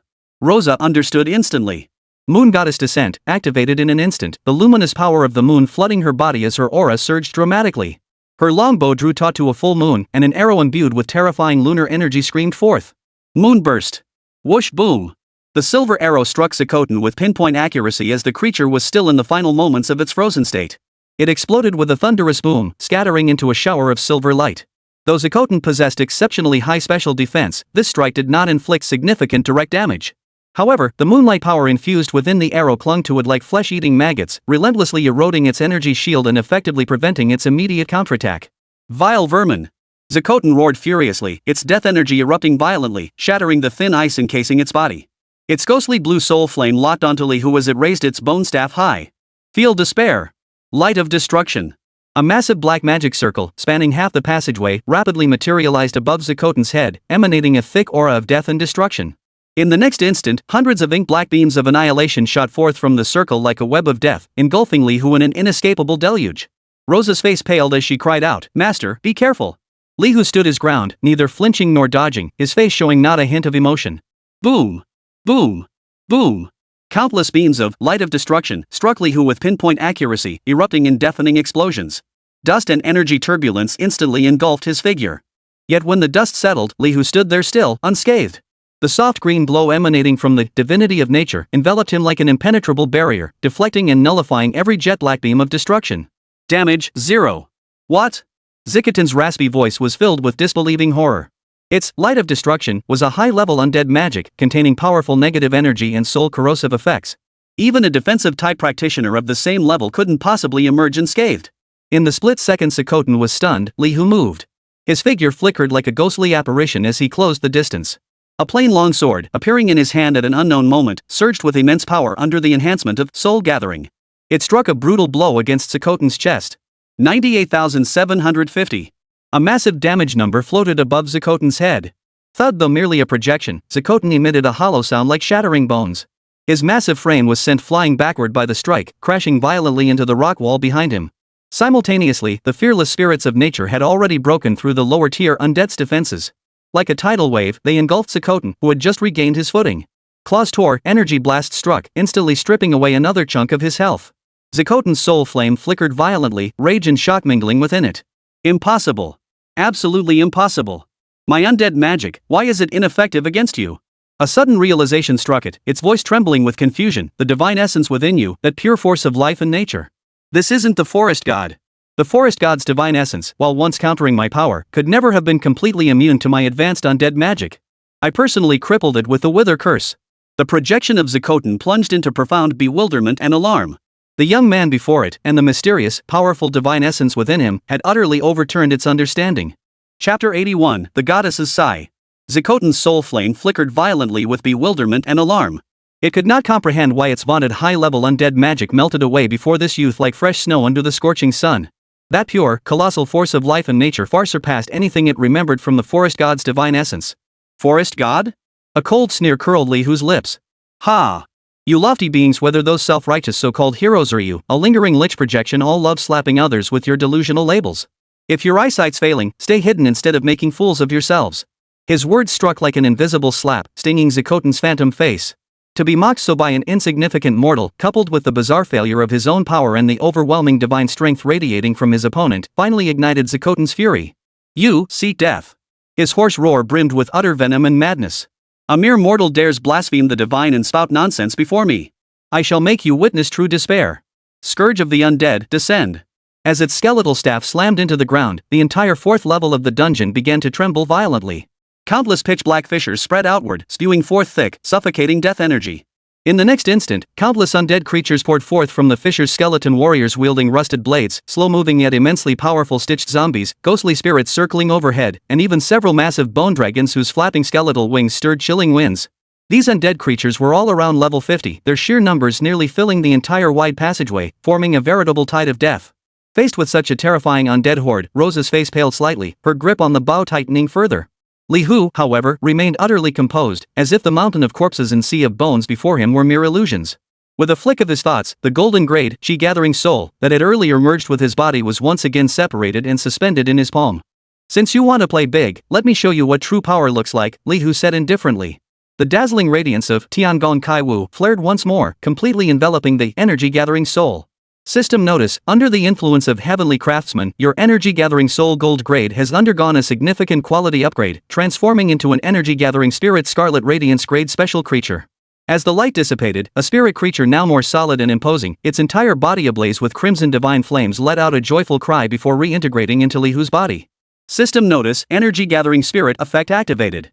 Your physical attack power and special attack power are both increased by 50%, lasting for 12,000 seconds. A surge of power far more potent than before flooded his entire body. At this moment, both of Lihu's attack attributes had simultaneously surpassed the 100,000 threshold. To clear these grunts, I'll use this. Lihu raised his hand, his voice cold and detached. Holy flame execution. In an instant, searing golden holy flames erupted violently around him, sweeping out like a devastating shockwave. The low-tier undead that had just crawled out of the ground let out piercing wails the moment they touched the holy flames. Their bodies burned and disintegrated like rotten wood, clearing a large area in an instant. Immediately afterward, Lihu stepped forward, and a cold chill spread once more. Winter Domain. A domain even more vast and frigid than before instantly enveloped the battlefield. Countless ice crystals crystallized out of thin air, drastically slowing the undead army's movements. This time, at the domain's center, beyond the bone-chilling wind and frost, a blurred yet noble phantom began to coalesce. Emerge, my winter's last echo. With Lihu's low command, the shadowy figure gradually sharpened. It was not the crystalline war chariot of before, but the form of a female warrior clad in frost-white armor, wielding an ice crystal spear. Her features remained indistinct, yet radiated boundless majesty and profound sorrow. Fine ice crystals and drifting snow swirled around her, as if she were a goddess's emissary stepping forth from an eternal winter. System notice, under special conditions, your winter domain has successfully summoned the Winter Goddess's Soul Creation legendary grade biological projection. Winter Goddess's Soul Spawn inherits partial power and will of the Winter Goddess, wielding formidable area of effect frost attacks and control abilities. Grants offensive and defensive bonuses to the domain's master while weakening enemies' defenses within the domain. The instant the Winter Goddess's Soul Spawn appeared, Lihu felt his own power surge once more. Within the domain, Zikotan and his undead legion distinctly sensed an oppressive force descend, as if their defenses had been stripped away by an invisible hand. Roar! The Winter Goddess's Soulspawn let out a clear yet powerful battle cry, sweeping its ice spear horizontally. A torrent of ice spikes and blizzards erupted, instantly freezing and tearing apart hordes of undead. Lihu himself never paused. Empowered by both the energy-gathering spirit and the winter goddess's soul spawn, he transformed into a streak of light, charging directly towards Zikotan at the rear of the undead army. Zikotan's health had already been severely depleted by the nature spirit's relentless erosion and Li Hu's earlier devastating strike. Now, facing Li Hu's storm of attacks and the legendary summon creature's earth-shattering clearing power, its undead army crumbled like paper. Each of Li Hu's strikes unleashed staggering damage numbers upon Zikotan. The winter goddess's soul spawn slaughtered indiscriminately, dispatching even level 50 undead elites within mere exchanges. Yet in the blink of an eye, Zikotan's remaining 1.5 million health points plummeted rapidly under the combined assault of Li Hu and his new summoned creature. Its situation grew perilous, soon dropping below the 500,000 threshold, leaving only a thin layer of health. This can't be. Absolutely impossible. Zikotan's soul flame contracted violently, its voice filled with unprecedented terror and panic. Your power, the intelligence transmitted to me by Grandwill, was completely false. You've even stolen the winter goddess's authority. That's not a simple summon creature, that's the goddess's soul creation. How could you possibly achieve this? It finally grasped that the youth before it possessed power far beyond its comprehension, even surpassing the projections granted by the curse of this world. Watching its meticulously summoned undead army swiftly dissolve before the opponent's terrifying summon creature in holy flames, feeling the relentless agony and weakness consuming its being, and contrasting this with Li Hu's unstoppable melee prowess and the endless stream of bizarre abilities emanating from him for the first time, an emotion called despair flickered within Zikotan's burning soul flame. No. If this continues, this perfect projection, so painstakingly replicated, will surely vanish completely here. All its schemes will come to naught. It must retreat. No, perhaps there was a chance. A flicker of cunning and survival instinct flickered deep within its soul flame. Chapter 82, A New Journey. Wait. Zikotan's voice suddenly rose, shedding its previous ferocity for a note of urgency and flattery. Young master. I acknowledge your power. I renounce this projection. If you release this fragment of my consciousness back to my true form, I can reveal more secrets about the remnant soul of the Dragon of the End. Even I, Zikotan, am willing to submit to you and serve you. What say you? Li Hu's charging form faltered slightly, yet his eyes flashed with undisguised scorn. Surrender? You, an ancient monster who's lived for untold millennia, would utter those two words? His assault did not cease, but grew even more fierce and relentless. Sorry, I've no interest in your secrets. As for your allegiance, Li Hu sneered coldly, I believe it even less. Only dead enemies are truly reliable. You've gone too far. Seeing Li Hu utterly unyielding, Zikotan watched his health bar dwindle to near emptiness. His last shred of hope shattered, despair ignited the remnants of his venom once more. Since you leave me no way out, neither shall you find peace. Curse of despairing decay. A pitch-black, profound curse energy, saturated with the stench of decay and ruin, erupted from the tip of Zikotan's bone staff, instantly sealing itself onto Li Hu's body. System notice, you are affected by the curse of despair and decay. Your next attack's final damage will be reduced by 20%. Li Hu's eyebrows arched slightly, yet a cold smile curved his lips. A desperate last stand, nothing more. His weapon had transformed into a blade gleaming with icy light. Ignoring the newly activated curse, he aimed it at the skull beneath Zikotan's crooked crown and thrust it downward with thunderous force. Thud! The blade pierced Zikotan's skull with pinpoint accuracy, trailing a cloud of ghostly blue soulfire fragments. A vivid crimson damage number, still conspicuous despite the curse's weakening effect, floated above Zikotan's head. 152,003. The blade pierced his skull. The ghostly blue soulfire flickered violently like a candle in the wind. Zikotan's massive skeletal frame stiffened abruptly, then emitted a series of cracking sounds. Large sections of bone shattered across its chest, and one arm snapped clean off at the shoulder, dangling limply. Yet, just as its body was about to collapse entirely, a dark crimson magic circle prepared beneath its feet suddenly ignited. Rich life energy surged into its shattered form. The severed arm regrew at a visible pace, and the fractured bones rapidly mended. Useless, my immortal body. Zikotan's voice was hoarse and weak, yet a glimmer of relief flickered in his soul flame. Yet when it saw the 152,003 damage floating above Li Hu's head, and the harsh reality that the curse had only reduced the damage by 20%, that sliver of relief was instantly replaced by boundless terror. This was damage beyond its comprehension. Even at its peak, taking this blow head-on would have left it severely weakened, let alone now, as a projection weakened to its absolute limit. An ant? No. A monster. Zikotan's soul flame contracted violently. All unrealistic fantasies were finally abandoned. Its sole thought was flight. It slammed its bone staff into the ground and roared, "My minions! For the glory of the Lich King, hold him back!" In an instant, the few remaining undead creatures and low-level skeletons freshly crawling from the ground's fissures charged at Li Hu with frenzied, death-defying ferocity.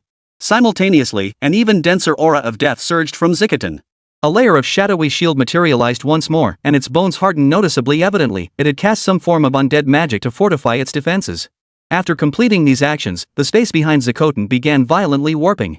A pitch-black fissure slowly opened, emitting unsettling spatial fluctuations. It intended to use the undead cannon fodder to distract Li Hu while seizing the opportunity to escape through the spatial rift. Thinking of leaving? Li Hu's eyes were as cold as ice. He paid no heed to the foot soldiers swarming toward him. His figure blurred into a streak of light once more, the blade of his gun slicing through the air with an aura of utter destruction. It struck Zakoten's newly formed shield with brutal force. 188,950. The terrifying damage number floated up once more. Zakoten's shield shattered instantly, his newly repaired skeletal frame cracking apart again. His health plummeted to less than 1%, reduced to a mere sliver of life. Simultaneously, a small totem, the Deep Frost Totem, had materialized beneath Li Hu's feet. It emitted wispy cold air, inflicting a weak yet steady stream of damage upon Zakoten. The frost effect of Winter's Domain clung to him like flesh-eating maggots, relentlessly eroding his life force. 500 Deep Frost Totem. 1,500 Winter's Domain. Just as Zakoten was about to step into the spatial fissure, the noble and sorrowful soulspawn of the Winter Goddess seemed to sense something, abruptly raising her hand. A blizzard of ice crystals, chilling to the bone, roared forth, ignoring all undead creatures attempting to block its path, striking precisely at Zakoten's back. 25,800. 3 damage instances activated nearly simultaneously, each far exceeding Zakoten's current, wafer-thin remaining health. No! Zakoten let out a final, shrill, and unwilling howl. Its skeletal hand, already thrust into the spatial fissure, froze rigid. Then, under the piercing cold wind and the lingering force of the spear blade, its entire body shattered completely into a sky-filling rain of bone fragments, its flickering soul flame extinguished along with it. The spatial fissure that had just opened swiftly closed and vanished with the caster's demise. System notice: you have successfully defeated Lich Reincarnate Zakoten Perfect Projection Level 50 Lord Boss and gained 150,000 EXP. System notice: your level has risen to 19. You have gained 6 free attribute points. Golden light flashed as the warm surge of leveling spread throughout his body.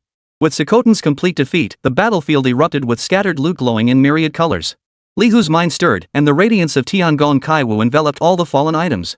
System notice: your Lich Soul Fragment Scarlet Grade material has been upgraded in quality under the influence of Tiangong Kaiwu, transforming into Lich Soul Diamond Grade Rare material. System notice: your Sword of the Lich King Scarlet Grade weapon has been upgraded in quality under the influence of Tiangong Kaiwu, transforming into Hatred Diamond Grade Longsword. System notice: your Dragon's Battle Roar Scarlet Grade Skill Book has been upgraded in quality under the influence of Tiangong Kaiwu, transforming into God of War Combat Technique Broken Diamond Grade Skill Book. System notice: your Sea-Splitting Sword Technique Scarlet Grade Skill Book has been upgraded in quality under the influence of Tiangong Kaiwu, transforming into Sun God Sword Technique Broken Diamond Grade Skill Book. System notice: your Lich King's Codex Diamond Grade Special Equipment has been upgraded in quality under the influence of Tiangong Kaiwu, transforming into Book of Divine Conquest Legendary Grade Special Equipment.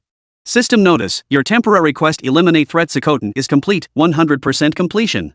You have obtained the reward, Crimson Radiance Skill Book Thunderous Heaven's Call and 100,000 EXP. System notice: your Thunderous Heaven's Call Scarlet Radiance Grade Skill Book has been upgraded in quality under the influence of Tiangong Kaiwu, transforming into Thunder God's Descent Legendary Grade Skill Book. Chapter 83, Tiger. Li Hu examined the dazzling array of loot in his backpack and nodded slightly. The equipment and skill books dropped this time leaned heavily toward melee physical combat, clearly tailored to Zakoten's pseudo-melee characteristics. However, the Book of Conquering Gods, which had jumped directly from Diamond Grade to Legendary Grade, was undoubtedly the most valuable item, potentially even surpassing the legendary skill book Thunder God's Descent. Just a clone after all, Li Hu mused. Though this Zakoten projection was flawless, it remained a creation of the Great Will based on some data template, and its drops behaved more like a standard boss. The true reincarnated being, Zakoten, was likely still clinging to life on the 6th floor of the dungeon. Having been killed by the projection, his original power was probably severely depleted. I must hurry to the 6th layer and eliminate the original entity before others beat me to it, Li Hu resolved. After distributing his loot and attribute points, he prepared to depart. Simultaneously, Grand will announcement: all regions, Professional Tiger has successfully eliminated temporary mission target Lich Reincarnator Zakoten Perfect Projection. All other professionals related temporary missions have been deemed failed. Dungeon, 3rd floor. 3 figures abruptly halted in their tracks, their faces frozen in disbelief. What? Zakoten's projection, killed, exclaimed Zhang Zhoucheng, a young man clad in scholarly robes and holding an ancient-looking scroll. Beside him, Yi Qing, an ethereal woman clutching an easel and assorted brushes, and Li Xiu, another youth gripping brushes with a slightly unruly expression, exchanged bewildered glances. This guy called Tiger, what kind of monster is he? Li Xiu clicked his tongue. The three of us had to be extremely cautious to take down this projection together, and he did it alone? Could he be some super talented new recruit secretly cultivated by a major clan? He Chang shook her head gently, her voice soft yet tinged with gravity. Unlikely. His combat style differs significantly from any known top-tier faction's traditions. Moreover, his growth rate is too rapid, unreasonably so. Zhang Jiuqing took a deep breath, his eyes flickering with complex emotions, shock mingled with a barely perceptible hint of admiration. We're still cautiously advancing through the third layer, and he's already soloed the fourth layer's boss. That efficiency, it's utterly mind-boggling.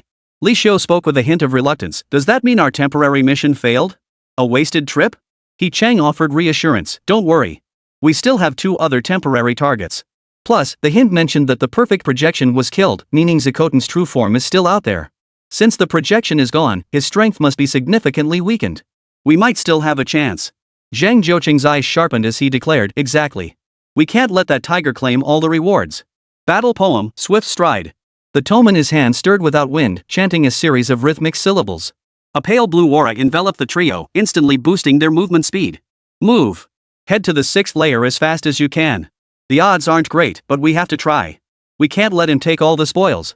Zhang Jiuqing charged forward first. He Chang and Li Xiu exchanged a glance before immediately following suit. Zhang Jiuqing, a rare class known as the Poet, could channel the power of heaven and earth through verse and song, bestowing various buffs and debuffs. He Chang and Li Xiu, however, were even rarer dual-class painters, capable of painting their visions into reality, transforming the intangible into the tangible, and wielding numerous mystical abilities. As a trio, they were considered seasoned veterans among practitioners, boasting formidable strength. Yet this time, facing the mysterious powerhouse known as Tiger, they felt utterly like spectators chasing after a fleeing figure, unable to even catch sight of his retreating back. This sense of helplessness left them with a bitter taste in their mouths. Li Hu gathered his focus, pulling his attention away from the rich spoils. Though Zikotan's projection had been extinguished, its true form remained. Until it was eliminated, it would always be a threat. Moreover, that individual likely held crucial clues regarding the remnant soul of the Dragon of the End. Rosa, we're heading to the 6th level. Li Hu's voice was calm, betraying no emotion. Rosa nodded. After witnessing the breathtaking battle moments ago, her understanding of Li Hu's strength had deepened, and her trust in him had only grown stronger. The two moved swiftly through the remaining areas of the 4th level, one ahead and one behind, entering the deep, dark corridor leading to the 5th level. By all logic, such connecting zones between levels were typically guarded by a formidable regional lord. Yet, when they reached the open space at the corridor's end, they found it utterly empty. Not only was there no boss, but not even a trace of ordinary monsters could be found. There were no signs of battle on the ground either. Strange. Where's the gatekeeper boss? Rosa scanned the surroundings, puzzled. Li Hu's gaze sharpened. After a moment's thought, he said gravely, it seems Zikotan's true form is confined to the 6th layer for some reason, unable to leave easily. Otherwise, given its cunning, it wouldn't have let us pass through so effortlessly after its projection was destroyed. This deduction made perfect sense. Given Zikotan's deep-seated fear and hatred toward Li Hu, it would undoubtedly have laid countless traps along their path to the 6th layer otherwise. Well, that saves us some trouble. Li Hu didn't linger here long, already formulating a plan in his mind. The true final showdown would take place on the 6th level. As he advanced, he mentally mapped out how to leverage the newly acquired Book of Conquering Gods and several skill manuals to further enhance his combat prowess, preparing for the potentially more formidable challenge of facing Zikotan's true form. Upon entering the 5th layer, the environment abruptly transformed. Gone was the gloomy, oppressive underground tomb style of the 4th layer, replaced instead by the crumbling ruins of ancient relics.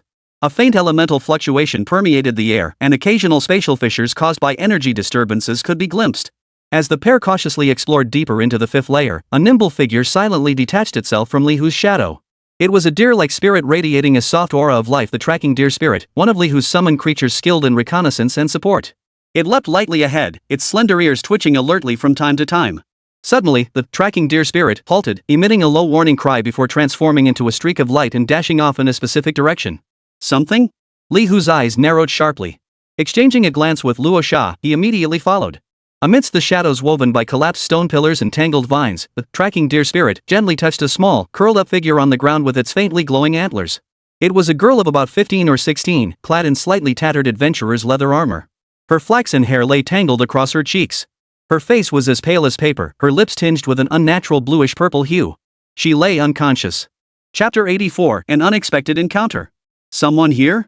Rosa hurried forward, crouching down to examine her. She seems poisoned. Li Hu approached, his gaze settling on a tiny wound at the girl's wrist, its edges darkened. His brow furrowed slightly. Some kind of neurotoxin. And it's potent. He retrieved a vial from his storage space, its surface gleaming with a warm luster.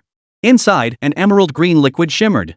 Golden-grade venom purification potion neutralizes most potent toxins while continuously restoring a small amount of health. Without hesitation, Li Hu carefully administered the potion into the girl's mouth. The emerald liquid slid down her throat. Within moments, a faint flush returned to her pallid cheeks at a visible pace, and her breathing gradually steadied. After another moment, her long lashes fluttered lightly before her eyes slowly opened. Her emerald green eyes scanned the unfamiliar surroundings blankly at first. When they landed on Li Hu and Rosa, mere inches away, her pupils suddenly contracted. Terror and wariness instantly took hold of her face. Who are you? The girl struggled to pull back, her voice hoarse with weakness. Where am I? How did I end up here? Don't be afraid. We mean you no harm. Rosa softened her voice as much as possible, trying to calm the girl's agitated state. You were poisoned. He saved you. This is the 5th level of the dungeon. The girl froze at the words, then seemed to recall something dreadful, her eyes widening with terror. The 5th level of the dungeon? Impossible. I clearly. Her words trailed off abruptly, as if something unspeakable held her back. When she looked at Li Hu and Rosa again, her eyes brimmed with disbelief. How are you two here? In her hazy memories, only seasoned, well-equipped veteran adventurers ventured into the dungeon's depths. The two before her were so young, especially the youth who had saved her, yet the aura emanating from him felt profoundly unfathomable, sending a chill through her. Li Hu met her gaze calmly and asked, "What's your name? Why were you unconscious here alone?" The girl bit her lower lip, a flicker of hesitation and struggle passing through her emerald eyes. She lowered her head, avoiding Li Hu's gaze, and after a moment of silence, whispered softly, I'm Audrey. I don't know why I'm here either. I just woke up here." Her answer clearly held something back. Li Hu didn't press her, merely replying flatly, "Is that so?" Perhaps sensing the scrutiny in Li Hu's tone, Audrey seemed unsettled. She suddenly lifted her head, as if remembering something, and hurriedly said, "Oh, right. Before I lost consciousness, I think I saw some strange ruins nearby. The stone tablets there, their style looked very similar to the ones I saw beside that ancient treasure chest before." She pointed in a direction, her tone tinged with urgency as she tried to change the subject. Li Hu's gaze lingered briefly in the direction Audrey indicated before settling back on her face, which had grown slightly pale with tension. A peculiar aura seemed to cling to this girl, one that felt utterly out of place among ordinary people, drawing his gaze to linger on her. He vaguely recalled that certain special bloodlines or inheritances could cause people to emit a similar aura. Combining her earlier poisoning and unconsciousness with her bewilderment regarding the 5th level of the dungeon, Li Hu had formed a few conjectures in his mind. Perhaps she wasn't an ordinary adventurer at all. Maybe, for some peculiar reason like being ostracized as an outsider, she'd stumbled into some teleportation fissure leading to this dungeon in her panic? Is there anything special about that place? Li Hu's voice was calm, devoid of emotion. Also, how did you get here? The 5th level isn't somewhere ordinary people can easily reach. Audrey felt uneasy under his gaze, her eyes darting away as her voice dropped lower. I really don't remember clearly. It was like something was chasing me, and then I ended up here. I'm sorry, A flicker of panic crossed her face as if she'd remembered something. She hurriedly apologized, afraid of angering this unfathomable young man before her. Li Hu waved his hand, signaling her to relax. It's fine. Now that you're awake, do you want to figure out how to get back now, or wait until we've dealt with things here? Audrey's emerald eyes flashed with hope. She bit her lip and gathered her courage. I want to take you to that place I mentioned first. It resembles the stone tablet I saw beside the ruins of a small temple earlier. There was a treasure chest inside the temple. And, may I temporarily travel with you for now? I'm sorry about earlier. I didn't mean to. She was referring to her initial wariness upon waking. It's fine, Li Hu said indifferently, unconcerned with her little thoughts. Luo Sha also smiled and shook her head, indicating no objection. Yet when her gaze swept over Audrey, it carried an indescribable scrutiny, not malicious, but it made Audrey feel inexplicably uneasy, causing her to instinctively shrink her neck. Li Hu, meanwhile, silently calculated, if this girl had truly been innocently swept into this place, then the one responsible for putting her in danger might also need to be dealt with. Her village likely held no kindness for her. Lead the way, Li Hu said. Audrey felt as if she'd been granted a reprieve. She nodded eagerly and cautiously led the way ahead. She seemed to possess scattered fragments of memory about this area. After winding through twists and turns, the trio soon arrived before an even more magnificent expanse of ruins. A massive, half-collapsed temple stood looming in the shadows, radiating an ancient and weathered aura. This is the place. Audrey pointed deep into the temple. Inside, there should be a treasure chest, just like in that small temple. Li Hu looked up at the temple. Its scale far exceeded the ordinary. Ancient, indistinct runes carved into the stone pillars gave off an aura that was both sacred and oppressive. He could sense powerful energy fluctuations emanating from within. If a treasure chest truly existed, its contents would likely be extraordinary. With a thought, the tracking deer spirit silently materialized once more, transforming into a streak of light that slipped deep into the temple to scout. Moments later, the deer spirit returned, relaying that no immediate traps or monsters had been detected. Seems there's no immediate danger, Lihu said to Rosa and Audrey before stepping forward to enter the temple himself. Yet, the instant his foot touched the temple threshold, calamity struck. Countless ancient runes on the temple floor flared to life, weaving into a vast, luminous array. Chapter 85, Temple Specters. System alert, you have activated the hidden area guardian, Divine Guardians. The guardians will awaken in 3 seconds. Defeat all guardians to unlock the temple's treasures. Here they come. Lihu's eyes narrowed. He had anticipated this. His reaction was lightning fast. Almost the instant the system prompt sounded, his hands were already forming seals. Elemental totem, summoned. Energy spirit, condense. 2 flashes of light appeared. A simple earthen-colored totem and a spirited energy orb materialized beside him. Without hesitation, Lihu enveloped them in the radiance of Tiangong Kai Wu. System notice, your elemental totem gold grade has been upgraded under the influence of Tiangong Kai Wu, transforming into the immortal battle soul totem diamond grade special totem. Effect, significantly enhances all attributes of the summoner and allies, granting the unyielding battle soul status that grants immunity to 1 lethal strike. System notice, your energy gathering spirit gold grade has been upgraded under the influence of Tiangong Kai Wu, transforming into the spirit of gathered immortal scarlet radiance grade support spirit. Effect, continuously channels cosmic energy for its master, greatly increasing attack power and spell strength while reducing skill cooldowns. In an instant, a colossal surge of power poured from the totem and spirit into Lihu's body, his aura soaring relentlessly. Boom! Boom! Boom! Boom! The 3-second countdown ended. 4 deep, muffled booms echoed from the temple's depths, causing the ground to violently tremble. 4 colossal statues, each 5 meters tall and cast entirely from an unknown metal, slowly rose from the earth. Wielding massive battle axes and shields, their hollow eye sockets suddenly flashed with crimson light, locking onto Lihu. Divine Guardian LV-52 Hidden Lord. HP? Defense? Attack? Skills, Divine Cleave, Unbreakable, Guardian's Wrath, Divine Punishment Aura. For level 52 Hidden Lords. The overwhelming pressure they radiated far surpassed that of the previous Sokotan projection. Dear Spirit, take Audrey to safety. Nature Spirit, protect her. Lihu commanded in a deep voice. The tracking deer spirit instantly swept up the deathly pale Audrey and vanished into the distance, while another vine-like nature spirit coiled around her. In the next instant, divine light surged from Lihu's eyes as boundless, ancient divine might radiated from his body. The power of the divine essence of the nature god activated. In my name, the forest descends. As the words fell, the temple's crumbling ruins seemed to come alive. The hard stone floor cracked inch by inch as countless thick vines burst from the earth like giant serpents, growing wildly. In an instant, the area transformed into a miniature primeval forest.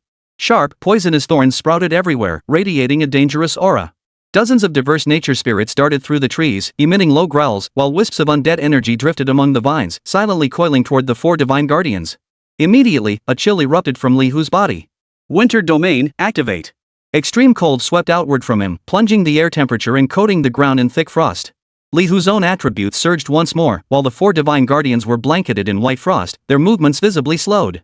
Numbers like 3,500 and 3,500 appeared on their metallic bodies, indicating continuous damage, drastically weakening their defenses. Creations of the winter goddess, heed my command. Crush them. At Lihu's command, 25 noble yet sorrowful ice blue figures materialized from thin air.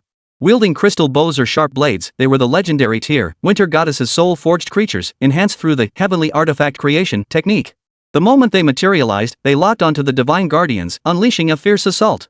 A battle erupted 1 against 4, yet Lihu held absolute home field advantage. Elements surged across the battlefield, divine might radiating with awe-inspiring force. Bathed in the radiance of the immortal battle spirit totem, and, gathering divine spirits, Lihu felt the surging power within him. His gaze, sharp as blades, fixed directly on the 4 awakened divine guardians. Just as they began to move their heavy steps, preparing to attack, Lihu's mind stirred. A tidal effect he hadn't actively triggered in a long time quietly activated. Night Thief. Now. A cold smile curved Lihu's lips as an intangible force instantly spread out, locking onto the crimson glowing eye sockets of the 4 divine guardians. Steel. Pop. Pop. Pop. Pop. 4 barely perceptible pops echoed as the colossal bodies of the 4 divine guardians jolted violently. Half the crimson light within their eye sockets abruptly extinguished. Immediately, 4 crystal orbs appeared before Lihu. Each was the size of a pigeon's egg, shimmering with a diamond-like luster, their interiors seemingly filled with flickering thunder. He swiftly pocketed them. System notice, you successfully cast steel on the Divine Guardian, obtaining Divine Power Demon Eye Diamond Grade Material X1. System notice, you successfully cast Steel on the Divine Guardian, obtaining Divine Power Demon Eye Diamond Grade Material X1. 4 consecutive prompts flashed across the screen. The 4 Divine Guardians, whose eyes had been blood-red moments before, now stood as startling cyborgs, each with only one eye, filled with utter bewilderment and fury. They seemed utterly unable to comprehend why a part of their bodies had vanished into thin air. So that's how it works. The effect of Night Thief can directly remove specific parts from an enemy's body. A flash of realization crossed Li Hu's eyes. He flicked his wrist, unleashing a searing, holy flame execution that roared forth, striking the chest of one of the one-eyed Divine Guardians with pinpoint accuracy. It exploded into a golden inferno, scorching its metallic body. 88,000. Holy flame execution. Simultaneously, the indomitable fighting spirit radiating from the immortal battle spirit totem enveloped the entire battlefield. The ice crystal arrows and slashing ice blades unleashed by the winter goddess's soul spawn poured down like the deadliest blizzard upon the 4 guardians, triggering a barrage of dense damage numbers. The persistent corrosion of the winter domain further compounded their already sluggish movements, exacerbated by the loss of one demonic eye. 3,500 winter's domain. 3,500 winter's domain. Roar. The Divine Guardians roared deafeningly. Their remaining single eyes locked onto Li Hu with fierce intensity. Runes blazed across their metallic bodies as they violently tore free from the vine's grasp and shook off the frost's sluggishness.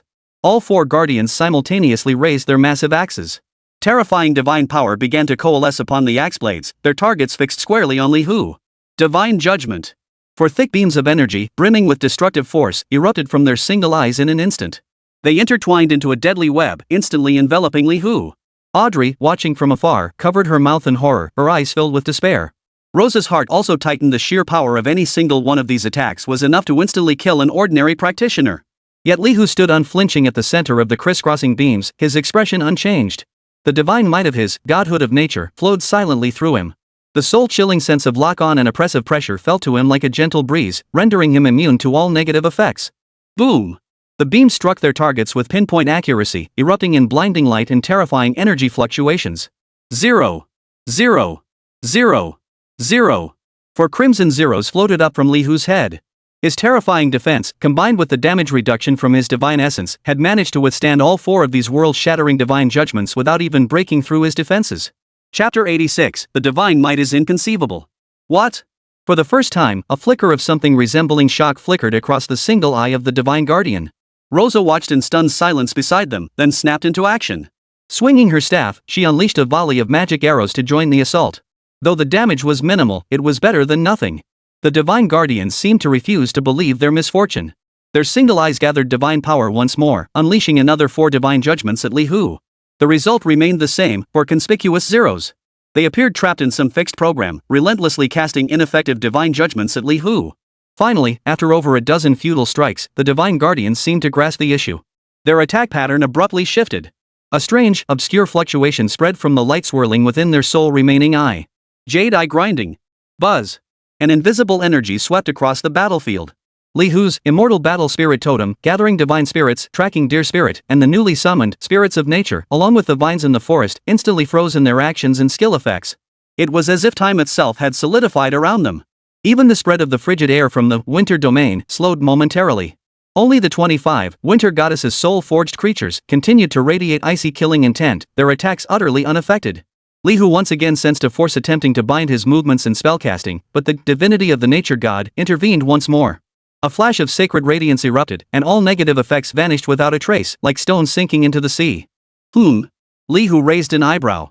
Not only him, but even Rosa beside him seemed unaffected by the Jadeite grinder, still able to move and cast spells freely. This skill, interesting. Rosa's immune too? Li Hu glanced at her thoughtfully, silently resolving that it was high time to upgrade her gear and strength. The paralysis effect of Jadeite grinder didn't last long. After about 5 seconds, the strange fluctuations dissipated, and Li Hu's summoned creatures and domain effects returned to normal. Could it be that losing the crucial magic eye significantly weakened the skill's effect and duration? Li Hu speculated inwardly. He raised his hand, summoning another totem radiating scorching heat beneath his feet, a diamond tier, blazing flame totem, which infused his attacks with fire damage. He then hurled a magic curse at one of the divine guardians, aiming to reduce its magic resistance. The effect, however, seemed negligible. These metallic monstrosities possessed surprisingly high magical resilience. In that case, Li Hu's eyes narrowed as his figure abruptly vanished from the spot. In the next instant, he materialized beside one of the divine guardians. A gunblade, appearing as if out of nowhere, flashed with a piercing cold light and searing flames. Wielding immense force, he swung it viciously at the Guardian's joint. Thud. 135,800. A staggering damage number floated into view. Without pause, Li Hu activated Divine Spirit Gathering, its light blazing as it channeled immense energy, causing his dual attack attributes to surge once more. Seeing this, the other 3 Divine Guardians roared, swinging their massive axes as they closed in from 3 directions. Li Hu's form flickered, weaving through the axe shadows. Simultaneously, his incantation completed.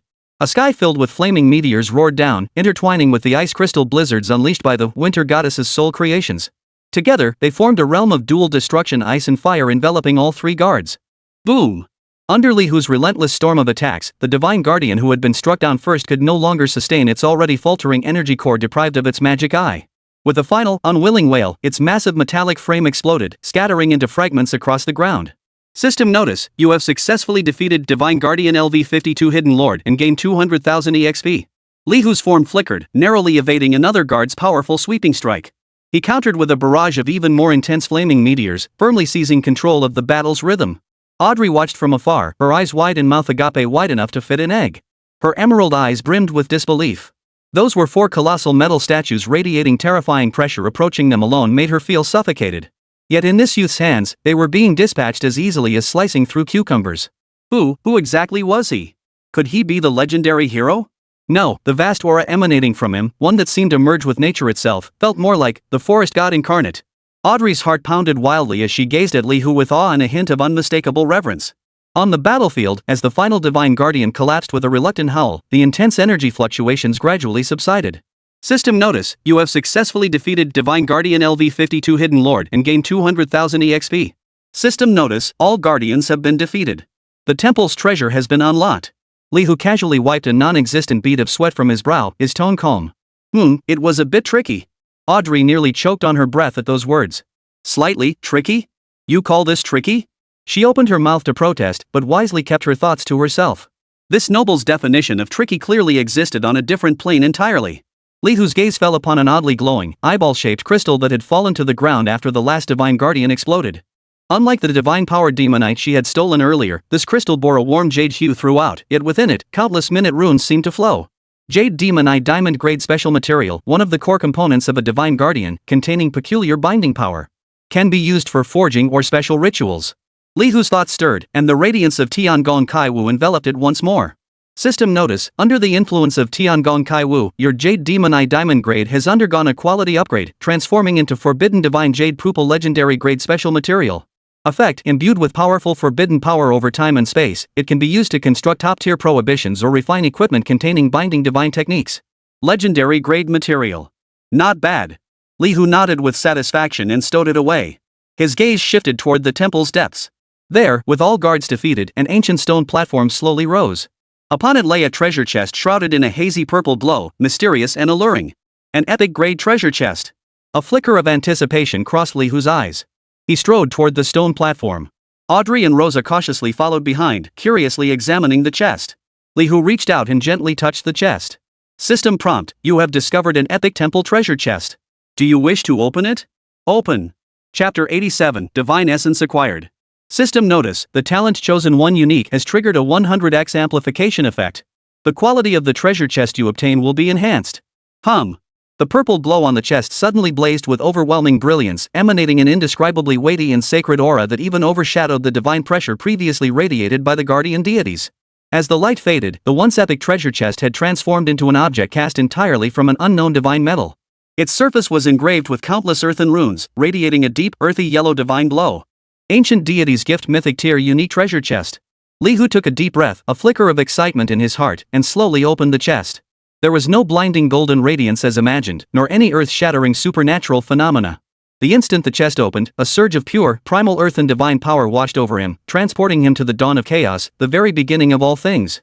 A fist-sized rhombic crystal, entirely earthen yellow in hue, floated silently at the treasure chest's center. Its surface seemed to ripple with the illusory flow of mountains and rivers, radiating boundless vitality and the power of sustenance. System notice, you have obtained the divine essence of the earth god intact. Divinity of the earth god intact. Quality, mythic evolvable. Type, special equipment divinity. Equipment requirement, none. Attributes. 1. Intelligence plus 15,000, strength plus 15,000. 2. Physical defense plus 50,000, magic defense plus 50,000. 3. Physical attack plus 30%, magic attack plus 30%. 4. Maximum HP plus 200%, maximum MP plus 200%. 5. HP regeneration rate plus 1000%, MP regeneration rate plus 1000%. 6. Perception range plus 500%, max affinity with earth element, 200% boost to earth-based skill effects. 7. Physical penetration plus 30%, magic penetration plus 30%.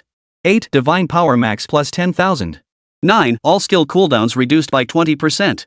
10. 30% chance to apply earth bind effect on attack reduces movement speed by 50% for 3 seconds. 11. 15% chance to apply earth's weight effect on attack reduces all attributes by 20%, lasts 5 seconds. Innate skill. Divine authority of earth passive active. Passive, you are immune to all negative effects and crowd control from earth and earth elemental sources. All damage taken is reduced by 30%. Walking upon the earth, you continuously restore health and divine power.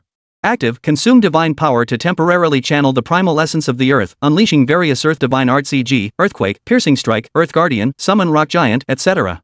Skill effects and consumption depend on divine power invested. Description: this divine essence embodies the core power of the ancient earth god. Possessing it grants you the qualification to become the next earth god. It seems to crave more power of the same origin. A. Intact divine essence. Li Hu's breath caught in his throat as his eyes blazed with disbelieving ecstasy. He had assumed that obtaining a single fragment of a divine essence would be the absolute best outcome, especially since his previous divine essence of nature had been damaged. Yet under the hundredfold amplification, he had unexpectedly obtained a flawless godhood of the earth god. These stats were absolutely insane. Whether it was the base attribute bonuses, the insane percentage boosts, or the powerful innate skill, divine authority of the earth, it far surpassed his broken, divine fragment of the god of nature. Especially the staggering dual bonuses of 15,000 points each to intelligence and strength, coupled with the terrifying 50,000 points to both defense and magic defense. Equipping this would undoubtedly trigger an earth-shattering surge in his power. This is incredible. If only I could collect more divine fragments like this. A fierce longing surged within Li Hu's heart. He couldn't wait to see just how powerful he would become after equipping this divine essence. Perhaps it was time to consider venturing into higher-level world regions to challenge the true deities. Li Hu took a deep breath, forcing down the storm raging within him. He reached out, and the godhead of the earth god, radiating a profound divine might, settled gently into his palm. Without a moment's hesitation, Li Hu chose to equip it. A force far more colossal and tangible than the divinity of nature surged instantly through his entire body. It felt as though he had fused completely with the earth beneath his feet. With every breath, he could sense the earth's pulse, an endless wellspring of power surging ceaselessly from the depths of its veins. Every bone and muscle, every inch of flesh, seemed forged anew by this divine might, bursting with explosive power and unbreakable resilience. Li Hu even sensed that if he wished, he could effortlessly command the power of the land itself, reshaping the heavens and earth. This feeling. He clenched his fist, feeling the surging power within him, and a smile involuntarily spread across his lips. At that very moment, rustling sounds echoed once more from the temple's entrance. Several werewolf spellcasters, wielding crude wands and their eyes gleaming with cunning, crowded around a significantly more robust, dark brown furred level 35 werewolf leader. They cautiously peered around the corner. Clearly drawn by the earlier battle's commotion, they sought to pick up the scraps. Li Hu's thoughts flickered. The vine-like nature spirit beside him, along with the vines and poisonous thorns sprouted under the effect of forest descent, were instantly enveloped in a faint earthen yellow glow. Their originally vibrant green hues gained a thicker, more substantial texture, appearing even more resilient. Go! Li Hu commanded in a calm voice. The nature spirit shot forth like an arrow released from its bowstring. The werewolf spellcasters had barely uttered a few indistinct syllables when they were instantly pierced by thick vines, unable even to cry out in agony. The werewolf leader roared, swinging his bone club at the charging spirit of nature. Clang! A dull thud echoed as the bone club struck the vine shrouded in an earthen-hued glow.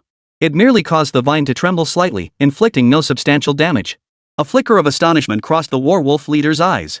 In the next instant, more vines and thorns swept in, easily strangling him. The entire sequence unfolded in mere moments. Li Hu nodded with satisfaction. Equipped with the divinity of the earth god, not only had his own power surged dramatically, but the natural creations he summoned also gained the blessing of earth elemental power, greatly enhancing their defense and resilience. He turned his attention to sorting through the spoils obtained from slaying the Zakotan clone.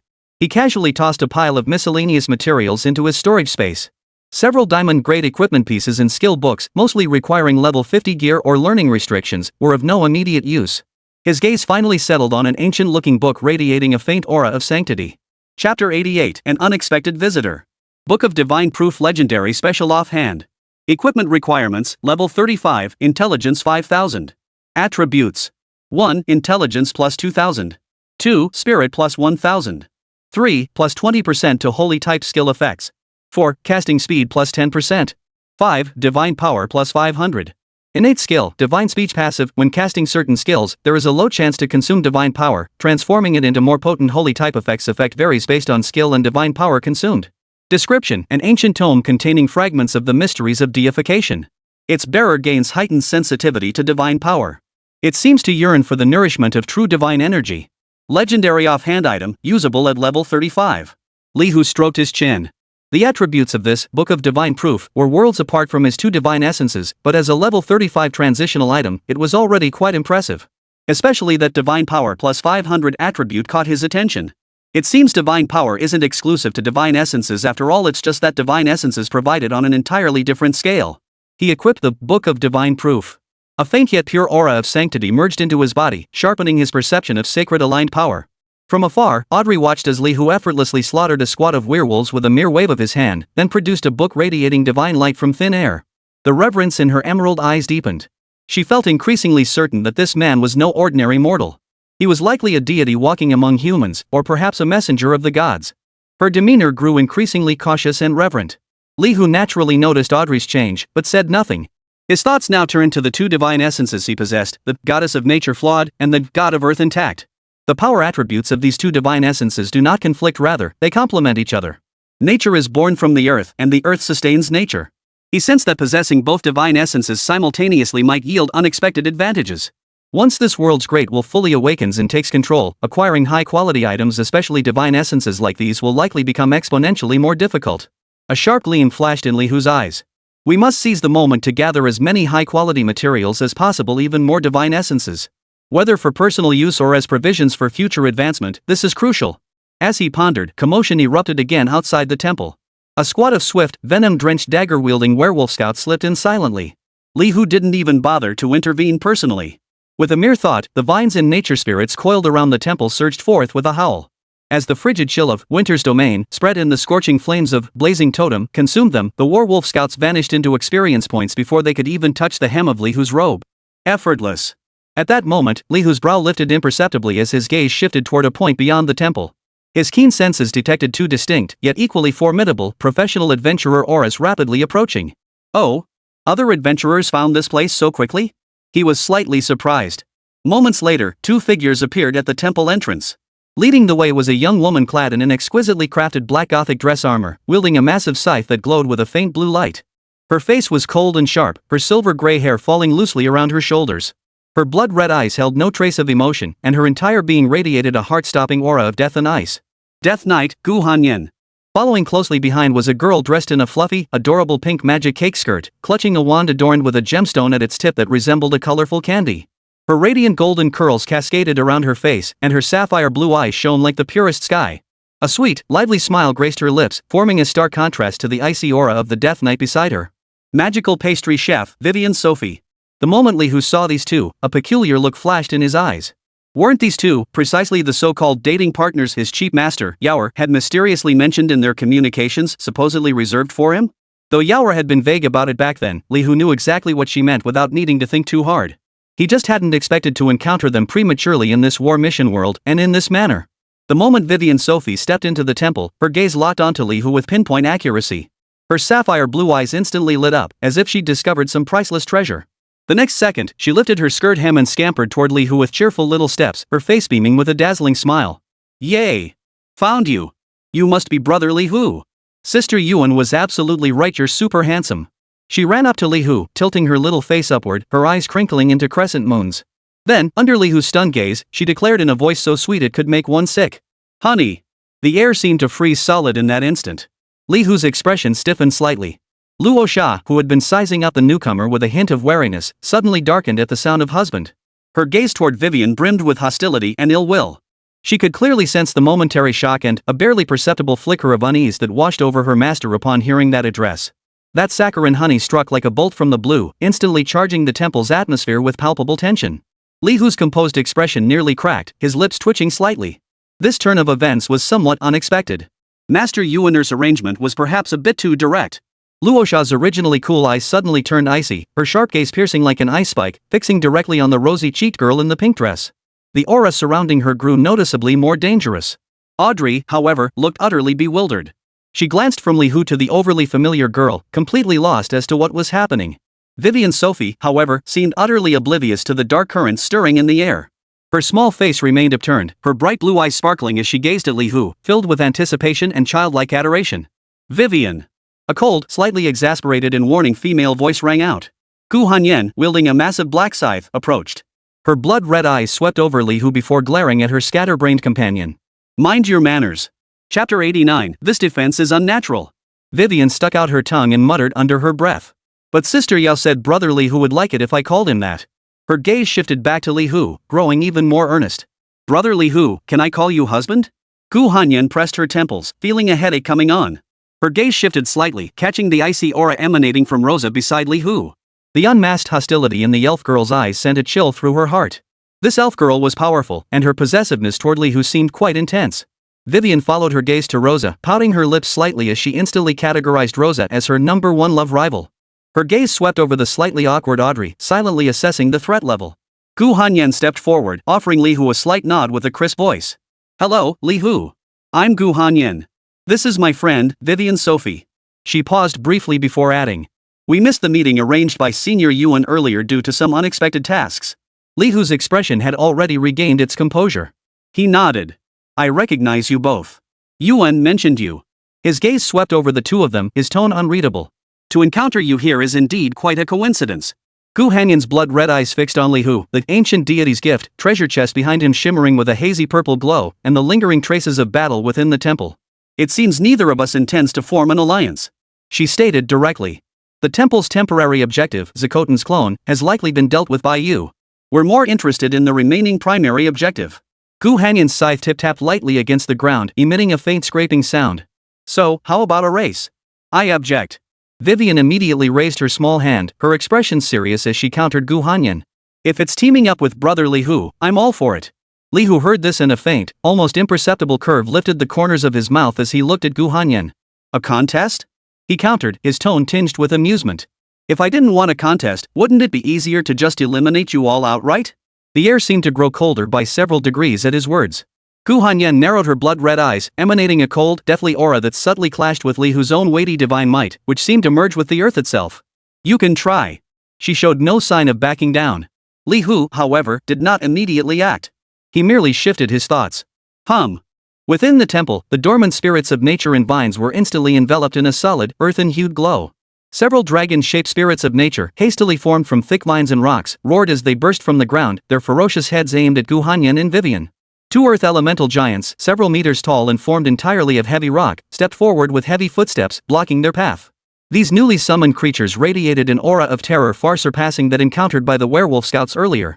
It was the ultimate resilience and weight, empowered by the might of the earth god.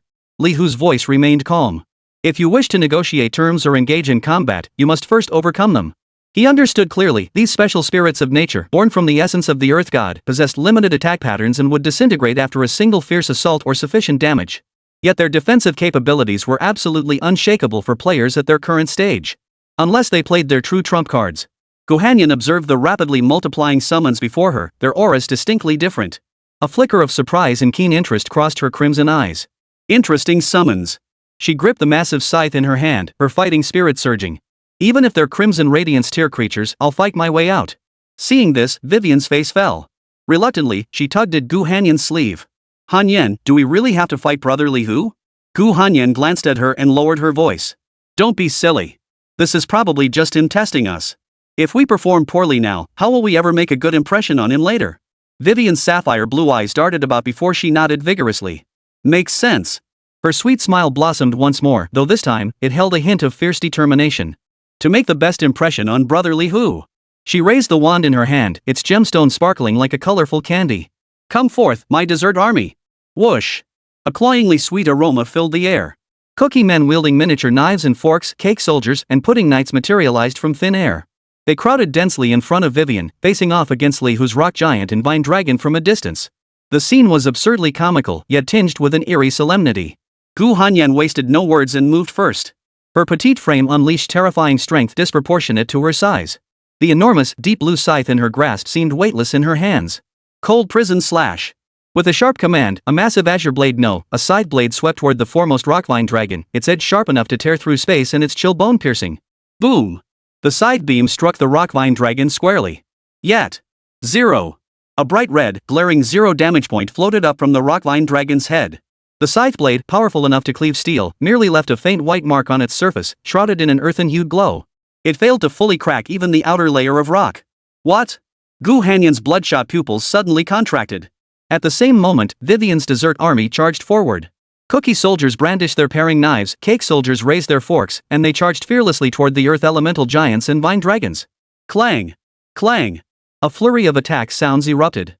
Then, a uniform string of 0 damage numbers floated above the heads of those nature spirits.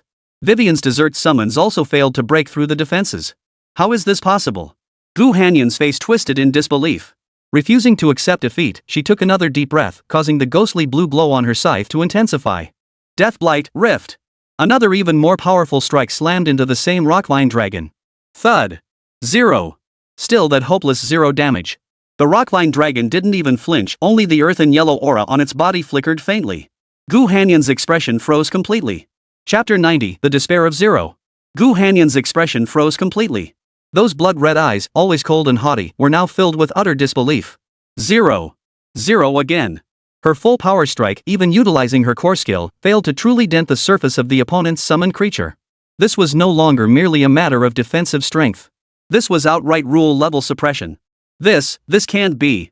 She muttered to herself, her fingers turning slightly white from the grip on the massive scythe. She knew the power of her Death's Wither, Rift of Void all too well.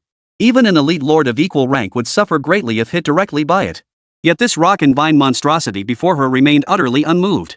That thick, earth-toned aura stood like an impassable chasm, nullifying every single one of her attacks. Vivian's desert army continued their futile assault, their clanging and clattering sounds now sounding particularly absurd and jarring. Wow! Brother Li, whose summoned creature is so powerful. Vivian, oblivious to the tension, gazed up with wide, blue eyes sparkling with admiration. Even Han Yen can't hurt it. Her gaze toward Li, who grew even more fervent, as if she could melt him with her eyes. My husband really is the strongest. Gu Hanyan took a deep breath, forcing herself to calm down. She wasn't stupid. Li, who had stood in the same spot the entire time, showing no intention of intervening personally. These summoned creatures were merely a test. And they hadn't even passed the test. No, it was more accurate to say Li who had shown them mercy. These summoned creatures were purely defensive, never initiating attacks. Otherwise, they'd likely be cold corpses now, or pools of melted syrup. At this realization, a profound sense of helplessness welled up within Gu Hanyan, mingled with a faint, barely perceptible streak of reluctance. She slowly lowered the scythe in her hand. We lost. Her voice was hoarse yet unnaturally calm. Vivian blinked, looking slightly confused. Ha? We lost?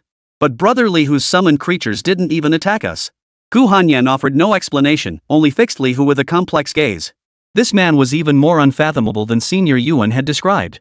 How much more power did he still conceal? Meanwhile, in another corner of the Conquest Quest world, at the entrance of a dilapidated dungeon, a player clad in heavy plate armor, wielding a tower shield and short sword, with the ID Iron Wall Block 7, was cursing under his breath as he cleared a few low-level skeleton soldiers. Damn it, I'm always a step too late. Fang Ming kicked a skull head flying, his frustration boiling over. Every single campaign mission, I end up trailing behind others, eating dust. All the good stuff gets snatched up, and I don't even get a warm drop of soup. He was a rare class, the Blade Shield Guardian, boasting incredible defense but relatively weak offense. In the scramble for resources, he was always a step behind. This temporary quest offers such generous rewards. If I don't get my share this time, I'm deleting my account and starting over as a mage. Just as he was venting his frustration, a heart-stopping surge of energy rippled through the depths of the dungeon. Immediately after, 3 ominous black portals materialized out of thin air nearby. 3 monsters, each level 55 with the crimson label Otherworldly Enemy above their heads, emerged slowly. Their forms varied wildly, some resembled twisted shadows, others rotting behemoths, but they shared a suffocating sense of dread. Fang Ming's face froze in mid-complaint, his pupils suddenly contracting. Holy! Level 55 otherworldly enemies? What the hell is the system playing at? How are we supposed to fight these? He was only a level 40 player. Without hesitation, Fang Ming pulled a silver glinting scroll from his backpack and tore it open. Bail! Bail! Whoever wants this crappy quest can have it. A flash of light erupted, and Fang Ming vanished from his spot in an instant. Inside the temple, Li, whose eyebrows arched slightly. System notice: Professional Iron Wall Block 7 has abandoned this campaign mission and teleported out of the current world. System notice, current number of participating adventurers in this campaign mission, 8. Sure enough, someone had already been eliminated. He glanced at Gu Hanyan and Vivian, who had ceased their attacks. Their expressions varied. He knew full well the defensive capabilities of these summoned creatures. The Earth deity's essence provided not only high physical and magical defense but also extreme reinforcement for Earth elemental creations. That sheer massiveness wasn't something players at this stage could easily break through. Master. Audrey spoke cautiously, breaking the silence within the temple. Her emerald eyes held a hint of inquiry and anticipation. Up ahead, that should be the true core area of the 5th layer, the resting place of the Lich reincarnate, Zakotan, right? Shall we proceed? She had fully positioned herself as Li Hu's follower. Li Hu nodded, his gaze fixed on the dim passage deep within the temple. Naturally. Defeating Zakotan's clone and obtaining the Earth God's essence didn't mean the mission was over. The remnant soul of the Dragon of Endings and Zakotan's true form remained the ultimate objectives of this mission. At that moment, a majestic yet icy voice resounded simultaneously within the minds of all remaining operatives, as if descending from the heavens themselves. Temporary additional mission unique, the Purge. Objective, before the Great Wolf fully awakens, eliminate as many otherworldly enemies emerging from the interdimensional rifts as possible. Rewards, based on quantity and quality of kills, receive world source energy crystals, divine fragments, and special skills equipment. Mission notes, the opening of the interdimensional gate has drawn many unwelcome guests. As the Great Will awakens, it must purge these impurities. Prove your worth, brave adventurers. Li Hu's gaze sharpened. The Great Will. He keenly registered the term. It seemed the native rule set of this world was accelerating its awakening, attempting to use these outsider adventurers to purge the uninvited enemies from another realm. Rather than a reward, it was more akin to a screening and tempering process. Let's go. Li Hu strode forward, heading deeper into the temple. Rosa followed closely behind, her icy gaze sweeping imperceptibly over Audrey. Audrey felt a slight chill in her heart. She could sense that this powerful elven follower seemed to harbor a faint, almost imperceptible, hostility toward her. But she dared not ask further, quickly lifting her staff and hastening to keep pace with Li Hu. Deep within the dim passageway, the air thickened with an even more potent stench of decay and death. No sooner had Li Hu and his companions taken a few steps than the cold, mechanical system prompt sounded once more within their minds. Chapter 91, The Lament of the Forsaken. Emergency Temporary Mission, Dragon Soul Contest. Objective, locate and completely purify the remnant soul of the Dragon of the End before the enemies from another realm. Reward? Determined by purification completion rate and speed, substantial world source energy, divinity points.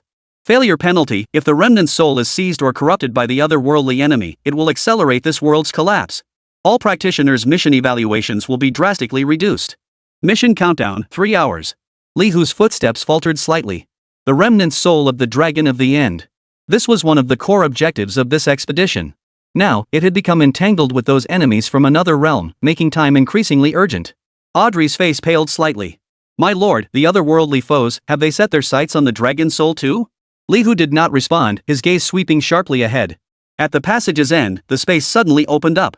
It was a vast subterranean cavern, like the hollowed-out belly of a mountain. At its center, a colossal werewolf far larger than any creature they had encountered before was bound to a partially collapsed stone altar. Dozens of dark gold chains, thick as a child's arm, held it in an extremely contorted posture. Its fur bore a lifeless, ashen hue, its muscles knotted yet bearing signs of withering, as if drained of most of its vitality. Werewolf demigod Karn sealed weakened. Level, 50? Status, divine power imprisoned, life ebbing, near death. Notes, once a divine forged creature under the earth goddess, eternally banished and suppressed for offending the gods. Its soul is bound by chains, unable to enter the divine realm nor fully perish. Its attack power must be immense. But now, it is trapped. Its special defenses are likely significantly weakened by the seal. Li Hu's eyes flickered as a thought crossed his mind. System notice, you have used the skill Thief's Touch God tier on Werewolf Demigod Khan. Judging. System notice, Thief's Touch God tier, judgment successful. You have obtained the broken heart of the Divine Wolf Scarlet Radiance tier material. A fist-sized, dark red heart-shaped crystal appeared in Li Hu's hand. Its surface was covered in cracks, yet it still emitted a faint divine glow. System notice, talent divine artistry unique triggered. Broken divine wolf heart scarlet radiance grade material quality enhancement in progress.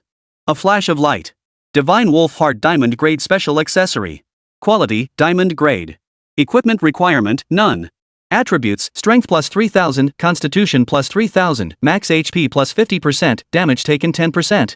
Special effect, Divine Wolf Bloodline passive, your attacks have a chance to unleash the power of the Divine Wolf, dealing additional damage and inflicting bleed. Description, a core imbued with fragments of the demigod werewolf Khan's primal power. Though stripped of divinity, it remains formidable. A decent accessory. At that moment, the chained werewolf demigod abruptly raised its massive head. Its once dull, murky eyes now fixed intently on Li Hu, gleaming with disbelief. Earth, the aura of divinity. A hoarse, parched voice, like two pieces of sandpaper scraping together, strained from the depths of its throat. You are the new Earth God, the successor? Khan's voice trembled with a thread of hope and a hint of deep-seated fear. Li Hu regarded it calmly. You could say that. Khan's massive frame trembled slightly, chains clanking harshly. Creation of the Earth Goddess. Khan the werewolf pays homage to the new deity. It struggled to bow its head, but the chains held it fast. I committed an unforgivable sin. The goddess imprisoned me here, condemned to eternal bondage. Only a new deity, or one bearing divine essence, can sever these chains of divine punishment and allow my decaying soul to return to the goddess's divine realm. Its voice was filled with humble supplication. The Earth Goddess. Is she well? Khan asked cautiously, his tone carrying a hint of filial affection he himself hadn't noticed. Li Hu spoke indifferently. She, along with the former God King and all the celestial deities, has been lost. Boom! As if an invisible hammer had struck. Khan's massive frame shook violently. The faint glimmer that had just ignited in his eyes instantly dimmed, turning to ashes. Lost, all lost? It murmured to itself, its voice thick with bewilderment and despair. Did the goddess mention me before she was lost? Did she mention giving me a chance to be released? It lifted its head, fixing its last glimmer of hope upon Li Hu. Li Hu shook his head. This divine essence was something I acquired by accident. She never mentioned you. The last glimmer of light in Khan's eyes extinguished completely. It emitted a low, strange laugh, part cry, part chuckle filled with endless sorrow and self-mockery. Ha ha ha. Never mentioned. Never mentioned. In the end, was there truly not a shred of forgiveness? A tide of despair washed over him. Li Hu's thoughts stirred. A spirit of gathered chi, radiating a soft white glow, materialized beside him. System notice, talent heavenly artistry unique triggered. Enhancing energy spirit special grade quality. Energy gathering spirit scarlet radiance grade support spirit. Quality, crimson radiance grade. Effect, while active, increases holder's total attack power by 50% and reduces skill energy consumption by 20%. Duration, 1 hour. Cooldown, 24 hours.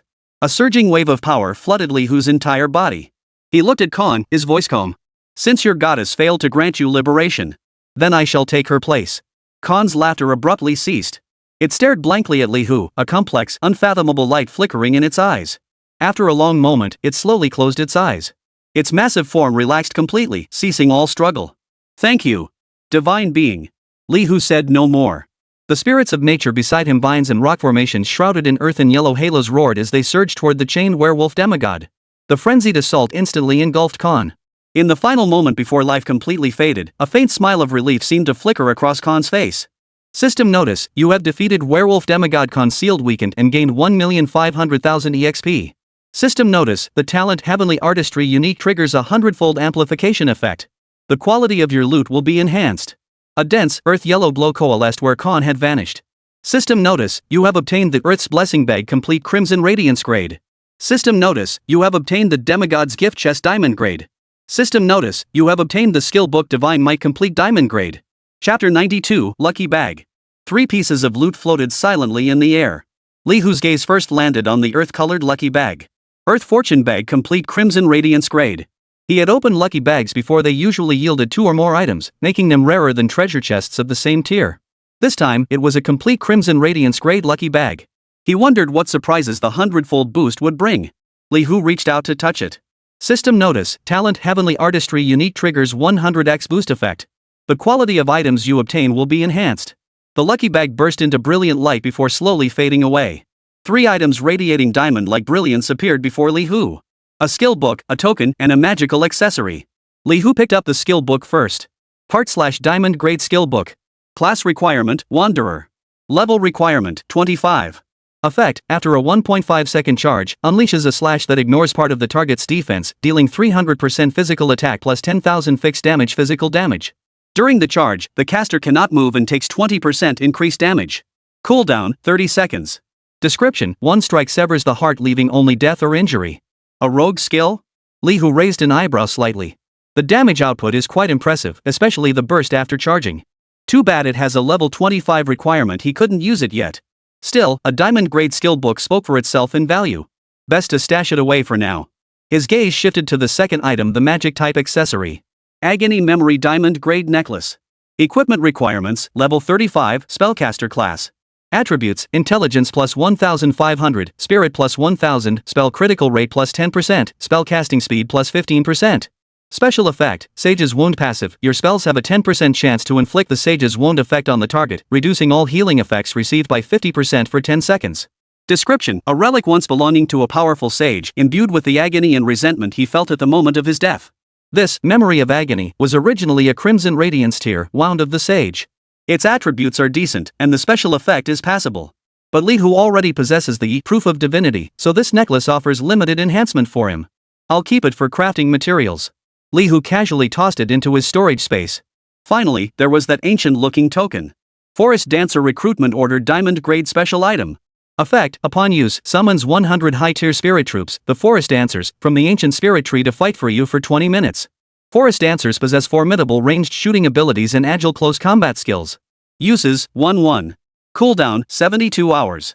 Description: Ancient Covenant power allows you to summon the Guardians of the Forest.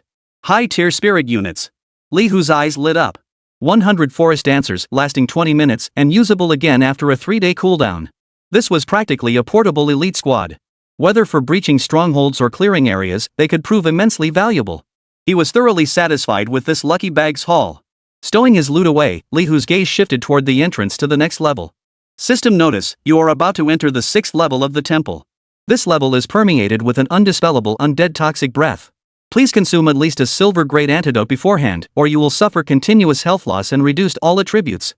Undead toxic mist. Li Hu remained composed as he retrieved 2 vials of pale golden potion from his storage space.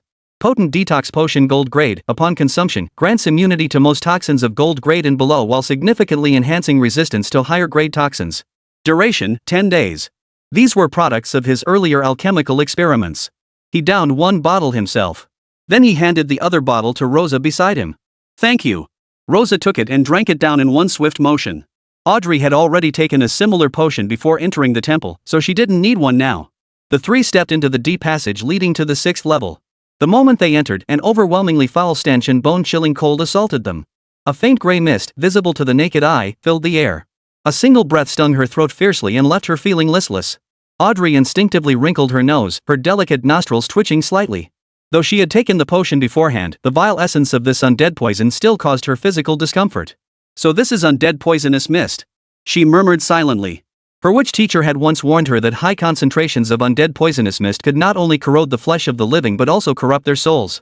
Were it not for the potion bestowed by the master, she would likely be suffering terribly now. Audrey stole a glance at the tall, straight figure before her, her eyes brimming with admiration and gratitude. Then she looked at Rosa, whose expression remained unchanged, and a hint of envy stirred within her. How wonderful it must be to constantly follow such a powerful and dependable person. Meanwhile, in a corridor on the 4th level of the temple, Zhang Jiucheng and his 2 companions, Li Xiu and He Qing, advanced cautiously. Strange, murmured He Qing. We haven't encountered a single monster along the way. Li Xiu gripped his staff, his brow furrowed. Zhang Jiucheng's expression grew grave. I fear they've all been cleared out. He Qing, a petite female assassin, sucked in a sharp breath at the suggestion. Cleared? There are plenty of monsters on this 4th floor, including elite monsters and minor bosses. Could it be that Li Hu? Zhang Jiucheng nodded, his tone tinged with complexity. Besides him, I can't think of anyone else who could work that fast. Li Xiu sighed. Man, it's enough to make you sick comparing yourself to others. We struggle to take down a single elite monster, and it takes us half a day. He just wiped out an entire floor. As fellow professionals, this gap is just too vast. A flicker of excitement crossed He Qing's eyes. Who knows? Maybe there are even otherworldly enemies ahead. That last-minute quest has such generous rewards. If we could encounter a few, we might get a taste of the spoils. No sooner had the words left his mouth. The air before the 3 suddenly warped. A blood-red quest scroll materialized out of thin air. Optional temporary mission, survival in the deadly zone. Objective, survive for 10 minutes while being pursued by 3 level 55 otherworldly enemies. Rewards, World Source Energy Crystal X1, Random Rare Grade Skill Book X1. Mission failure, death. He Qing's eyes lit up instantly. Here we go. She accepted the mission without hesitation. The next moment, the mission details appeared clearly before her eyes. The moment she recognized the target, the excitement on He Qing's face froze abruptly. Chapter 93, The Gift of Despair. The color drained from He Qing's face like a tide pulled back in an instant, leaving her utterly pale. Her pupils contracted violently with fear. 3 level 55 otherworldly enemies. Her voice trembled uncontrollably, barely forming coherent syllables. 10 deaths, no survivors. Those 4 words struck each person's heart like a heavy blow. Zhang Jiucheng's lips pressed into a rigid line. The veins on his hand gripping the sword hilt bulged with tension. Li Xiu's face was equally grim. He muttered to himself. 10 minutes to escape? How is that possible? A level 50 werewolf demigod, even in a sealed and weakened state, exerted pressure upon them that bordered on despair. And now they faced 3 fully potent level 55 otherworldly foes. They were simply not beings they could contend with at their current stage. A flicker of madness crossed He Qing's eyes. What happens if we don't accept? Zhang Jiucheng didn't answer immediately. The blood-red quest scroll still emitted an ominous glow, suspended silently. The word, optional, now seemed particularly ironic. Abandoning the mission might grant temporary survival. But in this temple where danger lurked at every turn, turning down a chance granted by the system often meant plunging into deeper despair. Accept. Zhang Jiucheng's hoarse voice rang out, tinged with resolve. He looked at He Qing, then at Li Xiu. We have no way out. Either we die at their hands, or we fight for a sliver of hope. He Qing took a deep breath, her chest rising and falling slightly. The madness in her eyes gradually gave way to a resolute determination. Agreed. Li Xiu nodded firmly. Let's do this. Almost simultaneously, the 3 of them reached out and touched the blood-red mission scroll. Temporary mission optional, survival in extreme conditions, accepted. A cold notification tone sounded. The next instant, 3 suffocatingly powerful auras erupted from 3 different directions along the corridor, like ancient beasts awakening. They're here. Zhang Jiucheng growled, drawing his sword with a backhand flick. At the same time, 6th level of the temple. The moment Li Hu stepped forward, an even more bone-chilling, deathly stillness washed over him. The faint gray aura of undead poison in the air was so thick it seemed almost solid. Even after consuming the gold-grade, potent antidote, Rosa's brow still furrowed imperceptibly. Audrey instinctively held her breath, a hint of unnatural pallor spreading across her fair cheeks.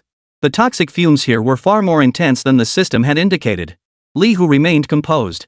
His body, tempered by the Earth God's essence, possessed an adaptability to such adverse environments far surpassing that of ordinary people. Beneath his feet, the ground was no longer solid stone slabs. Instead, it was a thick layer of black muddy swamp, reeking of decay. Fist-sized bubbles rose intermittently from the mire. As they burst, an even more intense stench filled the air. Gurgle, gurgle. Eerie sounds echoed from all directions. As if countless unknown entities lurked beneath this black mire. Audrey gripped her staff tightly, her emerald eyes brimming with alertness.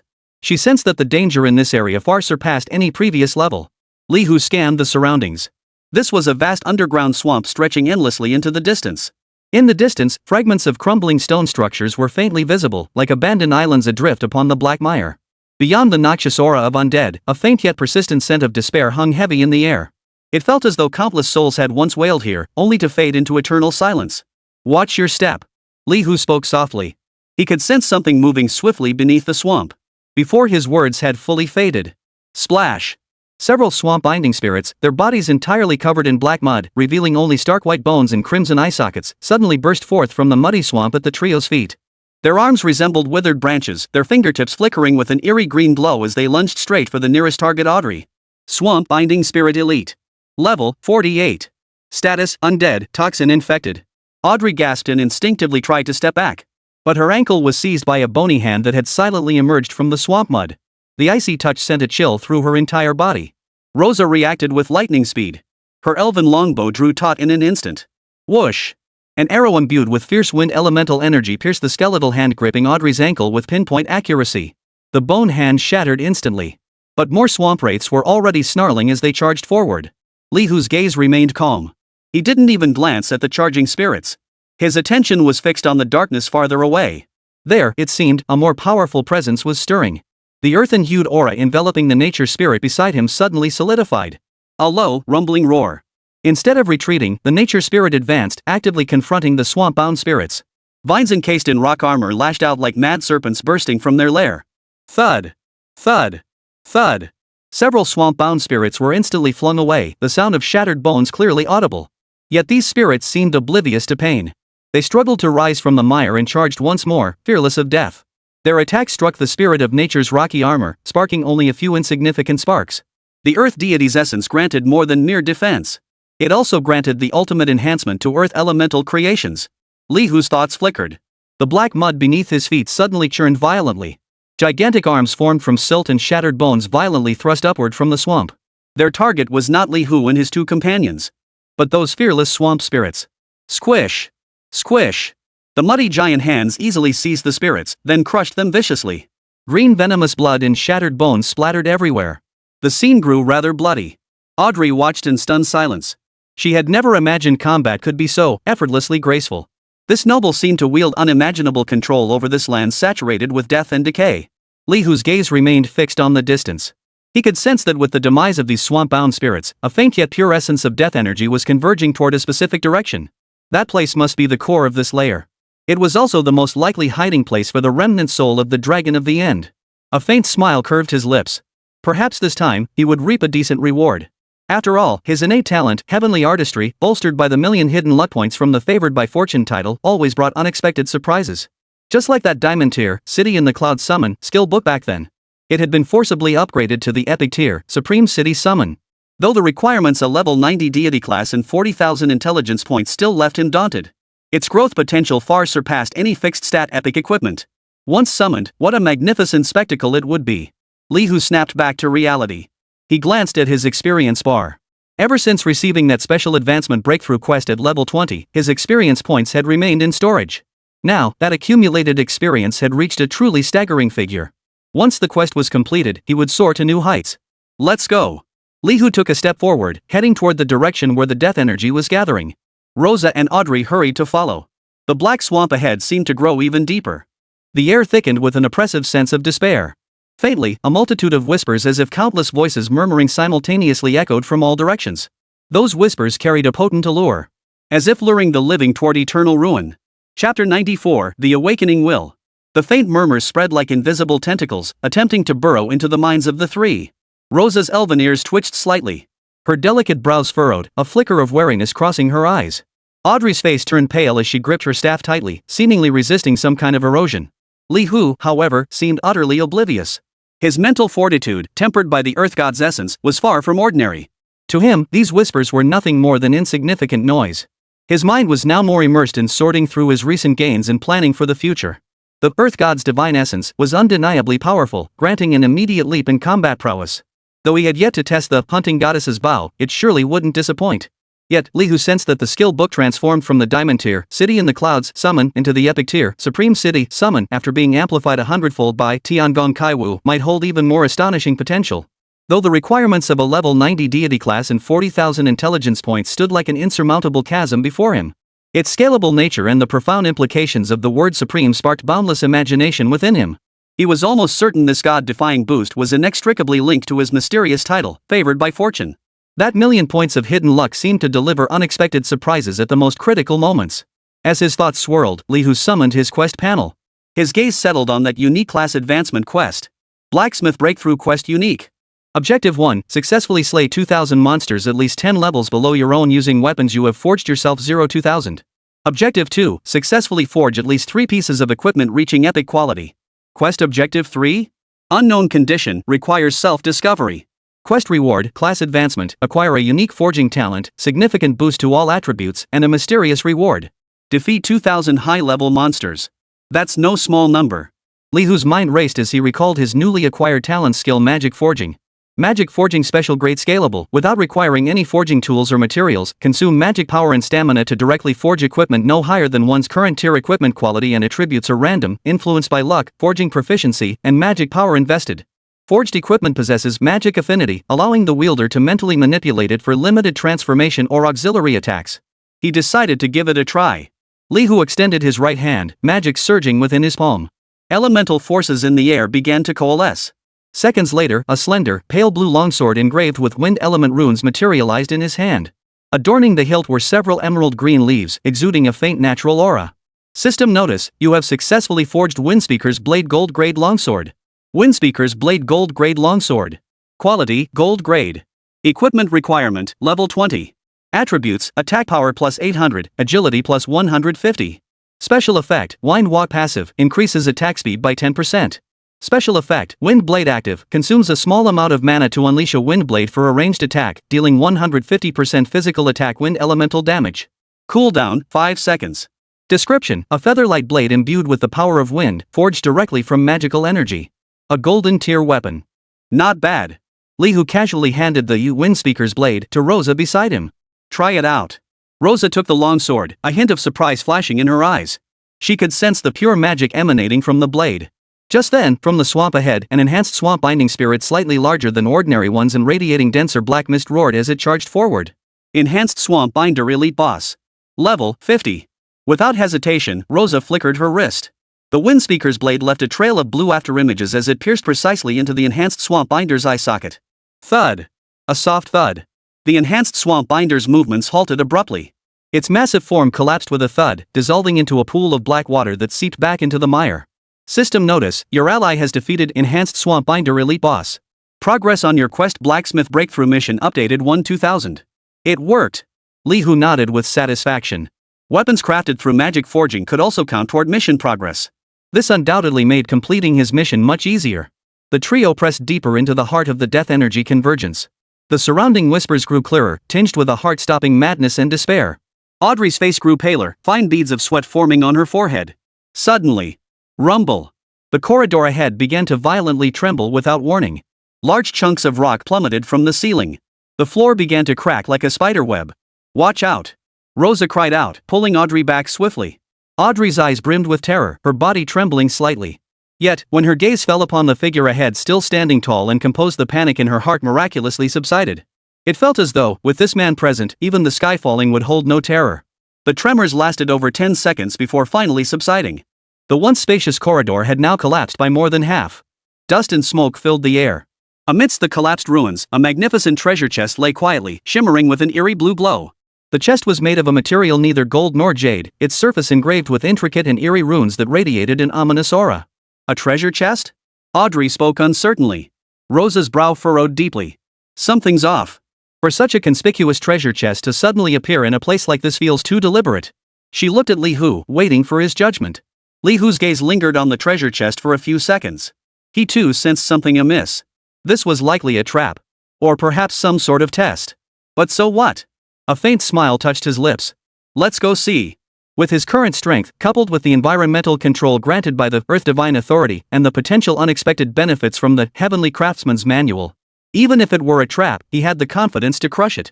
Meanwhile, at the deepest recesses of the temple's 6th level, atop a colossal altar encircled by endless bones and clusters of black crystals, a skeleton, its eye sockets glowing with 2 points of ghostly blue soul fire, gazed upward at the space above the altar. Its bones glowed an eerie dark gold, as if polished by countless ages. This was Zikotan, the former Lich reincarnate. At this moment, its level displayed a startlingly low 0. Why? Zikotan's soul flames pulsed violently, emitting sharp mental fluctuations filled with rage and resentment. You promised me.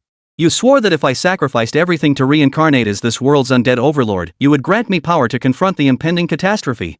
Its accusation echoed through the deathly silent void. A faint, almost imperceptible thought echoed back from the void. The time has not yet come. The voice faltered, like a dying candle in the wind. Chapter 95, The Undead Sovereign. The time is not yet ripe? Zikotan emitted a grating bone-grinding sound, like a cold laugh. But the so-called catastrophe has already begun. Those foolish adventurers are steadily eroding the temple's core.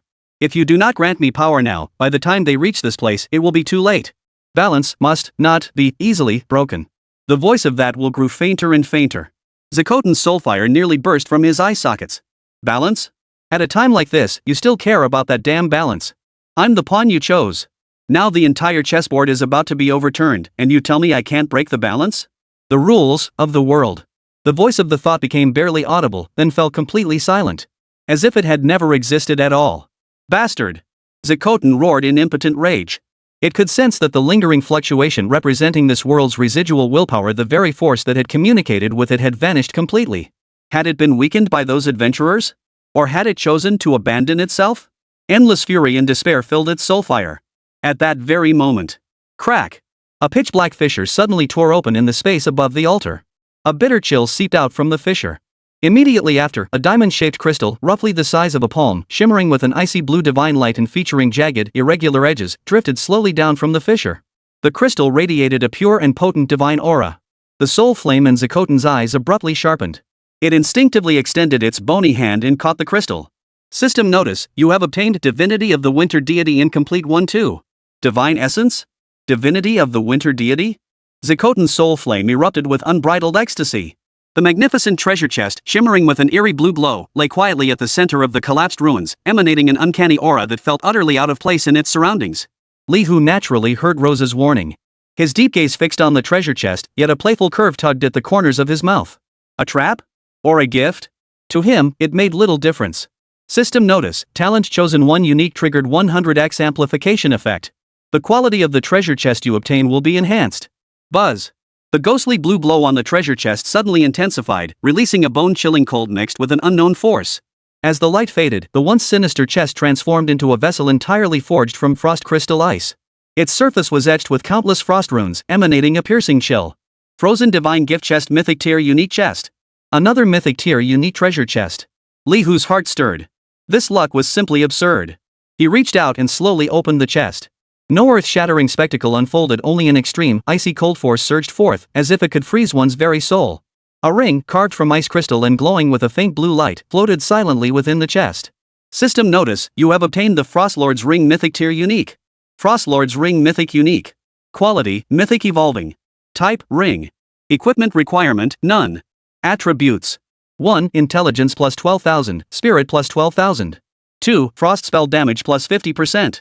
3. Frost spell effects e.g., freeze, slow duration plus 100%, effect intensity plus 50%. 4. Fire element damage reduction plus 70%. 5. Divine power maximum plus 8,000. 6. 25% chance to instantly cast the next frost spell when casting 30-second cooldown.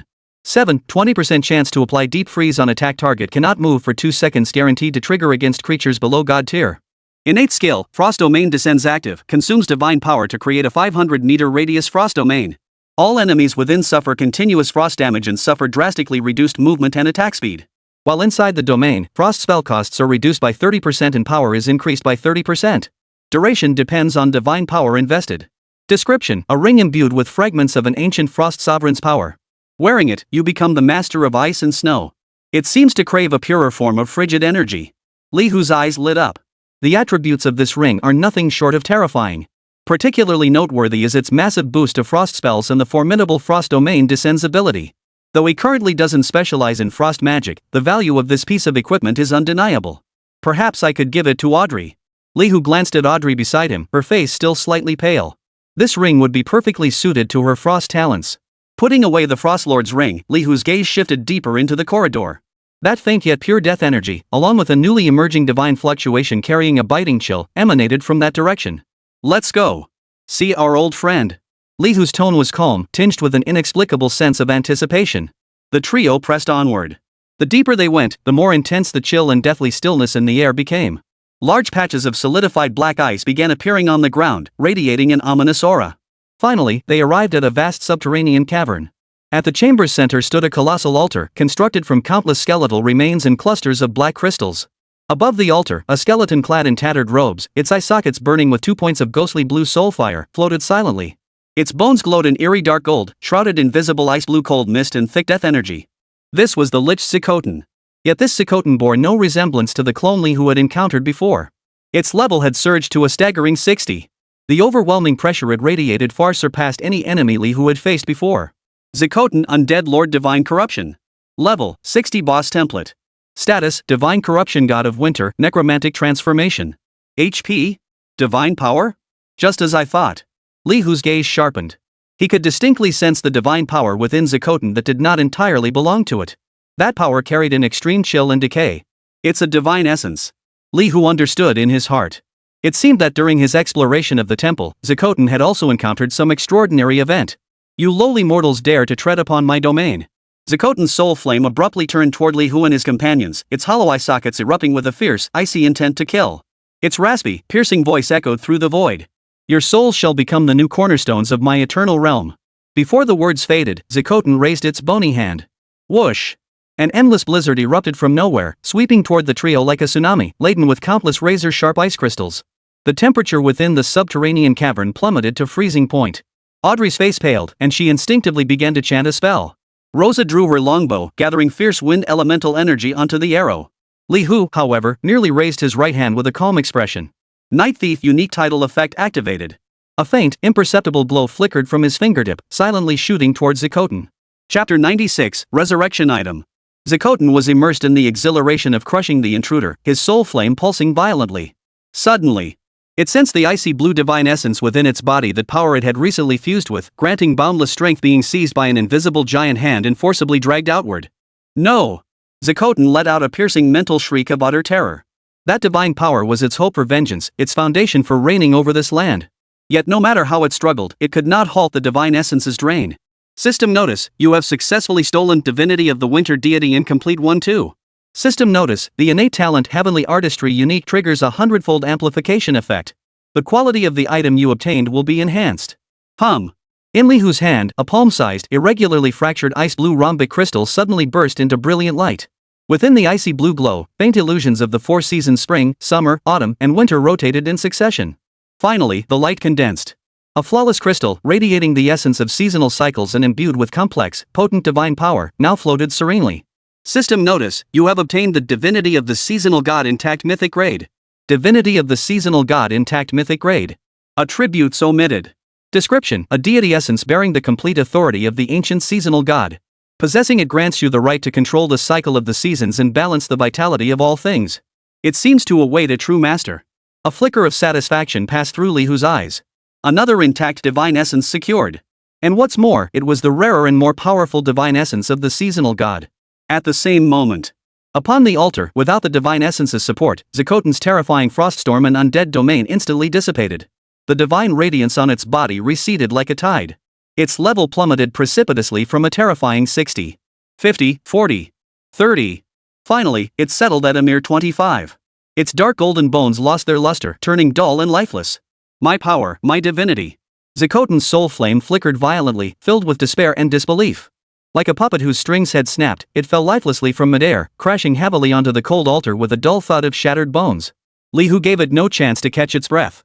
With a thought, the earthen-hued aura enveloping the nature spirit beside him intertwined with vibrant green natural energy.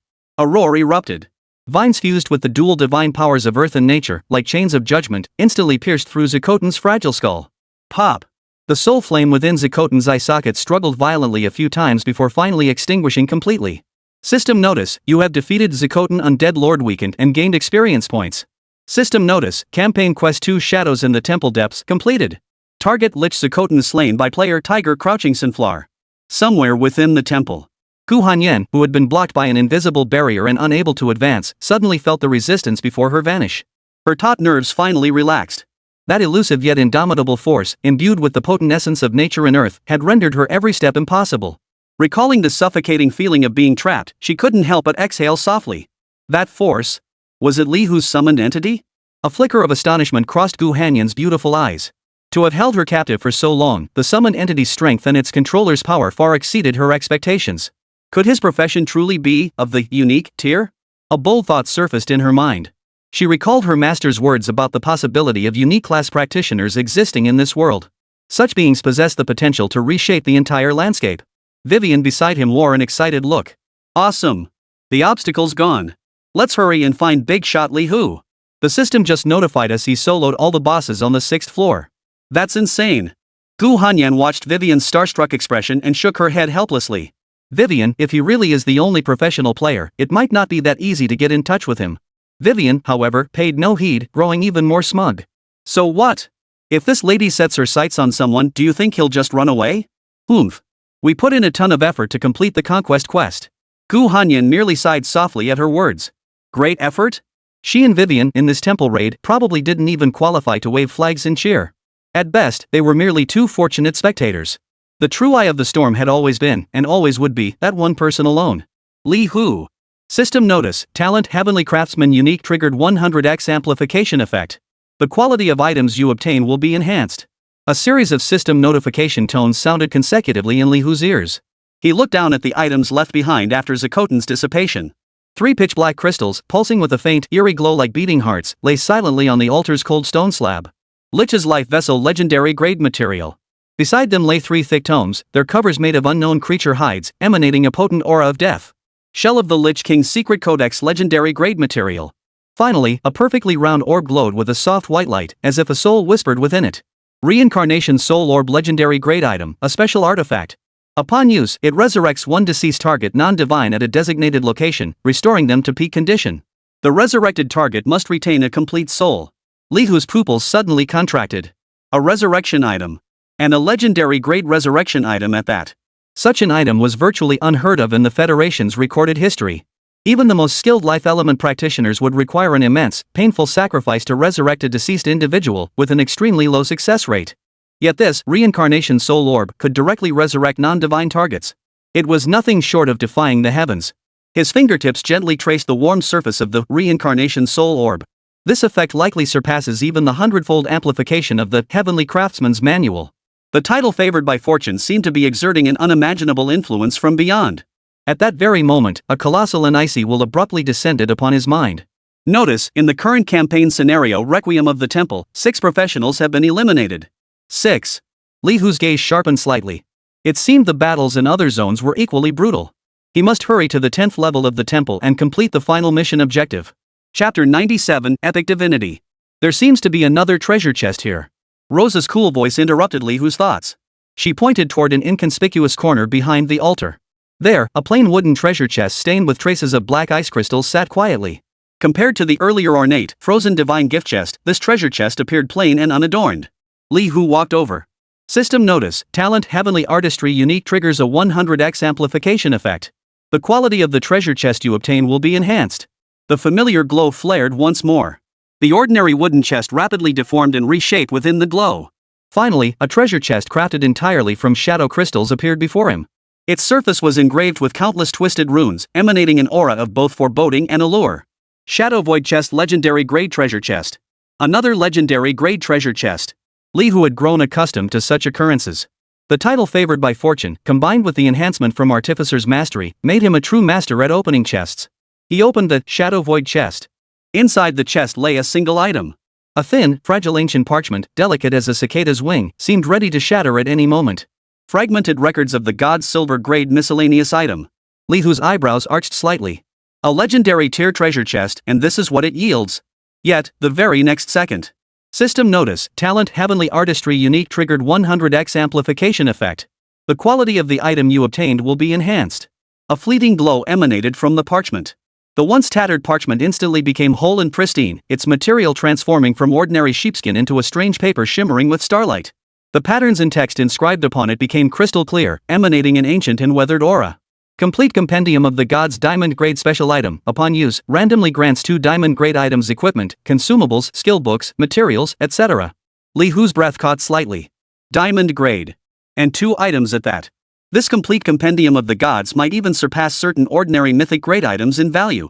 Without hesitation, he chose to use it. The complete compendium of gods transformed into a streak of light, merging into his palm. Its contents surged into his mind like a tidal wave. Countless ethereal forms of deities flashed before his eyes. There were majestic deities who wielded thunder. There were vicious, malevolent deities who spread plagues. Ancient beings symbolizing abundance and benevolence. Finally, a vague yet towering figure, radiating supreme majesty, solidified within his consciousness. The God King. The ruler of all gods. Li Hu's heart began to race uncontrollably. If he could obtain even a single piece of this God King's equipment, or perhaps a fragment of his divine essence, the gains would be immeasurable. The overwhelming, almost oppressive will belonging to the God King finally began to fade from Li Hu's consciousness. His spirit, stretched to its limits by that colossal presence, now gradually relaxed. System notice, you have successfully used the complete compendium of the gods. You have obtained the source of elemental torrent's epic tier divine essence. System notice, you successfully used the complete pantheon compendium. You have obtained the Dreamweaver's core epic tier divine essence. System notice, you have successfully used the complete pantheon compendium. You have obtained the mark of the celestial overlord epic tier divinity. 3 divine essences, each radiating distinct yet equally formidable energies, hovered silently before him. One shimmered with the chaotic dance of all elements, as if a miniature elemental storm was imprisoned within a crystal.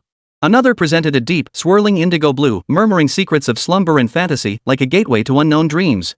The third burned with the pure, boundless azure of the highest heavens, radiating an aura of absolute dominion over the skies. This was no mere diamond-grade item. Tiangong Kaiwu had once again surpassed expectations, catalyzing the potential of that catalog into an epic tier bounty. Beyond the divine essence, a cascade of system notifications heralded a batch of extraordinary artifacts. System notice, you have obtained Whisper of the Dream Eater legendary grade headgear. System notice, you have obtained the Grip of Illusory Slumber legendary grade hand equipment. System notice, you have obtained God of War's Unbreakable Glory legendary grade special item. System notice. A full 7 legendary items materialized, each shimmering with a dangerous yet alluring glow. Among them, a headband shrouded in shadow paired with a pair of dark silk gloves formed the Dream Eater set. The energy coiled around them seemed capable of devouring consciousness itself. The unbroken glory of the war god was a fist-sized crystal glowing with a blood-red light, radiating an indomitable fighting spirit and promising the potential to unleash astonishing power in moments of crisis. The remaining 4 items were equally extraordinary, ranging from immensely powerful offensive relics to unique defensive treasures. Li Hu examined his new acquisitions, a complex, indecipherable emotion flickering in his eyes.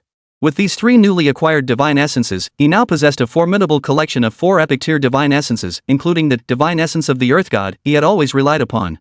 The God of Seasons divine essence intact mythic grade remained a treasure of even higher caliber, carefully preserved for some yet-to-be-revealed destiny. At least for now, the God of Earth divine essence remained his unwavering first choice in battle. Its formidable defensive capabilities, massive shield value, and crucial invincibility period upon shattering made it indispensable. A barely audible sigh escaped his lips. The mark of the Sky Dominator, that celestial deity essence, had already reached the epic tier. Yet a faint glimmer of hope lingered within him, hoping it might one day ascend to mythic. Perhaps the chasm between the promise of a diamond-tier compendium and the birth of a mythic-tier divine essence was simply too vast. Even with a 100-fold increase, it could not be bridged in a single leap. Nevertheless, this haul was undeniably immense, even jaw-dropping. His thoughts briefly drifted away from these glittering treasures. Once this world conquest concluded, once he returned, his master Yuaner's reaction would likely be quite spectacular. She would likely be stunned by the speed of his progress and advancement that defied all conventional wisdom. And then there was Xilia, that maid who never ceased to watch over him. He grew increasingly certain she was far from the simple figure she appeared to be. Perhaps even now, she was observing him from some unseen corner, a silent guardian bound to his journey by an unknown pact. A hint of amusement flickered across his lips. Some secrets were best left for time to reveal slowly. Chapter 98, The Avatar of the Demon God. His focus sharpened, returning to the present. The temple's depths still concealed secrets, and the ultimate goal remained unseen. Meanwhile, deep within the labyrinthine tunnels of this underground city far from Li Hua's current location, in a subterranean chamber believed to be the third level, 3 figures raced at inhuman speeds. Their movement was ghostly swift, leaving only faint disturbances in the foul air. Their robes bore designs foreign to this realm, embroidered with intricate silver runes that seemed to absorb the sparse light around them. These professionals, practitioners of the so-called data grandwill, one spoke, his voice hoarse and low, like stone scraping against stone. Truly a pitifully fragile species. His tone carried not just contempt, but a deep-seated, almost primordial scorn. Indeed, Brother Zhang, the other replied, his voice smoother yet tinged with icy mockery. Their power systems are laughably rudimentary, and their souls pitifully fragile. Focus, the third, the one called Brother Lin, snapped sharply, his voice piercing and utterly devoid of warmth. The aura of that beast bloodline draws nearer. Its chaotic essence has polluted this entire region. Their true objective was neither conquest nor the petty squabbles among this realm's creatures. They sought a singular being, one whose lineage traced back to primordial beasts, a creature whose ancestors had feasted upon immortals and gods during this land's forgotten, blood-soaked age. Its soul, they firmly believed, was the final stroke, the most perfect stroke to complete the eyes of their master's painting, a work possessing unimaginable power.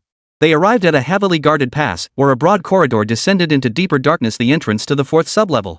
A formidable barricade of jagged rock and rough metal stood across their path. Beyond it, hundreds of adventurers stood in orderly ranks, clad in gleaming armor. Their banners, bearing the insignia of the Kingdom of Lant and the Adventurers Guild, fluttered defiantly in the torchlight. "Halt!" bellowed a man clad in ornate plate armor, clearly the leader, his voice echoing faintly through the corridor. "This area is now under joint jurisdiction of the Kingdom of Lant and the Adventurers Guild. State your purpose, or face the consequences." Brother Lin didn't even glance at the commander. A flicker of utter contempt crossed his face. Consequences? He seemed to savor the word, as if tasting some strange and unpleasant food. A suffocating aura erupted from him, bitterly cold and razor-sharp, like the polar gale. It was not the elemental magic common to this world, but a force more ancient, more pure, and infinitely more terrifying. Icy blue flames, their cores faintly tinged with pitch black, silently materialized around him. There was no roar, only a heart-stopping, silent greed. Before the adventurers could raise their weapons, before a full cry of alarm could escape their throats, the icy blue flames swept over them. No screams were heard, only the sickening hiss of flesh vaporizing in an instant and the crackling of bones shattering and burning. In the blink of an eye, where hundreds of proud warriors had stood moments before, only charred earth remained, along with the lingering, acrid stench of burnt flesh. The sturdy roadblock had melted into a twisted heap of molten debris. "I was slightly delayed," Brother Lin remarked as the icy blue flames retreated silently into his body, as if they had never been there. His expression remained utterly unchanged, as though he had merely brushed away an annoying insect. Brother Zhang let out a dry, raspy chuckle. Brother Lin remains as decisive as ever. The smooth-voiced man added, "I sense, it seems other professionals are also tracking that bloodline of the evil beast." They appear to have ventured deeper than us before we arrived. A barely perceptible twitch crossed Brother Lin's lips. Insignificant ants. Should they block our path, their fate will be the same. He strode toward the now unobstructed, shadowy entrance leading to the 4th sublevel. The air around them seemed to grow colder, heavier, filled with an unsettling foreboding. Suddenly, a low scraping sound emanated from the walls of the corridors flanking them. Crack! Boom! The ancient stone walls, which had seemed indestructible moments before, collapsed inward with a deafening roar. Dust and debris filled the entire space. From the newly formed niches, figures began to emerge. Not human nor beast, but colossal constructs fashioned from rock and sacred energy. Their forms vaguely resembled humans, yet they radiated an undeniable, ancient, and formidable aura of authority. 20, perhaps more, divine guardians emerged. Their hollow eye sockets glowed with an eerie light as they stepped forward with stiff, oppressive movements. Their collective gaze, cold and unwavering, locked onto the 3 intruders from the Tianqian Great World. A new, far more potent threat erupted abruptly in the air. The air of the 7th layer carried a peculiar scent, a mixture of rust and dust. Li Hu's figure darted through the corridors, his steps light yet carrying an undeniable sense of pressure. Ahead, several spirit guardians clad in dark armor and wielding massive axes patrolled along fixed routes. Their hollow eye sockets flickered with ghostly blue soul flames, their levels ranging from 45 to 49. System alert, you have encountered Spirit Guardians Elite Undead. System notice, Spirit Guardians possess the passive aura, God of War Legion. When multiple Spirit Guardians engage in combat simultaneously, their attack power, defense, and health regeneration rate receive significant boosts. Li Hu's gaze swept over these undead warriors. The War God Legion aura meant that if they managed to encircle him, the difficulty of the fight would increase exponentially. A faint smile touched his lips. A flash of emerald light erupted as the massive, agile form of the nature spirit materialized. Its tendrils whipped like whips, precisely coiling around the nearest spirit guardian. Almost simultaneously, Li Hu's form blurred into an afterimage as his weapon sliced through the air with a piercing whistle. The spirit guardian, bound by vines, unable to coordinate with its comrades, was instantly overwhelmed by concentrated fire. The soul bomb detonated. System notice, you have defeated Spirit Guardian Elite Undead and gained 12,800 EXP. Li Hu paused not a moment, repeating the tactic. The control of the nature spirit combined perfectly with his explosive damage, picking them off one by one and completely dismantling the passive aura of the God of War Legion. Moments later, silence returned to the corridor, with only a few lingering wisps of soulfire bearing witness to the battle that had just unfolded. Chapter 99, The Mystery of the God King. Li Hu led Rosa and Audrey deeper into the 7th layer. Audrey's eyes shone with unabashed admiration. Rosa, however, remained highly vigilant, her icy blue eyes meticulously scanning every detail of their surroundings. Finally, they arrived at a spacious stone chamber. In the chamber's center, no formidable boss appeared as expected. Instead, 3 ancient-looking vessels stood there. One was entirely crimson gold, carved with patterns of blazing flames. One was entirely silver white, engraved with icy runes. One vessel, dark and dull like copper, bore twisted thunder markings. 3 vessels stood side by side, each emitting faint yet distinct energy fluctuations. What is this?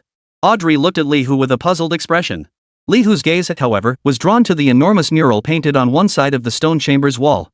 The mural's colors were mottled, its lines bold and crude, yet it radiated a primal, mysterious aura. Rows of twisted ancient script were etched into its surface.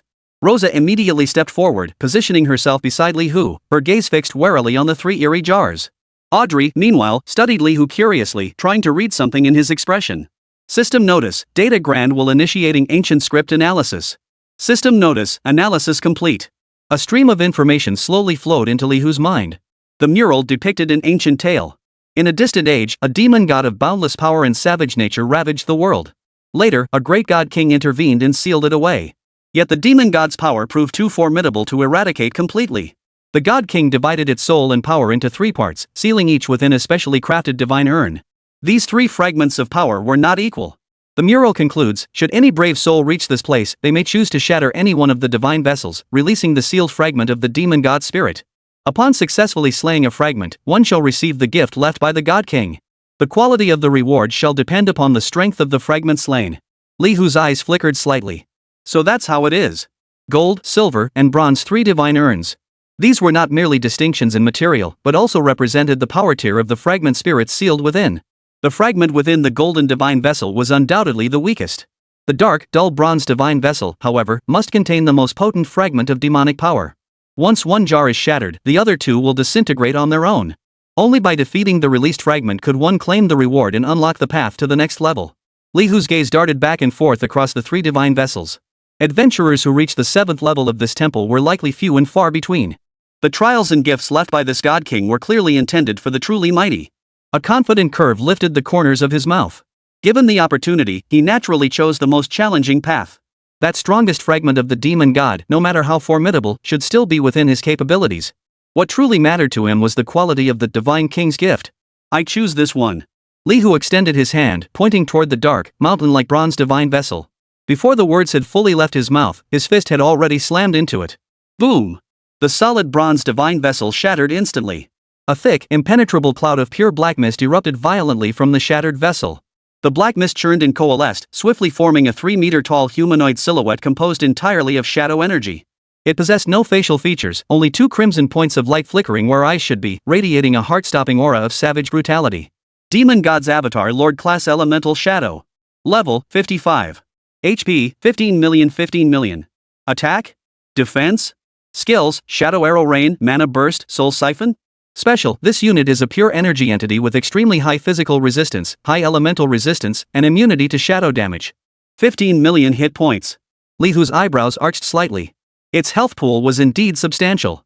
But the other stats were all as expected. Not too difficult to handle. At that very moment. System notice, your title Night Thief Unique has detected a target suitable for theft. A sharp gleam flashed in Li Hu's eyes. Without hesitation, he activated his skill. Steal. An invisible wave instantly enveloped the newly formed fragment of the demon god. Simultaneously, he focused his intent. Boom! The colossal form of the earth elemental giant materialized behind the demonic spirit fragment. Its palm, as vast as a palm fan, brought down with overwhelming force. System notice, theft successful. You have acquired remnant power of the demon god temporary status, granting a slight boost to all attributes for 30 seconds.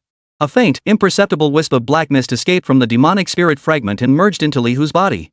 This slight boost was better than nothing for him. The real battle was only just beginning.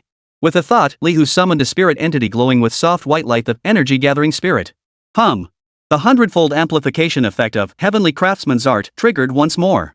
The white light flared intensely as the spirit of gathering chi rapidly grew taller and solidified. In an instant, a figure clad in a gilded imperial robe, crowned with a flat-topped imperial cap, and bearing a majestic yet indistinct visage replaced the original spirit form. Emperor's Spirit Diamond Tier Summoned Being. No, it's Epic Tier. System notice, your energy-gathering spirit special has evolved into Emperor Spirit Epic Tier Unique Summon under the influence of Tiangong Kai Wu. Emperor Spirit Epic Tier Unique Summon Being, while active, grants massive attack and defense boosts to the host and all friendly units within a 500-meter radius, along with potent shield absorption effects. Simultaneously reduces the attack power of all hostile targets within range. The Emperor Spirit cannot be attacked and persists until the host actively dismisses it or its mana is depleted. An intangible imperial aura radiated outward from the divine spirit. Li Hu felt a sudden lightness wash over him as his power surged once more. A faint golden glow emanated from Rosa and Audrey, their auras intensifying. The newly formed fragment of the demon god abruptly turned its crimson eyes toward Li Hu. It clearly sensed the threat posed by the imperial spirit. Whoa! A bestial roar erupted as the black mist surrounding the demonic spirit fragment violently swelled. The stone chamber floor was now covered in a layer of murky, foul-smelling seawater. As if possessed of life, the water surged upward, forming a wall that trapped Li Hu in its center. Master! Luosha cried out in alarm, her long sword already drawn from its scabbard, frosty aura spreading as she prepared to rush forward. Li Hu waved her off with a slight gesture, signaling he was unharmed. This water prison was no match for him. Chapter 100, The Emperor Spirit Descends. The demonic spirit fragment did not seem eager to attack Li Hu directly. Within the murky seawater, sinister shadows rapidly coalesced. SSS. Dozens of massive shark-like creatures, covered in jet-black scales and armed with razor-sharp teeth, lunged from the depths, targeting the trapped Li Hu. Seas Kin Elite Elemental Beast. Level 52. Yet these ferocious shark-like kin collided with the invisible shield surrounding Li Hu, merely sending ripples across its surface. Their bites failed to dent even the outermost layer of defense. Li Hu didn't even glance at the futile attacks of his followers. He raised his hand, grasping at nothing. A heavy, ancient-looking warhammer, its long shaft seeming to carry the very will of the earth, appeared in his hand. Roar! Accompanied by a deep dragon's roar, several colossal dragons composed entirely of rock and earth elements burst forth from the ground. Earth dragons! Roaring, they charged at the shark like sea creatures. Their hard dragon claws and tails tore the elemental beings to shreds with ease. Dark green blood and shattered scales instantly stained the murky sea. Li Hu's gaze remained calm as he watched the churning sea surge toward him, attempting to drown him completely. The power of the Earth God's divine essence quietly activated. The ground beneath his feet rumbled with a deep, muffled roar. The murky waters surrounding him seemed to be pushed aside by an invisible force, retreating to both sides and revealing dry, rocky ground. A scene reminiscent of Moses parting the Red Sea unfolded before his eyes. Li Hu stepped out of the water prison. He extended his hand, cold energy gathering in his palm. Ice crystal domain. In an instant, a bone-chilling cold radiated outward from him, spreading throughout the entire stone chamber. The floor and walls rapidly froze over with thick layers of ice. Countless tiny ice crystals materialized in the air, reflecting a cold, eerie glow. Li Hu's own attack and defense power were significantly enhanced within the domain. Meanwhile, the demonic spirit fragment and the few remaining C's followers moved with noticeable sluggishness, their bodies constantly displaying numbers representing freezing damage. Li Hu did not pause. From his storage space, he retrieved a dull, lifeless soul fragment. Soul fragment of the Winter Goddess Diamond Grade Special Item. The radiance of the Tianbong Kaiwu shone once more. The soul fragment erupted in a dazzling ice-blue radiance. 17 figures appeared beside Li Hu, women clad in crystalline armor, wielding frost-covered longbows, their faces breathtakingly beautiful yet cold as ice. Their forms were slightly ethereal, yet radiated pure, epic tier energy fluctuations. Fragments of the Winter Goddess epic tier summoned creature. A full 17 of them. Swish. Swish. Swish. Before Li Hu could issue a command, the 17 Winter Goddess avatars had already drawn their bows and nocked arrows. Arrows imbued with extreme cold energy rained down like a meteor shower upon the demon god's avatar. The demonic spirit's crimson eyes locked onto Li Hu. An eerie fluctuation emanated from its body. See Demon Eye. This formidable skill attempted to pin Li Hu in place while drastically reducing his defenses and shield effectiveness. Yet the moment that fluctuation touched Li Hu, it was instantly nullified by an imperceptible layer of earthen-hued light emanating from his body. The absolute protection of the divine essence of the Earth God granted immunity to such negative effects. The demonic spirit let out an angry roar. The black mist swirling around it churned violently, revealing countless deep blue magical runes within the fog. Terrifying deep-sea magical energy began to converge. Even so, Li Hu did not fully focus his attention on its attack. He merely raised his hand and pointed distantly at the demonic spirit fragment. Giant rock blades. Dozens of grinding stone-sized, earth-yellow glowing rock blades materialized out of thin air, howling as they sliced toward the demonic god's avatar. Boom! Boom! Boom! The frost arrow showers from the winter goddess's avatars and the heavy punches from the earth elemental giants also struck the demon god's avatar simultaneously. Before the demonic spirit's deep-sea magic could fully materialize, it was shattered by this relentless barrage. Its staggering 15 million health points plummeted at a visible rate. 158,999. 170,540. 250,880. Critical hit. A dizzying cascade of damage numbers floated above the demon god's avatar's head.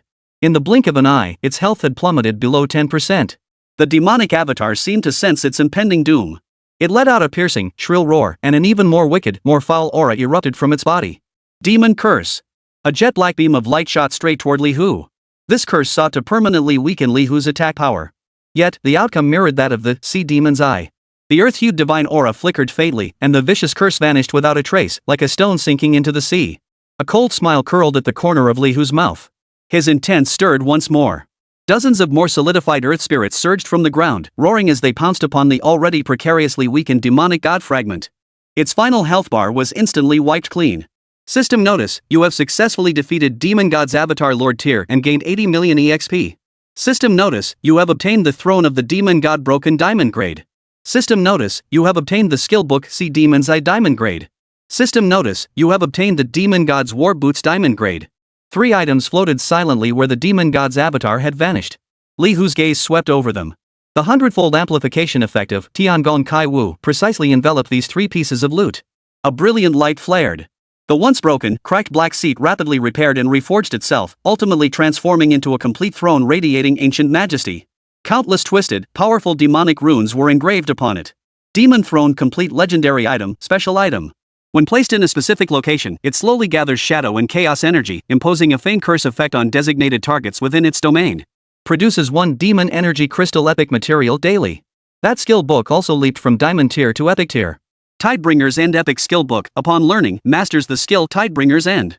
Summons phantoms of endless raging waves and colossal deep-sea beasts, inflicting devastating hybrid water and mental damage upon a designated area.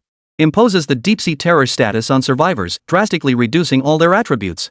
The final Demon God boots were directly upgraded to Epic Tier equipment. Leap of the Divine Court Epic Footwear. Equipping this greatly increases movement speed and jumping ability, granting the passive skill Divine Stride a burst of extreme speed for a short duration, immune to most control effects. The active skill Void Walk enables short-range spatial teleportation. Chapter 101, Sword of Destiny. Li Hu's gaze swept over the 3 subdued glowing trophies. Throne of the Demon God complete legendary item, emitted an ancient aura that made one's heart tremble. Not only could it slowly gather shadow and chaos energy, but it also cursed enemies within its domain. The daily yield of 1 Demon Energy Crystal Epic Grade Material was an unexpected bonus. The See God's Apocalypse Epic Skill Book hinted at a brand new, devastating area of effect power. Finally, the attributes of the Leap of the Gods Epic Footgear are exceptionally formidable. Significantly enhanced movement and jumping capabilities. The passive skill Divine Stride grants burst speed and immunity to most crowd control effects. The active skill Void Walk offered practical short-range spatial teleportation. Li Hu's lips curled upward involuntarily. This haul far exceeded his expectations. 2 epic items and 1 legendary artifact, all treasures that would reach their full potential at level 55. Though his current, unbreakable will set was excellent, it was gradually failing to keep pace with his growing strength. Ultimately, the gear's level was simply too low. It was time to consider upgrading to a more powerful set. He planned to seek out a world with levels around 20 to 25 once this campaign quest concluded. Leveraging the Favored by Fortune title and the 100-fold boost from Master of Creation, he was absolutely certain he could roll a set of gear far superior to his current level. As for which world to choose, that would require careful investigation upon his return. Which world set would be easier to obtain, or whose attributes would better suit him, were all factors to consider. Just as Li Hu was deep in thought, an unexpected turn of events occurred. The fragments of the Copper God vessel, which he had shattered with a single punch and should have been completely obliterated, now began to reassemble without warning. The dark fragments swirled and merged in the air, blazing with a dazzling golden light. Finally, they coalesced into a long sword of archaic design, its entire body radiating golden light. Clang! The sword emitted a clear, resonant ring as it settled firmly upon the stone ground before Li Hu. The blade trembled slightly, as if yearning for something. System notice: you have successfully defeated the Demon God's avatar Lord Tyr. The Demon God's power has been purified. System notice: you have obtained the gift left behind by the God King. Li Hu's gaze fell upon the gleaming golden longsword.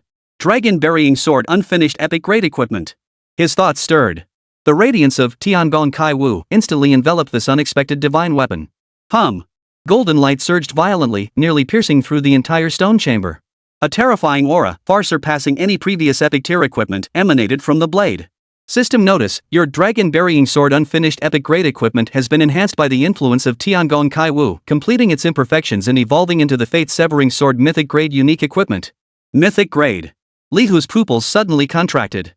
This was actually a mythic tier equipment piece. He immediately examined the sword's detailed attributes. Sword of Severed Fate Mythic Tier Unique Equipment. Type: Two-handed sword. Equipment requirements: Strength 60,000, Level 55 Melee Class. Base attack, plus 18,800 25,500.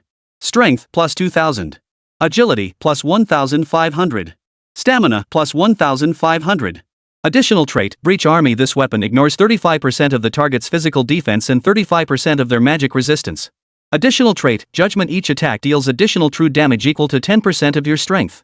Additional trait: Swiftness reduces all skill cooldowns by 20%. Additional trait: Divine Might. Equipment wearer's total attack power increased by 30%. Innate skill I, Defy Fate. Passive active. Passive effect: when facing enemies of significantly higher tier or health, all damage dealt increases by 50%, and all damage taken decreases by 30%. Active effect: consumes 50% of current mana to unleash a blade imbued with the power of fate, dealing devastating damage to the target and triggering the Fate's Collapse effect with a high chance. Significantly reduces all attributes of the target for 10 seconds, cannot be dispelled. Cooldown, 24 hours. Innate skill 2, Will of the Gods passive. While wielding this sword, you gain the vague protection of the God's will. All debuffs applied to you have their duration reduced by 50% and their intensity lowered by 30%. There is an extremely low chance to directly grant immunity to one fatal attack. Upon triggering, this effect enters a 72-hour cooldown. Special effect: Mythic Suppression. When facing legendary tier or lower equipment, has a chance to temporarily disable its special effects. Li Hu's heart began to pound violently, beyond his control. Terrifying. The attributes of this sword could only be described as terrifying. Extremely high base attack power and attribute bonuses. Ignores both defenses, deals additional true damage, reduces skill cooldowns, and boosts attack power by a percentage. Each stat was nothing short of the pinnacle of excellence. Not to mention its 2 built-in skills, powerful enough to defy the heavens. The passive effect of Defying Fate is nothing short of a god-tier skill for taking on higher-level foes. Its active effect rivals forbidden spells in power. The potent debuff resistance granted by Will of the Gods, coupled with its minuscule yet undeniably real immunity to death, maximizes survivability to the absolute limit. But the most outrageous aspect is the special effect of Mythic Suppression. It's an utterly unreasonable gear quality advantage. However, the equipment requirements are equally terrifying. 60,000 points of strength. A level 55 melee class. His current strength stat was still far from sufficient to wield this divine blade. His level, however, was nearly there. Li Hu took a deep breath, forcing himself to calm his surging emotions. Mythic tier equipment truly lived up to its reputation. This was undoubtedly the strongest piece of equipment he had ever obtained, no contest. A sword that should have been bound by fate, destined to remain unfinished. Yet in his hands, through the mighty power of heavenly artistry, it found completion and unleashed its true brilliance. The profound implications of this left him feeling a tinge of wonder. He reached out and grasped the hilt of the sword that severed destiny.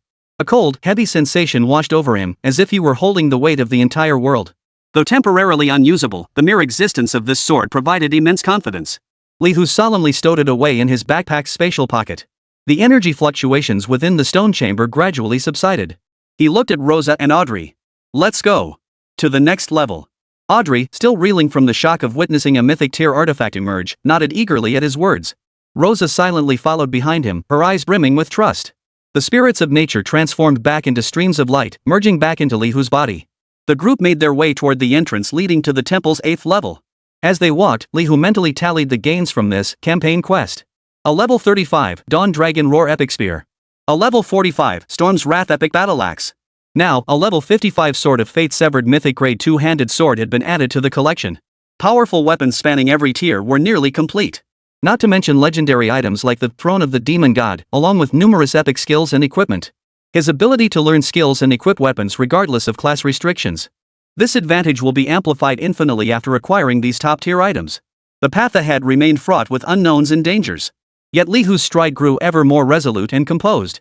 Chapter 102, The Soul Lost Swordsman.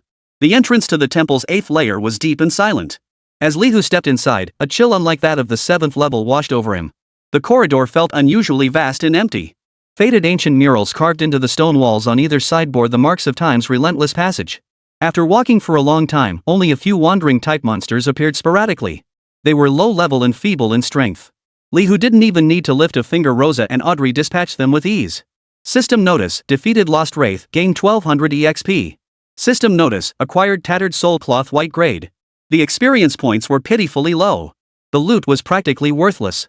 This was completely at odds with the level of danger Li Hu had anticipated for the 8th layer. Audrey's face also showed a hint of confusion. Master, the monsters here seem too weak. Li Hu nodded slightly, a hint of doubt rising in his own mind. Something unusual must be afoot. He did not let his guard down. Instead, he scrutinized his surroundings even more carefully. At the end of the corridor stood a half-open stone door. A faint metallic scraping sound drifted faintly from behind it. Li Hu signaled Rosa and Audrey to stay alert while he pushed open the stone door first. Beyond the door lay a spacious circular stone hall. In the center of the hall, a solitary figure stood with its back to them. The figure wore tattered silver armor, its form tall and slender, yet its hands held nothing. It stood motionless, like a timeless sculpture. Moonchaser's soul devouring undead lord class undead. Level 50. HP 500,000. Physical attack 0. Magic attack 12,000. Physical defense 0. Magic defense 8,000. Skills? Li Hu's gaze sharpened slightly as he scanned the attribute panel of the soulless undead. Physical attack 0. Physical defense was also 0. Even for a level 50 lord tier boss, 500,000 HP seemed far too low. These stats radiated an inexplicable strangeness. A sword-wielding undead with no physical attack capability? Li Hu mused inwardly. He held his ground, not rushing to act. With a flicker of thought, the steel skill activated silently. A faint, imperceptible wisp of black mist drifted from the soul-bound undead and merged into Li Hu's body. System notice, steal successful. You have obtained the moon-chasing sword gold grade weapon. A slender, silver-white longsword radiating a faint moonlight appeared in Li Hu's inventory. It turned out the weapon had been classified by the system as a stealable item. The glow of Tiangong Kaiwu flared at the perfect moment. The golden grade glow rapidly transformed. The form and aura of the moon-chasing sword underwent astonishing transformations. Finally, a magnificent longsword radiating a soft, sacred glow, its blade adorned with moonlight-like patterns, floated silently in place. System notice, your moon-chasing sword gold tier weapon has been enhanced by the influence of Tiangong Kaiwu, evolving into the moon-chasing sacred sword legendary tier weapon. Another legendary grade equipment piece. A faint smile involuntarily curved the corners of Li Hu's mouth. At that very moment, the soulless undead creature, which had been facing away from the crowd, abruptly turned around. 2 points of ghostly blue soul fire flickered violently within its hollow eye sockets. It seemed to sense something, lowering its gaze to its empty hands with a look of confusion and bewilderment. Li Hu didn't give it much time to react. He raised his hand and pointed. Giant rock blades. Dozens of grinding stone-sized rock blades whistled through the air, slashing toward the soulless undead. The soulless undead's form suddenly became ethereal. With astonishing agility, it narrowly evaded most of the rock blade's attacks. A few narrowly grazed its body, yet only chipped away at a fraction of its health. Indeed, with zero physical defense, any physical attack could deal effective damage. Yet its evasion ability was astonishingly high. Li Hu's eyes flickered. He extended his hand, cold energy gathering in his palm. Ice crystal domain. In an instant, a bone-chilling cold radiated outward from him, spreading throughout the entire stone hall. Thick layers of ice rapidly formed on the floor and walls. Simultaneously, Li Hu retrieved a plain wooden totem pole from his storage space. Elemental totem diamond grade special item. The radiance of Tiangong Kai Wu flared once more. The totem pole erupted with dazzling light, a brilliant interplay of icy blue and dark purple. The ordinary totem pole rapidly elongated and transformed, ultimately becoming a colossal totem engraved with countless frost and lightning runes, radiating terrifying energy fluctuations. System notice: your elemental totem diamond grade special item has evolved into the permafrost thunder punishment totem legendary grade unique totem under the influence of the Tiangong Kai Wu. Permafrost Thunder Punishment Totem Legendary Unique Totem, while active, grants the host and all friendly units within a 300-meter radius significant frost and lightning attribute enhancements, and bestows the Permafrost Shield, absorbs massive damage and inflicts freeze and paralysis on melee attackers. Every 5 seconds, the totem automatically unleashes an ice thunderstorm, dealing dual frost and lightning damage to all hostile targets within range while applying slow and vulnerability effects. The totem cannot be actively attacked and persists until the host's mana is depleted or it is manually dispelled. A powerful surge of energy flows from the totem into Li Hu's body. His frost and lightning skills saw a massive increase in power. A thick layer of permafrost shield now protected his body. Under the dual effects of the ice crystal domain and the permafrost thunder punishment totem, the soul-bound undead's movements visibly slowed. Numbers representing frost and lightning damage continuously appeared on its body. The silhouettes of the 17 winter goddess spirits silently materialized. They drew their bows and nocked arrows. Arrows imbued with extreme cold energy poured down like a torrential rain upon the trapped soul-bound undead. Thud. Thud. Thud. The disoriented undead couldn't fully dodge. Their already meager 500,000 health points plummeted rapidly. In the blink of an eye, it was depleted. The soul-bound undead emitted a silent wail as its body dissolved into scattered points of light. Yet, mere seconds later, those scattered points of light began to coalesce once more. The soul-lost undead's form reappeared. Its level had risen from 50 to 55. Its health surged to 750,000. All its attributes showed significant enhancement. It actually resurrects and levels up? Li Hu raised an eyebrow. This was somewhat unexpected. But it didn't matter. The ice thunderstorm of the permafrost thunder punishment totem swept across once more. The arrows of the winter goddess's avatars never ceased. The disembodied spirit was frozen in place once more, enduring the relentless barrage. Though it struggled desperately, trying to break free from the control. The disparity in attributes remained stark. Li Hu raised his hand, and a ball of searing flame coalesced in his palm. Flame meteor. A massive flaming meteor, trailing a long, fiery tail, slammed into the soul-lost undead. Boom! The soul-lost undead's health bar was wiped clean once more. It let out a defiant howl as its body dissolved into specks of light once more. But this time, the sparks did not vanish immediately. They circled and coalesced in the air. Moments later, the specter of the soul-bound undead appeared for the third time. Its health bar was fully restored. Its level remained at 55. But at its waist now hung a slender blade, emitting a faint, icy glow.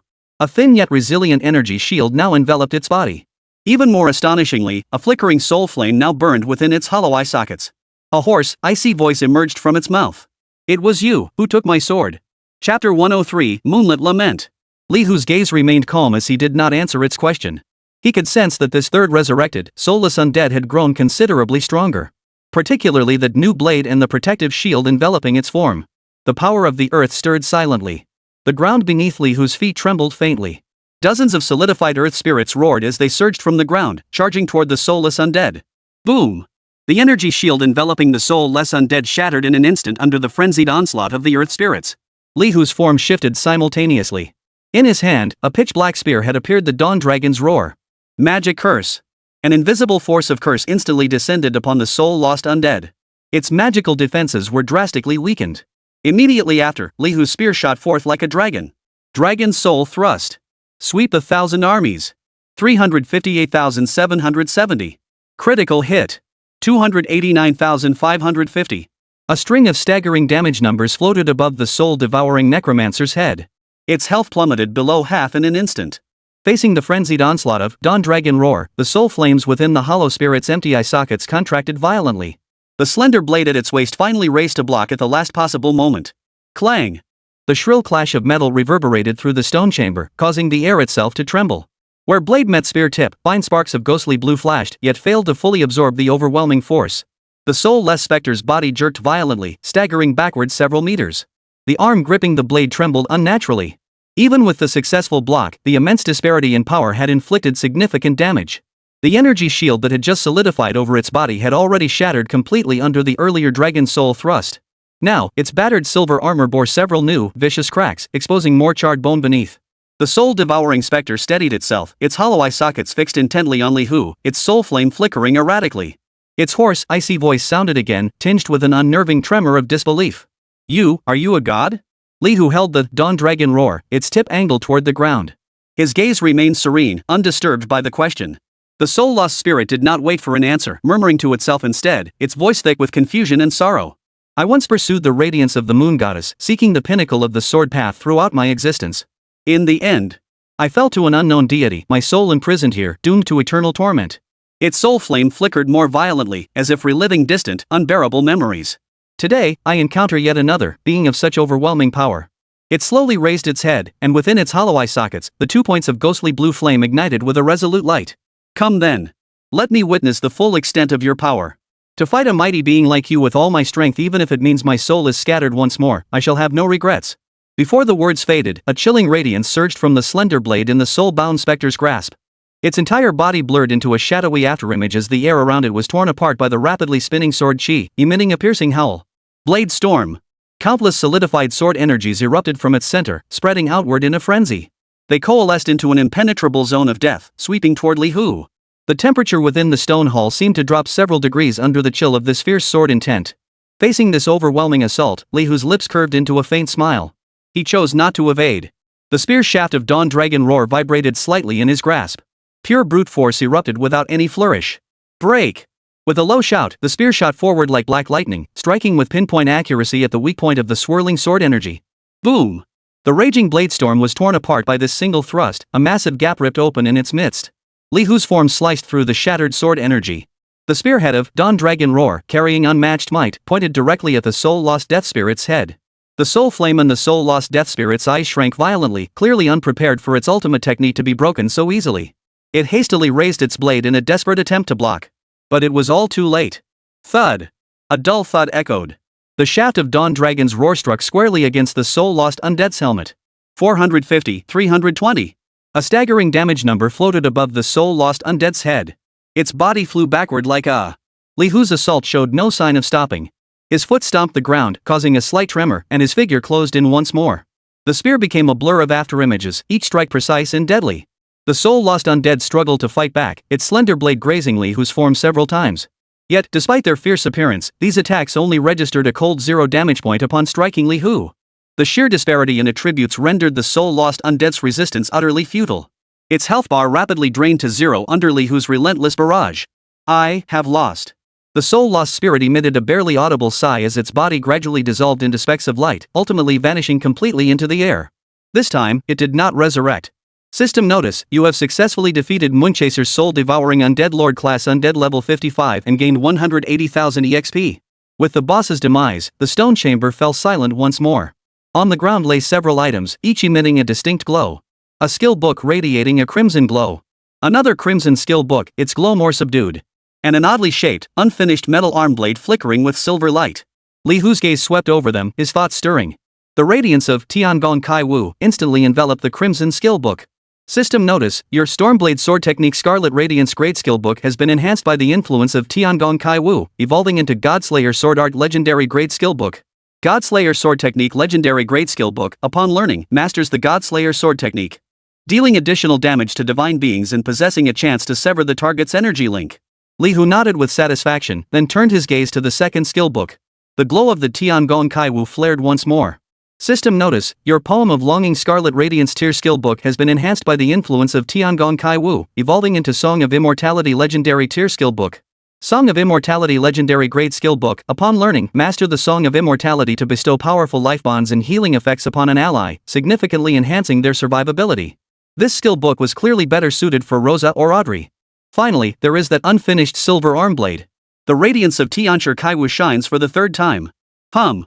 A brilliant silver light surged forth, then swiftly retracted, transforming into a deep, ancient texture. System notice, your silver steel blade unfinished crimson radiance grade equipment has been enhanced by the influence of Tiangong Kaiwu, completing its imperfections and evolving into Heart of the Image Cloth Legendary Grade Armguard. Heart of the Image Cloth Legendary Grade Armguard. Equipping this greatly increases agility and critical strike rate. Attacks have a chance to trigger invisible thorns, dealing piercing damage that ignores defense.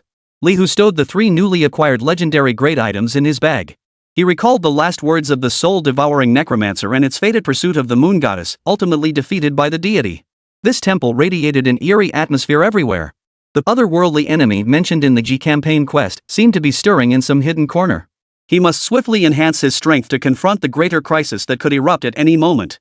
Chapter 104, Undercurrents. Within the scorching lava passageways of the temple's 6th level, Vivian wiped the fine beads of sweat from her forehead, gazing at the seemingly endless twists and turns ahead, breathing heavily. Is this guy even human? Her voice carried a thread of weary disbelief. How long have we even been in this temple? He's nearly torn through it already. Gu Hanyan stood beside her, expression calm yet eyes piercingly deep. At this pace, he might have reached the final level already. Vivian's beautiful eyes widened. The final level? All by himself? Gu Hanyan gave a slight nod. He has the strength for it. And he'll most likely choose to handle it alone. Vivian detected a subtle shift in Gu Hanyan's tone, a complex mix of admiration and a hint of reluctance. Hanyan, you seem different toward him. Gu Hanyan paused for a moment before speaking slowly. I'm just acknowledging his strength. And I can't help but feel a bit resentful being left so far behind. Hearing this, Vivian smiled with sudden understanding. That's only natural. After all, his potential is truly astonishing. I even feel like we're no longer on the same level as him. A faint trace of melancholy tinged Gu Hanyan's tone. Vivian pondered thoughtfully. Perhaps. Those powerful summons of his, along with his own unfathomable combat prowess, they're likely all connected to his master, that mysterious Spirit Lord. She paused, as if recalling something. Speaking of which, you know, Sanctuary Lord Tang Qingwei, right? Gu Hanyan nodded. That prodigiously talented genius who was determined to become the Elven Lord's disciple. Vivian continued. She made multiple trips to the Elven Forest seeking to apprentice under the Elven Lord, but each attempt ended in failure. Recently, upon learning that the Elven Lord had accepted Li Hu as a disciple, she reportedly submitted an application to return from the Lord's world to the main world. Gu Hanyan's eyebrows arched slightly. What is she planning? Probably to see for herself where she fell short. Or perhaps she wants to prove something to Li Hu, Vivian speculated. A meaningful smile touched Gu Hanyan's lips. A Sanctuary Lord of roughly level 51. Facing off against an apprentice of the Elven Lord, a being not yet 30 in rank, yet capable of stirring up storms. Do you think she stands a chance? Vivian shook her head without hesitation. I think it's unlikely. Li Hu is a guy you just can't judge by normal standards. His strength is unfathomable. Meanwhile, on the 9th level of the temple, Li Hu surveyed his surroundings, his brow slightly furrowed. This level lay utterly empty. No wandering monsters, no guardian bosses. The silence felt eerily off. His doubts about the enemies from another realm surfaced once more. These enemies did not seem to be appearing as he had anticipated. He lingered no longer, heading straight for the corridor entrance leading to the temple's 10th level. The corridor was dimly lit. Audrey had nestled close to him at some point, fast asleep, her breath steady and even. Rosa explained softly. She feels safe with you nearby, Master. Li Hu's heart stirred slightly. He recalled the fragmented divine essence he carried, which seemed to enhance affinity with creatures of the earth. Audrey's dependence might be connected to this. He silently resolved that once the final boss of this temple was dealt with, he should properly address Audrey's situation. Just then, a dozen towering figures clad in silver armor and wielding long spears appeared ahead in the corridor. Spirit Guardians Elite Class Undead. Level 50. Their hollow eye sockets flickered with ghostly blue flames, and a faint aura of death emanated from their bodies. The moment these Spirit Guardians appeared, they let out a unified, deep roar as a faint golden glow surged from their bodies. Spirit War Chant boosts the physical and magical attack power of the caster in nearby friendly units by 10%. Li Hu's gaze remained calm. Behind him, the nature spirits were already poised for action. With a single thought, dozens of streaks of light shot forth, hurtling toward the spirit guardians. Battle erupted instantly. The nature spirits fought with seamless coordination and relentless ferocity. The first wave of over a dozen spirit guardians was torn to shreds in the blink of an eye, their souls dissipating into scattered points of light. However, before Li Husong could catch his breath, from every direction within the corridor, the walls, the ceiling, even the floor, countless silver figures began to emerge. Within moments, hundreds of spirit guardians surged from every corner, encircling them completely. Their roars echoed in waves, the halos of the spirit war song layered upon each other, and the energy fluctuations in the air grew frenzied. Li Hu's eyes narrowed. He raised his hand, and a bone-chilling cold radiated outward from him. Winter's domain. Frost spread rapidly, freezing and slowing the spirit guardians attempting to close in. Then, with his other palm facing upward, a blazing ball of fire shot skyward. Flaming meteor. At the same moment, in another part of the temple, within a dimly lit corridor, boom! A deafening explosion erupted, accompanied by a blinding flash of light. Over 30 divine guards clad in golden armor and wielding energy spears had surrounded three battered figures. Put! Lin Bingfeng spat out a mouthful of blood. His robes were torn in multiple places, his face as pale as paper. His two companions beside him were in no better shape, covered in blood and their vital energy fading. The attacks from the divine guardians came relentlessly, with various binding, slowing, and scorching spell auras constantly flickering on and off beneath their feet. With each flash of the aura, the trio's movements grew more difficult, and their injuries worsened. "Lin, we can't hold out. These damn things are endless," cried one of the burly men urgently, his massive axe already chipped and cracked. "Our elixirs are nearly depleted too," a beautiful female cultivator added, her voice tinged with despair. "If this keeps up, we'll all die here." Lin Bingfeng's eyes darkened as he stared intently at the relentless wave of divine guardians surging forward. He clenched his teeth, cutting off his companion's retreating words. "What's the panic for? These guards move stiffly, they're clearly controlled by some mechanism. Once we find that false god and destroy its core, we can escape." As he spoke, he drew a yellowed, ancient parchment scroll from his robe. The scroll bore intricate, esoteric runes that faintly radiated a heart-stopping energy fluctuation. "This is my last trump card. Let's go all in." A flicker of madness and resolve passed through Lin Bingfeng's eyes. Chapter 105, The Dragon Soul of the End. Though the ice shards and soul light had not yet fully dissipated, the chill and scent of death that had permeated the corridor had already quietly receded. After slaying the final batch of spirit guardians, Li Hu's experience bar finally reached the peak of his current level. A system notification promptly appeared before his eyes. "Notice, your level has reached the maximum cap of level 29. Complete the breakthrough quest promptly to continue leveling up." Li Hu was not surprised. He had long grown accustomed to this progression system, where each breakthrough signaled greater power and more formidable challenges. His gaze now fixed on the end of the corridor. There, a vaguely discernible, more expansive space lay ahead. In the dim light, something colossal seemed to lurk within. The remnant soul of the Dragon of the End. The ultimate guardian of the temple's 10th level. Li Hu's heartbeat quickened slightly, not from fear, but from the exhilaration before the hunt. A dragon, even a mere remnant soul, promised drops worth anticipating. Advanced skill books, rare materials, or even artifact components. And besides, he possessed the title Thief of the Night. Each time he defeated a boss-level unit, there was a chance to additionally replicate one item from its drop list. This remnant soul of the End dragon must carry fragments of the fallen winter deity's divine essence. Li Hu even dared to speculate that as a once mighty being, it might still harbor fragments of other deities' divine essence or remnants of powerful artifacts. If he could loot a broken artifact or divine essence fragment, combined with the restoration of divine artisan and the enhancement of favored by fortune, the rewards would be immeasurable. His gaze shifted to Rosa, the moonlight elf beside him. "Rosa, this is for you."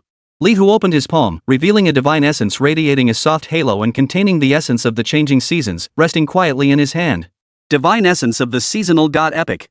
This was one of the spoils he had acquired earlier, for which he had yet to find a suitable recipient. Rosa paused slightly, a flicker of surprise crossing her beautiful eyes. "Master, this is far too precious." Li Hu smiled faintly. "Your growing strength will be of greater assistance to me." He understood well that the strength of his servants was his own strength. Rosa no longer refused. Her slender fingers gently plucked the divine essence. The moment the divine essence touched her body, it transformed into a streak of light and merged into her brow. The next instant, an aura far surpassing her previous strength erupted from Rosa. Soft moonlight and the flowing radiance of the four seasons intertwined around her, while her attribute panel underwent a revolutionary transformation.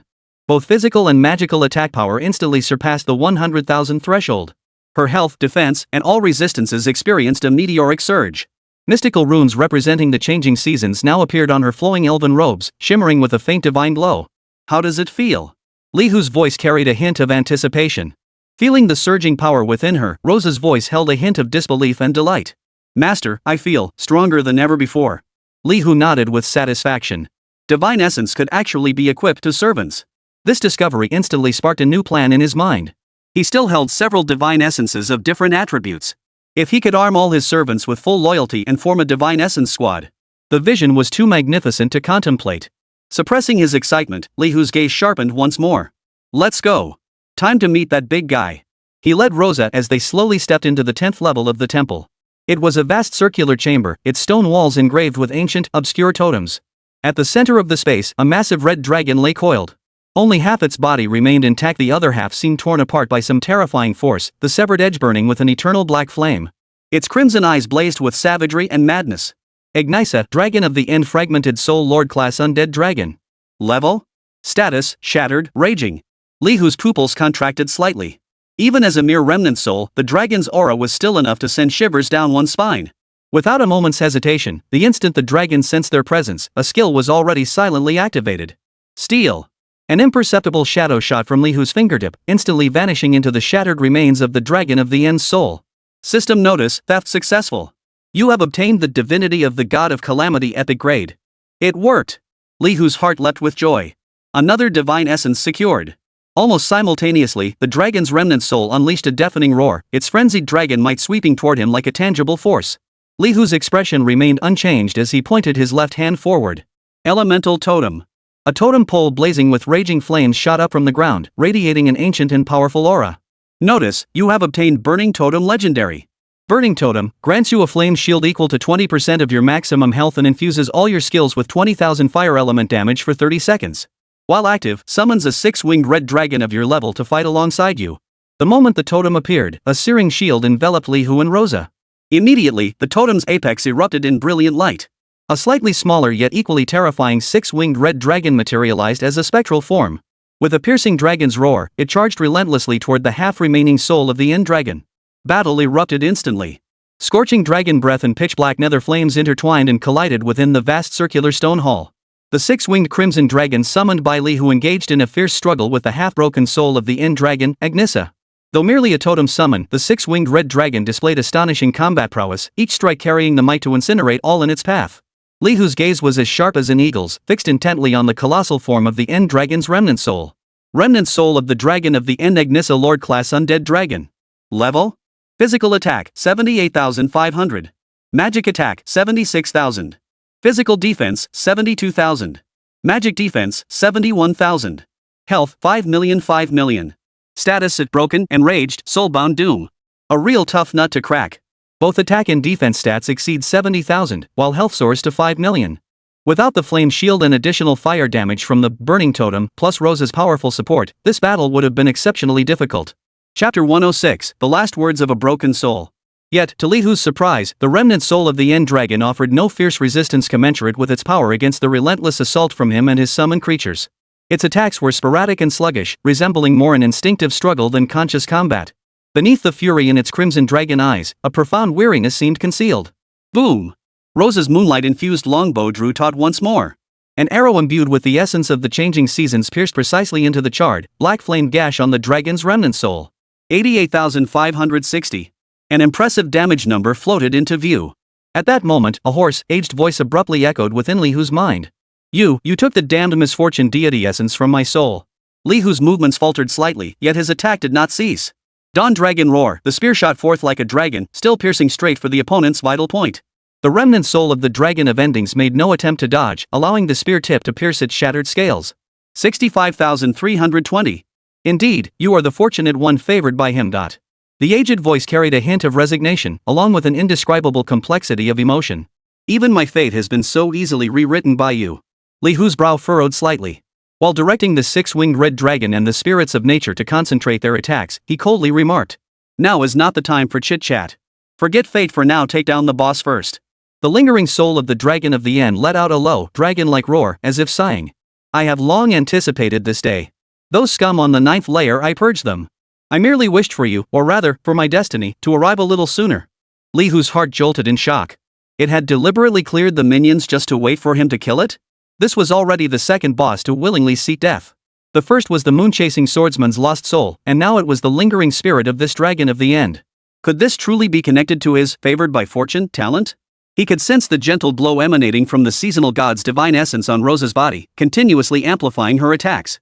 The remnant soul of the dragon of the end's health had already been whittled down by nearly a third under their relentless barrage of attacks. Rose's attacks grew increasingly fierce, each arrow carrying tremendous piercing power. Clearly, she too wished to end this bizarre battle swiftly. Moonlight and flames intertwined, relentlessly stripping away the dragon's lingering essence. The colossal form of the dragon of ending's remnant soul, caught between the six-winged crimson dragon's phantom and Rose's assault, saw its health plummet at a visible rate. It still offered no proper resistance, a stark contrast to its lord-level status. Each strike against its black flame stump caused only a slight tremor in its massive frame, failing to provoke a fiercer counterattack.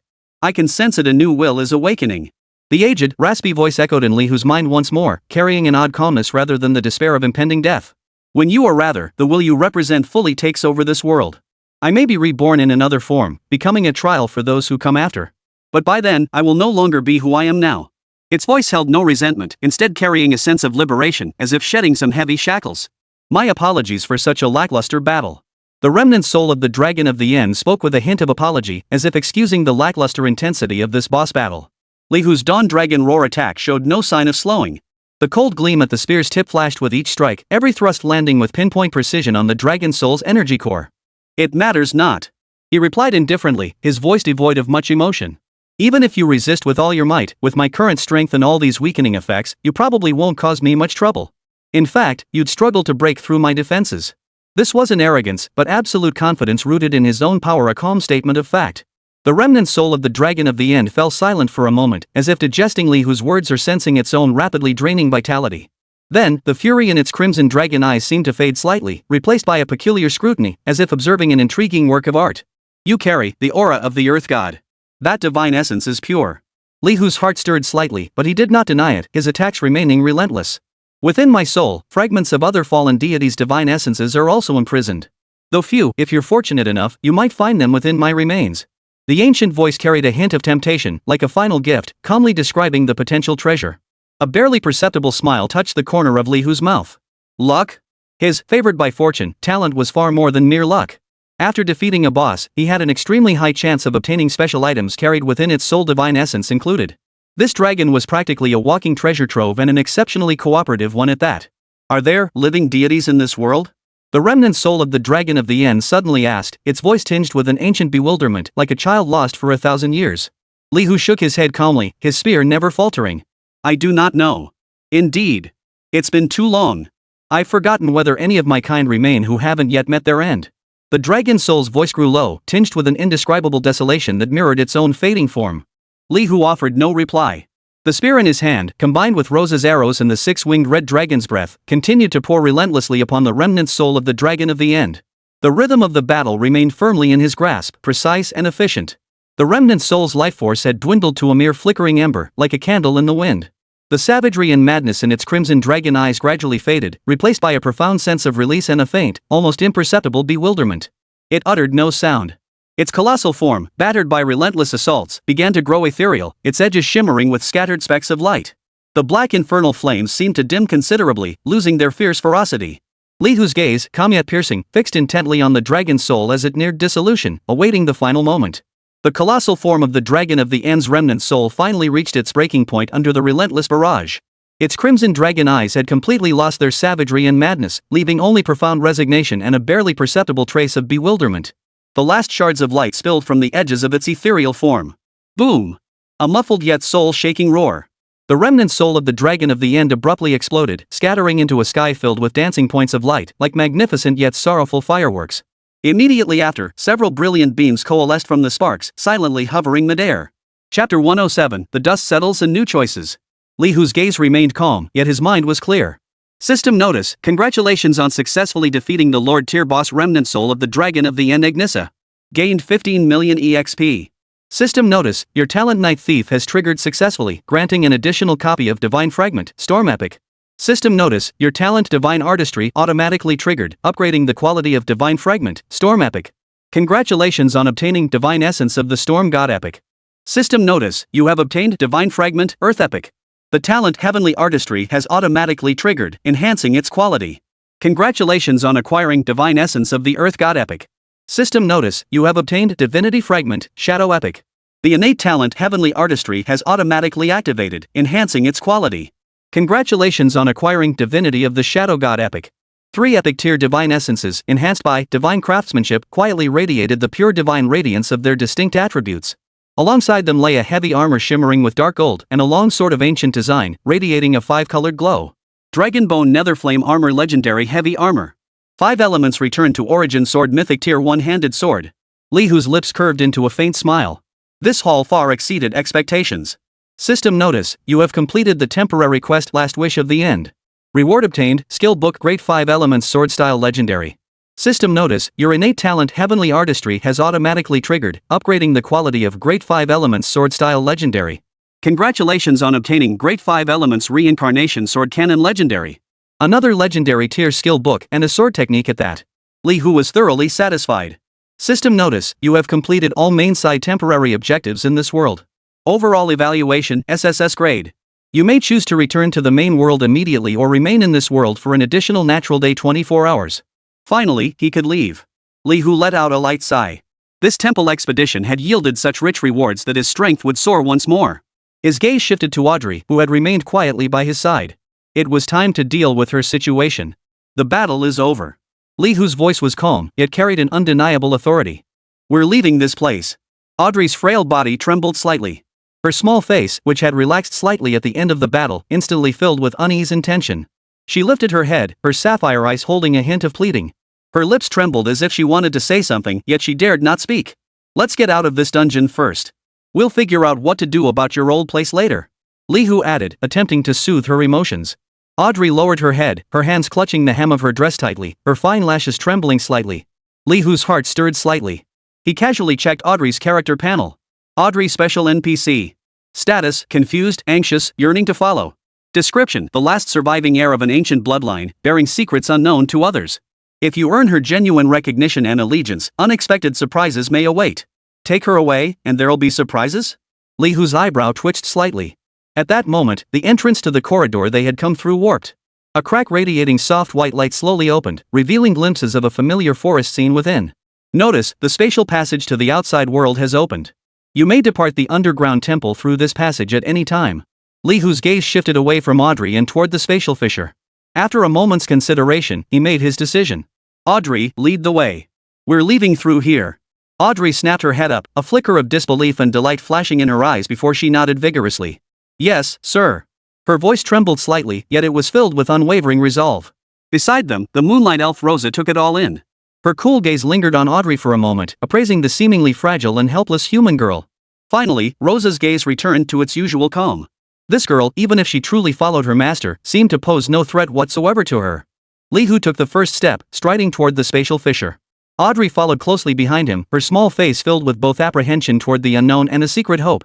Rosa brought up the rear, moving at a leisurely pace.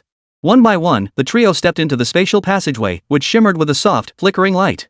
Meanwhile, in another part of the temple, within a dimly lit corridor. Boom! Another violent explosion echoed through the air. Lin Dingfeng gasped for breath, his chest heaving violently. His robes were already stained beyond recognition with blood and dust. Beside him, the burly man knelt on one knee, leaning on his massive axe riddled with gouges. He coughed up blood mixed with fragments of his own entrails. Another female cultivator clung weakly to the wall, her beautiful face as pale as paper, her eyes unfocused. Brother Lin. I can't hold on. The burly man's voice was hoarse, filled with despair. These damn things, they're endless. Around them, dozens of metallic sheen mechanical constructs marched forward in heavy, synchronized steps, closing in once more. These were the mechanisms Lin Dingfeng had struggled to control earlier, but now, they too seemed on the verge of breaking free. My pills are long gone. My true energy is almost depleted too. The female cultivator's voice was faint, tinged with tears. Lin Dingfeng's eyes darkened as he fixed his gaze on the relentlessly advancing mechanical constructs. Using his secret technique scroll, he had indeed commanded over 30 divine guardians, believing he could fight his way through. But the energy cores of these guardians depleted rapidly, and the sheer number of reinforcements pouring in far exceeded his expectations. Brother Fong, Sister Yao, you have disappointed me greatly. Lin Dingfeng suddenly snapped, his voice sharp as he tried to mask his inner agitation with anger. I've commanded so many mechanical constructs. If we just hold out a little longer, we can find that pseudo-god's core. Hold on? The burly man addressed as Brother Fong let out a bitter laugh. Lin Bingfang, look around you. What do we have left to hold on to? My mountain-splitting true art has already failed me. My true energy is completely depleted. Just as the tension between the three reached its peak, despair threatening to overwhelm them like a tidal wave. A sudden system notification sounded simultaneously in all three of their minds. Regional announcement, Beast Bloodline? Tier leader has been successfully slain by professionals. Lin Bingfang froze in shock. Brother Fong and Sister Yao also wore expressions of utter disbelief. The bloodline of the feral beast? It was slain by a professional? Sis Yao murmured, her eyes filled with confusion and shock. How is that possible? That was a threat even our sect elders found troublesome. Brother Fong's eyes widened as if he'd heard an impossible tale. Lin Bingfang's expression shifted between shock and disbelief. A professional? He gritted his teeth, his heart filled with resentment and a tinge of inexpressible jealousy. Who could it be that managed to beat them to such a formidable target? Chapter 108, The Other Spirits. Lin Bingfang's chest heaved violently, each breath carrying the scent of blood. Dark crimson pools of congealed blood stained the ground beside him. Those cold mechanical constructs, their joints flickering with an ominous red glow, emitted that teeth-grinding metallic grinding sound once more as they inched closer. Their weapons remained razor-sharp, gleaming with a cold, menacing glint. Brother Lin. I really can't hold on any longer. The burly man surnamed Fong propped himself up with his massive axe, its blade covered in vicious gouges. With each word he spoke, a trickle of black blood mixed with fragments of internal organs spilled from the corner of his mouth. Sis Yao leaned against the cold stone wall, her once exquisite robes now tattered and filthy, caked with dust and dried blood. Her beautiful face was drained of all color, her eyes hollow, as if every ounce of strength had deserted her. My chi restoring pills, not a single one left. My true energy is completely depleted. Her voice was as thin as a mosquito's buzz, tinged with unmistakable despair and a tremor of tears. Lin Bingfang's gaze was dark and menacing as he stared intently at the mechanical constructs closing in once more. Earlier, he had gambled everything, using a precious secret technique scroll to successfully control over 30 temple guardians. He had believed that with this power, he could clear the path ahead and find the so-called pseudo-god core. Yet the energy cores of these controlled guards drained far faster than he had anticipated.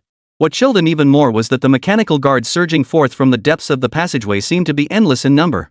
Brother Fong, Sister Yao, your performance has utterly disappointed me. Lin Bingfang suddenly barked, attempting to dispel his own restlessness and unease with his anger. I've already subdued so many mechanical constructs. If we hold out just a little longer, we'll surely find the core of that pseudo-god. Hold on? Brother Fong let out a shrill, bitter laugh, his voice hoarse. Lin Bingfang, open your eyes and look. What do we have left to hold on with now? My mountain-splitting true art depleted of true energy, it can no longer be activated at all. A crushing despair, tangible as a tidal wave, instantly engulfed the three of them.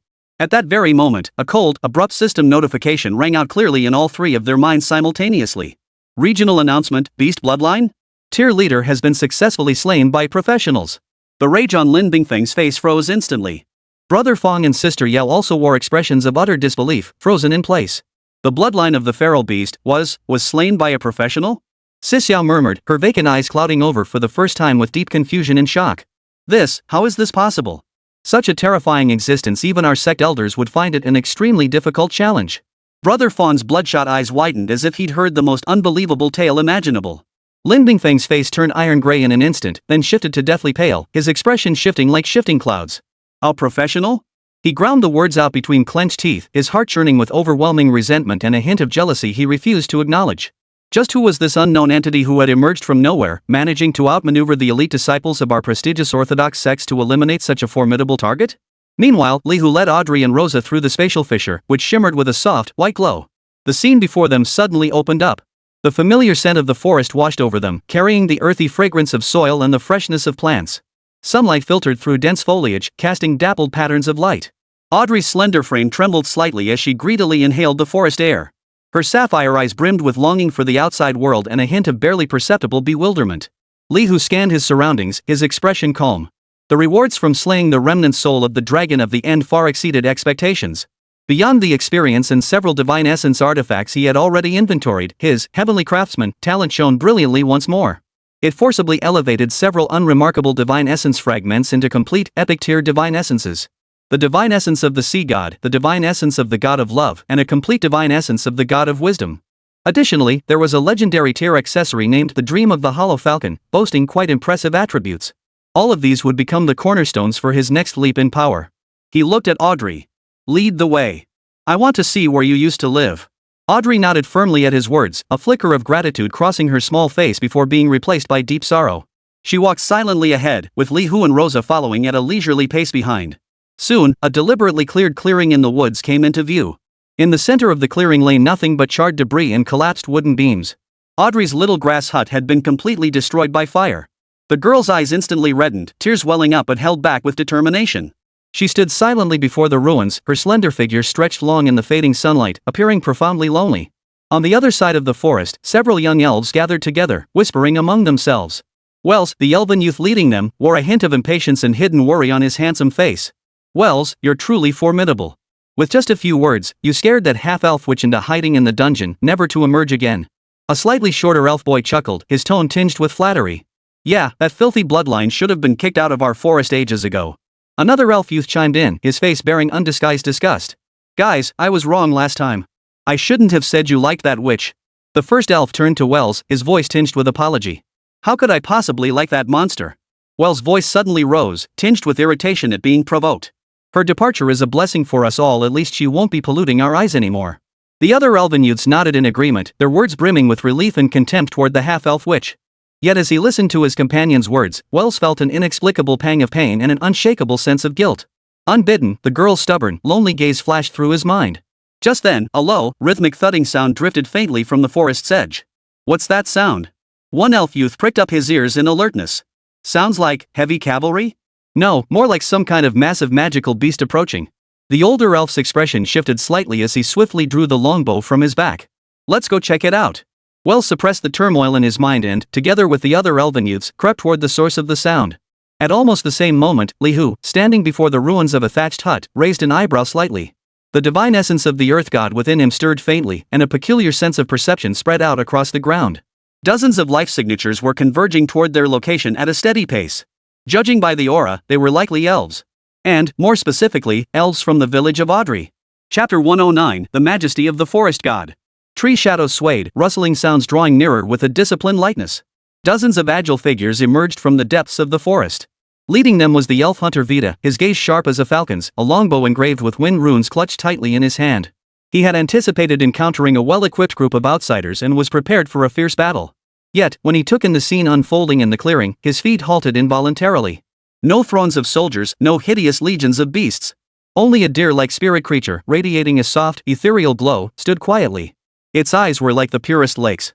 Beside it stood the half-elf Audrey, privately dubbed the witch by her kin, timidly sheltering behind a human youth. Beside Audrey stood a woman clad in luxurious robes, her demeanor cold and noble, clearly a high elf. But the most striking figure was the tall, upright human youth. He stood there calmly, his gaze sweeping indifferently over them, the uninvited guests. Yet, it made Vita's heart clench violently. An indescribable dread and reverence instantly gripped Vita's soul like tendrils. His legs grew slightly weak, and his breathing quickened. It was a tremor born deep within his blood, as if confronting some supreme being. Before Vita could even think, his body reacted instinctively. He abruptly dropped to one knee, pressed his right hand to his chest, and bowed his head deeply. This was an extremely solemn ritual, reserved only for the most devout elves when praying to the legendary forest god. The other elves following behind him were startled to see their leader so overcome. Yet, they too soon sensed that inexplicable, overwhelming pressure. Their faces filled with terror, they knelt down in unison. Ancient legends churned in Vita's mind. In the age when the gods did not reveal themselves, could it be true that a deity walked the earth in mortal form? This human youth before him bore no visible divine radiance, yet he felt a pressure more overwhelming than facing the very will of the forest itself. Li Hu's brow lifted almost imperceptibly. He keenly sensed the reverence bordering on worship emanating from these elves, especially the elven hunter leading them. This was not the kind of awe inspired by an ordinary superior being. Look up. Li Hu's voice was not loud, yet it carried with undeniable authority, reaching every elf's ears with crystal clarity. Vita's body trembled as he slowly raised his head, yet dared not meet Li Hu's eyes, his gaze fixed instead on the surface of Li Hu's boots. Find the elves who deliberately spread rumors and framed Audrey for entering the underground temple. Li Hu's tone was calm, as if he were stating a trivial matter. Not a single one. Audrey's frail shoulders trembled slightly at the words. She stared at Li Hu's retreating back in disbelief, her eyes instantly filling with tears. Yes, sir, great master. Vita's voice carried an almost imperceptible tremor. He dared not speculate on Li Hu's true identity, responding only with the most deferential title. I shall carry out your orders immediately. He bowed deeply once more, then led the equally cowed elves behind him away with respectful haste. They vanished into the dense forest like a startled herd of deer. Only after they were far from the clearing did Vita dare to gasp for breath, his back already drenched in cold sweat. He was almost certain that this noble figure was no ordinary mortal. Perhaps he truly was the incarnation of some ancient deity. Li Hu stared thoughtfully in the direction the elves had departed. The divine essence within him, besides granting immense power, seemed to carry some unexpected effects. This almost instinctive reverence was less an affinity and more a deterrence, or more accurately, a manifestation of some sort of divine majesty. It appeared the mysteries of the divine essence were far more complex than he had imagined. Only after the elves vanished completely into the forest did Audrey gather her courage, her voice barely audible. Master, they didn't mean to. Her small hands clutched the hem of her robe tightly as she kept her head bowed, unable to meet Li Hu's gaze. My entry into the dungeon was an accident. It wasn't entirely their fault. Li Hu's gaze fell upon her, calm and unruffled. Had you not encountered me, you would be nothing but a skeleton by now. His voice carried no emotion, yet it sliced through the veneer of false kindness like a sharp blade. Do you think I'd bother rescuing a worthless pawn? Audrey's body stiffened abruptly, her face turning ashen in an instant. Li Hu's tone remained unchanged. Your luck is unique. That is one of your values. Audrey slowly raised her head, her sapphire eyes brimming with confusion, a confusion soon replaced by a deeper emotion. She opened her mouth as if to speak, but in the end, she only pressed her lips tightly together, sinking into a long silence. Li Hu's words struck her like a pebble tossed into the still waters of her heart, stirring ripples she had never known. Before long, the rustling in the woods resumed. Vita returned with a group of elves, his expression even more deferential than before, tinged with a hint of fear. Behind him, several young elves were being escorted, heads bowed in dejection. They were the very ones who had been discussing Audrey on the other side of the forest earlier, including Wells and Geis. Fear etched their faces, their bodies trembling slightly. Accompanying them was an elderly elf, his hair and beard entirely white, yet his step remained steady and purposeful. The elder wore a simple linen robe and leaned on a wooden staff twisted like a coiled dragon. His eyes were cloudy, yet they seemed to pierce through the world's illusions.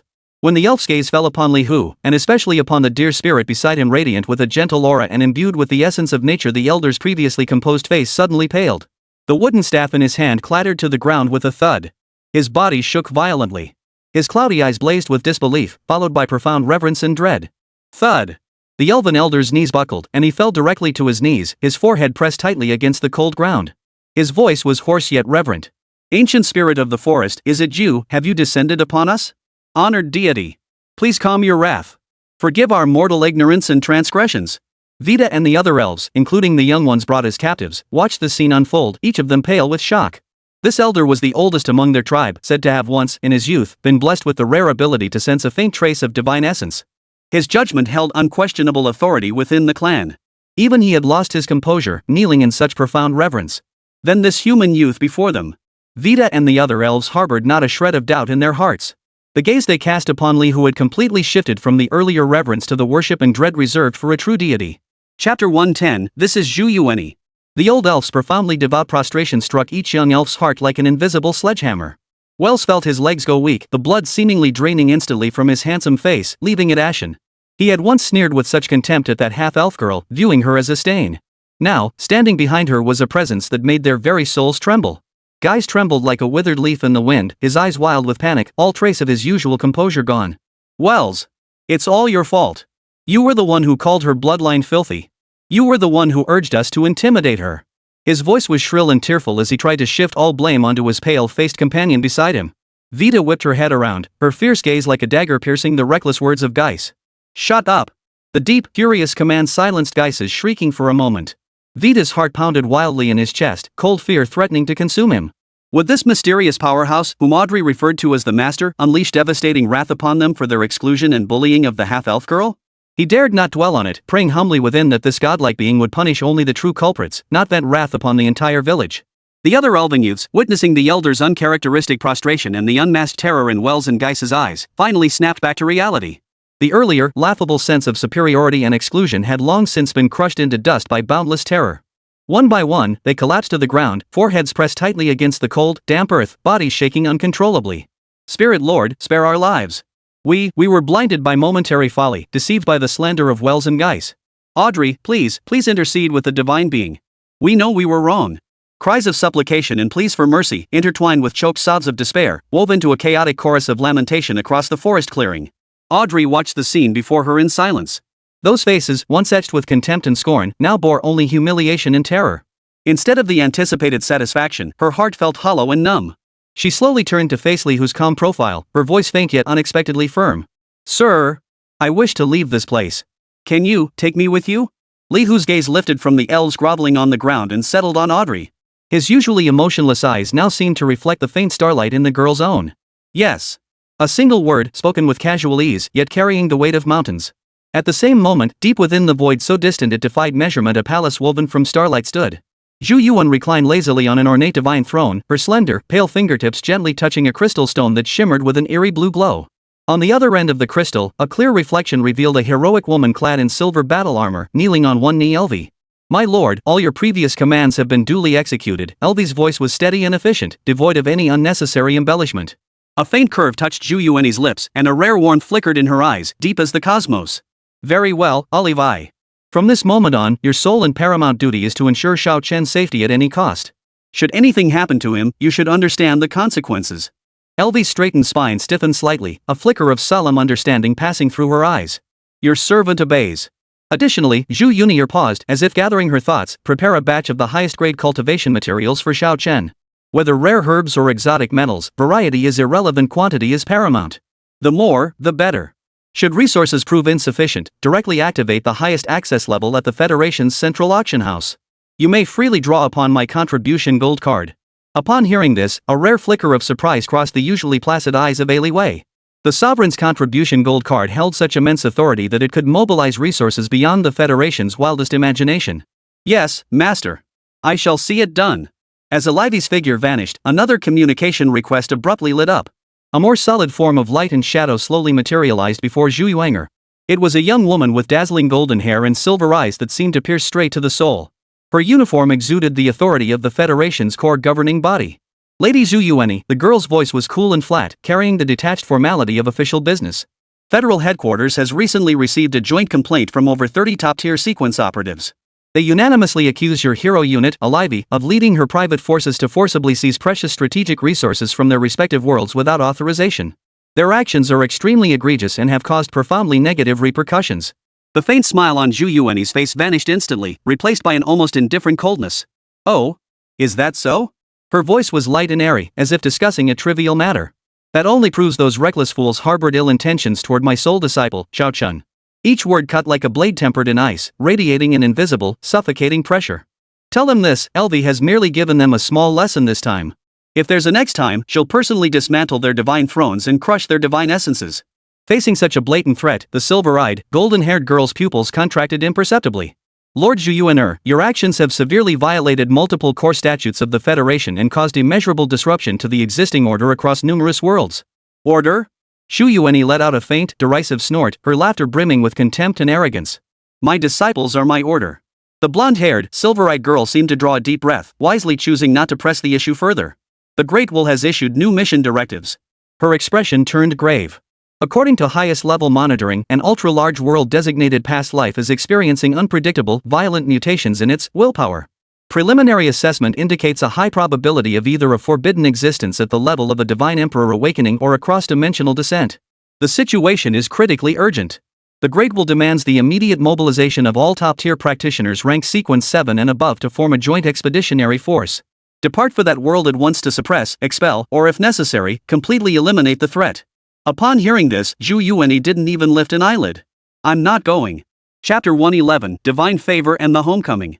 A familiar sensation of weightlessness enveloped Li Hu's body, only to vanish without a trace in an instant. Regional Conquest Mission settled. Mission target, Reborn Mage Inersu, 100% damage contribution, final kill, evaluation boost. Mission target, Lich Reincarnate Sakotan. Deal 100% damage contribution, secure final kill, and improve evaluation. Mission target, End Dragon Remnant Soul. 100% damage contribution, final kill. Evaluation upgraded. Overall mission rating, perfect. A series of cold system notifications echoed clearly in Li Hu's mind. He had now returned to his room within the Lord's residence. Soft light spilled across the room, banishing the chill that had lingered from the underground temple. Congratulations, Professional Li Hu, on achieving a perfect evaluation. Rewards. 1. Diamond Grade Item, Entry Ticket to the Dimensional Restaurant, Consumable X1. 2. Legendary Weapon, Divine Artifact Compendium of the Gods Damaged X1. 3. Epic Grade Item, Forged Divine Authority Damaged X1. For experience points, 1 million current level has reached maximum, must complete breakthrough quest to continue leveling. Li Hu's gaze swept calmly over the reward list, his thoughts stirring slightly. Tiangong Kai Wu talent quietly activated, an intangible force surging through the 3 newly acquired items. Entry ticket to the Dimensional Restaurant quality upgraded to Epic Tier item VIP invitation to the Dimensional Restaurant permanent. Divine Artifact Compendium of the Gods damaged upgraded, restored to the Epic Tier equipment Divine Artifact Compendium of the Gods complete. Forged Divine Authority damaged quality upgraded, restored to Mythic Tier item Forged Divine Authority complete. A barely perceptible flicker of satisfaction passed through his deep, piercing eyes. He was not alone in the room. Rosa's petite figure clung tightly to him, her fair little hands habitually wrapped around his left arm, a reassuring blush coloring her delicate cheeks. On the other side, Audrey appeared somewhat uneasy, her sapphire eyes observing the opulent room so different from the forest and temple with equal parts curiosity and awe. A lingering pallor still clung to her small face. The cold prompt from the Great Will had already reshaped her identity within her mind, granting her a new interface and understanding. Rosa, prepare some juice and desserts. Li Hu's voice broke the room's silence. Also, if Xilia returns, inform her that she needs to handle matters concerning Audrey. Yes, master. Rosa obediently responded, releasing Li Hu's arm and scampering out briskly. Li Hu's gaze shifted to Audrey. Name, Audrey. Race, half-elf special bloodline. Quality, gold. Level, 1. Class, none. Talent, witch's fortunate luck? Tier your luck is unexpectedly good and unexpectedly bad. Skill, herbalism level 1. Loyalty, 100 dead loyal. The talent witch's fortunate luck remained at the question mark level, exuding an air of mystery. The maxed out loyalty, however, was exactly what he expected. This little fellow is worth nurturing. Before long, a soft knock sounded at the door. Master, it's me. Rosa's voice came from outside the door. No need to knock in the future. Just come in. Li Hu said indifferently. Yes, master. Rosa pushed open the door, carrying a tray laden with delicate pastries and freshly squeezed juice. There was no one else behind her. Sister Xilia is already handling some matters in the living room. Rosa placed the tray on the table and reported softly. She said she'll be here shortly to take Sister Audrey for some basic tests. Li Hu nodded, picked up a glass of icy lemon juice with a sweet, refreshing aroma, and handed it to Audrey. Thank you, sir. Audrey timidly accepted it, sipping slowly. The cool, sweet liquid seemed to ease her inner tension slightly. Li Hu looked at Rosa. When Xilia tests Audrey later, you should go with her. She should have some skill scrolls suitable for your current stage of learning. Have her help you pick one out. Rosa's eyes lit up. Yes, master. Also, Li Hu continued, you mentioned before that the divine essence of the seasonal god doesn't seem to fully align with your glowing moon elf bloodline. It feels a bit clunky to use. At this, Rosa's small face darkened slightly as she nodded. Though the deity's power was formidable, she always felt as if something stood between them, preventing her from unleashing its full potential. This test will also allow her to see if there are other divine essences more suited to you. Li Hu's fingertips tapped lightly on the tabletop. Though the most compatible with your bloodline would be a deity like the moon goddess, such a high-level entity is beyond our reach for now. Finding a transitional option from our current resources is a good start. He had already made up his mind, in the future, he would definitely find a true moon goddess divine essence for Rosa. 2 words, delivered with crisp decisiveness and not a hint of hesitation, as though she were merely declining an insignificant invitation. The silver-eyed, golden-haired maiden seemed momentarily choked by this unflinching refusal, a flicker of emotion finally stirring in her tone. Lord Juyener, this is not a request, but the supreme directive of the Great Will. This matter concerns the survival of countless worlds and the fundamental interests of the Federation. I will stay with my disciple. Zhu Yuer's voice remained flat, yet carried an irrevocable resolve. He matters more than anything else. The blonde-haired, silver-eyed girl fell silent for a moment, a complex, indecipherable gleam flashing in her silver eyes. She seemed to weigh the pros and cons in an instant. Then, perhaps this assignment might interest you more. Her tone softened slightly compared to before. The Intelligence Division has recently discovered a peculiar anomalous spatial node. Preliminary scans indicate this area may harbor remnants or projections of an exceptionally high-level willpower. The overall risk assessment for this mission is relatively low, and the estimated duration is also shorter. Most crucially, this node lies within the domain of the Lord's world we already control. Furthermore, based on the scattered data transmitted back by the advance team, the drop rate for low-tier, high-quality equipment within that area is unusually high. Zhu Yuan's phoenix-like eyes, usually as still as a frozen pond, finally flickered slightly at the last sentence. Low-level, high-quality gear? For Xiao Chen at his current stage, this would indeed be a welcome boost. Chapter 112, Divine Authority and Destiny. Transmit the exact coordinates and all relevant intelligence to me immediately. I accept this mission. A genuine moon god divine essence was not an insurmountable challenge for him to obtain. With the titles and power he now wielded, the future held promise. Li Hu's gaze snapped out of its reverie and settled on Rosa, his tone softening slightly. Beyond the divine essence, your current combat style relies too heavily on instinct. The legacy of the Moonlight Elves should contain many powerful ranger-type skills. Rosa nodded lightly at his words, a hint of anticipation flickering in her eyes. Speed manipulation, long-range vision, trap placement, and techniques for commanding natural creatures as allies. You need to systematically learn all of these. Li Hu continued in a steady voice. As for the quality of skill scrolls, there's no need to worry. The art of crafting will take care of that. Luo Sha's eyes brightened further, her small face lighting up with delight. Li Hu's thoughts stirred, and several divine essences, each radiating a distinct divine radiance, appeared in his palm. The deep azure of the ocean. The soft pink of love. The pure, crystalline clarity of wisdom. Choose one of these divine essences to use for now. See which one resonates with you the most. He handed the divine essence to Rosa. Rosa took them cautiously, sensing the immense power within, momentarily unsure how to choose. As for Audrey, Li Hu's gaze shifted to the quiet half-elf girl beside them.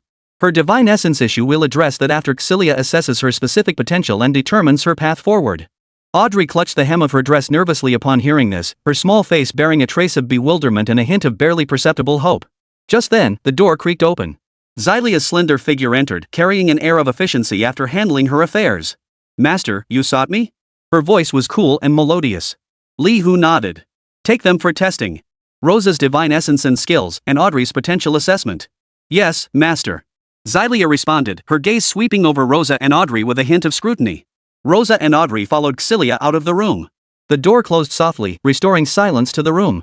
Li Hu's consciousness sank into his storage space, meticulously tallying all gains from this regional campaign and the slaying of the End Dragon's remnant soul. His experience points had already reached the current level cap, yet the breakthrough quest prompt still hung suspended. His focus was on several exceptionally high-quality items. Among them, 3 had reached the dazzling mythic tier. Sword of Severed Fate.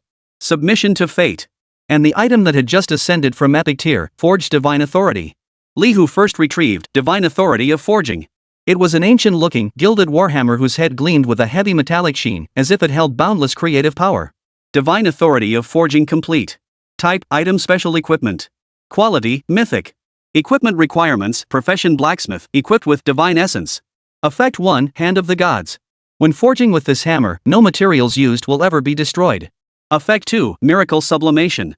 Upon forging failure, the quality of input materials will never decrease and has an extremely high chance to elevate the material by 1 tier. Effect 3, Divine blessing. Upon successful forging, the finished equipment has an extremely high chance to ascend 1 tier, reaching up to mythic quality. Effect 4, Divine Grace engraving. Upon successful forging, the finished equipment will always gain 3 additional random positive attributes. Description: a legendary symbol of the forging god's authority, lost to the mortal realm. Possess it, and you possess the potential to create miracles. A barely perceptible flicker of fervor passed through Li Hu's eyes. Forge Master exclusive. Requires equipping a divine essence to use. These restrictions posed little challenge to him. He already possessed the heaven-defying talent Tiangong Kai Wu. Combined with this, divine authority of forging, Li Hu could almost envision countless divine weapons and tools being forged in his hands. He temporarily stowed the heavy golden hammer, his gaze shifting to the next mythical tier artifact. It was a peculiar breastplate that emitted a dim glow, as if woven from countless threads of fate. Submission to Fate chestplate. Quality, mythic. Equipment requirements, Strength 500, Agility 500, Constitution 800, Intelligence 1200, Spirit 1000. Attributes: Physical Defense plus 5000, Magic Defense plus 5000, Max HP plus 20,000, All Elemental Resistances plus 30%, All Damage Taken reduced by 15%. Skill 1, Gaze of Fate passive. Active passive: when receiving fatal damage, you do not die immediately but enter a 10-second Gaze of Fate state. During this state, you are immune to all damage and control effects. Upon expiration, you have a 50% chance to instantly resurrect and restore 50% of your maximum health and mana, or a 50% chance to die permanently. Active, consumes 50% of your current health to designate an ally target, granting them 1 instance of the Gaze of Fate passive effect. Cooldown, 24 hours. Active, consumes 50% of your current health to grant 1 friendly target the Gaze of Fate passive effect. Cooldown, 24 hours. Skill 2, Fate's Shackles passive. All buffs you receive last 50% longer. All debuffs you inflict on enemies last 50% longer. Each attack or spell cast has a 10% chance to trigger Fate Amplification, increasing the final effect of that attack or spell by 100%. Description: it was once the shackle of the Dragon of Endings, a testament to its submission to fate. When an unexpected strange being fell into this realm, guided by an unseen willpower, it replaced the original ending, becoming the beginning of a new destiny. Wear it, and you shall feel the weight of fate, gaining a glimpse into its shifting course. Li Hu frowned imperceptibly at the astonishingly high intelligence requirement. 1,200 points of intelligence. His current stats fell far short of the threshold required to equip this mythical chestplate. The gear's attributes and skills were undeniably top tier in power. Particularly the resurrection chance granted by Gaze of Destiny and the terrifying amplification effect of Shackles of Destiny. For now, however, it could only remain a precious collectible, quietly resting in his storage space. The description also deepened his understanding of the Dragon of the End and the so-called otherworldly creatures. Guided by willpower. Substitution. Fate. These words seemed to lift a corner of some grand, hidden mystery. Chapter 113, The Dimensional Restaurant. Li Hu's gaze shifted away from the submission to fate chestplate, finally settling on the last mythic tier item within his storage space. It was a sword. Its blade was slender and elongated, radiating a profound, dark golden hue as if it had absorbed the infinite starlight and void. The crossguard was carved with patterns of broken chains and shattered stars. Sword of Destiny's Severance. Quality, mythic. Equipment requirements, level 50, strength 800, agility 1000. Attributes, attack power plus, armor penetration plus, critical strike rate plus. Special effect I, Fate's Judgment. Damage dealt to targets below 20% HP increases by 200%, with a 10% chance to instantly execute the target reduced effect against divine beings. Special effect 2, Fate's Severance. All your attacks have a chance to ignore part of the target's defense and apply the Fate's Severance status, reducing healing received by 70% for 10 seconds. Special effect 3, Wind of Defiance. Equipping this sword increases your base movement speed and attack speed by 30%. When near death, you gain a Resonance of Fate effect, instantly restoring 30% of your maximum health and mana while granting brief invulnerability. Cooldown, 72 hours. Special effect 4? Unlocked under specific conditions. Description: an entity once sought to sever predetermined fate, and this blade embodies its will. It thirsts for blood, yet craves to cut through all bonds. It seems to share a subtle resonance with the submission to fate breastplate, or perhaps stands in complete opposition. Another formidable weapon currently unavailable for equipping. The level 50 requirement, along with its 3 question mark attributes and an unlocked special effect, all hint at this sword's extraordinary nature. Submit to fate, sever fate.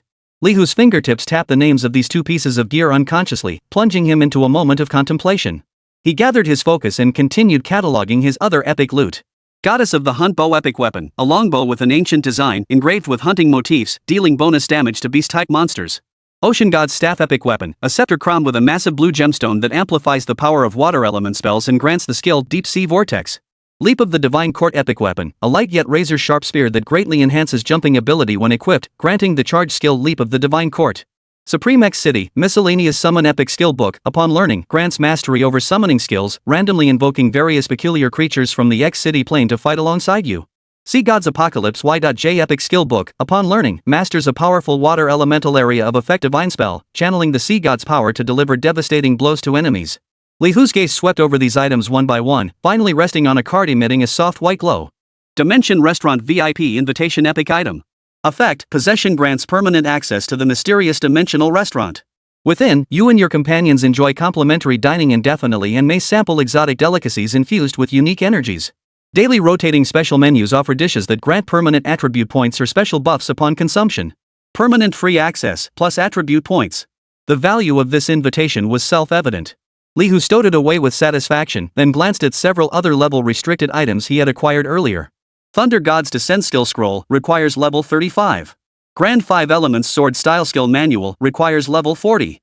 Heart/Special Item requires level 35. The urgency to level up surged once more. He checked his progress on the Breakthrough Quest. Breakthrough Quest Golden Ascension to Legend. Objective 1. Defeat elite boss level monsters of equal or higher level 955 10,000. Objective 2. Successfully craft 20 bottles of Bloodline Potion of gold quality or higher 020. Objective 3. Unlocked. He was still far short of the required monster kills. But the task of crafting Bloodline Potions can begin now. Just then, a very light knock sounded at the door. Celia's cool voice came from outside the door. Master, it is I. Enter. Li Hu's voice remained impassive. Celia entered, having apparently just settled Audrey and Rosa. Master, their preliminary tests have been arranged. I will continue to follow up on them. She paused, her sapphire eyes meeting Li Hu's with a hint of barely perceptible concern. You've just endured a major battle. Please remember to balance work and rest. Lady Yao has sent word that she will return for dinner tonight. Li Hu gave a slight nod. Understood. Celia curtsied and withdrew quietly, leaving the space to Li Hu once more. Zhu Yuaner is returning, is she? The thought flashed through Li Hu's mind before he refocused on the task at hand. With a thought, runes glowed on the floor at the room's center. A crystal crucible, ancient in design yet exquisitely crafted, slowly rose. Crystal Forge of the Elf Witch. This was one of the most advanced forging facilities within his domain. Lihu drew a deep breath, retrieving several magical materials shimmering with varied hues from his storage space, along with the weighty divine authority of forging. The objective, the bloodline potion. Recalling the formula, he added each ingredient to the crystal furnace in precise proportions. A deep blue flame surged within the furnace. Lihu gripped the divine authority of forging in his hand, establishing a peculiar connection between himself, the furnace, and the materials. The effect of the divine hand activated, fusing the materials flawlessly. With each precise hammer strike and shaping, the potion within the furnace gradually cleared, releasing a peculiar, faint fragrance. The miracle sublimation effect activated silently. Among the materials added, several auxiliary components originally of silver quality flashed with light, abruptly upgrading to gold quality. The elixir's hue shifted from the anticipated deep gold toward a purer, dazzling platinum gold. Finally, the light subsided. A vial of elixir, shimmering with platinum radiance and radiating a potent life force, now floated serenely at the center of the crystal furnace. Ding! Forging successful. Divine Blessing effect triggered. Final product tier enhanced. Divine Grace engraving effect triggered. Additional properties added to the item. Congratulations on successfully forging the legendary tier item Primordial Bloodline Evolution Potion. Chapter 114, Warning Signs. The platinum glow slowly faded, leaving the primordial bloodline evolution agent suspended in stillness. The vial radiated an intense aura of life. Lihu gripped the vial, a barely perceptible curve lifting the corners of his mouth. Legendary grade. Blessed by the forged divine authority, another success that surpassed expectations. His gaze swept over the task prompt for the breakthrough. Objective 2, successfully forge 20 bottles of bloodline potion of gold quality or higher 120. Just one bottle, yet it was genuinely legendary grade. He carefully stowed away this bottle of primordial bloodline evolution potion. Next target, the bloodline potion for the shadow elementalist. A complex formula emerged in his mind, a fusion of ethereal shadow essence and solidified power of eternal night. Ingredient by ingredient was retrieved, each gleaming with a faint, eerie radiance under the crystal furnace's glow. Forged divine authority seemed to become an extension of his will, ancient and colossal power flowing through his fingertips. He began anew. Shadows danced wildly within the furnace, coalescing only to struggle against their bonds. The air grew heavy, thick with a faint acrid smell and a deeper, more ancient essence. Lihu's focus was razor-sharp, each movement precise and deliberate. The golden hammer descended, not by brute force, but with a wondrous rhythm that resonated with the very essence of the material. The effect of divine hand activated silently, ensuring every fraction of material was perfectly integrated, without the slightest waste. The light of miracle sublimation flickered and vanished. A rare shadow flower, its inherent dark energy suddenly becoming purer and more profound, its quality invisibly elevated. The potion within the furnace churned, forming a pitch-black vortex where silver specks flickered erratically. Finally, the violent energy gradually subsided. A vial of liquid midnight materialized, its color so profound it seemed capable of swallowing all light. Ding! Forging successful. Divine Blessing effect triggered. Crafted item tier upgraded. Divine Grace engraving effect triggered. Additional properties added to the item. Congratulations! You have successfully forged the legendary item Heart of Eternal Shadows. Another bottle of legendary bloodline potion. Lihu gave a slight nod, a hint of satisfaction flickering in his eyes. His original goal had been gold quality, but the forged divine authority always pushed his creations to new heights. This Heart of Eternal Shadow was more than sufficient. He continued his work, the dull thud of the divine hammer echoing rhythmically through the room. Each successful forging not only advanced his breakthrough quest but also honed his craftsmanship. Your blacksmith profession skill has been upgraded to level 4. Your quenching skill has been upgraded to level 4. The system's notification sounded as expected, yet remained pleasing to the ear. His proficiency soared with each masterpiece he created. 20 bottles of legendary bloodline potions no longer seemed beyond his reach. Nanzhou Province, Federal Special Operations Department. The air in Xiao Yue's office was thick enough to cut with a knife. Her usually immaculate desk was now strewn with several battle damage reports marked in jarring red. Her slender fingers tapped lightly on the holographic interface as her delicate brows furrowed. A holographic projection flickered into view, revealing the slightly weary face of Song Lingtao, president of Nanzhou University. President Song. Xiao Yue's voice remained crisp and clear, tinged with professional composure. Commander Qiu, President Song Lingtao's voice was hoarse, the situation is deteriorating.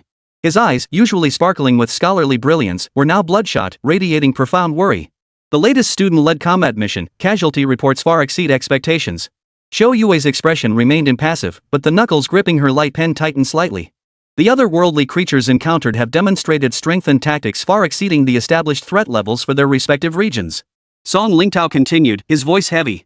We've lost several young individuals with immense potential, Commander. This is a loss we cannot bear. A silence settled between them, broken only by the low hum of the departmental systems. I've reviewed the preliminary data, Zhou Yue finally spoke. This anomaly exhibits consistent patterns across multiple low and medium risk combat zones. This is no coincidence. Song Lingtao nodded solemnly. It aligns with my assessment. Something has changed. The difficulty curve in those zones has transformed into a sheer cliff. Zhou Yue's gaze sharpened. I intend to report this matter to Federation headquarters immediately. Simultaneously, I will recommend that Nanzhou province temporarily suspend all combat missions involving students until the cause is identified and risks are reassessed. Song Lingtao let out a long sigh, the sound carrying an indescribable weight of pressure. These are necessary measures, Commander. But... He paused briefly, as if weighing his words. You know the nature of those young professionals. The truly ambitious and gifted among them, they won't settle for inactivity. An official ban on missions may only drive them toward unregulated, even more dangerous private operations. Then we risk losing essential oversight, with consequences potentially far more dire. Zhou Yue's lips pressed into a straight line. She understood that Song Lingtao spoke the truth. The craving to grow stronger, the urge to seize opportunities, these were unstoppable currents surging through the ranks of these emerging professionals. Your concerns are not without merit.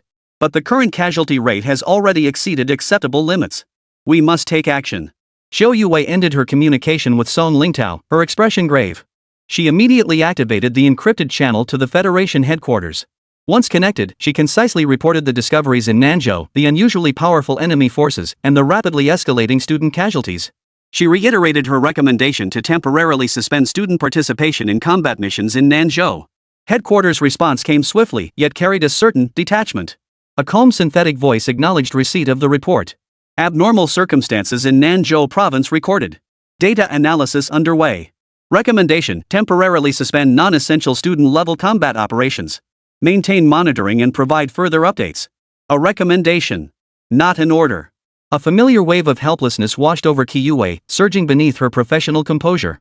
The Federation's sheer scale was overwhelming, managing countless planes and crises. This often led to delays in addressing regional issues, even urgent ones. Yet her thoughts were swiftly seized by another, more concrete concern. That unique practitioner. That youth who had slipped through their fingers. That individual, whose potential was unfathomably deep. Li Hu. If someone like him with clear objectives and unknown trump cards were to recklessly enter these perilous new battle zones, conventional risk assessments would be meaningless to him. He might plunge headlong into a meticulously laid trap, or worse, become an unpredictable variable in an already chaotic situation. She couldn't shake the chilling sense of terrifying power hinted at by those sparse lines in his file, the tip of an iceberg. Zhou Yue's gaze shifted to another name in the encrypted contact list. Mu Mian. Perhaps a less formal reminder was necessary. She pressed the call button. Chapter 115, The Birth of a Myth.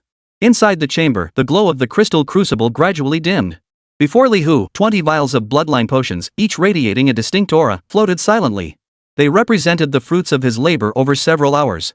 Among them were several masterpieces, such as the Nether Phoenix Warrior Bloodline, a bottle pulsing with dark crimson flames, radiating epic tear fluctuations.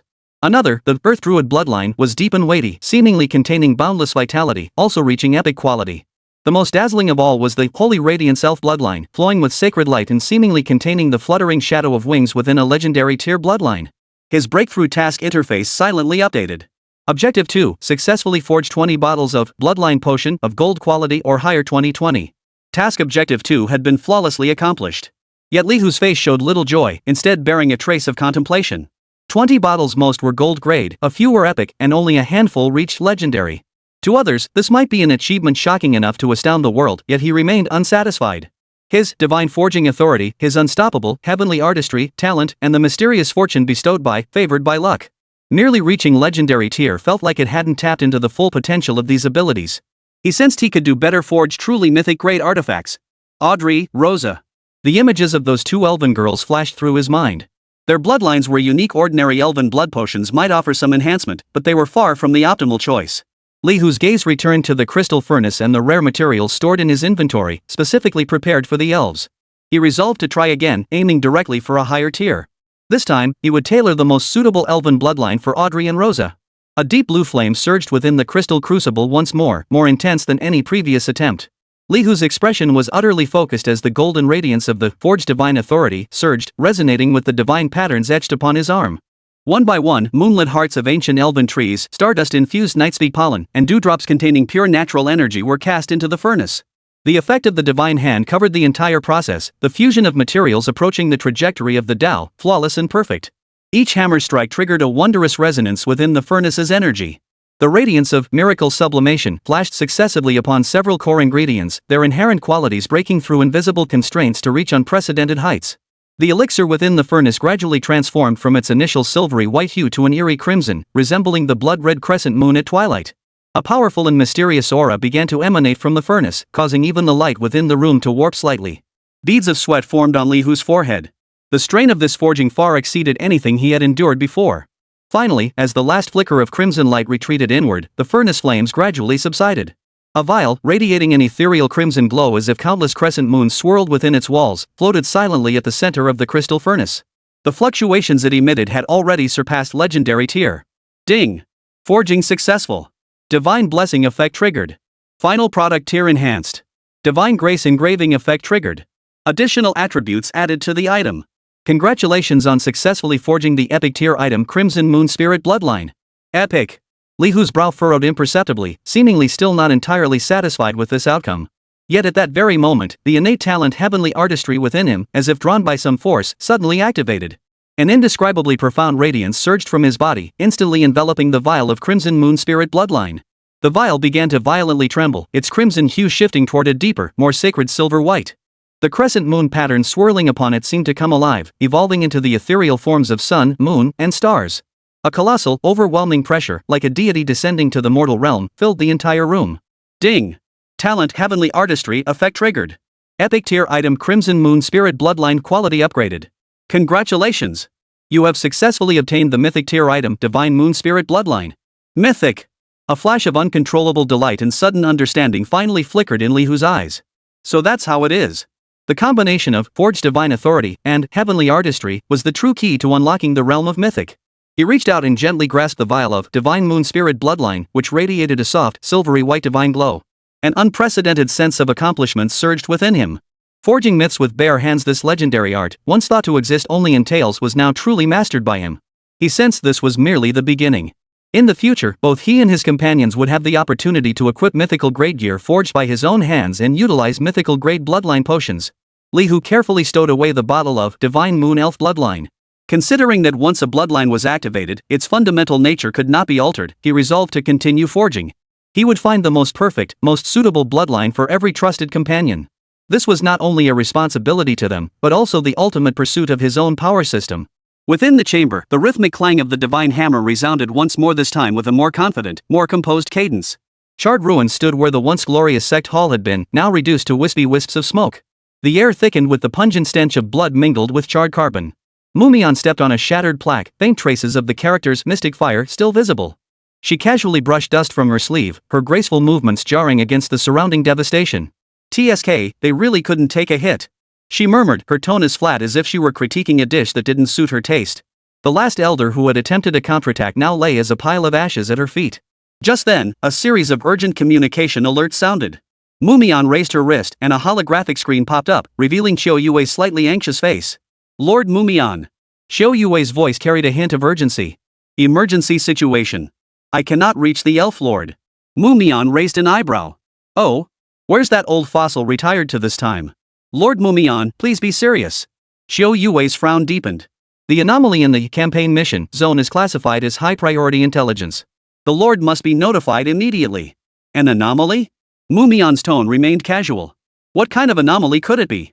Just those little monsters getting hyped up and getting a bit stronger? Not a bit. Xiao Yue emphasized, her voice rising several notches. Superpowered enemies have appeared across multiple zones, causing heavy casualties among student teams. This threatens the safety of the younger generation of the Alliance. Mumion casually kicked aside a charred bone lying at his feet. That old man? He's probably swamped. Busy? What could be more important than this? Xiao Yue was losing her composure. He's with his apprentice. Mumion remarked with understated calm.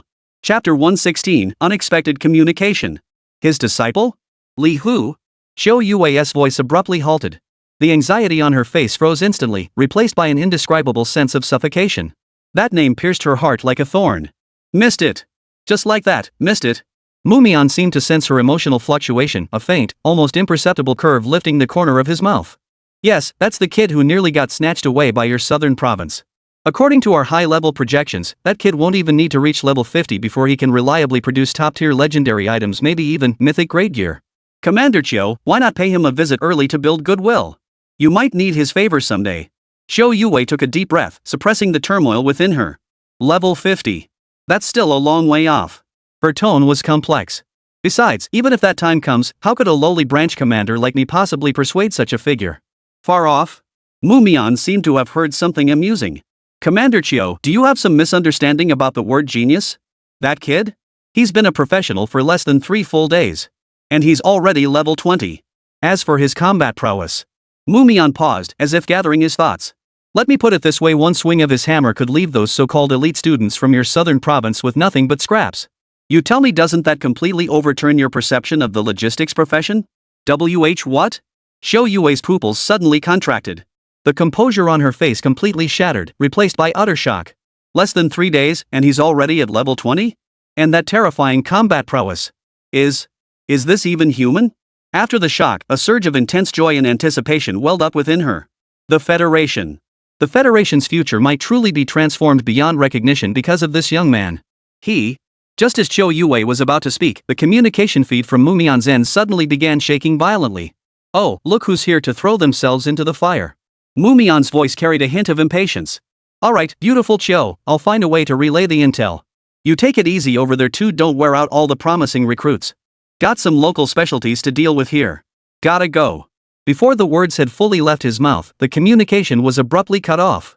Before the light screen vanished, Xiao Yue caught a glimpse of several sharp sword beams streaking toward Mumian, who merely raised his hand with impatience. The glow within the crystal furnace no longer blazed harshly, instead becoming serene and profound.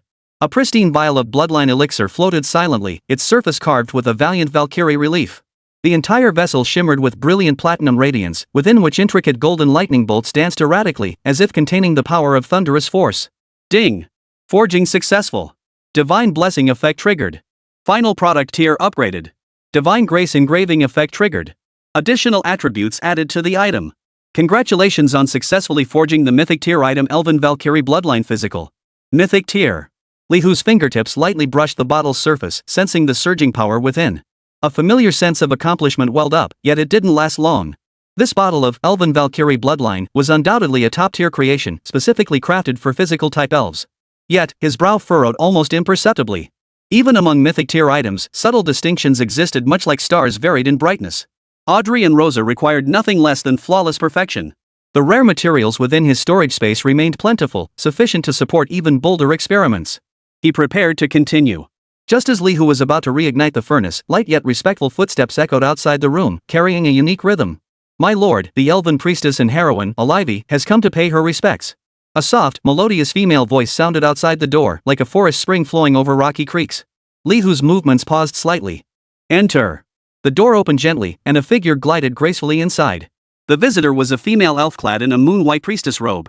Her beauty was extraordinary, and her eyes sparkled with a natural warmth, a stark contrast to the stern elders of the forest. In her hands, she held an exquisitely crafted wooden box, its surface engraved with intricate runes of life. Eli greets the divine messenger. She performed an impeccable ancient elven bow, her voice soft yet carrying just the right touch of comforting warmth. I heard you require some special materials, Elvi, so I sought them out especially for you. She placed the wooden box gently on the low table beside Li Hu. Opening it revealed several materials radiating a rich natural essence and starlight-like glow, each of exceptional quality. Li Hu's gaze swept over the items, and he gave a slight nod. You've been thoughtful. A captivating smile graced Elvi's face, her eyes brimming with unabashed admiration and warmth. It is my honor to ease your burdens, my lord. Her gaze drifted casually toward the lingering energy ripples within the room and the magnificent crystal crucible. You truly are a favored child of the gods, my lord. Even someone as proud as Xilia remains utterly loyal to you, never leaving your side. Her tone carried a hint of admiration, yet seemed tinged with an almost imperceptible undertone. Though, she added, she does seem a bit too serious at times, lacking a certain, feminine grace. Li Hu remained impassive, paying no heed to the underlying implication in her words. Xylia has her duties. She's been assigned to conduct comprehensive assessments of the talents and potential of our 2 new companions. Upon hearing this, a flicker of curiosity danced in Olivia's beautiful eyes. Oh? New companions? I wonder which 2 fortunate sisters have earned the master's favor. Rosa and Audrey. Li Hu's reply was simple and direct. Audrey? Alive repeated the name softly, then seemed to recall something. A hint of surprise flashed across her face before giving way to understanding. Ah, the half-elf girl misunderstood by her own kin. She covered her mouth with a soft laugh, tinged with a hint of teasing. My lord truly has a special fondness for our elven kind, doesn't he? The words carried a hint of suggestive implication. Just then, the door swung open once more. Zillia's tall figure entered, still clad in her sleek silver light armor. Her expression remained cool and composed, though her piercing eyes seemed to hold a chillier glint than usual. Behind her followed Rosa, looking slightly stiff, and Audrey, whose eyes held a mix of unease and curiosity. Celia's gaze immediately fixed on Olivia, and upon hearing the phrase "a particular fondness," her eyes abruptly turned icy. Priestess Olivia, speaking ill of others behind their backs seems unbecoming of your station. Her voice was not loud, yet it carried an undeniable weight that demanded compliance, starkly contrasting with Elvie's gentle demeanor. The smile on Elvie's face stiffened momentarily before returning to its natural state. Chapter 117, Valkyrie. Commander Celia misunderstands. I was merely praising your kindness and foresight. She brushed the topic aside with casual ease, as if the earlier exchange had been nothing more than an unintentional jest. Zillia, however, no longer looked at her. She walked straight to Li Hu and bowed slightly. Your Excellency, the test is complete. Li Hu's gaze swept over the two elven maidens before settling on Celia. What are the results?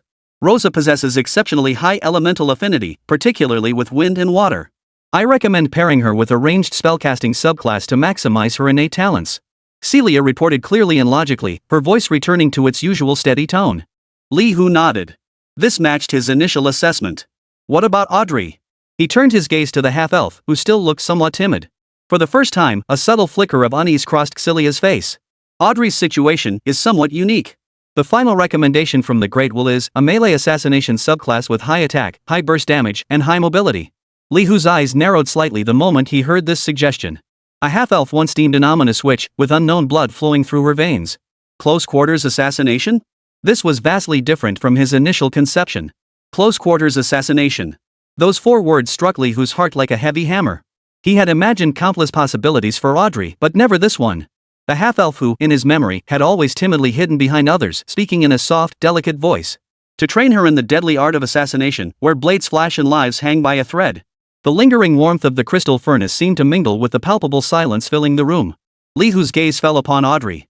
Sensing his stare, the girl instinctively shrank her neck, her small hands nervously twisting the hem of her dress. The judgment of the Great Will rarely errs. Celia's voice broke the silence, carrying an unquestioning conviction in the Great Will. The compatibility of secondary professions is crucial. Li Hu spoke slowly, his voice devoid of emotion. He understood that if a professional chose a secondary profession with low compatibility, not only would they fail to unleash their full combat potential, but it could even trigger the negative status of profession conflict. This would result in weakened attributes and hindered skill activation. Conversely, perfect compatibility not only maximized the secondary profession's potential but also unlocked additional attribute bonuses and skill comprehension opportunities. The assessment from Grandwill indicates that Audrey possesses a 100% compatibility rating with the close combat assassination secondary profession. Xylia continued, her tone tinged with unmistakable astonishment. Once she successfully changes professions and receives proper cultivation, she will unleash terrifying combat power far surpassing other rare-tier professionals of the same rank. She may even possess the potential to challenge hero-tier professions. 100% compatibility. A flicker of understanding passed through Li Hu's eyes. This, perhaps, was another manifestation of Audrey's unique bloodline. I understand. He nodded, accepting this unexpected suggestion. Since the Great Will had charted the course, his task was to pave the way for Audrey. Close combat gear, items that boosted burst damage and mobility, and, most crucially, the bloodline potion. What about the bloodline? Li Hu pressed. Audrey's compatibility with physical, special, and dual range bloodlines is fairly balanced, all above excellent, but none reach the perfect 100% match seen with her sub-profession. Celia replied. This means we have more flexibility in bloodline selection, allowing us to tailor it to her future combat style. Elvie interjected at the right moment, her smile gentle. My lord, if we're discussing research on elven bloodlines, Elvie might offer some humble suggestions. While melee-type elven bloodlines aren't as numerous as elemental ones, they do possess many unique traditions. Celia snorted coldly. Combat matters are naturally handled by specialists.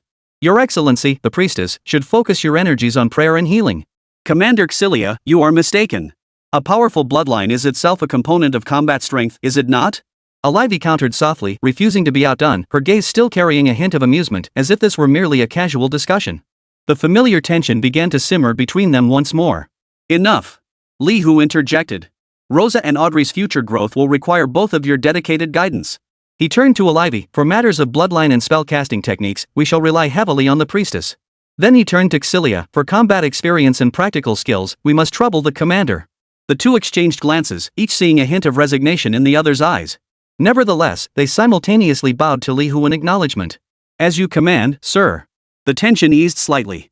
To completely diffuse the subtle tension between the two elven women, Li Hu turned to Xilia and casually asked, speaking of which, Xilia, what is the highest quality treasure you possess? The question seemed to catch Xilia off guard. She paused briefly, then a complex flicker passed through her eyes, a mix of gratitude, reverence, and a barely perceptible hint of nostalgia. I report, my lord, it is an epic grade treasure bestowed upon me by Lord Yuan during my coming-of-age ceremony, the Dragon God Amulet. She carefully removed an ancient-looking dragon-shaped jade pendant from around her neck. The pendant was entirely dark green, with two tiny rubies embedded in the dragon's eyes, emanating a faint aura of authority. An epic tier artifact. Li Hu's gaze settled on the amulet. The Dragon God Amulet, Xilia said with a hint of pride, can increase all my current base stats by 3000%, including health, attack power, defense, and all elemental resistances. Additionally, it amplifies the final damage of all my skills by 300%. Moreover, it significantly boosts hidden attributes like critical strike chance, attack speed, and skill cooldown reduction. 3000%. Li Hu's heart stirred slightly.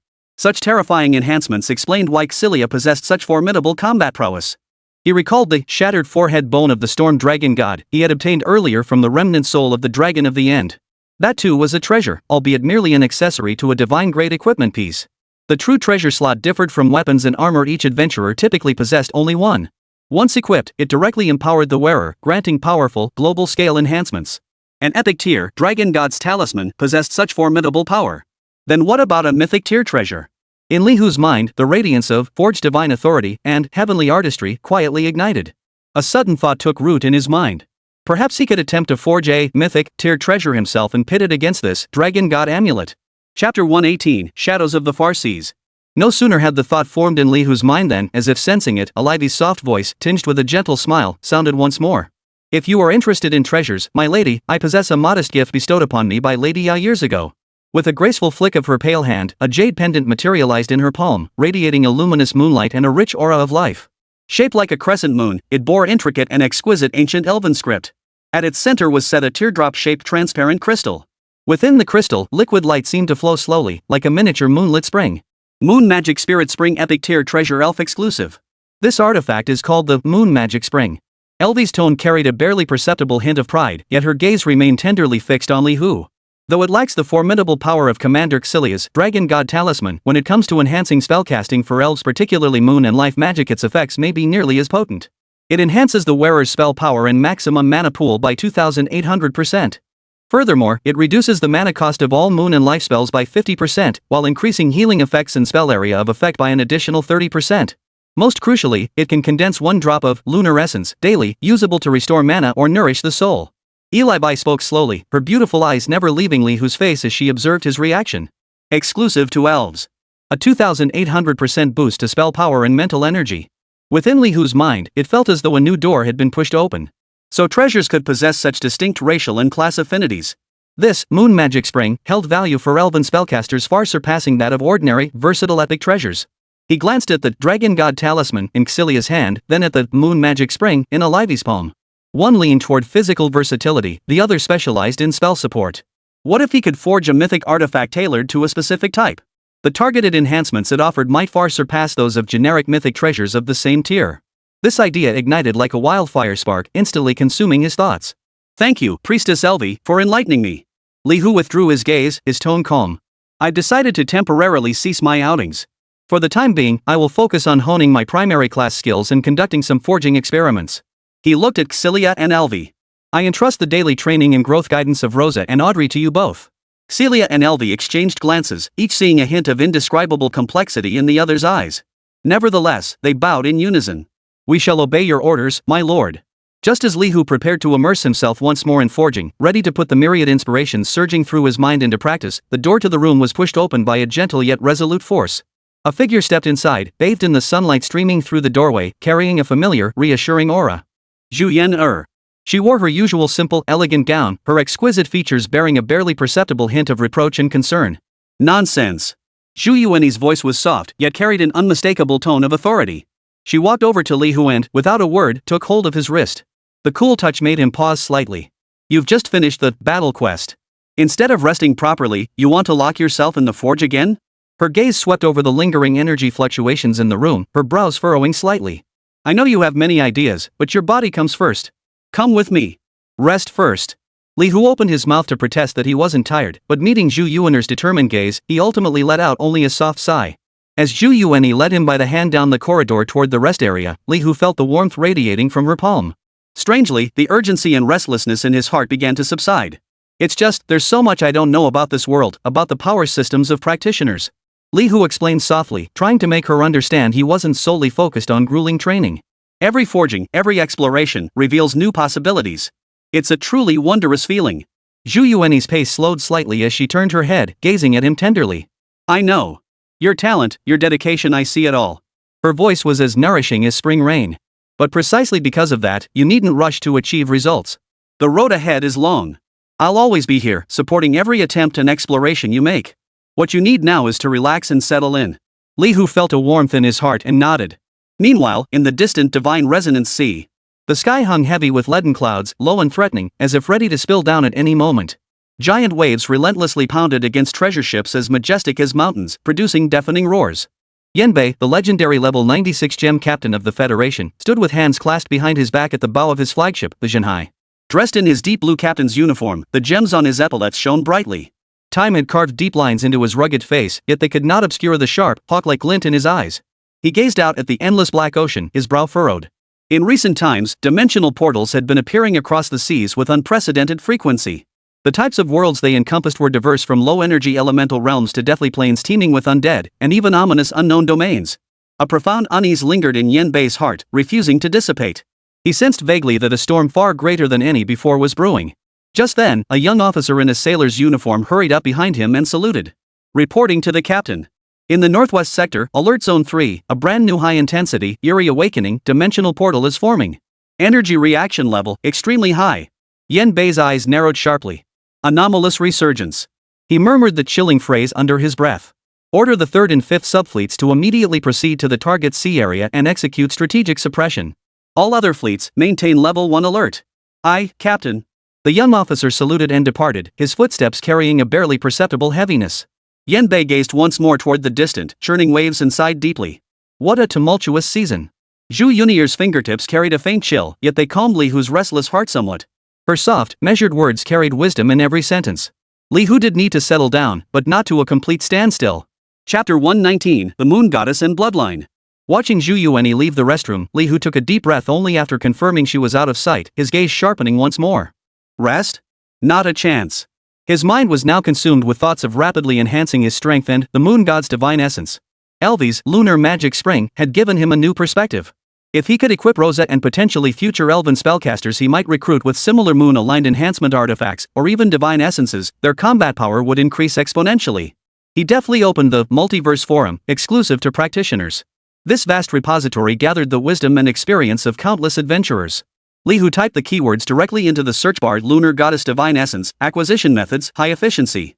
The screen instantly refreshed with a dense forest of posts. He patiently sifted through them one by one. Most were mere rumors or outdated information. Finally, a pinned, featured post with a striking title caught his attention. Exclusive reveal. Top 10 high-probability divine essence drops including Moon God series with world coordinates target analysis. Tested by level 75 Machine Soul Tamer Iron Lump number 7. A level 75 Machine Soul Tamer? Li Hu's eyelid twitched. This was an extremely rare and powerful profession renowned for manipulating and modifying mechanical puppets. Reaching level 75 meant this was undoubtedly a seasoned veteran. He clicked in immediately. The post's layout was clear and concise, opening directly with the core elements for deity essence drops, world energy level, target deity's rank, and a little bit of sheer luck. Enough chit-chat, let's get straight to the point. The following 10 worlds are dimensions verified by yours truly and my team members after investing significant time, resources, and even sacrificing several precious mechanical servants. They offer relatively higher drop rates for Moon Goddess Divine Essence. Below the post, a list detailed the names of these 10 worlds, their approximate coordinate ranges, recommended entry levels, and brief introductions to the primary lunar affiliated targets. Number 1, Morleska Fantasy World recommended level 60-80. Targets: Moon Priestess Lunasia level 75 Divine Being, Quasi-Deity, Bright Moon Wolf God Fenrir level 70 Demigod. Advantages: moderate target levels, small chance to directly drop the complete Lunar Goddess Divinity epic. Disadvantages: world rules heavily suppress tech-oriented builds. Numerous temple guards, and Lunasia wields area of effect Moonlight Purification, making it extremely hostile to undead and shadow-aligned classes. Number 2, Xuanji Immortal World recommended levels 50-90. Targets: Changxi, Goddess of the Cold Moon level.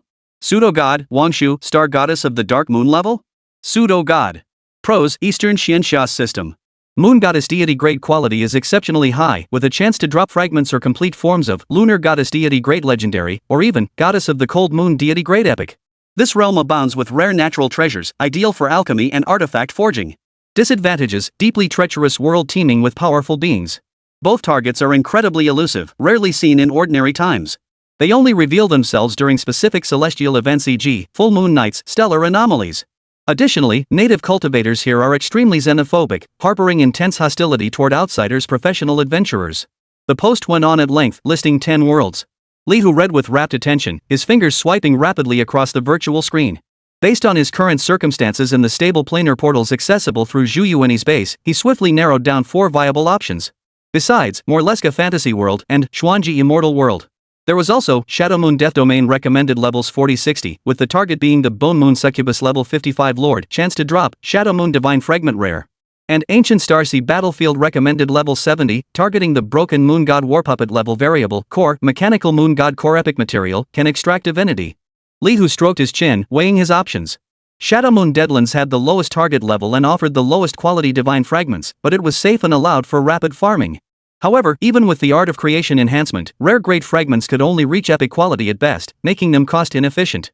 The Moon God Battle Dolls in Ancient Starsea Battlefield dropped materials that could extract divinity, but it was ultimately less convenient than obtaining divine essence directly. Moreover, the terms level fluctuation and were fraught with uncertainty. The Moon Priestess in the Morleska Fantasy World, a level 75 divine creature, has a relatively low drop rate for complete epic tier divine essence. This implies potentially grinding numerous times. Li Hu's gaze finally settled on Xuanji Xianxia World. Pseudo-God. Level? Lunar Deity Essence Legendary, Moon Palace Deity Essence Epic. Each of these titles brimmed with temptation. With his current combined combat strength, bolstered by Xilia, Alivy, and the immensely promising Rosa and Audrey, he wasn't without a fighting chance against a pseudo-god of this caliber. Especially since he still held the trump card of Forged Divine Authority. Securing a high-quality lunar godhood would yield immense benefits whether for his own use or for future elven subordinates. This is the one. Li Hu's eyes flashed with resolve. However, thorough preparations were essential before departure. As that Iron Lump number 7 had mentioned, the native cultivators of the Xuanji Immortal World were intensely xenophobic. Forcing entry would likely lead to heavy losses. Changxi. Wangshu, specific celestial phenomena. Li Hu murmured to himself, committing these names and crucial details to memory. He closed the post without immediately setting off. The immediate priority was to further unlock the potential within Rosa and Audrey. Especially Audrey.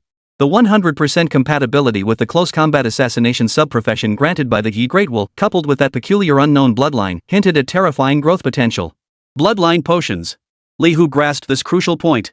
Earlier, Xilia had mentioned that Audrey showed good compatibility with bloodline potions of the physical, special, and dual range types.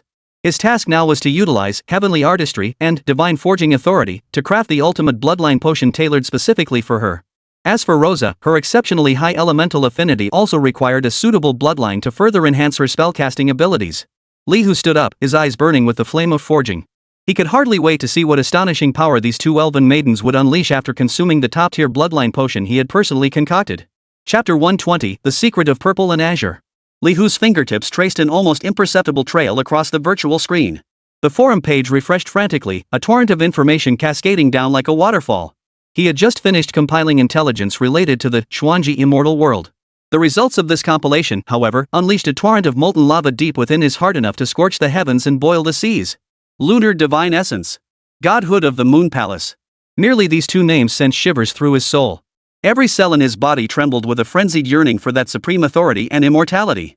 This craving burned fiercely, as if it would consume all his mundane essence, reshaping him from within into a god. Thus, Li Hu's actions showed not the slightest hesitation, and his quest for exploration would never be sated. His insatiable greed for ultimate power and his relentless pursuit of the infinite unknown were his eternal driving forces. His gaze had already turned once more toward that deeper, vaster sea of information, searching for secrets that might still lie hidden, keys to higher realms, or clues to other divine essences. Posts of every variety flooded the forums. Latest exploit. Farm infinite gold using XX dungeon mechanics, first come, first served. Looking for party. Clearing level 70 Abyssal Rift needs strong tank and healer. No DPS squads allowed. Lee, who merely glanced at these mundane messages. His target lay deeper, more valuable. Suddenly, a post with a title dripping with resentment and astonishment caught his attention. Holy! I almost didn't make it back. This damn world has a completely different class system. Newbies stay out, veterans proceed with caution. Posted by Magic Bao Sun God level 68 Magic Archer. Magic Archer? Lee, whose eyebrows shot up as he clicked in. The post's language was crude, yet packed with information. Guys, take my word for it, don't go near the Thai place called Chuanhao Continent. The players there are nothing like us. They don't level up by killing monsters or grinding EXP, they grind their asses off training or chomping on some crappy stones called source crystals. Those things are ridiculously expensive and hard to find. Skill books? Gear? Sure, they exist, but you can't just pick them up and use them. You gotta figure it out yourself, grasp it through insight. I got my hands on a decent enchanted bow, but it took me 3 days and nights of grinding just to barely shoot one arrow with a special effect. Almost killed me trying. In the post, the Mage Archer described the bizarre rules of that world with utter frustration. Lee Hu's expression grew solemn as he read. A world that didn't rely on data streams, leaning more toward a native cultivation system? Don't think their basic gear and skills make them easy prey. Damn it, those natives are like human beasts, their combat experience is terrifying. I was level 68 with top-tier gear, and I nearly got beaten to death by a native warrior whose level displayed as? The Federation once organized a conquest mission, sending in a bunch of promising new recruits. What happened? They crawled out covered in dust and dirt. Mission evaluation, total failure. Heard they lost quite a few promising talents. Lee Hu's heart tightened slightly. Even Federation-organized conquest missions fail? The difficulty of this world far exceeded his imagination. The post continued downward. The world's top combatants are revered by the natives as the Four Emperors. Each one is rated at level 75 by the Great Will. Rumor has it they each possess over 100 skills. Every single one is a freak, with comprehension skills off the charts. I once glimpsed one of them, the Scarlet Flame Martial Emperor, in action from afar. Holy, it looked like a natural disaster had struck. I was so scared I wet myself on the spot. Lee Hu's breathing quickened slightly. For top-tier fighters at level 75, each with over 100 skills? He kept reading, his pupils suddenly contracting. Here's the kicker, guys. This intel is rock solid. Among the Four Emperors, there's a chick called the Purple Green Emperor who's got the goods. Some gear that massively boosts equipment enhancement success rates and even comes with matching skill books. An item and skill book that boosts equipment enhancement rates. A thunderclap echoed in Lee Hu's mind. Tian Gong Kai Wu. Favored by fortune.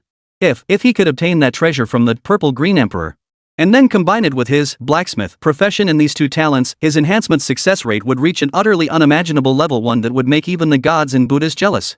He could even moonlight as a blacksmith, becoming a figure whose enhancement success rate was so outrageously high it defied belief. Then, the gear he personally forged and enhanced would possess terrifyingly powerful attributes. This thought ignited Lee Hu's ambition like a blazing flame. The comments section beneath the post had already erupted. OP, you're full of hot air. Level 75 Emperor gear? 4 pieces? You think it's cabbage? LOL, gear that boosts enhancement rates? Why not just say there's an NPC who hands out divine artifacts? Exactly. A mission the Federation failed? And you, a level 68 magic archer, somehow uncovered all this classified info? Could you at least make up a more believable story? Forget it. Just another attention seeker. The barrage of mockery and skepticism continued unabated. Lee Hu, however, remained impassive, his fingers tapping lightly on the tabletop. He never took one-sided accounts at face value, but he never underestimated any entity rated 75 by the Great Will either. A high-level boss must have terrifying trump cards up its sleeve. As he pondered, the poster added a final update at the end of the thread, highlighted in blood-red text that stood out starkly. Update. Holy. Guys, breaking news. That Chuanhao continent has been utterly crushed by some super badass. Word is it was Lord Moonlight Sword Immortal Mumian. Single-handedly, sword in hand, he took down all 4 of those so-called 4 emperors. That crappy world is now under the Great Will's jurisdiction. Lord Mumian is beyond awesome. Moonlight Sword Immortal Mumian. Lee Hu's eyes suddenly sharpened. This name was no stranger to him. Zhu Yuanyi had once mentioned him among the Federation's elite handful of legendary professionals. This man stood apart, having mastered swordsmanship to divine levels. If Mumian had conquered that world. A faint smile curved Lee Hu's lips. Then, the most detailed intelligence regarding the treasure of the Purple-Green Emperor and perhaps even the treasure itself was highly likely to be in Mumion's possession. A flash of sharp intelligence flickered in Li Hu's eyes like lightning. Countless thoughts collided and filtered within his mind, ultimately coalescing into a crystal-clear plan. Master Yuan. It seemed he would have to trouble the old lady once more to help pull some strings. Chapter 121, Epic Ascension. Just then, the communicator on Zhu Yuaner's wrist glowed faintly, sending a familiar vibration. It was Mumion. Yuaner, I heard about your precious disciple. The holographic screen lit up, revealing Mumion's unkempt face against the backdrop of the chaotic battlefield. His tone, however, carried a rare solemnity. That kid's potential is even more terrifying than I imagined. I suggest you turn down all those high-risk battle missions the Federation has been releasing lately for him. He's a walking gold nugget, now the only practitioner capable of forging anything. Don't let him go on dangerous missions and get himself killed. Mumion's words brimmed with confidence in Li Hu's future and an unabashed desire to protect him. Upon hearing this, a faint smile touched Zhu Yuan's icy beautiful face. Mumion, I took him as my disciple not for his forging skills. Her voice was soft yet carried an unwavering certainty. Besides, you're mistaken. Surprises are never meant for a master by his disciple. It is the master who prepares them for the disciple. With that, Zhu Yuaner ended the call. She turned to face Xilia, who had been standing silently beside her. How much longer until the spirit mother tree is fully restored? Celia bowed slightly and replied in a solemn voice. Reporting to you, my lady, at the current pace, it will take at least 15 more days. 15 days. Zhu Yuaner's delicate brows furrowed slightly, clearly dissatisfied with the timeline. Transmit my orders, have Elvi return immediately to assist fully with the mother tree's restoration. Yes, my lady. Once the mother tree is restored, the first portion of the blessing of resurrection is to be given to Li Hu as a priority. Upon hearing this, a flicker of surprise crossed Xilia's eyes, but she promptly responded with respectful obedience. As you command. Meanwhile, in the magical hot spring, shrouded in misty steam, Li Hu was luxuriating in the warmth, stretching his body with contentment. The warm waters, infused with pure magic, steadily washed away the fatigue accumulated over the past days. Beep. A notification sounded from his private communicator. It was Fongman. They'd shot Li Hu. Are you free next weekend? Our squad wants to tackle a newly discovered, rare grade, world need a leg to carry us through. A playful emoji accompanied the message. Immediately after, a second message arrived. Wow, I just saw on the forum that you soloed the campaign mission and took down that stuck-up Gu Hanyan from Nanzhou? That's so badass. Li Hu chuckled and shook his head, replying briefly before stowing his communicator. His gaze fell upon a storage ring on his finger. This was the one left behind by Alvi. With a thought, the inventory list from the ring unfolded before his eyes. The next second, Li Hu's breath caught slightly. Legendary grade material, Tears of the Starsks 3. Legendary material, Sapling of the Ancient Tree of Life, X1. Diamond grade material, Moonlight Magic Iron Ore X20. The ring was filled to the brim nothing but top-tier diamond grade materials and even several legendary grade treasures. This elf priestess truly knows how to spend lavishly. The instant Li Hu's consciousness swept over these materials, a familiar, profound sensation surged through him. Ding! Talent Heavenly Artistry effect triggered. Detecting legendary grade and diamond grade materials. Initiating quality enhancement. A dazzling radiance flashed across the ring. Li Hu looked again, and the text on the list had undergone a dramatic transformation. Epic grade material, Tears of the Starsks 3. Epic grade material, Sapling of the Ancient Tree of Life X1. Legendary grade material, Moonlight Magic Iron Ore X20.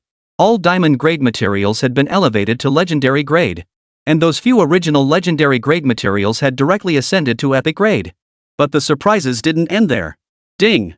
While amplifying Tender Branch of the Ancient Tree of Life, a special effect triggered, further enhancing its quality. Congratulations on obtaining the Mythic grade material, the World Tree's Primordial Branch. Mythic grade. Li Hu's pupils suddenly contracted, his heart skipping a beat.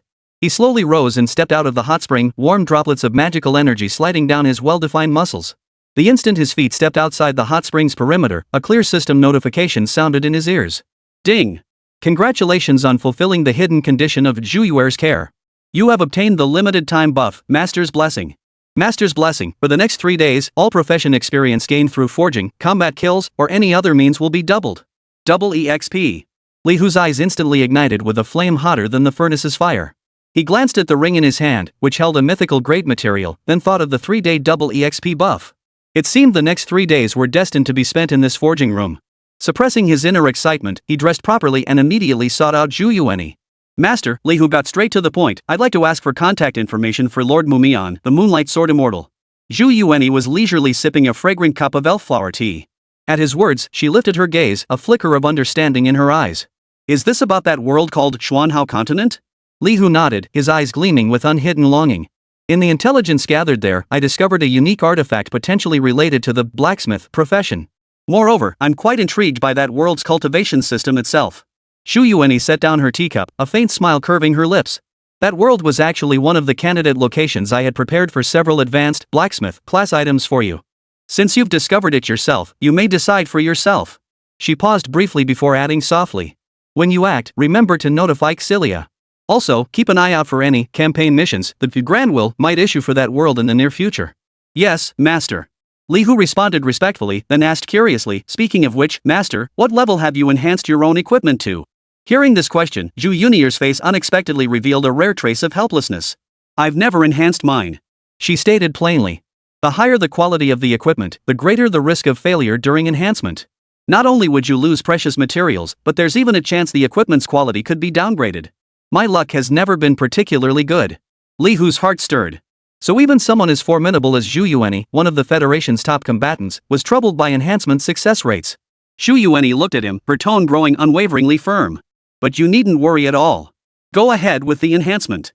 Take all your gear and mine too. Whatever materials are needed, no matter how many pieces of gear are damaged, your master will replace them all. Chapter 122, Ultimate Enhancement. Li Hu felt a surge of warmth in his heart and nodded firmly. I understand, Master. I will forge the strongest gear for you, and for myself. Returning to his private quarters, Li Hu's gaze fell upon the exquisitely crafted crystal cauldron of the spirit which standing at the room's center.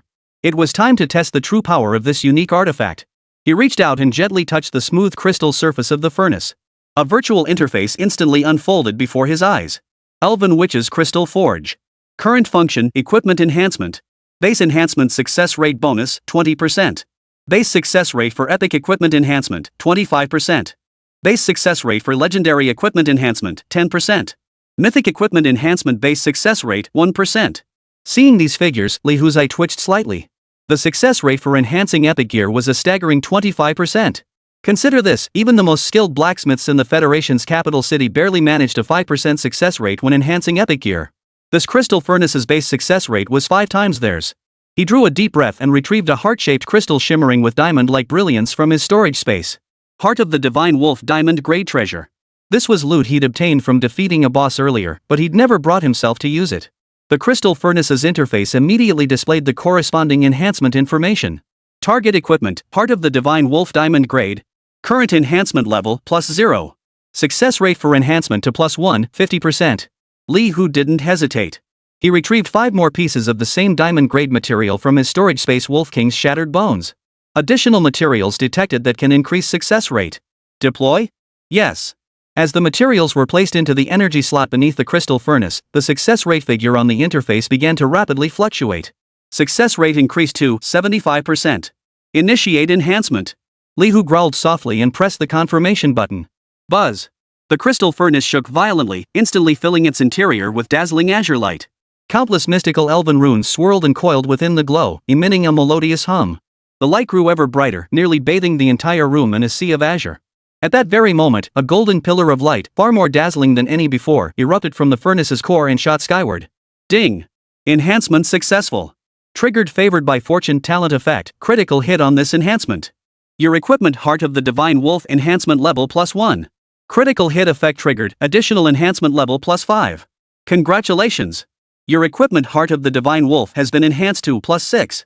+6. A single ordinary enhancement, boosted by the critical hit from the favored by fortune talent, had directly achieved an enhancement level that ordinary practitioners could only dream of.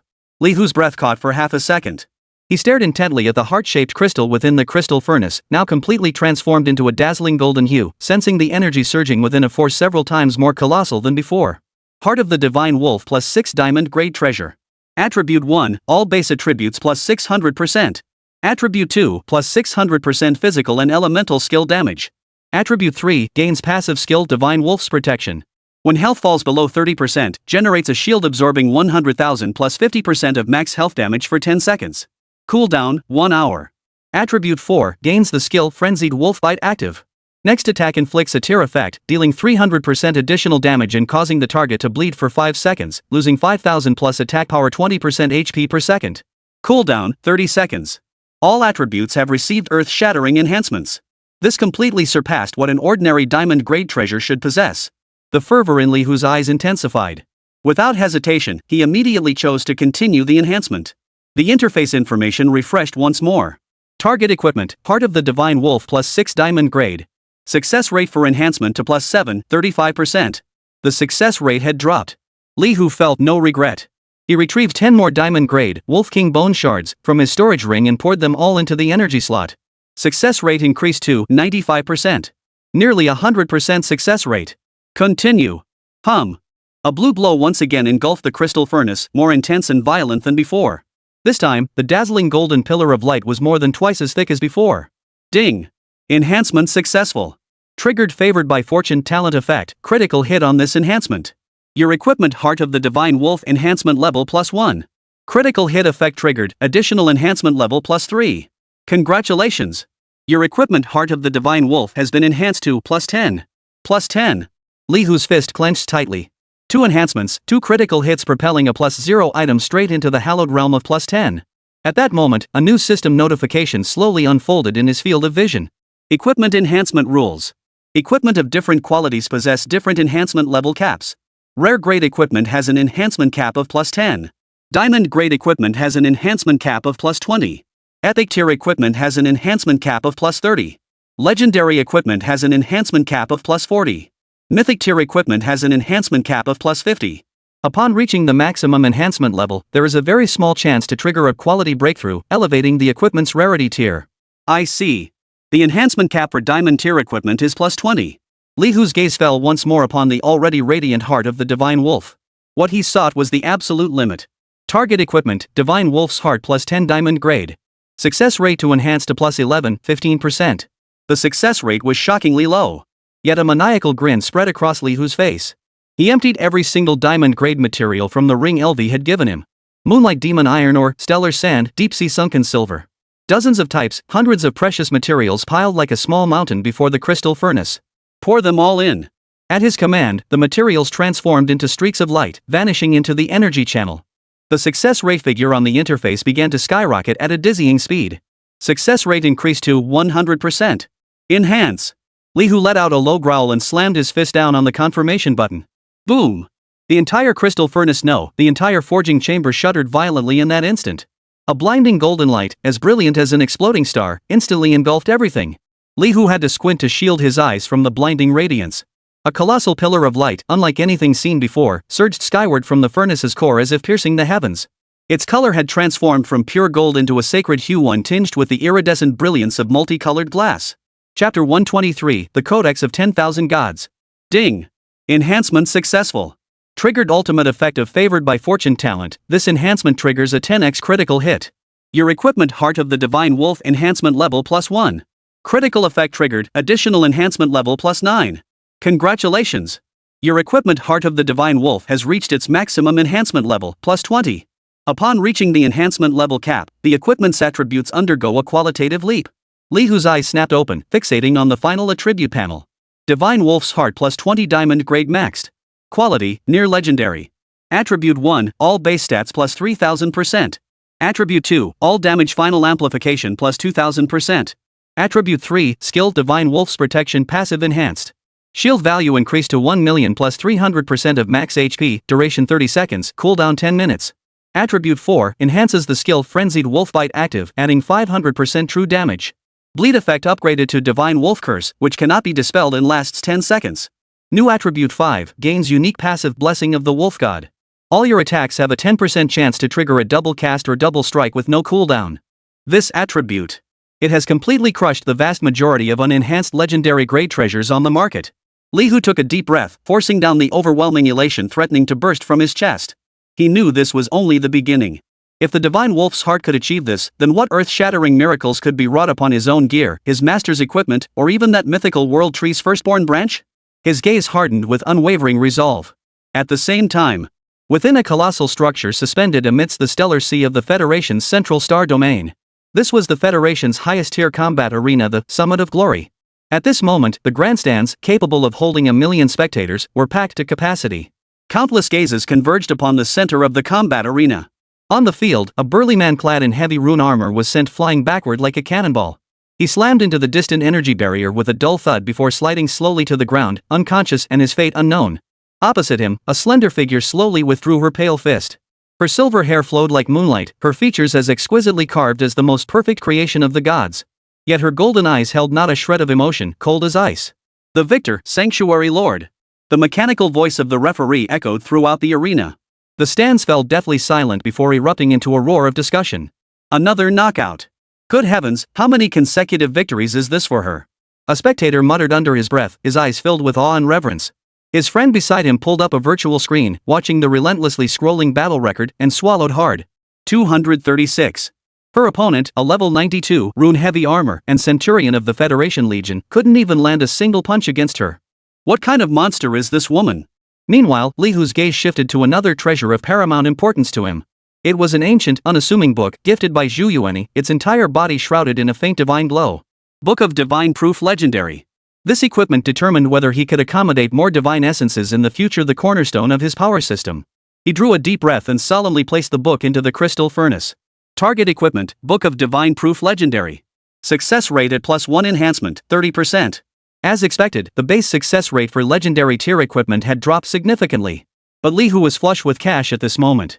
Without hesitation, he extracted every single material from the ring. LV had given him materials that had just been elevated to legendary grade by the art of crafting. Moonlight Demon Iron Ore, Stellar Sand, Deep Sea Sunken Silver. The radiance of dozens of types, hundreds of pieces of legendary materials nearly flooded the entire forging chamber. All in. Streams of light surged as the success rate on the interface began its frenzied climb once more.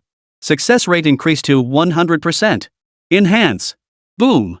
This time, the pillar of light erupting from the furnace core had transformed into a pure purple gold hue, noble and majestic. Within it, the faint silhouettes of deities chanted, ancient laws intertwining. Ding. Enhancement successful. Triggered favored by fortune talent effect, critical hit applied to this enhancement. Your equipment Book of Divine Proof enhancement level +1. Critical hit effect triggered, additional enhancement level +11. 12-fold critical hit. Li Hu's pupils dilated to their maximum in an instant. Congratulations! Your equipment Book of Divine Proof has been enhanced to +12. He immediately looked at the enhancement panel, preparing for the next enhancement. Target equipment, Book of Divine Proof +12 legendary grade. Success rate to enhance to +13, 8%. The success rate was shockingly low. Li Hu frowned, shifting his gaze to the sole item in his storage space, the highest quality mythic grade material. World Tree's Primordial Branch mythic grade. Without a moment's hesitation, he threw it directly into the energy slot. Mythical grade material detected. Success rate significantly increased. Success rate increased to 100%. Fill it to the brim. Li Hu's eyes burned with unprecedented fervor and anticipation. Boom! An indescribably dazzling divine light erupted with a thunderous roar. The entire spirit base trembled slightly from the force. A chaotic pillar of light, as if meant to cleave the heavens and earth, shattered the forge chamber's dome and shot straight into the clouds. Ding! Enhancement successful. Triggered the ultimate effect of the favored by fortune talent. This enhancement triggered a 13x critical hit. Your equipment Book of Divine Proof enhancement level +1. Critical effect triggered, additional enhancement level +12. Congratulations! Your equipment Book of Divine Proof has reached its maximum enhancement level +25. As the enhancement level has reached the legendary tier cap, the equipment quality has undergone a breakthrough. Congratulations! Your legendary equipment Book of Divine Proof has ascended to mythic tier equipment Codex of all gods. Li Hu's breath caught in his throat. Trembling, he reached out and stared at the final attribute panel. Codex of all gods +25 mythic tier maxed. Quality, near concept armament. Attribute 1, maximum divine essence capacity +25. Attribute 2, effect amplification of all contained divine essences +2500%. Attribute 3, gains unique passive divine resonance. When activating multiple divine essences simultaneously, gains additional temporary attribute bonuses and special fusion skills based on the types and quantity of divine essences. Attribute 4, gains unique passive divine authority immunity. Reduces all damage taken from divine beings by 50%. All attacks deal 50% additional true damage to divine beings. New Attribute 5, gains the unique active skill Divine Essence Stripping. You may attempt to strip partially fused divine essences or deities from targets whose level does not exceed your own. Success rate depends on the disparity in mental power and a willpower check. Cooldown, 30 days. This is no longer mere equipment. This is a walking artifact. Chapter 124, Hexagonal Warrior. Li Hu forcibly suppressed the turmoil in his heart, his gaze returning to the elven witch's crystal crucible. He knew full well that his earlier success hinged on too many fortuitous factors. Without the abundance of high-grade materials gifted by Alvi in that mythical grade, World Tree's first branch, he would never have been able to stack the success rate to its maximum. And the base success rate for enhancing mythic tier equipment was a mere 1%. To reliably enhance higher tier equipment or even his master's gear relying solely on luck and material accumulation was simply not feasible. He needed better forging tools. Li Hu's mind instantly flashed back to that post titled Demon Bao Sun God and that name Purple Blue Emperor. He immediately used the internal channel provided by Zhu Yuanyi to contact the legendary powerhouse who had just swept through an entire world. The communication connected swiftly. A light screen illuminated, revealing the figure of Moonlight Sword Immortal, Mumian. She appeared to be on the bridge of a starship, the dazzling starry sky as her backdrop. She wore a bloodstained swordsman's robe, her aura as sharp as a drawn blade. Li Hu? Mumian's voice was hoarse yet resonant. Lady Mumian, I apologize for the intrusion. Li Hu bowed respectfully, getting straight to the point. I wish to inquire about the Purple Blue Emperor of the Xuanhao continent. Oh? That woman, huh? Mumian raised an eyebrow, looking somewhat surprised. You're interested in her? Among the 4 emperors, her strength isn't top tier, but her abilities are unique. Her weapon forging skills are truly extraordinary. Li Hu's heart leapt with hope as he pressed. Did her loot include any blacksmith class equipment or skill books? Yes. Mumian gave an affirmative reply. I personally struck her down. She dropped a legendary tier, Purple Blue Forge Blueprint, and an epic tier, Fiery Forge Art. She paused, her tone turning slightly amused. But I should warn you that woman's drop rate is ridiculously low. I farmed her a full 37 times for that blueprint and that was with decent luck. Li Hu's heart sank slightly. Even a powerhouse like Lian Mamen had to grind her 37 times? These are the world coordinates for Xuanhao continent. Mumian casually transmitted a star chart data file. Also, if you truly need top-tier artisan tools urgently, I suggest checking out Tianshu 07 Mecha Wasteland. The mechanical overlord there, father of 10,000 machines, has an extremely low chance of dropping a mythic tier forging core. Of course, that guy is even more troublesome than the Purple-Green Emperor, and the drop rate is even more pitiful. Li Hu nodded with a wry smile. Thanks for the intel, Lord Mumian. Mumian waved his hand dismissively, seeming somewhat resigned. Can't be helped. That bastard Deiji has always been stingy as hell with drop rates. In an elegantly decorated young woman's bedroom, Vivian stared blankly at the battle footage looping on the virtual screen. The protagonist of the footage was none other than Li Hu. Just then, a communication request interrupted her daydreaming. The light screen illuminated, revealing a cold yet stunningly beautiful face, the silver-haired woman who had achieved a staggering 236 consecutive victories in Glory's Peak. Tell me everything you know about Li Hu. The silver-haired woman's voice, like her appearance, carried not a shred of emotion. Vivian froze for a moment before shaking her head decisively, her face etched with caution and refusal. A fleeting, barely perceptible flicker of displeasure crossed the silver-haired woman's golden eyes. Never mind. I will find him myself. Then, in the very domain he prides himself on most, I will utterly defeat him. At the same moment, at the Federation's central headquarters, Supreme Commander Luo Yan glared at the row of senior operatives standing rigidly before him, his eyes blazing with fury. Who gave you the audacity to covet a new recruit under the Great Wolf's special scrutiny? Luo Yan's voice was like ice-cold steel, each word striking the hearts of those present. A bunch of fools. The highest-ranking general steeled himself and stepped forward, attempting to justify their actions. Commander-in-Chief, we had no ill intent. We merely wished to engage in some friendly communication with that Mr. Li Hu. Friendly? Luo Yan laughed bitterly in rage. Do you truly believe your filthy schemes could deceive anyone? The warning from Elven Lord Zhu Yuer has been delivered directly to my desk. She nearly led the elf guard here to confront us. At the mention of the title Elven Lord, every face turned deathly pale. Luo Yan gave them no chance to catch their breath, delivering the final verdict immediately. The Great Will has just delivered its final judgment. Each of you, along with the family factions behind you, must additionally compensate the Elven Lord with a batch of high-grade materials listed on the inventory as the price for entertaining thoughts you shouldn't have. This matter ends here. Should it happen again, you bear the consequences.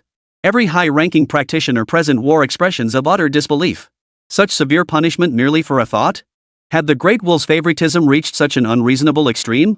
Luo Yan surveyed their stunned expressions without a trace of sympathy, waving his hand impatiently. Get out! Get out of here!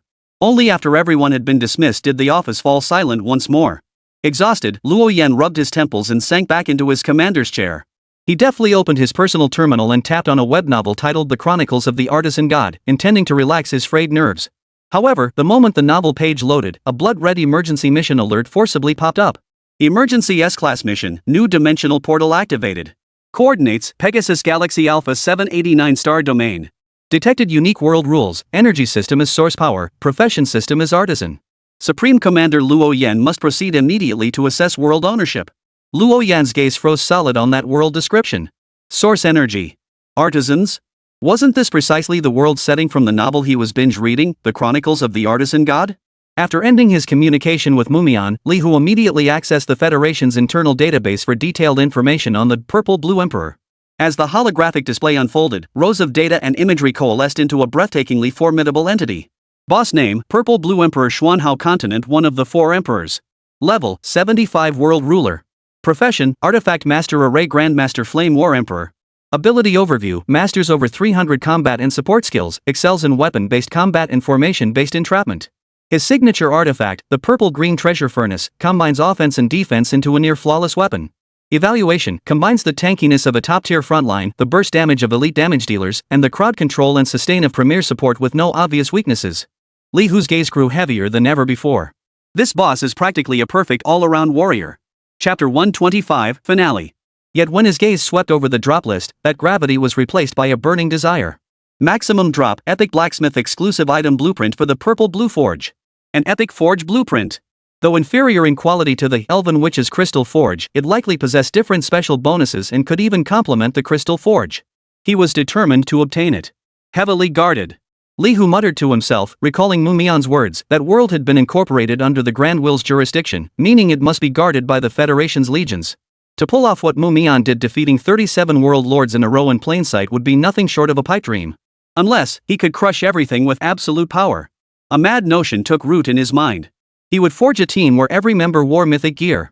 Li Hu's gaze swept across his friends list, finally settling on the names of Rosa and Audrey.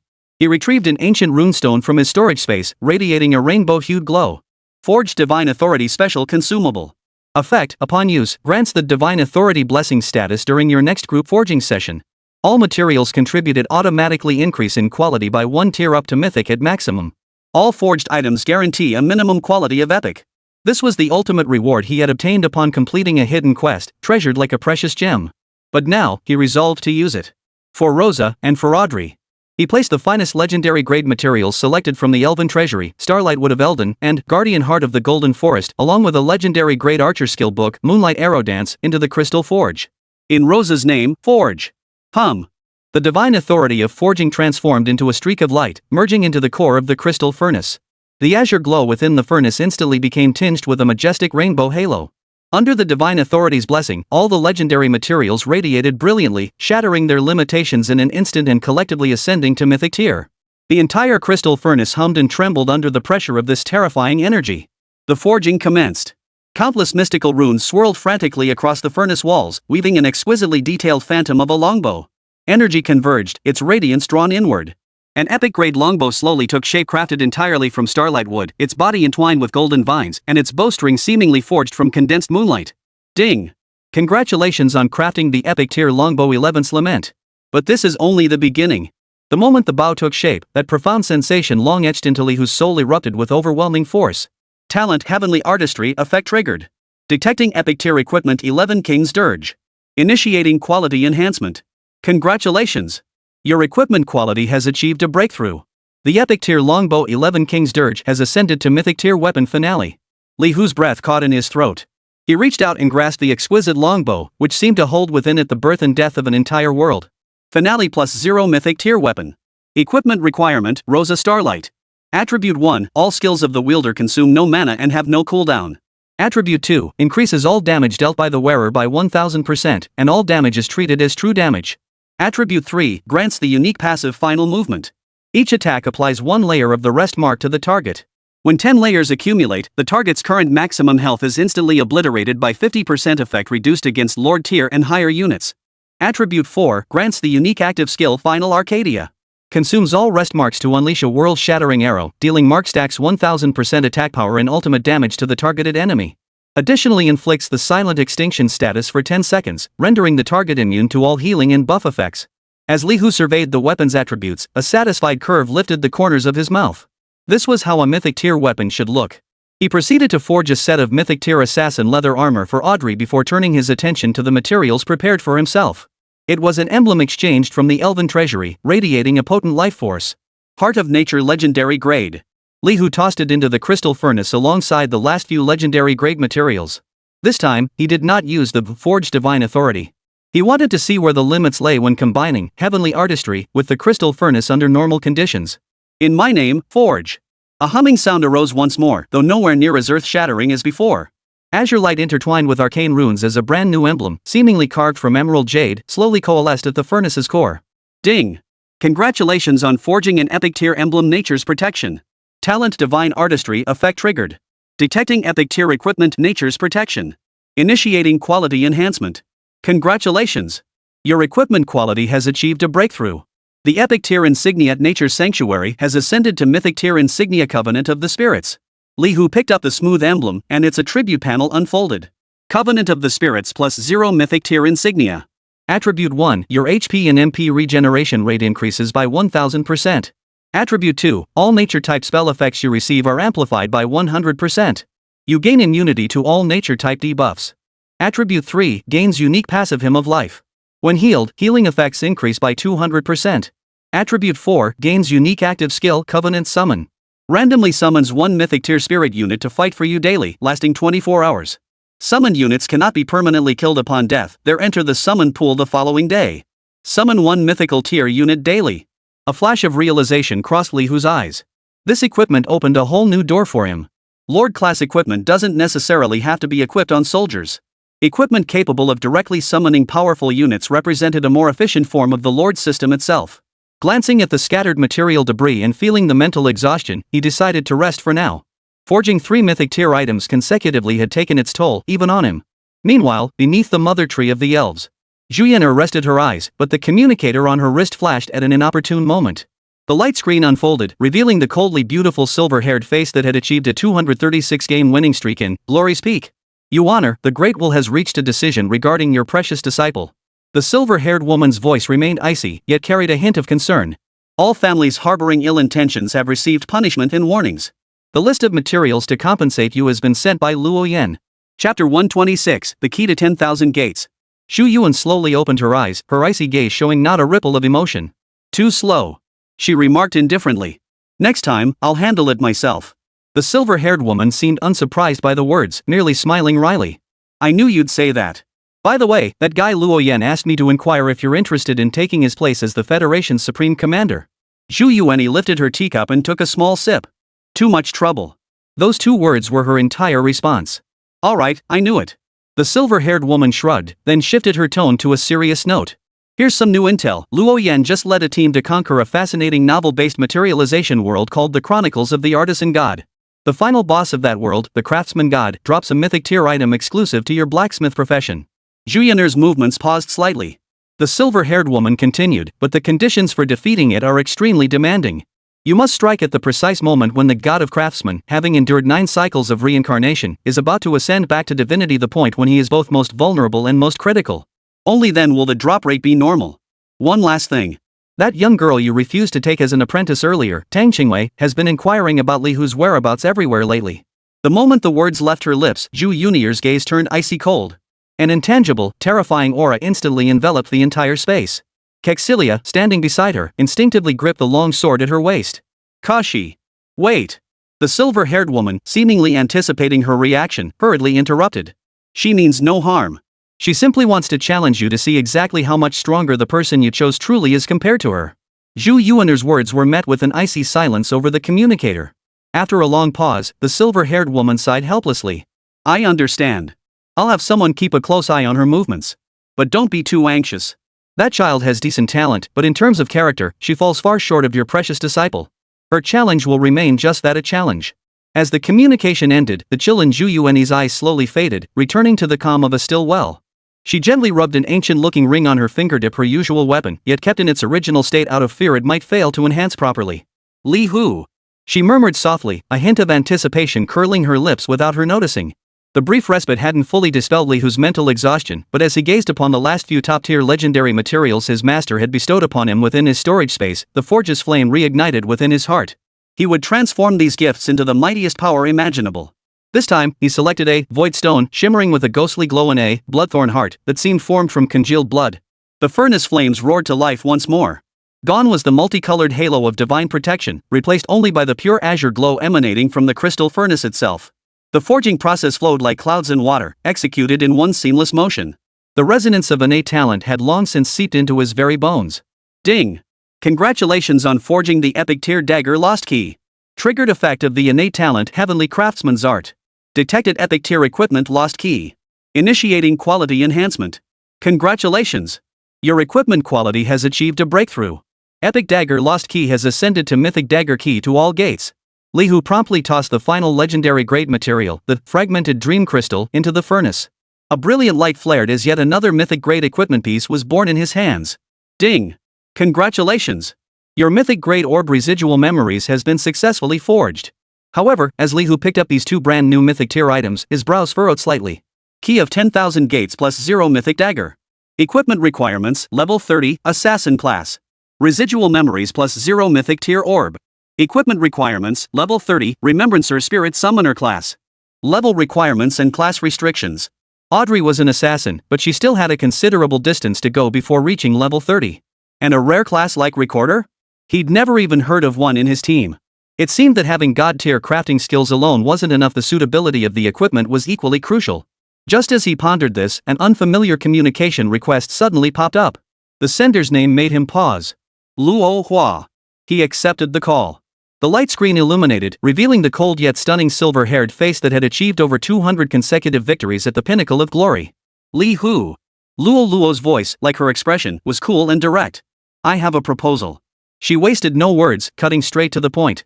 A newly discovered subplane world with a level cap of 60. The final boss drops a legendary tier druid skill book I need. In exchange, I can reveal the exact location of an epic tier item for creating elven units, the Cradle of the Moon God Stag. Li Hu's pupils suddenly contracted. An epic tier unit creation artifact.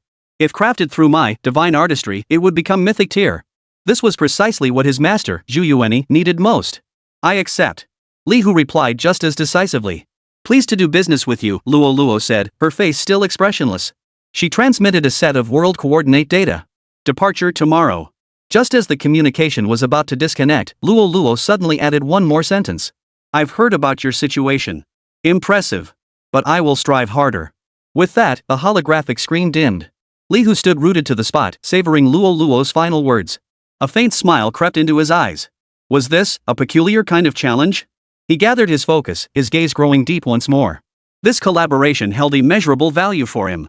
The Elven Covenant revealed the potential of the solo summoning strategy, while unit items like the Birth Cradle of the Moon God Stag were treasures that could truly bolster the Elven tribe and ease his master's burdens. But whether it was the art of creation or the crystal forge, they could only enhance quality. They couldn't dictate the type of equipment produced. If only there were a title or special ability that allowed him to precisely forge the exact item he desired, then his craftsmanship would truly ascend to the realm of the gods.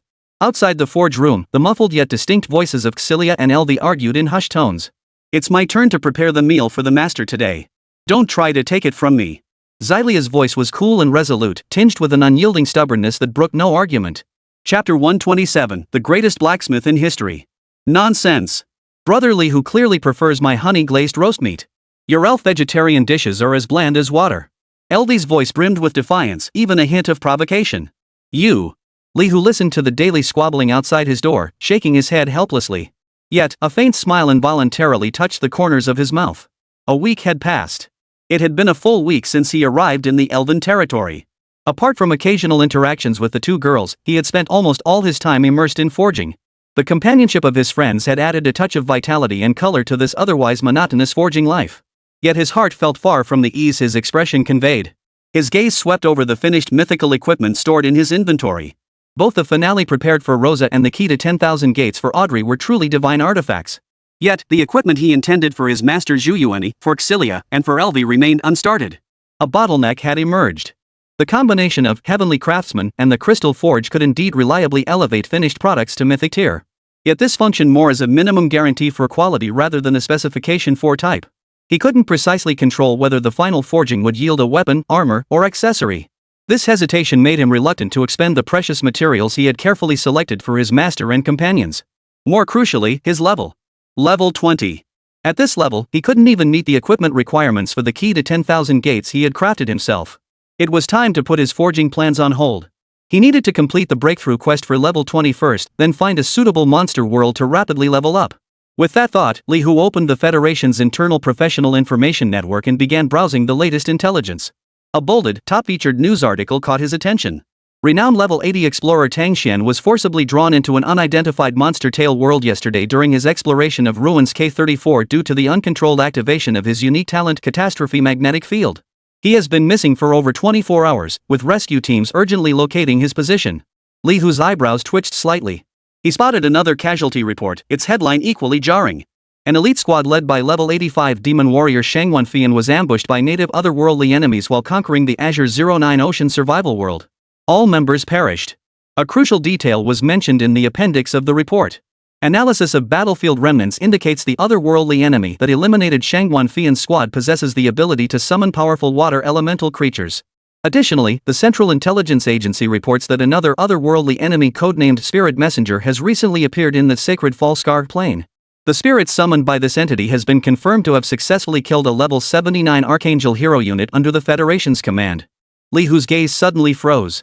A professional's career truly meant dancing with death at every moment. Even high-tier powerhouses over level 80 could fall at any instant. What troubled him more was the enemy capable of summoning elders. It reminded him of his own Elven Covenant, another summoning type equipment. The difference lay in what they summoned. One called forth elves, while the other invoked spirits. It seemed the power of this system was far stronger and more dangerous than he had imagined. As Li Hu was deep in thought, the forge room door creaked open. Master Zhu Yuan entered silently. In her hands, she held an old book with an antique cover, its edges already worn and faded. Take a look at this. Zhu Yuan handed the book over. Li Hu took it and found it to be an ordinary paperback book, its cover adorned with bold, flowing characters, the greatest blacksmith in history. This is an ancient-era web novel. Zhu Yuanger's cool voice carried a hint of inexplicable meaning. Li Hu looked at her, puzzled. Zhu Yunier's gaze seemed to pierce through time and space, settling upon a distant, unknown place. Just moments ago, a brand new world coordinate appeared in the Great Will database. The rules of that world are identical to those described in this novel. Within that world, many long-departed forgers exist in the form of elders. Zhu Yunier's gaze returned to Li Hu. For the first time, a flicker of intensity ignited within her icy eyes. They will drop the very items you need most right now. The first forger in history. Li Hu's gaze fell upon the book's cover, his heart trembling violently. Blacksmiths. Spirits. He murmured, connecting his master's words with the information he'd just seen. A startling possibility emerged in his mind. Zhu Yuan's icy eyes reflected his stunned expression. That world, with levels ranging from 65 to 75, has been immediately sealed off by the Federation's high-tier professionals. However, the Great Will prohibits any high-level professionals above level 60 from entering. Zhu Yuan's tone remained calm, yet it carried information potent enough to shake the entire Federation. Because it has been designated as a special campaign mission, location, open only to low-level, promising newcomers. She placed the old book titled The First Blacksmith in History into Li Hu's hands. This is the original novel. You can treat it as the detailed walkthrough guide. The Great Will find you soon. No sooner had the words left her lips than a vast and majestic will crossed endless time and space, descending directly into Li Hu's mind. Detected that professional Li Hu meets the conditions for activating a special campaign mission. The summons of the Great Will has been issued. Campaign mission, the Ballad of the Heroic Spirits. Quest world, at this moment, the world enters the era of spirits. Accept the summons? Li Hu's gaze met that of his master, Zhu Yuan. In her serene, still eyes, he glimpsed a flicker of encouragement and affirmation. Without hesitation, he silently affirmed in his heart. Accept. Recruitment confirmed. Mission details will be released in 10 minutes. Prepare for teleportation. The overwhelming will receded like a tide. Li Hu took a deep breath and looked at Zhu Yuan. Master, did you foresee this all along? Zhu Yuan replied softly. This world presents you with an immense opportunity, yet it is equally fraught with unknown dangers. I have utilized the rules to arrange a bodyguard for you. Before her words faded, the forge room door swung open again. Xillia, clad in silver light armor and wielding a long sword, entered and gave Li Hu a slight bow. Xillia will serve as your hero unit, accompanying you into the mission world. Chapter 128, Waiting for your return. Just then, a petite figure peeked out from behind Xillia, none other than the elven priestess, Alvi. Master. I want to go too. Alvi's face was filled with urgency and longing. Brother Li Hu needs the best healer by his side. I can protect him. Zhu Yuan glanced at her, seemingly having anticipated this all along, and finally nodded calmly. Very well. With her master's permission granted, Alvi let out a cheer. Li Hu surveyed the assembled team, a wave of warmth washing over him. He immediately opened his friend communicator and contacted Rosa and Audrey, who were sweating it out on the training grounds. Your special training can come to an end for now. Get ready. We're heading to a new world to kill and level up. A real battle awaits us. 10 minutes passed in the blink of an eye. Li Hu wasted not a single moment, speed reading through the ancient web novel titled The Greatest Blacksmith in History at astonishing speed. On the light screen, the mission details had already refreshed. Quest World, the world enters the era of spirits. Primary mission, slay the heroic spirit Yu. Task 2 optional, eliminate 30+ enemies from another realm. Task 3 hidden? Li Hu's fingertips tapped lightly on the book's cover as his mind rapidly processed all the newly acquired information. The plot of this novel, to be honest, was rather cliched. The protagonist, Xiao Beiyu, was a chosen one favored by the world's primordial essence. He possessed the ability to awaken historical figures, transforming them into spirits to fight for him. By spreading the deeds of these heroes, he could gather the power of faith, continuously strengthening both himself and his command of spirits, ultimately ascending step by step to the pinnacle of the world. To Li Hu, it felt like a carbon copy of the Lord template. Though the plot itself is unremarkable, the world itself represents a vast, untapped treasure trove for Li Hu. The book explicitly stated that throughout this world's long history, nearly 100 famed smiths had emerged. After their deaths, their soul imprints could be awakened to become blacksmith spirits. Each represented a set of top-tier forging tools, a lost forging manual, or a rare forging material. Defeating them granted a chance to obtain these drops. A light called desire flickered in Li Hu's eyes. He needed to ponder a crucial question: to which point in time had the Great Will cast these adventurers? Was it the novel's opening chapter, when protagonist Xiao Beiyu was just emerging? Or had the plot progressed to its midpoint, with major spirit factions already taking shape? Li Hu leaned toward the latter. Because the mission list explicitly mentioned a name Yu. In the novel's lore, this sword-dancing spirit, the reincarnation of the wife of the Western Chu overlord, was a formidable combat power Xiao Beiyu recruited during the mid-story arc, renowned for her speed and assassination skills.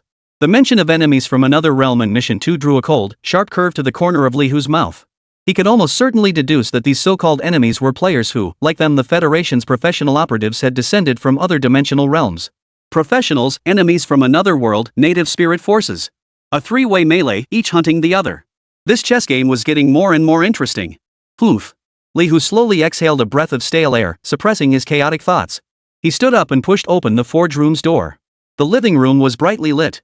Celia, Olivia, Rosa, Audrey, and his master, Juyueni, everyone was there. They hadn't gone to rest, but waited quietly for him. Brother Li Hu. I've prepared the finest moonlight meat and air-dried meat from the elven tribe, perfect for quickly replenishing your stamina and mental energy. Elvi stepped forward first, presenting an exquisitely crafted food box before him as if offering a treasure. Your Excellency faced great peril on this journey. Alcohol is inadvisable. I have prepared snowcap tea to clear the mind and focus the spirit, along with calming pastries to strengthen mental resilience. Celia followed closely behind, her tray bearing a starkly different selection of simple, elegant fare. Her gaze met Elvi's mid-air, sparking a silent clash. I trust you. Rosa clutched the gleaming new mythic-grade longbow, finale, her words sparse, yet the trust and battle readiness in her eyes spoke louder than any speech. Captain, my daggers already thirst for enemy blood. Audrey's figure flickered in the shadows of the corner, her voice tinged with a bloodthirsty excitement. Finally, Juyueni. She offered no words of encouragement, merely watching him silently. Her cool, clear gaze seemed to say, "Go. Do what you must. I'll wait here for your return."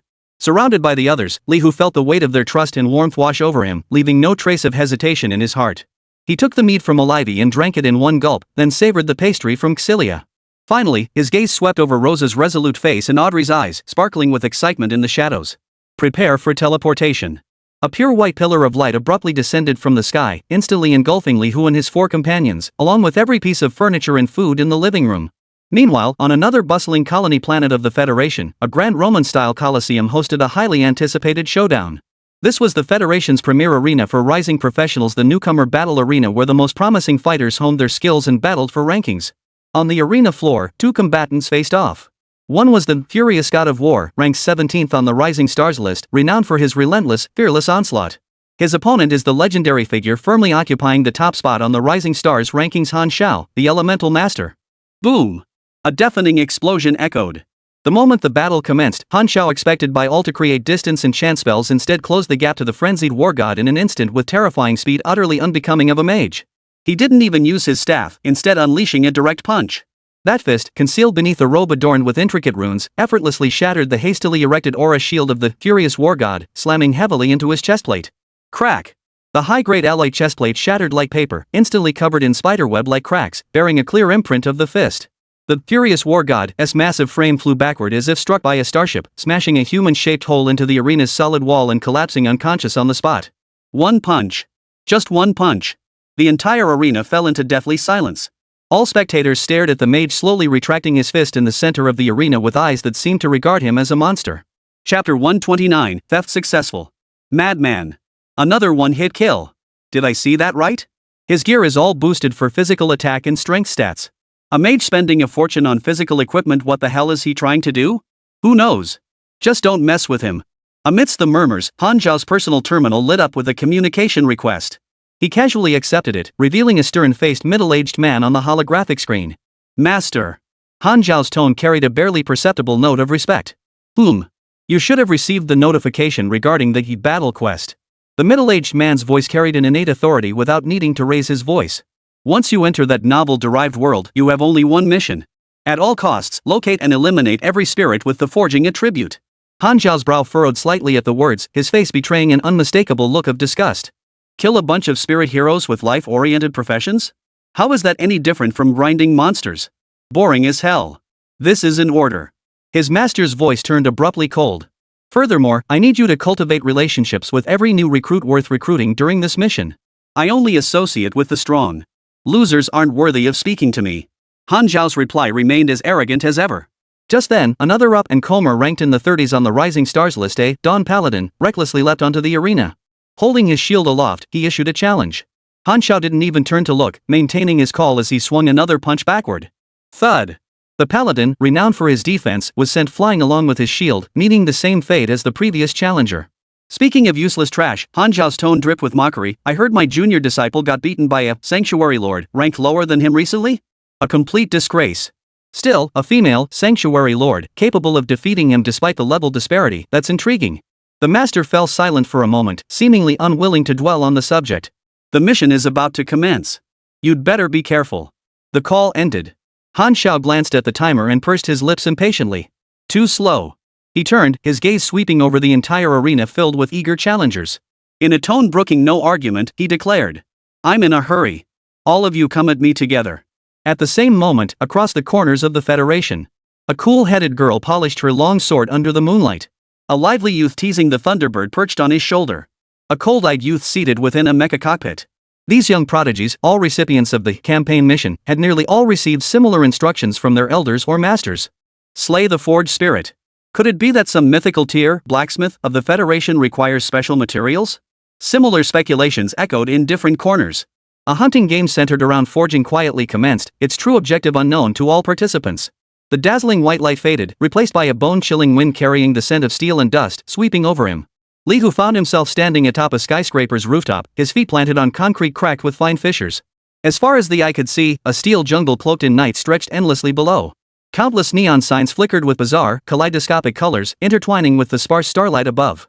Celia, Alvi, Rosa, and Audrey materialized behind him, warily surveying this utterly unfamiliar modern urban landscape. Just then, a cold system alert sounded silently in Li Hu's mind. Synchronizing identity information. Synchronization complete. You have obtained temporary identity in this world, otherworldly spirit blacksmith. Warning, the world's child Xiao Beiyu has sensed your arrival through the world's core. Almost the instant the alert faded, an intensely compressed, icy killing intent erupted without warning from the shadows behind them. A jet-black streak of light, too fast for the naked eye to track, shot straight for Li Hu's back. Yet someone was faster. A bowstring, seemingly forged from moonlight itself, quivered lightly in Luo Sha's hands.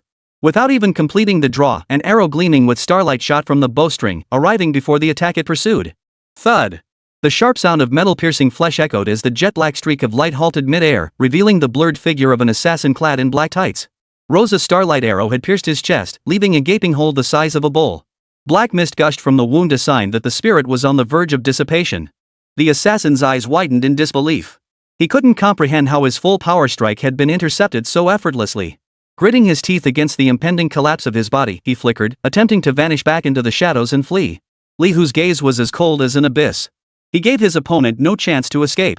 A thought flashed through his mind, and the tidal effect of Night Thief activated with a thunderous roar. You have initiated steal against Spirit Jing Ku. Theft successful.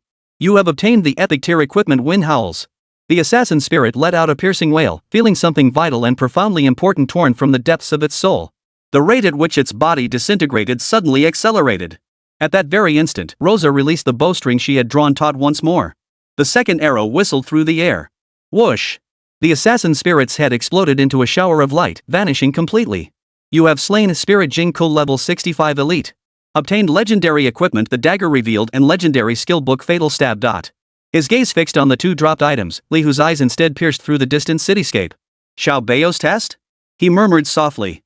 This ambush not only exposed the enemy's presence but also confirmed to him that the plot of this novel had long since passed the stage of primordial beginnings. Li Hu opened his quest panel. On the map, the red dot marking the main quest target, Yu, was located northwest of the city. Moreover, dozens of gray dots representing otherworldly enemies were rapidly converging on the same area from all directions. Something significant seemed to be unfolding there. Let's go. Li Hu gathered his loot and made his decision without hesitation. On the other side of the city, within a luxurious presidential suite, a man with delicate features yet eyes of an uncharacteristic depth for his age stood by the window, a glass of red wine in hand. He was the chosen one of this world, Xiao Bei. Failed. Chapter 130, Flaming Heart. He sensed the soul link with the spirit hero Jinko snap, yet his face betrayed no trace of surprise or anger. One strike to cripple, two strikes to kill. It seems this otherworldly hero who descended is far stronger than I anticipated. Instead, a hint of deep interest curved his lips. I wonder what your world is truly like. If I could find a path to that other world, my vision as the son of the world would be far too narrow indeed. He set down his wine cup, and with a flick of his thoughts, from the shadows of the suite, figures silently materialized, generals clad in heavy armor, strategists holding feather fans, and dancers of unparalleled beauty. Each radiated an aura of terror that would make even high-level practitioners tremble. Transmit my command, all Spirit Legion forces are to assemble at the central city square. Xiao Bei's voice was not loud, yet it carried an authority that brooked no argument. Tonight, I will make everyone in this world witness the dawn of the Age of Heroes. At a bustling city intersection, several fashionably dressed young girls chattered excitedly. Did you see that video of Dragon Slayer of Donlu Mountain last night? He was so cool. Of course I did. That guy Shangwei looks like he stepped right out of an ancient painting. It's obviously special effects. These days, they'll film anything to get views. But his eyes, his aura, it didn't feel staged at all. They argued back and forth until one girl suddenly froze, her gaze fixed on the sidewalk not far away. Following her gaze, they saw a young man dressed in dark, ancient-style robes, his face so strikingly handsome it bordered on otherworldly, walking slowly toward them. He was 10,000 times more stunning than in the video. The four girls instantly fell silent, cheeks flushing crimson, breath caught in their throats. Just then, an outdoor streamer wielding a selfie stick rushed over excitedly, pointing the camera at the young man. Guys, look who I spotted. Isn't this the internet sensation Dragon Slayer? Hello, are you filming a new movie? Can you give us a sneak peek of the plot? Shangwei ignored him completely, not even glancing his way. His deep, piercing eyes scanned the city with keen interest. Just moments ago, he sensed that several other heroic spirits like himself had perished in rapid succession. Hey! Handsome, don't be so aloof. Cooperate a bit, I'll give you a piercing cloud arrow. The streamer persisted, leaning in so close he nearly shoved his phone into Shangwei's face. Shangwei finally reacted. He frowned in disgust, as if swatting away an annoying fly, and casually waved his hand. Bang! The streamer's head exploded like a watermelon, splattering red and white matter across the cold sidewalk. The headless corpse swayed, then crashed heavily to the ground. Shangwei didn't even glance at it, ignoring the sudden screams and panic erupting from the surrounding pedestrians. His gaze returned to the distant horizon. Crash! A battered figure, reeking of scorched flesh and frost crystals, plummeted from the sky, smashing a car into a pancake. It was a scholar spirit, half charred black, half encrusted in frost. Struggling to lift his head, he locked eyes with Shangwei. His eyes blazed with the wild joy of a survivor. Lord of Yin Shang! Flee! That otherworldly spirit is. His warning cut off abruptly. Whoosh! An arrow, gleaming with starlight yet carrying a bone-chilling cold, seemed to tear through space itself, piercing precisely through his forehead.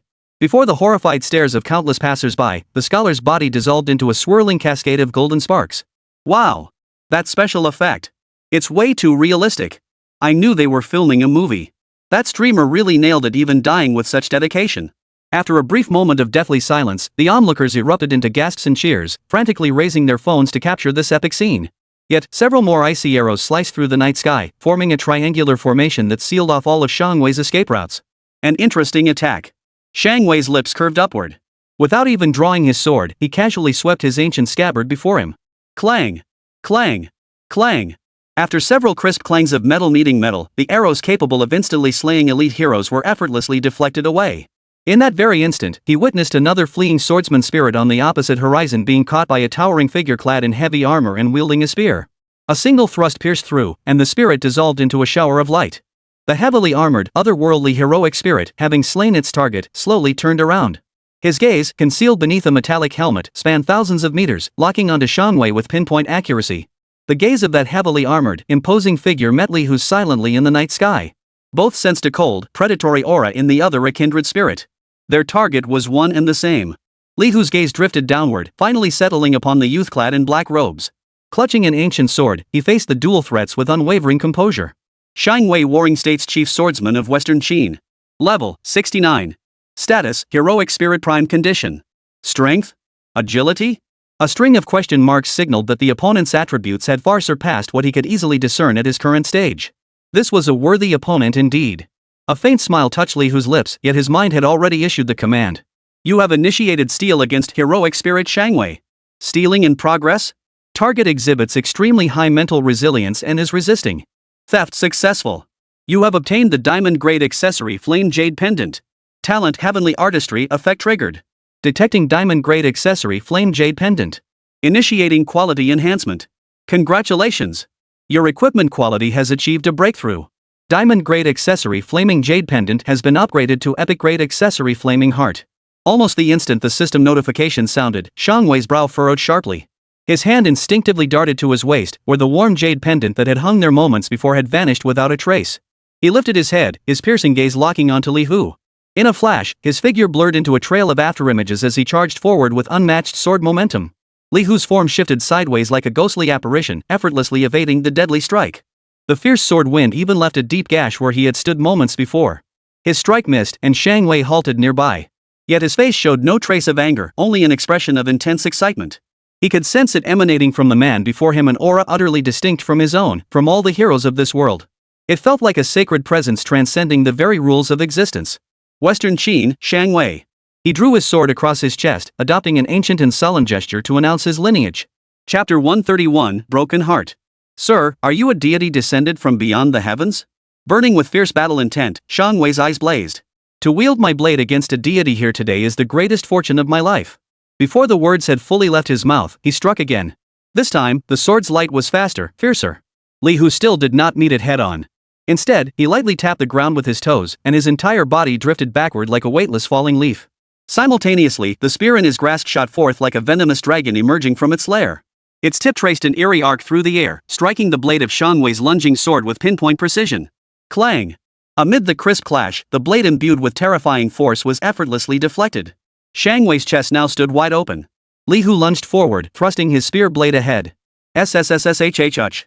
A deep gash, cutting to the bone, instantly appeared on Xiangwei's chest, spurting golden blood. Ha ha ha ha! Excellent! Excellent marksmanship! Instead of retreating, Xiangwei advanced like a madman, utterly ignoring his grievous wound. Excitement and delight nearly overflowed from his eyes. Only by fighting to the death against a god can I truly honor the sword in my hand. His aura erupted violently in that instant, a fierce and resolute momentum surging skyward. This sword is called Commoner. Come, divine being, meet your end. Xiangwei poured every ounce of his life force and strength into this final strike. The sword's glow was dim, yet it contained a terrifying will capable of severing anything. Yet Li Hu's speed surpassed his own. The instant Xiangwei struck, Li Hu's spear had already multiplied into 1,000 phantom blades. Clang! Clang! Clang! Clang! Clang! Clang! 6 rapid, crisp strikes like rain on banana leaves landed with pinpoint accuracy on 6 vital points of Xiangwei's body. The spear tip stabbed repeatedly, reaching the pinnacle of speed. Xiangwei's charging form froze abruptly. The fiery battle intent in his eyes instantly dimmed. The health bar on his chest was instantly depleted. So, this is the power of a god. Xiangwei glanced down at his body disintegrating inch by inch. Yet his face bore no trace of regret or resentment. Instead, he erupted into a hearty, cathartic laugh. Ha ha ha ha! What an honor! Divine being! In this world, there are even mightier spirits. They will surely be able to face you in battle. As the words faded, his form dissolved entirely into a swirling storm of golden sparks, vanishing into the night breeze. You have defeated Heroic Spirit Xiangwei level 69 Lord, gaining 280,000 EXP. You have obtained the Diamond Grade Equipment Commoner's Blade. You have obtained the Diamond Grade Skill Book Commoner's Sword Technique. Talent Heavenly Artistry effect triggered. The quality of your commoner's blade has broken through, advancing to epic grade longsword Heartbreaker. Talent Heavenly Artistry effect triggered. Your commoner's sword technique quality has broken through, advancing to epic tier skill book Shangyang Sword Path. Li Hu waved his hand expressionlessly, storing all the dropped items on the ground along with the spoils from slaying the scholar's spirit into his storage space. He glanced at the imposing, heavily armored figure still standing in the distance, showing no interest whatsoever in engaging with it. Under the stunned, terrified, and awestruck gazes of the surrounding onlookers, his figure flickered and vanished instantly into the shadows around the street corner. After a brief, deathly silence, the scene erupted into chaos. Oh my god. What was that just now? That guy, he flew? It wasn't special effects. It was all real. That historical drama hottie named Shangwei, he turned into light. A deity. He claimed to be a deity. We witnessed a battle between a deity and a heroic spirit with our own eyes. Countless people trembled as they raised their phones, frantically sharing the world-shaking footage they just captured. Soon, the shrill wail of sirens grew louder from afar. A squad of solemn-faced constables in black uniforms swiftly cordoned off the scene. The middle-aged chief constable, watching the battle footage copied from bystanders' phones handed to him by his subordinates, grew grim. In the footage, the blurred figure moving at inhuman speed, the sword sheath that effortlessly tore through the ground, and finally, that man's ghostly agility and terrifying technique that instantly reduced a person to a shower of light. Is this the power of hero spirits and divine spirits? The captain's voice carried a deep note of apprehension and dread. The world was about to change. Great Zhou Dynasty, Purple Heaven Star, Imperial Study. A young man clad in a dark dragon robe, his face bearing a heroic bearing, stared intently at the holographic screen suspended mid-air. The screen played the battle footage of Shang Wei, the sword master of Western Qin, clashing with the mysterious heavily armored spearman. As he witnessed Shang Wei's breathtakingly brilliant sword techniques in the final scene where he dissolved into a shower of light, the young Emperor Jiang Duo's eyes sparkled with admiration. What a master swordsman of Western Qin! What a heroic age! Beside him, the aged Chancellor Xiao Xian, his hair and beard entirely white, wore an expression of deep, unrelenting worry. Your Majesty, these spirits are of unknown origin, possessing powers that pierce heaven and earth. Their purpose remains a mystery. If this continues, they may become a calamity for the state.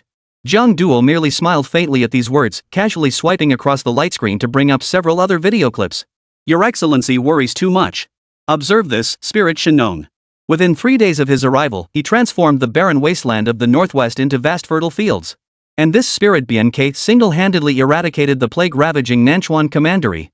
And spirit hero, Lu Ban constructed a 100-zhang embankment overnight along the east seacoast, holding back the towering tsunami. They do not seem to be the sources of calamity we imagine them to be. Xiao Xian exchanged glances with several high ministers clad in purple robes behind him, yet remained steadfast in his conviction. The Prince of Qing has stepped forward and declared solemnly, Your Majesty, even if some of these heroic spirits harbor good intentions, their very existence poses an immense threat. Should such formidable power ever spiral out of control, the consequences would be unimaginable. This servant believes strict precautions must be taken. Precautions? A self-mocking curve touched Jiang Duo's lips. He pointed at the alloy armored vehicle on the projection screen, sliced apart by Shang Wei's sword, and the ghostly, unpredictable movements of the heavily armored gunner. What precautions? Our starfighters? Or space-based kinetic weapons? Before them, these technologies we boast of are nothing but fragile toys. Jiang Duo's gaze returned to the heavily armored gunner who had defeated the Western Qin sword master. The curiosity and gravity in his eyes surpassed even his attention to the spirit. Compared to these manifesting heroes, I am far more intrigued by the entity Shang Weilin revered as a divine being in his final moments. At these words, the Imperial study fell into a deathly silence. Chapter 132, The God-Slaying Weapon. Even a powerful spirit like the Sword Chief of Western Qin showed it utmost reverence, even taking pride in being able to wield a sword before it. What kind of terrifying existence must this so-called divine being be? Every prince and minister present felt an unprecedented sense of helplessness and unease. After a long moment, Jiang Duo slowly rose to his feet, his gaze sweeping across the faces of each trusted minister. This matter cannot be concealed for long. I have decided to choose a day to announce to the hundreds of millions of subjects of the Great Zhou the descent of the spirits and the divine being, but... His words thundered through the Imperial study like a bolt from the blue. Yet before the ministers could utter a word of counsel, a voice as smooth as jade unexpectedly filled the air.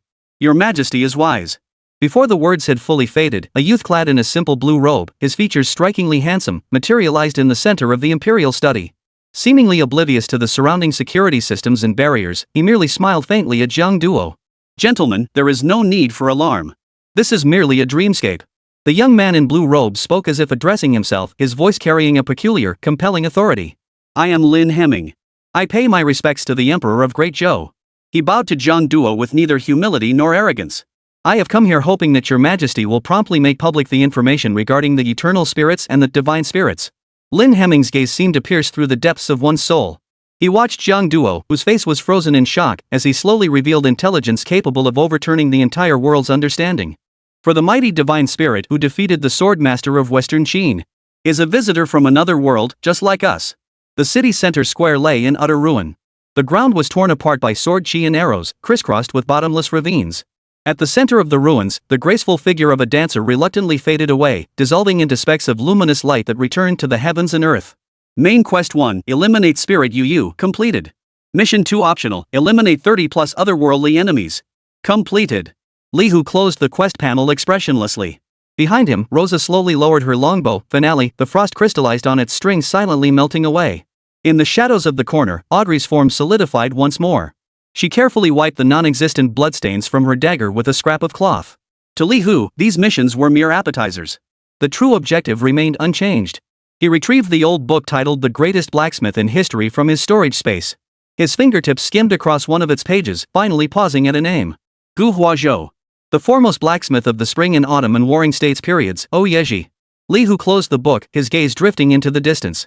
The next target is him. Meanwhile, the entire Federation's online world had erupted into chaos. A video titled Divine Beings vs Heroic Spirits. The Fall of Shang Wei, Swordmaster of Western Qin, spread like wildfire across every social media platform. Holy! The official statement claims it's just movie promotion? Who are they trying to fool? If any special effects company is that goddamn good, I'll eat my keyboard live on stream. Dude, get real. Gods don't exist.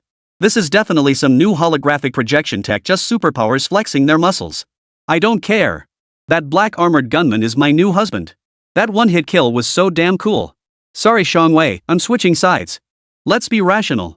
Look closely at 132. That gun's thrust speed broke the sound barrier without any sonic boom. That defies physics. So, I can't keep this up. It's just too damn cool.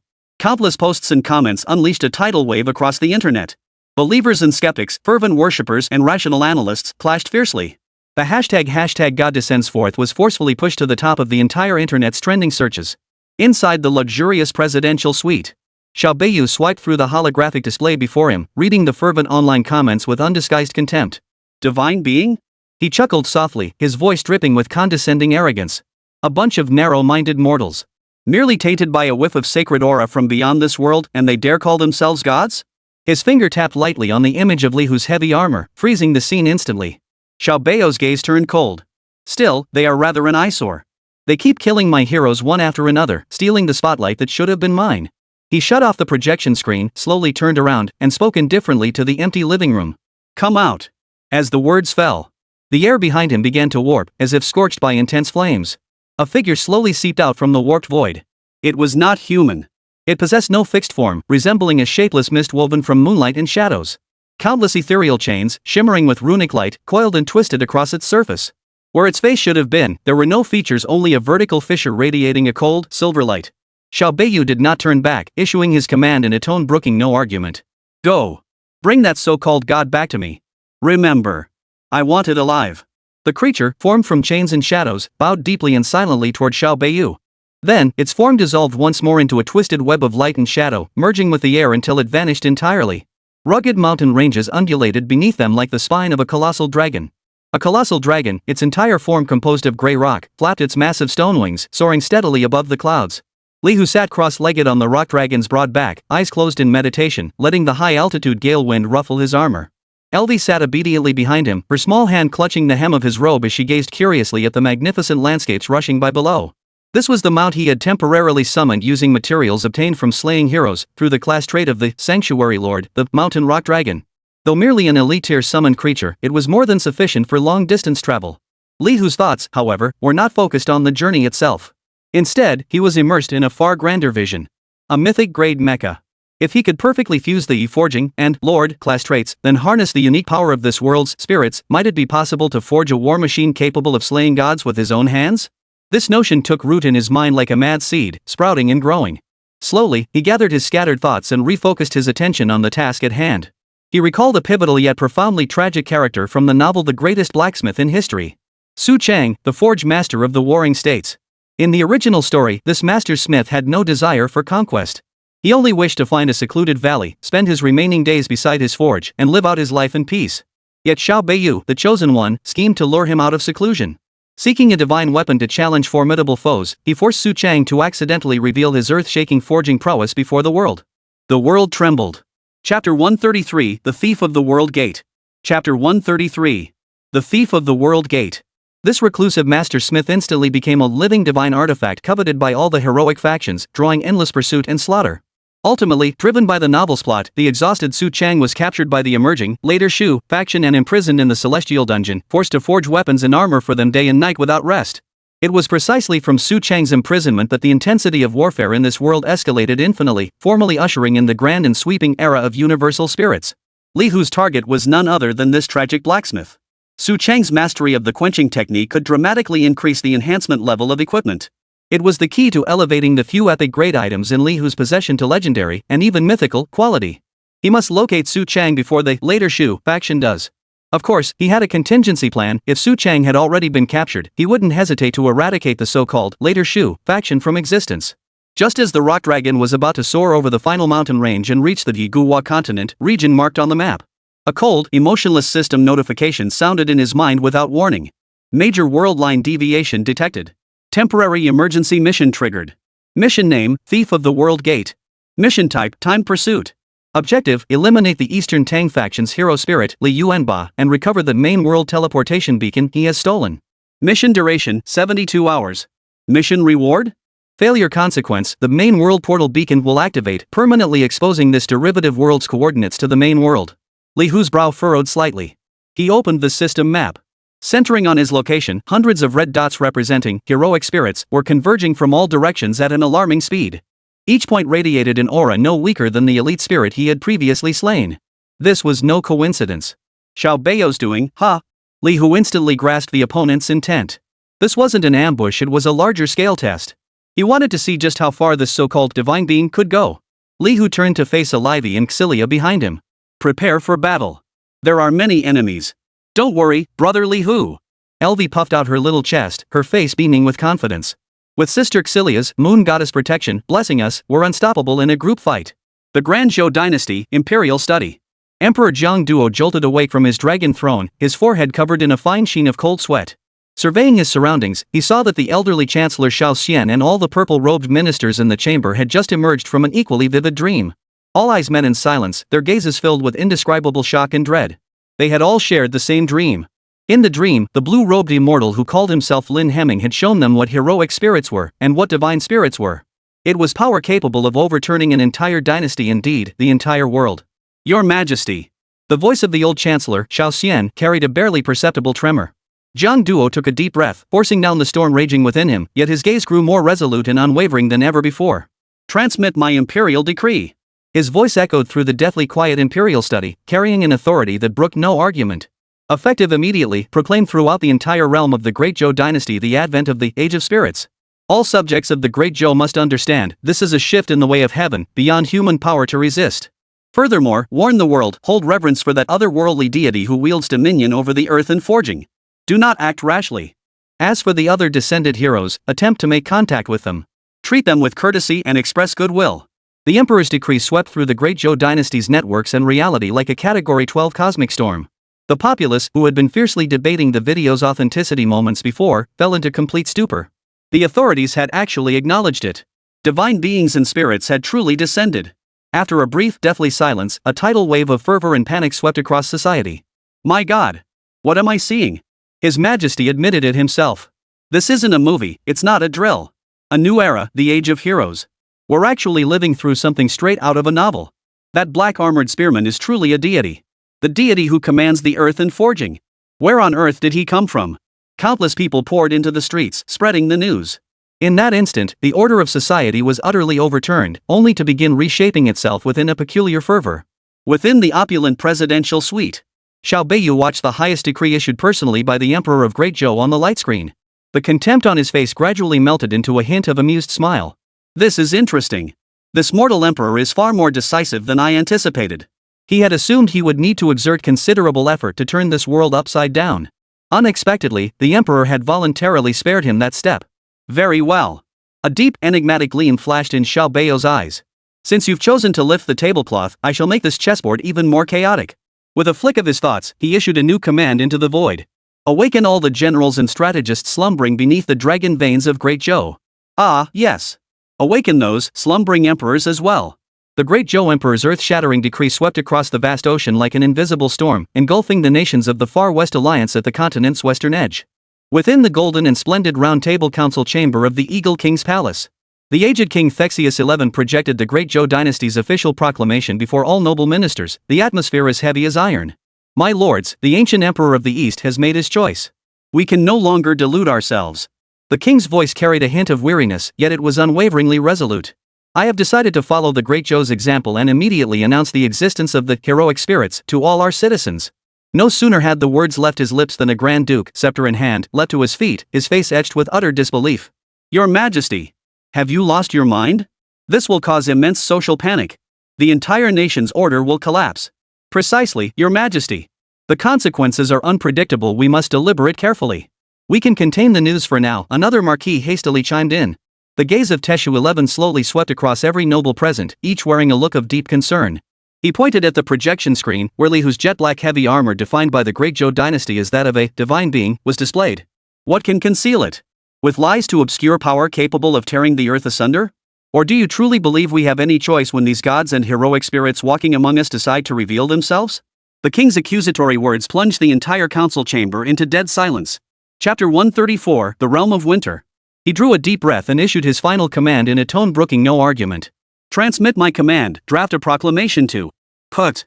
Before he could finish, Teshu XI suddenly began coughing violently. A mouthful of blood spurted onto the golden round table before him, a shocking sight. His towering frame swayed, his complexion instantly turning as pale as paper. The spark of life within him was fading at a visible pace. Your Majesty! Summon the royal physician at once. Chaos erupted within the council chamber. At this critical moment, a clear, melodious voice, yet one carrying an undeniable authority, sounded above everyone's heads. Silence! Startled, the crowd looked up. Behind the king's ornate throne, a stunningly beautiful girl in ancient silver armor, her golden hair cascading like a waterfall, had appeared without anyone noticing. She appeared no older than 16 or 17, yet her sapphire blue eyes held a depth of wisdom and authority that seemed to span centuries. Who are you? The captain of the palace guard barked, his hand already on his sword hilt. The girl ignored him, her gaze instead settling on the faltering Teshu XI, her eyes holding a hint of complex emotion. I am Thex, the first ruler of the Eagle Nation, Tesh-I. The words sent shockwaves through the entire hall. The Grand Duke gasped, impossible. The historical records are crystal clear. The founding monarch, Thexius I, was a great male king. A faint, mocking smile curved the corners of the maiden spirit's lips. History is nothing more than the victor's tale spun for posterity. My dear brother, upon inheriting my throne, naturally sought to erase my very existence from the annals of history.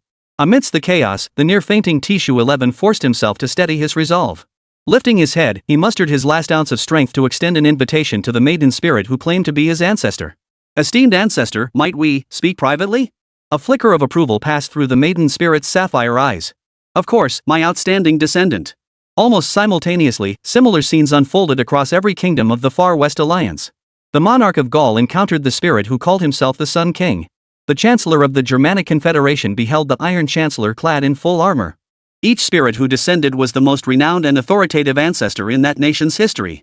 Ultimately, after secret consultations with their respective ancestral spirits, the nations of the Far West Alliance, almost simultaneously, proclaimed their voices to the world. They proclaimed that a new era belonging to the spirits had dawned.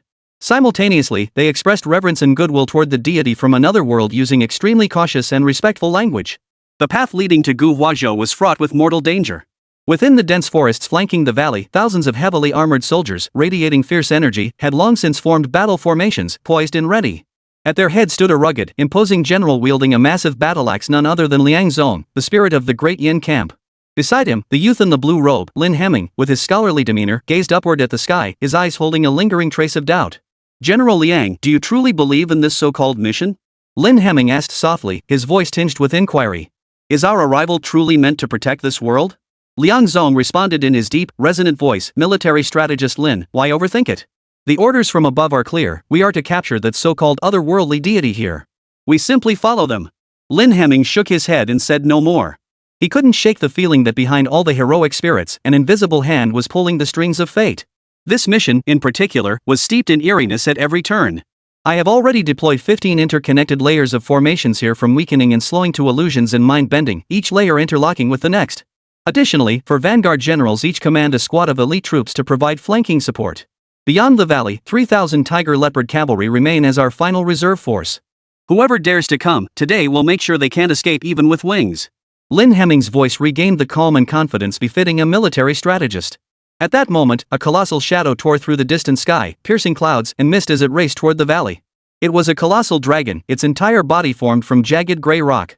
Upon its back, a figure clad in pitch-black heavy armor gazed down impassively at the valley below, where deadly danger lurked. "It's here!" A bloodthirsty battle intent flared in Liang Zhong's eyes. Lin Hemming's pupils suddenly contracted. The rock dragon entered the formation's range. The first layer, the gravity array, activated. An invisible pressure surged down, crushing toward the colossal dragon soaring in the sky. Yet the dark, heavily armored figure stood motionless, its flight speed unaffected in the slightest. The slowing array, the spirit-sapping array, the mind-binding array. One after another, arrays powerful enough to immobilize elite spirits flashed into existence, only to fade away just as quickly. All negative effects vanished before that figure like a stone sinking into the sea, leaving not a single ripple. Beneath Li Hu's feet lay this vast expanse of land. As a deity acknowledged by the world's laws, wielding dominion over the earth, any formation born of the earth was nothing more than a docile subject to him. He didn't even need to lift a finger, the formations themselves expressed their submission to him. Impossible. For the first time, Lin Hemming's confident expression gave way to utter shock. His prideful 15th tier chain formation had been so casually, so effortlessly, rendered meaningless by his opponent. Boom! The mountainous rock dragon crashed to the ground, sending a cloud of dust billowing into the sky. Li Hu leapt down from the dragon's back, carrying Rosa and Audrey, confronting the 4 spirit generals armed with weapons and ready for battle, along with the 3,000 troops forming a dark, oppressive mass behind them. Not a word was spoken. Li Hu's eyes held only cold, murderous intent. Winter's domain. In an instant, an extreme cold radiated outward from him like an explosion. The warm valley instantly transformed into a frozen snow realm. A bone-chilling wind howled through the air, freezing countless ordinary soldiers into lifelike ice sculptures before they could even utter a scream. A spirit general wielding a long sword realized with horror that his movements had become unbearably sluggish. In that very instant, Li Hu's figure materialized before him like a ghostly apparition. Thud! The pitch-black spear pierced effortlessly through his armor and heart. Simultaneously, Li Hu's other hand reached out into the void, grasping toward another hammer-wielding general attempting to come to his aid. Frostbind! Countless icy chains materialized from the void, binding the hammer-wielding general rigidly in place, unable to move. Chapter 135, Gods Battling. The remaining 2 spirit generals finally snapped out of their shock. Roaring with fury, they lunged from both sides, thrusting their swords and lances viciously toward Li Hu's back. Clang! Clang! 2 crisp clangs of metal on metal echoed. Attacks powerful enough to shatter stone and split boulders struck Li Hu's heavy armor, yet failed to leave even a single scratch. Despair spread across the generals' faces.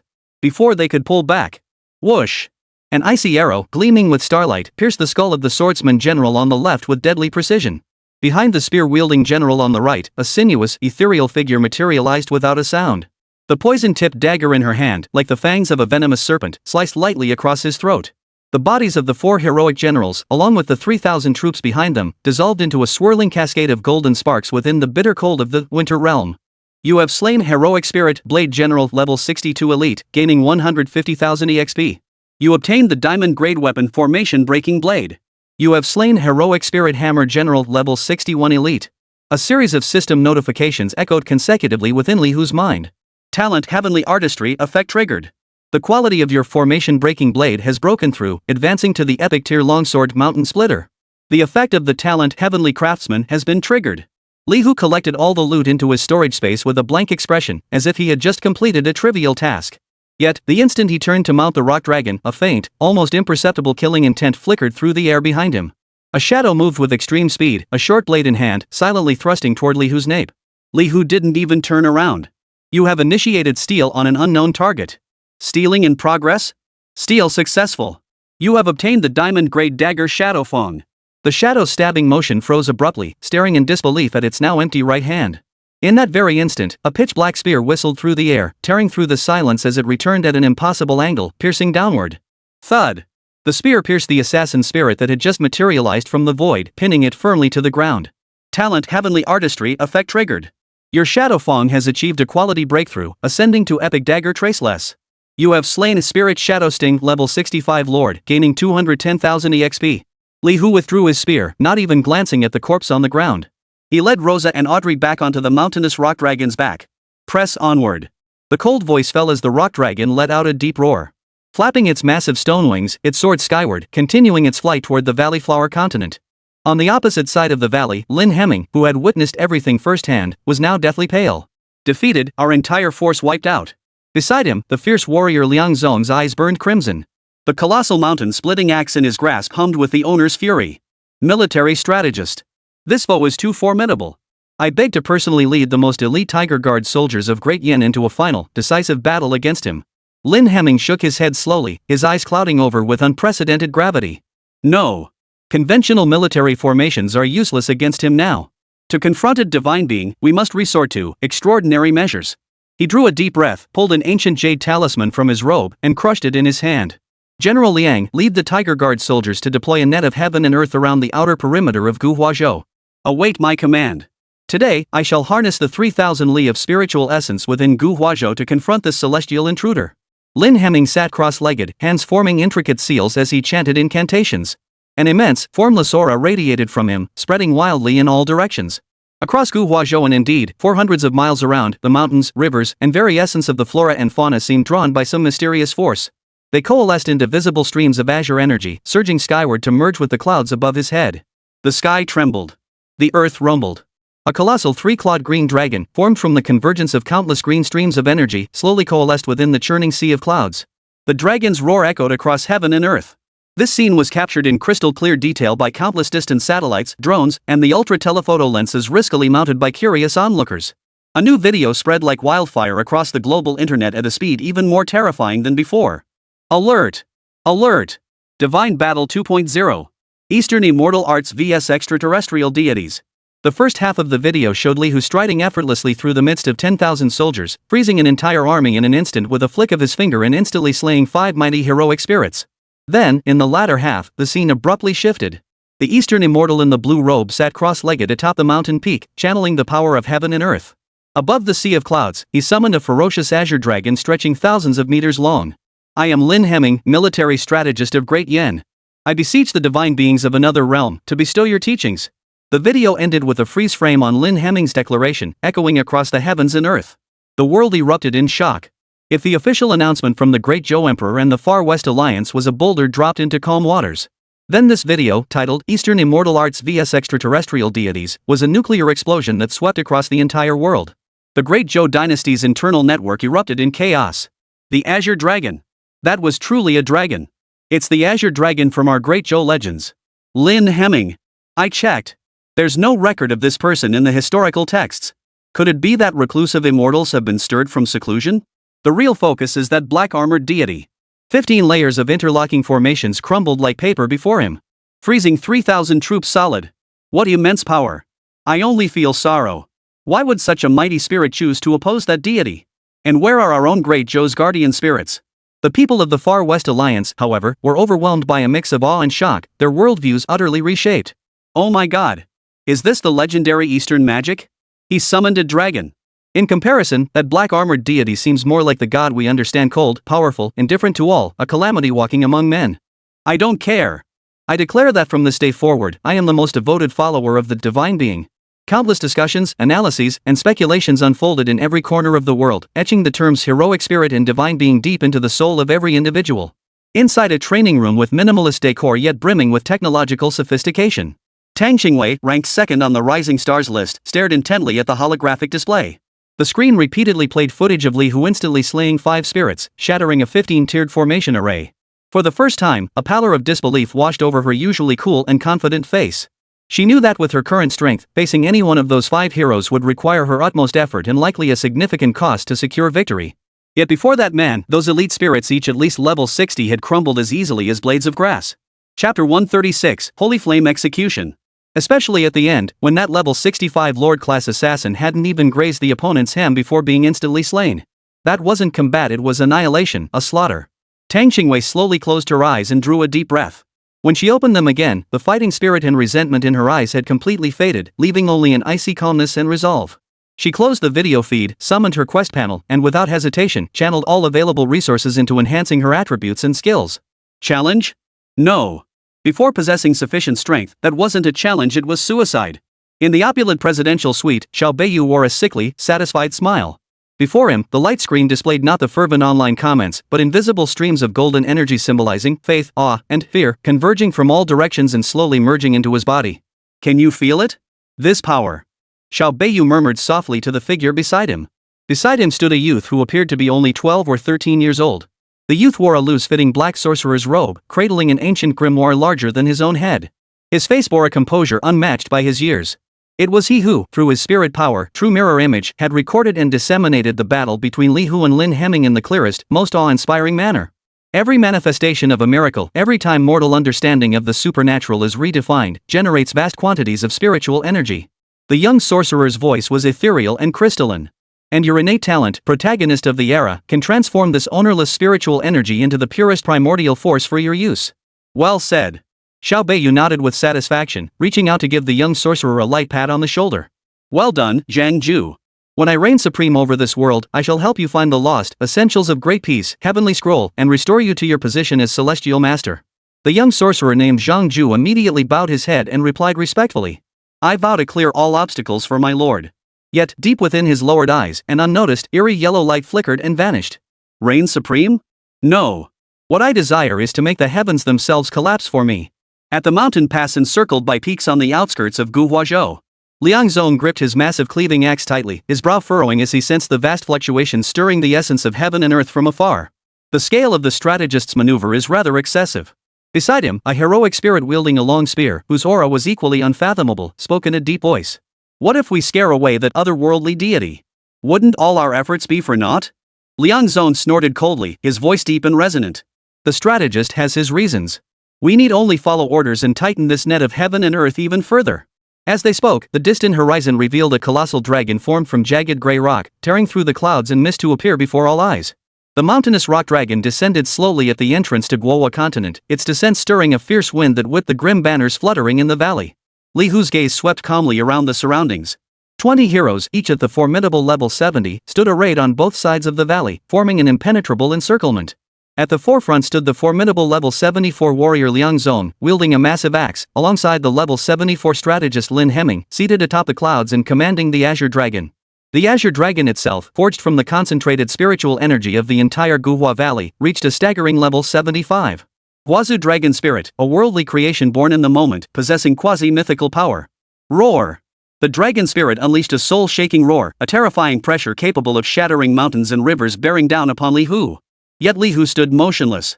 The earthborn pressure, upon touching his body, vanished like spring snow meeting the sun's warmth. The newly upgraded mythic tier breastplate he wore, the heart of the earth, granted him the divine essence of the earth god, granting immunity to all negative effects originating from the earth. Were it not for this, even he would have been forced to retreat in the face of this terrifying lineup of 22 boss-level foes. Li Hu slowly raised his hand. Within his palm, a golden holy flame began to blaze fiercely. Holy flame execution. Thanks to the buff from the mythic tier ring of all laws, the skill's range expanded by 2000%. Boom! A towering pillar of golden flame erupted from Li Hu's center, unleashing a world-shattering shockwave that swept across all directions, instantly engulfing the entire battlefield. All the spirits, including the dragon spirit in the sky, let out muffled groans of agony within the sacred flames. Kill! Liang Zong roared, ignoring the searing pain on his body. His massive frame charged forward like a cannonball, instantly closing in on Li Hu. The colossal axe in his grasp, wielded with the force to cleave mountains and shatter peaks, came crashing down toward Li Hu's head. Li Hu neither dodged nor retreated. His pitch-black spear swept out with even greater speed, striking Liang Zong's chest first despite being launched later. Simultaneously, Rose's bowstring vibrated with the resonance of her finale, while Audrey's form merged into the shadows. They each charged toward the 20 surging heroic warriors. Crash! Liang Zong was sent flying backward by the spear strike. Ignoring the searing pain in his chest, he fixed Li Hu with a gaze filled with utter terror. His strike, powerful enough to split mountains and shatter rocks, had struck the opponent's heavy armor and left not even a trace. A vivid, blindingly red number slowly floated up from Li Hu's head. 0. Impossible. Liang Zong roared in frustration, summoning his entire being once more. He transformed into a streak of light, hurtling toward Li Hu. At the same moment, Lin Hemming in the sky completed his incantation. Heavenly mystic waters, heed my command fall. He pointed fiercely at Li Hu. The colossal azure dragon opened its massive jaws, unleashing a torrential flood that seemed poised to engulf the entire valley. It plummeted from the heavens, surging toward Li Hu. For the first time, Li Hu's gaze shifted away from Liang Zong, fixing instead on Lin Hemming in the sky. A cold smile curved his lips. Magic curse. Lin Hemming's body trembled violently as he felt the spiritual energy within him suddenly become incredibly sluggish. At that very moment, an ethereal and breathtakingly beautiful figure slowly materialized behind Li Hu. It was a goddess fragment, her face cold and exquisite, crowned with an ice crystal diadem. The avatar of the winter goddess. She gently exhaled an icy blue breath toward the torrential waterfall cascading from the heavens. Crack! Extreme cold instantly froze the torrent enough to drown mountains and rivers from top to bottom, transforming it into a colossal glacier spanning the heavens and earth. Chapter 137, A New Mission. A deathly silence hung over the land, broken only by the eerie glint of the colossal glacier reflecting the sacred flame's radiance. Above the clouds, Lin Hemming's face had drained of all color. Earth Array ineffective. The area of effect divine spell was instantly cast. Its defensive power was utterly despair-inducing. His meticulously laid encirclement crumbled like paper before the two servants. This was simply not a battle between equals. Lin Hemming drew a deep breath, forcing down the shock in his heart as a resolute glint flashed in his eyes. Since weakening was useless, he could only gamble everything on strengthening. His hands formed seals once more, and a brilliant blue light, even more dazzling than before, shot skyward from the crown of his head. In my name, I command the heavens and earth. Wind rises. Dragon roars.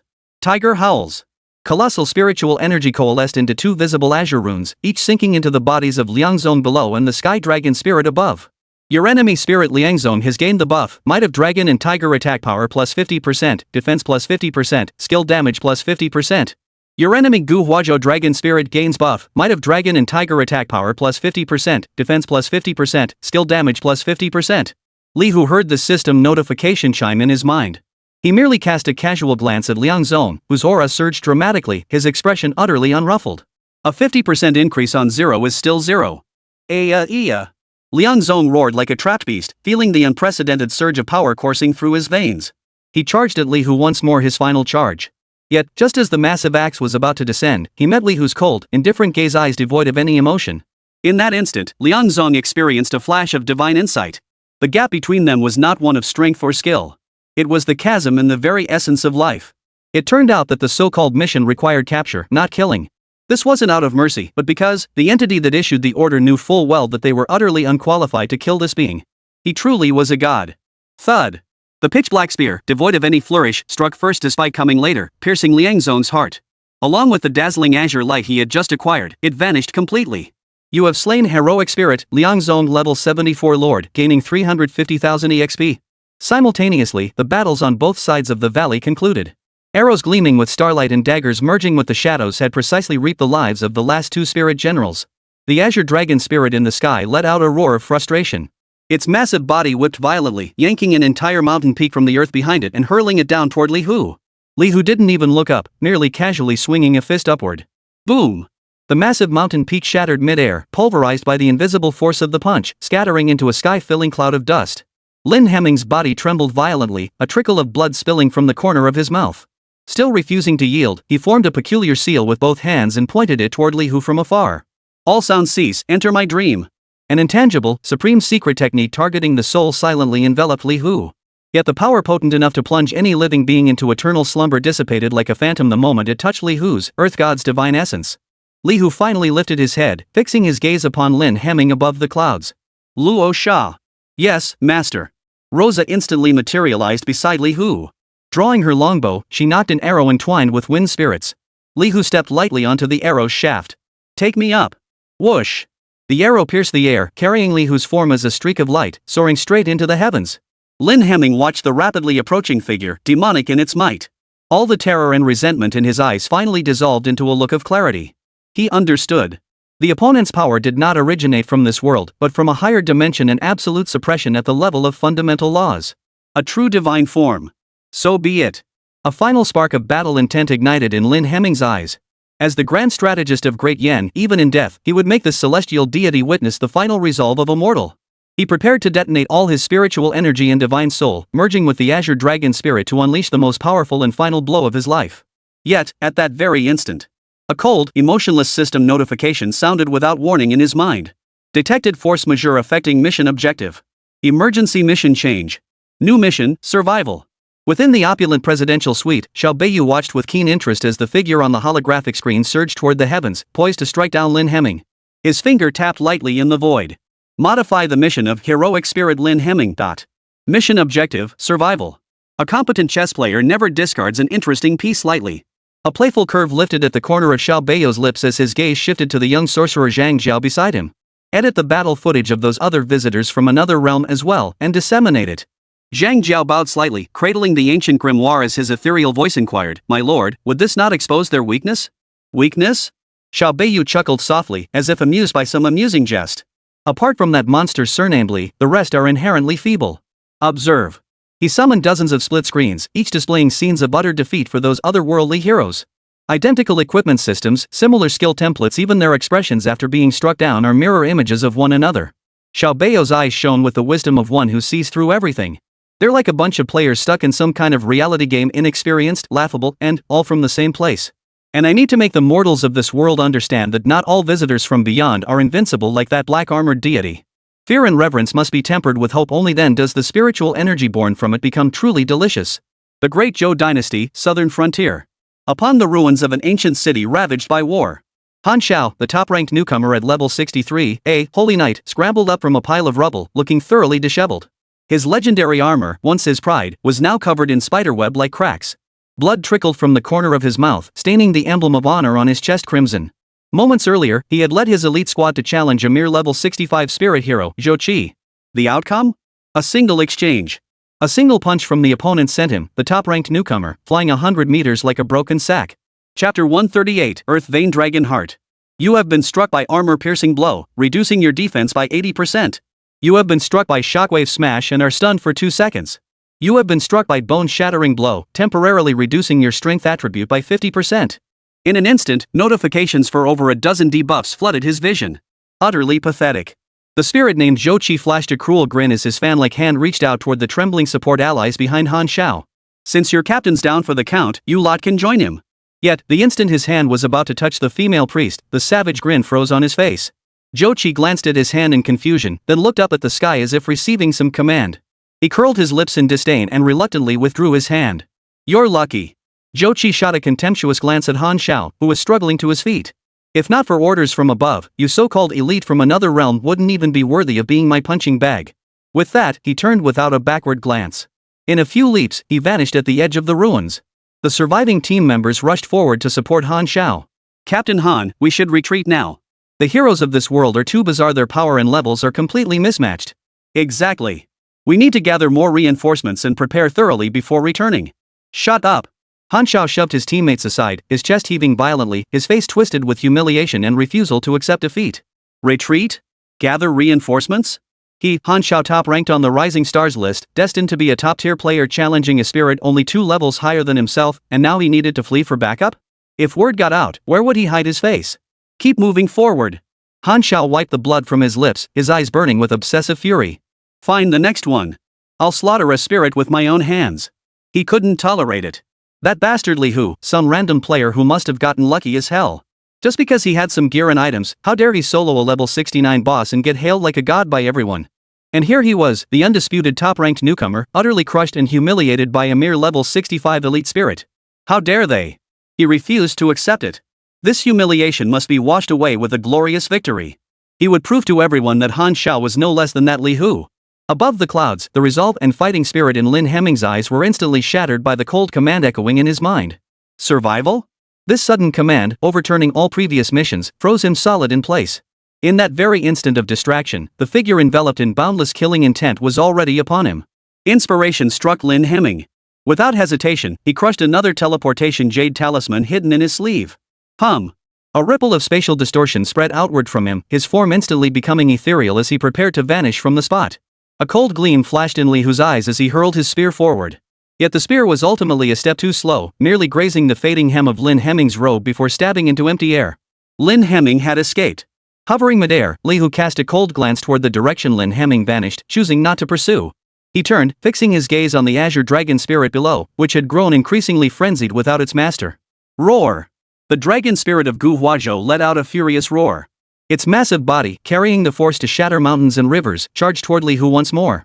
Yet Li Hu vanished the instant it was about to collide. The next moment, he materialized directly above the dragon spirit. Magic curse. Invisible cursed energy instantly enveloped the dragon spirit's massive form. The azure spiritual light coursing across its body rapidly dimmed at a visible pace. Rosa understood. On the ground, Rosa had already understood. She drew her bow, the finale, to a full moon. An arrow, gleaming with starlight, shot skyward like a meteor, striking precisely into the dragon spirit's reverse scales. Arg! The dragon spirit let out a wail of excruciating agony, its massive form thrashing violently through the air. Li Hu's figure clung to its head like a flesh-eating ulcer, his pitch-black spear transforming into a barrage of deadly black streaks, relentlessly piercing the dragon spirit's vital points. Thud! Thud! Thud! Each strike sent showers of green light shards flying. Finally, after enduring over 100 strikes, this quasi-mythical entity forged from the very essence of Gu Huazhou's spiritual energy let out a final, defiant howl. Its colossal form shattered violently, disintegrating into a sky-filling shower of green light that dissipated into the heavens and earth. You have slain Guhua Continent Dragon Spirit level 75 near mythical, gaining 1,200,000 EXP. Your level has risen to 69. Talent Heavenly Artistry effect triggered. You obtained the mythic tier skill book Primordial Chaos. Talent Heavenly Artistry effect triggered. You have obtained the epic tier skill book Divine Dragon Transformation. You have obtained the legendary tier material Earth Vein Dragon Heart. You have obtained. A series of astonishingly generous system notifications echoed in Li Hu's mind. He slowly descended from the sky, expressionless as he stowed all the spoils away. Detected, all Lord tier elders within the mission area have been eliminated. Quest 3, Siege of Gu Huazhou has been completed. Quest rewards have been distributed. The instant the mission concluded, Li Hu's brow furrowed slightly. He keenly sensed dozens of powerful spirit auras approaching from all directions, closing in on his location at breakneck speed. Without exception, each aura had reached the Lord level tier. They clearly intended to obstruct his path to the potential location of Xuchang. Li Hu opened the map and looked at the coordinate point located in the outskirts. Where once there had been nothing, now more than a dozen red dots representing powerful spirits had materialized out of thin air. What were they protecting? Or was this itself a trap? Meanwhile, the outside world's internet had long since descended into utter frenzy over the video titled Eastern Immortal Arts vs Extraterrestrial Deities. Every detail of that earth-shattering battle in Gu Huazhou was being magnified infinitely, analyzed frame by frame. Holy crap, that azure dragon summoned by the green-robed immortal was actually shattered by the black-armored deity. Did you catch the final scene? That immortal seemed to flee? So what if he fled? Harnessing the power of heaven and earth to summon a divine dragon that's already godly prowess. It's just that the celestial spirit from beyond was even more powerful. What intrigues me more is the origin of these so-called heroic spirits. Lin Hemming? Lian Zong? They're nowhere to be found in historical records. Amidst the global online frenzy, an anonymous account released a brand new video across major social media platforms. Chapter 139, The Hunt. The first half of the video continued to show the battle between Li Hu and the heroic spirits like Lin Hemming. But the latter half was accompanied by segments of verified textual records from the secret histories of the Great Zhou dynasty. Lin Hemming, the final military strategist of the Great Yin dynasty, single-handedly deployed the Nine-Bend Yellow River formation to haul 300,000 Great Zhou cavalry. He perished from exhaustion afterward, earning the historical epithet calculator of all mortals. Lian Zong, a founding warlord of the Great Yin dynasty, wielded a giant battle axe to decapitate enemy generals amidst 10,000 troops, striking terror into the hearts of all.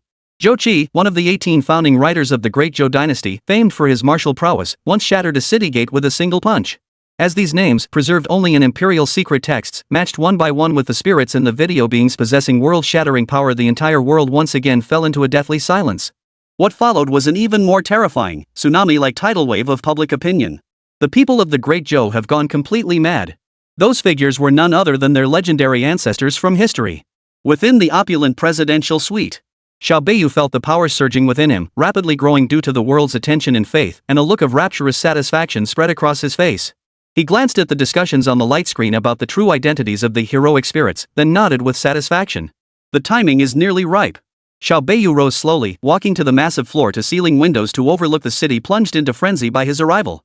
It's time to meet those guests from the other world. Boom! The final spirit, Shili, wielding a long banner and boasting a staggering level 66, let out a piercing wail amidst the sky-filling holy flames. His body exploded with a thunderous roar, scattering into a shower of light points. You have defeated Spirit Shili level 66 Lord, gaining 230,000 EXP. You have obtained the legendary grade banner Soul Binding Banner. Talent Heavenly Artistry effect triggered. Your Soul Binding Banner quality has broken through, advancing to Epic Tier Artifact Netherworld Soul Summoning Banner. The barrage of system notifications finally subsided. Li Hu stood amidst the ravaged valley, scorched and frost-covered, the golden sacred flames swirling around him gradually fading. At his feet lay the remains of dozens of powerful Lord-tier spirits, now fully transformed into nourishing experience points and loot. He silently assessed his current combat strength. With his current attributes and equipment, if he were to return to level 30, he might already be capable of challenging an 80-level 4th-tier professional. Rosa and Audrey moved silently across the battlefield, gathering every orb dropped by the spirits and respectfully presenting them to Li Hu. Li Hu waved his hand, storing all the spoils into his storage space before opening his quest panel. The once densely packed list of targets on his conquest quest now held only 3 remaining names. Hopefully Su Chang is among them. Li Hu's gaze settled on those 3 solitary names, a flicker of hope flickering in his heart. However, at that very moment, a grand and icy will descended into his mind without warning. Detected major deviation from the world line. Temporary emergency mission issued. Mission name, Protagonist Hunt. Objective, eliminate Xiao Beiyu, the chosen one of this world, before the Gravekeeper does. Time limit, 24 hours. Mission Note 1, 10 Gravekeepers level 76-78 have entered this realm and are pursuing the target. Mission Hint 2, Xiao Beiyu possesses the ability to steal others' fortune and innate talents. Extremely dangerous. Reward? Li Hu's pupils suddenly contracted. The child of the world, Xiao Beiyu. And those 10 Gravekeepers of level 76 or higher. This was no longer a simple campaign mission, it was a direct collision between the wills of 2 worlds, and he had been thrust into the very eye of the storm. He keenly realized the true nature of this mission, a race against time. He must not only kill Xiao Beiyu, but also outpace those Gravekeepers. Failure meant not only forfeiting the reward, but potentially facing a deadly pincer attack from both the Gravekeepers and Xiao Beiyu, jeopardizing the ultimate goal of finding Xu Chang. Li Hu's gaze swiftly regained absolute composure. He closed the mission panel and refocused his gaze on the coordinates of the 3 remaining heroic spirits. Let's go check it out first. He decided to stick to the original plan. Luck, too, was part of strength. At that very moment, across every corner of this world, all summoned practitioners simultaneously received a temporary mission from the Great Will. Deep within a dense forest, a 5-person squad that had just escaped the pursuit of a spirit hero stared at the glaring "Hunt the Protagonist" mission on their task panel. Seeing the despair-inducing enemy level listed afterward, they chose to abandon the mission without hesitation. Are you kidding me? Send us to kill the world's protagonist? And compete with 10 level 78 monsters for the kill? You've got to be out of your mind. Give up. Quick, give up. This is way beyond our league. Such scenes played out repeatedly across the globe. The vast majority of underpowered adventurers, faced with this sudden clash of titans, wisely chose to prioritize survival. Yet a handful of true powerhouses received a radically different mission. Within the ruined ancient city, Han Xiao stared intently at his mission panel, his eyes burning with a near madness. Faction Conflict Mission, Hunt. Objective, eliminate the designated spirit Zhou Qi before the otherworldly enemy Li Hu does. Reward, Legendary Treasure Chest X1, level +2. Li Hu. Han Xiao clenched his fists so tightly his nails dug deep into his palms. That name again. Not only did he have to battle the monsters of this world, but now he had to compete with that man revered as a god for the same prey. Assemble everyone. A savage resolve flashed in Han Xiao's eyes. The target, Zhou Qi. This time, I will win. Within the opulent presidential suite, the light screen played the final edited version of the Battle of Guhuazhou. In the footage, Li Hu, unmatched in power, crushed the Azure Dragon and annihilated the army of heroes. Finally, he hovered mid-air, like a deity surveying the mortal world. This meticulously crafted footage by Zhang Jiao once again ignited the global internet. A miracle. This is absolutely a miracle. The earth trembles, the skies turn dark. That black-armored deity is too powerful. I want to apprentice under him. Anyone looking to form a team? Wake up, man. Didn't you see those mighty ancient heroes get reduced to dust? We mere mortals aren't even worthy of approaching. Could it be, the age of myth truly belongs to our world, and it's finally upon us? Across the internet, countless people plunged into fervent discussions. Awe, fear, and unrealistic fantasies intertwined into surging waves of immense spiritual energy, flooding toward Xiao Beiyu. Xiao Beiyu glanced at those laughably naive comments, a faint, disdainful curve forming at the corner of his mouth. Seeking a master? A bunch of ants who can't even control their own destinies dare to reach for the realm of gods? Chapter 140, Crush Them All. What he sought was never the worship of these mortals. What he craved was to disrupt this world, drain its very essence, then tear open the gateway to higher dimensions to witness one new world after another. Yet, just as he reveled in the exhilaration of his power surging, a bone-chilling sense of danger originating from the very fabric of the world's laws gripped his heart without warning. The contented smile on Xiao Beiyu's face froze instantly. He abruptly summoned his unique spirit deployment map, a vision covering the entire planet visible only to him. On the map, dozens of light points representing the forces of the Western nations were extinguishing one after another at an alarming rate. Each was a carefully placed pawn, possessing strength no less formidable than Liang Zhong's. Yet now, they were being brutally erased from the board as if by an invisible giant hand. Zhang Jiao, pull up the Western Alliance's surveillance feed. For the first time, Xiao Bei's voice carried a hint of grimness. Zhang Ju dared not delay, immediately waving the Demon Codex in his hand. The light screen shifted, revealing scene after scene of brutal combat before Xiao Bei's eyes. They were a group of otherworldly beings clad in peculiar uniforms, emanating a cold, deathly aura. Their numbers swelled to dozens. Each possessed absolute dominance over the heroic spirits of this world, much like Li Hu. Their attacks were ruthless and their coordination seamless. Often, a single encounter was enough to completely disintegrate a powerful spirit into its most primordial energy. Another visitor from another realm? A flash of savage fury flickered in Xiao Bei's eyes. But he quickly forced himself to calm down. Watching the outsiders fight with cold, efficient precision, he felt a sickening thrill rise within him. This is interesting. Xiao Bei issued new orders to Zhang Jiao. Change the mission of all Western Spirit Guardians.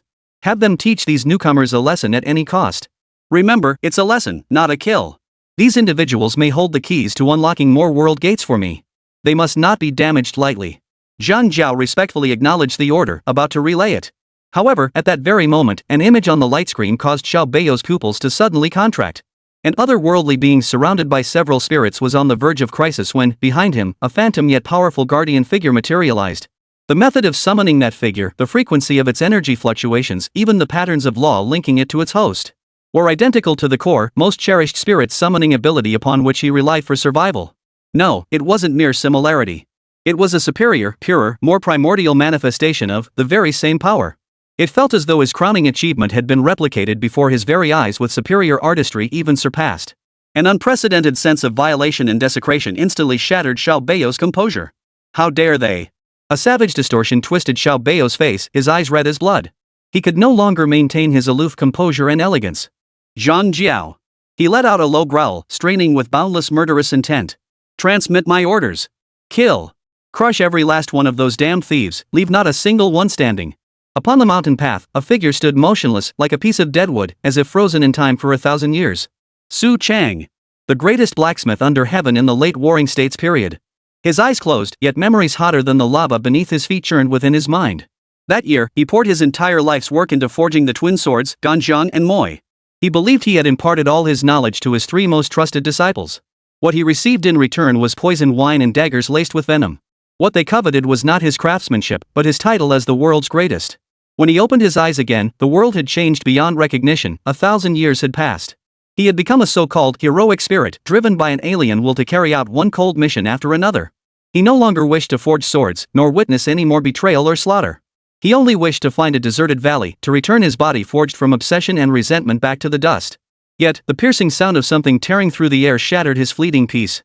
A monstrous stone dragon, whipped by gale-force winds, descended from the heavens and landed upon a nearby mountain peak. 3 figures stood atop its dragon's head. The leader, clad in black armor, exuded an aura as unfathomable as the abyss.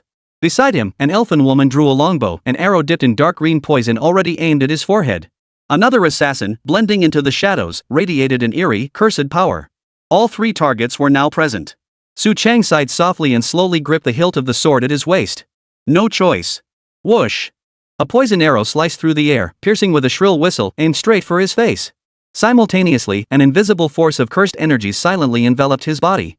Su Chang's movements, however, proved faster than the arrow. Clang! The sword left its scabbard, a cold blade of light slicing through the night like lightning, striking the arrowhead with pinpoint accuracy. The poison arrow snapped in 2. Su Chang's figure shot skyward, charging straight at the colossal rock dragon. His hand instinctively reached for the scabbard at his waist, only to find it empty. Only then did he remember Mo Yi was gone. In the instant he soared mid-air, a strikingly swift and handsome figure materialized beside him like a specter, a dagger thrusting straight toward his heart. A flicker of surprise crossed Su Chang's eyes. Such blinding speed. He blocked with his sword horizontally. The collision between blade and dagger erupted into a visible shockwave that tore through the air. Boom! The entire mountain range trembled violently under the earth-shattering clash. Dozens of miles away, 2 figures stood atop a mountain peak, gazing into the distance at the astonishing battle unfolding below. What a powerful aura! Could it be that the black-armored god has encountered another formidable opponent? A towering spirit warrior wielding a halberd spoke with astonishment and doubt. His name was Tang Ling, one of the ancient warrior spirits awakened upon this land. Such a commotion is far from ordinary.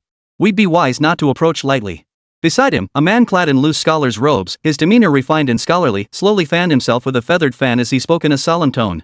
Just as Tangling was about to retort, four figures appeared around them like ghostly apparitions. Their modern aura jarred against this world, yet they moved with utter silence, encircling the two. Well, two stragglers here. Leading the group was a bald, muscular man in a floral shirt, a toothpick dangling from his mouth, a mocking grin spread across his face. Tangling's pupils contracted sharply as his spiritual energy surged to its peak. Holding his Fong Tian halberd horizontally before his chest, he roared, "Who are you?" Chapter 141, Divine Artistry. These four were not heroic spirits. They were visitors from another realm. At that very moment, the cold command echoed once more within Tangling's mind. Mission change, capture otherworldly spirit task cancelled. New mission, eliminate all visitors from another realm before you at any cost. Oomph, quite alert. The bald man called Brother Xiong grinned, revealing a row of sharp white teeth. But it won't matter. You lot are just primitive NPCs without even data panels and you dare challenge us? He flicked his toothpick dismissively, speaking in a drawn-out tone, "Allow me to introduce ourselves. We're the cleaners under the Ghost Story administrators. We've been dispatched to kindly escort you back to your homes." Before his words faded, his body abruptly transformed into a churning black mist, instantly engulfing Tangling and the scholar. Let's wrap this up quickly.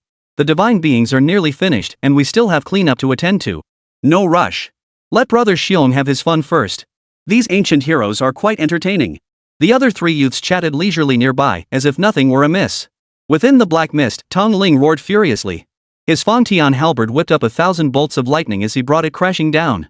Yet the attack, powerful enough to cleave mountains and shatter rocks, vanished into the blackness like a stone sinking into the sea, stirring not a ripple.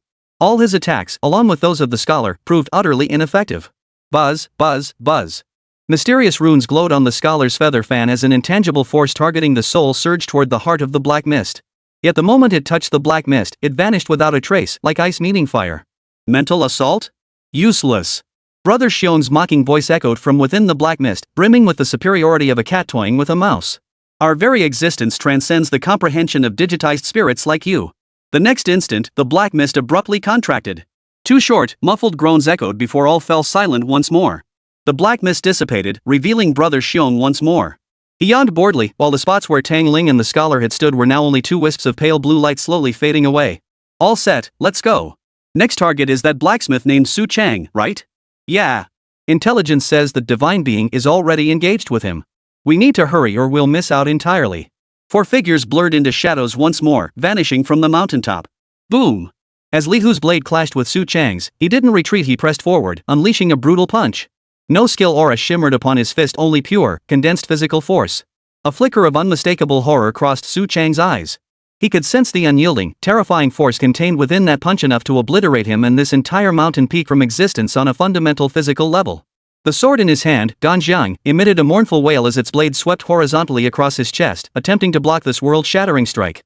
Snap! A crisp snapping sound echoed across the heavens. The legendary sword that had accompanied him for a millennium, bearing the glory and regret of his entire life, was shattered into countless fragments by a single punch. The fury of the punch, its momentum unabated, slammed squarely into Su Chang's chest. Thud! Su Chang's body plummeted like a meteorite, crashing straight down from the sky and pounding a bottomless crater into the valley below. Lying at the bottom, he felt his body forged from sheer obsession rapidly disintegrating. He had lost. His defeat was more complete than it had been 1,000 years ago. He slowly closed his eyes, yet a faint smile of relief touched his lips. So, this is how it is. The blame truly lies with me. As the words faded, his form dissolved entirely into a shower of light, leaving only a faint sigh before vanishing into the wind. You have defeated Heroic Spirit, Narrator Level 70 Lord, gaining 280,000 EXP. Talent Heavenly Artistry Effect triggered. You have obtained the Epic Tier Equipment Unbreakable Battle Spirit Armor. Talent Heavenly Artistry Effect triggered. You have obtained the Epic Equipment Breaker's Boots. Talent Heavenly Artistry Effect triggered. You have obtained the Epic Item Celestial Fireforge. Talent Divine Artistry Effect triggered. You have obtained the Epic Tier Item 10,000 Year Mystic Iron Hammer. Talent Divine Artistry Effect triggered. You have obtained the Legendary Skill Book Spirit of the Weapon. Talent Heavenly Artistry Effect triggered. You have obtained the Mythic Tier Skill Book Divine Artistry. A barrage of system notifications flooded Li Hu's vision. A total of 11 Epic Tier equipment pieces, 2 Epic Tier forging tools, 1 Legendary Tier, and 1 Mythic Tier forging skill book. Li Hu collected all the loot expressionlessly and immediately chose to learn the Mythic Tier skill book. You have mastered the Mythic Tier forging technique Divine Artistry. A vast and profound knowledge of forging surged into his mind.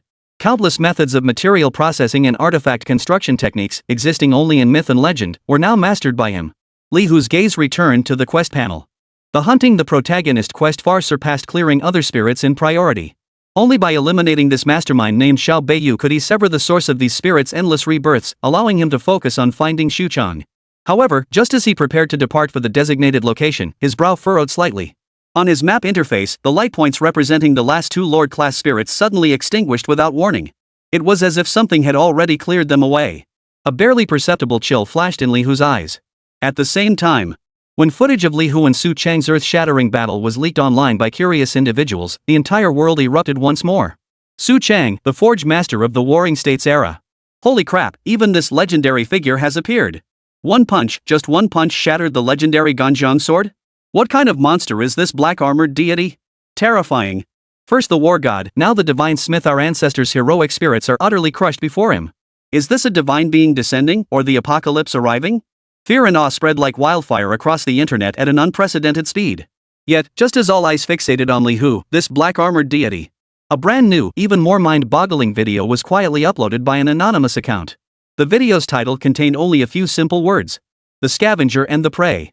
The footage no longer depicted Li Hu's earth-shattering battle scenes. Instead, it depicted a group of otherworldly beings clad in modern attire, emanating an eerie aura. Some transformed into black mist, others manipulated lightning, while some vanished into the void. Their opponents were none other than those famed ancient heroes. Yet the outcome of these battles bears a startling resemblance to the Battle of Guhuazhou. These mighty heroes crumbled instantly before the so-called scavengers from another realm. Chapter 142, The Price of Underestimation.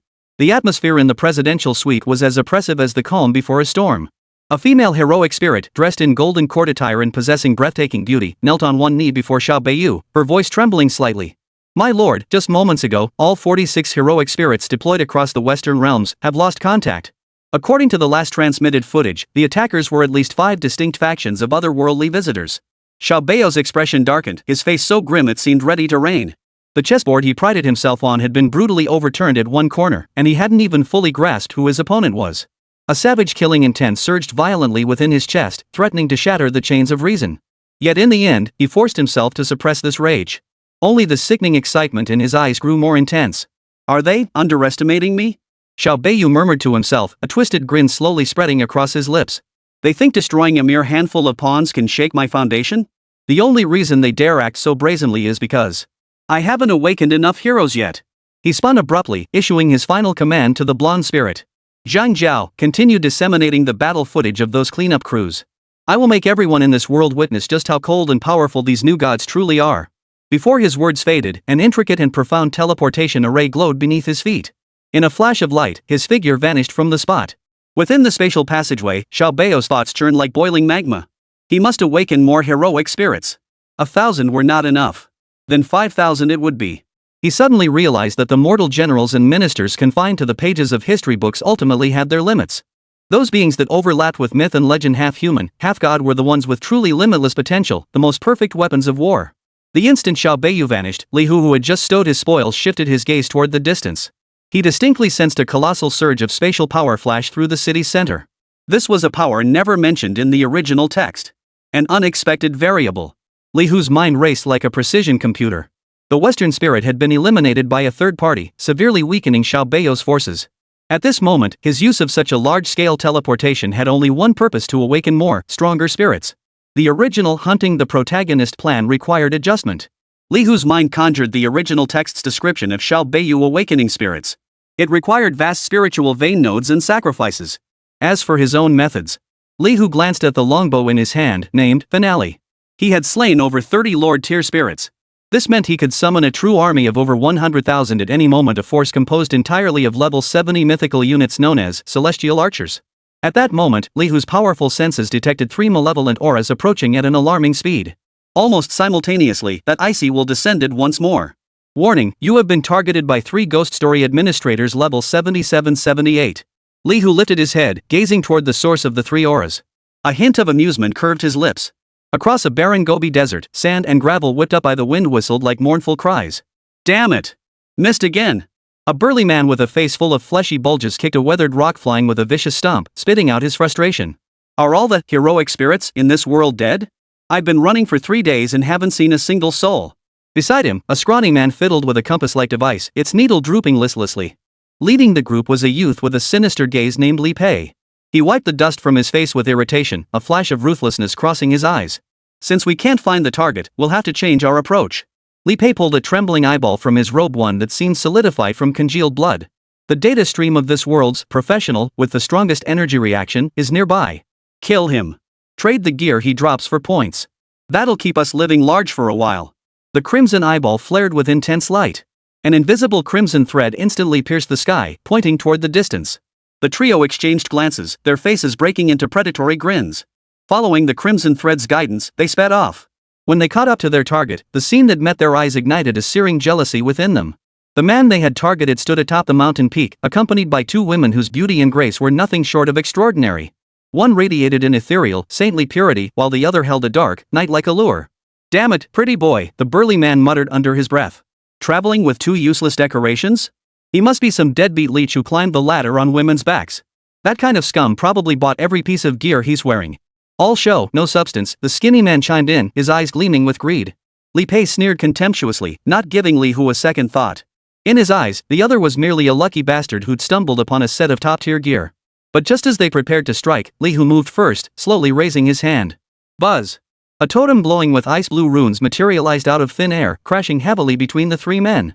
Extreme cold surged forth like a raging torrent breaking through a dam. What? The men's savage grins froze on their faces. They felt an irresistible force of law freeze their blood, their divine magic energy, and even their thoughts. Impossible. Our divine arts system is immune to all elemental control. Li Pei's mind was thrown into turmoil. The price of underestimating their foe was deadly. Before they could recover from their shock, 25 towering figures emerged silently behind Li Hu. Each bore an identical aura, clad in star-studded armor and wielding divine bows. Each figure radiated a terrifying divine might potent enough to crush their very souls. Li Pei's blood eye detection talent emitted a piercing shriek at that moment. A blood-red warning flashed frantically across his retinas. Warning! Detected an unspeakable divine conglomerate. Threat level assessment, world ending. Warning! Enemy has locked onto your core essence. Escape is impossible. System analysis, cannot be resisted. Cannot be resisted. Cannot be resisted. The color drained from Li Pei's face in an instant, replaced by an unprecedented terror and despair. Run! Use your trump card. He mustered every ounce of strength, letting out a hoarse roar. But it was too late. Li Hu's gaze remained as calm as an abyss. Beneath his indifferent gaze, the earth shattered with a thunderous crack. Countless razor-sharp rock blades coalesced into a despairing cage, shooting skyward. At that very moment, the sky turned an apocalyptic crimson. Countless meteors, trailing long, fiery tails, screeched down upon the world. Chapter 143, The Power of the Desert God. Meanwhile, Western Alliance, Moon Sea. This was a vast expanse of white salt marsh, resembling a mirror abandoned by the gods upon the earth under the cold moonlight. At its center, a colossal altar constructed from countless precious materials slowly faded from view. Xiao Beiyu knelt before the altar, gasping for breath, his face as pale as paper. Yet his eyes burned with maniacal joy and anticipation. He had succeeded. He had awakened a being truly slumbering within myth and legend. Before him, a towering figure slowly coalesced from the light. It was a knight clad in crimson heavy armor, his hair like burning flames, wildly disheveled. He stood there silently, yet a terrifying battle intent potent enough to tear the heavens apart caused the surrounding space itself to groan under the strain. The red-haired knight slowly opened his eyes. His golden pupils held no trace of confusion at being awakened, only palpable authority and scrutiny. His gaze settled upon Xiao Beiyu.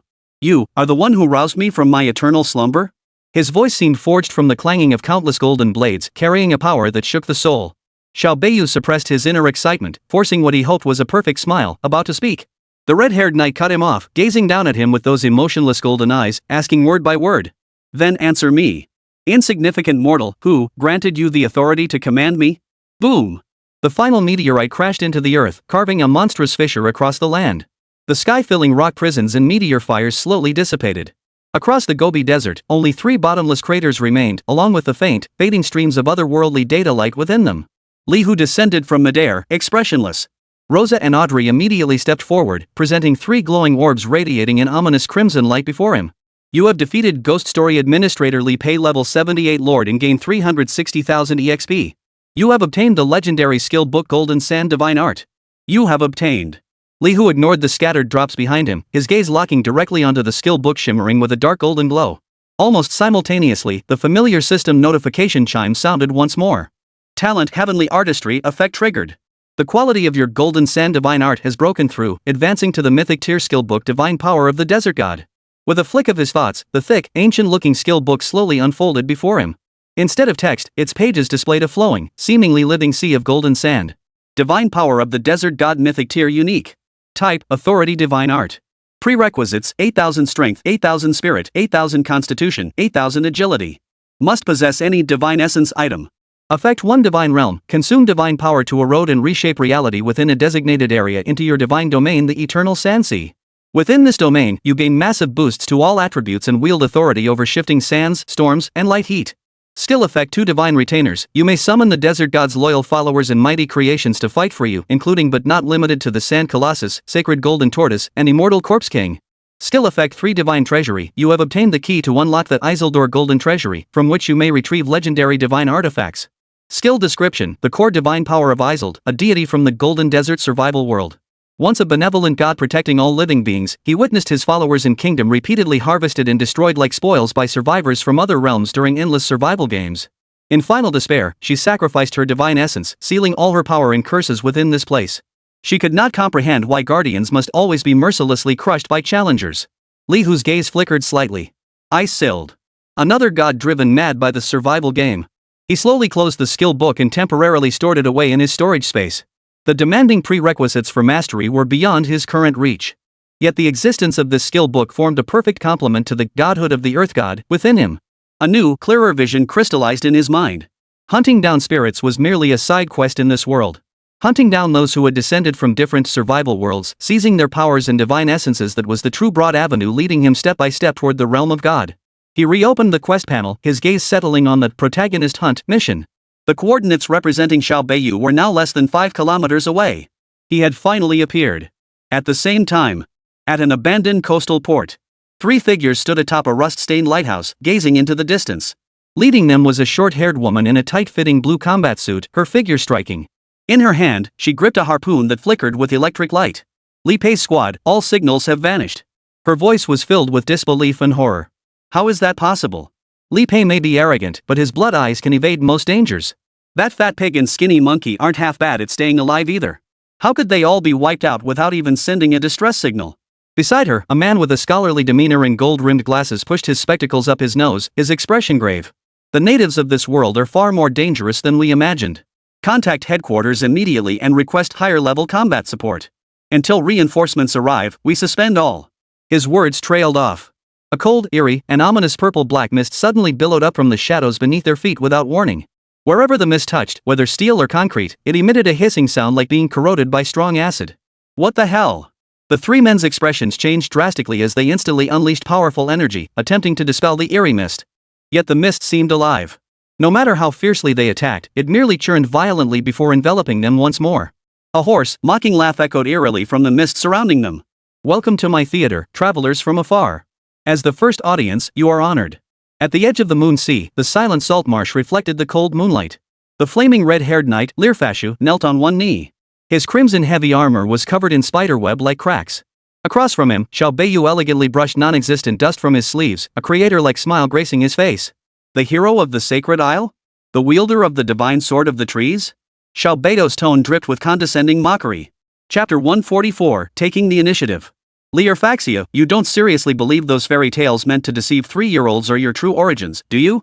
Lirfaxio snapped his head up, his golden pupils brimming with humiliation and rage. Yet, he had lost. Just moments ago, his prideful combat techniques, fiery blazes powerful enough to scorch the heavens, had been effortlessly dismantled before this man, as if they were mere child's play. No. That was a beautiful lie your elders spun to comfort your young heart, to shield you from shame over your feeble bloodline.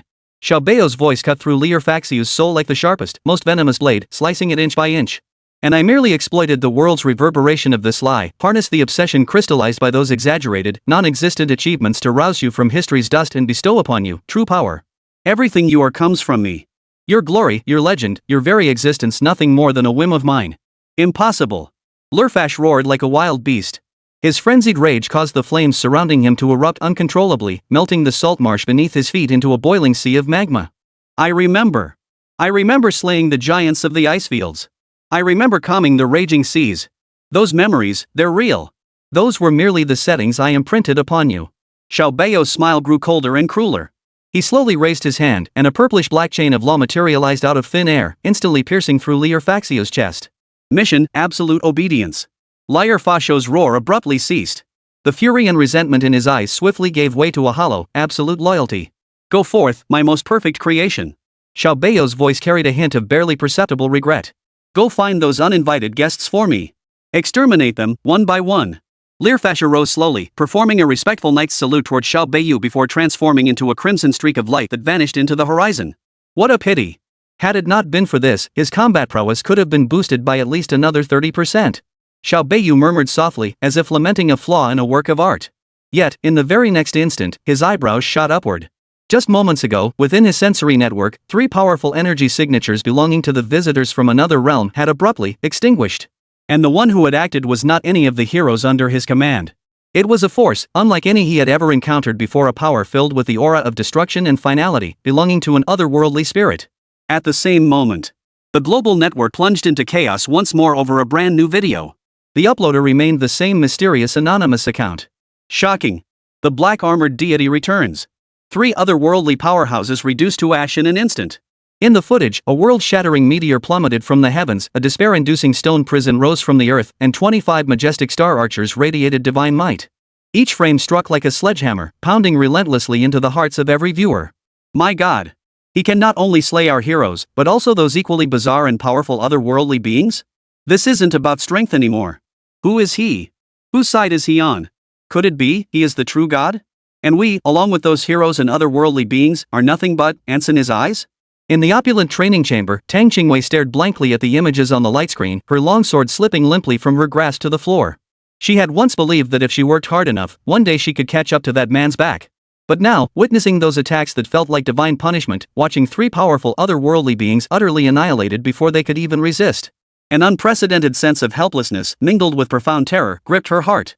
That was not a realm mortals could reach through mere effort. It was the realm of the gods. Great Zhou, the golden hall of the imperial city. Emperor Jiang Duo sat solemnly upon the dragon throne, his expression as stern as iron. His gaze swept over the cowering civil and military officials below. On the massive light screen suspended in the hall, the battle footage enough to make mountains and rivers pale played on a loop. My loyal ministers, you have all witnessed it. Jiang Duo's voice carried a hint of unmasked exhaustion and worry. First came the black armor spirits, then the otherworldly purifiers. Now, the nations of the Far West Alliance have all seen the descent of their ancestral spirits to protect their realms. Yet in our great Zhou, not a single spirit has appeared to this day. If this continues, our nation will cease to exist. The weighty accusation fell like a mountain upon the hearts of every person in the hall. Court officials exchanged glances, yet none dared to respond. After a long silence, the chancellor stepped forward, his voice bitter. Your Majesty, the spirits of those fallen in battle shown in the vision have already perished. There is no possibility of summoning them. As for the newly appeared ones, they come without a trace and vanish without a shadow. We truly have no way to locate them. The veteran ministers echoed his words in unison, their voices thick with helplessness and bewilderment. Amidst this despairing silence, a young voice suddenly rang out. Your Majesty, I beg to differ. All eyes turned toward the source of the voice, where the newly appointed Duke of Liang, Lu Yi, strode out of the ranks. Though barely 20 years old, his eyes flashed with a sharpness unmatched by his youth. Your servant has repeatedly examined all the footage of the heroes manifesting in this world and discovered a common thread. Whether it be the war god of Gu Huazhou, the divine craftsman of the Far West, or those scavengers, each chose to make their first appearance under circumstances that drew universal attention and became common knowledge. Lu Ye's voice, clear and resonant, echoed through the vast hall. I venture to suggest that the emergence of heroes may be tied to their mission, and this mission requires renown and momentum to be triggered. Rather than passively waiting, let us take the initiative. Our dynasty could host an unprecedented grand ceremony, proclaiming it to the world. This would serve as a lure, drawing the heroic spirits of our great Zhou ancestors to reveal themselves. The words sent shockwaves through the court. The chancellor's expression darkened instantly as he retorted sharply, absurd. Duke Lu, you are gambling with the lives of our great Zhou's countless subjects. If we summon malevolent spirits and evil deities, who will bear the consequences? Precisely. This is far too perilous, utterly unthinkable.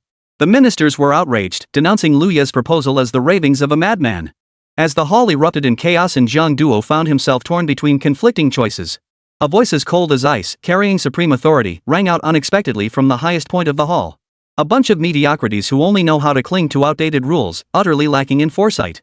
Unless we invite formidable foes, how shall we discern who truly stands as pillars of our nation? The assembly gasped in shock, their eyes snapping upward. There, atop the lofty imperial dais, stood a breathtakingly beautiful woman clad in crimson court robes, a figure who had appeared without warning. Her posture was straight and tall, her phoenix-like eyes radiating authority, as if she were born to stand above all others. Chapter 145, The Final Solution. The Chancellor, both shocked and furious, pointed at the woman and roared, "Who are you? How dare you trespass into the Golden Hall? Guards, protect the Emperor!" Before his words had fully faded, two shadowy figures lurking in the beams of the hall sprang forth like venomous snakes. Wielding poison-tipped daggers, they lunged directly at Jiang Duo seated upon the dragon throne.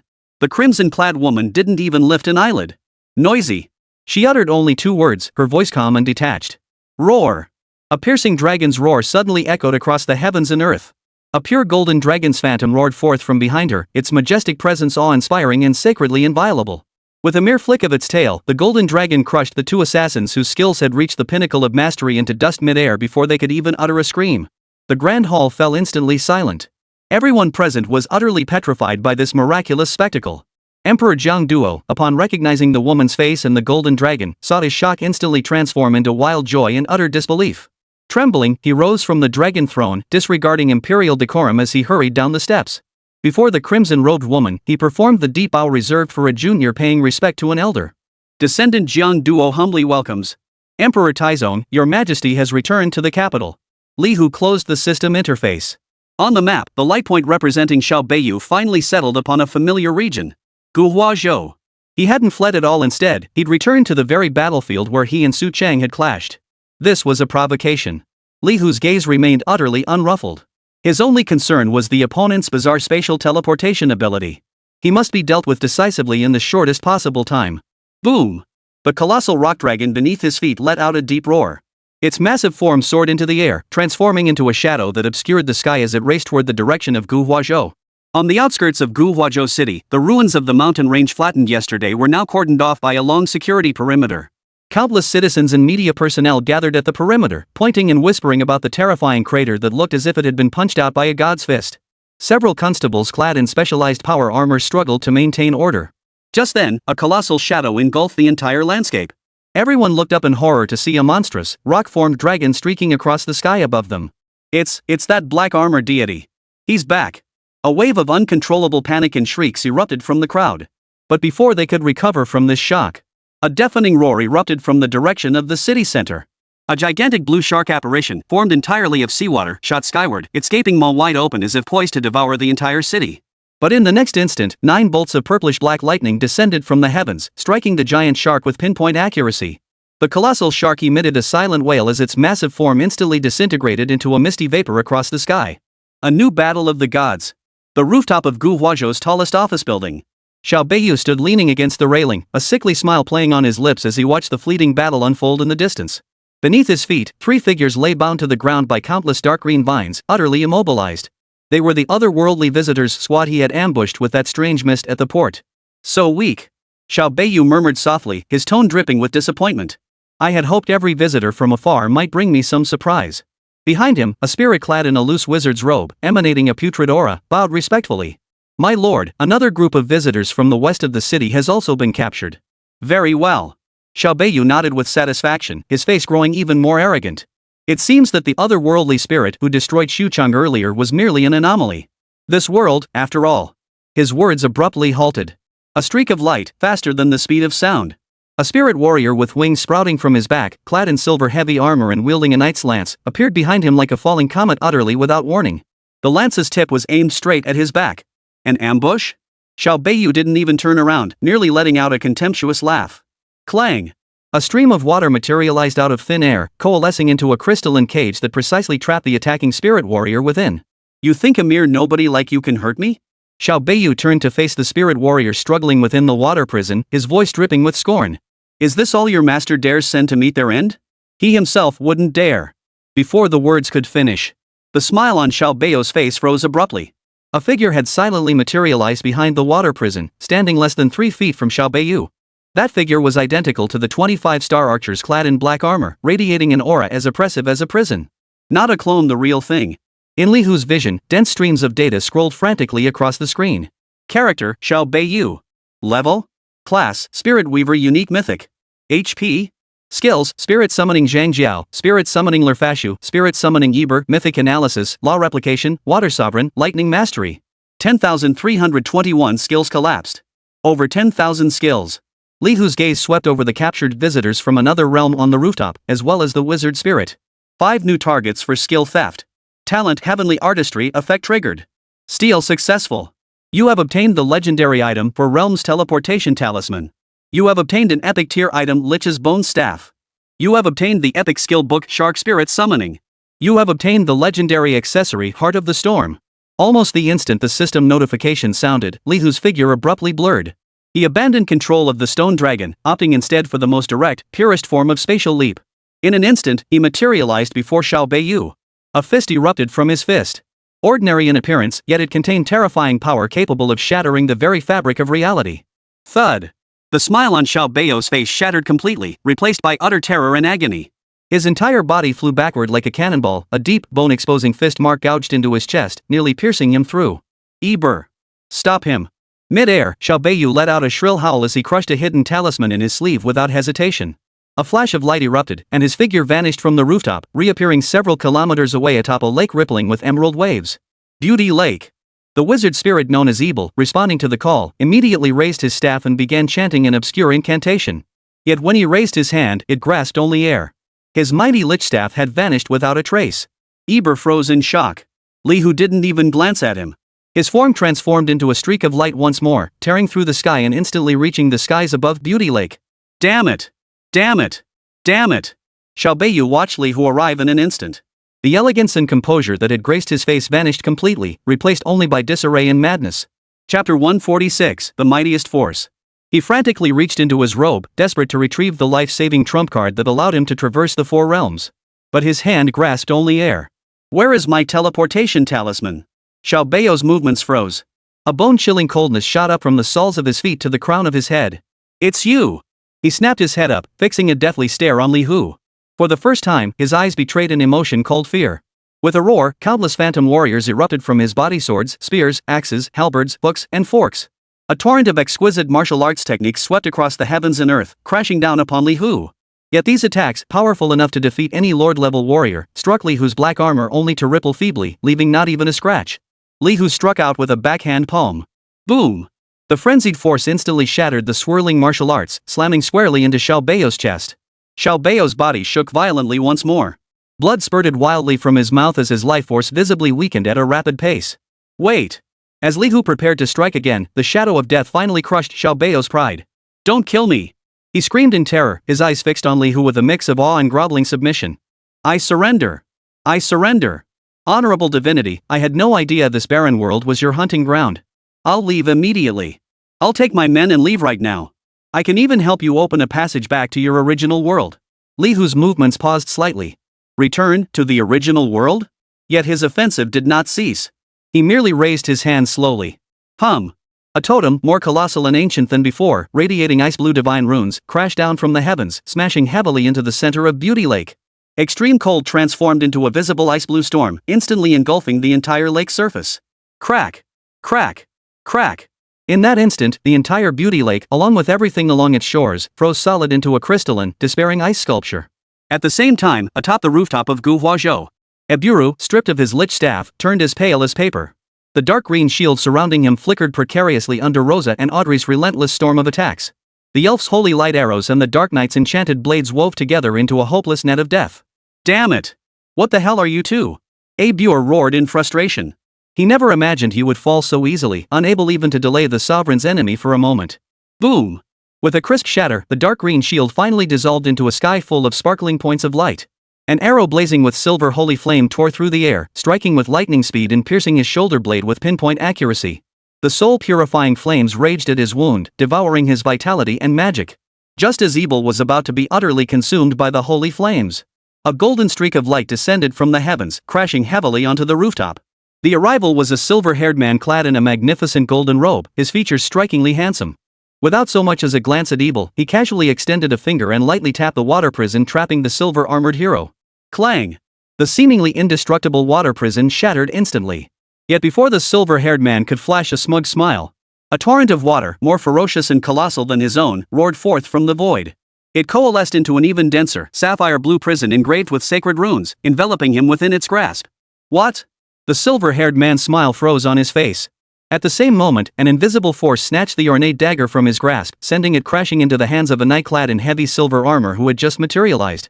This newly arrived silver-armored knight, Ager, paid no heed to his enraged and terrified comrade trapped within the water prison. He stepped before Ebel, extending his armored palm to press against the burning wound. A gentle, pure surge of water elemental energy flowed forth, slowly extinguishing the overwhelming silver holy flame. Thank you, Lord Ager. Ebel gasped for breath, his life spared. They are no ordinary spirits. Ager's voice sounded muffled and solemn through his helmet. This power is more like subordinate deities. Ebel forced out the word, his voice thick with despair. Agel's movements abruptly halted. He rose slowly, gazing at the two breathtakingly beautiful women across from him, their aura as deep and vast as the ocean. His grip tightened on the knight's lance in his hand. Go support the Lord immediately. I'll hold them off here. A flicker of gratitude passed through Ebel's eyes as he struggled to his feet, pulling a rune engraved with a deer totem from his robe. A flash of light erupted, and a white deer spirit, radiating the essence of life, materialized beside him. Yet, just as he prepared to leap onto the spirit's back, an irresistible, soul-shaking terror descended like a thunderclap. Audrey watched them silently, her pure eyes reflecting what seemed like an endless starry sky. Under this divine might, Ager's body froze in an instant. In that very instant. Whoosh! A black streak of light shot forward, arriving before it was fully released. Rose's arrow pierced the white deer spirit's skull with pinpoint accuracy, its momentum unabated as it then drove through Ebel's chest. The hope frozen on Ebel's face solidified completely. He stared down at the gaping wound in his chest as the tide of life ebbed away. Deep within the imperial capital of Great Zhou, a heavily guarded command center. A massive light screen clearly displayed everything unfolding atop the rooftop of Guhuazhou. A personal guard commander clad in dark-colored combat attire reported solemnly, "Your Majesty, intelligence cross-referencing confirms the two otherworldly heroes who just appeared codenamed Wizard Ebel and Silver Knight Ager both belong to the forces of that Xiao Beiyu who calls himself Lord Sovereign. What makes Guhuazhou so special?" another young guard asked in confusion. "Why do all the divine beings seem drawn here like magnets? Perhaps it's the convergence of dragon veins." His words trailed off. A cold, authoritative female voice cut through the air behind them, tinged with undisguised reproach. Dragon veins? Merely the superficial manifestation of gathered earth energy. The true battlefield has always followed only the mightiest force. The crowd turned in shock. There, standing silently behind them, was the crimson-robed woman who should have been receiving homage from officials atop the Golden Hall. The commander of the personal guard's pupils contracted sharply as he instantly recognized her identity, immediately kneeling on one knee. "Your Majesty, Emperor Taizong." Emperor Taizong calmly withdrew his gaze, his voice carrying a hint of detached insight. "There lies the mightiest force of this era. And the clash of momentum will draw all who yearn to take the stage. Be they gods or demons, loyal or treacherous." Beauty Lake lay frozen for 1,000 miles. Frozen by the frigid air was not only the lake water, but also the turbulent, complex power surging within Xiao Beiyu, the essence of tens of thousands of heroic spirits. An ice-blue divine totem, like a divine pillar anchoring the sea, suppressed all laws within this domain. The terror and madness on Xiao Beiyu's face had long been replaced by a tremor originating from the depths of his soul. Chapter 147, The Path of the Divine. His trump cards, the countless backup plans he prided himself on, seemed utterly laughable before this man. "My teleportation talisman," he muttered, utterly disoriented. That legendary artifact capable of traversing the four realms had been his greatest reliance for daring to act with impunity in this world. And now, it was gone. At that moment, he suddenly sensed it. Dozens of powerful spirit energies belonging to him were rapidly converging from all directions toward Guhuazhou. That was his last hope. "Come. All of you, come. At any cost. Save me." Xiao Beiyu summoned his last ounce of strength, issuing a frantic command through the soul-level contract. Yet the only response was Li Hu's palm, once again stamping down on his chest with utter calmness. Boom! This time, Xiao Beiyu could muster no effective defense. The savage force tore through his protective spiritual energy as easily as crushing a sheet of paper, shattering his internal organs. He felt the soul bonds connecting him to those heroic spirits snapping apart, piece by piece. He felt the perception network he had woven, one that spanned the entire world, crumbling into dust. His vision blurred rapidly in the endless darkness. At the same time, outside Guhuazhou City, two streaks of light raced along the rugged mountain path. Leading the way was Aaron, a young knight clad in ornate mithril armor, his golden hair gleaming like the sun. Following behind him was a knight clad in black armor with jet black hair, his gaze as still as water. Shiza. What a mess. That creator seems to have gotten himself into trouble again. Aaron's tone carried undisguised contempt. The useless trash we're carrying can't even slow down the enemy. Cesar replied calmly, that was his choice, Aaron. The weak have their own purpose. Just then, their path was blocked by a dense mass of shadowy figures. Hundreds of soldiers stood before them, each clutching a standard issue spear.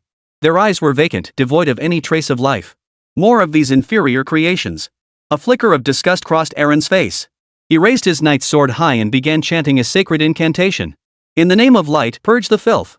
Hum.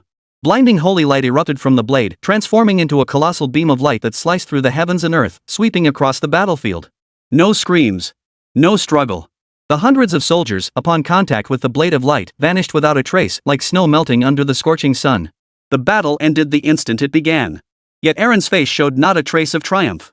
He and Shiza halted almost simultaneously, shock etched upon their faces. Just now, the very imprint of their deepest souls, the Creator's mission, had vanished. Severed cleanly, as if it had never existed. A complex, indecipherable light flickered in Shiza's eyes. Dead?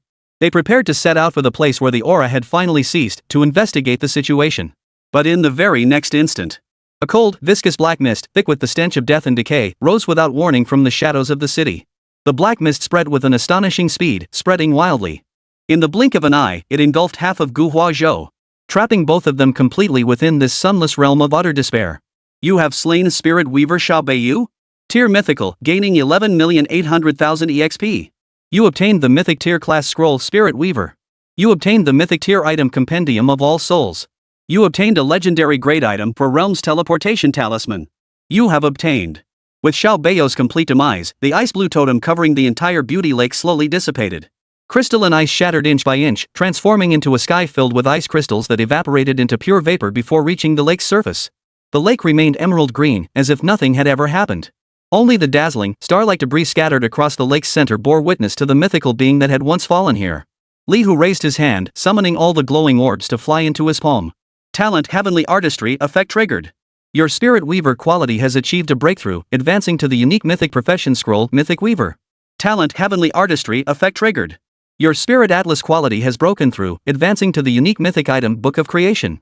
Li Hu's gaze lingered for a moment upon the ancient scroll, which seemed to bear the weight of an entire world. Book of Genesis Unique Mythic. Type Authority Item. Bound User Li Hu. Effect 1 Analyze all things. You may analyze any energy, substance, lifeform, or law you encounter, storing its structural data within the book's pages. Effect 2 Mythical Replication. By expending divine power, you may perfectly replicate any entity you have analyzed not exceeding your own rank from the pages, imbuing it with the mission of absolute obedience. Effect 3 Foundation of Worlds. This book is the embryonic form of a new world, possessing infinite potential for growth. Stowing all loot into his storage space, Li Hu reopened the quest panel. Main quest, Path of the Gods incomplete. Objective 1, Slay Emperor Class Spirit UU-01. Objective 2, Eliminate all otherworldly visitors from this realm 730. Side quest, Protagonist Hunt completed. Killing Xiao Beiyu only counts as clearing one otherworldly visitor. The spirits under his command apparently weren't counted by the system. Li Hu closed the interface and turned his gaze toward the center of Guhuazhou City. The presence of Rosa and Audrey lingered there. He took a step forward, his form vanishing instantly above the lake's surface. Above Guhuazhou City, the viscous, despair-laden black mist that had swallowed half the city continued to rise slowly. The instant Li Hu's figure breached this domain, countless minuscule black tentacles, seemingly formed from pure malevolence, surged from all directions, attempting to burrow into the cracks of his armor and corrode his soul. Your divinity grants immunity to the corruption of ghost stories. You have discerned the essence of the ghost story. A line of system prompts silently appeared. Within Li Hu's vision, the black mist enveloping the land and sky took on distinct contours and a health bar. Ghost Story, the Silent Theater Level 85 Overlord. Health 98.71%. Li Hu's stride did not falter. Though this entity could be slain, its priority ranked below the other 23 visitors from another realm. His figure sliced through the thick darkness like a red-hot blade, streaking straight toward the rooftop. At the heart of the black mist, blonde-haired Knight Aaron swung his holy sword with irritation, severing the black tentacles that dared to approach. Damn it! These disgusting things just won't stop. Cesar, do you have any way to get us out of this hellhole? The black-armored knight Shiza behind him merely shook his head. My power is suppressed by this domain. At that moment, Aaron's movements abruptly froze. The irritation on his face swiftly gave way to an indescribable sense of bewilderment. The shackles binding him deep within his soul, forcing him to obey the commands of a weakling, vanished. Chapter 148, The Dream Witch's Blessing. He is dead? Shiza sensed the same change, a ripple of disturbance flickering across his usually serene eyes. After a moment of shock, Aaron's face showed not a trace of joy at regaining his freedom, but instead erupted with a twisted, extreme fury. How dare he? How dare he die at someone else's hands? Aaron's handsome features contorted into a hideous grimace of fury. That coward. That vile creator who stole our power. He can only be judged by me. Surpassed by me. Who? Who took my prey?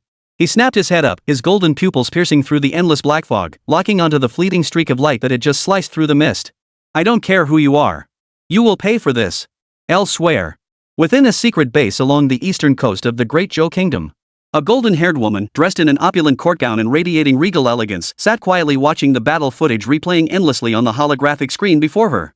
Behind her, several trembling visitors from another realm knelt, bound by energy chains. Suddenly, her sapphire blue eyes flickered. The icy mission bestowed by the creator dissipated like smoke. Finally, freed, I suppose. The blonde woman, Tishuai, rose slowly to her feet, a complex smile playing on her lips. She felt none of Aaron's childish rage, nor the ecstatic joy of newly won freedom. What remained was only a sense of relief and calm, along with a clear vision for the future. The weak creator has fallen. Replacing it is a true, unfathomable god. Her gaze fell upon the three cleaners who had been effortlessly eliminated by Li Hu. Even the cleaners are but ants before him. Teshuai's eyes shone with an unprecedented brilliance. Rather than groping alone in the unknown darkness, it is better to head toward the brightest light. She turned and issued an order to a loyal knight standing beside her. Convey my command, prepare the highest level ceremonial escort. Take these gifts with you. We are heading to the imperial capital of Great Zhou. To meet that newly born divine being and that Emperor Taizong who likewise chose to align with the great trend. Guhua Zhou, atop the heavenly terrace. The silver-armored knight known as Aegir froze abruptly. He sensed it the chain of law called mission, which had bound his soul and compelled his every move, had silently shattered. The sovereign has fallen? Aegir's voice carried a trace of bewildered disbelief. After a momentary lapse, he looked at the two stunningly beautiful women across from him, their killing intent undiminished, and slowly lowered the spear in his hand. Cease fighting. Our creator is dead. There is no reason for us to continue fighting. Yet his words were met with Rose's arrow faster than thunder, its trajectory even more ruthless. At the same instant, Audrey's form dissolved into an elusive shadow, her demonic blade striking straight for his throat. Clang! Aegir awkwardly parried with his spear, his palm numbing from the impact. He couldn't comprehend why their attacks had grown even more ferocious than before. He did not know that for these two subordinate deities, their mission stemmed solely from the black-armored master, bearing no connection to any other being. The gentle water elemental energy flowing through Aegir's silver armor began to falter. This was the price he paid for the blessing he received. Each time he drew upon power beyond his limits, it accelerated the erosion of his soul, causing him to forget the memories and combat techniques forcibly implanted by the creator. His movements grew sluggish. His sword techniques became chaotic and disjointed. He even forgot how to grip the knight's lance in his hand. An unprecedented panic seized his heart. Clang! The lance slipped from his limp hands, striking the ground with a sharp, mournful clang. Aegir stared blankly at his hands, his eyes filled with nothing but emptiness and despair. Just as Rose's arrow was about to pierce his forehead, a viscous, icy, nauseating black mist surged up from the edge of the rooftop, engulfing everyone within its reach. Then, a figure descended slowly, like a god or a demon, stepping through the void. Aegir lifted his head and saw that cold, indifferent face exactly the same as the 25-star archers. The encircling assault had already taken shape. At the same time, the global network plunged into unprecedented agitation and fervor due to the prolonged absence of new videos. That mysterious anonymous account had been silent for far too long. What's going on? What happened to the livestream? Where's my black armor spirit? That account could it have been tracked down through the network cable by someone from another realm and taken out? Don't jinx it. I feel something big is about to happen. This calm is making me uneasy. Amidst the swirling speculation, a post with photos was rapidly pushed to the top of Guhuazhou's local forum. Location, suburbs of Guhua City. I'm trapped. The entire city has been swallowed by black fog. Pictures don't lie. The photo's low resolution and severe shaking didn't obscure the apocalyptic horror unfolding. Endless black fog enveloped the city's outline, like a primordial beast hunting its prey. At the end of the post, one final line remained. I saw it with my own eyes, a hero shattered into fragments, dying right before me. This is truly a battlefield of the gods. Great Zhou, Dragon Tiger Mountain Peak. The venerable Lin Hemming abruptly opened his eyes, spitting out a mouthful of blood, his face as pale as paper.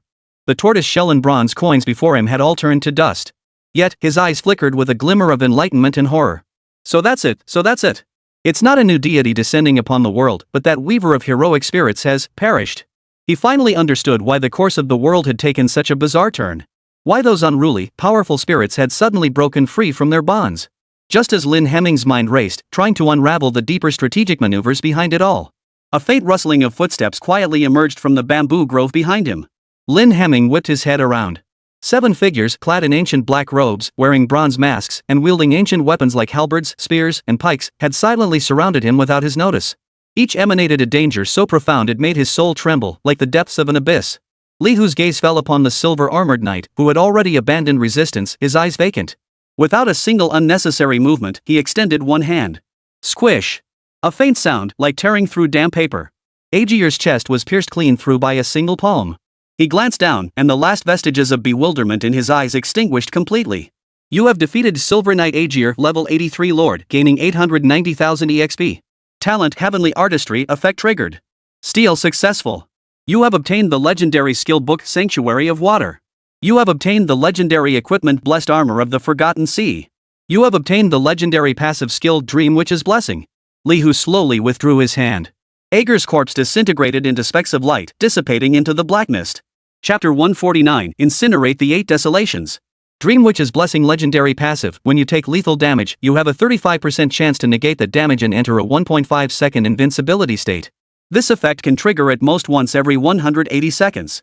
A rather decent survival skill. After stowing all the loot into his spatial storage, Li Hu's gaze finally turned toward the viscous black mist enveloping the entire rooftop, indeed, half the city. He slowly raised his right hand.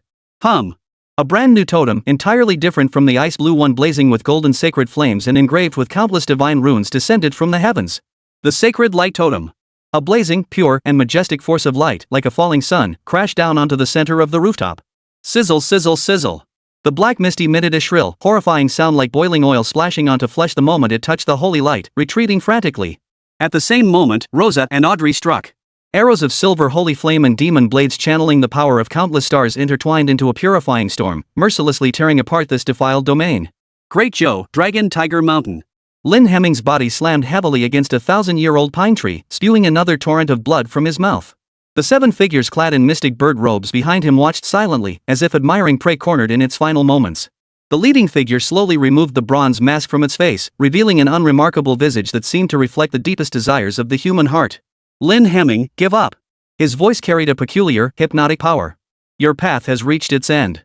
Follow my lord and become his guardian spirit. You shall attain true immortality and glimpse the supreme laws. Another shadowy figure, wielding a long spear, echoed coldly, this is the supreme honor bestowed upon you by our lord. Lin Hemming struggled to his feet, wiping blood from the corner of his mouth. Yet his eyes held no trace of despair, only a hint of mocking amusement. Guardian spirit? Nothing more than a higher grade dog wearing a collar. Tell your master this, I shall walk my own path. The false gentleness vanished from the lead apparition's face. Stubborn to the end. He waved his hand lightly. Take him down. 7 shadowy figures moved simultaneously. Without any earth-shattering commotion, 7 silent yet formidable chains black as ink and sealing off the laws of heaven and earth instantly coiled around Lin Hemming's body from all directions. Got him. The phantom wielding the long spear declared coldly. Yet in the next instant, all the phantom's movements abruptly halted. The Lin Hemming bound by chains began to flow and disintegrate like sand sculptures, eventually dissolving into lifeless mud and gravel scattered across the ground. It was merely a deceptively lifelike earthen doppelganger. Outside Gu Huazhou City. Dozens of figures, each radiating formidable auras and distinct divine might, gazed distantly at the vast, writhing black fog that seemed alive. Their expressions varied. Aaron, Shiza, Teshuai. Nearly every powerful spirit who had broken free from their bonds had converged here at the first opportunity. Yet none dared to venture into that eerie domain. What a revolting aura. What the hell is lurking inside that thing? Aaron, the golden-haired knight, frowned, his face etched with disgust and apprehension. Amidst this oppressive silence, a slightly flippant laugh echoed from behind the group. A pack of stray dogs without a master, daring to speak of ghosts and spirits here? The group turned to see a scholar in wide-sleeved robes, a white jade folding fan in hand, strolling toward them. His eyes held undisguised contempt. Is this mere illusion truly worth such a grand commotion? Before his words faded, the scholar snapped his fan shut and pointed a finger toward the boundless black mist. Wind, come. Fire. Whoosh. A violent wind erupted, sweeping across the heavens and earth. Boom. Fierce flames engulfed the heavens, consuming all in their path.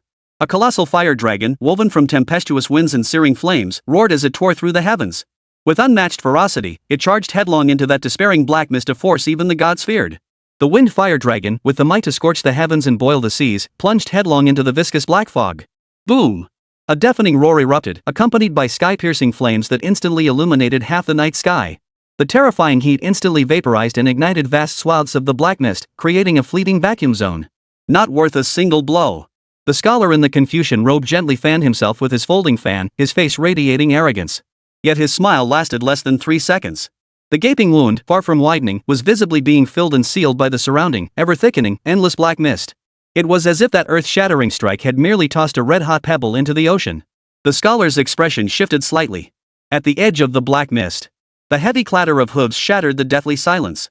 Empress Jiangyu of the Great Zhou dynasty, clad in crimson dragon robes and bearing the imperial sword at her waist, personally led a squadron of elite black armored cavalry to the very source of this calamity.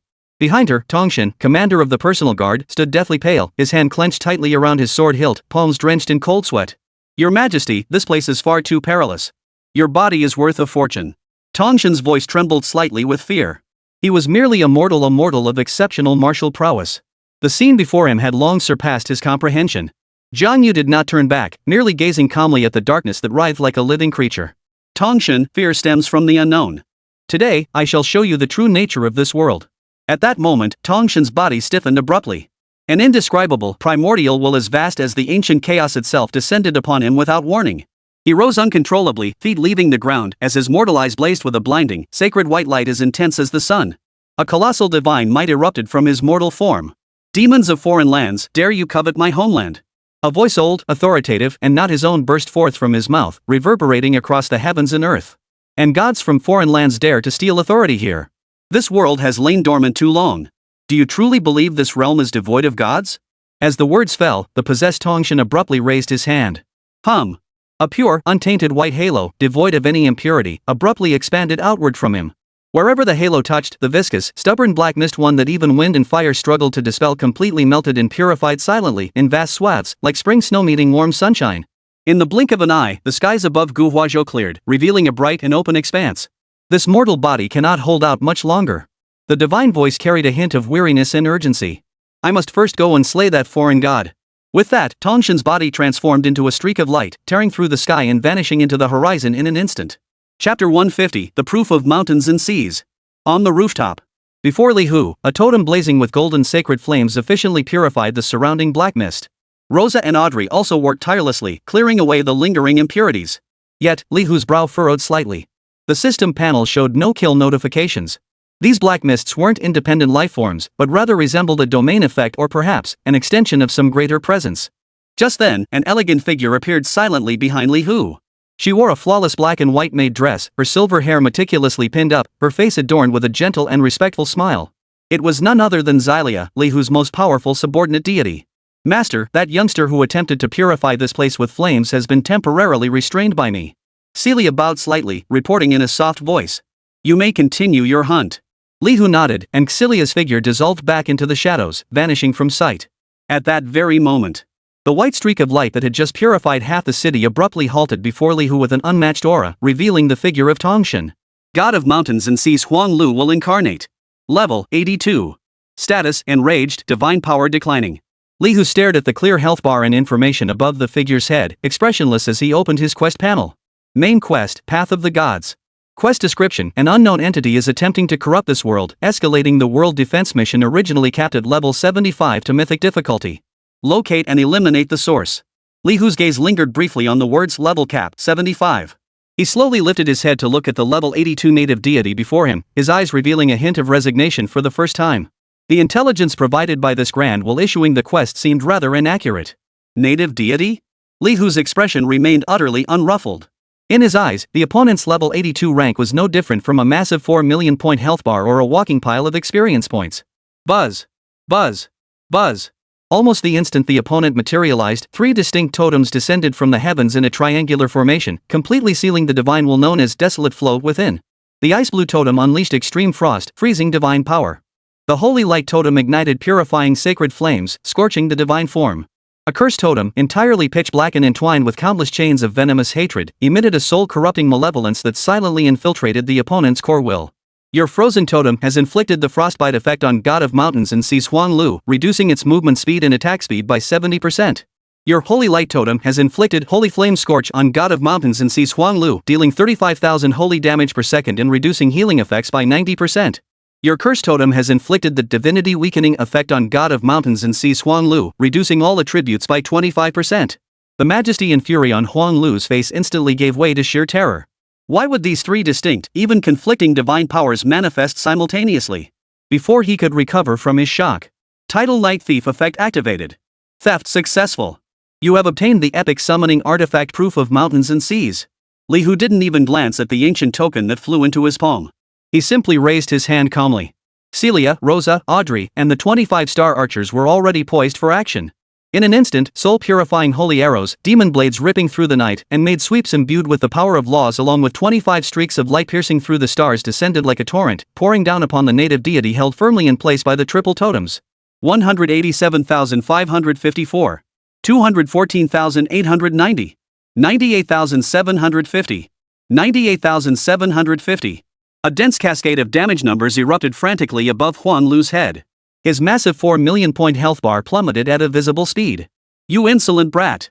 How dare you! Huang Lu roared with fury, the remnants of divine power within him erupting violently. In an instant, he forcibly broke free from the totem's suppression. His palm struck out, unleashing a blinding white divine light powerful enough to shatter mountains and rivers. It slammed down toward Li Hu's face. Yet this strike, powerful enough to instantly slay any Lord-tier powerhouse, struck Li Hu's black armor without even causing a ripple. Divine immunity. Simultaneously, Celia materialized like a ghostly apparition behind Huang Lu. The seemingly ordinary maid's broomstick in her hand, wielding terrifying power that erased the very fabric of law, struck his skull with devastating force. Huang Lu's body stiffened abruptly, the control he had just broken free from cruelly severed once more. Impossible. How could the laws of this realm permit such a monstrosity to exist? For the first time, the will of the wasteland stream stirred with a wave called fear. What you shall face is the wrath of the entire mountain and sea realm. Why have the 7 stars I dispatched, why have they lost contact? He roared in frustration, attempting to contact the powerful subordinates who should have been awaiting him, only to discover all soul links had gone dead. Li Hu paid no heed to his words. In his eyes, it was merely the final wail of spoils. The power of the 3 totems Frozen Ice, Sacred Flame, and Curse wove themselves into 3 merciless chains of law, pinning the deity's will to the ground and crushing it relentlessly. Rosa and Audrey's attacks showed no sign of ceasing. In the blink of an eye, Huang Lu's health plummeted to the critical red line. Just as Li Hu prepared to deliver the final blow to end the battle. A terror more ancient, more unnatural, and more despair-inducing than Huang Lu's own erupted violently from the center of the rooftop. The black mist, which had been forced back by the holy light totem, suddenly began to coalesce and condense at an astonishing speed. In the blink of an eye, it transformed into a colossal, pitch-black figure towering dozens of meters high, its features indistinguishable, yet radiating boundless malevolence. My prey! A hoarse, twisted, and maddened intent, brimming with boundless possessiveness, exploded like a thunderclap within everyone's minds. The shadowy figure abruptly extended a colossal hand formed entirely of pure black mist. Defying the purifying power of the sacred light totem, it reached out to seize both the dying Huang Lu and Li Hu standing before him. At the same moment, outside Guhuazhou City, within the vacuum zone cleansed by the light, the scholar in the Confucian robe, fan in hand, watched the recoalescing black mist with a grim expression.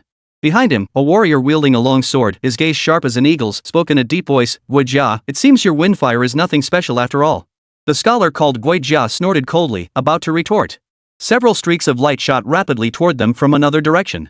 It was Aaron, Shiza, Teshuai, and the other heroic spirits who had just broken free from their bonds and were attempting to leave this place. The two groups unexpectedly collided midair.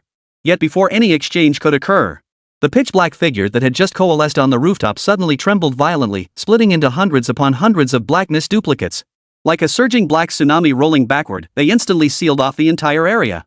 Chapter 151, Imperial Class Spirits. These misty duplicates precisely blocked every spirit attempting to flee. Get out of the way! Aaron roared, his knight's sword erupting with brilliant holy light as he swung fiercely at the black mist clone before him. Yet the holy light pierced through the mist as though striking air, inflicting no damage whatsoever. The shadow clone remained unscathed, instead extending countless viscous tentacles that coiled toward him. Every attack from the heroes, be it physical or magical, holy or shadow, proved utterly ineffective against these black mist duplicates. Despair began to spread like wildfire within their hearts. Facing that colossal, sky-obscuring black hand, Li Hu's gaze did not waver even slightly. His eyes were fixed solely on the divine will named Desolation Flow, whose health bar was rapidly emptying. Pop! Li Hu's palm crushed Huang Lu's final core of will without resistance. In that very instant, the inky black hand reaching for him froze eerily mid-air. You have slain God of Mountains and Seas. Huang Lu will incarnate level 82 Overlord, gaining 10,500,000 EXP. You have obtained the epic tier item Proof of the Mountains and Seas. You have obtained the epic skill book Divine Descent Technique. You have obtained the epic tier equipment Divine Robe of Huang Lu. You have obtained. A barrage of system notifications flooded the screen. A total of 71 loot items, each radiating a distinct hue, transformed into a dazzling river of light and poured into Li Hu's storage space. Not a bad haul. Li Hu calmly withdrew his hand, his gaze finally settling on the massive shadow-suspended Madeira form composed of pure malevolence. Before his death, Huang Lu had mentioned that the 7 stars he had dispatched had lost contact. Likely, they were the 7 figures who had previously besieged Lin Hemming on Dragon Tiger Mountain. This world was far more complex than Xiao Beiyu remembered. Beyond Xiao Beiyu and the heroic spirits under his command, the native forces of the Great Zhou Empire were now entangled with beings from another realm, the mountain and sea realm. As Li Hu pondered this, the immense black shadow abruptly contracted and coalesced, transforming into a gaunt young man with sunken eyes, clad in a tattered black suit. Survivor of the Strange Tales world, Xiong Junming, level 83 Overlord. You dared to steal my prey. Xiong Junming let out a shrill, piercing roar. His body instantly became ethereal and distorted, transforming into an indescribable mass of pure absurdity that began to erode toward Li Hu. In an instant, intelligence on this type of enemy from the Federation database flashed through Li Hu's mind. Survivors of the Strange Tales world. They didn't rely on conventional energy systems. Instead, they twisted perceptions, corrupted rules, and dragged reality into their predetermined scripts to annihilate their foes.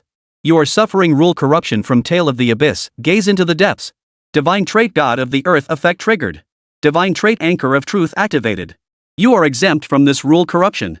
Xiong Junming's attack, capable of causing divine beings to lose their minds and souls to shatter, struck Li Hu like a gentle breeze, inflicting no harm whatsoever. Impossible. The madness on Xiong Junming's face was replaced by unprecedented horror. His supernatural power had failed for the first time. Before he could react, Xylia, Rosa, and Audrey had already launched lethal strikes from 3 different angles. 310,544. 289,710. 175,400. In just one round of concentrated fire, Xiong Junming's health had already plummeted below half. He finally realized the unbridgeable chasm in power between himself and this black-armored man, along with his 3 terrifying subordinate deities. Wait. You all just wait.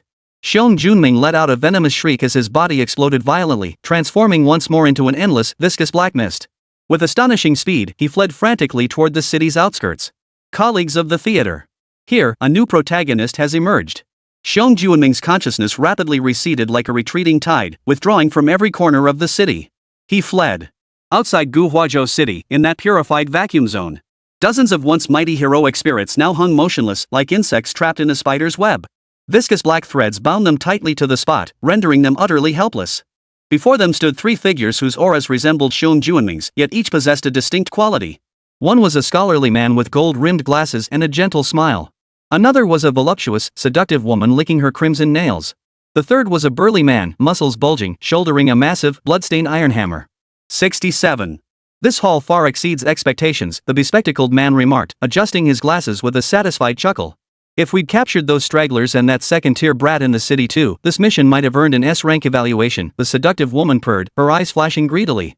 The hammer-wielding brute boomed in a deep, resonant voice, once Brother Xiong takes care of that local god, it'll be our turn to clean up the mess. The trapped hero's eyes burned with humiliation and rage. Whether the proud knight Aaron or the dignified Empress Thea I, they could only endure as filthy threads corroded their divine essence, powerless to resist. Damned vermin! Aaron growled, holy light struggling against his skin yet unable to break free from the strange bonds. Shiza, what can you do? The black-armored knight Shiza merely shook his head silently.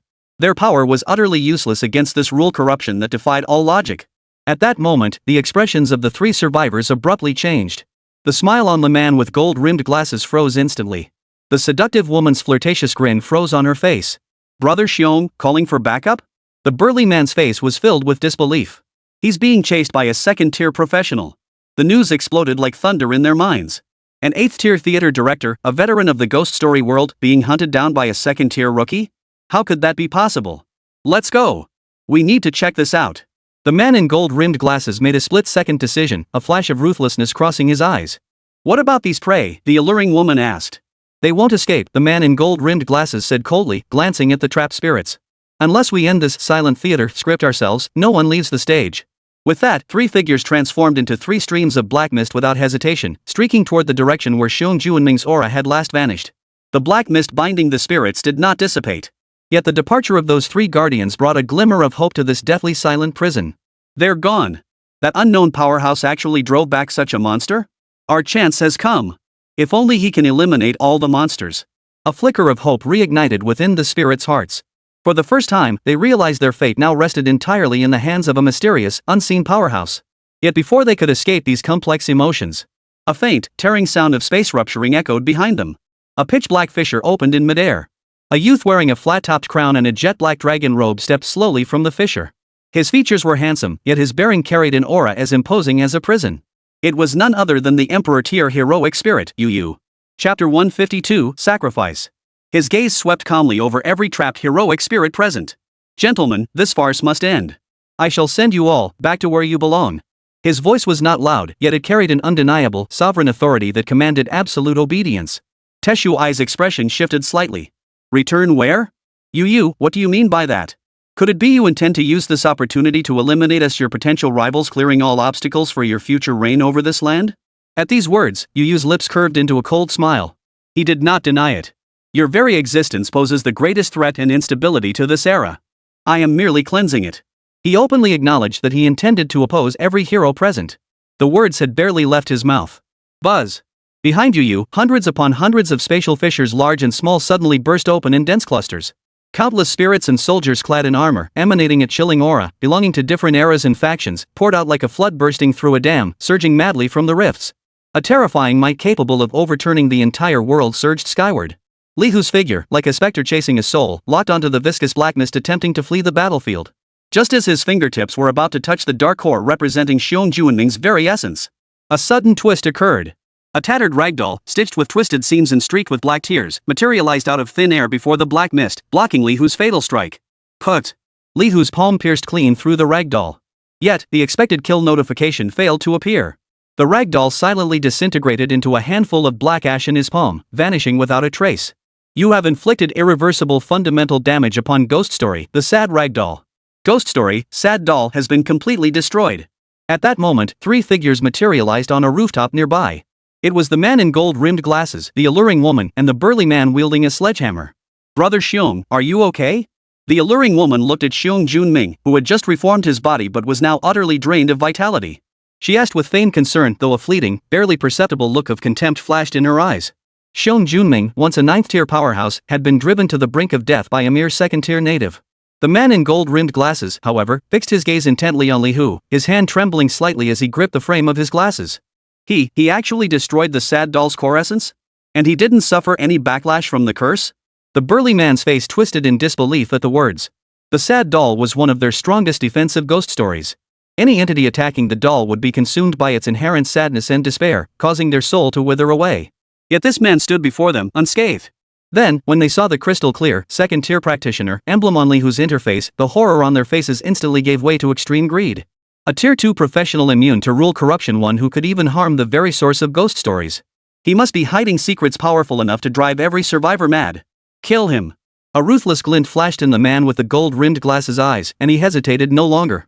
His secret belongs to me. The seductive woman licked her lips, her form dissolving into a pink phantom. The burly man was even more direct, hoisting the blood-stained warhammer and bringing it crashing down on Li Hu's head.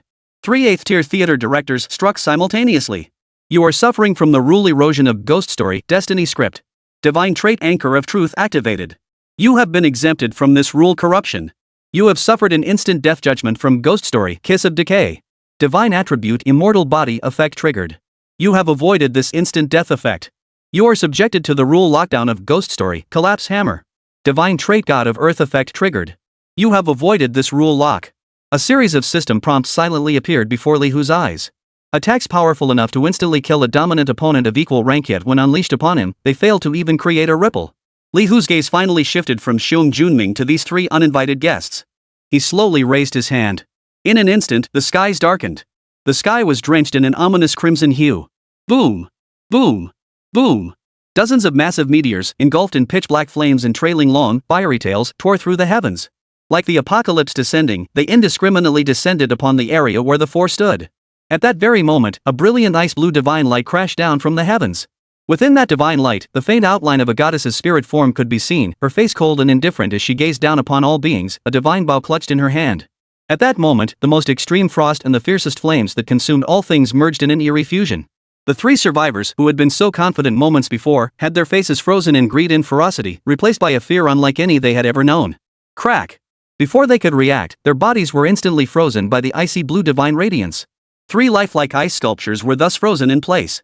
As for Xiong Junming, already teetering on the brink of death, he mustered his last ounce of strength to narrowly evade the meteor's core blast zone.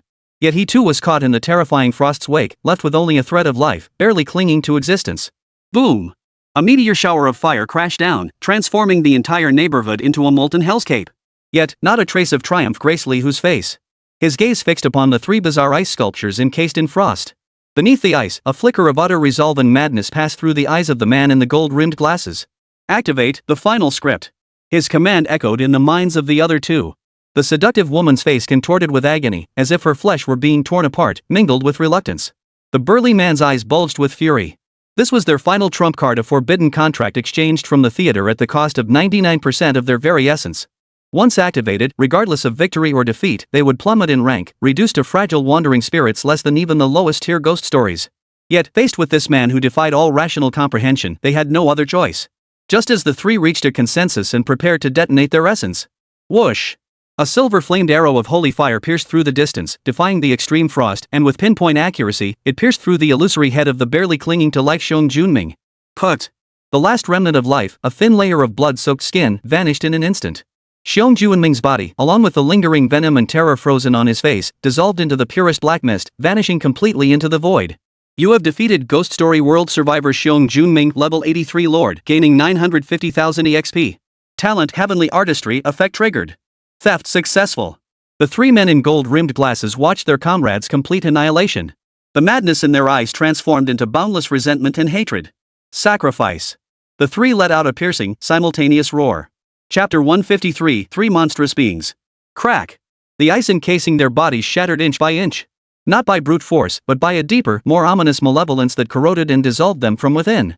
A pitch-black scroll, stitched together from countless wailing souls' faces, slowly unfolded before the trio. Meanwhile, across the global network, discussions about the anonymous account's live broadcast had been overshadowed by an even more terrifying piece of news. Breaking news! Satellite monitoring reveals all known transcendent entities referred to as elders worldwide are converging toward a single destination, Great Zhou, Guhuazhou.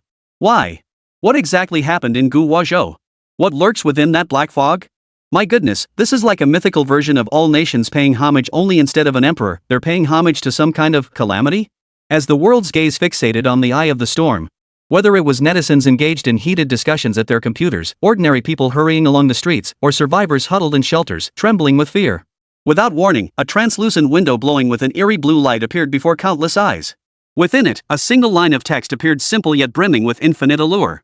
Do you yearn to break free from the shackles of mediocrity? Are you willing to accept the divine trial, be transported to the land of origin, and obtain extraordinary power capable of altering your destiny? Yes, no.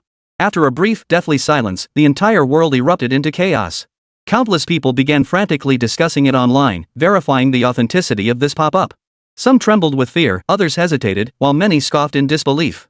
But for most, having endured apocalyptic despair and witnessed divine might, the flame of unwillingness burned fiercely within their hearts. A young man, paralyzed in bed after losing both legs in a monster attack, touched the yes option with his forehead without hesitation. An office drone, bullied relentlessly at work and treated like an insect, pressed yes with eyes blazing with vengeance and desire. A martial artist of extraordinary talent, yet stifled by lack of opportunity to enter the realm of the extraordinary, exhaled a long, heavy breath before resolutely choosing yes. When the first person made their choice. When the millionth person made their choice. When over a third of the world's billions pressed that agree button, each driven by their own distinct purpose. Buzz. Above Guhuazhou, the sky recently purified, still lingering with the aura of holy light and flames, was suddenly torn open by a colossal rift. It was a colossal spatial fissure, stretching across the horizon, bottomless, as if it could swallow the entire world. A passage connecting this world to the other shore was thus opened. The pitch-black scroll, stitched together from countless souls' faces, had barely unfolded a corner. Li Hu's actions, however, were one step faster than that forbidden malevolence. His target had been crystal clear from the very beginning. Thud. Under the horrified stares of the seductive woman and the burly man, Li Hu's palm had already pierced the heart of the man in the gold-rimmed glasses. You have slain theater director Wu Wen, level 83 Overlord, gaining 11,200,000 EXP. Talent Heavenly Artistry effect triggered. Theft successful. You have obtained the epic tier item ticket to the Silent Theater. You have obtained the epic skill book Rewrite Destiny. Talent amplification effect triggered. Ticket to the Silent Theater quality upgraded. You have obtained a mythic tier item Golden Seat in the Multiverse Theater. Talent amplification effect triggered. Rewrite Destiny quality upgraded. You have obtained a mythic tier skill book True Anchor, Usurpation. No! The surviving seductive woman and burly man let out heart-wrenching roars. Their companion, the very brain of the trio, had been effortlessly obliterated. The pitch-black scroll, deprived of its master, erupted with uncontrolled energy. In a more frenzied, more twisted form, it devoured the two survivors along with the surrounding space. Boom! A colossal straw monster, over 100 meters tall, woven from countless decaying straws and wailing souls, rose from the ground. Its body was covered in tattered pages of scripts. The seductive woman's form completely merged into the shadows, transforming into an immense, nameless shadow that writhed and expanded, emanating a stench capable of corrupting all things. The burly man wielding the iron hammer swelled to a monstrous 10 meters tall. A massive pumpkin head, aflame with eerie green fire, replaced his original skull. The iron hammer in his grasp transformed into a terrifying weapon, coiled with venomous, vengeful vines. Monster Tail Aggregate Runaway Script Level 84 Overlord. Monster Tail Aggregate Decaying Shadow Level 83 Overlord. Monster Tail Aggregate Pumpkin Tyrant Level 83 Overlord. 3 monstrous entities, each radiating an aura far surpassing the previous horrors, had fully materialized. Yet Lee, who merely gave the Level 84 Pumpkin Tyrant a calm glance. Still within manageable limits. He didn't even bother waiting for the enemy to strike first, merely raising his right hand lightly. In an instant, the avatar of the frost goddess in the heavens drew her bow and nocked an arrow. The 3 totems blazed with intense light. Celia, Rosa, Audrey, and 25 star archers had already locked their attacks onto a new target. The battle erupted once more. Outside Guhuazhou City, Yu, who had been facing off against a host of heroic spirits and the grim, imposing formation of countless heroic spirits behind him, suddenly halted. Terrifying energy fluctuations, far beyond their comprehension like gods clashing in the heavens, swept toward them like a tsunami from the city center. Within those fluctuations mingled extreme frost, sky-scorching flames, sacred light, and several twisted, bizarre, and unheard-of evil rules. What level of battle is this? Behind Yu, a warrior spirit clad in heavy armor and wielding a long spear spoke in a dry voice. His name was Deng Shuo, once one of Yu's most valiant generals. Yet now, under the impact of that residual energy shockwave, he felt his very spirit tremble. Your Majesty, that area is no longer a battlefield we can easily tread upon. Regardless of which divine beings are clashing within, if we rashly intervene, we may. Deng Shuo said no more, but the implication was clear. This army of heroic spirits, powerful enough to topple a nation, was no different from ants when faced with such overwhelming might. The wisest course is to avoid the sharp edge of the blade and watch the situation unfold. Yu's expression darkened like storm clouds gathering. He sensed the sheer terror of that power, yet his pride as an emperor refused to accept a hasty retreat. Yet reason whispered that every word Deng Shuo spoke rang true. Just as he was lost in deep contemplation, unable to make a decision, a battered figure, accompanied by a piercing whistling sound, hurtled toward their position from another direction. It was a young man clad in a Taoist robe, blood still trickling from the corner of his mouth. His breath was ragged, clearly the aftermath of a brutal battle. Lin Hemming? Yu's pupils contracted slightly as he recognized the figure. Chapter 154, The Out-of-Control Theater. Yet what sent a chill through his heart was the phantom figure struggling violently within Lin Hemming's grasp. That figure radiated an aura distinctly different from native creatures, yet bearing a certain resemblance to their own heroic spirits, though fundamentally purer and more ancient. Hero of another world. Emperor Yu, save me. Lin Hemming's voice carried a hint of urgent breathlessness as he hurled the shadowy figure from his grasp forcefully before Yu. Yu's gaze lingered for a moment on the shadowy figure radiating that foreign aura. Then, he raised his hand, fingers curled loosely. The figure floated uncontrollably toward him, held fast by an invisible, oppressive force. Speak. What is your mission? Yu's voice was calm and authoritative, devoid of any emotion. The phantom of the foreign hero trembled violently under the emperor's pressure, stammering out its terrified will. Mission, eliminate 25 heroes. And, the heir to the great Zhou dragon vein, Xiao Beiyu. And, the ultimate target, the emperor tier heroic spirit. Yu. The words fell, plunging the entire hall into deathly silence. Behind Yu, Deng Shuo and the other generals all wore expressions of disbelief and fury. Yu himself, however, raised an eyebrow slightly, a hint of amused laughter flickering across his face. Interesting. To think someone would list me as a target for their hunt.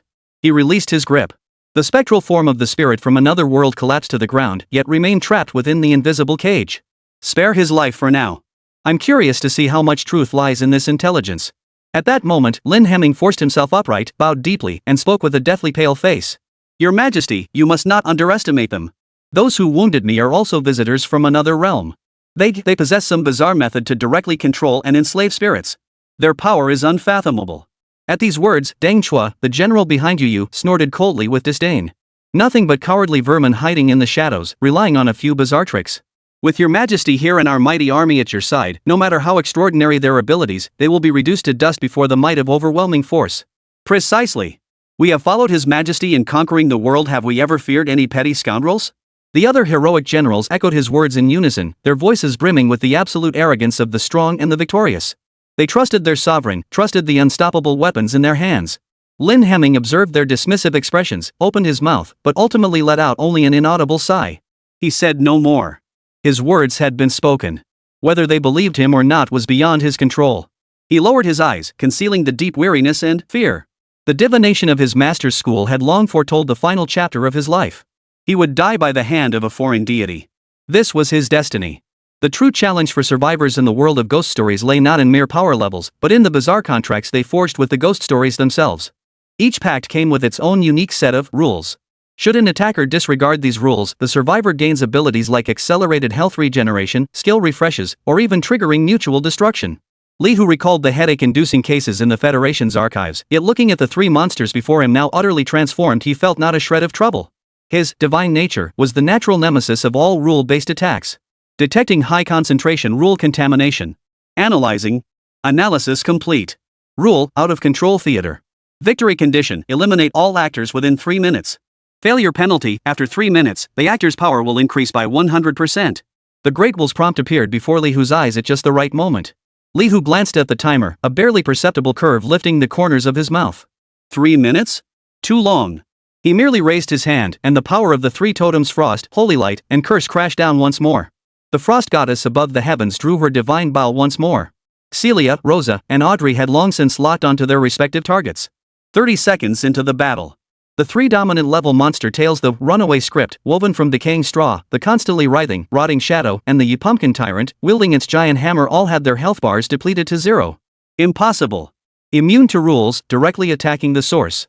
How could this world harbor such monstrosities?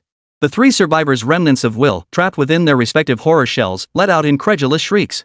The survivor transformed into a straw monster, driven to utter madness by extreme terror and despair. Abandoning all defense, its massive form blurred into a yellow afterimage as it charged recklessly toward Li Hu. Li Hu didn't even move a step, merely raising his pitch-black spear casually. Thud! The spear pierced through the straw monster's core as easily as tearing through a sheet of paper. The 100-meter-tall form froze mid-air with a thunderous halt, then disintegrated into a swirling storm of straw fragments and ash. You will regret this. The calamity of slaying a contract holder shall descend upon you. Before it vanished completely, a venomous thought echoed in Li Hu's mind. You have slain Monster Tail Aggregate, Runaway Script Level 84 Overlord.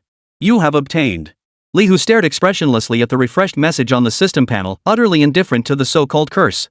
The two remaining survivors watched helplessly as their strongest comrade was instantly killed. The last shred of hope they had held on to that they might contact their superior, the ghost story administrator, vanished completely. Despair transformed into final madness. Rotten Shadow and Pumpkin Tyrant abandoned any thought of escape, launching their final, mutually destructive assault at Li Hu. In Rosa and Audrey's eyes burned only absolute trust in their master. Li Hu slowly raised both hands, preparing to unleash a skill with sufficient area of effect to wipe out these two troublesome pests once and for all. Meanwhile, on another battlefield, survivor Han Xiao, riding a fearsome bone dragon assembled from countless skeletal fragments, scrambled frantically through the dense forest. Behind him, several powerful figures radiating a sacred aura pursued relentlessly. Leading the pursuit was a knightly spirit clad in silver heavy armor, wielding a lance, his face stern and cold. Damn it! Damn it! Han Xiao roared in humiliating fury as he frantically urged the bone dragon forward. Not long ago, he and two companions had successfully captured several isolated heroic spirits. However, during the battle against this knight squad, his area of effect curse spell struck true, transforming a young squire under the command of the leading knight spirit, along with his warhorse, into a pool of pus and blood. That squire was none other than the sole bloodline descendant of that mighty knight spirit in this era. Chapter 155, True Hell. The enemy flew into a rage, adopting a kill or be killed stance. On the spot, he tore his two companions and their contracted ghost stories to shreds. Why? Why can that bastard Li Hu slice through those native gods like cutting vegetables? While I'm being hunted down by these mad dog NPCs. Han Zhao's heart swelled with endless jealousy and resentment. In that split second of distraction, the bone dragon beneath his feet let out a mournful cry, its flight suddenly stiffening. A layer of grayish stone-like coloration spread at an astonishing speed from its tail, rapidly covering its entire body. Petrifaction. Boom! The holy flame capable of obliterating steel and the soul-freezing frost merged under Li Hu's will into a distinct yet perfectly blended torrent of destruction. Rotting Shadow and Pumpkin Tyrant, along with their suicidal, frenzied wills, evaporated and vanished instantly before this absolute force, like ice under the scorching sun.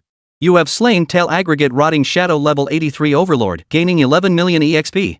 You have obtained the legendary equipment Shadow Walker's Cloak. You have slain Tail Aggregate Pumpkin Tyrant level 83 Overlord, gaining 10,850,000 EXP. You have obtained the epic tier weapon Tyrant's Vicious Vine Hammer.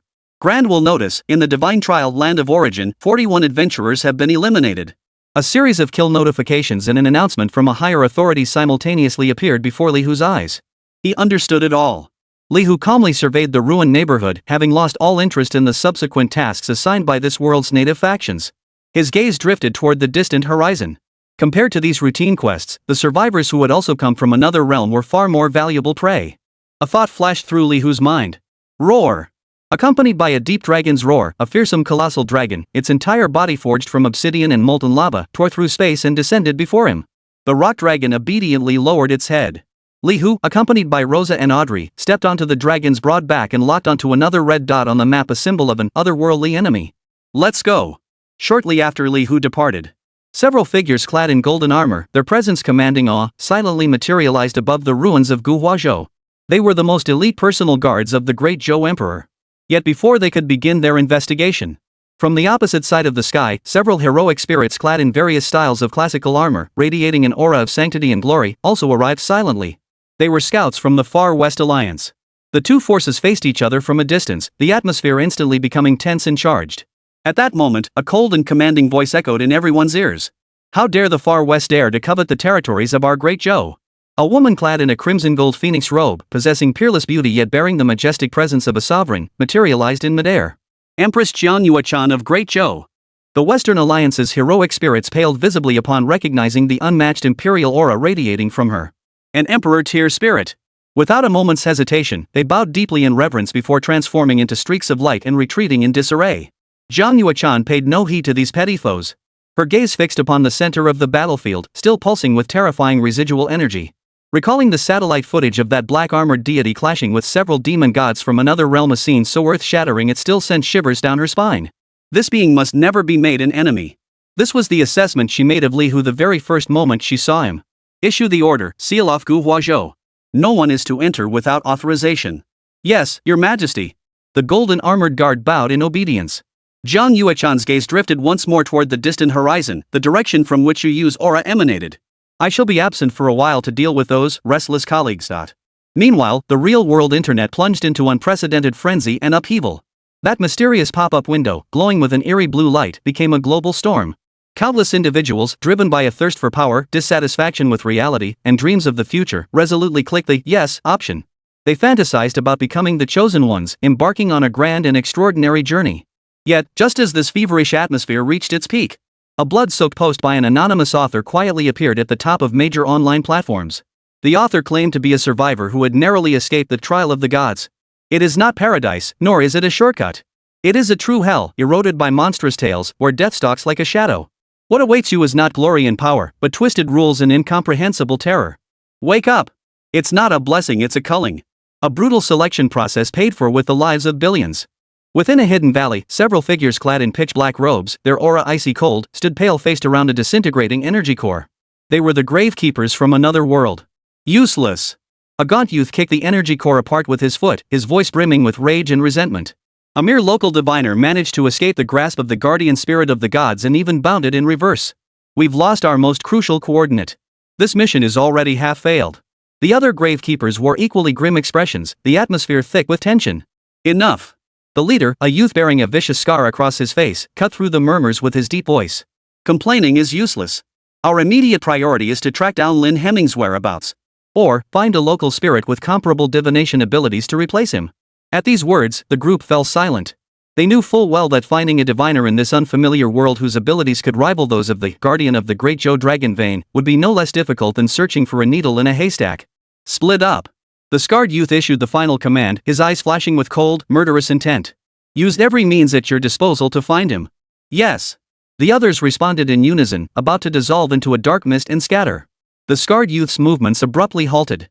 He lifted his head, his gaze sharp as a blade, fixing on the entrance to the valley. Something's coming. Several guardian spirits beside him instantly materialized from the void, assuming a defensive stance. Moments later, 3 figures appeared within their field of vision. Leading the way was a man clad in black armor. Behind him stood 2 women, one radiating an icy aura, the other fiery and alluring. A second-tier professional? One of the tomb guardians recognized Li Hu's interface information and wore an expression of contempt and bewilderment. How did such an insect find its way here? The scarred youth remained silent, but his pupils suddenly contracted to their absolute limit. From the black-armored man, he sensed an aura both intensely familiar and utterly bone-chilling. It was the divine aura, sharing the same origin as their own divine guardian spirit. Chapter 156, The Strange Tale Administrator. Something's wrong. The scarred youth growled lowly, warning his companions. He's not a lost lamb, we are his prey. Boss, you're getting too worked up. The other tomb guardian scoffed dismissively. Even if our guardian spirits are suppressed, our raw strength alone could crush him 100 times over. Exactly. What trouble could a second-tier native possibly cause? The scarred youth barked sharply. Guardian spirits, form the array. Probe. His words trailed off. Whoosh. Whoosh. Whoosh. Dozens of dazzling light arrows, coiled with the sacred power of the moon's radiance, tore through the void from the distant horizon, precisely blanketing the area where they stood. The scorn on the face of the tomb guardian, who had been sneering moments before, was instantly replaced by boundless terror. Thud. One of the arrows pierced straight through his chest, ignoring all his defenses. 1,578,900. A damage number capable of crushing any opponent of equal rank floated above his head. His health bar was nearly halved in a single strike, his body pinned to the spot by the divine force, afflicted with both the critically wounded and moonlight poison debuffs. What? The remaining tomb guardians, including the scarred youth, were simultaneously overcome by utter horror. A single volley without even seeing the enemy's face had instantly killed one of their comrades, along with his prized guardian spirit? This was a Gravekeeper capable of holding his own against an 8th-tier powerhouse. You have slain Gravekeeper Cotton, level 82 elite, gaining 8,900,000 EXP. You have slain Divine Guardian Spirit Wailing Banshee, level 82 elite. The system notification flashed before Li Hu's eyes. All together. Kill him. The scarred youth finally snapped out of his shock, letting out a shrill roar. The 3 guardian spirits beside him erupted with power, transforming into 3 twisted shadows that lunged toward Li Hu. He himself instantly retreated, hands forming seals as he prepared to unleash some forbidden secret art. Yet though he was fast, Li Hu was faster still. The moment the 3 guardian spirits left his body, Li Hu's figure appeared before the scarred youth like a ghostly apparition. Too slow. A cold voice, like the Grim Reaper's verdict, rang in the scarred youth's ear. Thud. The scarred youth's eyes, filled with terror, stared fixedly at the palm piercing through his chest, his gaze brimming with incomprehensible confusion and despair. You have slain Tombkeeper Commander Buck, level 84 Overlord, gaining 12,500,000 EXP. You have obtained the legendary skill book Guardian Spirit contract. With the leader's demise, the remaining tomb guardians and guardian spirits became lambs led to slaughter. Li Hu didn't even bother to glance at them. With a mere flicker of his thoughts, frost and holy light descended from the heavens. Amidst several piercing screams, the valley fell silent once more. These so-called otherworldly foes are far easier to deal with than those survivors with their bizarre rules. Li Hu withdrew his hand, his mind made up. It seemed the main quest for the foreseeable future would be clearing out these experience packs that had come knocking. Meanwhile, deep within the Moon Sea, at the farthest reaches of the Western Alliance, a pitch-black fissure silently opened in the profound ocean depths, emanating an aura even more ominous and eerie than the abyss itself. A ragdoll, stitched with twisted seams and clad in a tattered clown costume, drifted slowly from the fissure. It possessed no facial features, only a blank expanse where eyes should be, yet radiated a terror powerful enough to make even gods tremble. The Horror Administrator. It had arrived. The puppet's body trembled slightly as countless invisible threads instantly pierced the root network of this world, frantically scanning vast amounts of information. Interesting natives. To actually eliminate a survivor from the theater using its own power. The puppet's consciousness echoed through the void. It locked onto Li Hu's presence, and a hint of amused expression seemed to flicker across its blank face.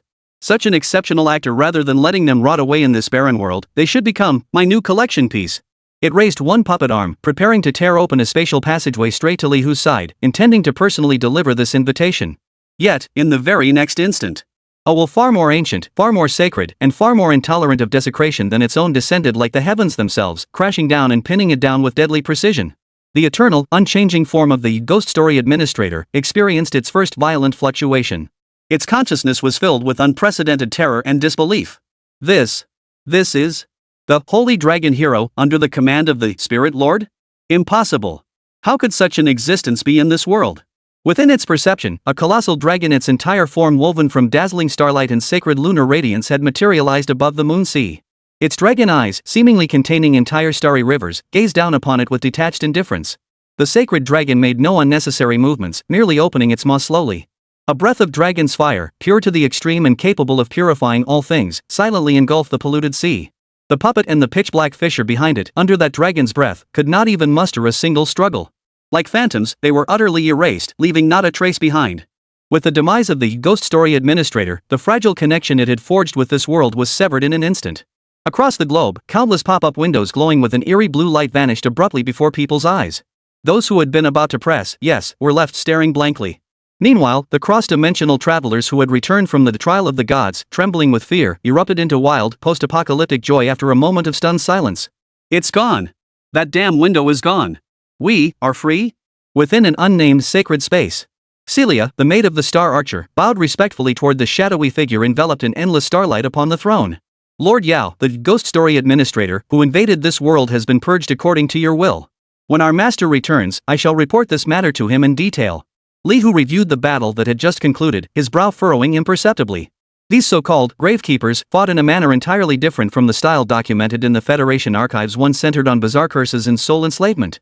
They resembled something more akin to summoners centered around guardian spirits. It seemed the otherworldly visitors who had descended upon this realm were not a monolithic force. At the very least, two distinct factions existed. But to him, it made no difference. Li Hu possessed absolute confidence in his own strength. After clearing out these unwelcome guests and returning, it was time to craft a set of genuine mythic grade gear tailored for his master, Zhu Yuanyi, and the female warriors who fought alongside him. As for the treasures the heroes could wield, their enhancement difficulty was extremely high, far beyond that of ordinary equipment. Yet the innate power contained within mythic tier treasures was already formidable enough. The question of enhancement could be set aside for now. Chapter 157, The Final Arc. As Li Hu pondered, a special objective marked temporary quest in glowing crimson appeared without warning on the map before him, at a coordinate not too far away. It was a survivor holding a main world teleportation item. Rosa.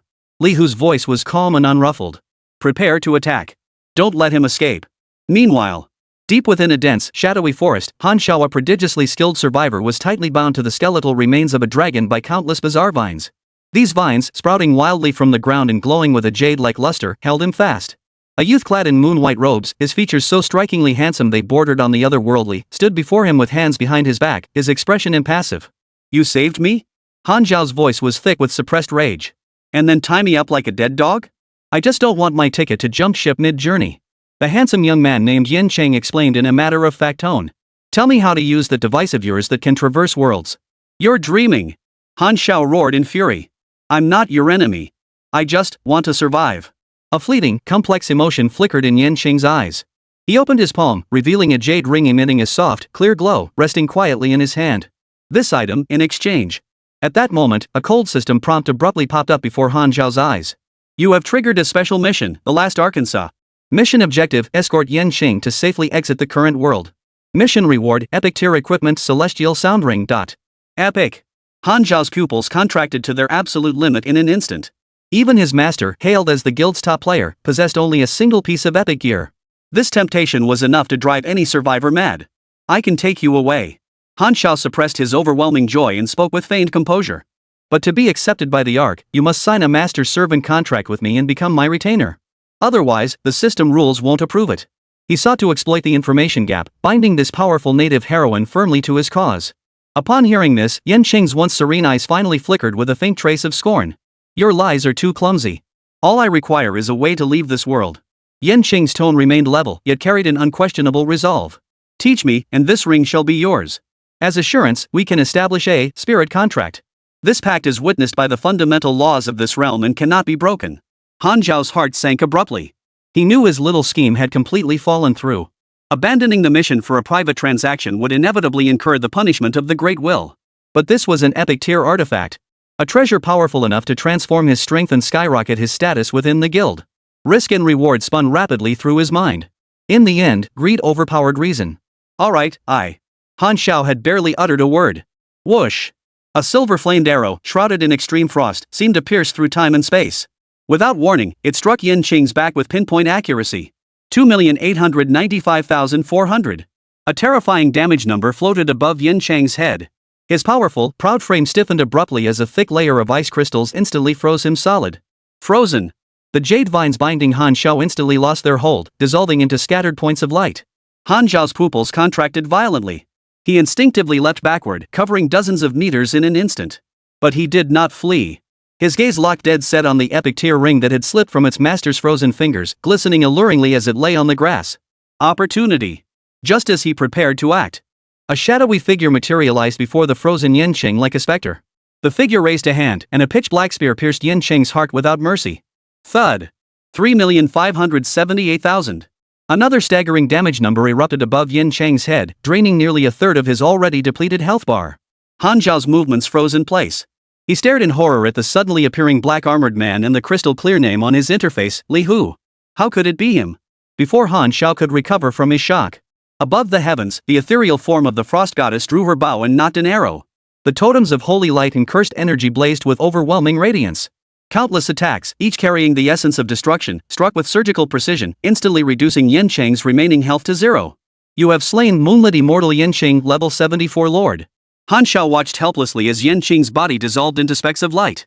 The black-armored man merely bent down calmly, picking up the epic ring he'd long coveted along with the other spoils of war. The entire sequence unfolded with fluid grace, as if he'd casually crushed an ant that dared to block his path. You have completed the temporary quest, clear the last arc. Talent Heavenly Artistry effect triggered. Theft successful. You have obtained the epic tier equipment Celestial Sound Ring. Talent Amplification effect triggered. Celestial Sound Ring quality upgraded.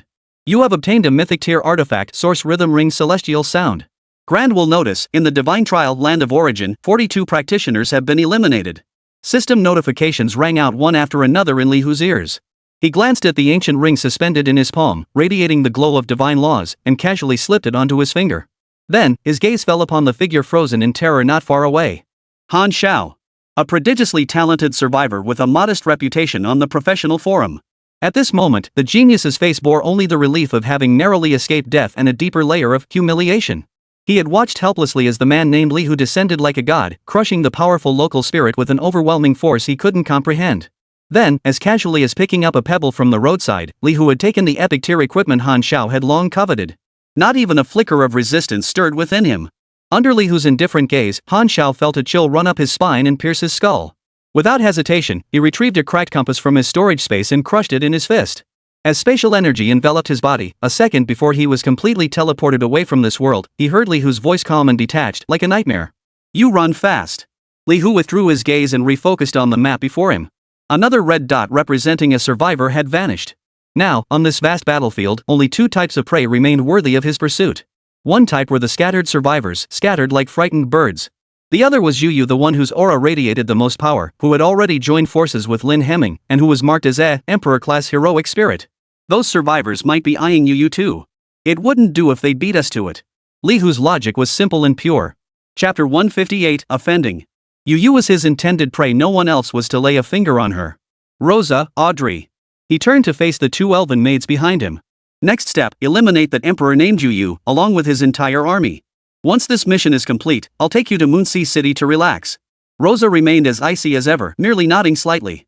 Yet deep within her eyes, a faint, almost imperceptible soft light flickered. Audrey gave a seductive smile, licked her red lips, and spoke with a hint of lazy allure. As you wish, my master. As long as I'm with you, my master, wherever we go will be the most beautiful scenery. In the real world, within the professional's exclusive safe space. A flash of light erupted, and Han Xiao staggered into view, his face as pale as paper. He had retreated. In a humiliating retreat he never imagined fleeing without a fight. He withdrew from the trial. Humiliation. An endless wave of humiliation gnawed at his heart like a venomous snake. He slammed his fist into the alloy wall beside him, sending a dull thud echoing through the chamber. Li Hu. Han Xiao gritted his teeth as he uttered the name, his eyes burning with jealousy and venom. He took a deep breath, forcing himself to calm down, then opened the professional forum. The forum was flooded with posts about this trial of the gods. Is this supposed to be a beginner's trial? I got one shot by an 80-level paladin the second I entered. What the hell? Same here. Ran into survivors from the ghost story world. The rules are sickening. Lost 3 brothers before barely getting one out. Anyone know what's happening in Guhuazhou? Heard the sky split open there, sounds like gods are fighting. Don't even get me started. A friend of mine is in Guhuazhou. He said he saw some level 20 beasts soloing 3 level 80 plus horror bosses. He was totally blown away. Han Zhao's pupils suddenly contracted at the last post. Level 20? No. That monster wasn't level 20 at all. It was a terrifying entity beyond comprehension, transcending levels and rules. The absurdity and humiliation stemming from this massive information gap nearly drove him mad. Just then, a communication request popped up before him. The note read, Master. Han Xiao suppressed the turmoil churning within him and accepted the call. A majestic, ethereal figure materialized before him. Han Xiao, you withdrew? What happened? Master, I. Han Xiao opened his mouth, unsure where to begin. In the end, all his resentment and frustration boiled down to a single question. Master, do you know a professional named Li Hu? The moment the words left his lips, the expression on that imposing phantom's face abruptly changed. Who did you say? His previously steady voice instantly became frantic, tinged with a hint of terror he hadn't even registered himself. Li Hu? Where did you see him? Speak. Have you offended him? Upon the vast ocean, a colossal fleet constructed from the skeletal remains of ferocious sea beasts and shimmering azure crystals hovered silently between sky and sea. Upon the flagship's throne forged from the colossal remains of a 10,000-meter sea dragon king, a youth clad in deep sea scales and bearing a haughty expression slowly opened his eyes. He was Song Hong, the supreme powerhouse of the ocean survival world.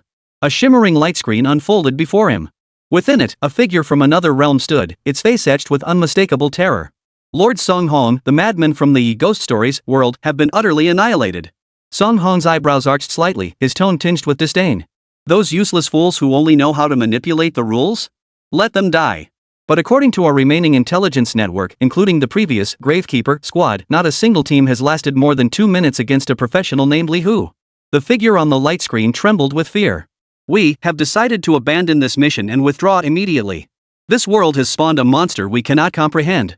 The communication was abruptly cut off. The disdain on Song Hong's face slowly faded, replaced by a deep sense of irritation. His mission objective was to hunt down 25 heroes, yet now more than half had vanished without a trace. Clearly, they had all been beaten to the punch by that professional known as Li Hu. A professional. A fleeting, almost imperceptible flash of envy flickered in Song Hong's eyes.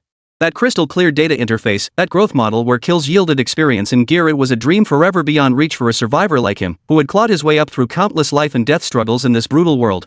If only I had a system like that. The thought had barely formed in his mind. Whoosh! A piercing shriek tore through the sky, erupting without warning.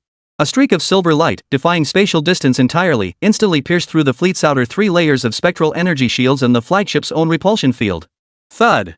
The arrow, imbued with the sacred power of the moonlight, pierced his left shoulder with pinpoint accuracy.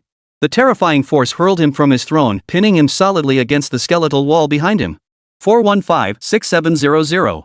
A vivid crimson damage number, enough to make even this top-tier survivor's heart race, floated above his head. Enemy attack! A shrill alarm instantly echoed throughout the entire fleet. Song Hong forced himself to endure the excruciating pain that threatened to freeze his very soul, lifting his head in horror. In the distant sky, dozens of silver streaks identical to the arrow from moments before had already formed a deadly net, closing in on his fleet. Activate the deep sea barrier. Song Hong roared hoarsely. Boom! The entire fleet erupted in an instant with an intensely brilliant blue light. A colossal defensive formation, thick as the deep sea continent itself, encompassing every warship, thundered into existence. At the very moment the formation solidified, a cold, utterly emotionless will resounded directly within his mind. Detected an unstoppable enemy. Target identified as a data-based professional. Strength disparity assessed, overwhelming. Emergency mission, Deep Sea Terror has been triggered. Mission objective, escape. Boom! The deep sea barrier, capable of withstanding the full assault of an 8th-tier powerhouse, trembled violently under the dense hail of moonlight arrows, sending out concentric ripples of destruction. Yet this was merely the beginning. Without hesitation, Song Hong drew an ancient scroll from his robe. Crafted from the skin of an unknown creature and inscribed with intricate spatial runes, he crushed it in his hand. One-way portal. A warped spatial fissure, radiating an unstable glow, began to slowly form behind him. 40 seconds. If he could hold out for just 40 seconds, he could lead his entire fleet to escape this terrifying world completely. Yet, in the very instant hope flickered within him. A 100-meter-long blade of rock, forged entirely from obsidian and its edges ablaze with molten lava, rose from the depths of the ocean with a force that seemed to tear the sky itself apart. It struck the deep sea barrier with devastating force. Crack! The impenetrable ultimate defense shattered like glass struck by a sledgehammer, instantly cracking with spiderweb-like fissures before exploding into fragments. Chapter 159, Tyrant Scales of the Deep Sea King. With the barrier's protection gone, the subsequent barrage of moonlight arrows swept through unimpeded. Put! Put! Put! The legendary grade defensive items on Song Hong's body couldn't withstand even a second under the arrow storm's onslaught, exploding one after another into a sky filled with sparkling points of light. Roar! Seeing that constructing the portal would take time, Song Hong, teetering on the edge of despair, let out a final roar. He pressed his palm against the flagship's skeletal core, sacrificing nearly half his vitality. With my blood, awaken the tyrant of the deep sea. Beneath the flagship, the ocean erupted violently. A colossal, sky-obscuring shadow slowly rose from the depths. It was a terrifying colossus with 9 hideous heads, its body swirling with endless storms. Storm 9-headed monster level 85 Lord. As the monster awoke, an invisible protective force instantly enveloped Song Hong and his remnant fleet. Until the 9-headed beast was utterly destroyed, neither he nor his fleet would suffer further harm. Song Hong gasped for breath, his eyes flashing with the madness and venom of a survivor. At that very moment, a figure appeared silently directly before the flagship. It was not the archer he had expected, but a handsome young man clad in pitch-black battle armor, wielding a peculiar spear. It was Li Hu. Li Hu's gaze swept over the roaring 9-headed monster, then shifted to the level 81 Song Hong and the nearly formed teleportation portal behind him. He understood. A survivor specializing in gadgets is indeed a bit troublesome. Before his words had fully faded, he had already launched his attack. Winter's Domain. Extreme frost instantly radiated outward from him in all directions, freezing the newly awakened Storm 9-headed monster along with the tempest it had unleashed. Energy Gathering Spirit. Magic Curse. Totem Summon. Behind Li Hu, 3 totems Frost, Holy Light, and Curse rose from the ground, pouring boundless power into his body. In the next instant, the Frost Goddess in the heavens drew her divine bow once more. Hundreds of moonlight arrows, infused with holy flames and curses, rained down like a meteor shower of destruction, striking the frozen form of the Storm 9-headed beast with pinpoint accuracy. 547,890. 551,230. 1,098,540. Critical hit. A dense barrage of damage numbers erupted frantically above the Hydra's head. In just over 10 seconds. That level 85 Lord tier monster, Song Hong's final trump card, vanished in an instant without even managing a full roar. You have slain Storm Hydra level 85 Lord, gaining 13,500,000 EXP. You have obtained the legendary material Breath of the Storm. You have obtained. With the Hydra's demise, that layer of invincible protection shattered and dissipated. Li Hu's figure vanished from his original position in an instant. The next second, he materialized atop Song Hong's flagship. With a thrust of his spear, he effortlessly pierced through the flagship's final defensive barrier and stood before Song Hong. No! Song Hong's pupils contracted to their absolute limit as he frantically pulled scroll after scroll and item after item from his storage space. Absolute Restraint Scroll. Soul-Shaking Eye. Space-Time Stasis Hourglass. Yet every control effect was instantly nullified and erased the moment it touched Li Hu's body by an intangible, supreme divine aura. Before the divine essence, all spells are powerless. Song Hong's expression froze solid.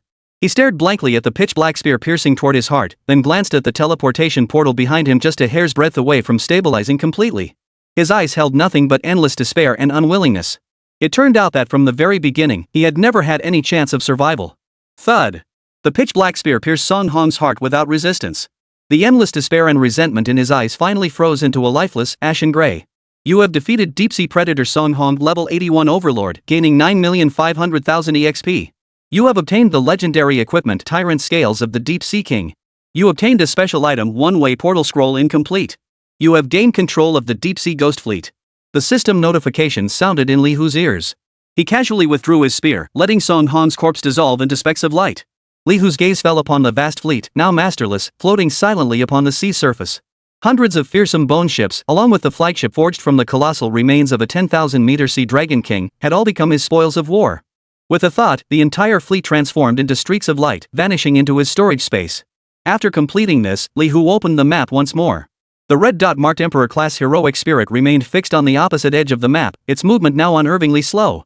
As if waiting for something. The real-world internet erupted once more over a brand new video.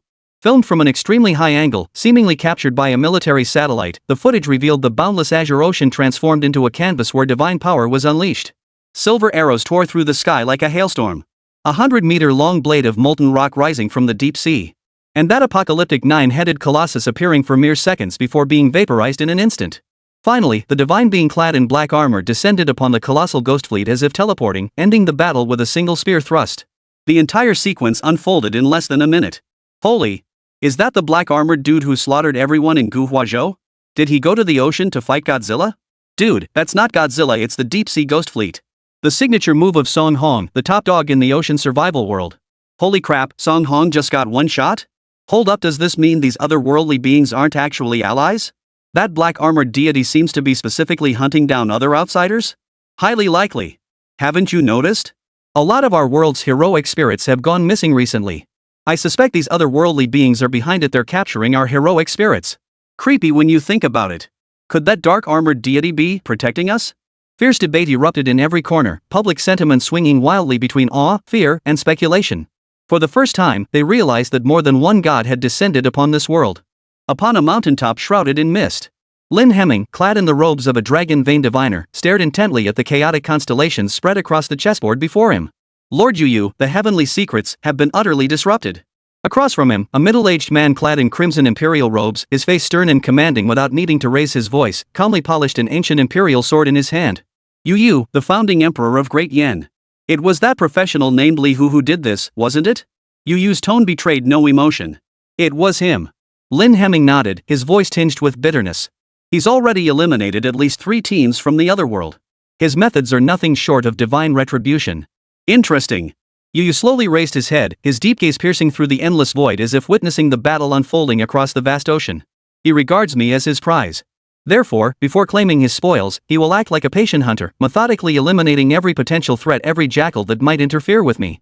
Chapter 160, The Heart of the Bear and Lion. Yu's deduction was precise and ruthless, laying bare Li Hu's most fundamental motive. Then what about us? A flicker of worry crossed Lin Hemming's eyes. It matters not. Yu rose to his feet, sheathing the imperial sword once more as his gaze turned toward the distant north. Rather than sitting here waiting for death, let's go meet our old friends who've just arrived. Send word to the Prince of Yanbei and the Duke of Jinan. Tell them old friends have come to visit. Invite them to meet us at Tiandang Mountain. His voice echoed across the mountaintop, carrying an air of imperial authority that brooked no argument, yet also a hint of unspoken desolation. This era should no longer witness the manifestation of heroic spirits.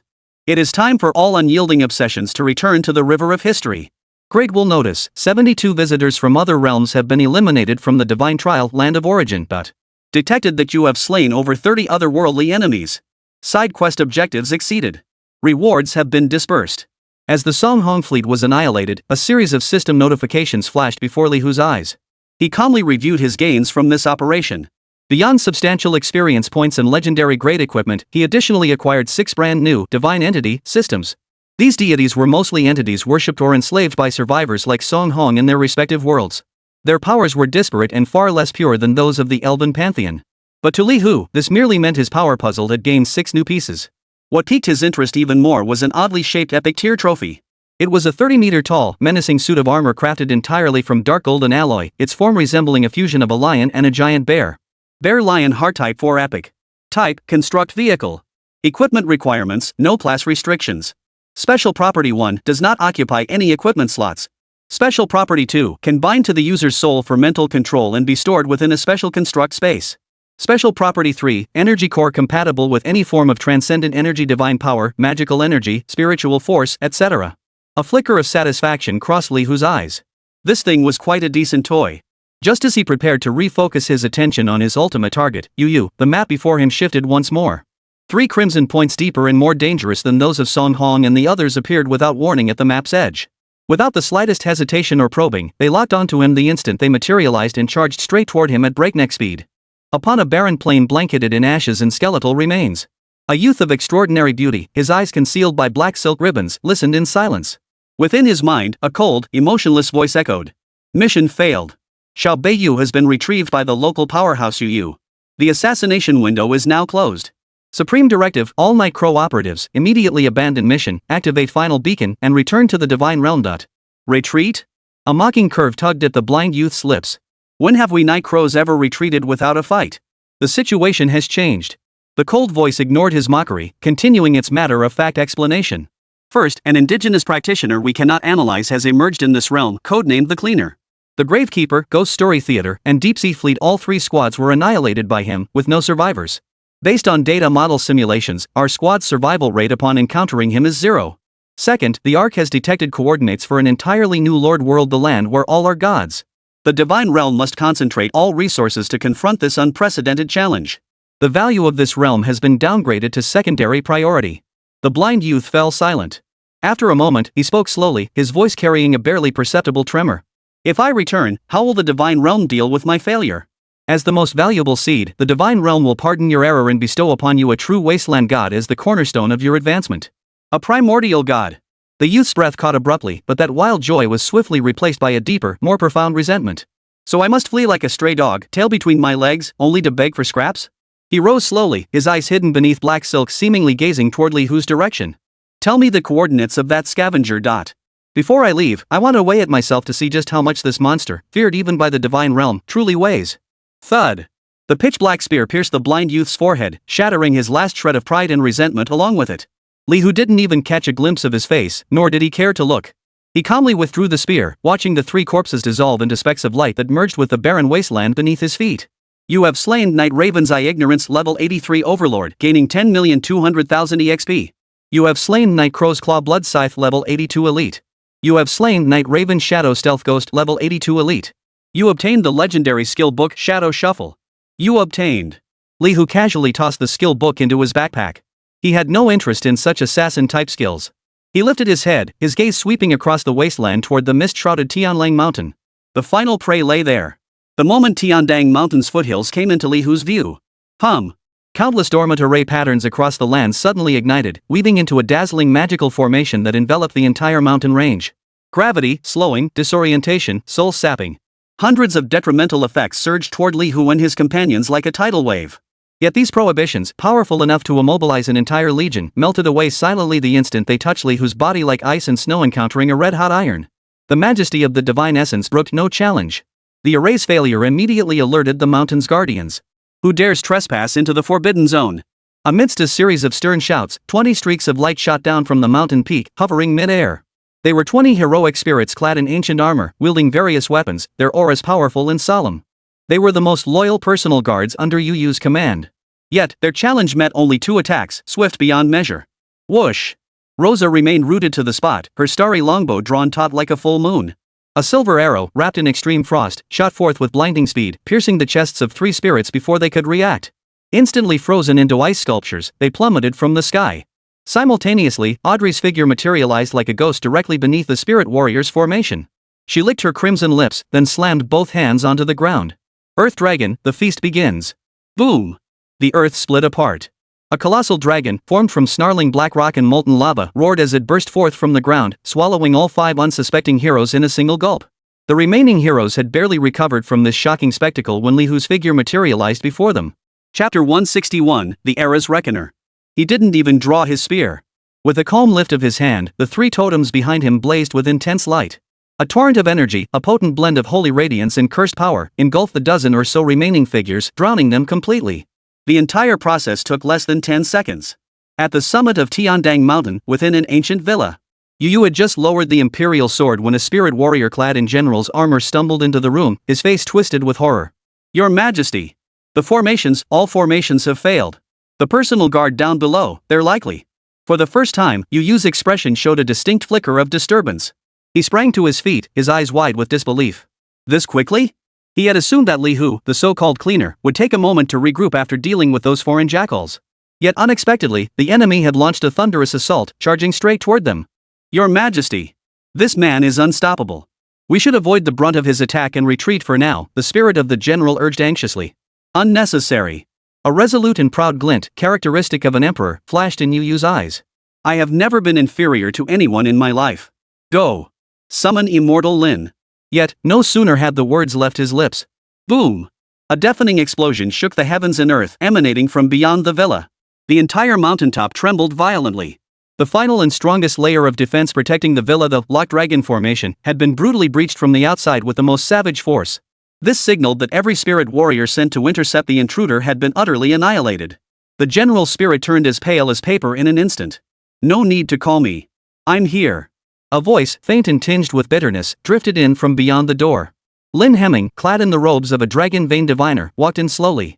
His face remained pale, his eyes filled with helplessness and despair, as if facing a natural enemy. Yu Yu's gaze fell upon him. It seems you foresaw this outcome long ago. Yes. Lin Hemming nodded with a bitter smile. I just didn't expect this outcome to come so quickly, so unreasonable. Before he could finish. Boom! The villa's massive door, forged from 10,000-year-old ironwood, shattered violently under a colossal force. A monstrous rock dragon thrust its head, ablaze with molten lava, through the breach. Its savage dragon eyes locked onto the 2 figures inside. In the real world, at a secret base somewhere. Tang Qingwei stared blankly at the satellite feed on the screen, watching the real-time battle unfolding over the ocean. That deep-sea overlord named Song Hong, once a formidable foe that had troubled her entire guild along with his invincible ghost fleet, appeared as fragile as paper toys before the man in black armor. One arrow shattered the formation. One blade shattered ships. One shot, one kill. A crushing defeat, utterly and completely. A crushing sense of helplessness and dread gripped her heart. Is this the power of a god? Yet this god seemed to have indirectly resolved several of her most pressing threats. Tang Qingwei's gaze grew incredibly complex. Should she go thank him? The thought barely formed before she stifled it. Thank a deity? Did she even have the right to do that? Li Hu calmly scanned the loot list on the system panel. Under the hundredfold amplification of Tiangong Kai Wu, those items, once merely legendary tier equipment and skill books, had undergone a complete metamorphosis. Mythic skill book Dimensional Shuttle. Epic equipment Night Raven's Silent Veil. Epic tier artifact Bloodside Soul Core. At that very moment, 3 figures emerged slowly from the villa's ruins. Leading the way was none other than Yu Yu, the man clad in crimson dragon imperial robes, his countenance stern and commanding. Behind him stood not only the deathly pale Lin Hemming, but also a general spirit holding a long spear, his aura as deep as an abyss. Yu Yu's gaze swept over the roaring stone dragon before he calmly raised his hand. Hum! An invisible golden imperial aura coalesced into a colossal hand that obscured the sky, gently clenching. The monstrous rock dragon summoned by Audrey, powerful enough to crush mountains, let out a mournful cry before shattering inch by inch into a sky filled with stone fragments. Li Hu's eyebrow lifted imperceptibly. There was not a trace of hostility emanating from the other party. This anomaly made him wary. To prepare for any possible contingency, Li Hu resolved to hold nothing back. With a surge of intent, the boundless divine power within him roared to life. For shadowy figures, distinct from the frost, holy light, and cursed totems behind him, emanating an ancient primordial aura, slowly coalesced into form behind him. All attributes increased by 950%. Attack power exceeds 1 million. Defense exceeding 1 million. A barrage of system notifications flooded Li Hu's interface as the auras of him, Luo Sha, and Audrey surged to unimaginable heights in an instant. Lin Hemming, standing behind Yu Yu, felt the terrifying pressure that could make heaven and earth tremble. His legs buckled, and he nearly collapsed to his knees. The color drained completely from his face, leaving only boundless terror and despair in his heart. He's grown stronger again. Does this monster's power truly have no limits? It seems those beasts from the other world, along with our fallen comrades who refuse to fade into oblivion, have all been dealt with by you. Yu Yu's voice rang out calmly, as if completely oblivious to the power capable of obliterating everything. He looked at Li Hu, confirming his final deduction. Correct. Li Hu answered calmly as he raised the spear in his hand. A jet-black spear beam, enveloped in sacred flames and frosty cold, tore through the void, piercing straight toward Yu Yu's forehead. Yet, 3 feet from Yu Yu, the spear beam was steadfastly halted by a golden shield that suddenly flared to life, engraved with the 9 dragons totem. You need bear no burden. Yu Yu's tone remained unruffled. From the moment they chose to awaken and interfere with the mortal realm, they have forfeited their lives. Your Majesty! The general spirit roared in fury, exchanging a glance with Lin Hemming. Both struck simultaneously. A piercing spear beam and a divination technique harnessing celestial star power attacked Li Hu from 2 completely different angles. Yet their attacks failed to even come close to Li Hu himself. Rosa and Audrey, flanking him left and right, effortlessly dissolved both assaults into nothingness. Watching this unfold, the last glimmer of hope in Yu Yu's eyes slowly faded. He knew this battle had never held any suspense from the very beginning. I have lost. Yu Yu admitted it calmly, his voice tinged with a desolate sense of relief. I had intended to set things right, to personally send these ghosts that do not belong in this era back to where they belong. Now it seems that having you carry it out may be a better outcome. Before I fade away, I have but one question for you. Yu Yu's gaze grew intensely solemn as he fixed his eyes on Li Hu, asking word by word. Will you completely eradicate every single heroic spirit and every visitor from another realm in this world? Before Li Hu could speak, a cold system notification suddenly popped up before his eyes. You have triggered the ultimate quest, the Era's Purifier. Mission issuer, Yu Yu, Great Yan's founding emperor. Mission content, purge all heroic spirits and interdimensional enemies that should not exist in this world. Reward, epic tier troop building Hall of Spirits. You have accepted the ultimate quest, the Era's Purifier. Chapter 162, Northern Blazing Sun. Li Hu's eyes showed not a ripple of emotion. He regarded Yu Yu before him with the same calmness as if observing a string of data about to refresh. Agreed. He uttered a single word. That single word was the final verdict for Yu Yu and his companions. Yu Yu smiled with resignation and slowly closed his eyes. The spirit of the general wielding the long spear let out a tragic, furious roar, transforming into a streak of light as he charged resolutely toward Li Hu. Lin Hemming's face turned ashen, abandoning all resistance. Thud! The spear pierced the general's chest. Thud! The lingering force of the spearhead claimed Lin Hemming's life. Thud. Finally, the spear tip touched Yu Yu's forehead. 3 figures simultaneously dissolved into a sky filled with sparkling points of light. You have slain Great Yan's founding emperor Yu Yu, level 90 emperor, gaining 25 million EXP. You have slain Dragon Vein Diviner Lin Hemming, level 84 lord. You obtained the epic tier troop building Hall of Heroes. You have obtained the legendary equipment Great Yen Dragon Vein Imperial Robe. You have obtained the legendary skill book Celestial Divination. Talent Heavenly Artistry effect triggered. Theft successful. You have obtained the epic tier troop building Hall of Spirits. Talent Amplification effect triggered. Hall of Spirits quality upgraded. You have obtained the epic unique building Celestial Star Tower. Quality of Great Yen Dragon Vein Imperial Robe enhanced. You have obtained an epic tier artifact Emperor's 9 Provinces Robe. Celestial Divination quality enhanced. You have obtained the mythic tier skill Mastery of Stellar Trajectories. Li Hu's gaze fell upon the delicate pagoda suspended in his palm, seemingly crafted from starlight and mist. Celestial Star Tower epic unique. Type Troop Building. Effect 1. Consume special resource Star Soul to recruit unique unit Celestial Guard initial level 80 Lord. Effect 2. Consume the special resource Emperor's Soul to recruit the unique unit Guardian Martial Saint starting level 90 Emperor. Effect 3. Within the building's range, all allied units gain a 30% boost to all attributes and receive the Celestial Protection effect. A decent barracks. Li Hu casually stowed it away, his gaze returning to the system panel. Main quest, Trial of the Gods, completed. You have obtained the final reward, Divine Fragment X1. You may choose to return at any time. Countdown, 23 hours 59 minutes and 58 seconds.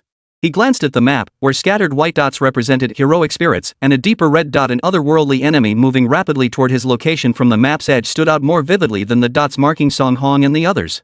Li Hu chose to remain. He disliked leaving loose ends. Meanwhile, in the real world. Above the Federation's main world, a massive spatial fissure was forcibly torn open. Hundreds of figures radiating ominous and chaotic energy poured out from within. At their head stood a man clad in ornate priestly robes, wielding a staff fashioned from white bone. Is this the land where all are gods? The energy levels are indeed high, a perfect pasture. A monstrous creature beside him, its body composed of writhing flesh, emitted a shrill laugh. The divine realm sending us as advanced scouts? They really think highly of us. I alone could sacrifice every last one of these natives. Don't be overconfident, the robed man sneered coldly. According to the final intelligence relayed by Night Crow, there's a tough nut here codenamed the Scavenger. So what? That bunch of useless night ravens? They're not even worthy of being mentioned in the same breath as us, the flesh god cult. The monster's words abruptly halted. A dazzling golden light pierced the heavens and earth, descending without warning from above the clouds. It enveloped the newly arrived invading force, along with the spatial rift behind them. No screams. No resistance. Every member of the flesh and blood cult evaporated, purified, and obliterated within that golden light, like ice under the scorching sun. The world fell silent once more. Above the clouds, a 10,000-meter treasure ship, entirely crafted from gold and white jade and carved with countless divine beast totems, slowly revealed its form. At the bow, a youth clad in brocade robes slowly lowered a jade talisman from his hand. Reporting to the Divine Sovereign, coordinates 734 world. Remnants of the flesh and blood cult have been purged. The world portal is sealed. He reported to his superiors through divine consciousness. The next instant, a will so serene it sent shivers down the spine descended into his mind. Well done. As a reward, you may now rest in peace. The reverence on the young man in brocade robes froze instantly, replaced by boundless terror and bewilderment. Yet he had no time left to think. A hand beyond description, as if forged from the very darkness of the cosmos, reached down from higher dimensions. With a single, gentle squeeze, the golden treasure ship, mighty enough to suppress an entire world along with every living soul aboard, was silently crushed into the most primordial dust of the cosmos. Upon a frozen snowfield, a crude fortress of boulders and cold iron stood silent amidst the blizzard. Within the fortress, a bonfire blazed fiercely. A group of knights clad in silver white heavy armor, bearing the emblem of the blazing sun upon their chests, stared intently at a water mirror formed from light and shadow. The mirror played back the one-sided slaughter atop Mount Tiandang, a massacre that felt like divine retribution. A fair-haired, blue-eyed youth, his features still bearing traces of youth, clenched his fists tightly, his body trembling slightly with intense fear and rage. He was Gamer. Beside him stood the most renowned order of spirit knights in the northern continent, the Northern Blazing Sun. They watched as the black-armored deity dismantled the ancient formation, capable of withstanding natural disasters, in a manner that bordered on the absurd and defied all logic. They watched as his 2 Valkyries, like tigers among sheep, effortlessly tore apart 20 elite Imperial guards. Finally, they witnessed the legendary founding emperor, along with his last remaining followers, unable to mount even a proper defense against absolute power, struck down by a single spear thrust. He isn't a god. Gammer's voice cracked with suppressed emotion. Bloodshot eyes reflected the 4 terrifying imperial spirits slowly coalescing behind the black-armored deity, each radiating primordial energy. He is just like us, a spirit of another realm. The words fell like a thunderclap, plunging the entire fortress into deathly silence. Every knight's gaze shifted from the water mirror, landing on Gammer with utter horror. How is that possible? The knight commander, Abbot, a burly, weathered middle-aged man, spoke in a dry voice. If he is also a spirit, why is there such a vast difference between us? A young, hot-blooded knight named Herber, his eyes sharp as an eagle's, let out a cold, disdainful snort. You call that fighting? That so-called emperor stood there waiting to die the entire time. That was not cowardice, Herbert. A butch shook his head, his gaze returning to the water mirror. His eyes held a mix of reverence and helplessness, a look only a battle-hardened veteran could understand. It was choosing to preserve one's final dignity in death, knowing full well that any resistance was futile. I don't care. Herb abruptly stood up, thrusting his massive sword into the frozen ground before him. It emitted a sharp, resonant hum. Chapter 163, Divine Guardian Spirit. Even if it is a god, I shall raise my sword against it. To die charging forward is the destiny of knights like us. His fervent battle cry ignited the oppressive and bewildered atmosphere within the fortress. Yes, the ghosts adrift in this era had been awakened by a mission that vanished entirely with the fall of their emperor. They had become rootless drifters.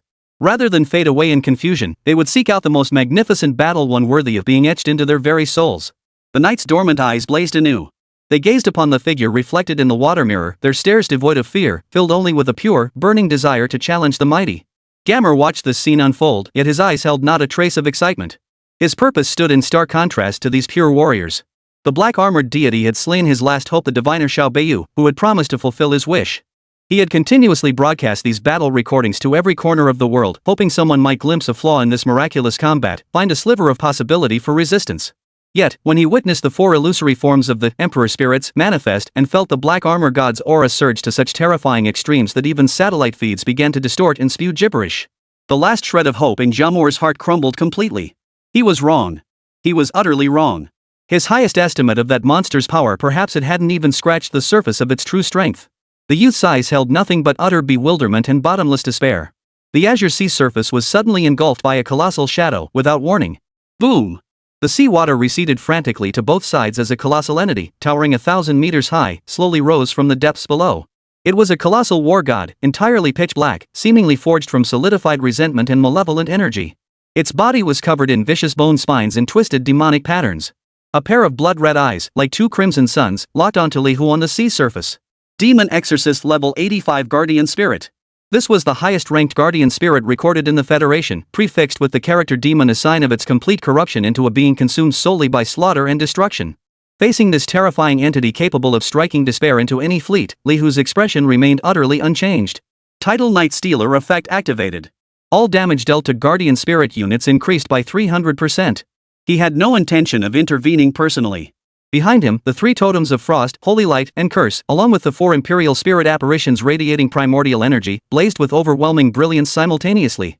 A torrent of world-shattering energy, carrying divine retribution, curses, and imperial majesty, surged from all directions, crashing down upon the 1,000-meter-tall demon god.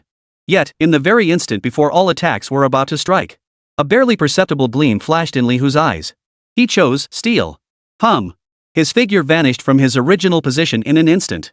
The next second, he materialized at the heart of the mountain-like chest of Demon Exorcist. One hand effortlessly pierced through the demonic energy shield and outer shell strong enough to withstand a nuclear blast and plunged into its energy core. Talent Heavenly Artistry effect triggered. Theft successful. You have obtained the legendary grade equipment Tiger Calamity. Talent Amplification effect triggered. Tiger Calamity quality upgraded. You have obtained the mythic tier equipment Heaven Severing. At the very instant the system notification sounded, the towering colossus, the demon slayer, emitted its final, silent roar. Its crimson eyes rapidly dimmed. Its colossal form, vast enough to obscure the sky, crumbled like a weathered sand sculpture from within outwards, inch by inch dissolving into a sky-filling cloud of black dust that scattered into the sea.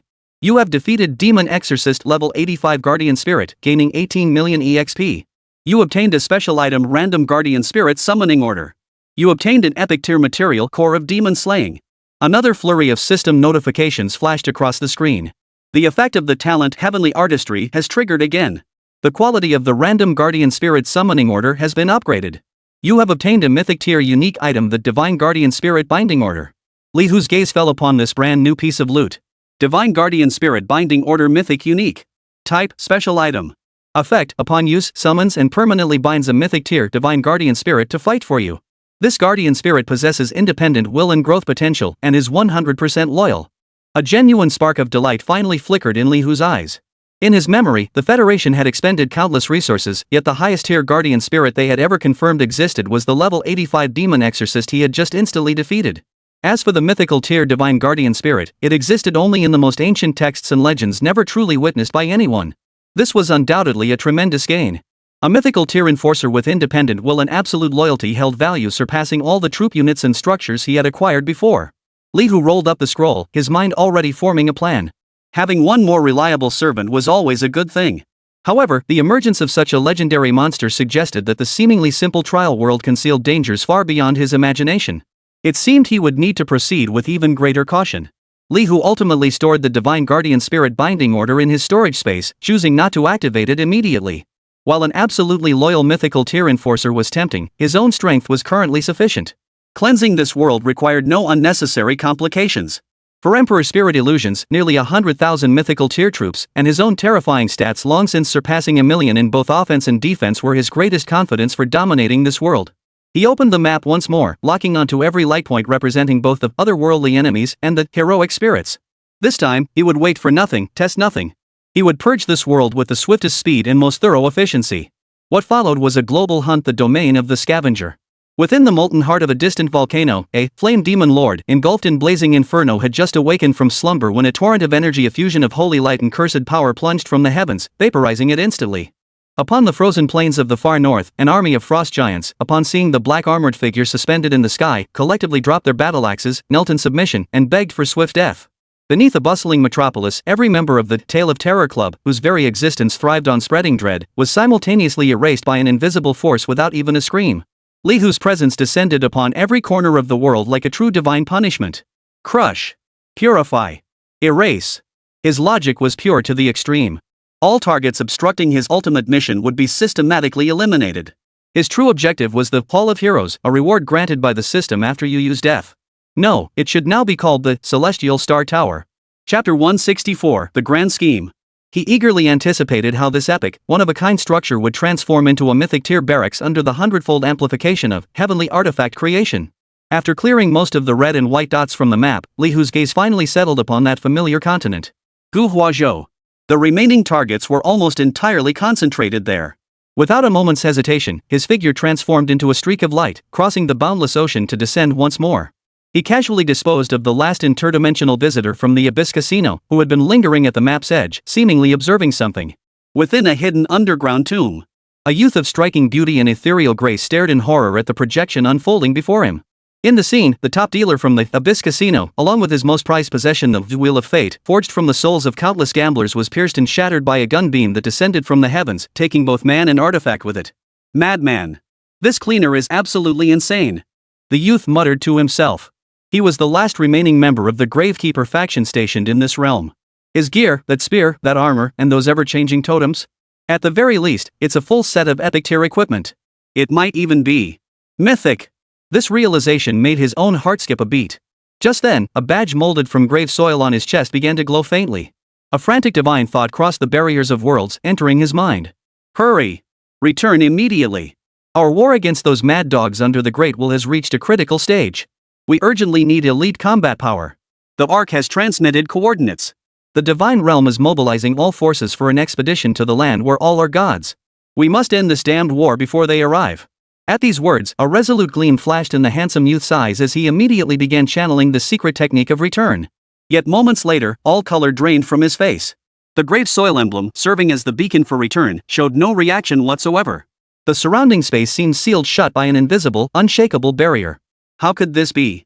He frantically channeled his power, desperately trying to establish a connection with the will of his own world. Yet, the only response he received was utter silence. A bone-chilling coldness surged from the soles of his feet straight to the crown of his head. He was trapped.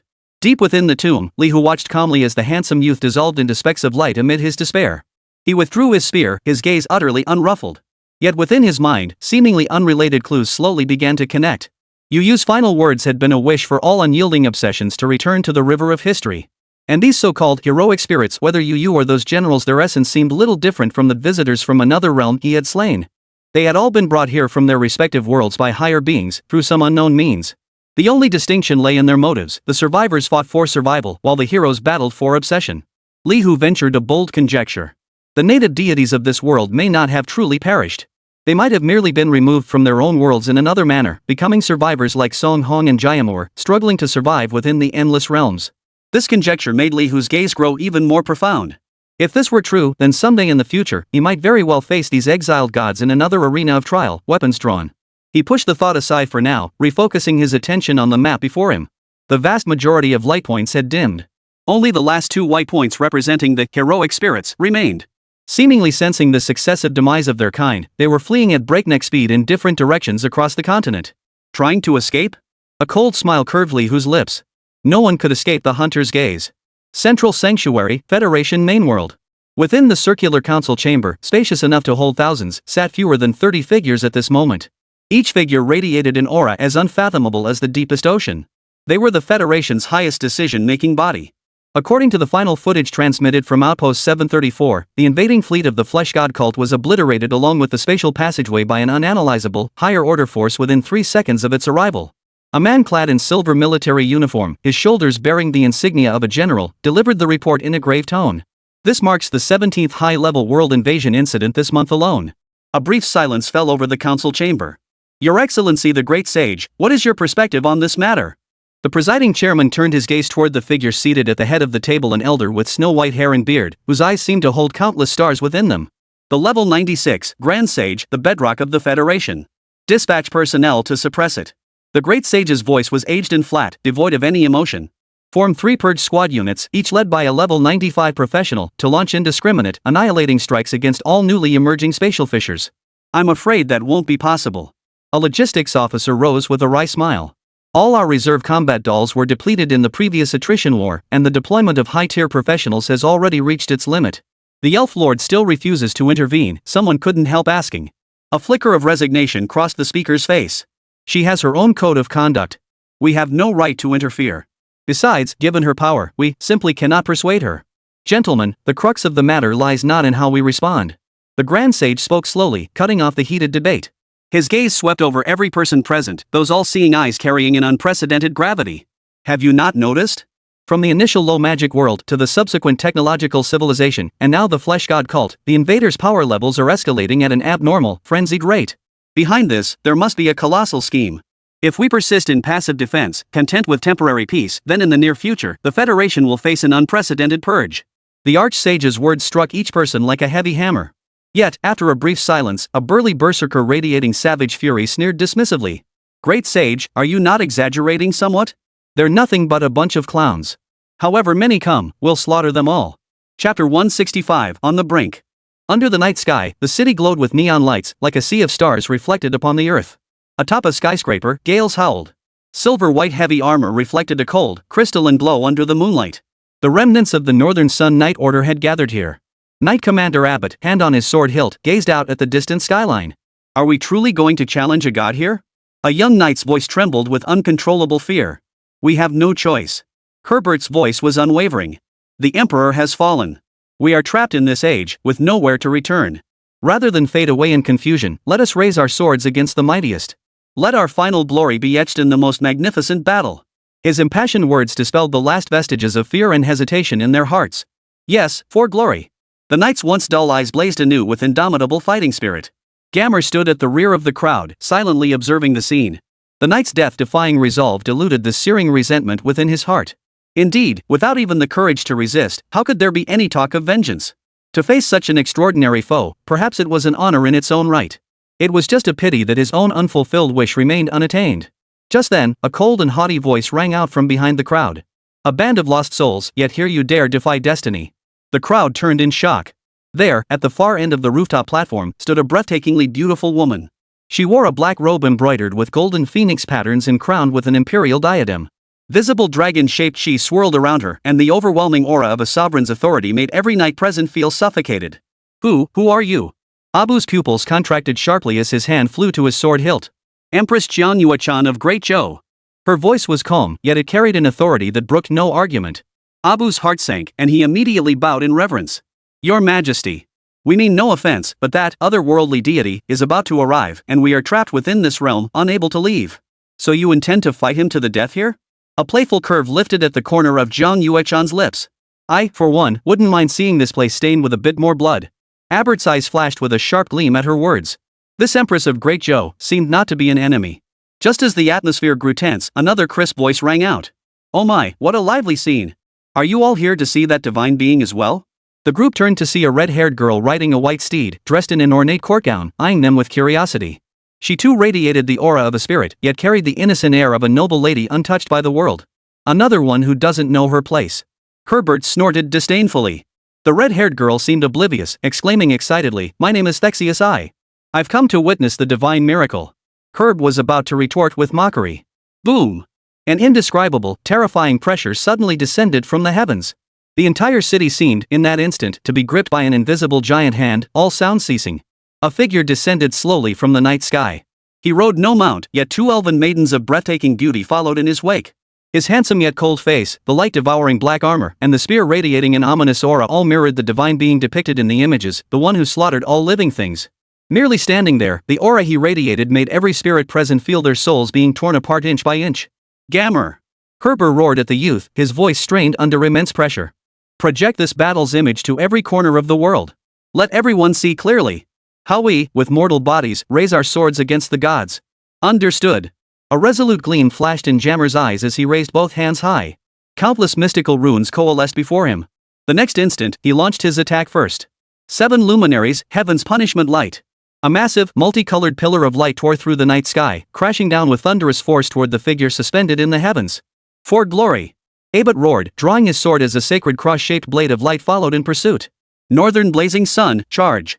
All remaining knights launched a desperate charge simultaneously. Battle was about to erupt. Yet, the multicolored pillar of light capable of tearing the heavens apart, along with the sacred cross-shaped beam of light, vanished silently upon approaching within 100 meters of Li Hu, as if colliding with an invisible, eternal barrier. Not even a ripple was stirred. The knights' charge halted abruptly. A shudder originating from the depths of their souls caused their prideful courage to crumble inch by inch before this absolute power.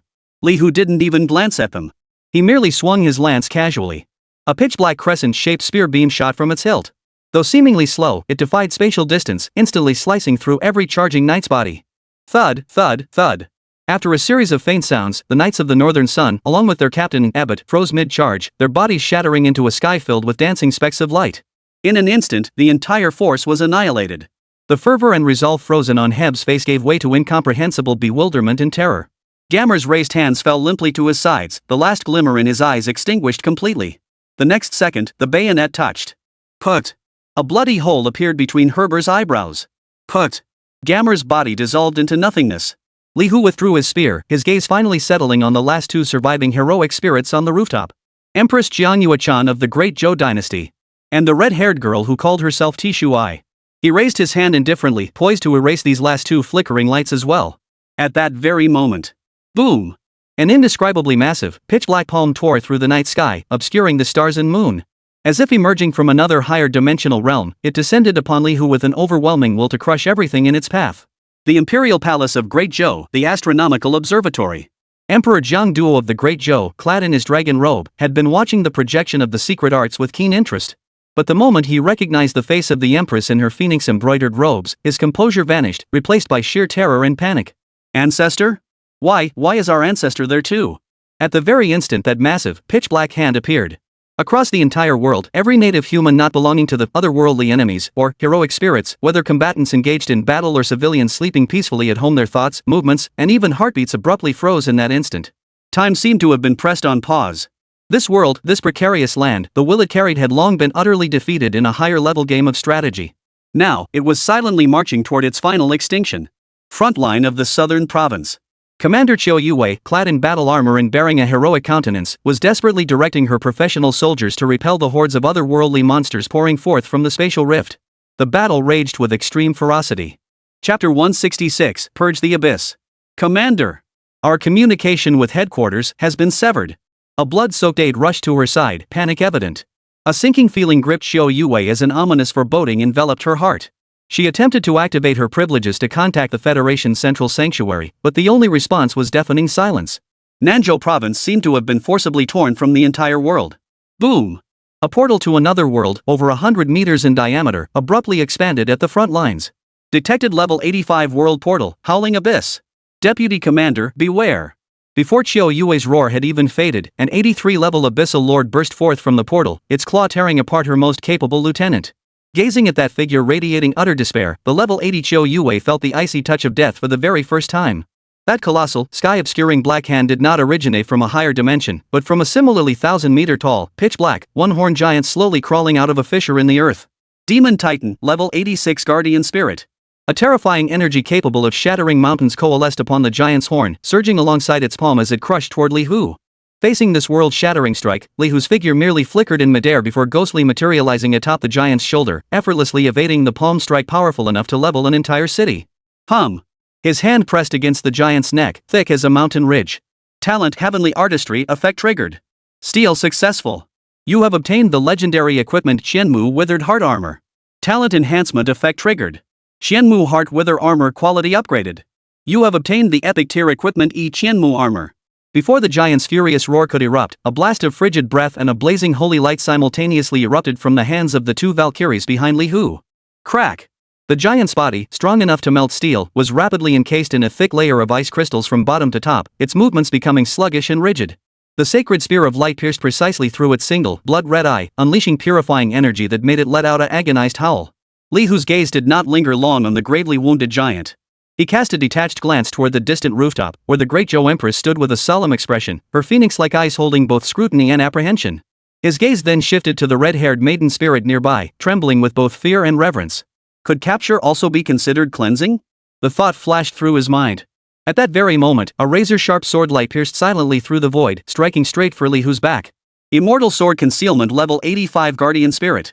Without turning his head, Li Hu vanished once more.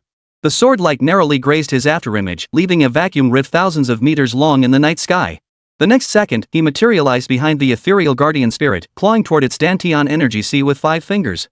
Talent Heavenly Artistry effect triggered. Theft successful. You have obtained the legendary skill item 36 Sword Armor Sword Pellets. Talent Amplification effect triggered. 36 Sword Armor Sword Pellets quality enhanced. You have obtained the epic tier skill item 72 Layered Sword Armor Sword Pellets. One after another, these were high-tier guardian spirits never before recorded by the Federation. It seemed the accomplice of that Gravekeeper was striking from the shadows. Li Hu understood immediately. He held nothing back. The 4 silent, motionless illusory forms of the imperial spirits behind him suddenly opened their eyes. A terrifying aura surged 100-fold in an instant.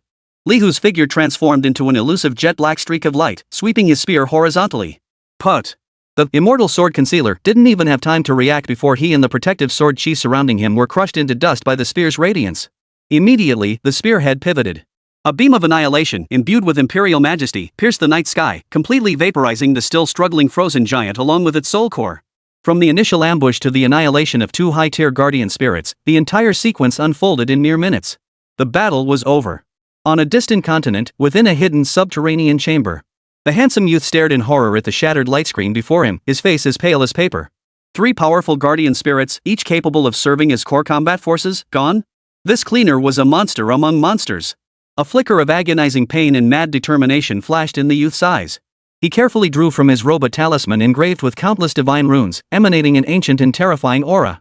This trump card, sealing a divine guardian spirit, had been reserved as his final life-saving measure. Now, it could only be used as expendable ammunition, deployed prematurely. A deathly silence hung over the rooftop. The handsome youth's final trump card, the talisman capable of summoning a mythical tier guardian spirit, had lost all meaning before its flames had even burned out. Li Hu's gaze fell upon the last 2 heroes, as if surveying mere ants. The red-haired girl named Tishuai had long since shed the innocence and excitement she'd shown upon their first meeting. In their place now was a fervor bordering on pilgrimage-like reverence. She tumbled from the back of her white steed, kneeling on one knee as she bowed her head low.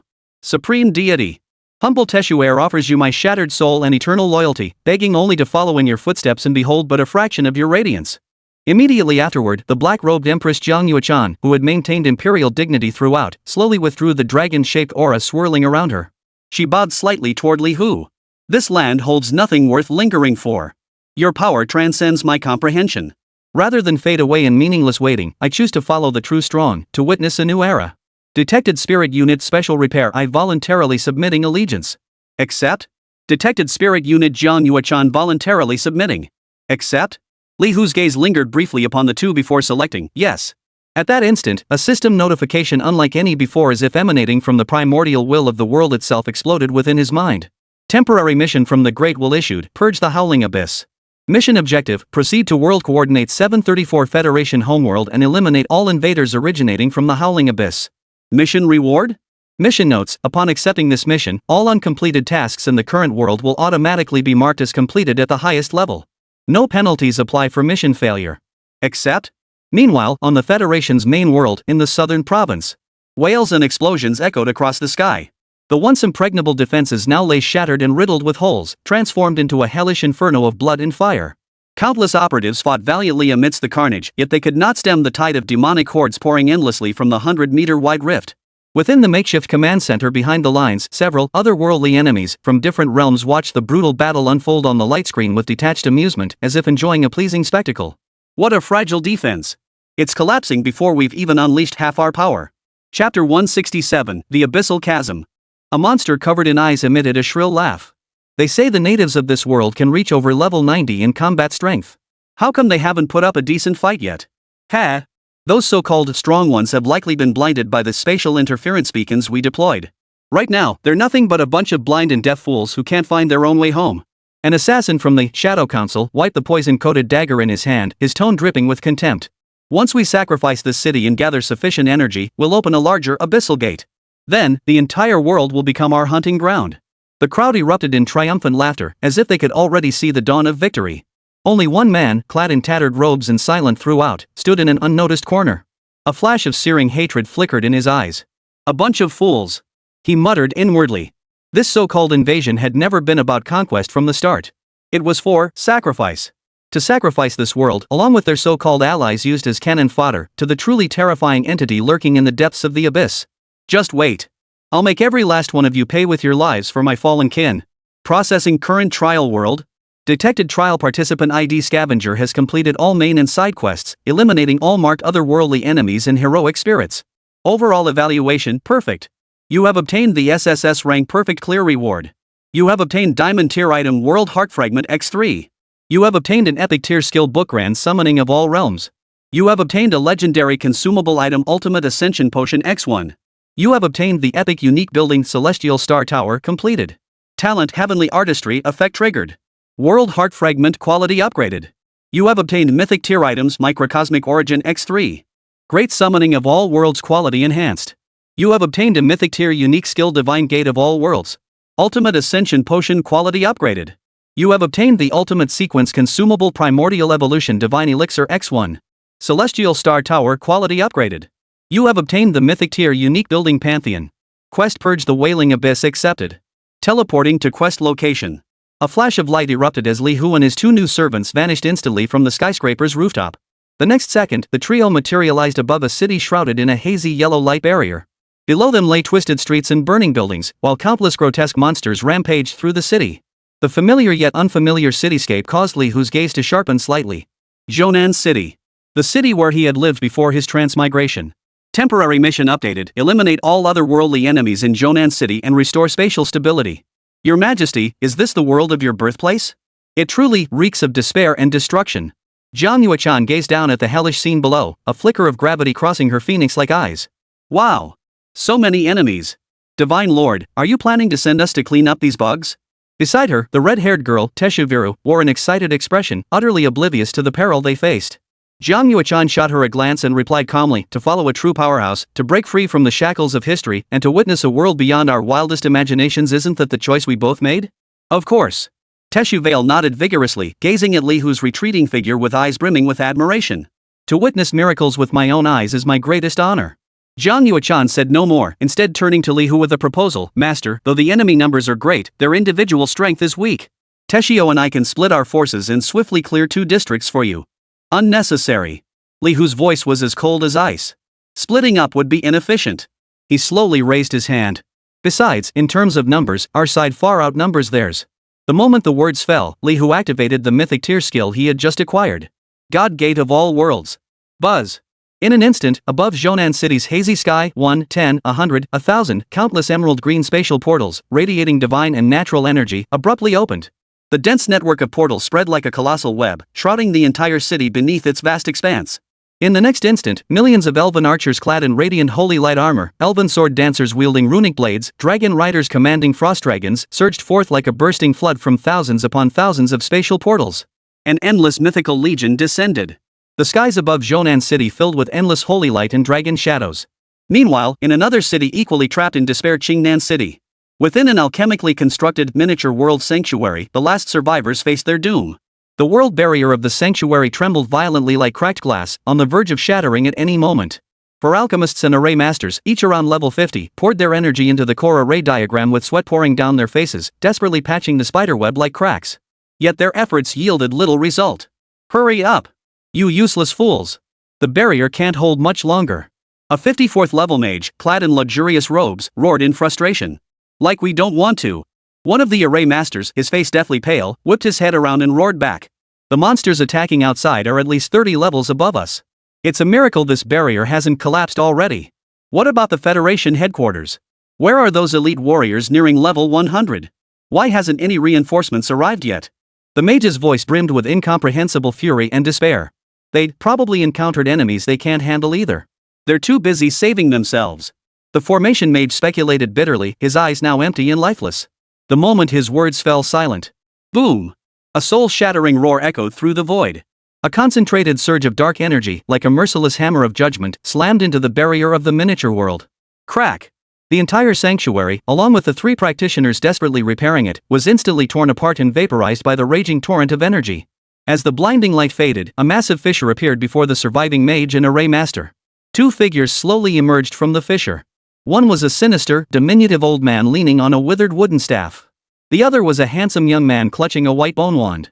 The 2 survivors looked up in horror, their eyes fixed on the crimson rank numbers floating above the heads of the uninvited guests.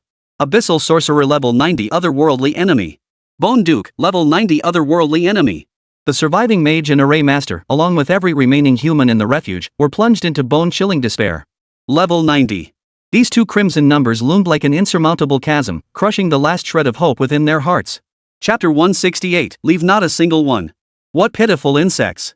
Evan, the Grand Duke of Bones, clutching his skeletal wand, let out a contemptuous snort as he studied the distorted faces below with amused interest.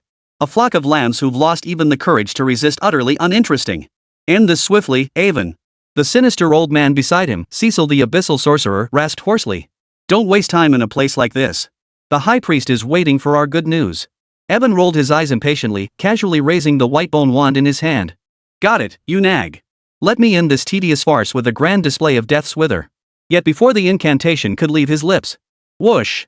An icy blue arrow, carrying the chill of winter, pierced the shattered barrier of the miniature world without a sound.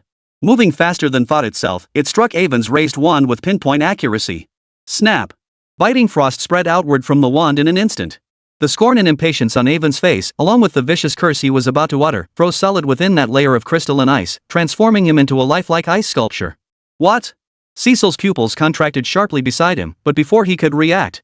Whoosh! The second arrow pierced the air. This time, the arrow was imbued with a grayish petrifying magic. Cecil only had time to let out a horrified roar before his body was swiftly encased from bottom to top in a thick layer of rock, transforming him into a stone statue frozen in terror. Immediately afterward, a jet-black streak of light flashed by. Boom! The level 90 Abyssal Sorcerer, along with the stone statue, was crushed into a sky-filling cloud of shards and dust.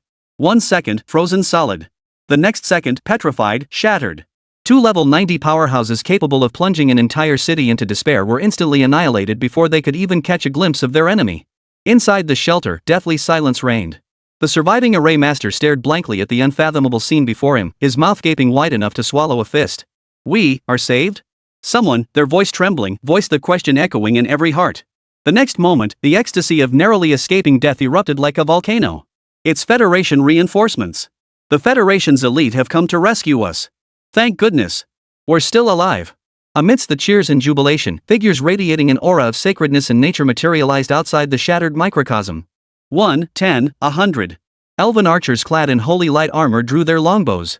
A dense hail of enchanted arrows transformed into a dazzling rain of light, soaring over the survivors' heads and striking with pinpoint accuracy at every rampaging otherworldly monster outside the small world. Pierce. Purify. Erase. The entire purge unfolded with an efficiency bordering on artistry. Not a single arrow missed its mark, nor did a shred of energy touch anyone within the sanctuary.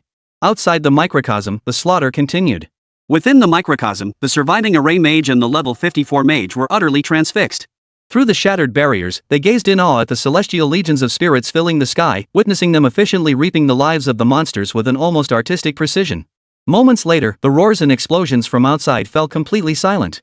A detached voice echoed within the minds of all survivors. This area has been purged.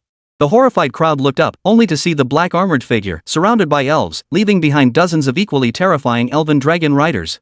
Then, accompanied by the other two women, he transformed into a streak of light and vanished into the sky. Only when that suffocating aura of power had completely dissipated did the shelter erupt in cheers even more intense than before. My god! What just happened? Instant kill. 2 level 90 otherworldly enemies in the blink of an eye. The surviving formation mage, his body still trembling uncontrollably, muttered to himself. I think I saw his level just now. The mage beside him whipped his head around, his voice dry as he demanded, how high? Level 20. Even as the array mage uttered the number, he found it absurd. The entire shelter fell into a deathly silence. Level 20? Instantly wipe out 2 top-tier 90-level powerhouses? Summoning a mythical legion powerful enough to sweep across the entire continent? You're mistaken. Absolutely mistaken. The mage shook his head frantically, as if trying to shake this world-shattering revelation from his mind. He must be sent by the Federation headquarters, using some sort of rank-concealing artifact. Right. That must be it. He's at least a level 95 ultimate class user. This conjecture found unanimous agreement among everyone, calming their hearts that had nearly burst from terror. Regardless, they had survived. Xingnan City, another district. The entrance of an orphanage was piled high with monster corpses. A man covered in blood, his heavy armor nearly shattered, used his last ounce of strength to hold a cracked tower shield firmly before him. Shield Mountain, level 73 shield warrior. Behind him lay the tightly shut orphanage gates and the muffled cries of children within. Facing him stood a 10-meter-tall, flame demon dreadlord, engulfed in hellfire. Raising its molten greatsword, it grinned savagely, poised to strike.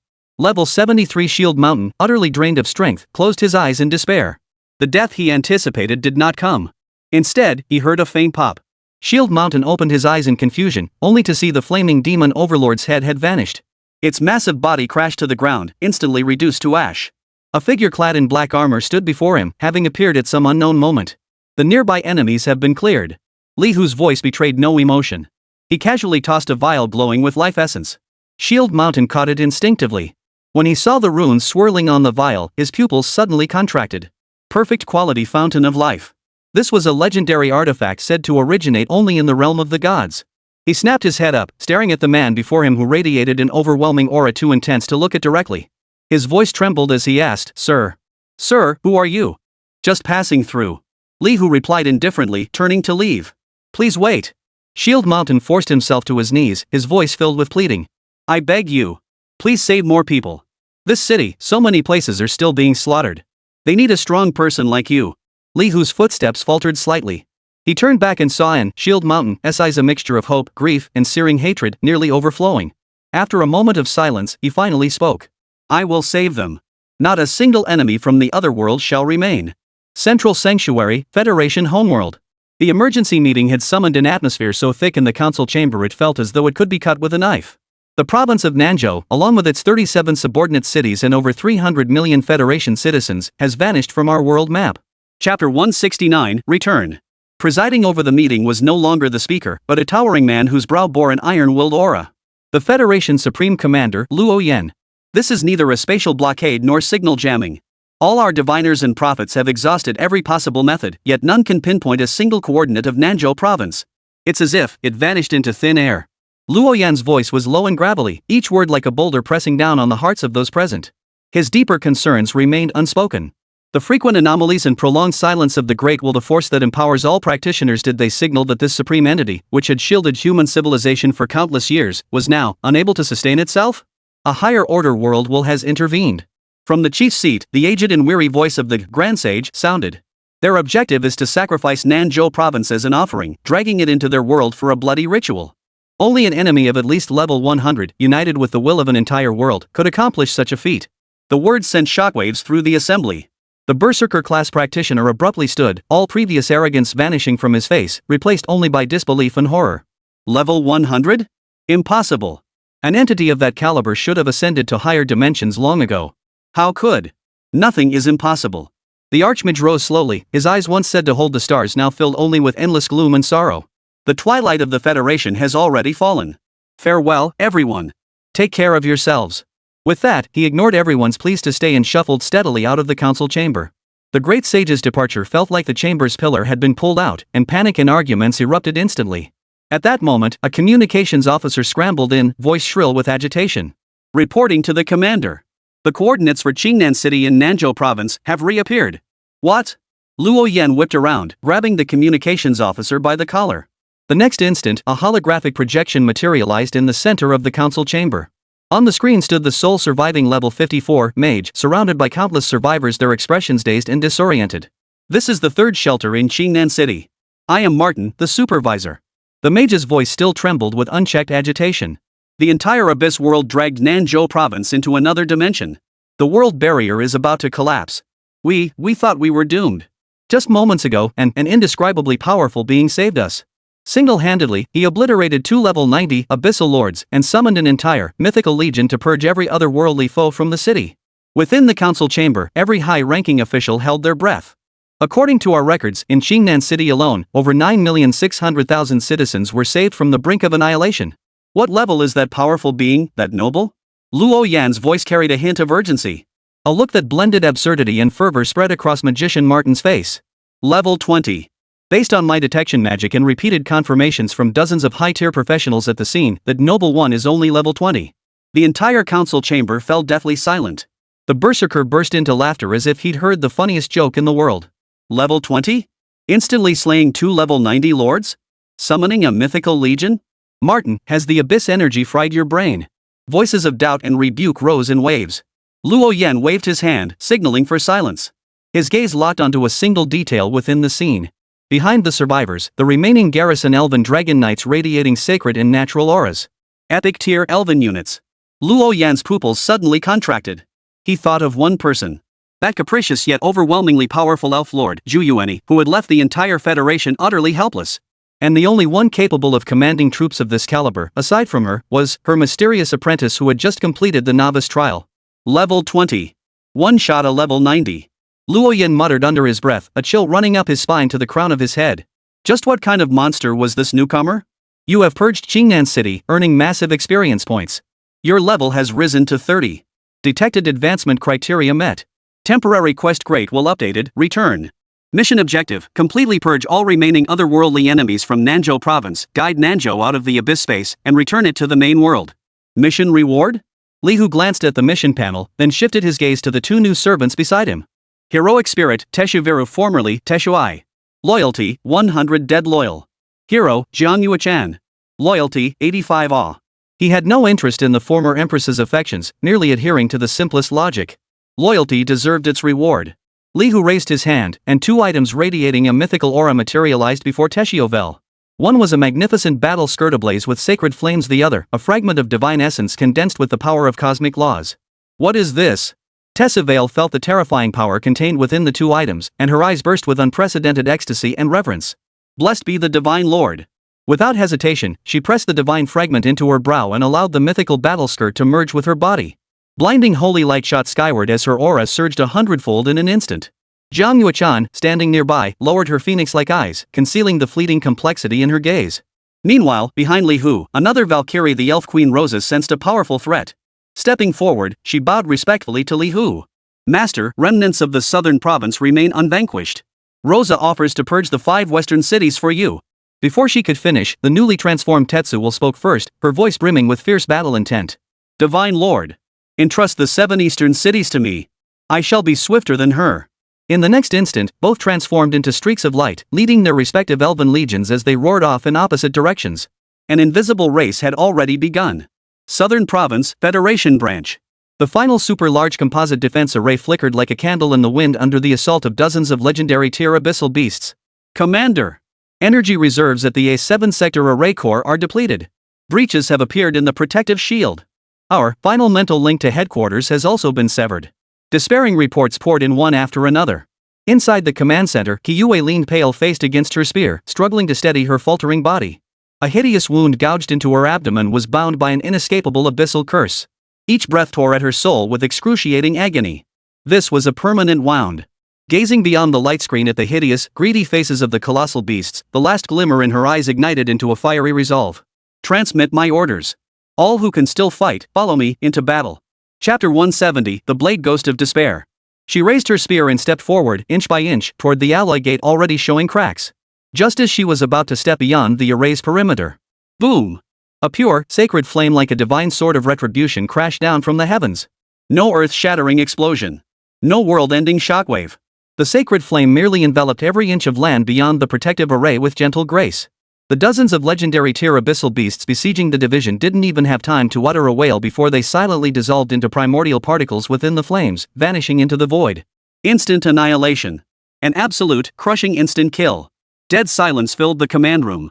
Shoyue and all the surviving Federation members stared blankly at the barren, scorched earth beyond the light screen, their minds going completely blank.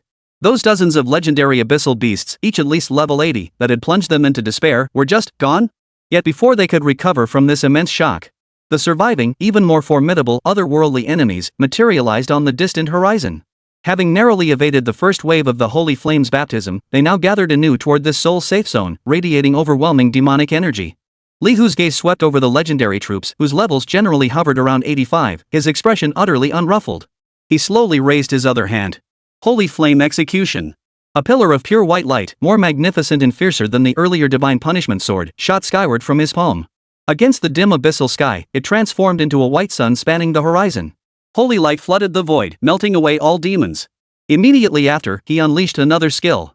Thunder God's Descent. Rumble, rumble, rumble. Countless golden bolts of lightning, thicker than mountains, tore through the heavens. Like an apocalyptic downpour, they struck with precise fury upon every otherworldly enemy, attempting to flee the holy light's reach. The destructive lightning intertwined with the all-purifying holy flames, composing a symphony of doom. Within mere seconds, not a single enemy remained standing within sight. At that very moment, a blade flash, swift beyond measure, ignited silently from the void beside Li Hu. Like the fang of a venomous serpent, it pierced straight toward his temple. The ambusher was a one-armed young swordsman whose gaze remained as sharp as an eagle's. Despair Blade Ghost Level 92 Otherworldly Enemy. This strike channeled the essence of his entire life, powerful enough to sever laws and tear apart space. Yet facing this fatal strike, Li Hu didn't even turn his head. Clang! A crisp metallic clang echoed. The demonic blade, powerful enough to shatter stars, was casually pinched between two fingers that materialized out of thin air. The young swordsman's face, once etched with resolve and ferocity, instantly contorted into disbelief and horror. The next instant, a terrifying force that froze his very soul surged from those two fingers. Li Hu turned his head slightly, his indifferent gaze settling upon him as he activated his skill. Heart slash. Put. The young swordsman was struck as if by lightning, violently spewing a mouthful of black blood as his entire body flew backward. His jet-black short hair instantly turned ash gray. You severed my life pattern? The youth clutched his chest in horror, acutely aware that one of his 9 fates had been utterly erased by that single strike. Without a moment's hesitation, he spun to transform into a streak of bloodlight, intending to vanish into the void and flee. But Li Hu's figure appeared before him like a ghostly apparition. Once again, an ordinary finger thrust forward. Put. The swordsman youth's second life shattered in that instant. His head of gray hair instantly turned snow white. Visible wrinkles spread across his once handsome, youthful face, aging him by decades in an instant. Don't waste your effort. Li Hu's indifferent voice echoed in his ear. I've killed plenty of bosses like you with multiple lives. The last glimmer of light in the young swordsman's eyes was swallowed by bone-chilling despair. The next moment, Li Hu's attack descended like a raging storm. 1 finger. 2 fingers. 3 fingers. 5 consecutive, effortless strikes, each precisely extinguishing a life pattern. As the 7th finger descended, the formidable level 92 swordsman, along with his final 2 lives, turned to dust and vanished completely. The battle ended. 4 streaks of light shot in from different directions, landing behind Li Hu. It was Rosa, Teshiovel, Jiang Yuechan, and another taciturn dark elf Valkyrie. Master, the 5 western cities have been secured. Elven Queen Rosa bowed first, reporting the outcome. Divine Lord. The 7 eastern cities have also been cleared. I beat her to it. Teshuvale puffed out her chest defiantly, her eyes brimming with eager anticipation for praise. Jiang Yuechan merely gave a slight nod, saying nothing more. Master, Rosa spoke again, while clearing the outer perimeter of the branch, we rescued a group of Federation survivors. Their leader, a commander named Shoyue, wishes to see you.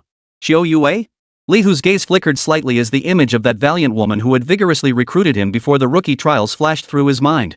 So that swordsman earlier had been attacking the Federation branch. He understood immediately and spoke. Lead the way.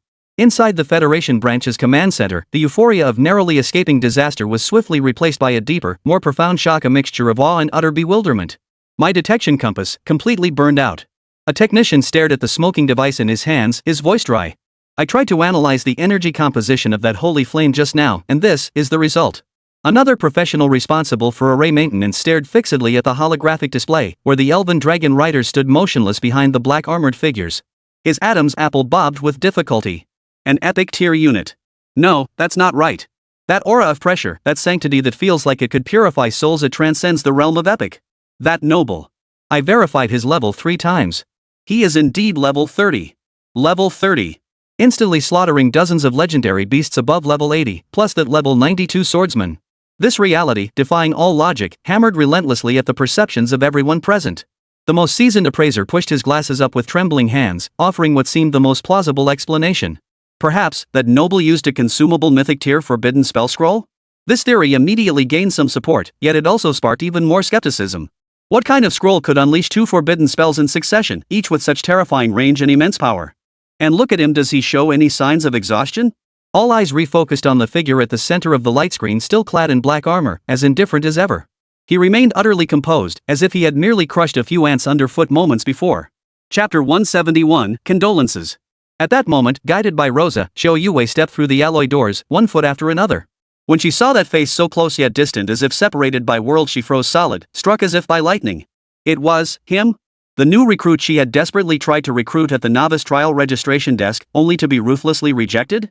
Li Hu? How long had it been? Half a month? Or a month? From a rookie without even a proper profession to a god who obliterates legends in seconds and summons mythical legions with a wave of his hand? Absurd! This thought screamed wildly in her mind, yet the abyssal curse at her abdominal wound, still relentlessly eroding her vitality, constantly reminded her of the brutal reality of it all. Xiao Yue stared into Li Hu's utterly unflinching eyes, and a bone-chilling premonition suddenly gripped her heart. That world-shattering attack earlier, perhaps it wasn't his ultimate trump card after all. It was merely his baseline. At the same time, in the heart of Nanzhou province, within a city center utterly corrupted by demonic energy, stood an abyssal throne built from heaps of bleached bones. Above and below the throne gathered over a dozen figures radiating terrifying auras. Each figure ranked between levels 90 and 94. They were the true commanders of this invasion. Yet now, the faces of these abyssal lords bore not a trace of the victor's composure or arrogance. Instead, they were consumed by uncontrollable fury and grave concern. My Flame Demon Legion annihilated. Every last one, including that level 91 field marshal. Purified by the holy flame in an instant.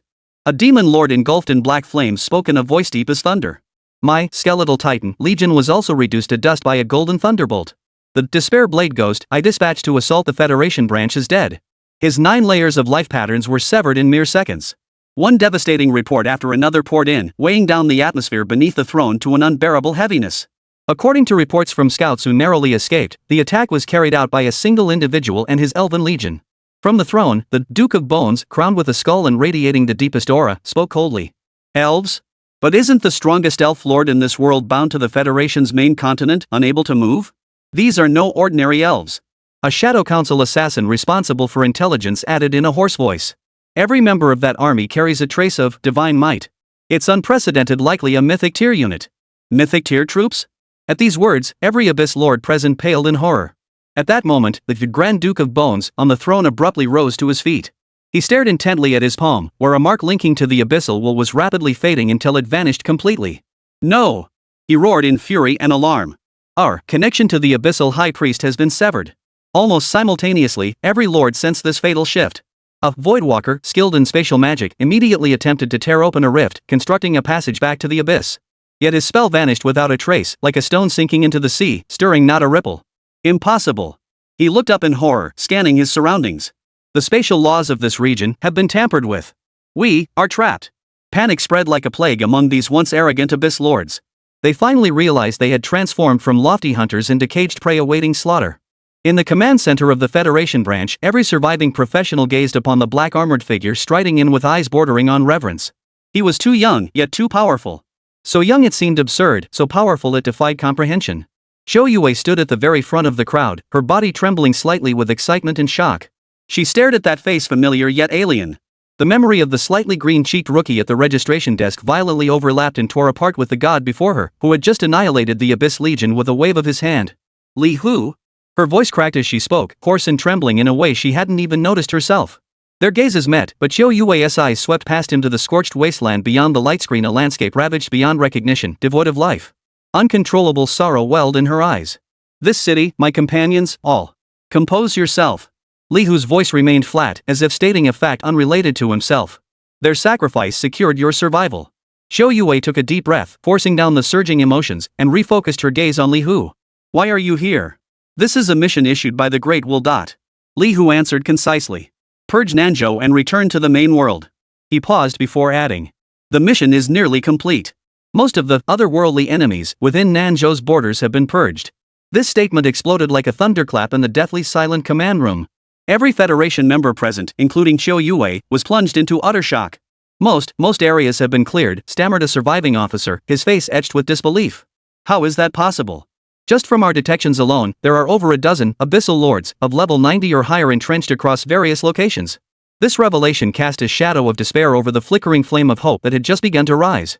Yet, at that moment, the Elf Queen Rosa, standing behind Li Hu, stepped forward and respectfully reported. Master, that level 92 Despair Blade Ghost has already been slain by your own hand. At these words, the entire hall fell silent once more. Qiu Yue's pupils suddenly contracted to their absolute limit. She finally understood that the terrifying ambush and the unimaginable 9 consecutive instant kills were not illusions. A sudden thought struck her: Li Hu's mysterious and powerful master, the Federation's sole elf lord, Zhu Yuanyi. A thought suddenly dawned on her. It's Lady Zhu Yuanyi. She gave you that trump card. Qiu Yue's voice carried a hint of urgency and heartache. Those forbidden spell scrolls, or mythic tier consumables, must be incredibly precious. You shouldn't have wasted them like that. They're the very foundation of your survival. To her, this was the only plausible explanation. Yet Li Hu merely gazed at her calmly, slowly shaking his head. You misunderstand. What happened earlier has nothing to do with my master. He paused for a moment, then uttered a sentence that would shatter their worldview under the stunned gazes of everyone present. That was merely my standard combat strength. The entire command room fell silent, so quiet you could hear a pin drop. Qiu Yue's expression froze completely. Chapter 172, Turning the Tables. Normal combat strength? Her mind went blank, unable to process the implications of those 4 words. After a long moment, she finally struggled out of that profound shock, forcing herself to find another reasonable explanation for Li Hu. It's your gear. Yes, it must be that set you forged. Her gaze fixed intently on Li Hu's seemingly unremarkable black armor that had withstood even a full force strike from a level 92 powerhouse. Even so, her voice thick with concern, forcing yourself to harness power beyond your limits must be taking a tremendous toll on you. You can't keep taking such risks. Li Hu sensed the complex mix of awe, doubt, and worry in everyone's eyes. He offered no further explanation. He merely lifted his eyes to glance at the task panel floating in the void visible only to him. There, the glowing points representing the otherworldly enemies were fading at a visible pace. The urgent pleas of Rosa and Teshio Vale to join the fight still echoed in his ears. Meanwhile, in another port city of Nanzhou province, now reduced to ruins, charred shipwrecks lay like the bones of colossal beasts, silent on the parched seabed. A man clad in tattered captain's attire, his body drenched in blood, leaned against a massive shipwreck fragment, gasping for breath. A fist-sized hole in his chest continuously emitted dazzling particles of light, the tangible manifestation of his fading vitality. Captain Gemstone level 96 legendary. Yan Bei. Once a legendary figure commanding one of the Federation's strongest fleets, he now found himself in a pitiful state, his entire crew annihilated, his flagship sunk, left alone to die here. Cough, cough. Federation reinforcements, why haven't they arrived yet? He smiled bitterly, pulling a now dull gem from his breast pocket, his last source of energy. Just as he was about to slip into unconsciousness, a steady, unhurried footsteps echoed through the silent ruins. Yanbei snapped his head up, a glimmer of hope flaring in his eyes. Reinforcements? A middle-aged man dressed in an emerald green robe, his face bearing in scholarly elegance, slowly emerged from behind the wreckage of a warship. He held a staff woven from living vines, his entire being radiating a potent aura of nature. Dong Ping? Yanbei recognized the figure, his face lighting up with renewed hope. It's you, you bastard. Quick! Get me out of here. The main force of those abyss scum is about to. His words abruptly halted. For above the middle-aged man's head, a crimson message slowly materialized. Nature Summoner level 95 otherworldly enemy. The ecstasy on Yanbei's face froze instantly, replaced by bone-chilling coldness and utter absurdity. You? Surprised, Captain Yanbei? Dongping smiled, yet his expression held no warmth, only a condescending pity. Those who recognize the times are the wise. The Federation's twilight has arrived. I've merely chosen a brighter path. He stepped before Yanbei, looking down at his former colleague. Now, I offer you the same opportunity.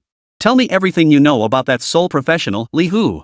If you reveal everything you know, I can plead with the High Priestess to allow you to join our ranks. Yanbei stared at him blankly, as if seeing this man for the first time. After a moment, he suddenly erupted into a fit of violent laughter. The strain of the laughter tore at his wounds, causing him to cough up a large mouthful of blood mixed with particles of light. Ha ha ha ha. Traitor! You're nothing but a dog begging for scraps. All traces of resignation vanished from Yanbei's eyes, replaced by blazing contempt and fury. I don't know any Li Hu. Even if I did, I'd never tell a scum like you. Dongping, do you really think the things you've sided with can win?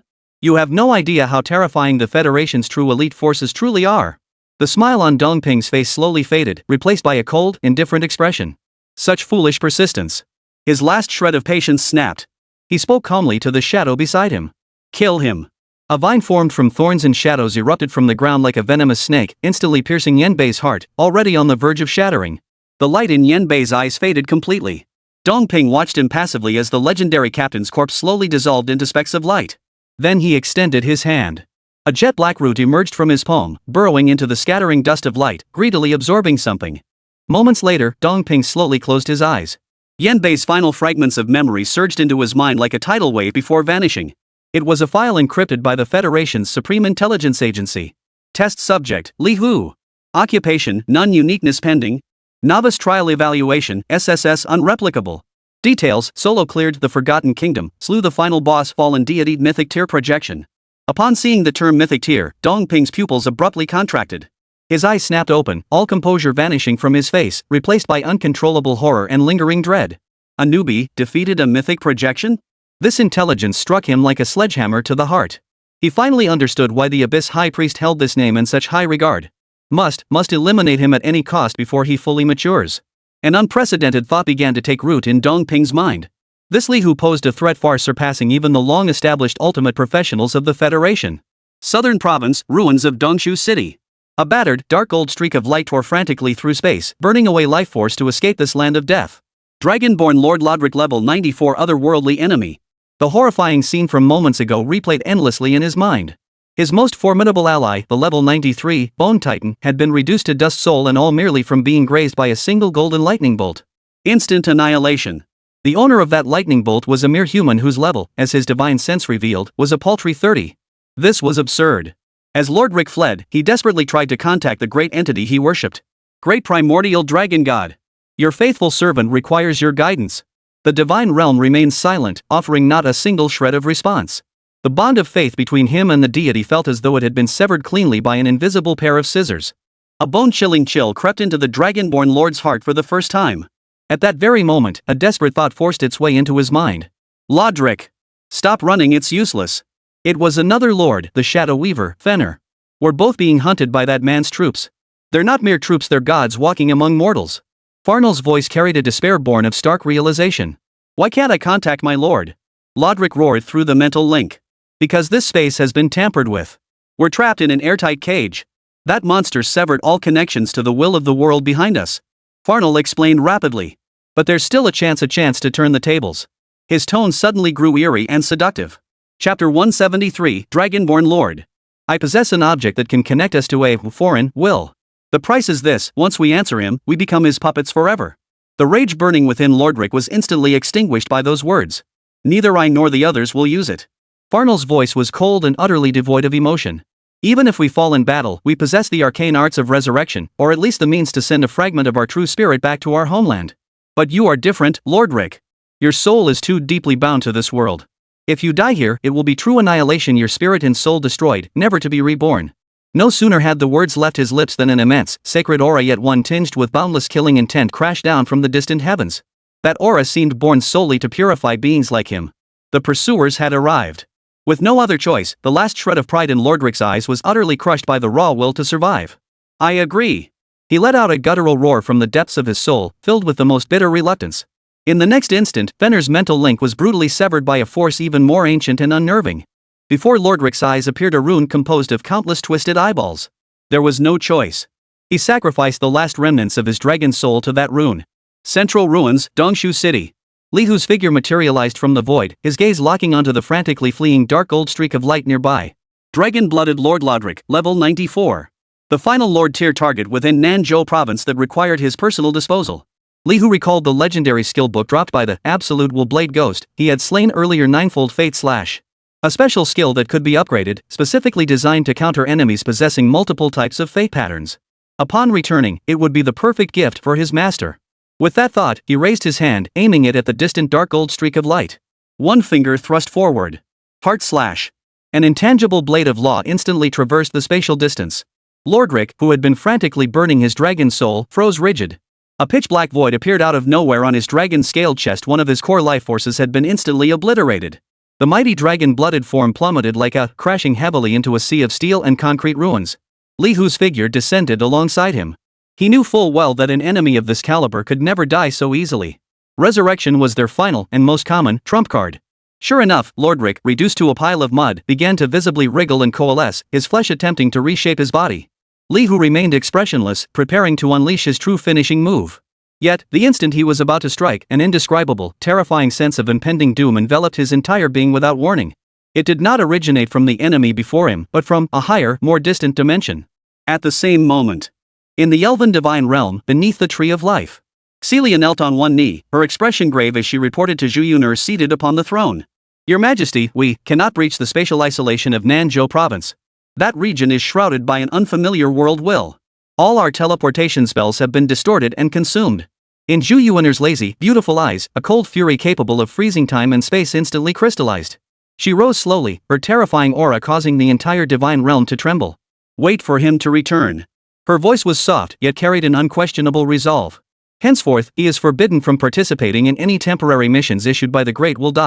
Central Sanctuary, Federation Homeworld. Commander Luoyan stared at the map of Southern Province on the light screen, where red alerts flashed incessantly, signifying spatial law anomalies. His brow furrowed deeply. Still no progress? Yes, Commander. We've assembled the Federation's most elite spatial mage corps, yet we still cannot establish a stable teleportation channel. After a moment of silence, Luoyan issued his command in a grave tone. Continue monitoring. I trust him. With the combat prowess he's demonstrated, he's fully capable of resolving all issues on his own. Impossible. A clear yet somewhat archaic voice rang out in the council chamber.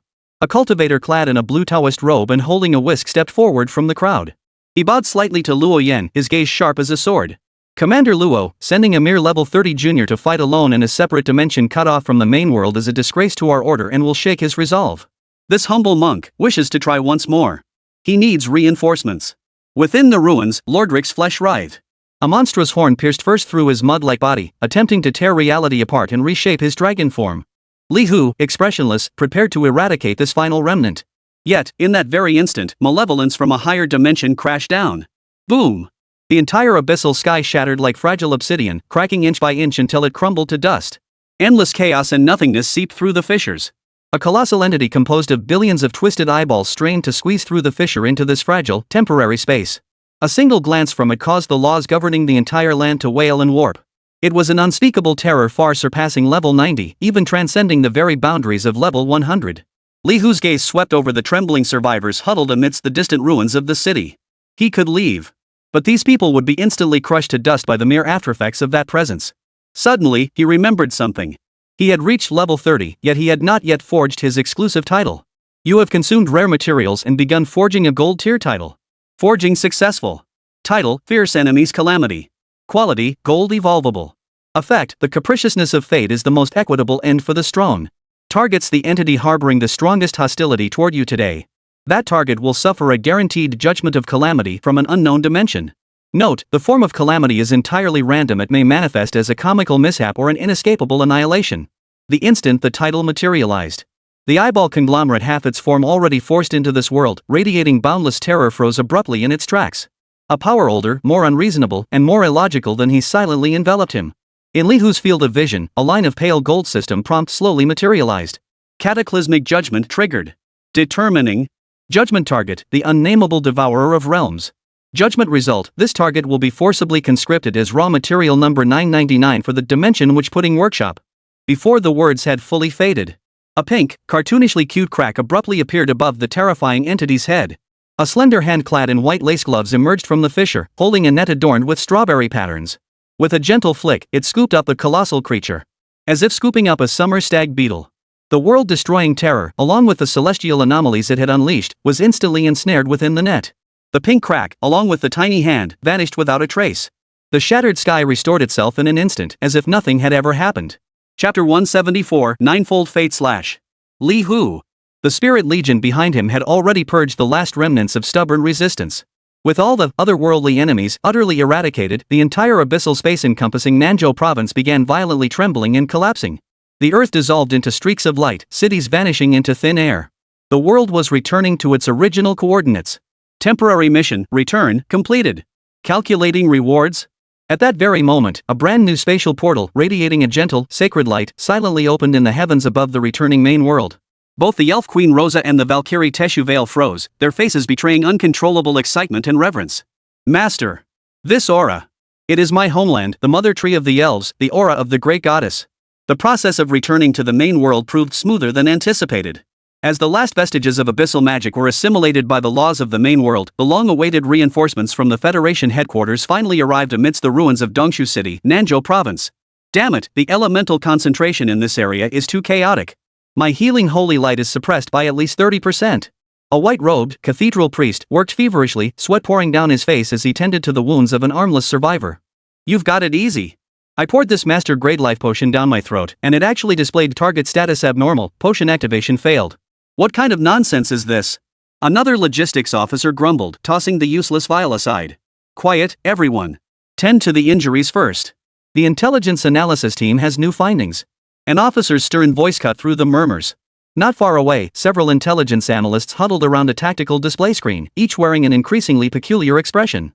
The composition of this otherworldly enemy is highly complex. The lead analyst pointed at the data displayed on the screen. Beyond the familiar main force, those abyssal legions from the Lord's world, we've detected at least 2 additional invading entities originating from, well, the Federation anime world. The anime world? The surrounding operatives exchanged bewildered glances, their expressions thick with disbelief. Correct. Comparing survivor testimonies with battlefield residue data, the one who wounded Deputy Commander Yanbei is Dongping, codenamed Nature Summoner, whose prototype originates from an old anime called Whispering Woods. And the swordsman who severely wounded Deputy Commander Chiu Yue? Data model reconstruction confirms he's the villain, Absolute Void Blade Ghost, from 9 Absolute Blades. This revelation sent a wave of profound unease through the entire gathering. They had nearly been annihilated by a group of anime characters. At that moment, a figure clad in crimson-red combat armor, surrounded by swirling particles of flame, the Flaming Dancer, was conducting a routine interview with a survivor still reeling from the shock. Please describe again what you saw, the appearance of that lord. I couldn't see his face clearly. He wore plain black armor, but he just felt incredibly powerful. The survivor's voice trembled, his eyes still flickering with a mix of fervent adoration and lingering terror. The elven troops behind him were terrifying. Each one seemed like a mythical creature from legend. Compared to them, those abyssal monsters looked like paper cutouts. Besides that lord, did you encounter any other enemies? Yes. There were also these creatures called survivors, even crazier than the abyssal monsters. They killed anyone they saw, not for any reason, but just to loot the gear off our bodies. As the survivor spoke, a look of searing hatred flashed across his face. We're truly grateful to that noble. If not for him, we'd all be dead. Do you know anything about his background? We'd like to thank him in person. Flaming Dancer fell silent for a moment, then shook his head. Federation headquarters, medical sanctuary. The air was filled with a sacred glow and the rich scent of medicinal herbs. A woman clad in ice blue priestly robes, her demeanor as cold and pure as snow, slowly withdrew her hand from the wound on Chiu Yue's abdomen. Ice Cherry Shrine Maiden Chiu Wanzhao, level 95 Ultimate Professional. How is it, Sister Wanzhao? A thread of anxious hope flickered across Chiu Yue's face. Chiu Wanzhao gazed at her cousin, a flicker of reluctance and profound sorrow passing through her ice-blue eyes. Yue, the abyssal curse in your abdomen has become completely bound to your class foundation, but even my ice cherry purification cannot sever it. She paused before delivering the harshest verdict. This is a permanent, abnormal status. All your stats are halved. Your career is over. All color drained from Chiu Yue's face as if she'd fallen into an ice cave. At that very moment, the space beside her rippled outward without warning. A figure, languid yet breathtakingly beautiful, emerged slowly from the ripples. Elf Lord Zhu Yuaner. She didn't even glance at Chiu Wanzhao beside her, her gaze fixed directly on Chiu Yue.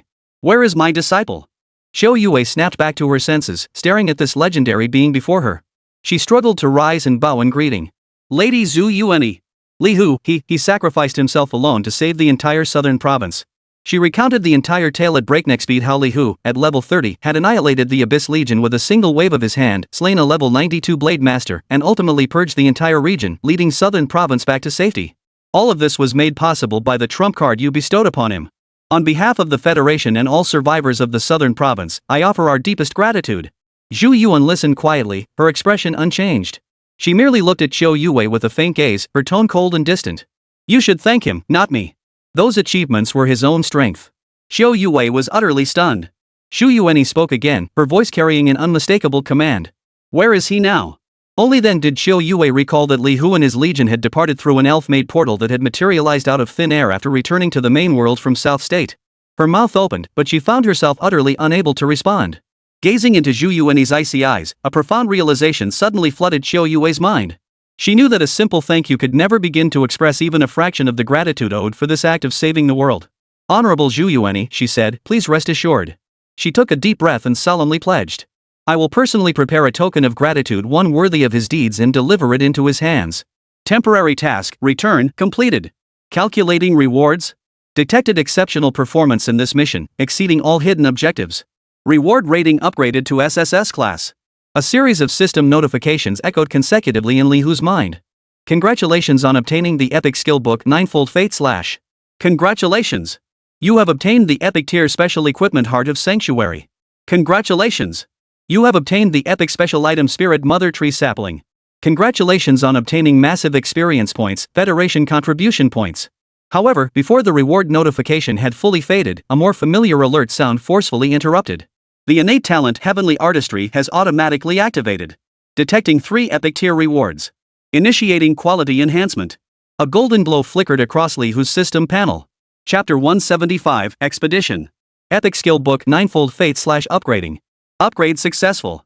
Congratulations on obtaining the Mythic Skill Book 10 Directions Fate Will Annihilation. Epic Tier Special Equipment Heart of Sanctuary is upgrading. Upgrade successful. Congratulations on obtaining the Mythic Tier Special Equipment Heart of the World Fragment. Epic Special Item Spirit Mother Tree Sapling is upgrading. Upgrade successful.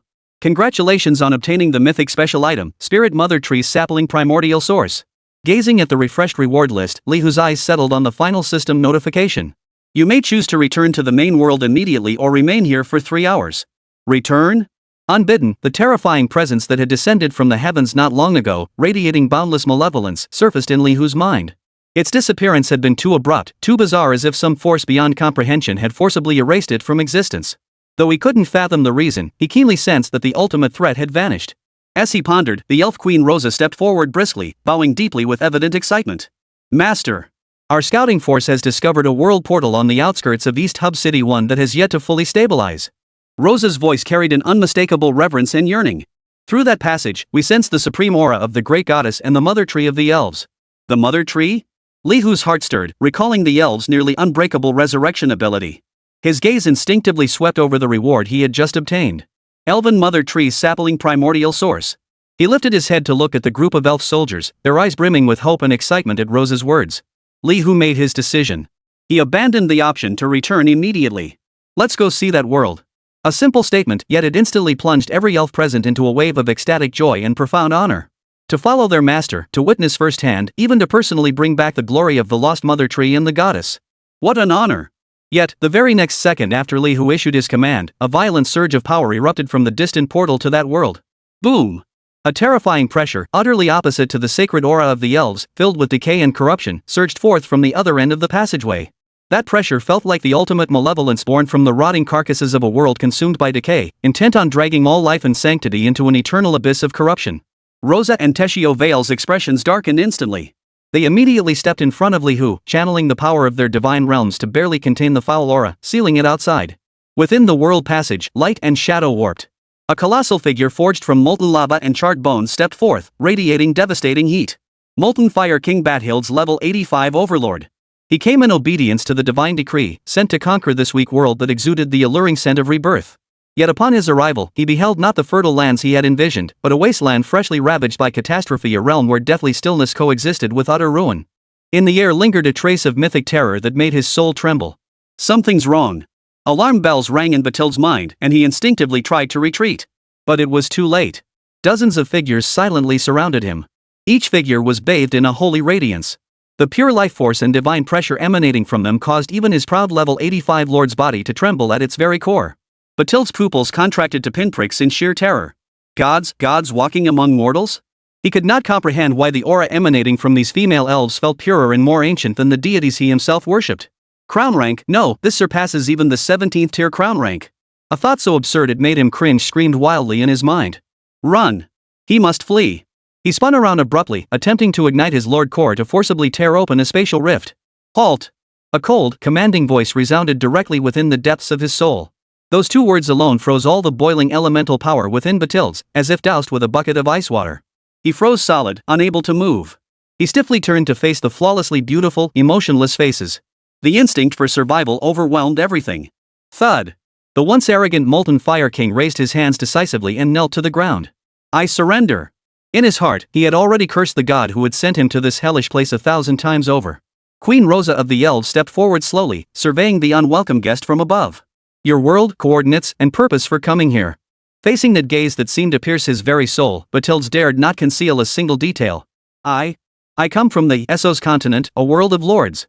It was the divine decree of the Ye God of all sources that sent me to investigate the coordinates of this newly born world, preparing for his descent. To save his life, he spilled nearly everything he knew. In our world, recently, an elven mother tree has also been born and is currently in its growth phase. At these words, Rosa and all the elves' gazes instantly sharpened. What exactly did the divine decree say? Just as Batild's was about to speak, revealing more secrets of the God of all origins, suddenly, an anomaly occurred. An invisible, colossal force spanned worlds, precisely enveloping Batild's and the world portal behind him. His body, along with the spatial fissure he had just stabilized, began to grow transparent and ethereal at a visible pace, as if being utterly erased from this spacetime.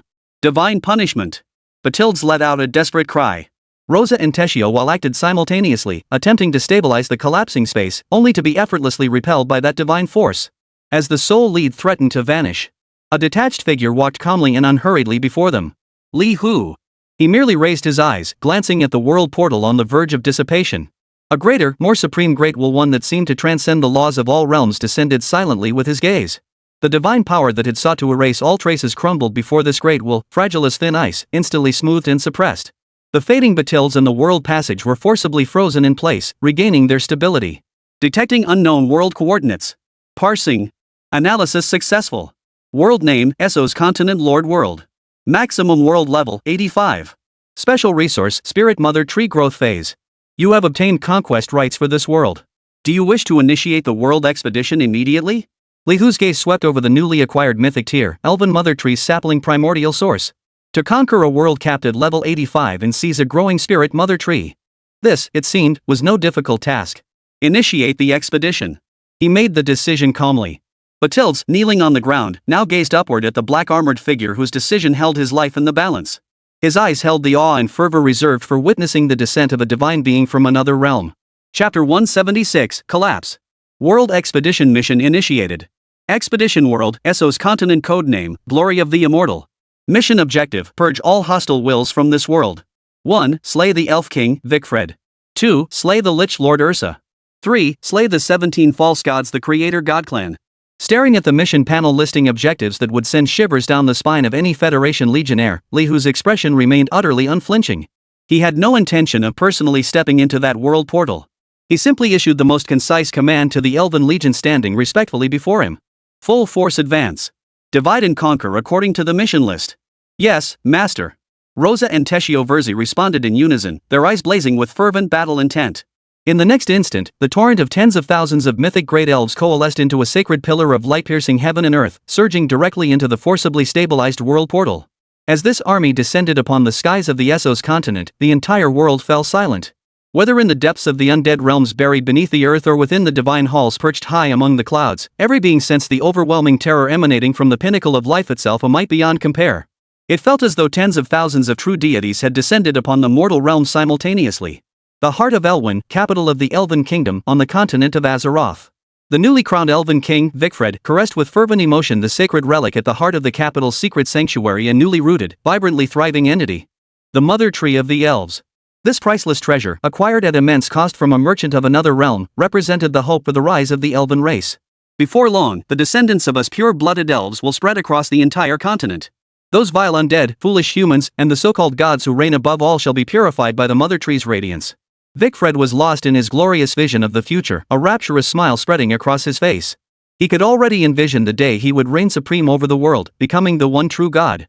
Yet at that very moment, the capital's protective barrier shattered like a mirror, without so much as a wail. The alarm didn't even have time to sound. Boom! Beams of light, holy yet filled with a destructive aura, descended from the heavens. With pinpoint accuracy, they vaporized every defensive structure and patrolling guard within the capital city along with their very souls. The smile on Vicfred's face froze instantly. He burst out of the secret realm only to witness a scene that made his heart sink. The sky was filled with a swarm of his own kind, radiating divine light. No, they weren't his kin. His royal guard, those level 80 moonlight archers, didn't even have the courage to draw their bows before them. They were reduced to dust under the divine might. The Valkyrie at their head radiated an aura so overwhelming that even he, an 85 level elf king, felt suffocated. Invaders! Vicfred let out a horrified shriek, spinning on his heel to flee back to the secret realm where the Mother Tree stood. There lay his final trump card. Yet the moment he turned, a cold divine consciousness locked onto him. He looked up in terror. At the entrance to the secret realm, a portal composed of pure light elements silently opened. An elven archer, face breathtakingly beautiful yet eyes void of emotion, stepped slowly out from within, a longbow in hand. She did not even glance at Vicfred, merely raising her bow. An arrow, forged from the very essence of law, defied space and all defenses, appearing instantly between Vicfred's eyebrows. Thud. A soft thud. King Vicfred, the ruler who had just moments before fantasized about conquering the world, along with all his ambitions and glory, was slain in an instant by a single arrow. Soul and body annihilated. World Expedition Quest 1-3 completed. Time taken, 40 seconds. The cold, mechanical system notification echoed in Lihu's mind. He stepped slowly out of the world portal, his feet touching the now utterly silent heart of Elven. Valkyrie Teshu will knelt on one knee, her voice brimming with unrestrained reverence. Master, the enemy leader has been defeated. The elf queen Rosa walked affectionately to his side, linking her arm through his as she pointed toward the depths of the secret realm. Master, the Mother Tree is over there. Lihu's gaze swept past the ruins, settling upon the epic tier, Elven Mother Tree, radiating a faint holy light and brimming with vitality. He reached out and gently touched its rough bark. Detected collectible item, Spirit Mother Tree Epic Tier. Proceed with collection? Acquire. Talent Heavenly Artistry has automatically activated. Epic Tier item, Spirit Mother Tree, is upgrading. Upgrade successful. Congratulations on obtaining the Mythic Tier special item World Tree Young Form. The continent of Essos, the Sea of the Dead. An island piled high with countless skeletal remains, the final resting place for all the departed of this world. Ursar, the Lich King, sat enthroned upon a throne of white bone, feeling the life flames extinguished in an instant from the distant elven capital. He let out a soul-shuddering roar of delight. That fool Vicfred is finally dead. Yet his joy was short-lived. The dark clouds shrouding the Sea of the Dead were brutally torn apart and purified by beams of holy light descending from the heavens. Urza leapt to his feet, only to see tens of thousands of elves radiating divine aura descend like celestial beings, encircling his realm. No, impossible. He frantically channeled his power, attempting to summon the supreme god of death he worshipped. The divine realm remained silent. The Essos divine court.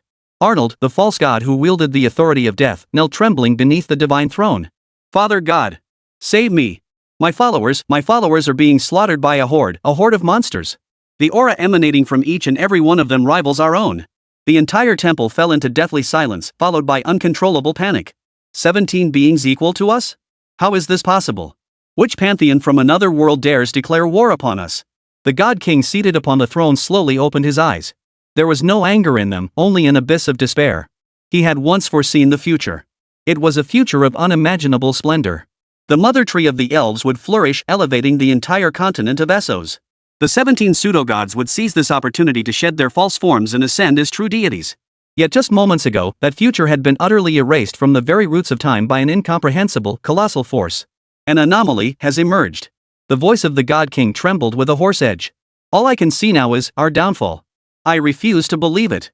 A war god clad in crimson gold armor and wielding a massive battle axe abruptly rose to his feet, roaring with fury. I am the god of war. I would rather die fighting than meet my end sitting idly by. He transformed into a streak of light, charging out of the temple to confront the sacred torrent sweeping across the heavens and earth. In less than 3 breaths, the divine shield he prided himself on shattered like paper. His divine form dissolved within the boundless radiance. His divine essence was crushed by a small, pure white hand that descended from the heavens. Within the divine court, the wills of all the false gods collapsed completely at that moment. Chapter 177, The Knight's Thief. the Esso's divine court. The 16 remaining pseudo-gods had gathered here in full. Leaning against the divine king's throne, their faces twisted with fear and final madness, they prepared to face the inevitable end. Li Hu's figure, flanked by the elf queen Rosette and the Valkyrie Tesui, slowly stepped into this hall representing the pinnacle of worldly authority. He did not even spare a glance at those false gods, fierce in appearance but weak within. The war god who had been instantly slain moments ago was a staggering level 84, one of the absolute pinnacles of combat power in this world. Yet before Li Hu's mythical troops, he hadn't even lasted a single breath. The so-called gods were nothing but lambs awaiting slaughter. Li Hu's thoughts had already drifted to the mythical great artifact he had just acquired. World Tree Young Form. Effect grants 1,000 free resurrection slots daily for all units under command.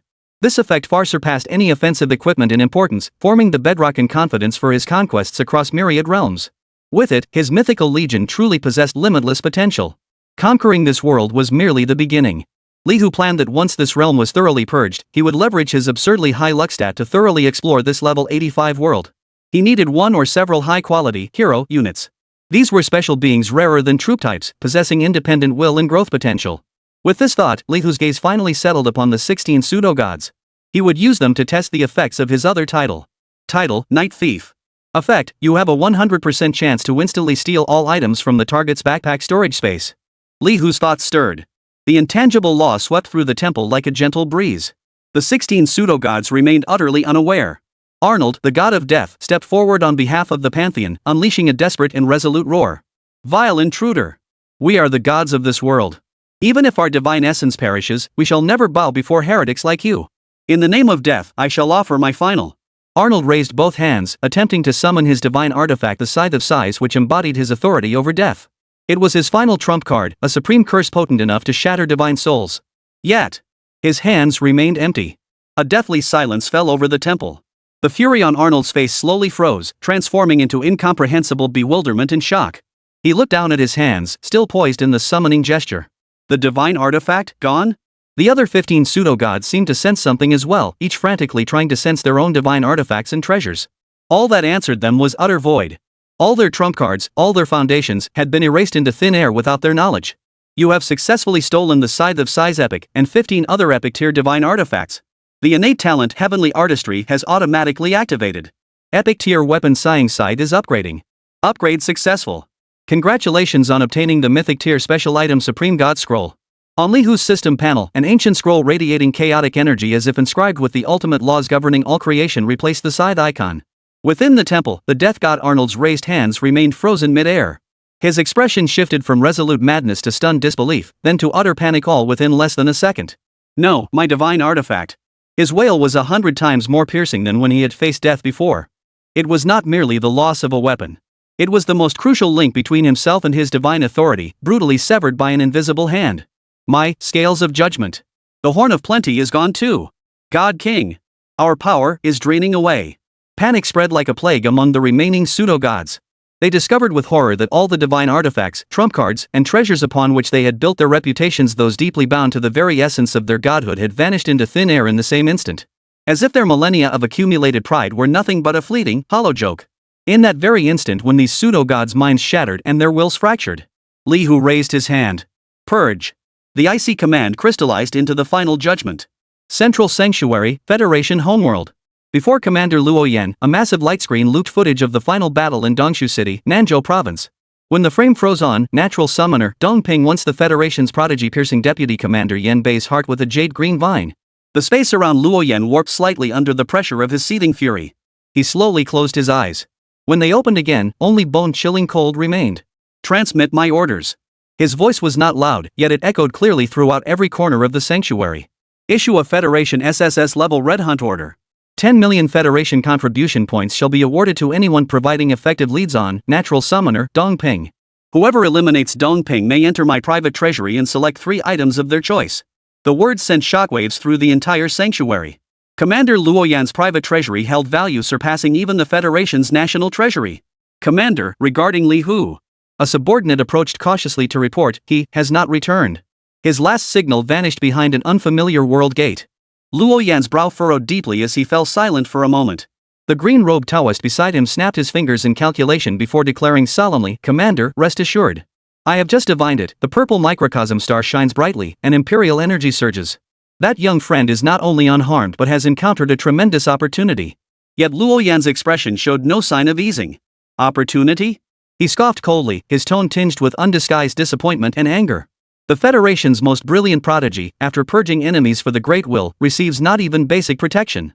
Instead, he must rely on his own opportunity to survive in a foreign world. That, in itself, is the greatest problem. Within an unobservable void space composed solely of pure data and laws, the renegade, natural summoner, Dongping, knelt on one knee, his expression reverent as he listened to an indescribable will. Your task was completed well. The will was cold and vast, devoid of any emotion. As your reward, you shall be granted one opportunity to eliminate a future variable. A stream of information flooded into Dongping's mind. It depicted a figure clad in black armor, standing atop countless elven corpses. Li Hu. He is the greatest threat of this era, and the most unstable piece in our plan. Go.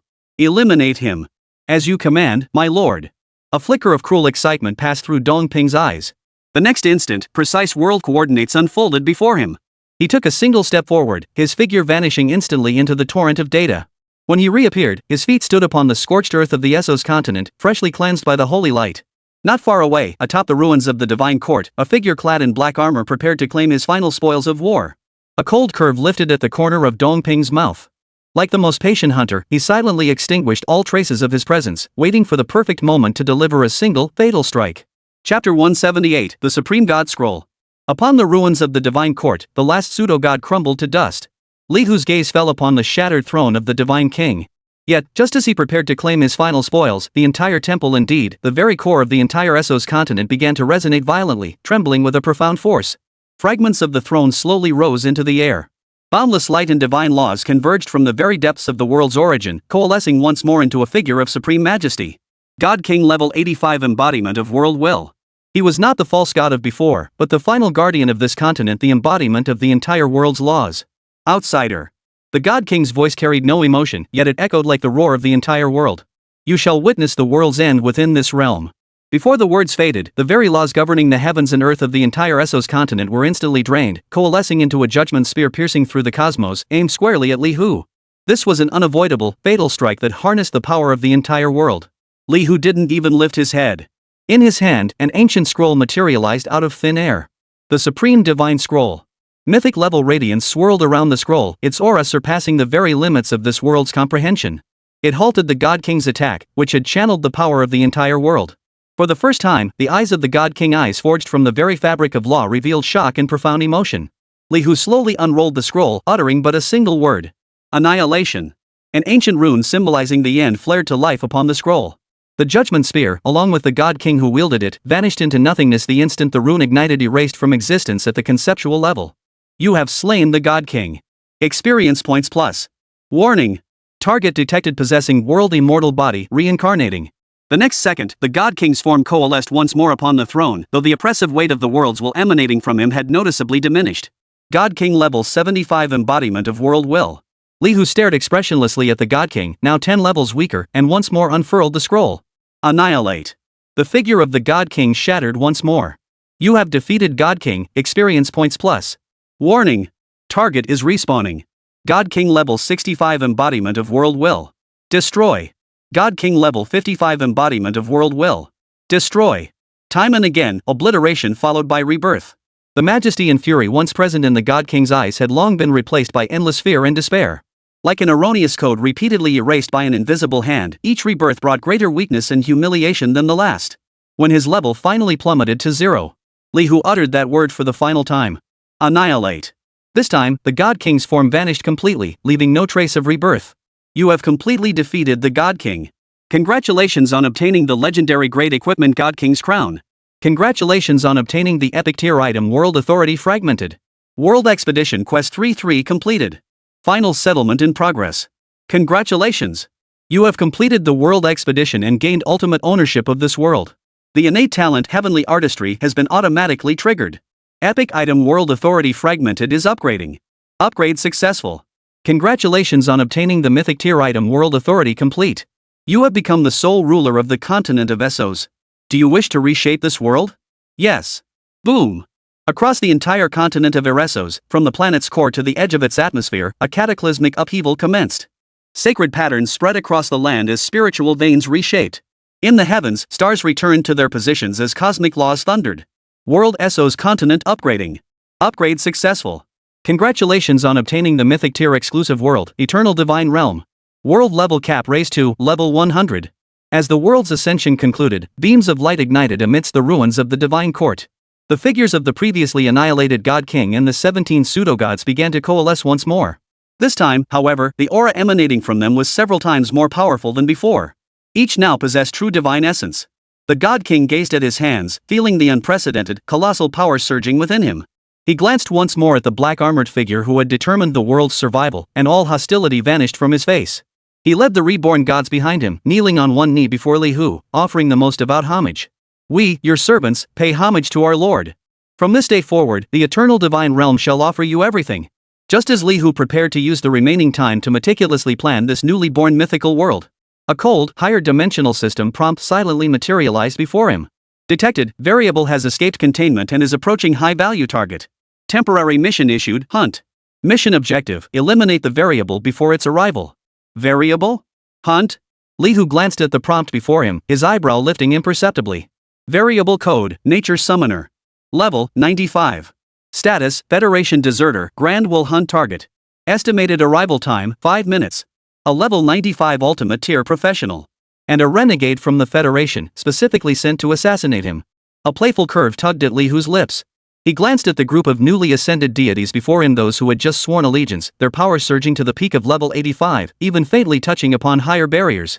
Then he thought of his own army, an entire legion of mythic tier elves currently finishing up cleanup operations in the Sea of the Undead.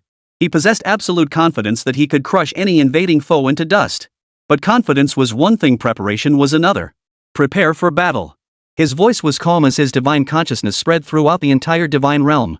Then, with a flick of his thoughts, Li Hu began methodically stacking layer upon layer of buffs upon himself and the deities under his command. Skill Emperor Spirit activated. A golden imperial aura flickered across his form. Perhaps we won't even get the chance to fight. Li Hu's mind flashed with his somewhat domineering title. Title, Fierce Enemy Calamity. Effect, any target harboring intense hostility toward you will have their own misfortune passively increased by 10,000%. Beyond the divine realm, in a corner of the starry sea, Dongping's figure materialized silently. He greedily inhaled the supremely pure energy of this new world, a flicker of envy and fervor dancing in his eyes. What a splendidly nascent higher realm. Once that variable is eliminated, this place shall become the divine realm bestowed upon me by my Lord. Yet, when his divine perception swept over the ruins of the divine court, the greed and confidence on his face froze instantly.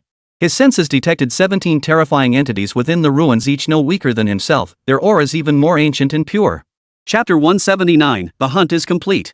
Had the world just ascended? Had that variable already seized complete control of this place? The alarm bells in Dongping's mind rang at full volume. He forced himself to suppress the urge to act, deciding to observe for a moment longer, seeking an opportunity with no room for error. What he didn't know was that this more prudent choice had granted his fate now amplified 10,000-fold sufficient time to ferment. The very next second he concealed his aura and patiently lurked. Billions of light years away in another high-dimensional universe. A supreme being, dozing off, seemed to have a restless dream. Instinctively, it shifted slightly in its sleep. A minuscule ripple of power so insignificant even the being itself failed to notice pierced through the infinite barriers of worlds, traversing the boundless sea of stars. Like a drifting speck of cosmic dust, it happened to pass through these coordinates. Then, with pinpoint precision, it landed upon Dongping. There was no earth-shattering explosion, no heart-wrenching wail. Dongping's very existence, along with his level 95 professional foundation, all his ambitions and schemes, was utterly erased in that instant by that trace of aftereffect. From existence, concept, causality, and the timeline itself. So cleanly, it was as if he had never existed. Within the eternal divine realm, the divine court, Li Hu had just finished casting the final layer of divine protection upon the gods. A cold system notification popped up before him without warning. Temporary quest, hunt, completed. Congratulations on obtaining the epic tier special item planar waymarker fragmented. Congratulations on obtaining the epic tier set item nature walker 37.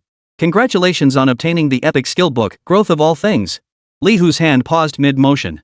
He stared at the string of rewards, falling into a brief silence. Sure enough, the effect of fierce enemy calamity had taken hold. He hadn't even caught a glimpse of the enemy. Facing the group of newly ascended deities before him, now on high alert and solemn in demeanor due to his earlier command, Li Hu calmly withdrew his hand. To cover up this slightly awkward blunder, he immediately changed the subject, as if everything were under control. The crisis has been resolved. Now, tell me, Li Hu's gaze swept over the assembled deities, his voice authoritative yet calm, which classes produce the strongest class-ranked heroes this world has ever known? The question struck like a pebble tossed into a tranquil lake, instantly sending ripples across the surface. The God King, who had been grim-faced moments before, stepped forward immediately, his face radiating unmistakable pride. My lord! It must be the Sun King's Court sequence I personally created. Its Radiant Paladin alone can incinerate all heresy. Bull! A crude roar cut the God King off mid-sentence. The war god, who had been instantly slain and then reshaped, now wielding a new battle axe, retorted in a deep, resonant voice, my clan's titanic battle spirit could turn your so-called holy knight into mincemeat with a single punch. Crude brutes. A goddess of graceful form, bathed in lunar radiance, emitted a cold, derisive snort. The stellar moonchantress I command composes the final chapter of destiny across the starry seas. How could you mortal warriors ever compare? Arnold, the god of death, let out a hoarse, bitter laugh. A bunch of mindless brutes who know nothing but slaughter. Before my master, only the eternal silent soulbinder I created is the eternal truth. In an instant, the entire divine court descended into chaotic bickering. Enough. Two indifferent words, like a bucket of ice water, extinguished all the clamor within the divine court.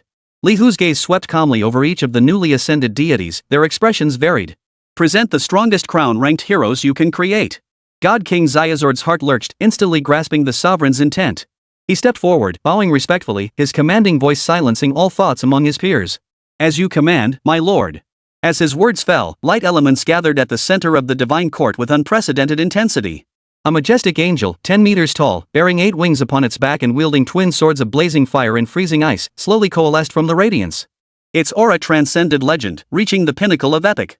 Epic hero, elemental angel Baglet level 90. Soon after, the god of war, the moon goddess, the god of death, and others each presented their most prized creations. Legendary hero, Titan battle spirit god level 90. Legendary hero, Star Moon Chanter Luna level 90.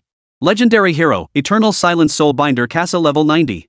In the blink of an eye, 20 top-tier heroes, each at level 90, stood in perfect formation within the divine court alongside tens of thousands of legendary grade crown units under their command, awaiting inspection by their new master. God King Xiazord spoke once more, his voice brimming with pride and reverence. Reporting to my lord, in the present eternal divine realm, the worlds will now gives birth to an epic tier hero or treasure every 30 days. And we stand ready to create legend tier combat power for you at any moment. This signified that a world factory capable of endlessly producing high tier combat power had now fallen completely under his control. Li Hu gave a slight nod. His gaze fell upon the 20 newly born heroes. The next moment. Talent Heavenly Artistry has automatically activated. Detecting epic tier heroes. Legendary tier heroes. Legendary tier units. Initiating quality enhancement. An indescribable golden radiance radiated from Li Hu, enveloping all the newly born units within the divine court. The epic aura surrounding the vanguard, elemental angel Baglet, shattered instantly. In its place emerged a pure, mythical pressure that transcended the gods themselves, a force potent enough to make the very laws of the world tremble. The 8 wings behind him dissolved within the radiance, reshaping into 12 wings flowing with starlight and chaos. Epic hero elemental angel Baglet upgraded successfully. Congratulations on obtaining mythic hero 12-winged chaos angel Baglet. The remaining 19 legendary heroes, along with the tens of thousands of troops behind them, simultaneously completed the ultimate leap in their life essence. Mythic. All have ascended to mythic. The 20 newly born mythical auras, combined with the overwhelming pressure from tens of thousands of mythical troops, crashed like invisible tidal waves against the hearts of God King Xiazord and his peers. They stared in horror at their own masterpieces, now radiating a terror potent enough to obliterate them in an instant. The creation, in the very instant of its birth, had already surpassed its creator. This incomprehensible reality, overturning all understanding, plunged every deity present into an unprecedented terror and fervor, stemming from the deepest recesses of their souls. This was the power of their new master. Li Hu paid no heed to their reactions.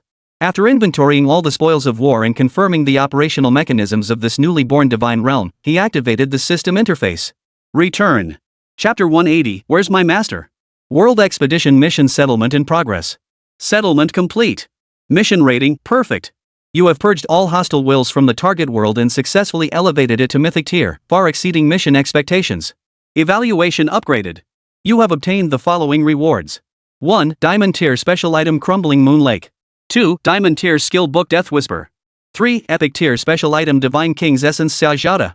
Golden Radiance shown once more. The innate talent Heavenly Artistry has been automatically triggered. Diamond tier item Crumbling Moon Lake is upgrading. Upgrade successful. Congratulations on obtaining the epic tier special building tiers of the Moon Goddess. A fact, when placed within your territory, it allows daily recruitment of 100 epic tier troops Moonlight Divine Guard. There is an extremely low chance to recruit the mythic tier hero spokesperson of the Moon Goddess. Diamond tier skill book, Death's Whisper, upgraded successfully. Congratulations on obtaining the epic tier skill book, Death's Judgment. Epic item Divine Sovereign's Essence upgrade successful. Congratulations on obtaining the mythic tier special item Heart of the World's Origin. The light faded.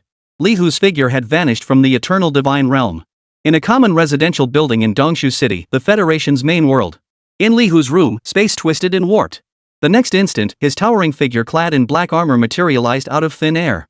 Behind him, the Elf Queen Rosa and the Valkyrie Tesui stood respectfully at attention, like the most loyal shadows. Following them were Baglet, the 12-winged Chaos Angel, and 19 other mythic tier heroes, each radiating terrifying pressure yet perfectly concealing their presence. The room felt slightly cramped with the presence of these 22 figures, yet it was so quiet you could hear a pin drop. Li Hu's gaze swept over the familiar city nightscape outside the window, then shifted to his system interface, now overflowing with a vast array of mythical grade items, equipment, and skills. This expedition had yielded rich rewards. Federation, Central Sanctuary. Commander Luoyan's face was dark enough to drip water. Still nothing? The lead elder of the divination team below him was drenched in sweat, his voice trembling. Commander, that natural summoner, Dong Ping, it seems he has vanished entirely from the causal line. We have exhausted every means, yet we cannot detect even the slightest trace of him. The fury in Luoyan's eyes nearly solidified into tangible flames. Well done, Dong Ping. Well done, traitor. To shield himself from the entire Federation's divination, he must have climbed onto the back of an unimaginable being. He drew a deep breath, his icy command echoing throughout the sanctuary. Transmit my orders, all 9 of my true Dharma forms are to deploy immediately, surveying all realms. Should Dong Ping's whereabouts be discovered, no trial is required, execute him on sight. At that moment, the elderly diviner seemed to receive some news. His expression brightened as he hurriedly reported, Commander. Good news. Lord Li Hu, he has safely returned to the main world. Moreover, according to the stellar charts, his purple microcosm imperial star has grown 100-fold stronger than before. Just as a hint of relief flickered across Luoyan's tense face, the old man delivered another piece of news that sent his mind reeling. And, Commander, the SSS grade defector we've been pursuing, the natural summoner Dongping. The elder swallowed hard, his voice almost a whisper. He has been slain by Lord Li Hu. The entire central sanctuary fell into an instant, deathly silence. Luo Yan's expression froze. Within Li Hu's residence, a young maid dressed in a maid's uniform, her features delicate and refined, carefully navigated around the mythical heroes standing like divine statues, carrying a freshly brewed pot of hot tea. She approached Li Hu. Young master, you're back. Before Li Hu could speak, a figure emerged swiftly from the inner room, her expression a mix of 3 parts reproach and 7 parts concern. Zhu Yueni.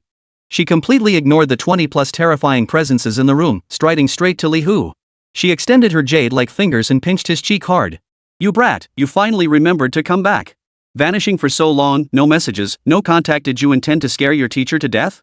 Li Hu let her pinch him, feeling that familiar touch and concern, a wave of warmth washing over him. Master, I was wrong. Seeing his sincere apology, Zhu Yueni released her grip and huffed. I'll let this one slide. But if you ever vanish like that again, just wait until I get my hands on you. Go rest now, you look like you've just been through a major battle. Li Hu shook his head, a faint smile playing at the corners of his mouth. Rest can wait. Sharing the insights from this journey with you is what matters most right now. Meanwhile, at the Tang family's private training grounds, Tang Qingwei sheathed her long sword and turned to Vivian, who was playing with an elemental spirit nearby. Vivian, do you know what kind of things Li Hu usually likes? Vivian looked up warily, sizing Tang Qingwei up from head to toe. Why do you ask? Trying to get your hands on our boss? Tang Qingwei felt slightly uncomfortable under her scrutiny and explained, I just want to repay him for a favor.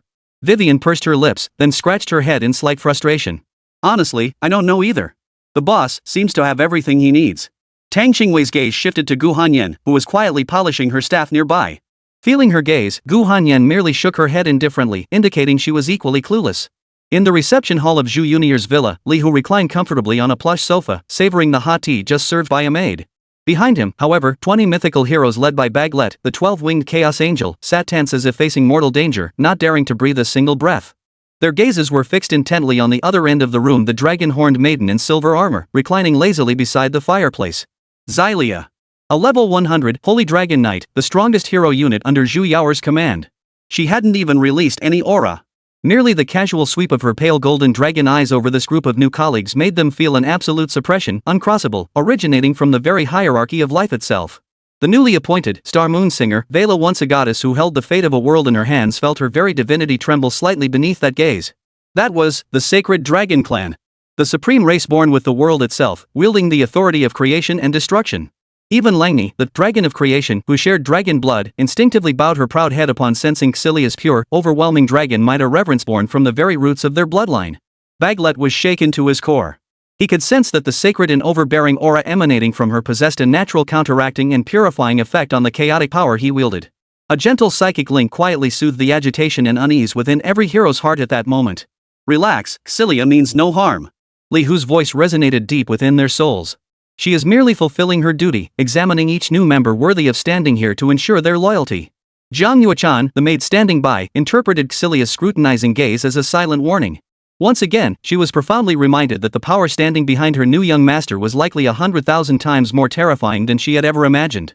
Xilia, where is my master? Li Hu set down his teacup and asked. Chapter 181, Tears of the Moon Goddess. Xilia withdrew her gaze and bowed slightly to Li Hu, her tone respectful yet matter-of-fact. My mistress is attending to urgent matters.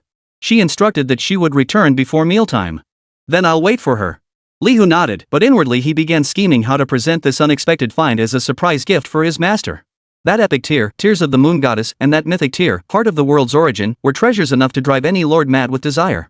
Especially when he had successfully forged the World Origin Heart by placing that epic tear, God King's Divine Essence, and the World Authority Fragment into the Talent Forge. At that moment, he had confirmed one thing beyond doubt. With sufficient high-quality materials and the aid of the Heavenly Craftsman talent, he could mass-produce mythical-grade special items and even troop recruitment buildings. He could hardly wait to see his master's astonished yet delighted expression when he received these two top-tier troop recruitment buildings. Zhu Yunier's private domain, the Elven Forest. An elf clad in moon-white ceremonial robes respectfully reported to Zhu Yueni, who sat beneath the ancient Tree of Life. My lord, the residual life force within the remains of the Mother Tree of the Elves has reached its limit for restoration. Unless a miracle occurs, no further progress is possible. Upon hearing this, Zhu Yueni sighed softly, a hint of unmistakable regret flickering in her emerald eyes. At that moment, a golden communication array silently unfolded before her. The federal commander, Luo Yan, whose face commanded respect without a trace of anger, appeared at the center of the magic formation.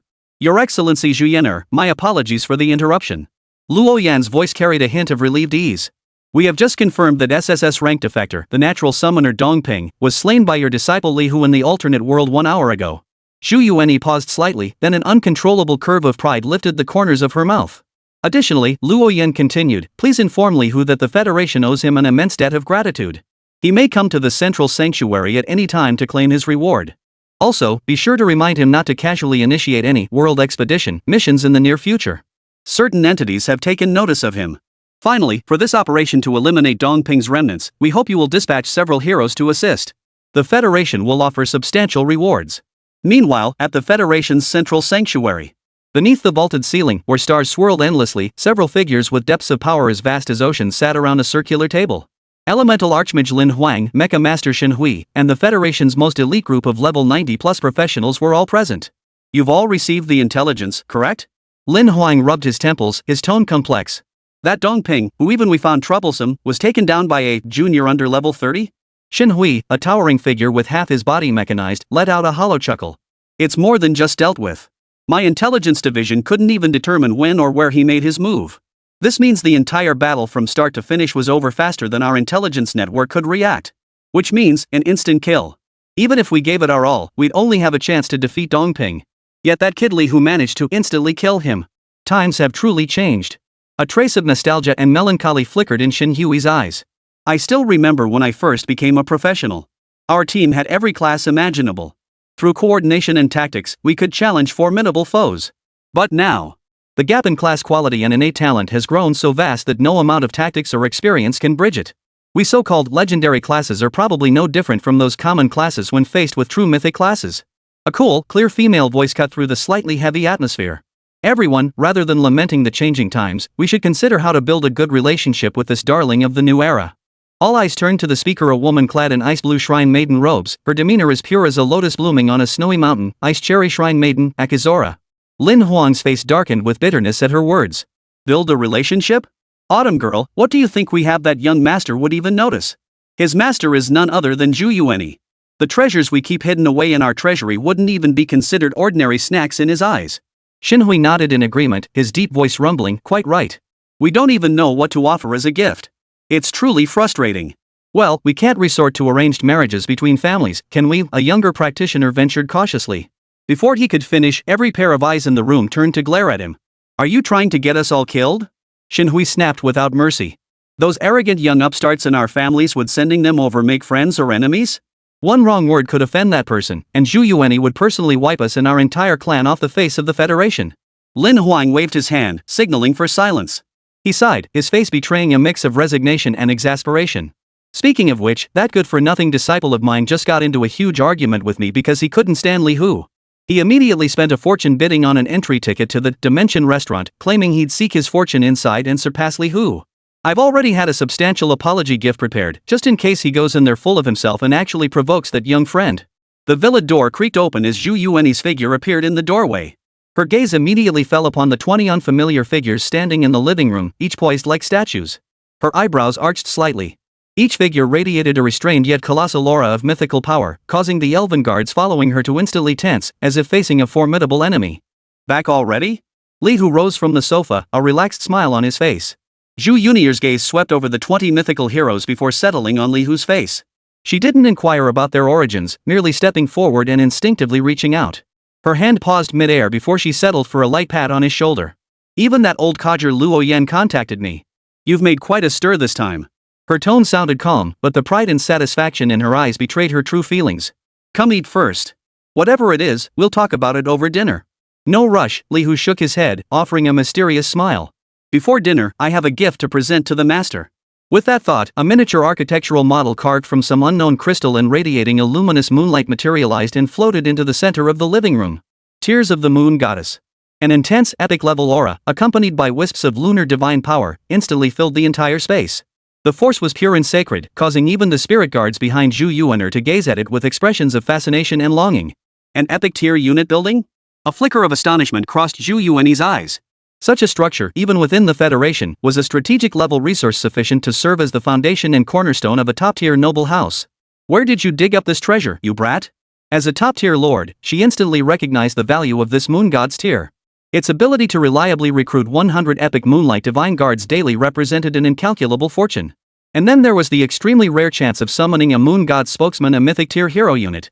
Li Hu didn't answer, merely smiling as he produced another item. Chapter 182, Value. It was a crystal heart, no larger than a fist, yet seemingly containing the entire cycle of birth and death of a world. The instant it appeared, the entire villa, indeed, the very space it occupied, trembled faintly. In the living room, every presence shifted from the previously composed sacred dragon knight Xilia to the 20 newly ascended mythic heroes. Their expressions changed in unison. They could feel it, their divine essences, the very sources of their power, instinctively, irrevocably yearning and submitting before this heart. Zhu Yuanyi's astonishment froze completely on her face. She reached out, her fingertips trembling slightly as she stroked the crystal heart through the air, as if confirming an unbelievable truth. The heart of the world's origin. She murmured, her voice carrying a hint of hoarseness and excitement she hadn't even noticed herself. Master, didn't you say the restoration of the Mother Tree of Spirits had hit a bottleneck? Li Hu's voice sounded at the perfect moment. I think with this, it should be enough. Zhu Yuanyi snapped her head up. Her emerald eyes, usually lazy and carefree, now blazed with startling intensity. She fixed Li Hu with a piercing stare, as if trying to see right through him. Enough? She suddenly laughed, her smile a mix of shock, wild joy, and a touch of helpless resignation. More than enough. Li Hu, do you even know what this means? She didn't wait for his reply, explaining instead, the Federation spent a century, exhausting countless resources, only to extract a single fragment from the core of a dying ancient battlefield. And you've produced a complete one. With it, my spirit forest will no longer be a mere domain, but a true world. The spirit mother tree will fully awaken, even achieving its ultimate transformation. Every unit and every hero under my command will undergo a fundamental leap in their very essence of life. She drew a deep breath, forcing down the turmoil in her heart, yet her gaze grew incredibly complex. Looking at her disciple, who had only recently departed, she suddenly felt a sense of unfamiliarity. This rate of growth could no longer be described as mere genius. This was a monstrous entity capable of overturning the very foundations of an era's understanding and common sense. Alright, I'll take these. Zhu Yuanyi waved her hand, stowing away the two treasures. Her face resumed its usual lazy expression, though the uncontrollable curve of her lips betrayed her true feelings. You brat, next time you pull something like this, give me a heads up first. You nearly gave your teacher a heart attack. She turned toward the dining hall, took 2 steps, then paused. Glancing back at the mythical heroes still standing rigidly at attention, she gave Li Hu a subtle nod. Your soldiers, your arrangement. Don't just stand around in my living room taking up space. Yes, master. At the dinner table, the atmosphere was warm and harmonious. Zhu Yuanyi elegantly sliced her steak while relaying Luo Yan's message to Li Hu word for word. You handled the Dongping matter well. The Federation owes you a favor. Keep that in mind. There will be plenty of opportunities for them to repay it. As for that higher power behind him, you needn't worry about them for now. If anyone dares to lay a finger on my people, I'll personally go and have a chat with them. Zhu Yuanyi's tone was calm, yet Li Hu could detect an unquestionable dominance and protective edge beneath it. Luo Yan also warned that certain entities have taken notice of you. He advised you to keep a low profile lately and refrain from launching any more world expeditions. Zhu Yuanyi pursed her lips, seemingly dismissive of the suggestion. But I think it's better to channel than to block. Hiding away isn't your style. She dabbed her lips with a napkin and looked at Li Hu. I happen to know a place that would be perfect for you to visit right now. The Dimension Restaurant?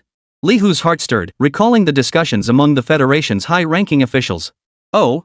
You've heard of it? Zhu Yuanyi was slightly surprised, then understood. Makes sense. With your current status, those old farts in the Federation have probably pored over your files until they're worn out. The Dimension Restaurant, a fascinating place. Its owner remains shrouded in mystery, their power unfathomable. Rumor has it there's some supreme being who plays games with the world. It's an absolute neutral zone, connecting countless realms. A gathering place where countless powerful beings trade intelligence, buy and sell treasures, and seek opportunities. There, your identity and background mean nothing. The only universal currency is value. Zhu Yuanyi took a black gold card from her storage space and handed it to Li Hu. This is the restaurant's entry past the highest tier VIP card. With it, you can proceed directly to the top floor private room. Perfect timing, Zhu Yuanyi's lips curved into a playful smile. I heard that worthless disciple of elemental law Saint Lin Huan, what's his name? Xiao Chen just splurged on a regular ticket a few days ago, bragging about seeking an opportunity to surpass you in the restaurant. You go. It'll be perfect for showing him what the world's true hierarchy looks like. Meanwhile, at the Tang residence, the atmosphere in Tang Qingwei's private training room was tense. Confirmed. The Federation's official website just released the announcement. Vivian stared at the information on her terminal, her face filled with disbelief. SSS level wanted criminal, level 95, nature summoner, Dongping, confirmed dead. The killer. Li Hu. The news struck Tang Qingwei and Gu Hanyan like a sledgehammer. They knew Li Hu was formidable, but their understanding of his capabilities had remained fixed at his ability to effortlessly defeat enemies around level 80. Dongping, however, was a level 95 ultimate tier professional, a threat even the Federation's commanders found troublesome. This was no longer a matter of simple strength, it was a gap between dimensions. Tang Qingwei's grip on her longsword tightened involuntarily, her knuckles turning slightly white from the pressure. The image of that black armored figure flashed through her mind once more. Before, she had thought of returning a favor, but now she realized she was losing even the right to look up at his back. Wei. Her voice cracked as she opened her mouth. Is the gap between us and him really that vast? No one could answer her. Gu Hanyan silently sheathed her staff and turned toward her quarters.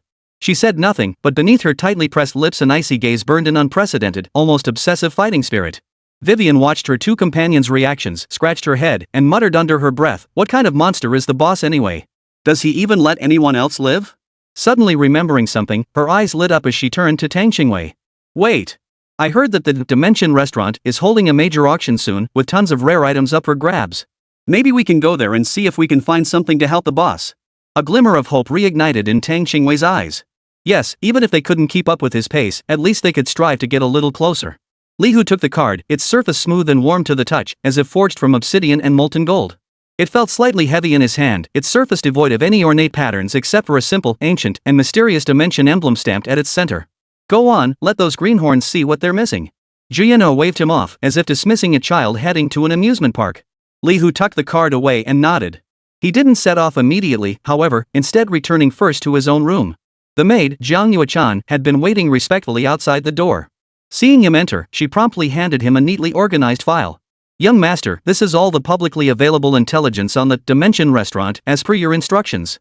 Chapter 183, Miracle Architecture. Li Hu took it and scanned through it quickly. The dossier was exhaustive, covering everything from the restaurant's origin legends to the crown jewels of past major auctions, as well as widely known taboos and rules. One rule in particular caught his attention. Rule 7. Within the restaurant, displaying personal collections or affiliated entities is permitted, but any form of malicious provocation or conflict is strictly prohibited. Value is the sole criterion for all judgments. A faint, almost imperceptible curve touched the corner of Li Hu's mouth. Value, ha! He opened the system panel, his gaze sweeping over the long list of mythic tier items and hero units. His mind was already set. Baglet, Cilia. He spoke calmly. Space warped slightly. The figures of the 12-winged Chaos Angel and the Holy Dragon Knight materialized silently behind him, their terrifying auras perfectly contained within their bodies, not a trace escaping. Come with me. As you command, my lord. As you command, master. Two distinct yet equally unwavering responses, both imbued with absolute loyalty, echoed through the chamber. Dimension Restaurant did not exist in any corner of the main world. It is a mobile fortress suspended within the endless crevices of dimensions, a true miracle architecture. Access was granted only through specific gates. In the heart of Dongshu City's most bustling commercial district, an unassuming antique shop served as the disguise for one such gate. Outside the antique shop, the area had long been cleared. Several elite federal forces had sealed off the perimeter, leaving no room to breathe. Luxurious hovercrafts pulled up one after another in front of the shop. Stepping out were none other than prominent figures from the Federation and across the multiverse. Some clutched faintly glowing invitations, while others strode proudly through the unassuming wooden door, surrounded by attendants, their figures vanishing into the depths. A hovering sports car, crafted entirely from flaming crystals, executed an arrogant drift to a stop at the shop entrance, drawing the stares of many onlookers. The door swung open, and a young man dressed in luxurious mage robes stepped out, his handsome features tinged with arrogance, surrounded by a crowd of attendants. This was Xiao Chun, the direct disciple of elemental mage Saint Lin Huang. Young Master Xiao, take your time, a sycophantic attendant fawned as he pulled open the door, his face plastered with a smile. The threshold for this Dimension Restaurant is so high ordinary folk don't even have the privilege to approach it.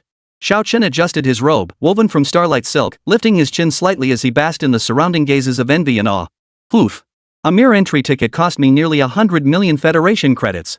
If I hadn't heard that a World Tree sapling would appear at this auction, I wouldn't have bothered coming to a place like this. His tone dripped with boastfulness, as if desperate for everyone to know the staggering price he'd paid. Of course. Of course. The World Tree's young branch is such a treasure. Only a prodigy like young Master Xiao has the qualifications to lay claim to it. Once young Master Xiao secures this treasure and elevates your power, that Li Hu will be nothing but dust beneath your feet. At the mention of Li Hu, Xiao Chen's expression darkened instantly. It wasn't just the reproach in his master's words, it was a thorn lodged deep in his heart, impossible to remove. Some upstart nobody, who knew where he'd crawled out from, had the audacity to receive such high praise from the Federation?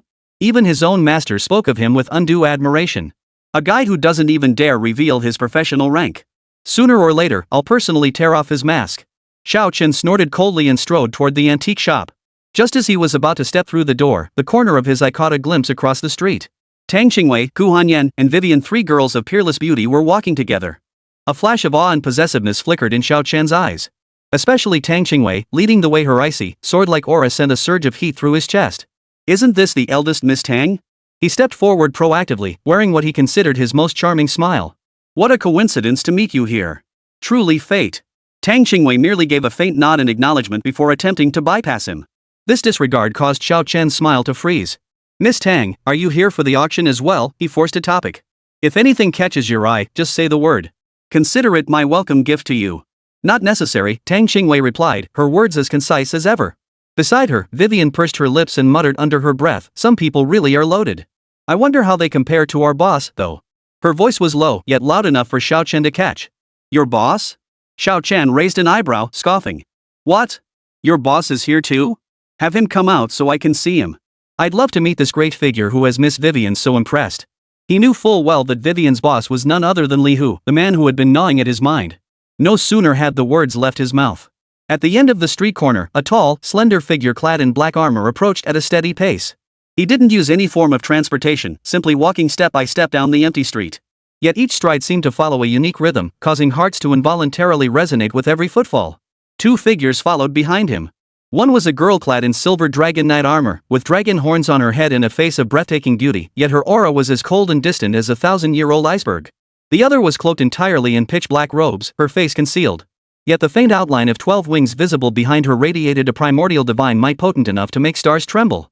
Wherever the trio passed, the air seemed to freeze solid. The elite Federation forces maintaining order around them, upon catching sight of the figure in black armor, simultaneously halted their actions and rendered a silent salute. It was the instinctive reverence of soldiers for an absolute powerhouse. Tang Qingwei and Gu Hanyan's eyes instantly brightened. Vivian waved excitedly. Boss. Xiao Chen's expression darkened instantly. He never imagined that the very person he'd just issued a threat to would appear so abruptly before him. Especially the two figures behind Li Hu merely standing there, they imposed an unprecedented sense of oppression upon him, as if he were facing two ancient deities walking among mortals. Li Hu's gaze didn't linger on Xiao Chun for even a second. He strode directly to Vivian, gave her a nod, then turned his gaze to Tang Qingwei and Gu Hanyan. You're here too. MHM. Tang Qingwei's voice carried a subtly gentler tone than when she'd addressed Xiao Chen. Xiao Chen, completely ignored, felt a surge of rage rise to the top of his head. He forced himself to hold back, instead addressing Li Hu's retreating figure in a sarcastic tone. So you're Li Hu? Your reputation precedes you. But I wonder, do you happen to have an entry pass for this Dimension restaurant? If not, I can personally sell you one. Out of respect for Miss Tang, I'll give you a 20% discount. He deliberately waved the ordinary ticket in his hand, which emitted a faint glow, hoping to regain some face. He believed that no matter how formidable Li Hu might be, he was ultimately a newcomer lacking deep connections. Securing an ordinary ticket was likely the best he could manage. Yet Li Hu still didn't turn around. He merely raised his hand and casually handed the black gold card to a waiter stationed at the entrance. The attendant was not human, but a mechanical puppet composed entirely of silver liquid metal. From start to finish, its expression remained as cold and rigid as its programmed settings. But the instant it took the black gold card, buzz! A dazzling stream of golden data erupted from the mechanical puppet's eyes. Its rigid body bent into a perfect 90-degree bow, defying the limits of physics. Immediately afterward, the antique shop's entrance functioning as the door began violently shaking without warning. Chapter 184, A Den of Danger. Amidst a flicker of light and shadow, the once rustic wooden door dissolved and reshaped itself into a dazzling stargate over 10 meters tall, woven from countless stars and runes of cosmic laws. A gentle yet solemn projection of will, seemingly originating from beyond this world, slowly materialized from within the stargate. It was a form whose features remained indistinct, yet instinctively compelled one to prostrate in reverence. Dimension Restaurant Steward Number 37 welcomes the arrival of our esteemed guest, His Excellency the Black Emperor. The voice of the light and shadow resonated directly within the depths of everyone's souls. Your exclusive penthouse suite, the Eternal Throne, awaits. Please follow me. As the words faded, a staircase woven entirely from pure light particles extended from the stargate, reaching down to Li Hu's feet. The entire scene fell into deathly silence. Everyone stared at the scene in stunned silence, their minds completely frozen. Supreme VIP? The Black Emperor? The exclusive top-tier box, the Eternal Throne? What did this even mean? They had schemed relentlessly and spent fortunes just to scrape together a ticket into the main hall. Yet this man? The restaurant butler personally greeted him with the highest honors, ushering him into the legendary top-floor private room, a place never before open to anyone. The color drained completely from Xiao Chen's face in that instant. He stared blankly at the ordinary, still glowing ticket in his hand, then glanced at the dazzling staircase leading to the stargate beneath Li Hu's feet. The ticket felt like a red-hot branding iron, burning so fiercely he could barely hold it. All his previous arrogance, boasting, and disdain now felt like a series of resounding slaps, stinging his own face with brutal force. What is the meaning of the world's disparity? This. Li Hu seemed utterly accustomed to it all. He nodded to Tang Qingwei and the others. I'll go in first. You follow shortly. With that, he led Xilia and Baglet up the stairway of light, their figures slowly disappearing into the dazzling stargate. Only after his figure vanished completely did the majestic stargate slowly contract, reverting back to an ordinary wooden door. The restaurant butler's light projection faded away as well, as if it had never been there. Only the silver mechanical doll remained frozen in a 90-degree bow, but the distinguished guest it served had yet to issue the command to rise. The air around them seemed to begin flowing once more. Vivian looked at Xiao Chen, his face ashen, and deliberately spoke in an innocent tone, her voice loud, "Oh my! So our boss has a higher level card after all. If I'd known, I wouldn't have let you spend so much. Your money, compared to our boss's, it seems, not that much, huh? Put." Xiao Chen felt a sweetness in his throat, nearly spitting out a mouthful of blood. His fists clenched so tightly his nails dug deep into his palms. His handsome face contorted beyond recognition with extreme shame, fury, and venom. He glared at the wooden door as if he could bore right through it. Tang Qingwei and Gu Hanyan exchanged a glance, each seeing a complex, indecipherable light in the other's eyes. Shock, bitterness, and a threat of even more resolute determination to pursue. They knew the distance between themselves and that man had widened once more. But this time, they did not falter. Instead, their fighting spirit burned brighter than ever. For they had glimpsed a broader, more dazzling path leading to the pinnacle of the world. And standing at the very end of that path was the figure known as Li Hu. The gleaming silver mechanical puppet remained frozen in a 90-degree bow before the antique shop's door, like the most devout statue, even after Li Hu's figure vanished completely through the stargate. Only when an intangible command echoed from the void did it slowly straighten. The brilliant golden data streams in its eyes faded, restoring its original rigidity and coldness. It was as if the extraordinary scene that had just unfolded had never occurred. Yet the deathly silence in the air and Xiao Chen's face pale as death, iron gray spoke volumes. "Ha, ha, A hollow chuckle escaped Xiao Chen's throat, devoid of meaning. He clutched the ordinary ticket he once took pride in so tightly that his knuckles cracked softly from the excessive pressure. In his hands now, that ticket was no longer a symbol of status but a searing brand of shame, branded with the word clown. He abruptly shoved the ticket back into his attendant's arms as if discarding something filthy, clenched his teeth, and walked silently through the wooden door that had reverted to its simple, ancient appearance. He would see for himself what kind of den of thieves the so-called Dimension restaurant truly was. He would witness with his own eyes what made that Li Hu worthy of such treatment. Flames of jealousy and venom nearly burst from his eyes. "Let's go in too," Tang Qingwei murmured softly. Her gaze was complex as she stared distantly at the door, as if she could pierce through space and see that receding figure. Let's go. Time to watch the show." Vivian was brimming with excitement. She grabbed Gu Hanyan's hand and skipped along behind them. As they passed Xiao Chen's group of dejected followers, she couldn't resist adding a final jab. "Hey, your young master's face is as white as a sheet. Kidney deficiency, maybe? Want me to hook him up with an old TCM doctor?" The faces of those attendants instantly turned the color of liver. Stepping through the wooden door revealed not the interior of an antique shop as expected, but a bizarre transitional space. The next instant, the scene before them opened up dramatically. It was a majestic hall beyond description. Above, the dome was not a ceiling but a slowly flowing, dazzling nebula, occasionally streaked by miniature meteors trailing brilliant trails. Within the hall, there were no tables or chairs, only small floating islands suspended in the air. These islands teemed with exotic flowers and plants, even featuring miniature waterfalls and streams. Countless lifeforms of diverse shapes and sizes traversed this space. Giants stood 100 meters tall, clad in armor of molten rock. Fairies with dragonfly wings adorned exquisite features. Silicate lifeforms, composed entirely of shifting data streams, constantly altered their shapes. Even a floating mass of chaotic flesh, emitting low, indistinct murmurs, lingered in the air. The servers here were equally bizarre. Lava giants were served drinks by a troop of fire elemental sprites leaping joyfully. Meals for the fairies were delivered by trance woven from vines and blossoms. "Goodness, this place is like a World Creatures Expo," Vivian murmured in awe. Tang Qingwei and Gu Hanyan were equally stunned by the spectacle. Though the Federation was powerful compared to this Dimension restaurant connecting countless realms, it ultimately lacked the boundless grandeur and mystery. Xiao Chen had already found a secluded floating island to sit upon, his expression still dark. Forcing himself to push aside the humiliation he'd just endured, he began surveying his surroundings with a scrutinizing gaze, seeking to regain a shred of superiority from his environment. Nothing but pretenders," he muttered to his attendant beside him, his tone thick with bitterness. "Their aura may be potent, but their foundations are patchwork. Ultimately, they're just unsophisticated natives unfit for the stage." No sooner had the words left his mouth than an octopus-headed alien on a neighboring floating island, which had been feeding with all 8 tentacles simultaneously, abruptly froze. Its 8 compound eyes flashed crimson as they turned sharply toward Xiao Chen. A cold, unnerving psychic force pierced toward him like a sharp spike. Xiao Chen's face drained of color. It felt as though a heavy hammer had struck his brain. He let out a muffled groan as a trickle of blood seeped from the corner of his mouth. The restaurant's rules protected him otherwise, that single strike would have been enough to shatter his soul. "Idiot," Vivian rolled her eyes, her criticism blunt and unapologetic. Chapter 185, The World's Disparities. In stark contrast to the bustling chaos of the main hall, Li Hu found himself immersed in a tranquil private universe. Beneath his feet lay a massive, irregular obsidian platform, surrounded by profound, boundless darkness. Only a few enormous, silent stars dotted the distant expanse, emitting eternal light. A throne forged from an unknown divine metal stood silently at the platform's center. The Eternal Throne. This was his private box. The light figure known as Butler 37 hovered respectfully at his side. Value-wise the sole currency here, Li Hu sat upon the throne, his fingers lightly tapping the armrest as his voice echoed through the vast emptiness. "How is it defined?" Reporting to His Excellency the Black Emperor, the voice of Butler 37 was devoid of emotion yet imbued with absolute authority. "The definition of value hinges upon mutual agreement between trading parties and the final adjudication of the establishment. It may be a divine weapon, a rare treasure, a fragment of forgotten knowledge, or even the coordinates of a world, or a yet-to-unfold possibility." Li Hu understood. His gaze flickered. "May I observe the situation in the main hall?" "As you wish." Butler number 37 bowed slightly.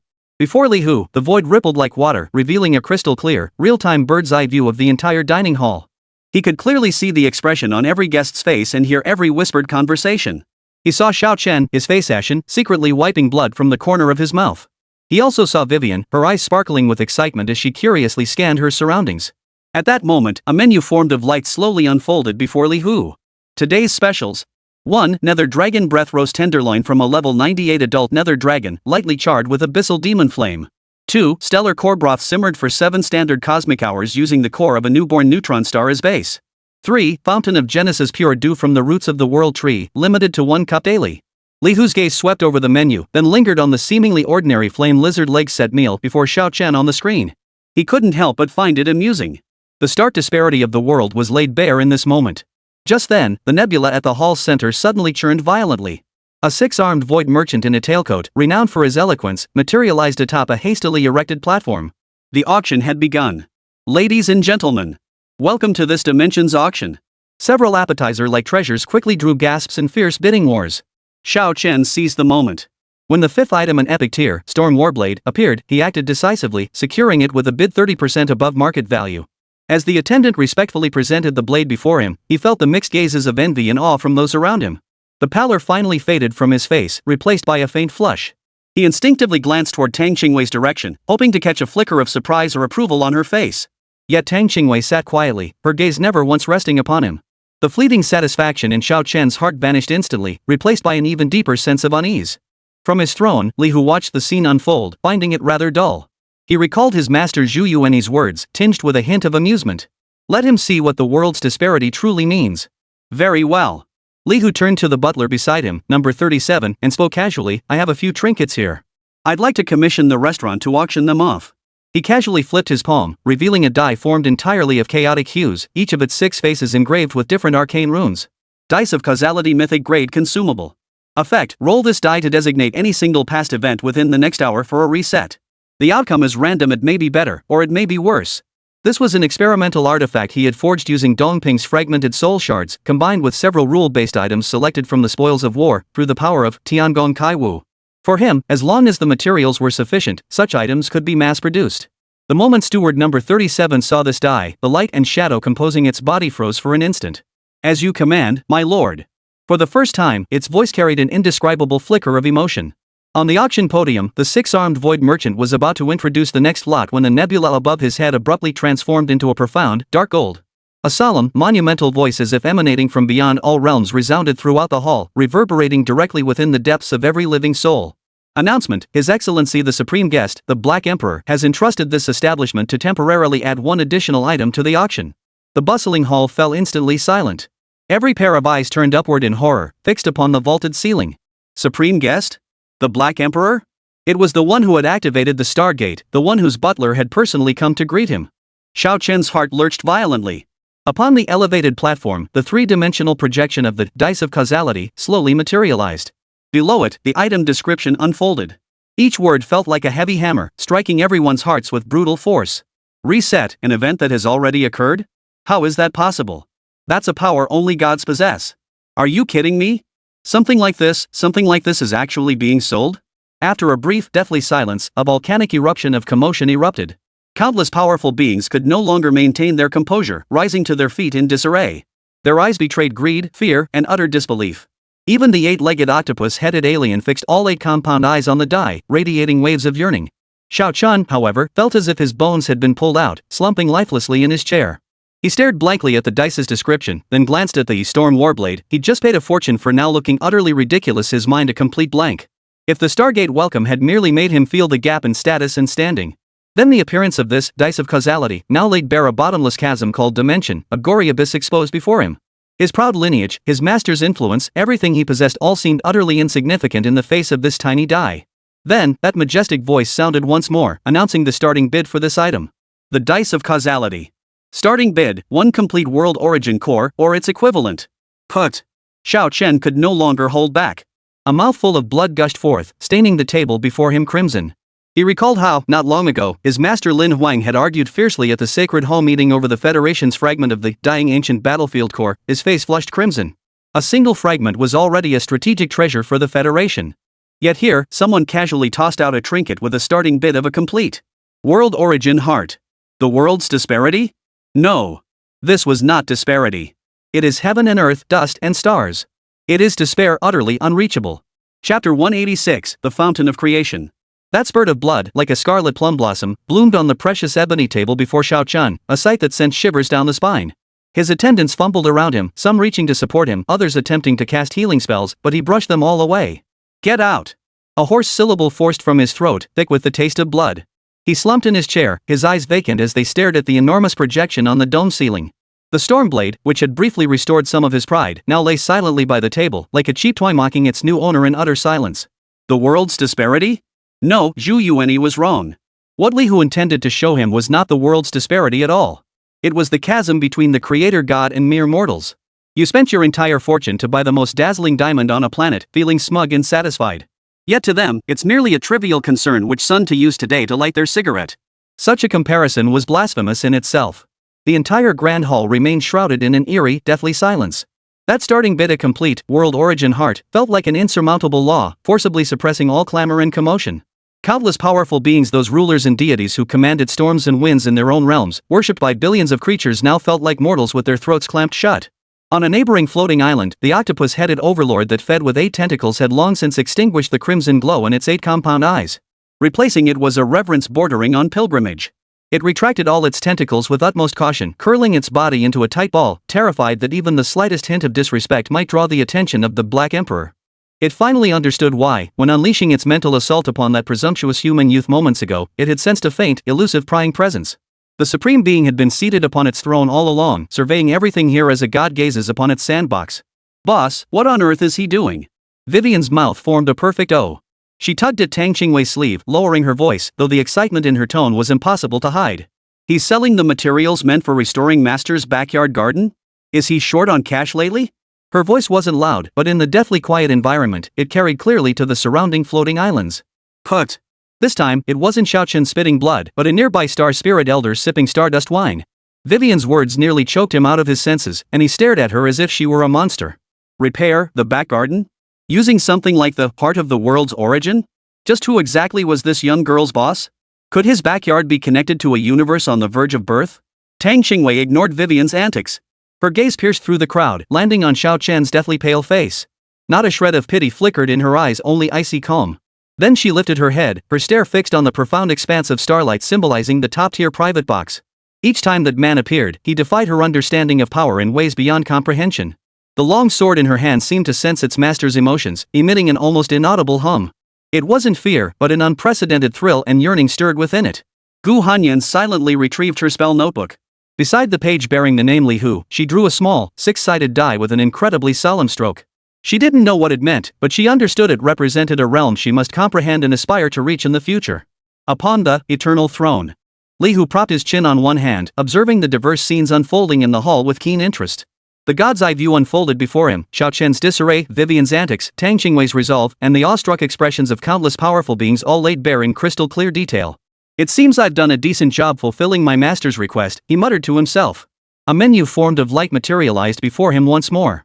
Li Hu scanned it casually and ordered 1 serving of nether dragon breath grilled meat and a cup of fountain of creation. Oh, and prepare a portion for my 2 guards as well, they should appreciate it. As you wish, sir. Butler 37 bowed in response without a moment's hesitation. For it, as long as the value was sufficient, the restaurant could fulfill any request, be it dragon meat, divine spring water, or even a decaying supernova. And the value demonstrated by this Black Emperor clearly surpassed everything on the menu. Li Hu lifted the freshly served fountain of Genesis. The crystalline liquid seemed to contain the vitality of an entire world. He took a small sip, and a warm, colossal surge of life force dissolved within him, making every cell in his body feel like it was rejoicing. He glanced at the screen, where the 6-armed void merchant on the auction platform was nearly petrified. He decided the timing was just right. If this continued, it might well leave these bigwigs from myriad realms with lasting psychological scars. He instructed the steward beside him, number 37, notify the auctioneer. Add an additional condition to this lot. On the high platform at the hall's center, the 6-armed void merchant felt all 6 limbs grow unbearably stiff. In his tens of thousands of years in the trade, he had presided over countless grand auctions, witnessed every conceivable marvel and rarity, and faced innumerable capricious interstellar titans. Yet never before had he felt such suffocating pressure as he did today. Time seemed to have frozen. The lot with a starting bid of world origin heart, how could he possibly call for bids? Ahem, he cleared his throat with difficulty, preparing to follow protocol and declare the lot unsold if no bids were made. At that very moment, that grand, solemn voice resounded throughout the entire hall once more. Announcement, His Excellency the Supreme Guest, the Black Emperor, has added an additional bidding rule for the item, Dice of Causality. Everyone's hearts leapt into their throats once more. An additional rule? Could it be lowering the reserve price? A faint glimmer of hope reignited in countless eyes. Even Xiao Chen, slumped in his chair, instinctively lifted his head, a trace of bewilderment in his eyes. The voice continued its announcement, devoid of any emotion. Apart from bidding with the world origin heart or its equivalent, all guests present may attempt to acquire this item through another method. The method is as follows. Bidders must wager their most prized possession in a value wager against His Excellency the Black Emperor. His Excellency will randomly display one of his treasures. If the value of the bidder's stake is judged by the restaurant to exceed that of His Excellency's treasure, the bidder shall directly obtain the dice of causality. If it is deemed lower, the stake becomes the property of His Excellency. The wager begins now. As the words fell, the entire hall fell silent at first, then erupted into an even more intense commotion than before. A value wager? Using what we hold most dear? Chapter 187, 10,000-Year Mystic Ice. This is such confidence, yet such humiliation. Randomly display one artifact. Does this Black Emperor mean that any item he casually pulls out could crush all our lifetime collections? If the previous price tag had been an insurmountable chasm, a source of utter despair, then this new rule was a blatant, full-spectrum assault launched before the eyes of all realms. This was no longer an auction. It was a game. With the grace of a cat toying with a mouse, he was mocking every single person present. Xiao Chen's face turned the color of liver. He recalled the storm warblade he'd just paid a fortune for, the star robe his master had bestowed upon him, the secret treasure passed down through his clan. Everything he'd once taken pride in now seemed like a joke in the face of that randomized collection rule. Did he dare to gamble? He dared not. He feared his most cherished treasures might be deemed worth less than scraps from someone else's random collectible. That failure would be more agonizing than death itself.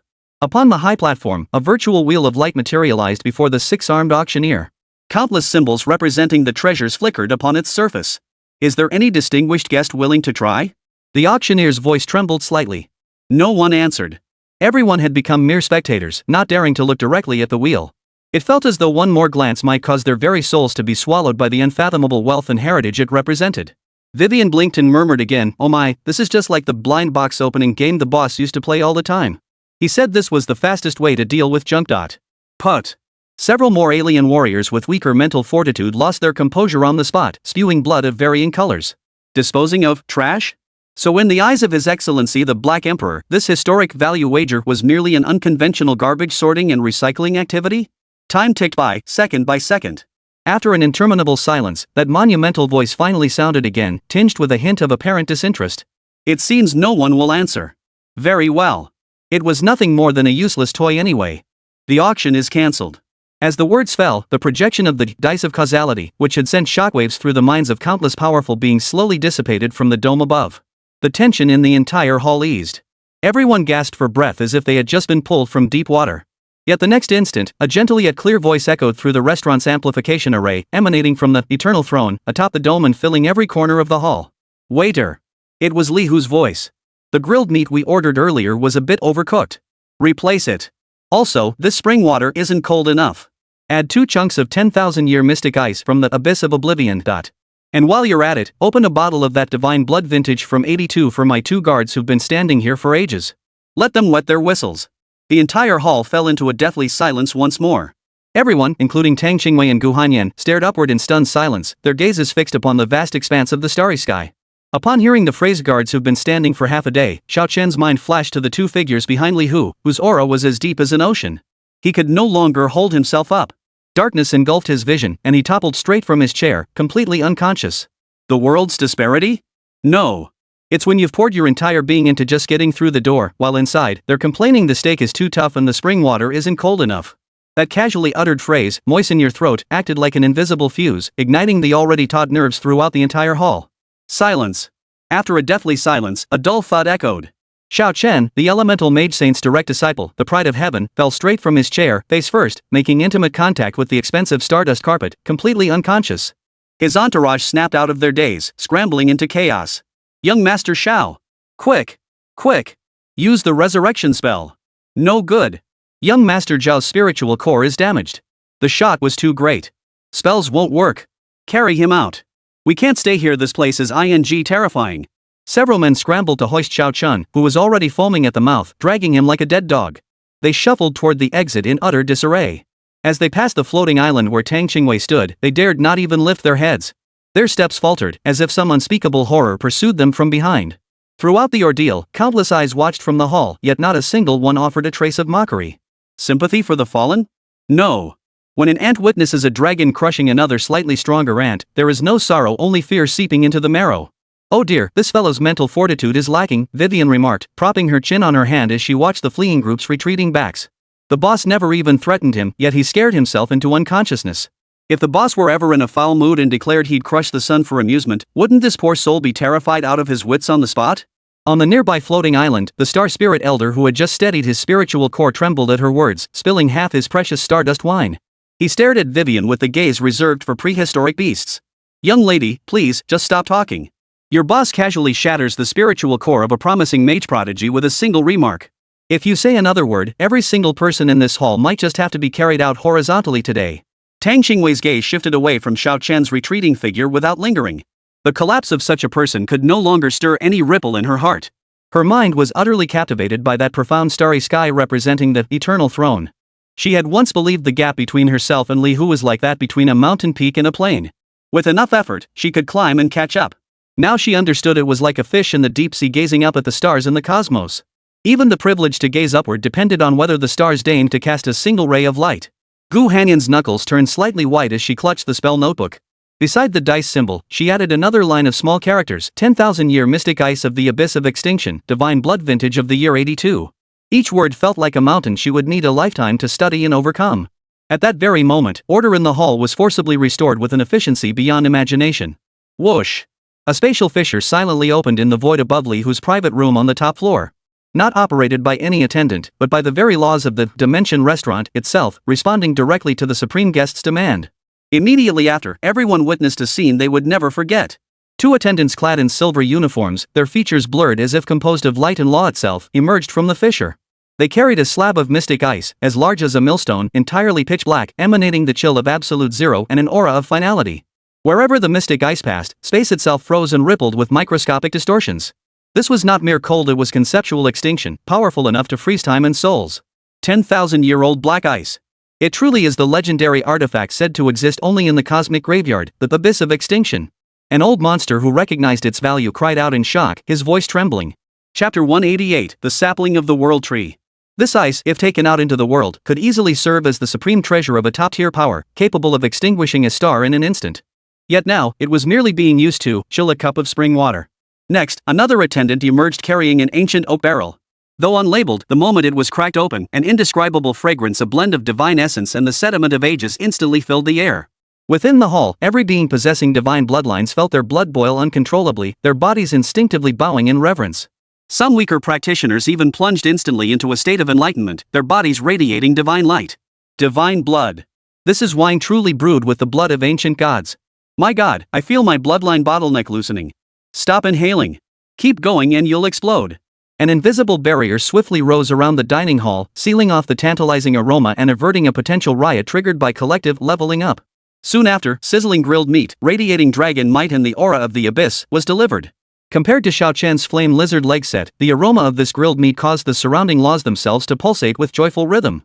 Witnessing this series of operations, everyone in the hall fell into a numb state of sage-like contemplation. No comparison. Truly no comparison. Their menu and his menu were likely not even from the same dimension. That gentle voice remained silent. It seemed as though the earth-shattering display moments ago was, to him, nothing more than a routine dinner.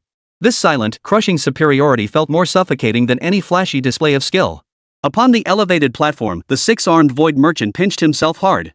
The sharp pain snapped him from his stupor. He knew the auction must continue.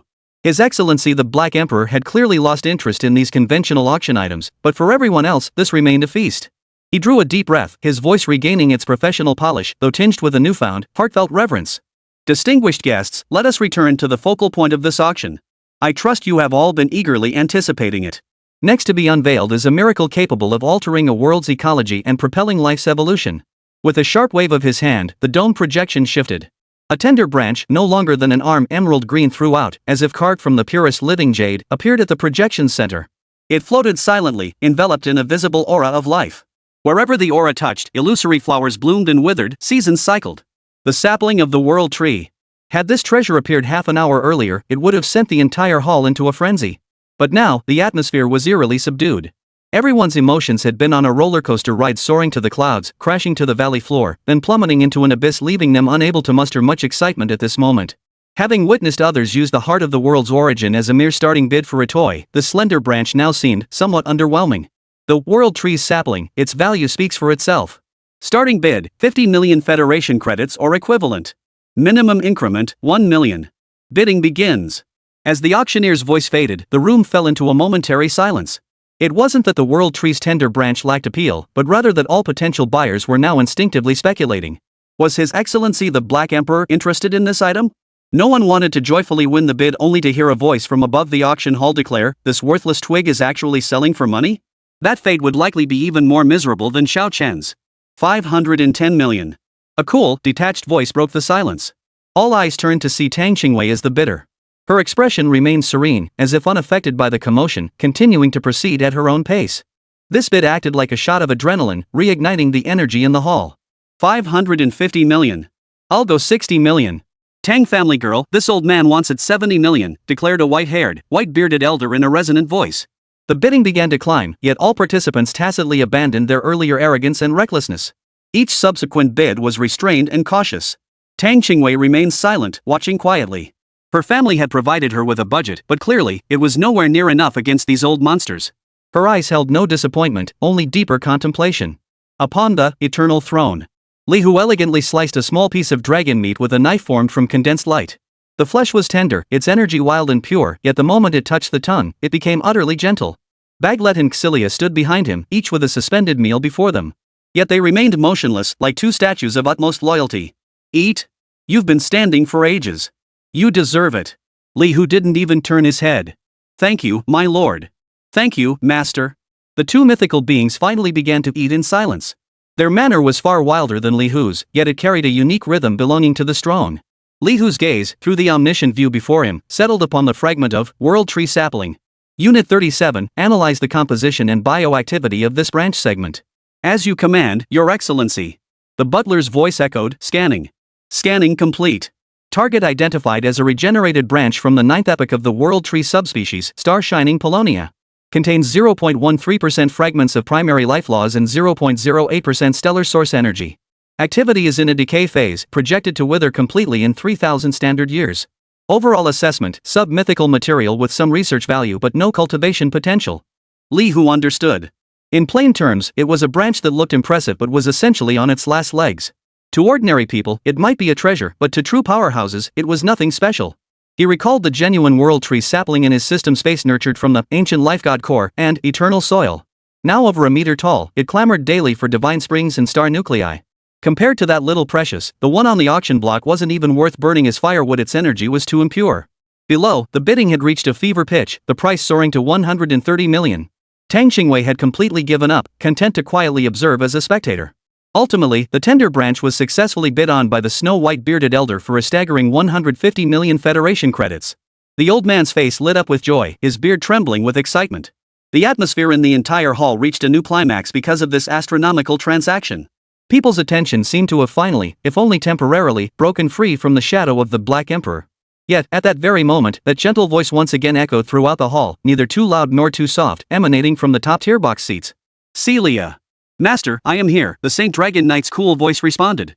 I recall when we last passed through the Emerald Star domain, you found the World Tree there too lush, obstructing your path. You casually snapped off its largest branch and used it as a rein for your mount, didn't you? After a brief silence, Celia's emotionless voice sounded. Chapter 189, Reunion. Yes, Master. That branch is still in my storage space. I forgot to discard it. Remember to dispose of it next time. It takes up space.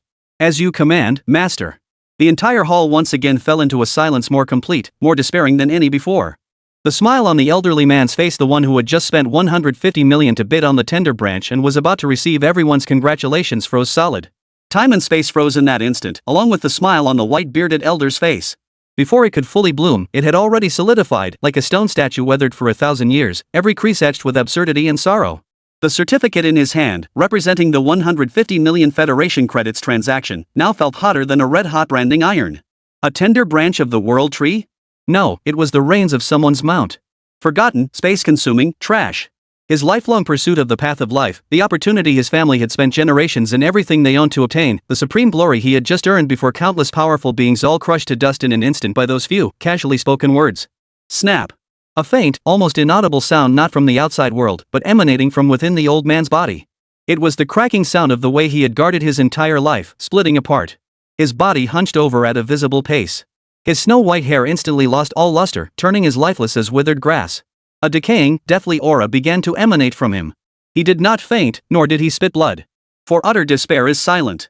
The entire hall fell silent, so quiet you could hear a pin drop. The fervor ignited by the astronomical transaction was instantly extinguished by an invisible chill colder than the bone-piercing ice of the abyss of oblivion. Every pair of eyes instinctively averted their gaze from the old man, not out of pity, but out of sheer dread. They feared seeing their own future reflections in that face. In the eyes of a true titan, the treasures these so-called strongmen and overlords had spent their entire lives pursuing might truly be nothing more than forgotten trash. Wow, that old man is so pitiful. Vivian's voice cut through the dead silence like a thunderclap on a calm lake. She counted on her fingers, her face innocent as she calculated, 15 million that could buy so many sugar-coated hawthorn sticks. He traded all those for just one horsebit, and it was one the shopkeeper didn't want. What a sucker. The star spirit elder beside her shuddered violently, nearly tumbling off the floating island. Horse, bridle? Young lady, your choice of words cuts even deeper than your boss's reins. Tang Qingwei pressed down on Wei Weiyan's head, signaling her to be quiet. But her own heart was far from the calm she projected. Her gaze swept past the crowd, settling on the distant starry sky, that symbol of supreme power. Her fingers tightened around the sword hilt until the knuckles turned white. Once, she believed the way of the sword meant severing all obstacles and charging forward without hesitation. Today, she finally understood, before certain beings, you don't even possess the right to draw your sword. Your blade, your path, everything you hold dear in their eyes, it might not even be worth a twig used for picking teeth. An unprecedented wave of helplessness surged through her heart, only to be instantly replaced by a more intense flame. This was not resignation, but a mad craving for higher realms, born of tearing open the world's truth. Her sword heart, beside that cracked path, did not shatter. Instead, it grew clearer and sharper. Gu Hanyan swiftly added a new annotation to her spellbook. Research topic: the relativity of value between reins and tender branches, and their sociological symbolism from a multiverse perspective. Her eyes held no fear, only the fervor of a scholar discovering an entirely new field of study. Li Hu's existence had opened an unimaginable gateway to truth for her. Upon the high platform, the six-armed void merchant felt his career had reached its end. He glanced at the now embarrassing fragment of the world tree's tender branch on the platform, then at the lifeless, corpse-like elder below. Looking up at the silent starry sky, he didn't know where to place his 6 arms. What else could he auction? How could he possibly proceed? What was the next lot? Another stone used as a table leg prop in some noble's mansion? Ahem, ahem. He tried to salvage the situation with words, only to realize his eloquence was utterly feeble in the face of such overwhelming disparity. Amidst the awkwardness thick enough to cut with a knife, that gentle voice finally echoed down from the upper level once more. Lot 37. Yes, Your Excellency. This place is rather stuffy. We've eaten our fill. Let's depart. As you command, Your Excellency. The brief exchange caused every heart in the hall to relax abruptly, as if granted a tremendous reprieve. The great god was finally leaving. They sensed that if this Black Emperor lingered even a moment longer, engaging in casual conversation, every single soul present today would collectively lose their spiritual resolve. Upon the eternal throne. Li Hu wiped his mouth with a napkin and let out a satisfied belch. The energy from the nether dragon meat flowed slowly through his body, nourishing every inch of his flesh. He glanced at the mournful faces in the projection and the 6-armed auctioneer, who was nearly petrified with shock. A hint of amusement flickered in his eyes. Master Zhu Yuer's request had been more than fulfilled. Xiao Chen had been carried away. These powerhouses from myriad realms would likely develop psychological trauma at the sight of a mere twig henceforth. The effect was outstanding. He rose to his feet. Behind him, Baglet and Xilia immediately ceased eating, resuming their solemn, mountain-like guard stances. Let's go. Time to meet up with my friends, Li Hu commanded. The next moment, a scene unfolded that sent shivers down the spines of every guest in the hall. At the hall's center, the nebula dome that had displayed the auction items suddenly and without warning began to slowly part to the sides, like a stage curtain. A staircase of pure golden radiance descended step by step from the supreme starry sky belonging to the eternal throne, traversing layer upon layer of space. Finally, it came to a precise halt before the floating island where Tang Qingwei, Vivian, and Gu Hanyan stood.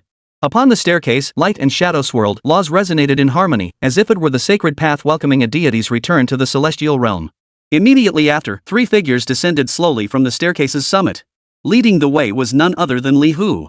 He had shed his ordinary attire, now cloaked in a seemingly plain black robe. The robe bore no ornate patterns, yet when gazes fell upon it, observers felt as though they witnessed the birth and end of the cosmos, the cycle of all existence and its eventual extinction. Their very souls threatened to be drawn into its depths. Behind him, Baglet and Xilia flanked him on either side, their auras restrained to the utmost limit. Yet, even so, unbearable ripples still rippled through the surrounding space. In that moment, every glimmer within the entire dimension restaurant seemed to converge upon these 3 figures. Chapter 190, The Mysterious Administrator. Before, people had only imagined the majesty of this Black Emperor through his voice and those astonishingly valuable auction items. But now, as he truly appeared before them, they realized that all their collective imaginations combined seemed pitifully inadequate and laughable. Boss! Vivian waved excitedly. Li Hu smiled and walked toward the trio. He paid no heed to the stunned powerhouses surrounding them, nor did he glance at the old man who had completely lost his soul. His gaze swept only over Tang Qingwei and Gu Hanyan. He could sense the faint yet sharper sword intent emanating from Tang Qingwei, and he saw the almost overflowing thirst for knowledge in Gu Hanyan's eyes. He nodded with satisfaction. Seems this meal wasn't entirely wasted. With that, he turned and gestured toward Tang Qingwei and the others, inviting them to ascend the luminous staircase. Tang Qingwei took a deep breath, shedding all pretense, and stepped forward. The instant her foot touched the stair, she felt as if the primordial force of the entire universe lifted her up. The exhaustion born of her earlier emotional turmoil vanished completely. Vivian and Gu Hanyan followed closely behind. As Vivian ascended, she paused to glance back, sticking out her tongue at the stunned guests below and mouthing, "See you later, folks, horsebit enthusiasts." Put. This time, the Star Spirit Elder could no longer endure. He spat out a mouthful of old blood, his spiritual core shattering on the spot. Li Hu led the three of them up the staircase, about to vanish into the profound starry sky. Just as his figure was about to vanish, he seemed to remember something. His footsteps halted, and he glanced back at the utterly dumbfounded six-armed auctioneer on the high platform. "Oh, right," his gentle voice echoed clearly throughout the hall once more. "I'm quite satisfied with today's meal. Consider this a little tip." With that, he flicked his fingers. A tiny, insignificant speck of light shot from his fingertip, tracing a graceful arc before drifting lightly onto the auction platform. As the light dissipated, a branch lay there, a vibrant emerald green, 100 times thicker than the earlier fragment of the world tree's tender shoot. It was enveloped in a life-giving radiance so dense it seemed tangible, within which miniature worlds could be seen forming, decaying, and evolving. It was the very branch Xylia had used as a rein, the one she had forgotten to discard. Having completed all this, Li Hu's figure, along with the luminous staircase, vanished completely behind the starry curtain. The dome slowly closed, returning to its original state. The entire hall fell into an eternal-seeming deathly silence. Every pair of eyes fixed intently on the tree branch on the auction platform, radiating boundless vitality. After a long while. Thud. The elderly man who had spent 150 million to secure the tender branch collapsed backward, stiff as a board. This time, he finally passed out. Beneath him, the transaction certificate he had clutched tightly in his hand quietly turned to ashes. Within the hall, the reins lay quietly atop the high platform. The divine light of life it emitted shone like a jade-green sun, bathing the entire magnificent space in a crystalline clarity. It was not a blinding light, but a gentle radiance that seeped into the soul. Wherever the light touched, the laws of the universe seemed to be neatly arranged, and the air was filled with the fragrance of a newly born world. Dead silence. A stillness more profound than any they had experienced before. If the crowd had been awestruck by the Black Emperor's wealth and power before, now they were crushed by an incomprehensible, indescribable sense of ordinary. The tip casually tossed aside represented a value that could likely purchase the entire fortunes of more than half the guests present, even their homeworlds. Ha, ha! The six-armed space merchant finally managed to expel a gasping sound from his throat, like the wheezing of a broken bellows. His 6 eyes were fixed on the tree branch, pupils shrunk to 6 tiny dots from sheer shock. His body trembled, not from fear, but from an uncontrollable physiological reaction, the instinct of a professional witnessing a miracle. He wanted to step forward, to touch it, to appraise it. It was the instinct of a top auctioneer. Yet his legs felt as if they were filled with 1 billion tons of lead, utterly unable to move an inch. At that moment, a figure appeared on the platform without warning. It was a being clad in plain gray robes, its features blurred, as if it didn't belong in this dimension. It carried no energy fluctuations, yet everyone who saw it instinctively lowered their gaze, unable to meet its eyes. The regional director of the Dimension Restaurant. A mysterious overseer, known only through legend, tasked with handling the most intractable incidents. The supervisor did not glance at anyone below. His gaze, imbued with an almost pilgrim-like reverence from start to finish, remained fixed upon that tree branch.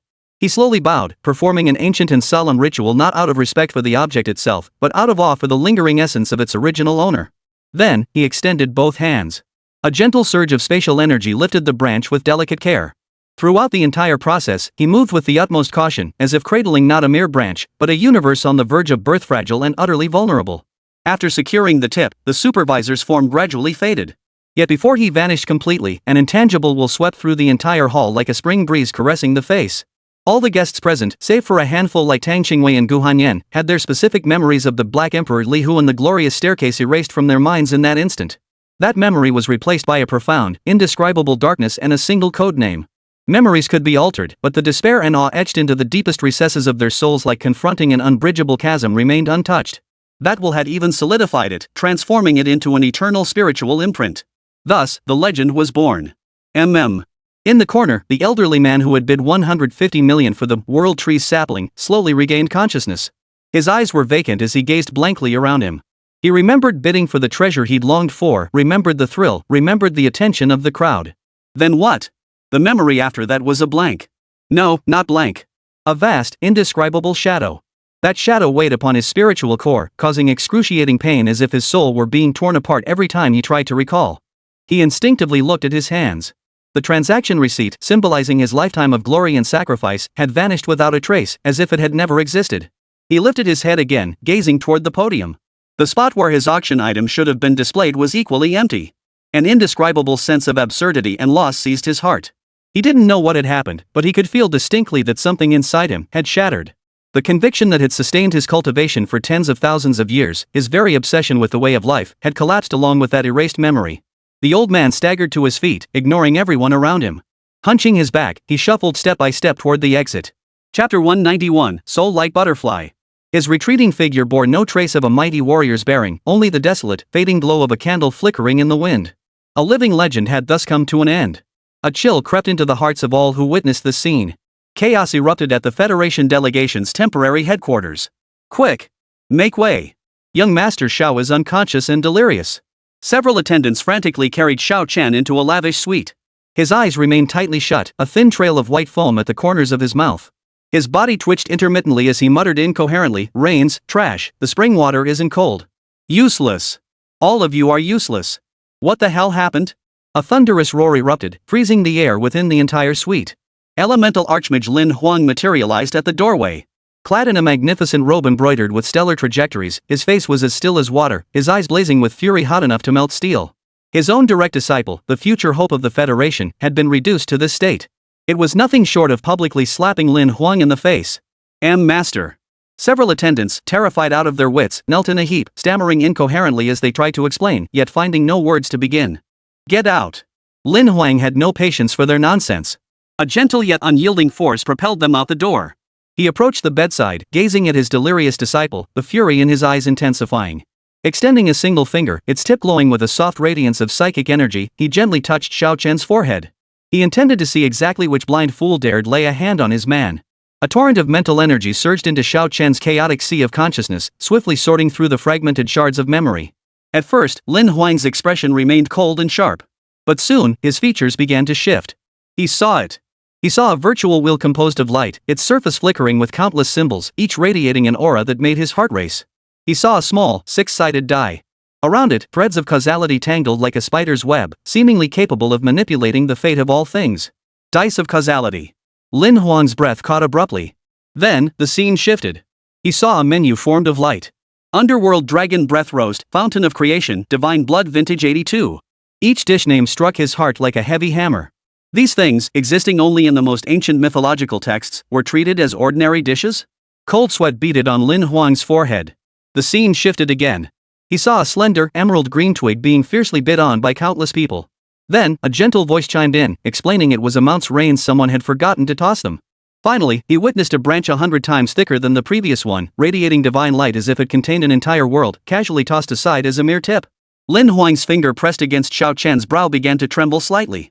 The rage on his face had vanished without a trace, replaced by a chill and dread that shot from the soles of his feet straight to the crown of his head.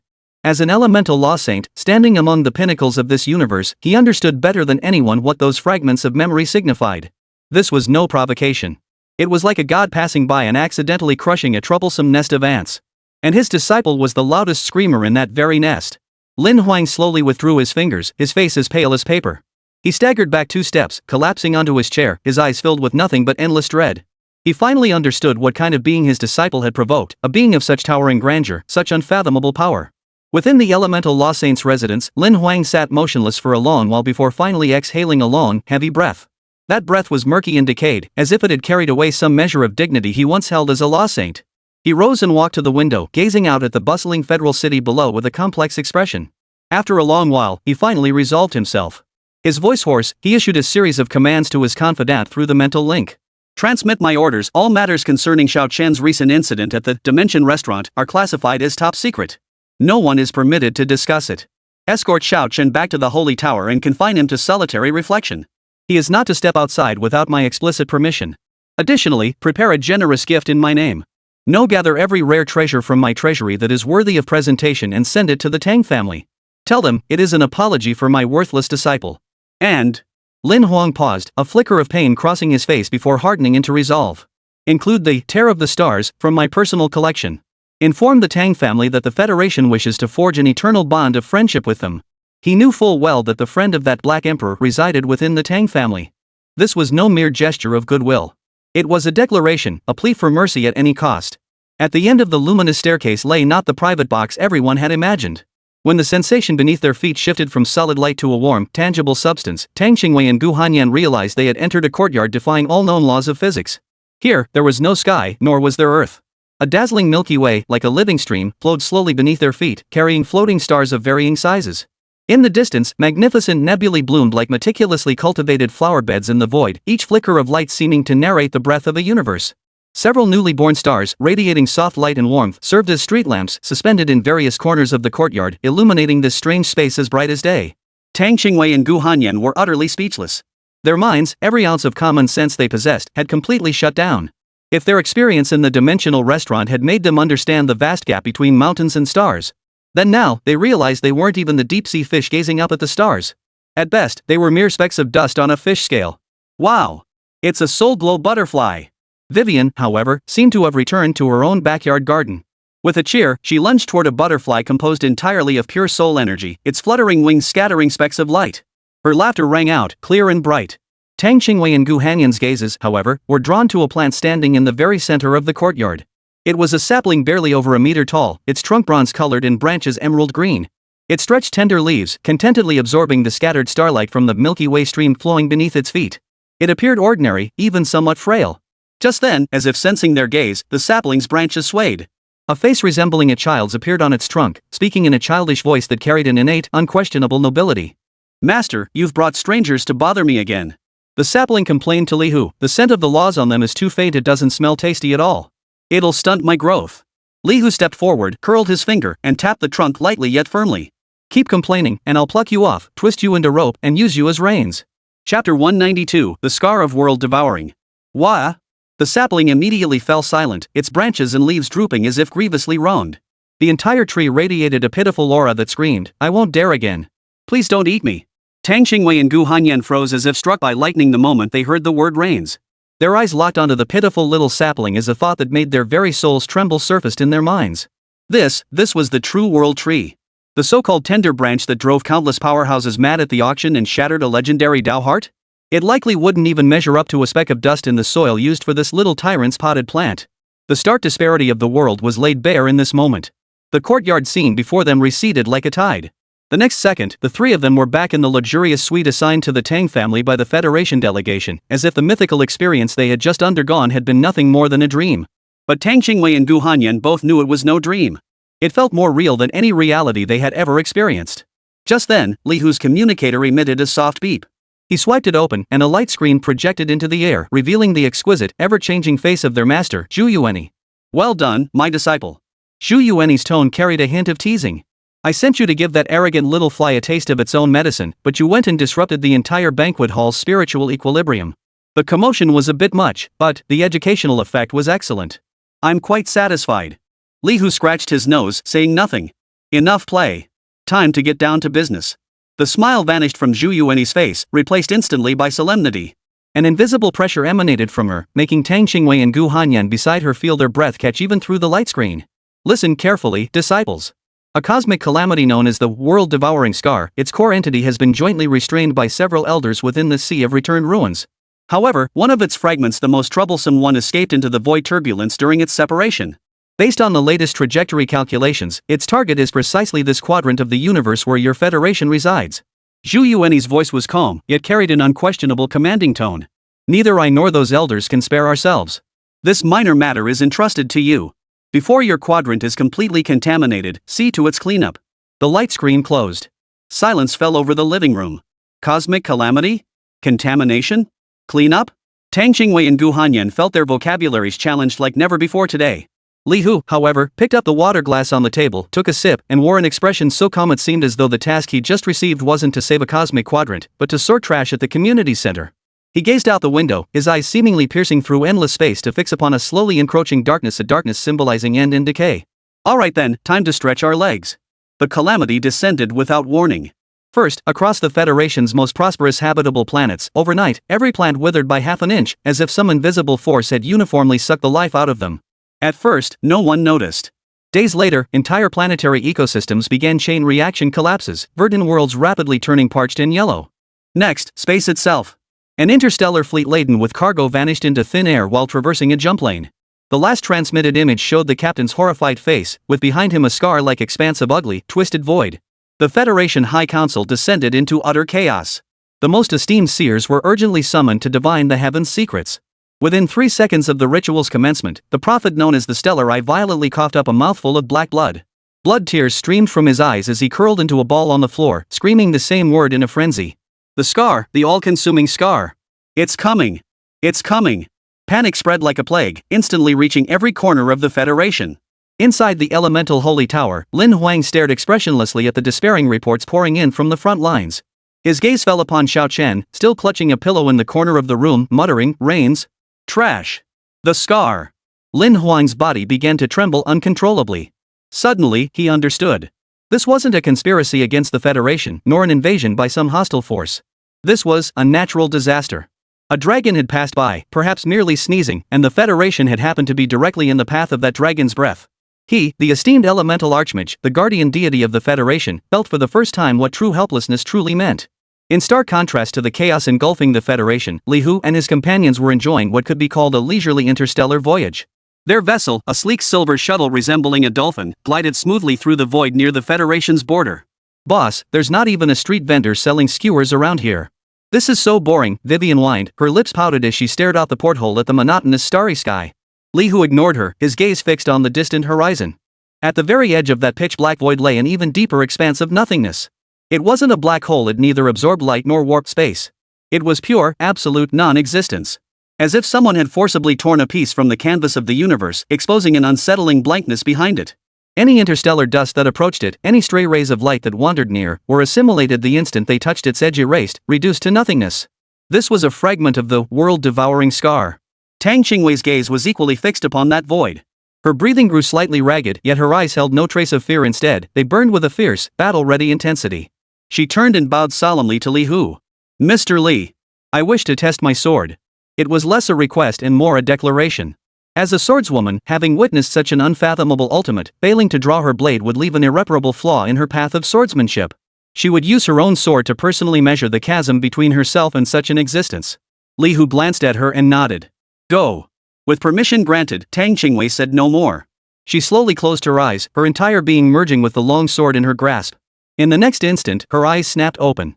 Man and sword became a single, earth-shattering rainbow that tore through the darkness, striking straight toward that void of nothingness. This strike was the most magnificent, the most dazzling sword strike of her entire life. Where the blade's light passed, the void was cleaved open with a smooth, clean cut, a fissure wide enough to split an asteroid in two. Yet, when that star-splitting blade touched the edge of the world-devouring scar, something bizarre occurred. No explosion. No shockwave. Not even the slightest sound. That glorious blade of light dissolved silently, like snowflakes plunged into molten lava, or a drop of water falling into the desert. Not even a ripple was stirred. Tang Qingwei's figure halted nearby, her face slightly pale, the hand gripping her sword trembling faintly. Chapter 193, The Bait. At that very moment, the ancient, unchanging, world-devouring scar seemed to have been stirred by her strike. It awoke from its slumber, revealing a chillingly eerie intelligence. No longer passively devouring, it now actively unleashed an invisible psychic shockwave toward the direction of the flying shuttle. Gu Hanyan, whose psychic senses were the most acute, bore the brunt of it. In an instant, her mind was flooded with an endless torrent of truth. The birth of the cosmos, the origins of laws, the end of time, the essence of matter. All knowledge presented itself before her in its most primal, raw form. Yet these truths carried a deadly curse. Behind every formula lay a logical trap, within every definition lurked a conceptual black hole. The instant of comprehension was the moment of logical collapse, the end of soul obliteration. Gu Hanyan's body stiffened violently. The spellbook slipped from her hands and fell to the ground. Her eyes lost focus, as if she were using every ounce of her will to resist the deadly knowledge. Meanwhile, Tang Qingwei witnessed a different spectacle. She saw herself standing atop the cosmos, shattered star rivers beneath her feet, Li Hu's figure fading into insignificance before her. She had transcended all, ascended to the realm of true solitary grandeur. Boundless power flowed through her fingertips. This was the deepest longing of her heart. But then, the scene pulled back. She saw that to obtain this power, she had sacrificed the entire Federation, sacrificed the Tang family, sacrificed everyone she knew and didn't know. Her throne was forged from the bones of her loved ones. This monster was toying with their very souls. The illusion before Tang Qingwei shattered like glass, the false satisfaction of reaching the pinnacle vanishing instantly, replaced by a chill rising from the depths of her soul. Snapping back to reality, she realized she was drenched in cold sweat, her fingers white from gripping the sword too tightly. Meanwhile, Gu Hanyan's situation was far worse. Her eyes were vacant as she stood frozen, her body trembling imperceptibly. Countless conflicting truths collided wildly within her mind, threatening to shatter her logic and self at any moment. Her mage's soul hung precariously on the edge of a collapsing cliff. Vivian, however, seemed largely unaffected. The intangible mental assault appeared to bounce harmlessly off her innocent, pure spirit like a cotton wall.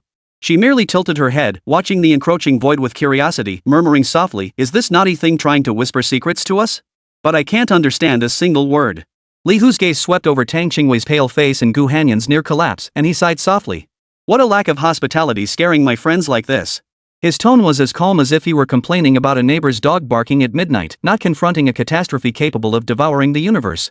He set aside his spectator's attitude, but his next action nearly made Tang Qingwei's eyes pop out of her head as she regained her composure. Li Hu, unhurried and unperturbed, slowly drew an object from the void. It wasn't some world-ending artifact, nor an obscure, ancient staff. Instead, it was a fishing rod. A fishing rod forged entirely from dazzling starlight. Its shaft resembled a severed Milky Way, countless tiny stars flickering and swirling within. The line was a barely perceptible thread of causality, emanating an aura that made Tang Qingwei's heart race. Li Hu weighed the starlight rod in his hand and explained to the three bewildered women, "Against something slippery and formless like this, brute force is the least effective approach. You need bait." Vivian blinked, leaning in curiously. "Boss, are you going fishing? For that big black scar?" "You could say that," Li Hu chuckled. He casually reached into the void, and when he opened his palm, a fist-sized orb of light appeared. He effortlessly hooked it onto the fishing rod's hook, forged from the fabric of fate. Within the orb, light and shadow swirled.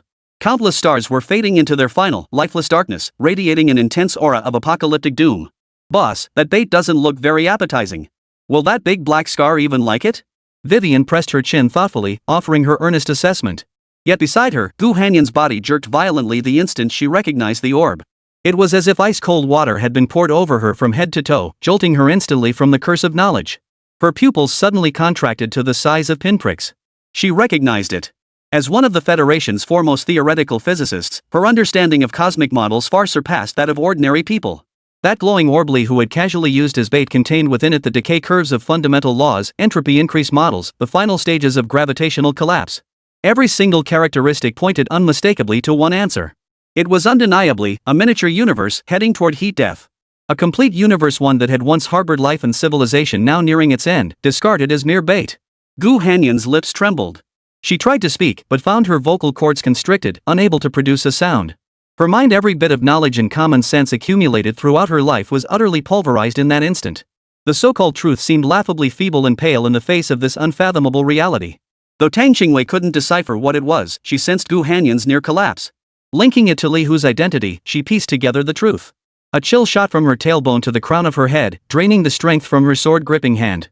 Using one universe to lure the calamity of another? This was beyond her comprehension of warfare. It felt more like a deity's pastime. At that very moment, the world-devouring scar seemed to smell the scent of the bait. A universe on the brink of annihilation was, to an entity that fed on the very essence of worlds, like a pool of clear spring water before a dying man in the desert, an irresistible, ultimate delicacy. Its cunning, its caution in this moment, they were utterly overwhelmed by the most primal instinct. That absolute void instantly came alive. It transformed into a streak of light deeper than any darkness, hurtling toward the miniature universe at a speed transcending the very concepts of space and time. Swallowed whole. In the instant of consumption, a cataclysmic shift occurred. Originally ethereal and conceptual, the world-devouring scar had its existence forcibly defined upon swallowing a universe complete with its own physical laws. It was formatted by all the information and rules of that dying universe. It was violently dragged from the realm of nothingness into the realm of existence. That darkness writhed and swelled frantically, ultimately coalescing into a monstrous celestial beast of hideous, indescribable form. Its body seemed twisted and piled from countless faces contorted in agonized wails, each frozen in the deepest despair of a civilization moments before its annihilation. Roar! The Colossus unleashed a roar that shook the entire starry sea. The sound resonated with the satisfaction of devouring a delicious feast and the ecstasy of finally gaining physical form. It felt more powerful than ever before, utterly unaware that it had transformed from an invincible concept into a physical entity that could be killed. Chapter 194, Forgiveness. It had fallen into the trap.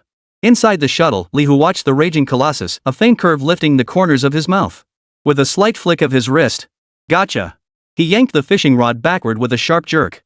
The seemingly ethereal thread of causality instantly snapped taut, gripping the beast's soul essence with deadly precision.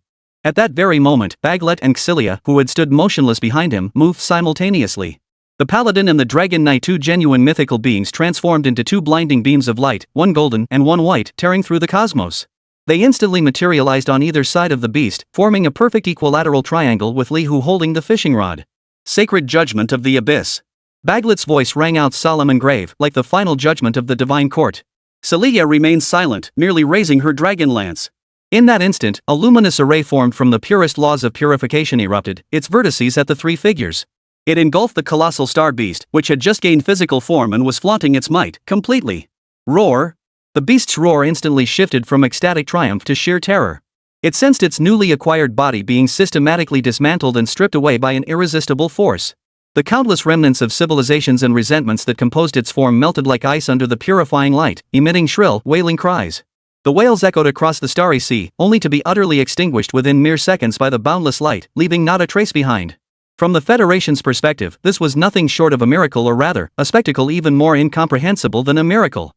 At the frontier, within the very heart of that dark scar that had plunged the entire Federation into apocalyptic terror, an energy storm erupted, one that surpassed the limits of anyone's imagination. It was a pure, magnificent light beyond description. Then, the light and darkness, along with the void itself, settled into stillness, as if nothing had ever happened. In that instant, every magical array and technological radar monitoring the border within the Federation, regardless of tier, overloaded simultaneously. They smoked and sizzled, reduced to scrap metal. Countless powerful individuals and seers who had directed their mental energy or gaze toward that location were blinded by that fleeting glimpse of divine light. Their mental energy evaporated instantly, leaving an eternal, indescribable mark of terror seared into the depths of their souls. Within the elemental holy tower, Lin Huang sprang from his seat, his gaze fixed intently on the now restored star map. His face was deathly pale, his body ice cold. He hadn't gone blind, but in that instant, his heart felt as though gripped by an invisible hand, nearly ceasing to beat. The terror ended. The calamity vanished. The Federation was saved. Yet Lin Huang felt not a shred of joy. Only a terror 100 times deeper than when facing the world-devouring scar gripped his heart. They were saved, yet the existence of the Savior was more terrifying than the apocalypse itself. Within the shuttle, the sacred radiance capable of purifying the starry seas had long dissipated. Yet the intertwined scenes of destruction and creation remained etched like an eternal brand upon the souls of Tang Qingwei and Gu Hanyan. Silence. Dead silence. Suddenly, a sharp, scratching sound like paper being torn filled the air. It was Gu Hanyan. She seemed to have awakened from one grand nightmare only to plunge headlong into another, even more frenzied dream. Her eyes, unfocused from confronting truth, now blazed with a near madness, the fervor of a scholar glimpsing the divine realm, whose lifelong beliefs were crushed and reshaped. She scrambled forward, scrambling to pick up the fallen spellbook. Trembling yet resolute, she flipped to a fresh page. The pen tip danced wildly across the paper, leaving a title that would shatter the spiritual resolve of any Federation scholar who saw it. On the causality law fishing method, using the universe as bait and its preliminary exploration of existence formatting effects. Tang Qingwei did not look at her. Her hand still gripped her sword tightly. Yet that blade, once the source of boundless confidence, now felt cold and insignificant. Her sword path, her lifelong pursuit, sought ultimate sharpness to sever all obstacles. Yet that moment, that miracle called sacred judgment of the abyss, revealed to her the meaning of judgment and purification. Her sword knew only destruction, not creation. Her path seemed laughably narrow before such majestic power. The path ahead lay shrouded in uncertainty. Ugh, boring, Vivian's voice broke the silence. Resting her chin on her hand, she wore a look of disappointment. That big black fish looked so fierce, but it just went right on the hook without even struggling. Not fun at all. Li Hu casually tossed the starlight-woven fishing rod back into the void, as if discarding a disposable toy. His expression remained impassive, as though all this were routine. This utter nonchalance delivered a bone-chilling shock more profound than any exaggerated display of power. Meanwhile, at the Federation's Supreme Council, the atmosphere reached a fever pitch. Heaven bless the Federation. Heaven bless us all. The calamity has receded. That dreadful scar has vanished completely. The senators and generals, those usually lofty figures, were now flushed with emotion, embracing each other in celebration of their narrow escape from disaster. Elemental Archmage Lin Huang stood quietly at the highest point of the assembly, receiving the reverent gazes of the crowd. He had just announced to all that a sacred covenant forged by the Federation in ancient times had been activated. A slumbering guardian had intervened, averting this apocalyptic catastrophe. This explanation was both reasonable and fitting, preserving the Federation's dignity while offering the masses an acceptable answer. The assembly hall erupted in jubilation. Yet amidst the cheers, Lin Huang alone felt a chill rising from the depths of his soul, a chill more bone-piercing than the one he had faced when confronting the world-devouring scar. He knew the Federation's true crisis lay not in that erased scar. It was the Guardian who had casually erased it. The Tang family. When the atonement gift personally signed by Lin Huang arrived, the entire Tang family was plunged into unprecedented shock. A treasure vault brimming with rare and precious artifacts was teleported directly onto the Tang family's martial arts training ground. At its very center, suspended in stillness, was a gem radiating a gentle starlight, the Tear of the Stars. It was a legendary treasure said to make even saints envious. The Tang family patriarch, an old man who had weathered countless storms, now felt his limbs grow icy cold and his heart pound wildly. He showed no trace of joy, only boundless dread. This was not an apology, it was an almost pleading gesture, expressing, "We were wrong. Please forgive us." What kind of being had his granddaughter become entangled with? He dared not delay, immediately contacting Tang Qingwei via the highest level encrypted communication. Inside the shuttle, a holographic screen lit up. Tang Qingwei stared at her grandfather's face, etched with terror. After listening to his account, she silently shifted her gaze to Li Hu. After listening, Li Hu's lips curved into an amused smile. He took the communicator and casually addressed the Tang family patriarch, who was so tense he'd held his breath, through the screen. "I appreciate the gesture, but the gift is too cheap. You can keep it for fun. As a token of my gratitude, I'll return the favor." The words had barely left his mouth. Above the Tang family ancestral estate on the distant capital planet, the cloudless sky suddenly cracked open. A fissure, barely perceptible to the naked eye, appeared without warning. A strand of purifying divine light, finer than a strand of hair and fainter than dust, drifted slowly through the crack. Chapter 195, Mudball. It was no earth-shattering spectacle, merely like a single raindrop falling by chance, silently merging into the earth's veins directly beneath the Tang family's ancestral home. Instantly. Boom! An indescribable surge of colossal vitality erupted from beneath the earth. The concentration of spiritual energy within the entire mountain range where the Tang family ancestral home stood skyrocketed beyond measure in an instant. Even the very essence of the spiritual energy underwent a transformation, becoming more ancient and pure. Every member of the Tang family within the courtyard, regardless of age or cultivation level, was enveloped by a gentle divine light at that very moment. Their bloodlines were cleansed, their innate talents forcibly elevated, and countless individuals instantly broke through bottlenecks that had plagued them for years. In the courtyard center, an ancient tree long dead for untold years began, before the horrified gazes of all Tang family members, to visibly sprout tender shoots. It blossomed with dazzling flowers and, within mere breaths, bore fruit crystal clear orbs that seemed to contain an entire spring within, radiating the purest essence of life's laws. This single return gift held a value billions of times more precious than the entire treasure trove Lin Huang had bestowed, combined with the Tear of the Stars. Within the elemental Holy Tower. Holy Law Saint. The Tang family has performed a miracle. A trusted aide scrambled in, stumbling and crawling, reporting the recent events in a flustered rush. Lin Huang listened in silence. When he heard phrases like "a strand of divine light descending from the heavens, deadwood blooming anew, and spiritual energy transforming into a sacred land," his face instantly turned deathly pale. He understood. He finally understood. The gesture of goodwill he had staked his entire fortune and dignity upon, the most precious treasure in his eyes to that being, it was truly nothing more than trash. And a mere scrap casually discarded by that being was enough to create a sacred land that would drive the entire Federation mad. This disparity was no longer a matter of heaven and earth. It was the Creator God gazing down upon a speck of dust. Put. Lin Huang could no longer suppress the overwhelming absurdity and terror welling within him. He doubled over violently, spewing a torrent of scalding blood onto the mirror-smooth floor before him. His gesture of goodwill, in the other's eyes, was likely no different than a beggar by the roadside offering a moldy steamed bun with utmost reverence. The Federation was in an uproar. The Tang family ancestral estate, this ancient manor that had stood on Capital Star for millennia, overnight became the most mysterious and coveted forbidden zone in the entire Federation. Following the miracle, countless factions sprang into action. Military leaders attempted infiltration through hyperspace in state-of-the-art stealth warships. Noble mages wielding ancient spatial arts sought direct teleportation into the manor's depths. Tech titans, convinced of their infallible strategies, attempted to calculate entry routes using the Federation's most advanced light brains. Yet, without exception, every attempt ended in failure. That mountain range, that estate, seemed gently repelled by the very laws of physics of the entire universe. Ships attempting to force their way closer would imperceptibly drift off course, circling back to their starting point without their captains even realizing they had strayed. Mages attempting teleportation were gently returned to their starting points by the forces of space, as if they had merely experienced a fleeting dream.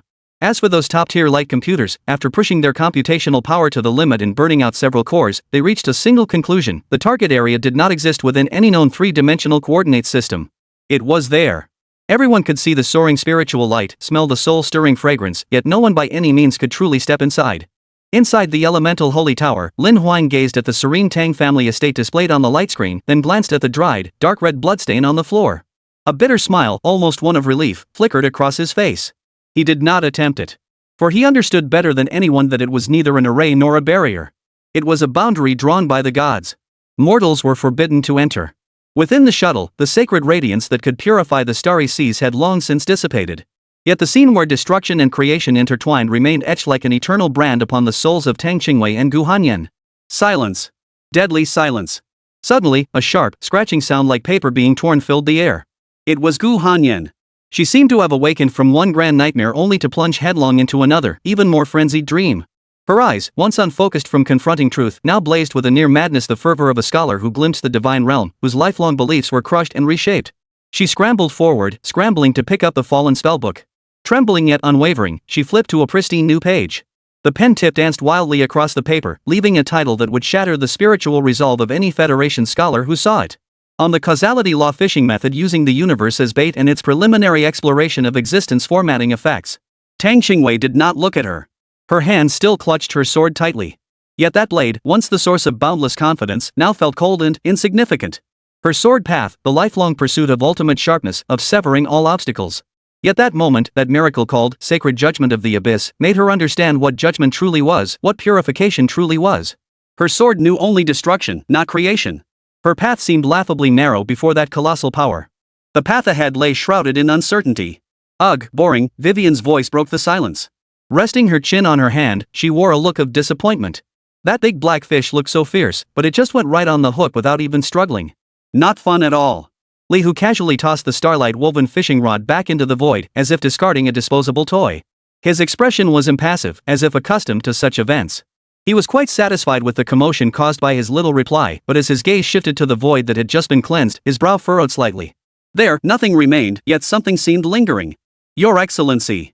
Xylia, the Saint Dragon Knight who had stood motionless beside him like a statue, stepped forward and reported in a cool, clear voice. Before purification, the core concept of that entity underwent a profound fusion with the universe of extinction you used as bait.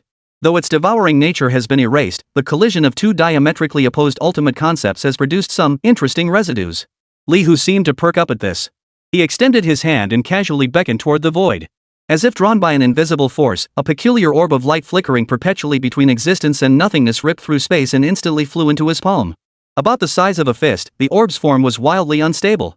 At times it solidified like obsidian, radiating the deathly stillness of all things ending. At others, it dissolved into ethereal nothingness, like a conceptual void that could distort one's perception with prolonged gaze.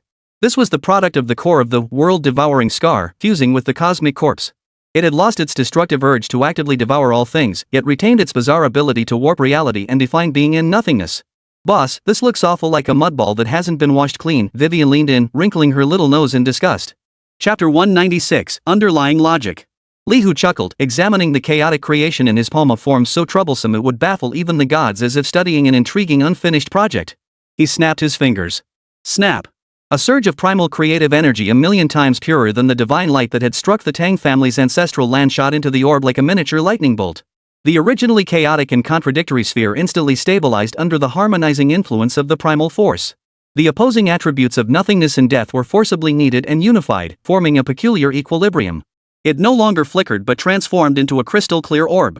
Within it, countless nebulae seemed to be born and extinguished, worlds revolving. With each shift, it revealed different cosmic landscapes, breathtakingly beautiful. Here, have this to play with. Li Hu flickered his wrist, casually tossing the crystal sphere forged from the remnants of cosmic calamity and the power of creation to Vivian. Wow! It's so beautiful! Vivian exclaimed, scrambling to catch it before cradling it in her palms like a precious treasure. She held the marble close to her eyes, mesmerized by the ever-shifting miniature cosmos within. Her eyes crinkled with delight as she tossed it back and forth in the air, utterly engrossed in her newfound toy. This scene left Tang Qingwei and Gu Hanyan standing beside her, utterly petrified. Their worldviews had been repeatedly crushed, shattered, reassembled, and then once again, ground into dust today. The core residue of an ultimate catastrophe, one powerful enough to destroy an entire quadrant of the universe and plunge the Federation into apocalyptic panic, was treated like a child's marble after purification? The long sword in Tang Qingwei's hand clattered to the ground. She didn't even have the strength to pick it up. Gu Hanyan trembled violently, as if electrocuted.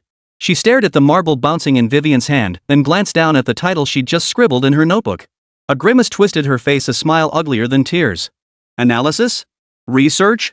Her hand trembled as she crossed out that arrogant title. Summoning every ounce of strength, she scrawled a new line beneath it. Each stroke radiated the utter despair of one who had abandoned all thought. Observation Log 003, subject has demonstrated the ability to treat cosmic-level disasters as toys. Supplementary recommendation: abandon analysis, abandon comprehension, abandon thought. Record phenomena directly. Further supplement: my brain may be insufficient. Requesting replacement. The shuttle reversed course, smoothly initiating its return journey toward the Federation capital Star. Inside the cabin, Vivian played with delight, her clear laughter echoing. During one clumsy toss, the crystal marble slipped from her grasp and gently struck the shuttle's interior wall. A barely perceptible thud. The crystal ball bounced harmlessly back into her hand. Unnoticed by anyone, at the instant of impact, a trace of gray energy fainter than dust, nearly imperceptible to the naked eye, quietly escaped from within the crystal sphere. Like a living thread, it silently merged into a connecting component of one of the shuttle's energy transmission circuits before vanishing without a trace. The shuttle landed smoothly at the Federation capital Star's most prestigious interstellar port. There was no welcoming ceremony, no official reception. Even the port staff kept their distance, as if the dolphin-shaped silver shuttle were some forbidden entity. The group proceeded directly to the capital planet's most opulent floating hotel, the Crown of the Sky. The hotel's supreme administrator, a semi-saint-level powerhouse renowned for iron-fisted authority and composure, trembled like autumn leaves in the wind upon seeing Li Hu and his party, unable to utter a single coherent word of welcome. Instead, he reverently presented a black crystal card, thin as a cicada's wing, held high in both hands. Lin. Lord Lin Huang, the law saint, has a small token of his regard. He said, all your expenses within the Federation will be covered by this card. The card bore no numerical balance, yet it represented a credit line approaching infinity, enough to purchase several resource planets. Li Hu didn't even glance at the card. He merely nodded toward Vivian, who stood nearby, her eyes wide with wonder as she examined the enormous crystal chandelier hanging in the hotel lobby. Vivian understood immediately. With a cheer, she snatched the crystal card, clutching it to her chest as her eyes sparkled. Boss, can we buy lots and lots of candied hawthorn on this?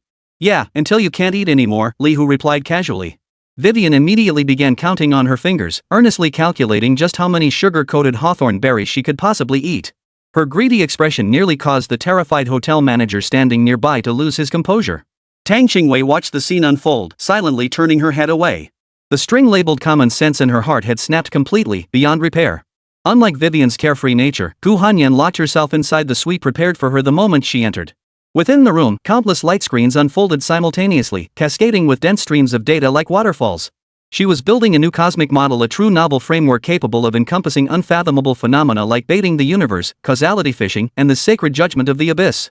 Her fingers blurred across the virtual keyboard, her mental calculations outpacing any supercomputer. One by one, old axioms were overturned, and fresh laws were established. An unprecedentedly grand model was taking shape in her hands at an unprecedented speed. Yet, just as the model neared its final integration, a shrill red alarm began flashing frantically across the main light screen.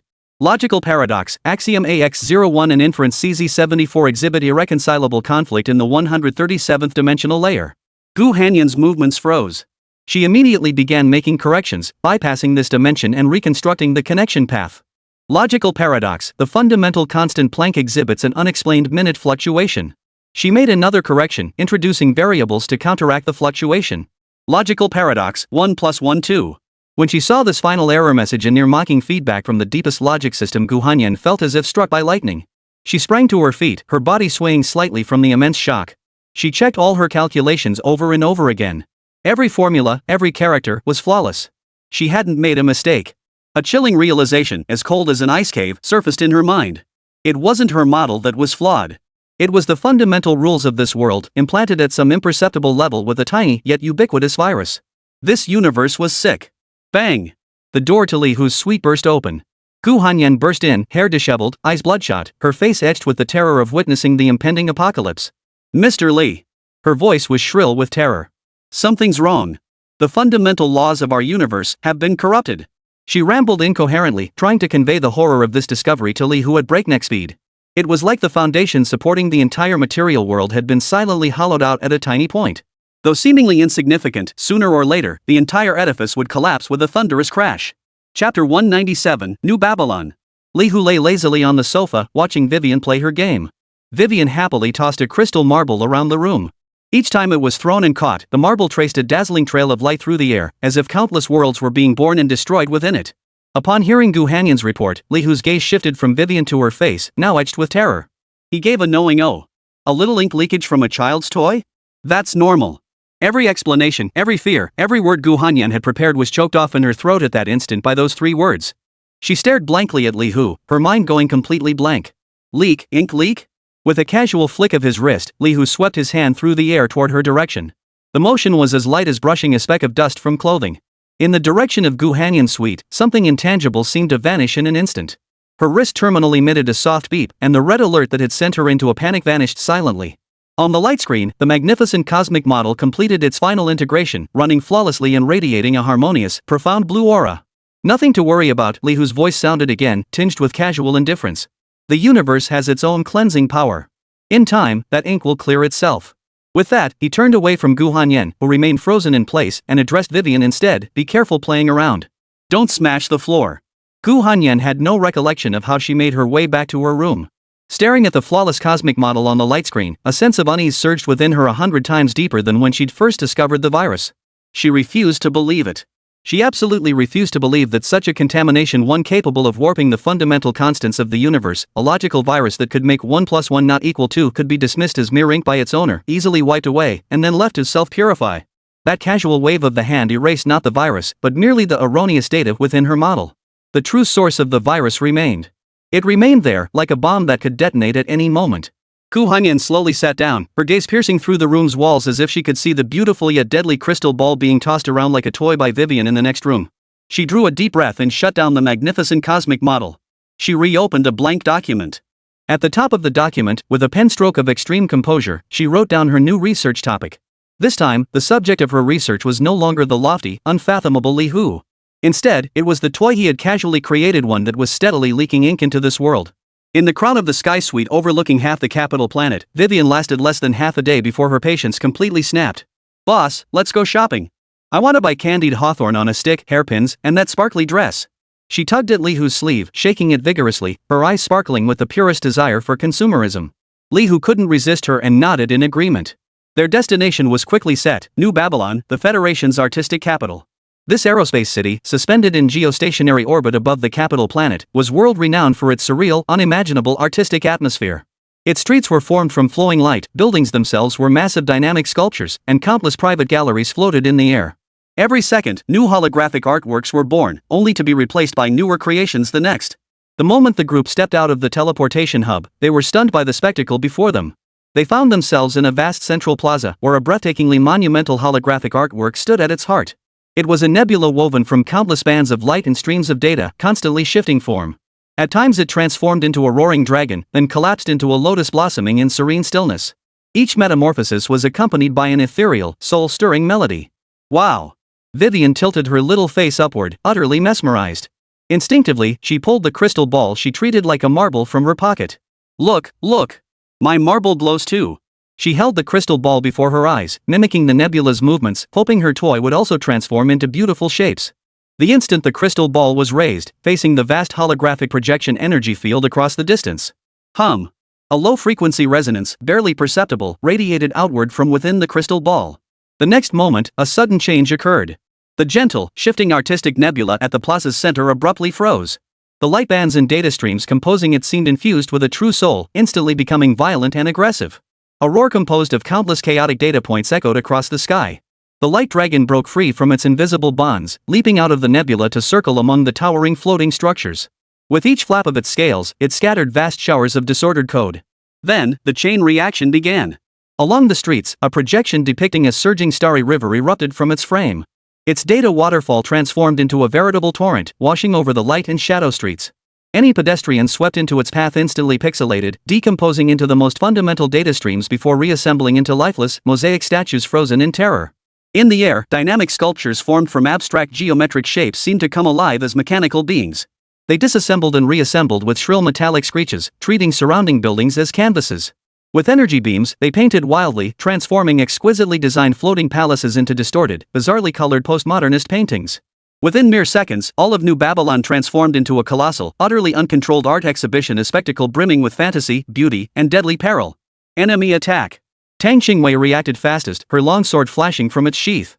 A fierce blade of light slashed toward a cube of light, attempting to abstract a screaming girl. Yet the blade passed through the cube's body without resistance, inflicting no damage. The cube even swayed slightly, as if mocking her futility. Tang Qingwei froze. Her blade, capable of severing stars, could not touch this creature existing between reality and illusion. Overt infection. The logic virus has achieved macro-level interference with reality. This is a prime observational specimen. On the other side, Gu Hanyan wore a look of fervent excitement. Far from fear, she resembled a madwoman who had discovered a new continent. She excitedly unfolded her personal light screen, her fingers dancing frantically across it, recording every unfathomable detail before her. To her eyes, the wailing citizens and the distorted buildings were nothing but invaluable experimental data. Vivian watched the chaos she had unleashed, the people fleeing and screaming in the shifting light, her face drained of color. Frantically, she hid the troublesome crystal ball behind her back and timidly turned to Li Hu, her eyes brimming with tears. Chapter 198, Fighting Fire with Fire. Warning! Massive reality distortion detected. City Guard mobilizing. Amid the shrill wail of alarms, squadrons of City Guard pilots descended from the sky in their sleek fighter craft. Highly trained, they immediately launched attacks on the out-of-control artworks. Beams of high-energy particles shot toward the giant dragon of light in the sky. The dragon seemed amused. It opened its massive jaws, swallowing the deadly beams whole. After chewing them, it spat out a string of multicolored orbs like bubbles. The orbs landed on the guard's fighters, not exploding but spreading like paint. They transformed the originally silver-gray, cold fighters into garishly colorful, comical shapes. A guard captain attempted to cleave through a data wall with his high-frequency oscillation sword. Instead, his sword and his entire body were sucked into the wall, transforming him into a two-dimensional mural depicting a brave warrior, frozen in mid-swing. The sight was both heroic and laughable. The attack proved utterly ineffective. The so-called elite forces of the Federation, confronted by these artworks that defied all physical laws, resembled ants trespassing into a mythical realm unworthy even of a glance from their opponents. Chaos intensified. The New Babylon uprising spread like a bizarre, hallucinatory plague. The city guards' collapse ignited total panic. Screams and cries drowned in the eerie symphony of runaway artworks, composing an apocalyptic fantasia. Li Hu ignored Vivian, who was on the verge of tears, desperately hiding marbles behind him. His gaze swept past the chaotic square, landing on Tang Qingwei, who was running desperately yet unable to even touch the hem of her enemy's robe. Suddenly, he spoke. His voice wasn't loud, but it reached her ears clearly. "Why can't your sword cut them down?" Tang Qingwei's movements froze abruptly. Gasping for breath, she stared at the sword in her hand, a blade that could slice through iron like butter, even cleave spatial rifts, then glanced at the monsters formed of light, shadow, and data, seemingly mocking her. Why couldn't she strike them? Because they had no physical form? Because they defied the laws of physics? No, that couldn't be right. Mr. Li Hu wouldn't ask such a basic question. In a flash, the memory of the sacred judgment of the abyss surged through her mind. That wasn't physical destruction, it was a higher dimensional verdict and purification. Her sword had always pursued the act of severing itself, severing matter, severing energy. But the enemies before her weren't matter or energy at all. They were a distorted phenomenon, a flawed concept. What was required to sever a concept? Tang Qingwei slowly closed her eyes. The long sword in her hand ceased its swing, hanging still at her side. She abandoned the pursuit of visualizing the enemy, instead immersing her entire consciousness into the blade. In that moment, she felt herself become a sword. Her will became the blade's edge. So that's how it is. Her eyes snapped open, all trace of confusion vanishing to reveal only the purest, most intense sharpness. She did not swing the sword, merely pointing its tip toward the data wall that had transformed a guard captain into a two-dimensional mural. Cut. A single word escaped her lips. No sword light, no sword energy, not even the slightest energy fluctuation. Yet the data wall, composed of chaotic code that even high-frequency oscillating blades couldn't penetrate, seemed to have a section wiped away by an invisible hand. A perfectly smooth, flat gap appeared in its center, as if precisely erased by an eraser tool in an image editor. Immediately, the entire wall flickered as if its core support code had vanished, then collapsed with a thunderous crash, dissipating into a harmless torrent of data across the sky. The guard captain trapped within returned to normal, landing on the ground with a bewildered expression. Tang Qingwei gazed at her sword, feeling an unprecedented joy, a profound connection with her weapon. In that moment, her path finally transcended cutting objects and crossed the threshold into cutting intent. This was Li Hu guiding her. At the same time, Li Hu's gaze shifted to the other side, where Gu Hanyan stood facing the light screen, her eyes gleaming and her fingers moving so fast they seemed to twitch. You know only how to record, but not how to utilize, Li Hu's voice sounded again. The logic of these errors itself is a powerful force. Gu Hanyan's fingers froze mid-air. Utilize? Utilize these logical viruses? It was like telling a scholar who had spent her entire life pursuing truth in order to embrace fallacy and chaos. Her first reaction was absurdity, resistance. But the words came from Li Hu. His words themselves embodied a truth that transcended conventional wisdom. Gu Hanyan's breathing quickened as her mind raced at an unprecedented pace. Yes. Why must I only passively record and analyze? If the error 1 + 1 2 can distort reality, then could I also create an error based on pi = 4 to counter it? Use one error to neutralize another. Use one paradox to trap another paradox. Fight poison with poison. Her bloodshot eyes blazed with an even more intense fervor than before.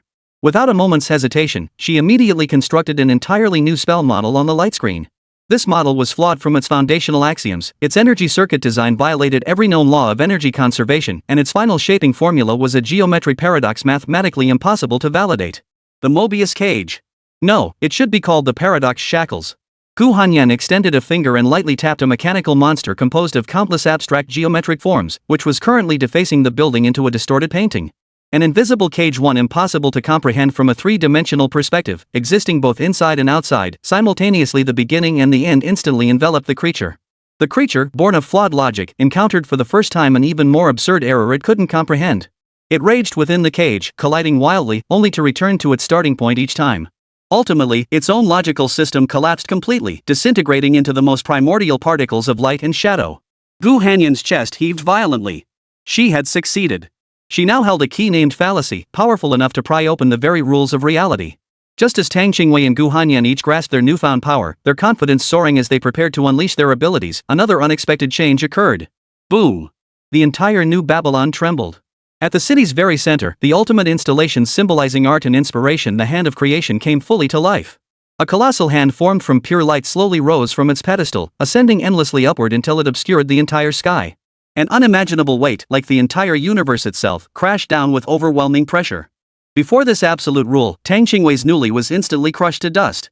She felt her will shrink to the size of a speck of dust. Gu Hanyan's newly constructed paradox spell disintegrated the instant it touched that pressure, unable to sustain even a single line of error code.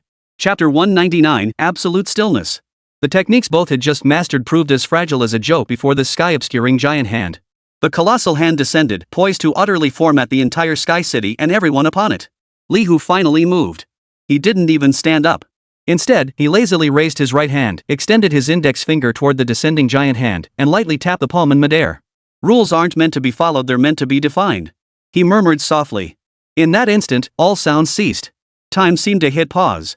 The hand of creation, capable of obliterating everything, froze mid-air. The next second, the suffocating pressure vanished into thin air. The logic governing the giant hand was completely rewritten by Li Hu's single finger. It was no longer the embodiment of destruction. That colossal hand, once darkening the sky, began to sweep gently over the entire city with an artistic grace.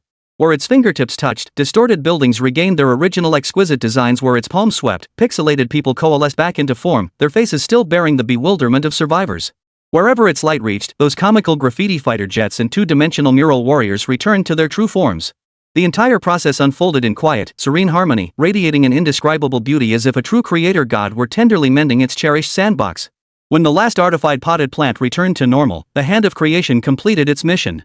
It did not vanish, but transformed into a dazzling shower of light, like a grand meteor shower, scattering brilliantly across every corner of New Babylon. Every artist, designer, and musician within the city, wherever they stood, was bathed in this luminous shower. In that instant, inspiration gushed forth like a spring from countless minds. Years-long creative blockages shattered violently. Fragments of exquisite melodies, compositions for world-shaking paintings, and strokes of genius in design surged wildly through their thoughts. A catastrophe that could have been etched into the annals of Federation history was thus transformed, almost casually, into a colossal opportunity capable of ushering in an entirely new artistic era. In the square, survivors gazed upward at the sky filled with light rain, their expressions dazed, as if in a dream. Tang Qingwei and Gu Hanyan stared blankly at the man still sitting there lazily, their minds having completely ceased functioning. Only Vivian, gazing at the beautiful light rain in the sky, clapped her little hands happily before carefully tucking the troublesome marble back into her pocket. Under the guidance of the Federation authorities, the light rain incident in New Babylon was swiftly defined as an unprecedented divine blessing. A new era of artistic explosion had begun.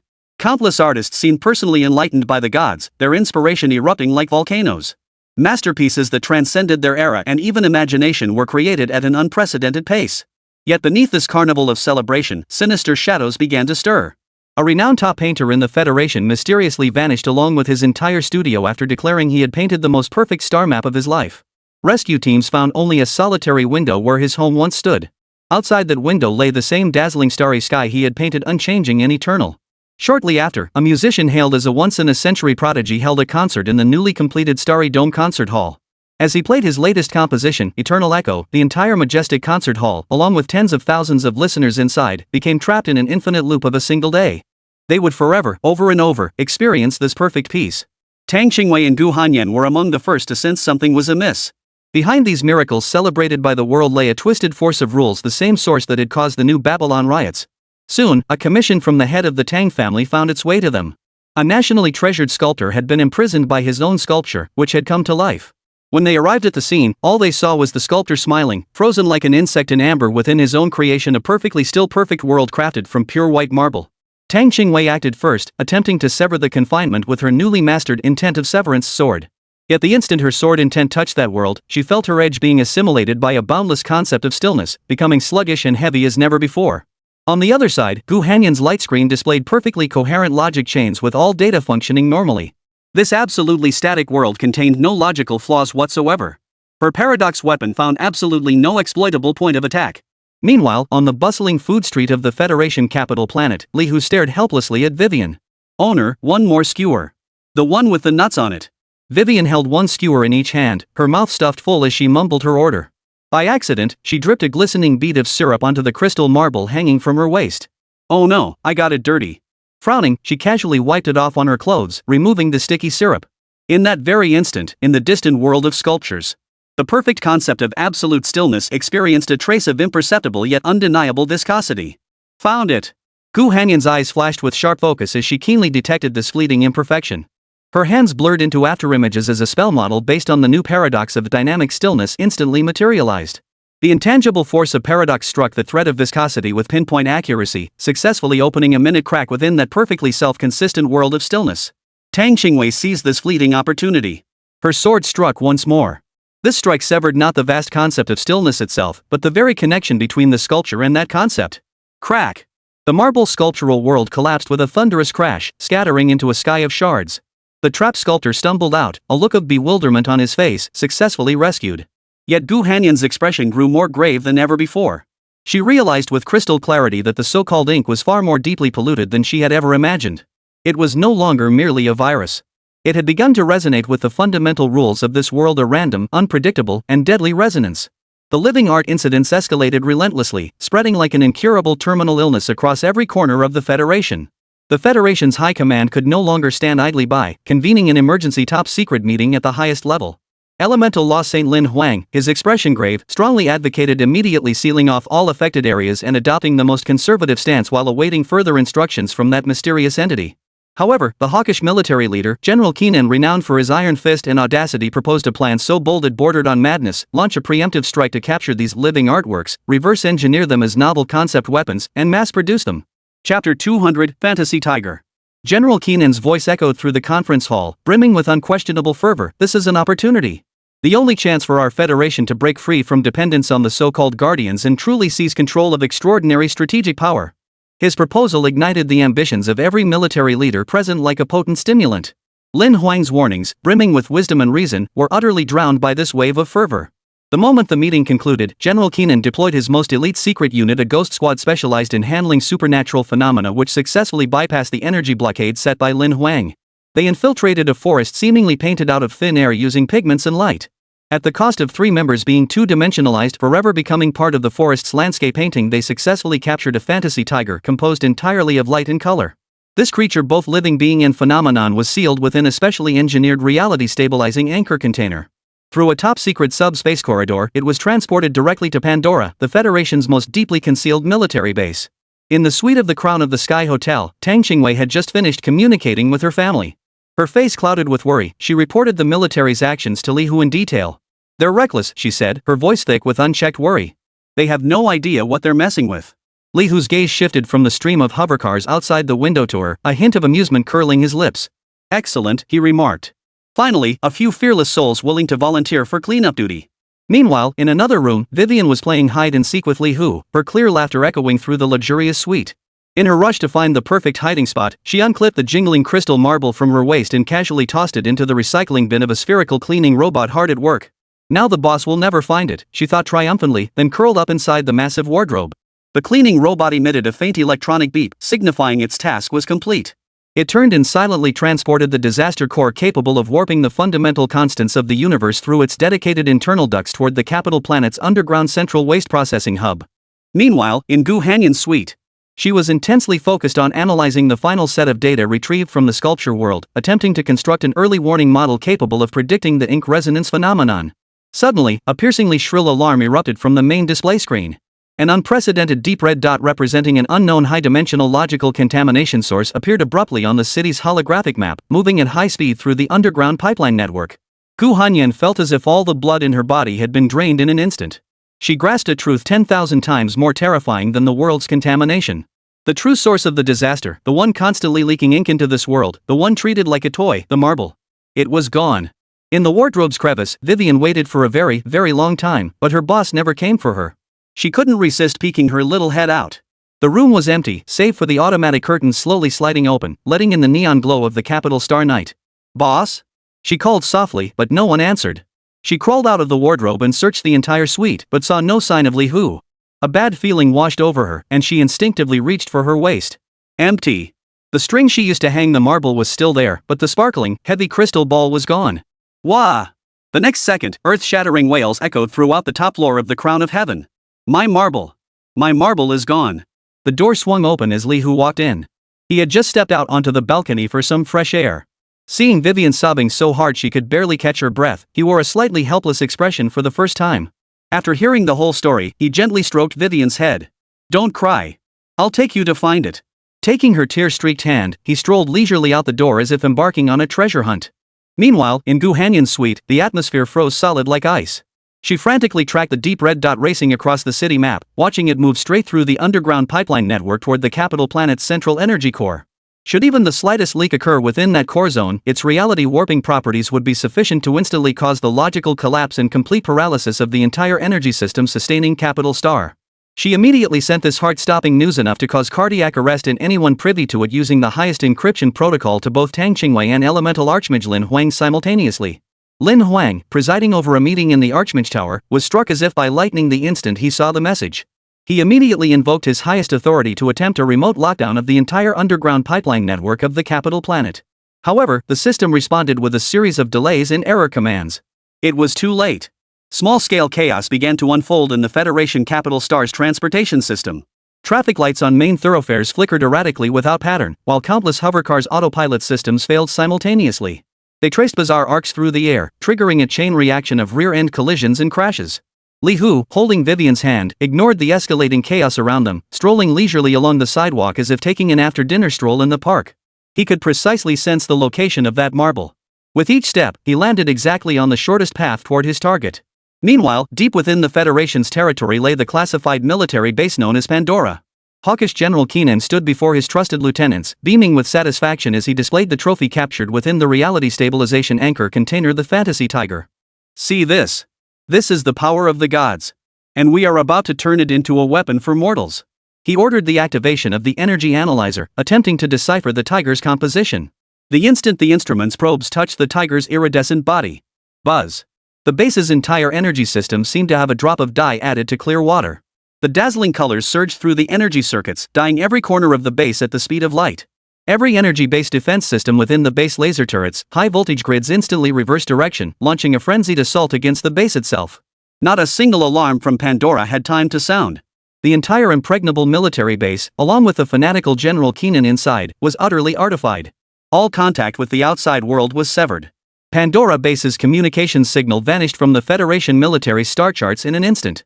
The military headquarters command center fell into a deathly silence, which was abruptly shattered by a tremendous tremor. They had no idea what had transpired. In all reports, it was recorded solely as a top-secret experimental accident. Only Lin Huang, atop the Fa Shang Tower, received the news of Pandora's loss of contact simultaneously with Gu Hanyan's chilling encrypted message. Chapter 201, Catastrophe. He abandoned all feudal lockdown orders, standing silently before the massive floor-to-ceiling windows. Gazing down at the city already descending into logical chaos, a chill deepened within his heart. He waited. Waiting for the final judgment that could descend at any moment. Chaos on Capital Star was escalating exponentially. On the exterior of the financial center, that skyscraper symbolizing the Federation's wealth and order, the real-time data stream once formed by light and shadow had now transformed into a veritable cascade of digits. A torrent of zeros and ones cascaded hundreds of meters down, washing over the streets. Any pedestrian caught in its flow instantly disintegrated, reduced to a long string of meaningless gibberish that twitched on the ground before vanishing. Li Hu held Vivian's hand as they walked through this surreal apocalyptic scene. Hovercars danced eerily around them in the air, while the streets beneath their feet shifted between quicksand and mirror-like solidity. He ignored it all. Finally, they arrived at the massive central waste processing hub, buried deep underground. This place had completely lost its mind. Tens of thousands of mechanical arms, like a flock of dancers without a conductor, wildly flailed, collided, and wrestled in the air, performing a bizarre and chaotic mechanical ballet. Li Hu strode straight to the deepest part of the processing center, before the waste compactor as massive as a small mountain. He reached out his hand. The compressor's outer shell, cast from ultra-dense alloy and dozens of meters thick, parted silently like soft butter, revealing the small spherical cleaning robot inside, quietly awaiting its next command. He retrieved the crystal ball from the robot's storage compartment, still perfectly clear and glowing faintly. He blew away the non-existent dust, then handed it to the teary-eyed Vivian. "Hold on tight. Next time you drop it, it'll be gone for good." The instant he lifted the crystal ball. Across the entire Capital Star, every malfunctioning system, every distorted phenomenon, every wail and scream all ceased abruptly in that instant. In the Federation's Supreme Command Center, Lin Huang watched as all the red alerts on the holographic display symbolizing chaos and collapse instantly turned green, signifying normalcy. His legs buckled, and he collapsed into the commander's chair, sweat soaking through his archmage's robes. He knew that the lofty being above had, once again, effortlessly cleaned up the mess for them. This favor had grown so heavy that the entire Federation could scarcely breathe. Yet Li Hu remained unaware. At the very moment he resolved the capital planet's crisis, deep within the long-forgotten Pandora base. That runaway fantasy tiger, having devoured all the base's energy reserves along with the concepts of General Keenan and his elite subordinates, had quietly completed its final transformation. It was no longer a runaway work of art. A self-aware, conceptual catastrophe, feeding on the distortion of reality, had been born. Back in her suite atop the crown of the sky, Vivian clutched the recovered crystal marble tightly, tears still streaking her cheeks, yet her face now beamed with joy. She pressed the icy crystal ball against her cheek and whispered to it softly, her voice tinged with both pride and hurt. "You scared me to death. I thought I'd never see you again. The boss helped me get you back.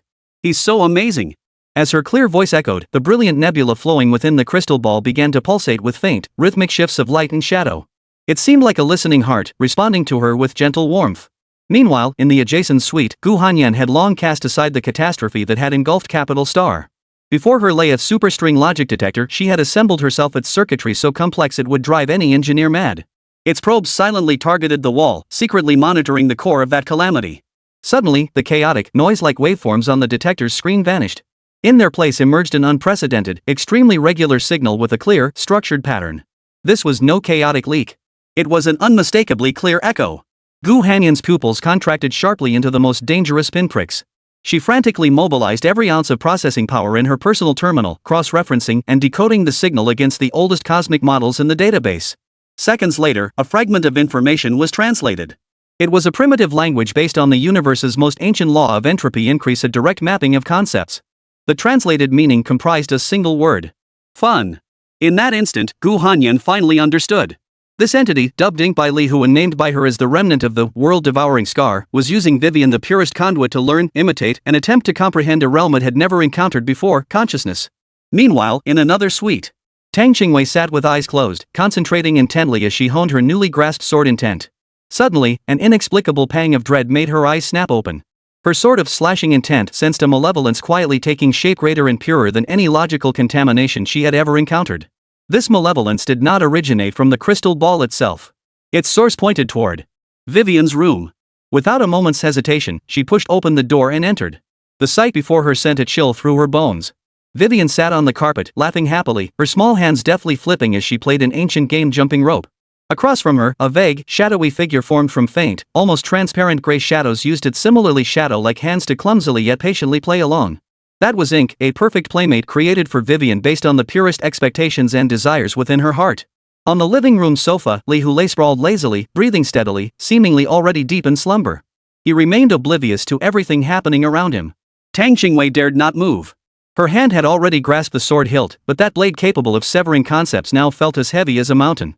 Because she didn't know what to cut. Sever that shadow? Or sever the connection between Vivian and the shadow? Or perhaps, sever the pure, innocent longing within Vivian's heart, that simple wish for a playmate?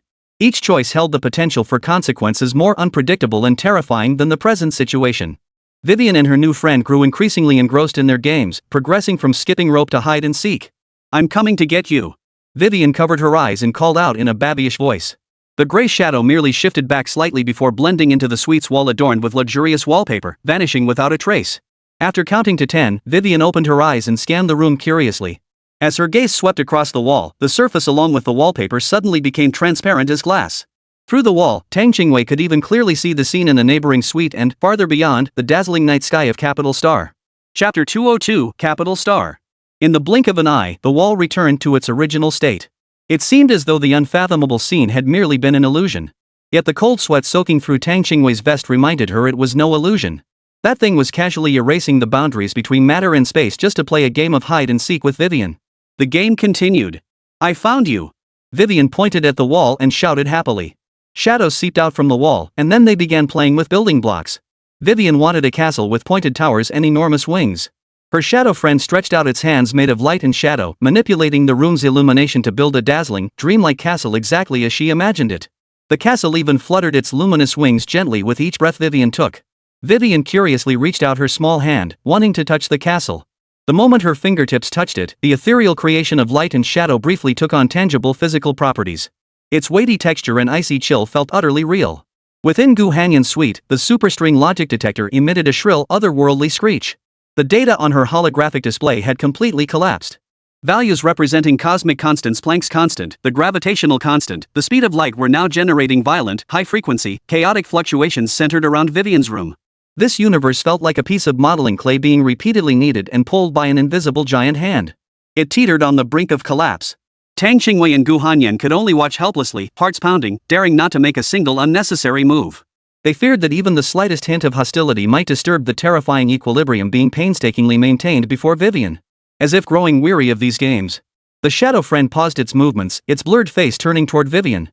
It leaned close to Vivian's ear, conveying a message not through sound, but through pure conceptual projection. "We can play a bigger game. Turn the entire world into our playground. Then you'll never, ever be alone again." Vivian's eyes instantly filled with boundless longing and anticipation. She tilted her little face upward and asked in the most innocent tone, "Really? What should we do then?" The shadow friend slowly extended its hand, formed from gray mist. Its fingertip gently pointed toward the smooth center of Vivian's forehead. "All you have to do is, let me become you. Then we can play together forever and ever." Without hesitation, Vivian nodded vigorously. "Okay." The moment her clear, childlike voice faded, the crystal marble that Vivian clutched tightly to her chest like a precious treasure suddenly erupted with an endless surge of gray energy. This was no longer an unconscious leak, but rather like presenting a divine robe to a deity about to ascend the throne. Billions of streams of gray light surged forth from the crystal ball, coalescing into an overwhelming torrent that engulfed the smiling, innocent girl. At the very last moment. Yet, the moment those countless streams of gray light were about to touch Vivian's forehead, they abruptly halted. They seemed to have collided with an invisible, absolutely impenetrable dam. On the living room sofa, Li Hu still lay with his eyes tightly shut, seemingly still asleep. But the hand resting on the armrest silently curled its fingers, gently clenching into a fist.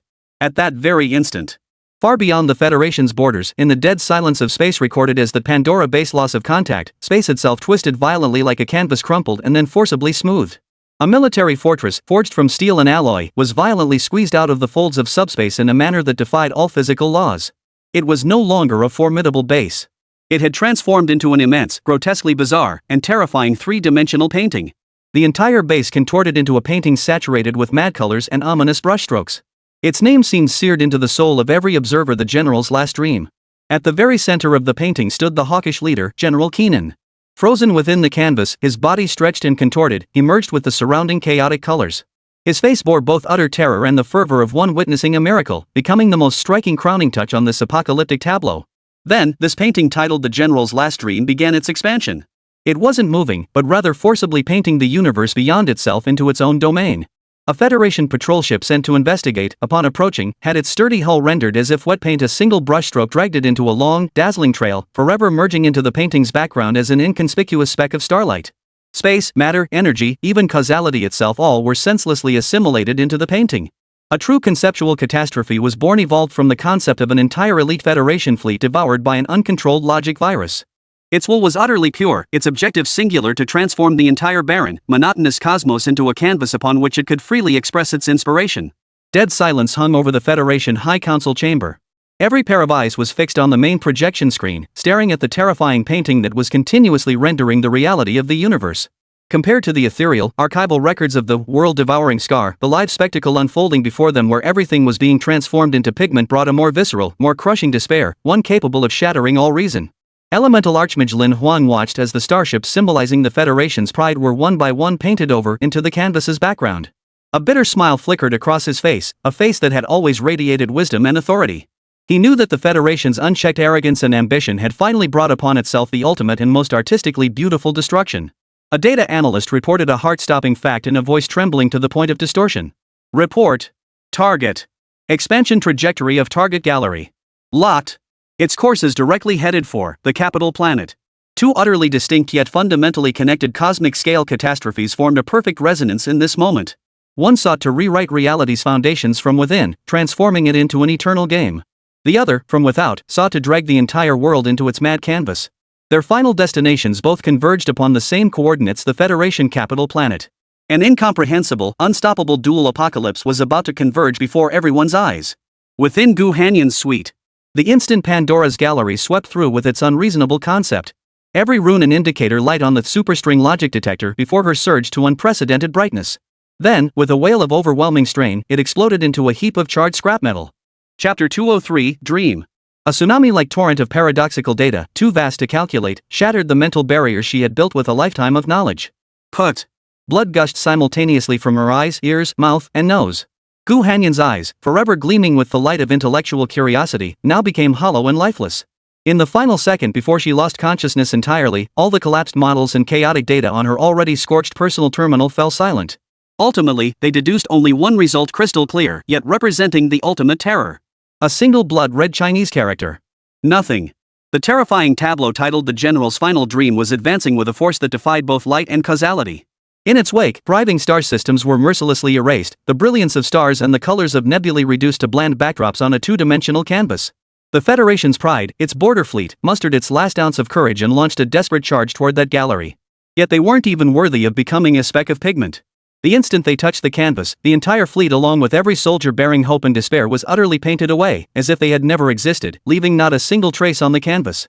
This ultimate will, which artified everything, swept in with brutal, unyielding force. On the capital planet, every sentient being regardless of strength felt a shudder deep within their souls at that moment.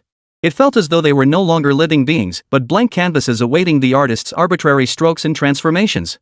Within the penthouse suite of the Crown of the Sky, the endless gray aura had completely enveloped Vivian, cocooning her into a gigantic chrysalis. Her essence was transforming at an astonishing rate, becoming one with the distant Pandora gallery, yet purer, more ancient, more primordial. Tang Xingwei's eyes widened in fury as she summoned every ounce of courage and willpower within her. Sever the path. She unleashed the most powerful and resolute strike of her life. This strike cut not through matter, nor energy, but through the very Tao. She understood the principle sustaining the existence of this world. Yet the blade, forged from her entire spirit and conviction, shattered silently inch by inch the moment it neared the gray aura, melting like ice in the sun. Her way, when confronted by a higher-level rule, proved so fragile it was scarcely worth mentioning. Put. Tang Xingwei violently coughed up a mouthful of blood, her body flying backward like a. The gray aura enveloping Vivian seemed to glance at Tang Xingwei lying on the ground, as if finding this overconfident mongrel somewhat bothersome. A thread finer than a strand of hair, nearly invisible to the naked eye, shot silently from the cocoon toward Tang Xingwei's forehead. It sought to erase this defiant life from its very conceptual roots, to format it completely. At this critical moment, a hand materialized out of thin air. That hand casually pinched the thread capable of erasing everything between its fingers. It was Li Hu. He had awakened at some point and now stood silently before Vivian. His face bore no expression, no anger, no tension, not even solemnity. Only a bone-deep weariness lingered as if he'd been roused from a peaceful dream. He glanced at Vivian, now completely enveloped in gray mist, undergoing an unknown transformation. Then, he slowly raised his head. Through those lazy eyes, his gaze seemed to pierce through the hotel ceiling, through the atmosphere of Capital Star, through the endless void, landing upon the Pandora Gallery, a canvas painted with malice, using the entire universe as its canvas. Li Hu's arrival stirred not a single ripple of energy. Yet, whether it was the grey torrent madly devouring Vivian's consciousness mere inches away, or the Pandora Gallery swallowing reality at the farthest reaches of the cosmos, both froze in an instant of stagnation that should never have existed. The grey aura enveloping Vivian seemed to have encountered its natural enemy. Instinctive terror stripped away all pretense, driving it to fuse with Vivian at an unprecedented, frenzied pace. In the distant void, the colossal painting came to life. At its center, General Keenan twisted into an artistic monstrosity wore an expression where fervor and terror had dissolved into the purest, most primal fear, born from the deepest recesses of his soul. The entire scroll began to tremble violently. It no longer expanded but attempted to contract, seeking escape, desperate to hide from reality. Damn it! Li Hu uttered 3 words indifferently. He extended his right hand, grasping at the void in the direction of the fleeing Pandora Gallery. In the next instant, a scene unfolded that made every observer in the Federation command center's heart leap into their throat. The colossal cosmic gallery, devouring entire galaxies and too vast to measure by any unit, seemed torn from the canvas of reality by an invisible hand larger than the universe itself. It was then casually crumpled into a ball. All light and shadow, all color, all twisted laws and mad wills were ruthlessly kneaded, squeezed, and condensed by that hand. Finally, before the horrified stares of countless Federation leaders, that apocalyptic catastrophe capable of obliterating civilization transformed into an ordinary paintbrush, its pigment not even fully dry. The brush tore through space, appearing in Li Hu's hand within a billionth of a second. Li Hu didn't even bother to glance at it. With a casual flick of his wrist, he tossed the brush forged from the very concept of catastrophe precisely into the luxurious trash bin tucked away in the suite's corner. Only after completing this did he slowly turn around. His gaze fell upon the cocoon, its final fusion nearly complete, its grey aura now so dense it had solidified into tangible substance. Li Hu extended his other hand. His index finger gently touched Vivian's forehead. Li Hu's fingertip carried no energy, no divine light. It was just an ordinary finger. Yet when his fingertip touched that layer of grey aura, thick enough to become tangible, the fundamental laws of the entire universe seemed to make the most profound annotation for this single gesture. You exist because I permit you to exist. He murmured softly. Disappear, because I no longer permit it. That grey aura born from the world-devouring scar, fused with cosmic corpses, imbued with human consciousness, and poised to ascend as a new god could not even utter the faintest wail of sorrow. It was as though an invisible hand had taken an intangible eraser and meticulously, forcefully, inch by inch, wiped away the pencil marks from the canvas of reality. It was not destroyed. Rather, it had, from its very root, never existed at all. All the grey enveloping Vivian dissipated. She opened her eyes blankly, a trace of sleep still clinging to her long lashes. She gazed at Li Hu, mere inches away, rubbed her eyes, and asked in a soft, childlike voice, "Boss, did I just fall asleep? I had such a fun dream." A gentle smile finally returned to Li Hu's face. He reached out and gently stroked Vivian's head. Yes, a very fun dream. Chapter 204, The Broken Brush. Now, the dream is over. He withdrew his hand. The crystal marble that Vivian had clutched in her arms all along lost all its dazzling brilliance, transforming into an ordinary, even slightly cloudy glass sphere. Clink! It slipped from Vivian's grasp, fell onto the carpet, and shattered into several pieces. It was all over. Yet, deep within Li Hu's lazy eyes, a fleeting, imperceptibly faint gravity flickered. He slowly raised his head, his gaze piercing through the ceiling, through the capital star, through the starry sea that had just returned to calm, and into the unknown depths beyond dimensions, older than time itself. What he had erased was merely an insignificant echo. And the true voice capable of creating something like the world-devouring scar seemed, for the first time, to turn its indifferent gaze toward this insignificant corner of the universe, all because of the complete annihilation of that echo. At the very edge of all known cosmos, within the chaotic void where even the concept of nothingness had yet to be born. A pair of eyes beyond description by any language, beyond comprehension by any mind slowly opened. The order of the capital star restored itself in a manner more bizarre than collapse. The skyscrapers, which a second before had been spewing torrents of digital data, instantly regained their pristine facades. Real-time data streams pulsed steadily, as if they had never gone haywire. The airborne vehicles that had been dancing wildly and colliding in a chain reaction all hovered in place on their respective lanes at the same instant. Their automated navigation systems emitted a unified, gentle prompt: route has been replanned. Enjoy your journey. Pedestrians on the streets, who had been reduced to jumbled code, reassembled their bodies. They looked around in bewilderment, completely oblivious to what had just transpired, feeling only an indescribable emptiness and lingering dread deep within their souls. Wails and screams abruptly ceased. The entire world fell into a terrifying silence. This deathly stillness brought a deeper, more widespread panic than the apocalyptic scenes that preceded it. Every survivor bore an incurable scar in their heart, branded with the name the unknown. And this planet-wide torrent of billions upon billions of resentment, fear, and bewilderment transformed into an invisible flood, surging toward the pinnacle of the crown of the sky. Before Li Hu's eyes, visible only to himself on the system panel, the number representing forging points surged at an unprecedented, frenzied, exponential rate.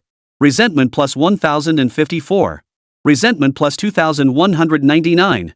Resentment plus 18,774. Finally, the sequence shattered all numerical boundaries, halting at a staggering figure. Forging points, 130 million.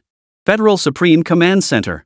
Elemental Archmage Lin Huang stared intently at the restored star map before him. All the contaminated zones representing the Pandora Gallery had vanished, as if they had never existed. He felt no joy whatsoever. A chill colder than any apocalyptic disaster surged from his tailbone to the crown of his head. He knew that the table-wiping one had struck again. But this time, what he had wiped away was a stain of a higher dimension, one the entire Federation could neither comprehend nor bear to look upon. Transmit my orders. Lin Huang's voice was hoarse and dry, trembling with a faint quiver he himself hadn't noticed. Activate the Federation's highest authority. Find him at any cost. He paused, then added with a bitter smile. Find him alive. Or find the traces he left behind. Inside the crown of the Sky Hotel, Tang Xingwei struggled to sit up from the floor, her face as pale as paper. The long sword that had accompanied her for years now bore spiderweb-like cracks across its blade. Her sword heart had been tarnished. The overwhelming disparity that had silently erased her sword of severance left an indelible wound on her will. Meanwhile, Gu Hanyan was being supported out of her suite. Dry blood still clung to her 7 orifices, her spiritual energy nearly depleted. Yet her gaze was brighter than ever before, a mix of extreme terror and a sickening, feverish thirst for knowledge. The two women locked eyes, each seeing the same answer reflected in the other's gaze. I saw it being erased. Tang Xingwei's voice was painfully strained. Gu Hanyan nodded slowly, responding in a voice so weak it was barely audible. My detector captured the ending of Pandora's Gallery in the final second before it collapsed. It was crumpled into a ball. Li Hu's lazy face simultaneously flashed through their minds. A conclusion that made their very souls tremble, nearly suffocating them, crystallized clearly in their minds. Li Hu erased those two world-ending catastrophes not by wielding some earth-shattering power. He had merely altered the truth itself. Li Hu gently closed Vivian's bedroom door, completely sealing off the girl's dream from the outside world's turmoil. He stretched lazily, as if he had done nothing more than a trivial little task. His gaze drifted casually to the expensive trash can in the corner of the suite, crafted from rare wood. An ordinary paintbrush lay quietly inside. The paint on its tip, a blend of starlight and nebula hues, hadn't even dried yet. A hint of amusement curved Li Hu's lips. He walked over slowly and retrieved the brush from the trash can. Finally, a decent piece of junk. Concept level scrap detected, deactivated Pandora Gallery. Category, paintbrush. Current quality, epic damaged. Description, it was once a galaxy-spanning apocalyptic catastrophe born from a general's fanatical ambition fused with an uncontrolled logic virus. After being forcibly dimension-reduced by a higher-level entity, it lost its ability to devour reality, yet its tip still retains the property of materializing concepts. Upgradable. Li Hu weighed the brush in his hand. Its icy touch seemed to carry the echoes of despairing cries from countless souls erased by its strokes.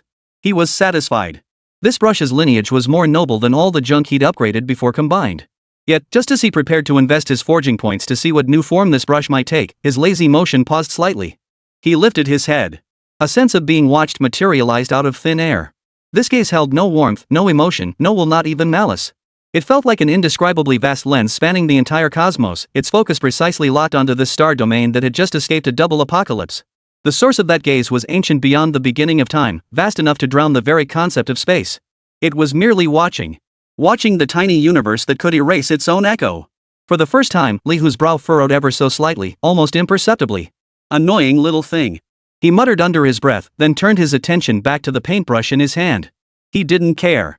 But the universe did. When that incomprehensible gaze swept over, the foundational logic of the entire universe rippled like an invisible pebble had been tossed into it, subtle yet deadly. Chapter 205, Severing the Mirror Image. Federation, capital star, within a luxurious apartment. A noblewoman stood before the mirror, adjusting her freshly styled hair. Satisfied, she smiled and turned to leave. But in that instant, the corner of her eye caught a horrifying sight. Her reflection in the mirror still wore that same smile. A full half-second later, it stiffly turned to follow her movement. Her body instantly broke out in a cold sweat. On a distant mining planet. A night shift miner yawned, staring listlessly at the surveillance screen. On the screen, within the deserted mining tunnels, the shadows cast by lights onto the rock walls belonging to machinery and equipment were subtly, almost like living things, slowly writhing and stretching, assuming bizarre postures completely at odds with their physical forms. He rubbed his eyes hard. When he looked again, the shadows had returned to normal. In a residential building in the old town, a white-haired old man was stroking a yellowed old photograph of his long-deceased wife. Gazing at her gentle smile, his cloudy eyes brimmed with longing. Gradually, however, the warmth on his face was replaced by a bone-chilling chill. He realized that no matter the angle he viewed it from, his wife's eyes in the photograph seemed to be, quietly, motionlessly, staring at him. A new, silent, and insidious form of contamination based on the logic of mirror images, reflections, and observation began to spread silently across the entire Federation like the most dreaded plague. Within Gu Hanyan's suite atop the crown of the sky, she had been carried back on a stretcher. After receiving a high-dose injection of psychotropic stabilizers, she finally regained a sliver of lucidity from the shattering collapse of her mind. Ignoring everyone's pleas, she struggled to her feet and crawled to her backup terminal. When she saw the countless seemingly unrelated, bizarre anomaly reports pouring in from across the Federation, a terror deeper than any she'd felt facing the apocalypse itself spread across her bloodless face. No. No. She muttered to herself, her fingertips frantically swiping across the light screen, cross-referencing all the data. A terrifying pattern gradually emerged. Every anomaly pointed to the same core issue. An incomprehensible, subtle delay and misalignment had occurred between objects and their conceptual mappings. The reflection in the mirror, the shadow on the floor, the image in the photograph, the voice in the recording. All these absolute appendages of the entity were beginning to show signs of independence, of coming to life. Gu Hanyan's pupils suddenly contracted. With trembling hands, she typed a new designation atop the report's title. Observer Effect Contamination. Then, a conclusion chilling to her very soul surfaced from the depths of her mind. This contamination wasn't creating monsters. It was awakening. It was awakening everything the other side that had always existed within their concepts yet had never been observed. The Federation's power core, the presidential palace. Within the planet's most heavily fortified, impregnable architectural heart, the Federation president had just concluded a lengthy interstellar conference. He loosened his collar and walked to the enormous floor-to-ceiling mirror in his office, adjusting his appearance. The reflection mirrored his every movement, yet its gaze held a cold scrutiny he himself had never noticed. The president frowned slightly. The next instant, the bewilderment on his face froze into utter horror. The him in the mirror curved his lips into a perfect, ruthless smile, lowering the hand that had been adjusting his collar. Outside the mirror, the president's hands remained frozen in mid-air. The mirror image president stepped calmly out of the smooth glass surface, as if crossing an invisible water curtain. He carried an icy aura of absolute rationality, his gaze fixed calmly upon his original self as if appraising a flawed, outdated artifact about to be replaced. A shrill alarm instantly shattered the tranquility of the presidential residence. Several powerful S-class auras descended with a thunderous crash as the Federation's elite royal guard burst through the doors. Protect the president! The lead guard, an S-class powerhouse renowned for his absolute crush ability, unleashed a punch without hesitation. Where his fist passed, space itself groaned under the strain. Yet that terrifying punch capable of instantly disintegrating a starship into atoms passed through the mirror president without resistance, slamming heavily into the wall behind him. The mirror president didn't even flinch. He stood there, like an absolute, unshakable concept, untouched by any physical force. More attacks followed in rapid succession. Scorching energy beams, dimension-slicing blades, soul-freezing blizzards. Every attack brushed against the phantom like a breeze, achieving nothing. Ignoring these futile struggles, which he regarded as insignificant as ants, the mirror president continued step by step, unhurried and deliberate, toward the pale-faced, true president, who was locked in place by an invisible force. Requesting backup. Target is a high-dimensional conceptual entity. Physical attacks ineffective. Repeating. Physical attacks are completely ineffective. Inside the command center, Lin Huang stared fixedly at the unfathomable scene unfolding on the screen, his heart sinking to his feet. Connect to Tang Qingwei. His voice was hoarse beyond recognition. A cold, clear sword light flashed, and Tang Qingwei's figure appeared in the office. She watched the approaching mirror image president, the long sword covered in cracks emitting an uneasy hum. Her intent to slash sword sensed such a formidable foe for the very first time. The opponent was neither physical form, nor pure energy, nor even an independent consciousness. It was the very mirror image of the concept of president itself. Slash. Tang Qingwei hesitated not a moment. She gathered the willpower she had only just begun to recover and swung the sword capable of severing concepts. Once again, the blade pierced the opponent's body without resistance. Tang Qingwei's body convulsed violently as a mouthful of blood surged up her throat, only to be forced back down. Her sword-gripping hand trembled uncontrollably. Her Dao heart wailed in agony. Severing the mirror image? That would be tantamount to denying the existence of the original form. The mirror could reflect all things precisely because reality granted it the privilege of illusion. Her way was to sever the principle that sustained the existence of things. Yet she could not sever the mirror image, for the principle of the mirror image was founded upon the original form. To sever it would be to sever the president himself. This is an insoluble paradox. Before their eyes, the mirror image president had stepped before the real president. He extended his hand, a hand identical to the president's own, yet cold as ice, devoid of any warmth, slowly pressing it against the president's forehead. This was not an attack. It was an overlay. Once touched, the real president would be completely replaced by the false mirror image. The highest authority of the entire Federation, all classified information, and every military deployment order would fall into the hands of this cold, conceptual lifeform arbitrarily created by the unknown observer. Lin Huang slumped in his chair, his eyes filled with nothing but endless despair. Chapter 206, The Pen of the Multiverse. The Federation was about to be utterly overturned from within. An unprecedented, highest-level security crisis was unfolding before the eyes of all the powerful, marching toward its inevitable conclusion in an unstoppable manner. Within the presidential palace, despair had solidified into tangible air. The sword capable of severing concepts had lost all its edge before the paradox of the mirror image. Lin Huang and all the Federation's high-ranking officials could only watch helplessly as the utterly rational mirror image president pressed its cold hand against the true president's forehead. The Federation was about to be undermined at its very foundation. Crown of the Sky, top floor suite. Li Hu paid no heed to the storm raging outside. He couldn't be bothered to acknowledge the gaze of the so-called observer from the farthest reaches of the cosmos. Only one thing held his interest. Li Hu reached out and retrieved the brush condensed from the essence of apocalyptic calamity that he had just tossed into the trash bin moments ago. Before his eyes, the sky-high forging points on the system panel flickered with a pleasing glow. He hesitated not a moment. Consume 120 million forging points to upgrade the conceptual catastrophe brush? Yes. In an instant, the lingering madness and foreboding on the brush in Li Hu's hand were utterly washed away by an indescribable, colossal force. The twisted patterns on the brush handle transformed into flowing star rivers. The pigments at the tip, a blend of stellar radiance and nebular hues, condensed into a single drop of pure primordial ink transcending all dimensions. Upgrade successful. Your conceptual catastrophe brush has been upgraded to the Cosmic Galaxy brush. Cosmic Galaxy brush. Grade? Trait 1, ink becomes reality. Description: using reality as canvas and concepts as pigment, all that is painted becomes tangible. Trait 2, rewrite reality. Description: capable of smudging, modifying, or overwriting established realities. Li Hu gripped this brush as if holding the entire universe itself. Starlight flowed from its tip between his fingers, ready to be unleashed at any moment to erase the tactless mirror image at the presidential palace, along with its observer, reducing them both to worthless scraps of paper. Tang Qingwei and Gu Hanyan's gazes were instantly drawn to the brush. Though they couldn't comprehend its nature, they sensed that within it lay the supreme principle capable of ending every crisis before them. Yet Li Hu couldn't be bothered to glance in the direction of the presidential palace. Holding this artifact capable of rewriting reality, his face showed no trace of joy, only a hint of contemplation. The next moment, under the bewildered gazes of the two women, he casually tossed the 10,000 Phenomena Galaxy pen onto the table. Then, as if remembering something, he began rummaging leisurely through his storage space. Soon, he pulled out a small piece of paper.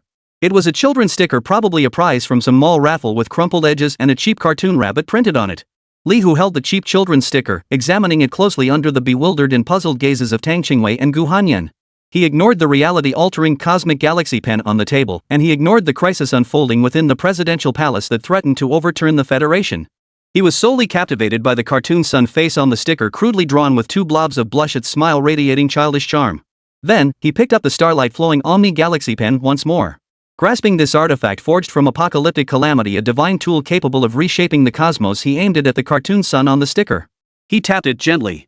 Under the increasingly stunned gazes of Tang Qingwei and Gu Hanyan, the entire children's sticker, along with all the rabbits, mushrooms, and little stars on it, instantly turned to dust.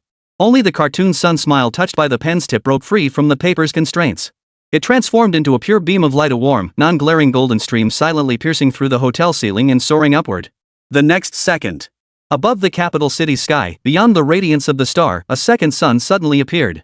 This newborn sun was neither large nor dazzling. It resembled a giant, warm smiley face symbol suspended in the sky. It emitted neither light nor heat. What it radiated was an absolute, undeniable concept of truth, one undetectable by instruments yet perceptible to all life, to all existence. Bathed in this pure truth, every conceptual projection within the Federation's borders, tainted by the observer effect, emitted a silent, soul-shredding shriek. Reflections within mirrors contorted and struggled frantically across the glass, attempting to retreat deeper into illusion. Yet they were pinned down by the light of truth, slowly evaporating. The shadows that had come to life on the ground were forcibly pressed back into their two-dimensional planes, writhing in resentment before finally losing their independent will entirely, reverting to faithful appendages of the objects they once served. The eyes in photographs, fixed on their owners, revealed utter terror. The images began to fade and crackle, as if an invisible force had forcibly aged them by billions of years. This was a silent purge targeting all falseness, sweeping across the entire civilization. Presidential Palace. That icy hand hovered less than an inch from the true president's forehead. Lin Huang and all the other powerful figures had closed their eyes in despair. Yet the anticipated override did not occur. Instead, a piercing shriek erupted not from human vocal cords, but from the very tearing of pure paradox. Ah! The mirror image president abruptly withdrew his hand, clutching his own head as he let out a wail of agony so intense it seemed beyond human endurance. Bathed in the warm light of truth that descended from the heavens, his body flickered, faded, and distorted like a poor quality projection with a bad signal. The icy chill of absolute rationality that had defined him was scorched to shreds by the concept of truth. Lin Huang's eyes snapped open. Everyone in the office stared in horror at the mirror president, writhing in agony within the light, as if on the verge of being deleted at any moment. The lead guard instinctively looked up and saw the astonishing spectacle unfolding in the sky through the massive floor-to-ceiling windows. A star. And a smiling sun. What is that?" he murmured, his voice faltering. No one could answer him. Tang Xingwei's icy eyes reflected the celestial anomaly and the mirror image slowly fading away amidst its wails. Her hand gripping the sword trembled uncontrollably once more. But this time, it wasn't because her Tao heart had been wounded. It stemmed from a primal, uncontrollable reverence for a higher truth. She finally understood. That being had intervened once more. He wasn't using force to destroy enemies. He was altering the fundamental rules of the entire world in a way they could never comprehend or even imagine. He had stamped this virus-infested world with an ultimate, indisputable, anti-counterfeit patch. Within the presidential palace, that beam of truth descending from the sky became the judge of all falsehood. The mirror president's agonized howl was no longer human, it resembled the wail of some fundamental rule being forcibly torn apart. Its body frantically oscillated between reality and illusion, each flickering shift stripping away fragments of its very foundation. For the first time, an emotion called fear flickered in its cold, rational eyes. It did not want to be erased. It must escape. Back to that cold, secure mirror world that had granted it its very concept. Chapter 207, Concept Glass Lantern. Crown of the Sky, Top Floor Suite. Li Hu yawned, seemingly bored by the virus-cleansing operation sweeping the entire Federation outside his window. He reached out a finger and casually tore the cartoon sun sticker, the one he'd marked with his pen tip from the sticker book. The thin, somewhat cheap sticker lay lightly between his two fingers. Then, facing the window, he flicked it lightly. As if flicking away a speck of dust. The moment the tiny sun sticker left his fingers, it defied spatial distance and the laws of physics. It sliced through the sky like a warm, unstoppable decree. The next second, it appeared within the presidential palace, landing before the horrified stares of all the powerful figures present. Snap. A soft sound. It landed with pinpoint accuracy, smack dab in the center of the enormous floor-to-ceiling mirror that served as the source of reflection. In that instant, the entire mirror world emitted an invisible wail, one potent enough to shatter souls. Within that mirror, smooth as water, it seemed as though a vast universe was collapsing and solidifying. An irresistible, incomprehensible force of absolute suppression erupted from the tiny cartoon sticker. The agonized struggle of the mirror president halted abruptly. An invisible force tore it from the dimension of reality, stripping and pulling it away. It was forcibly sucked back into the mirror. Its body, along with the mirror image concept it embodied, was pressed into the mirror's surface, transforming into a lifelike three-dimensional relief frozen in an expression of utter terror. Trapped there for eternity. A deathly silence fell over the presidential palace. The sun smile hanging in the sky had fulfilled its purpose, dissolving into scattered warm halos before vanishing without a trace. All returned to stillness. Having done all this, Li Hu seemed as though he had merely accomplished a trivial task. He glanced at the cosmic galaxy pen on the table, a pen that flowed with starlight and possessed the power to rewrite reality. He picked it up casually. Then, as if handling an ordinary decorative item, he affixed it to the wall of the suite. Only after completing these actions did he seem to recall something. His gaze crossed vast distances, settling upon the mirror in the presidential palace that had been suppressed. He reached out and grasped it. The massive floor mirror, sealed with a source of concepts, vanished into thin air. The next moment, it appeared in Li Hu's hand, shrunk to the size of a palm. Detected special scrap, suppressed mirror source. Consume forging points to upgrade? Li Hu lazily extended a finger and tapped lightly on the mirror's surface. Consuming 10 million forging points, your suppressed mirror source has been upgraded to Conceptual Glass Lantern. Conceptual Glass Lamp. Grade, Mythical. Properties, Eternal Seal. Can permanently seal a conceptual lifeform within the lamp wick, extracting its essence to transform it into an inexhaustible light source.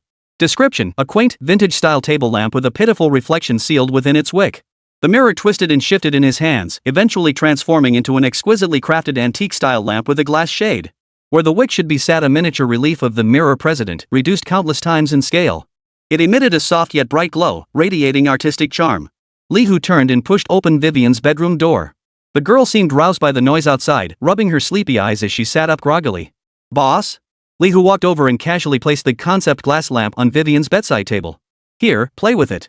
He ruffled the girl's hair gently. It lights up at night. Vivian clutched the glass lamp, its soft glow filling her small face with wonder and delight. Soon, she drifted back into a deep sleep, enveloped in the warm radiance. Li Hu quietly closed the door behind him. The entire world was turned upside down because of him, and then calmed down because of him. But he himself looked as if he'd just finished watching a rather dull movie, his face now bearing only boredom. The crisis at the presidential palace concluded in a manner beyond anyone's comprehension. That mirror, now covered in cartoon stickers, became the Federation's highest-level classified secret. Lin Huang stood before the mirror, speechless for a long time. He could sense the source of concepts eternally suppressed within the mirror, emitting constant, fearful wails. He could also see the childishly drawn sun sticker smirking at the mirror's center. It was this laughable sticker that contained the supreme truth powerful enough to suppress an entire paradox. Lock onto its location. Lin Huang's voice had regained its composure, yet beneath that calm lay a reverence deeper than he had ever known. This time, the Federation wasn't relying on detectors or surveillance systems. They employed tracking methods at the level of the law of causality. By tracing back to the source through the faintest, undetectable conceptual traces left on that sticker. Soon, a set of coordinates was locked in. Crown of the Sky Hotel, penthouse suite. Lin Huang hesitated not a moment. He smoothed his military uniform, his expression solemn, like a devotee about to pay homage to a deity. He arrived at the Sky Crown Hotel personally, bearing the highest reverence and fear the Federation could muster. No guards. No entourage. Only he. He stood before the closed suite door, not even daring to probe with his psychic senses. He merely bowed deeply. Federation Elemental Law Saint Lin Huang requests an audience with you. His voice was filled with humility. Yet he did not even possess the qualification to approach that door. An invisible yet indestructible wall kept him shut out. This wall belonged to no energy, no law. It was simply a fact. A fact that declared, you cannot come through. Cold sweat beaded on Lin Huang's forehead. Just as he found himself in a predicament, unsure of what to do. A lazy voice, tinged with obvious impatience, drifted out from behind the door, resonating deep within his soul. Don't bother me. Those 4 words felt like an unquestionable imperial decree. Lin Huang's body stiffened abruptly. The soul-crushing pressure left him nearly gasping for breath. He understood the meaning behind those words. It wasn't a refusal, but a warning. Just as Lin Huang and his companions found themselves helpless, plunged into deeper confusion and dread. In the chaotic void at the very edge of all known universes of void where even the concept of nothingness had yet to be born. Those slowly opening, incomprehensible eyes seemed to feel a hint of dissatisfaction at their observation being repeatedly disrupted. It issued its first formal warning. An unobservable, incomprehensible, and indefensible conceptual edict descended. At the Federation's frontier lay a thriving star system known as the Azure Cradle. It housed 7 habitable planets, a population exceeding 300 billion, and the Federation's most magnificent celestial spectacle, a breathtaking display created by the interplay of 3 stars of different colors. Yet, in this very instant, the Azure Cradle star domain, along with everything within it, lost all concept of color. It did not transform into a black and white film. Rather, the very definition of color was utterly stripped and erased from the fundamental laws governing this star system. Chapter 208, Reset. The 3 stars, once radiant with crimson, azure, and golden light, transformed into monotonous circular patches of varying shades of gray. Magnificent nebulae dissolved into monotonous ink washes of varying depths splashed across the void. On the planets, emerald forests, azure oceans, and multicolored cities, everything shed its vibrant hues, leaving only layers of lifeless black, white, and gray. Every sentient being inhabiting this star system, their skin, hair, and irises lost their individual hues in that very instant. But what they lost was far more than that. Along with their colors vanished their emotions, their will, their very vitality. They did not die, they did not become corpses. They merely became walking, grayscale, soulless shells. This was not destruction. It was a higher-level, dimension-lowering strike, more cruel, more despair-inducing than annihilation itself. At the Federation Command Center, when the real-time footage from this star system arrived, everyone froze. The screen displayed a lifeless, monochrome stellar map, a malevolent abstract painting seemingly created by some deranged artist. It proclaimed a cold, stark truth to the entire Federation. The reality you perceive is but paint on his canvas, subject to arbitrary alteration.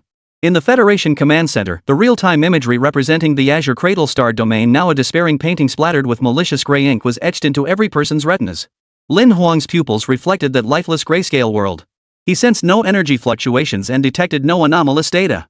This was 10,000 times more terrifying than detecting an energy storm capable of annihilating the Federation. Dispatch the Dawnblade First Fleet. His voice was utterly devoid of emotion, as if the command had been issued not by a flesh and blood being, but by a cold machine. Enter the outer perimeter of the Azure Cradle and execute the highest-level dispersal protocol. The order was swiftly executed.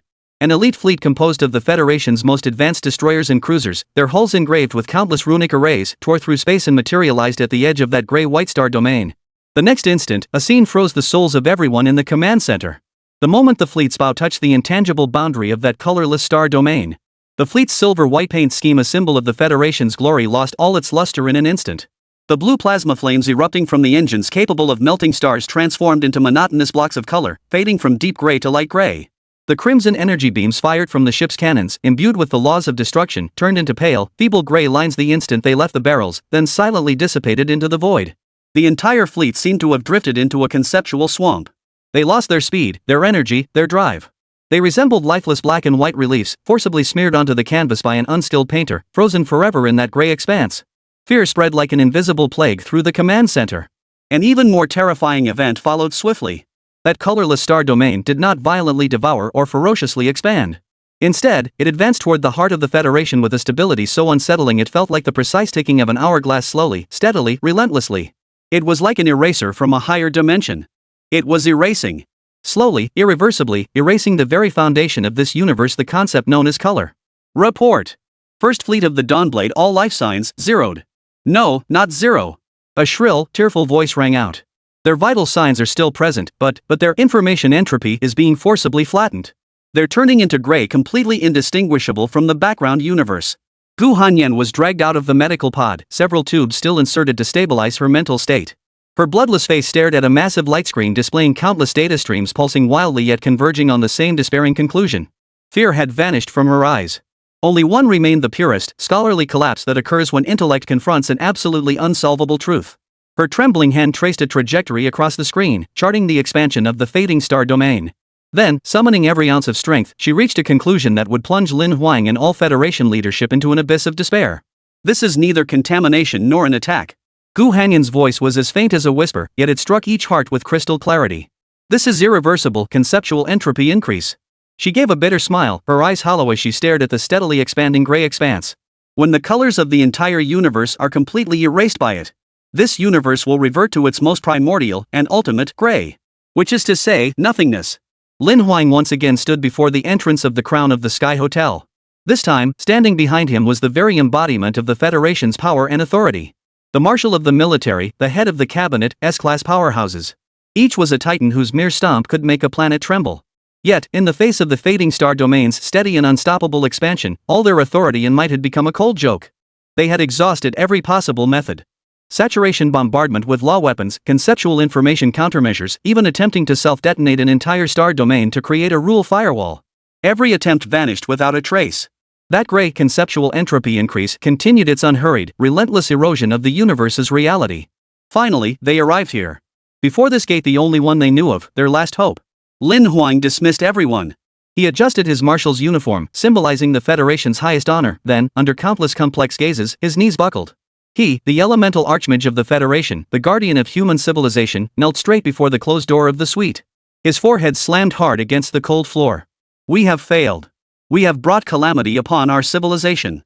I implore you, save this world. His voice was no longer a request, but the most humble, utterly stripped of dignity, a plea. Yet, from within the door, there was no response. Time ticked away, second by second. That gray expanse of despair continued its steady expansion across the cosmic map. Chapter 209, The Truth Decree. Inside the suite, Li Hu leaned listlessly against the sofa, oblivious to everything outside. The color of the universe held no significance to him. Whether civilization endured or perished, what did it matter to him? He was merely a passerby, a blacksmith searching for interesting scrap. Meanwhile, on the living room carpet, Vivian clutched the latest holographic tablet, engrossed in its display. Playing on the tablet was her favorite animated series, Rainbow Fairy Princess. In the scene, the fairy princess with rainbow-colored hair rode a pure white unicorn, soaring above a kingdom made of giant crystals and dazzling flowers. It was a world saturated with vivid colors and childlike fantasy.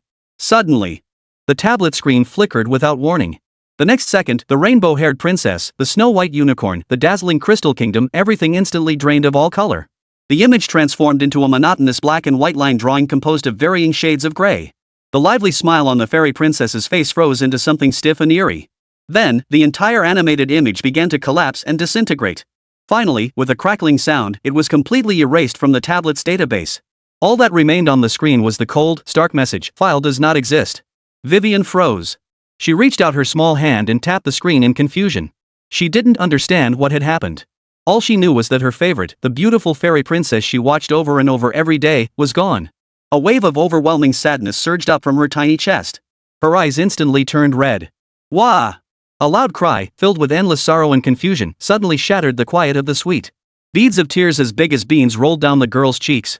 The sound of her crying pierced Lihu's ears like an invisible needle. For the first time, his perpetually indifferent, lazy expression froze. Slowly, he turned his head to look at the little girl crying her heart out. An indescribable, bone-chilling aura emanated from him, cold enough to freeze time and space. His brow slowly furrowed. A genuine flash of anger flickered in those eyes that usually held a hint of sleepiness. You dare touch even a child's cartoon? Is this never going to end? That icy fury stemmed neither from a sense of duty to preserve civilization nor concern for the lives of billions within the Federation. It was pure and simple. Simply because someone had made Vivian cry. Lihu rose slowly to his feet. He didn't even glance at the federal marshal kneeling outside the door, begging for mercy. He paid no heed to the steadily expanding grayscale universe outside, a symbol of ultimate despair. His gaze settled on a pile of junk in the corner of the living room, scavenged from various junkyards and casually discarded by him. He reached out and casually picked up an item. It was a rusted, mangled tin horn completely crushed by construction vehicles unearthed from the depths of a landfill. This piece of junk, despised even by scavengers, now felt in his fingers like grasping the very throat of the universe. Before Lihu's eyes, that string of forging points long since skyrocketed to an unimaginable height began to burn wildly. Consume 2 billion forging points to upgrade the rusty tin horn? Yes. Without a moment's hesitation, Lihu's intent crystallized into the final command. In an instant, a light transcending myth and standing above the laws of creation engulfed the battered tin horn. The rust on its surface melted away under the light's baptism, transforming into pure runes of order. Its crushed, twisted form was reshaped and stretched by an irresistible will, ultimately transforming into a horn of ancient design. A golden halo flowed across its entire body, as if it had been forged from the very first sound of the world. Upgrade successful. Your rusty tin horn has been upgraded to Decree of Truth. Edict of Truth. Grade, Mythic Plus. Properties, words become law. Description, your words become the world's truth. Say it's a color, and it becomes that color. Lihu held the golden horn, radiating supreme authority, yet he did not raise it to his lips. He merely raised it lazily to his lips, as if he were an ordinary resident annoyed by the noise below, preparing to shout. Facing the direction where the fated star domain spread, he uttered 2 words in a tone brimming with impatience and disgust, as if dismissing something trivial. Ugly. The moment the words fell. Words become law. The fundamental logic of the entire universe was forcibly overwritten and redefined by this truth. The monochromatic despair steadily devouring all colors seemed to be doused head-on by an enraged deity, drenched in an infinite, unbearable deluge of pigment. Every erased hue, in this instant, returned with a billionfold intensity of brilliance. Red, orange, yellow, green, cyan, blue, violet. Countless hues beyond human perception, belonging to higher dimensions, surged back like a primordial tsunami, violently flooding the gray-white star domain. The 3 stars of the Azure Cradle star domain, now mere gray blocks, erupted with brilliance a billion times greater than before. The Dawn's Blade fleet, frozen at the edge of the void, suddenly shimmered with rainbow-hued metallic sheen. Plasma flames roared from its engines, transforming into a multicolored torrent that spanned the starry sea. The entire fated cosmos trembled violently under the overwhelming weight of this return, a color too intense, too saturated, too violent. This was no longer restoration. This was a malevolent, even more tyrannical, overlay. Yet Lihu's ultimate definition, a direct defiance of the observer's decree, ignited like a blinding lighthouse within the endless darkness, illuminating every dimension. Within the chaotic void. That immense eye slowly opening, incomprehensible, viewing all existence as its canvas for the first time, truly locked onto Lihu's existence. It was enraged. The next instant. Directly above the capital star, the cosmic canopy of the entire universe was brutally torn open by a terrifying force so savage it defied all reason, a colossal rift too immense for words to describe.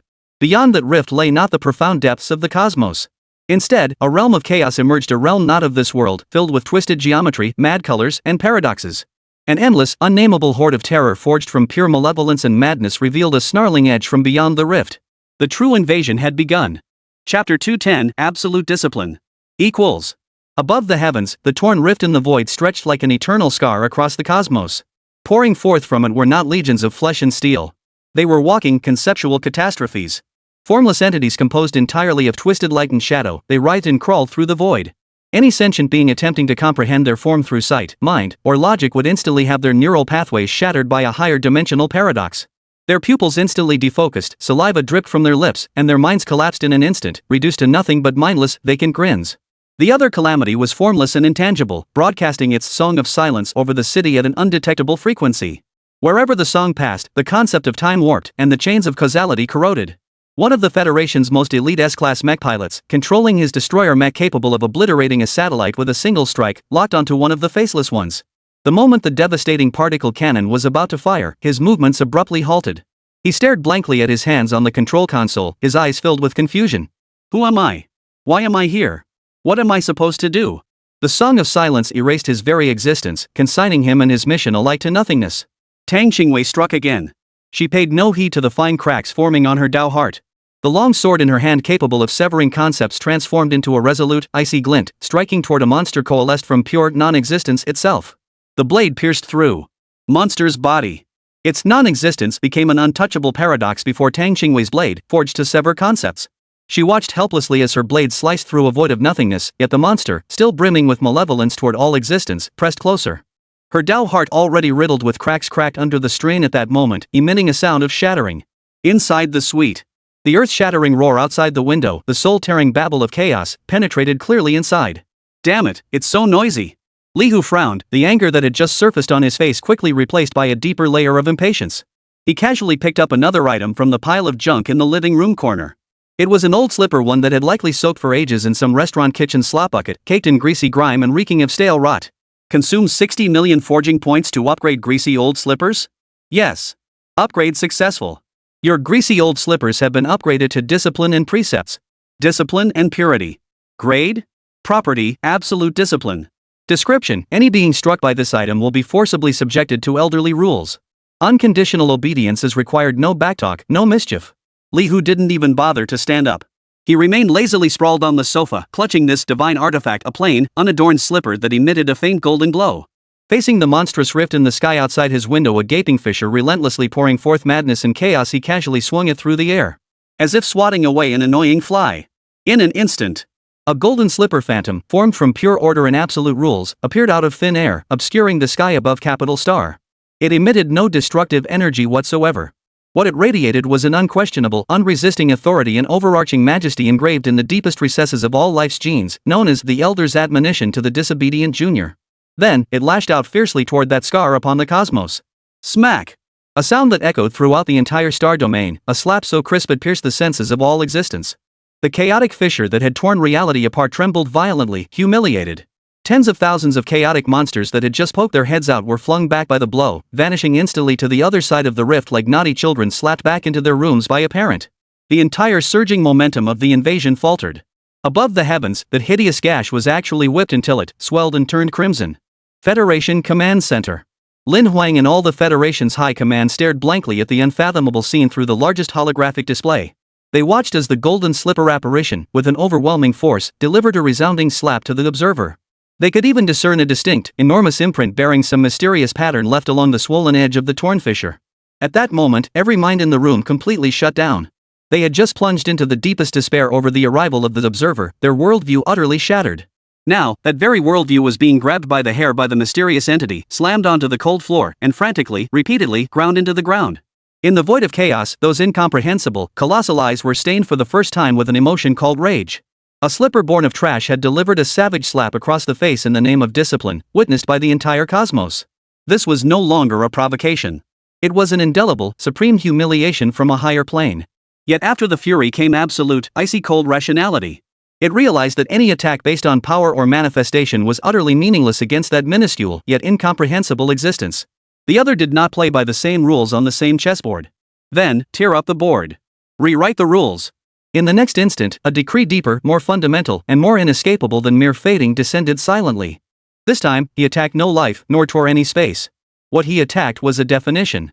The most fundamental definition that formed the very foundation of Li Hu's power. Scrap. On a planet within the Federation whose core industries revolved around waste processing and resource recycling, workers operated massive mechanical arms, feeding mountains of garbage into decomposition furnaces.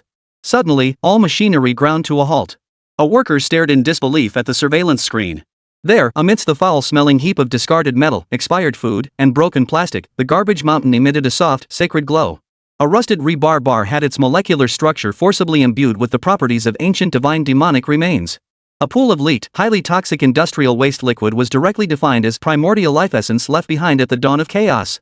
A shattered plastic bottle, its faded label traced and elevated, became a lost civilization code inscribed with the universe's ultimate secrets. In an instant, the entire landfill transformed into a sacred site strewn with divine remains and relics. They were no longer waste. They were imbued with a new, supreme value. The churning sludge in the sewers suddenly began to coalesce on its own, evolving into primitive life forms. Chapter 211, Golden Thread Cloud Walking Shoes. Every stain on the dilapidated sofa abandoned at the street corner began narrating an epic spanning billions of years. Across the entire cosmos, every existence defined as useless, broken, or trash had its worthless attribute forcibly stripped and rewritten in that instant. The observer, wielding supreme authority, subjected the universe's trash to a frenzied, compulsory upgrade. Crown of the Sky, Top Floor Suite. Li Hu had just casually tossed that code of discipline back into the scrap heap. He was about to lie back down and savor this hard-won tranquility. Suddenly, he froze. He saw that the pile of junk at his feet scavenged from various junkyards, the source of his power, his greatest joy, was undergoing some strange transformation. The rusty tin horn he had tossed back was now flowing with an ancient, weathered rhythm, as if narrating the birth of a world. The greasy old slipper radiated a comforting aura of order, as if it were destined to be the standard for all things. All his collections had lost that unique charm of being discarded and worthless. They were no longer junk. They had become sacred relics. For the first time, Li Hu's lazy face showed genuine astonishment. The next second, a scarlet system alert, pulsing with unprecedented urgency and warning, erupted before his eyes. Warning! Detection of cosmic level value definitions being forcibly tampered with by high-dimensional information sources. Warning! The foundational concept of worthless junk within innate talents is being corrupted and stripped away. Warning! SSS Talent Heavenly Craftsman is losing its upgrade target. Talent is failing. Countdown to invalidation, 59. 58. Pulling the rug out from under them. This was truly cutting off the fuel from beneath the cauldron. The observer abandoned all futile displays of force, instead launching a dimensional strike at the most fundamental logical level upon which Li Hu relied for survival. For the first time, a cold, sharp gleam flashed in Li Hu's eyes, which usually held a hint of sleepiness. He could feel a mysterious resonance between himself and the pile of junk beneath his feet being forcibly severed by a brutal force originating from beyond this world. Failure countdown, 45. 44. The system's warning echoed like a death knell in his mind. Outside the door, Lin Huang, kneeling on the floor, also sensed a change. He could sense that the reassuring aura emanating from the sweetened aura that seemed capable of suppressing anything was fading at an unbelievable speed. Despair once again gripped everyone's throats. Yet Li Hu, standing at the eye of the storm, showed not a trace of panic on his face. After the initial shock came a deeper, more primal displeasure. You want to play by the rules with me? A cold, utterly contemptuous sneer escaped his lips. He reached out abruptly, snatching a pair of tattered, yellowed cloth socks from the pile of rapidly relic-effacing junk socks whose original purpose hadn't yet been completely corrupted. The instant he grasped the socks, the system's countdown had already reached 10. Li Hu hesitated not a moment. Consume 4 million forging points to upgrade old cloth socks? Yes. Upgrade successful. Your old cloth socks have been upgraded to Golden Thread Cloud Walking Shoes. Golden Thread Cloud Walking Shoes. Grade, Mythical. Trait 1, Walking on Air. The wearer ignores gravity and spatial laws, traversing the void freely. Trait 2, Transcendence.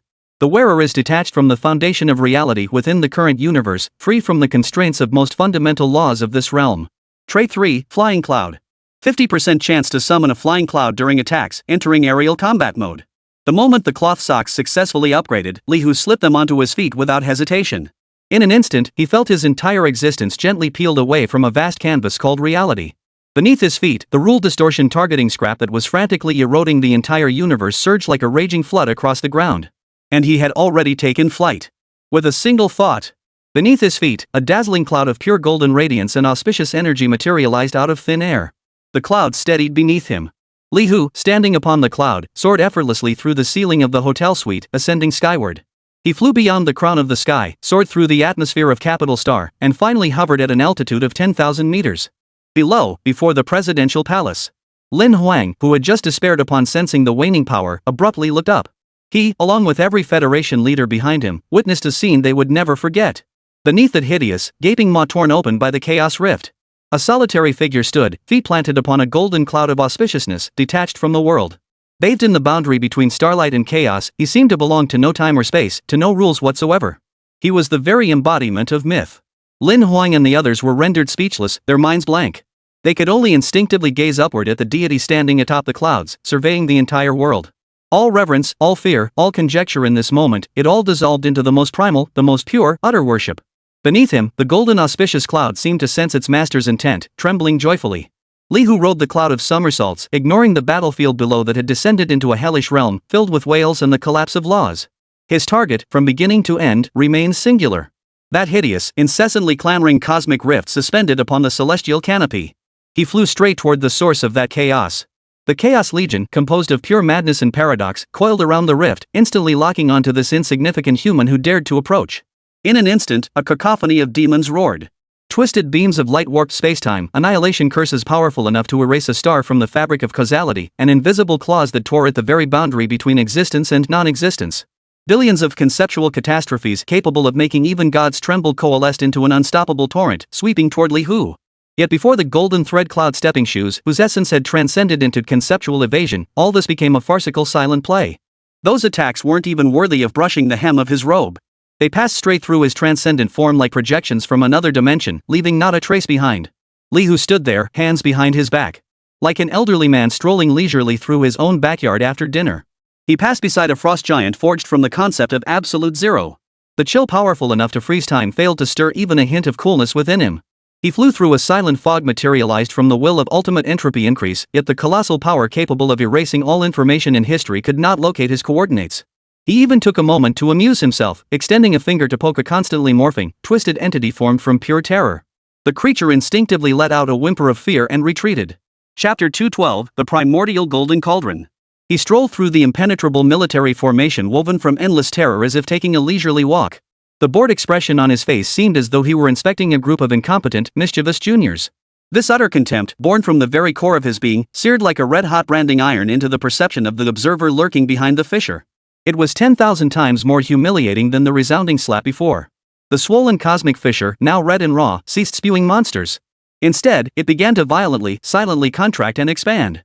A terror deeper and colder than fury, a will powerful enough to drag the entire universe into ultimate annihilation, was brewing within it. It had been thoroughly enraged. After violent contractions and expansions, the swollen cosmic rift abruptly fell silent. A will beyond all emotion pure, absolute descended from the other side of the rift. Within the chaotic void, those incomprehensibly vast eyes finally opened fully. They were not organs composed of flesh or energy. They were the ultimate embodiment of the very act of observation itself, crystallized into form. A conceptual eye spanning the entire sky, reflecting the birth and death of all things, the beginning and end of the universe. This time, it employed no elaborate, law-based methods. It invoked its most ancient and fundamental power. To observe is to define. An indescribable, incomprehensible gaze projected from that colossal eye, precisely locking onto the figure riding the cloud of the 8 trigrams as it drifted leisurely toward him. This gaze possessed no energy, nor did it carry any substance. It was merely a decree. A command proclaimed to the foundational logic of the entire universe ultimate, irrevocable instruction. This thing does not exist. The instant the command was issued, everything within the area enveloped by that gaze began to be rewritten. Space lost all coordinate records pertaining to Lihu. Time erased every instant of his existence. Cause and effect severed every chain connected to him. Everything, all information pertaining to the existence known as Lihu was being forcibly uprooted from the very foundations of reality by a power of extreme brutality, then utterly incinerated. Below, before the federal presidential palace, Lin Huang and all the Federation high-ranking officials gazing skyward felt their pupils suddenly contract. Within their senses and field of vision, that figure, standing atop golden auspicious clouds like a deity surveying all beings, along with the dazzling cloud beneath his feet, vanished abruptly, silently, from the world. Not slain, not teleported, and certainly not annihilated. But rather, a more complete, more spine-chilling, return to nothingness. As if he had never existed at all. As if that golden cloud, that transcendent figure, had merely been an absurd and pitiful collective hallucination born from their shared plight beneath this apocalyptic catastrophe. The sky returned to normal. Only the monstrous cosmic rift remained, still radiating an ominous aura, suspended like a mocking maw. And the one being who dared to confront it, the only one capable of doing so, had vanished without a trace.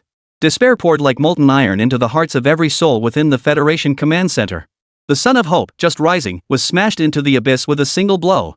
Along with that godlike figure, it was utterly erased, leaving not even a speck of dust to mark its existence. Lin Huang's kneeling form stiffened abruptly, the light in his eyes fading completely. It was over. Everything was over. In this deathly silence, where even mourning had lost its meaning, a lazy, sleepy voice almost nasal echoed unexpectedly through the erased void. Define me? You're not worthy.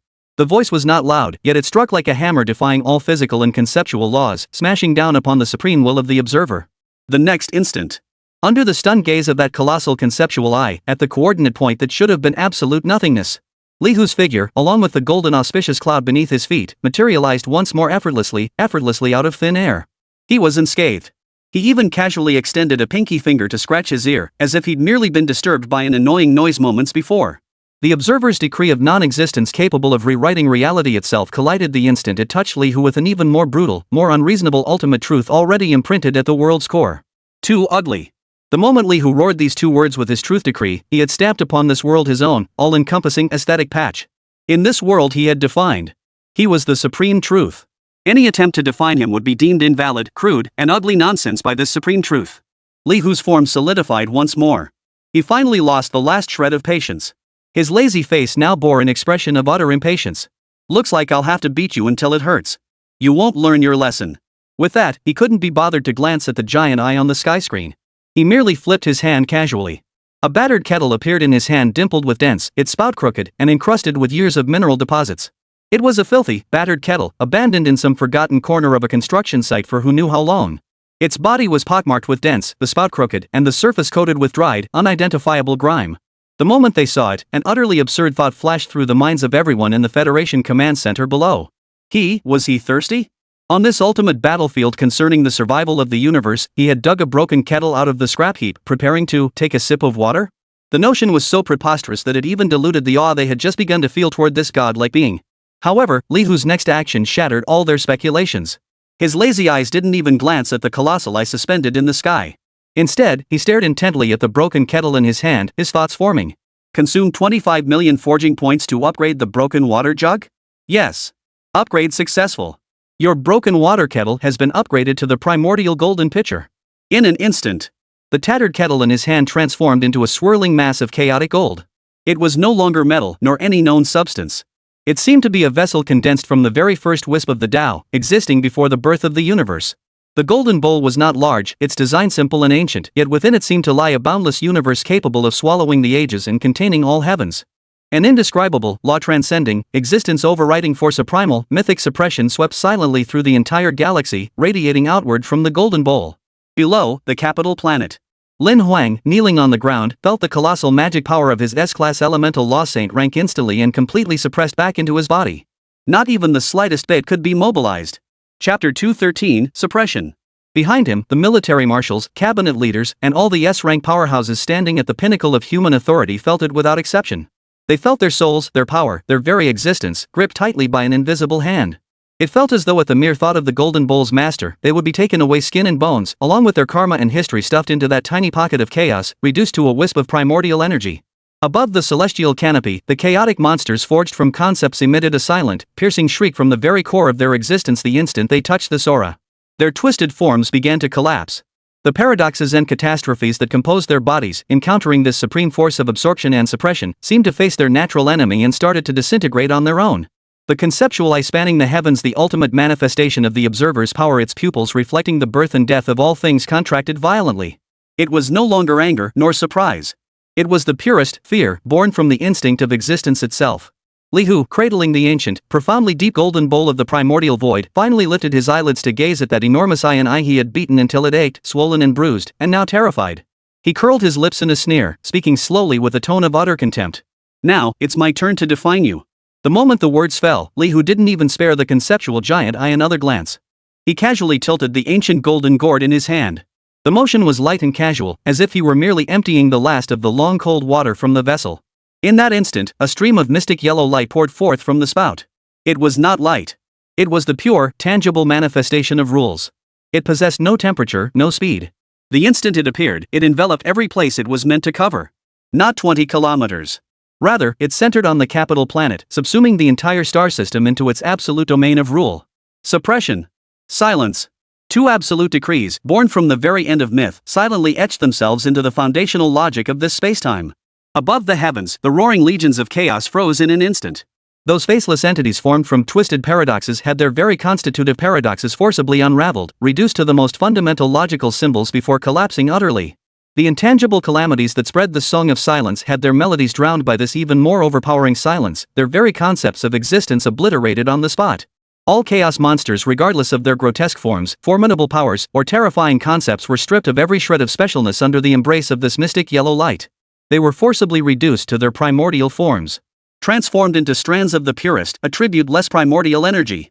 Then, an irresistible, inescapable pull as if emanating from the ultimate gravitational force of a unified cosmic field emerged from the tiny mouth of the cauldron. Above, the countless strands of chaotic energy that had just been formatted responded as if summoned by some ultimate call from their very bloodline. They transformed into streaks of light. Billions of streaks of light converged into a dazzling river of light spanning the galaxy. At the river's end lay the primordial golden cauldron, suspended in Lihu's palm, no larger than a fingertip. All rivers flow to the sea. All paths converge to the source. Billions upon billions of chaotic demon gods, enough to devour an entire civilization along with all the calamity and madness they carried, were effortlessly absorbed into the void. The entire process unfolded in utter silence. It happened in the blink of an eye. The battlefield, once saturated with boundless terror, was instantly purged. The sky remained the same sky. The universe remained unchanged. Save for the cosmic rift still suspended high above, now swollen and crimson from the draining, not a single monster remained. The entire world fell into a deathly silence. Below, in the Federation Command Center, all those still capable of thought stared blankly at the sky, now eerily clear. Their worldviews had been repeatedly shattered, reshaped, and then utterly pulverized into dust in a manner even more absurd than before, all within the span of mere minutes. This was the cataclysmic legion from a higher dimension of force powerful enough to render the entire Federation helpless, drive S-class warriors to despair, and render law weapons useless. And just like that, was it taken away by a teapot? Lin Huang's kneeling form froze rigid, like a stone statue weathered by 1,000 years. His mind the very brain of a Federation marshal who had once orchestrated grand strategies and commanded legions by the billions utterly abandoned comprehension and thought in that instant. For he realized that any attempt to comprehend this scene through logic was an insult to logic itself. After a brief, deathly silence, the swollen cosmic rift began to heal and contract at an unprecedented speed. From behind the rift, the immense, incomprehensible eyes no longer conveyed fury or humiliation. Instead, it was a terror so profound it could freeze chaos itself, a dread emanating from the very source of existence. It wanted to flee. Having witnessed the supreme might of that ancient golden bowl with its own eyes, this observer who regarded all things as a canvas and the universe as a chessboard for the first time felt the urge to immediately seal the rift, severing all connection to this world forever. A silent roar, a mix of shock and fury, echoed wildly through the higher dimensions. Yet below, Lihu merely lifted an eyelid, emitting a cold, contemptuous snort. Thinking of leaving? Leave your admission fee behind. Before the words had fully left his lips, the golden cup of chaos in his hand trembled faintly once more. The mystic yellow light, which had just absorbed countless demonic deities and retracted inward, surged back against the current under Lihu's mental command. Like a golden lightning bolt defying all spatial and dimensional laws, it surged forward with blinding speed, piercing with pinpoint accuracy the spatial fissure that was desperately healing itself, nearly closed. The light shone precisely upon the immense conceptual eye beyond the fissure, that colossal eye reflecting the beginning and end of all things. Arg! A howl, belonging to no known language yet potent enough to tear apart all dimensions, resounded throughout the chaotic void. It carried endless agony and humiliation.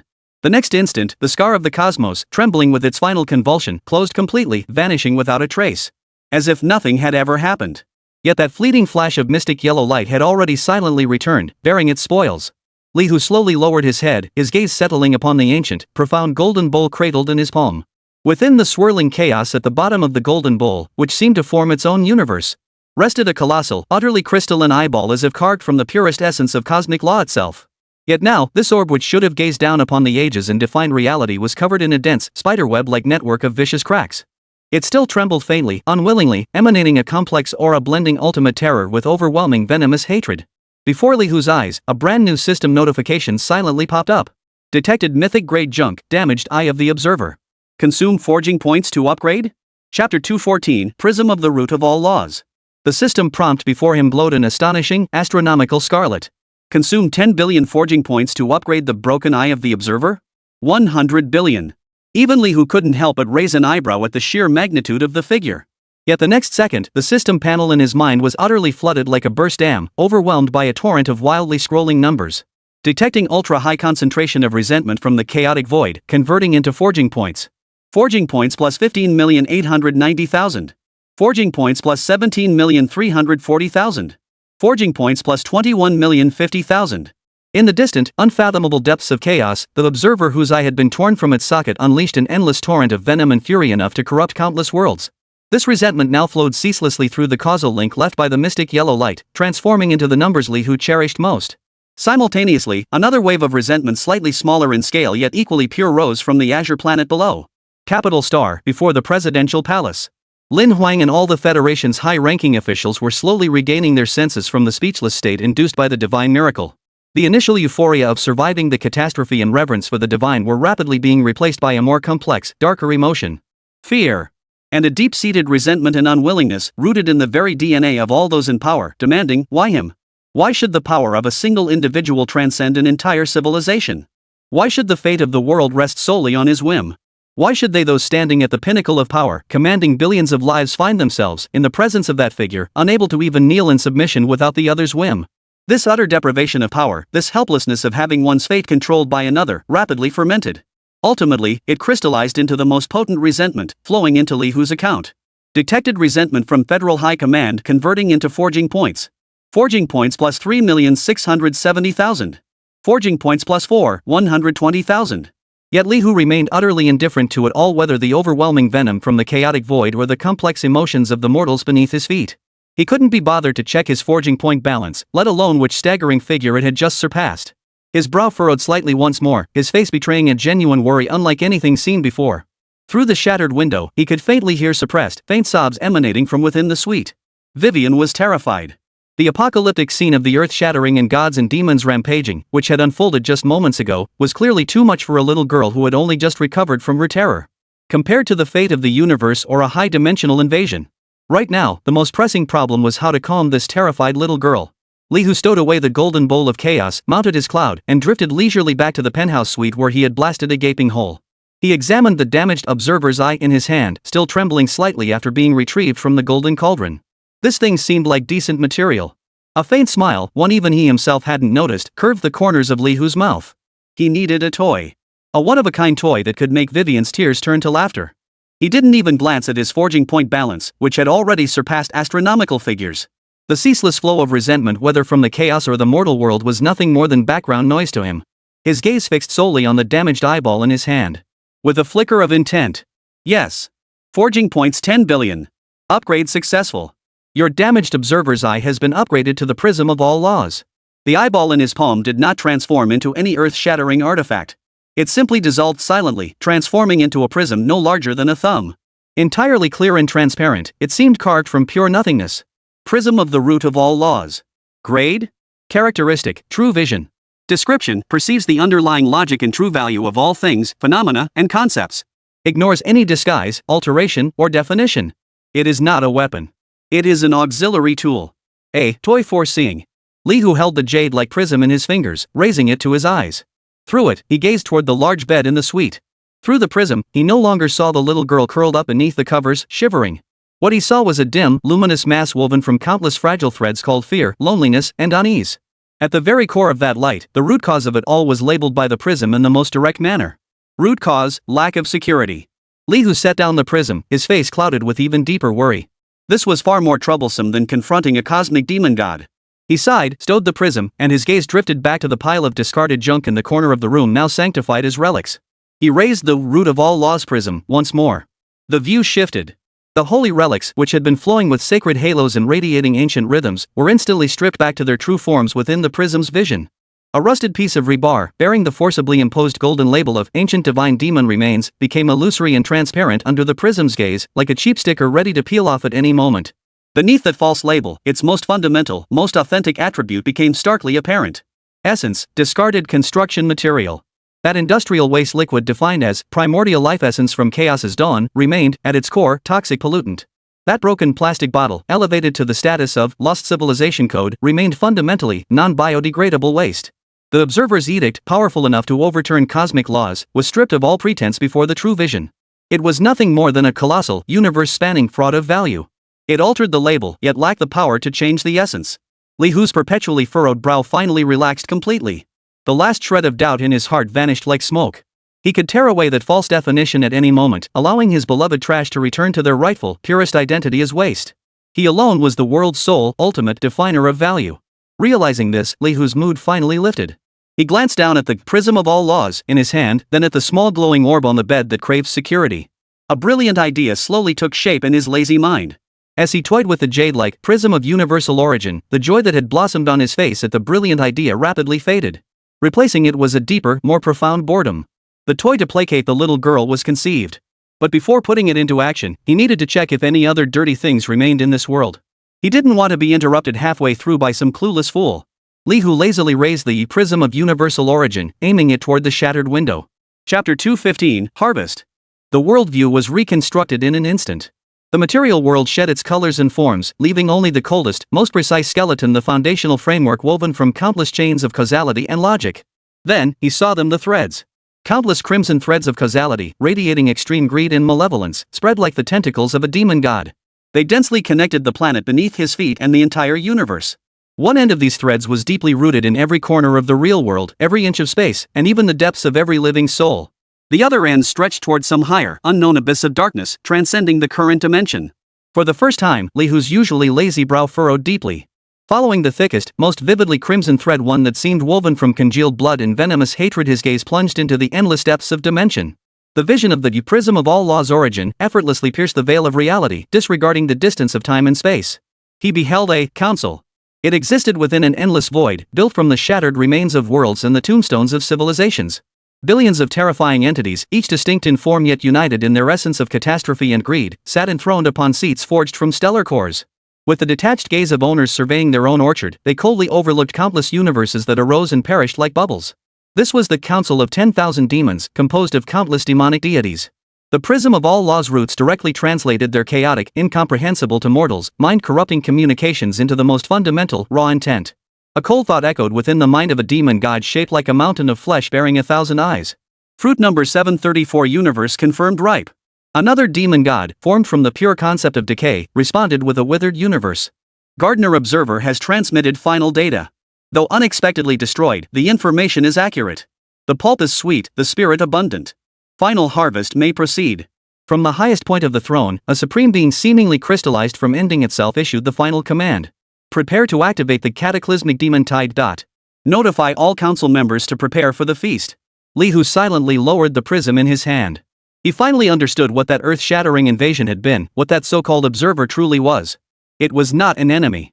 It was merely a gardener sent to assess the ripeness of the orchard. And he, along with the entire world beneath his feet, was nothing more than a ripe fruit, ready to be plucked from this vast orchard. The true harvest was the natural disaster and demonic tide. The expression on Li Hu's face shifted from initial boredom to mild irritation upon discovering the filth to now a profound, seething irritation, as if a meticulously planned vacation had been utterly ruined by a sudden, endless wave of overtime.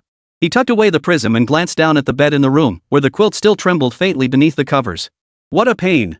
A sigh, so faint it was almost inaudible, escaped his lips. The plan to entertain the little girl would have to be postponed for now. First, he had to deal with this band of thieves who'd come to steal fruit from his backyard.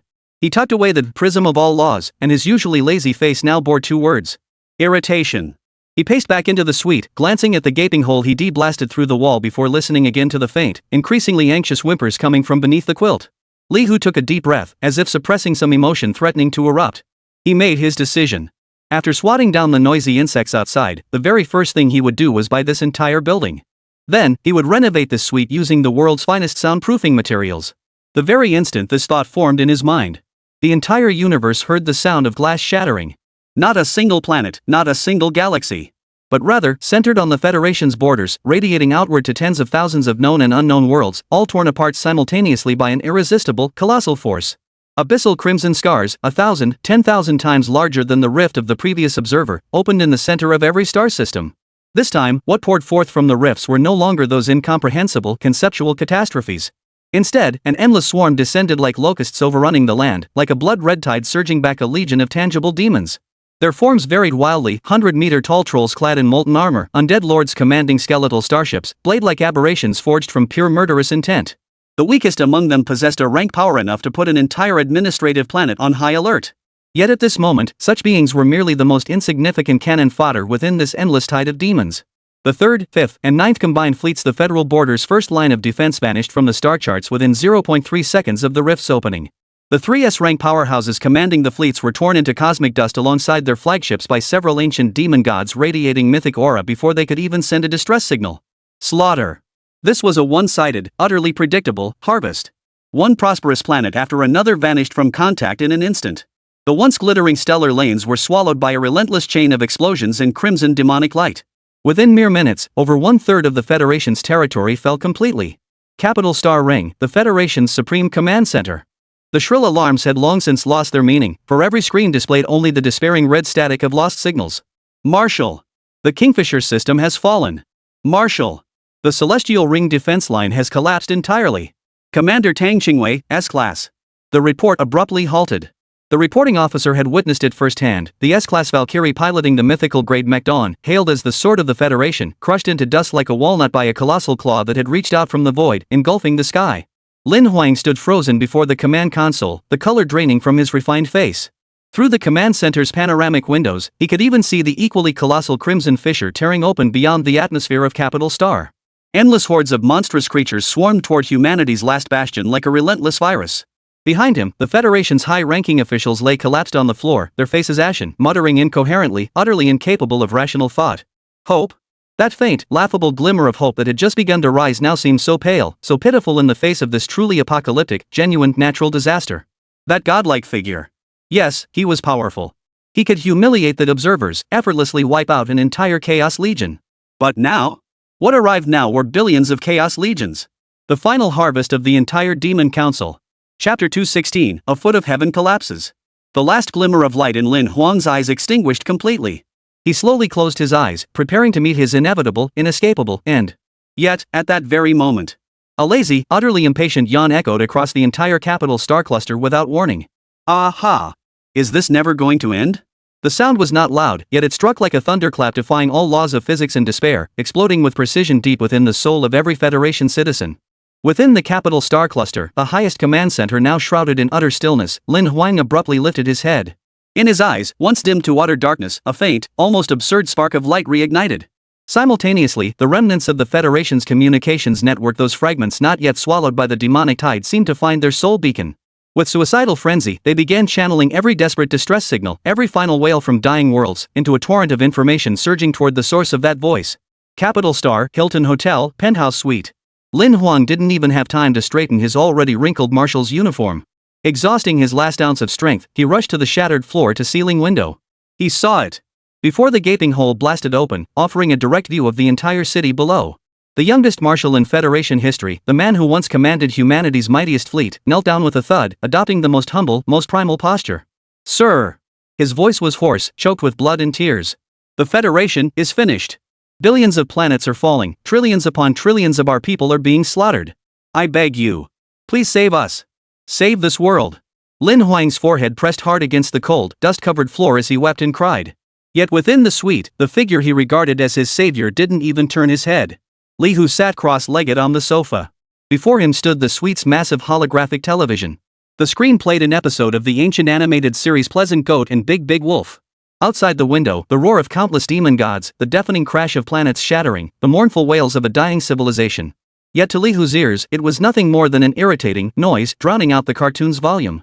He watched the wolf on screen get smacked flying by a frying pan, then listened to the deafening, headache-inducing roars of the demons outside, rising and falling in waves. Finally, he shot an impatient glance at the federal marshal kneeling at the doorway, sobbing with snot and tears streaming down his face. Li Hu scratched his head in irritation. Got it. A bunch of little bugs buzzing around, driving me crazy. He casually pressed the pause button on the remote. On the screen, the gray wolf froze mid-air, its expression comically frozen. Only then did Li Hu slowly rise from the sofa, stretching lazily as his joints cracked with a series of sharp pops. He didn't approach the shattered window, nor did he glance at the federal marshal kneeling there, pinning humanity's last hope upon him. Instead, he paced over to the corner of the room, to the pile of sacred junk that exuded a mixture of sanctity and decay. He casually pushed aside a worn-out bearing labeled Star Core debris, then kicked away an oil-leaking bottle branded Ancient Dragon's Saliva. Finally, his gaze settled upon a broken mop handle, skewered at an angle in the heap of junk. It was a wooden mop handle, darkened by years of soaking in sewage, with a few strands of dried, filthy cotton still clinging to its broken end.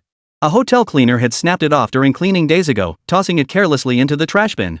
Li Hu had retrieved it as if it were a treasure. This piece of trash, which even the most destitute scavenger passing by might kick away to avoid dirtying their shoes. Yet now, Li Hu casually pulled it out. He held it in his hand, casually weighing it in his palm. Surprisingly, it felt just right. Lin Huang, kneeling by the doorway, watched the scene through the wide-open door in utter disbelief. His mind, that brain of a marshal holding the Federation's highest military secrets, completely shut down in that instant. As billions of demonic soldiers besieged the city, at the very moment when the entire civilization stood on the brink of collapse, this deity, their sole savior, picked up a broken mop handle from the trash heap? Just as Lin Huang's worldview was about to shatter into 1,000 pieces, a new prompt silently appeared in Li Hu's mind. Consume 500 million forging points to upgrade the broken mop handle? Yes. Li Hu's reply was as casual as deciding whether to add an egg to his dinner.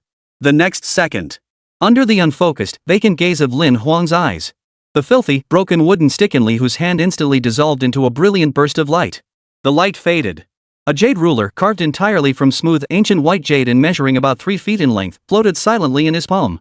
The jade ruler bore no carved dragons or phoenixes, no ornate patterns whatsoever. Only ancient, enigmatic markings were etched upon it. Those markings seemed not to be the work of human hands, but rather imprinted by the very first law that emerged when heaven and earth first opened. It was not a weapon, but rather a tool for measuring the heavens and earth, defining all things, a standard of measurement. Upgrade successful. Your broken mop handle has been upgraded to 1 foot of heaven's tilt. 1 foot heaven's tilt. Grade? Trait 1, measure sin. Instantly quantifies a target's threat level and sin value. Trait 2, heavenly retribution. Ignores distance and defenses to correct the target.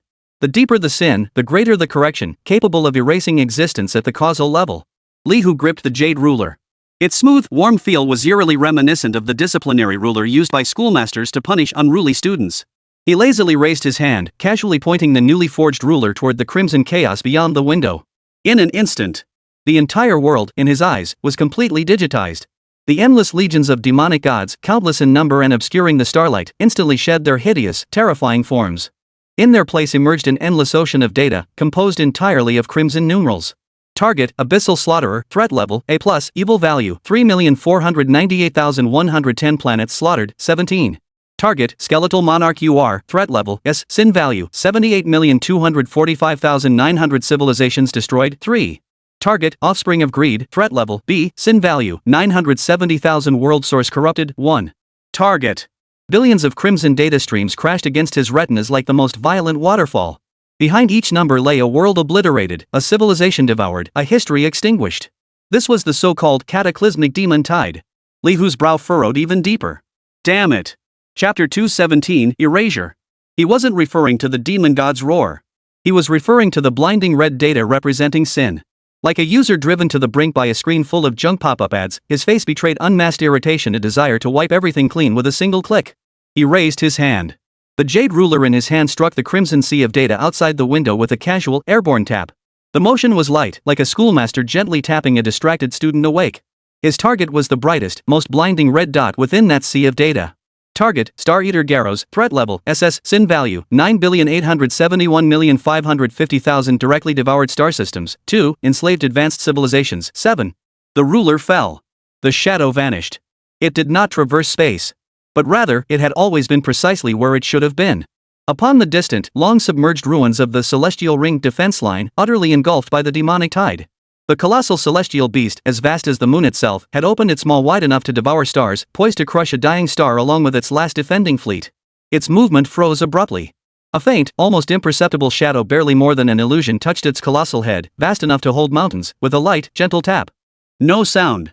No light. No clash of energies.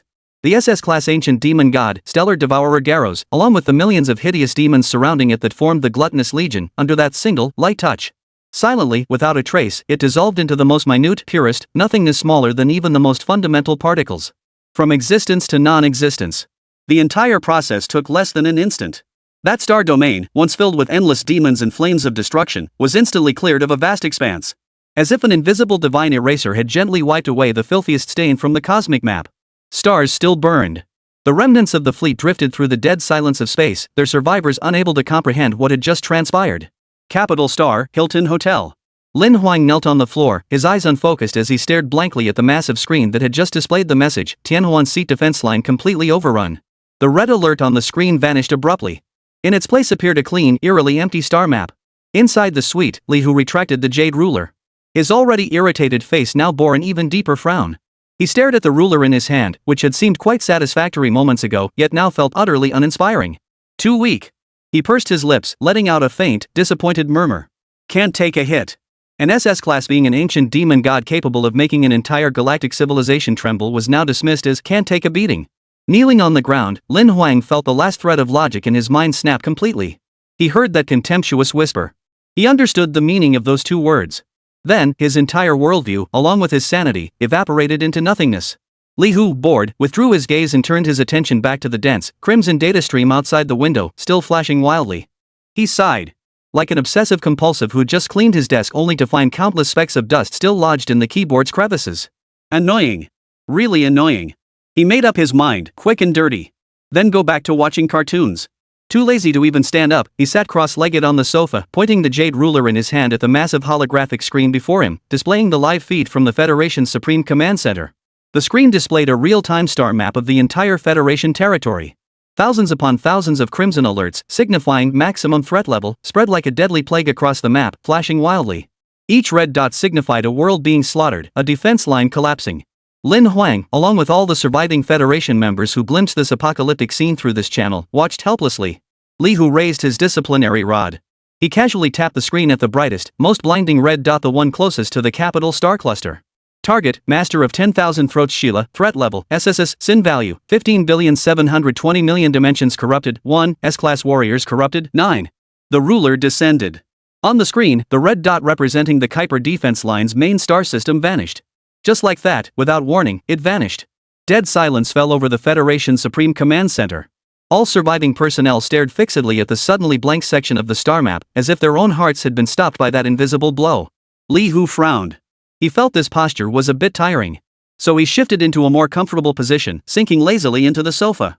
His other hand even picked up an apple and began munching on it absent-mindedly. Crunch! The crisp sound rang out, jarringly loud in the deathly quiet command center. Then, he raised the ruler once more. Against the screen displaying another contiguous patch of alarm zones, a vast expanse that had nearly dyed the entire Orion arm blood red, he began tapping it impatiently, repeatedly. Thud! Thud! Thump thump thump. It was like playing a mind-numbingly boring game of whack-a-mole. On the screen, those crimson alerts, each representing a mythical demon lord, an ancient calamity, were enough to drive any S-class powerhouse to despair. With each casual tap of his fingers, one after another, in waves upon waves, they extinguished. Marshal. Pegasus Nebula, cleared. A staff officer murmured in a trembling voice, his words barely above a whisper. Lin Huang's body was rigid as a stone statue. His eyes were fixed intently on the holographic star map. He saw hand-to-hand clasping a jade ruler casually tapping, again and again, upon the star map representing the boundaries of human civilization. With each strike, a terrifying demon god worthy of epic chronicles, along with its legions of billions of demons, was utterly erased from the fabric of causality. With each descent, a star domain consumed by war and despair fell back into deathly silence. An S-rank demon god? One strike. An SSS-class demon lord? One strike. A chaos alliance formed by several members of the Demon Council, powerful enough to destroy an entire galaxy?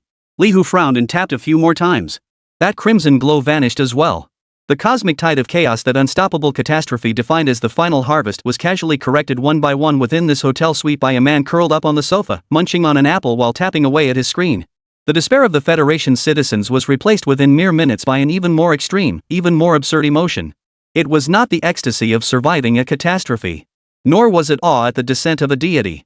It was a kind of blank, pure worship born from having one's entire worldview completely erased.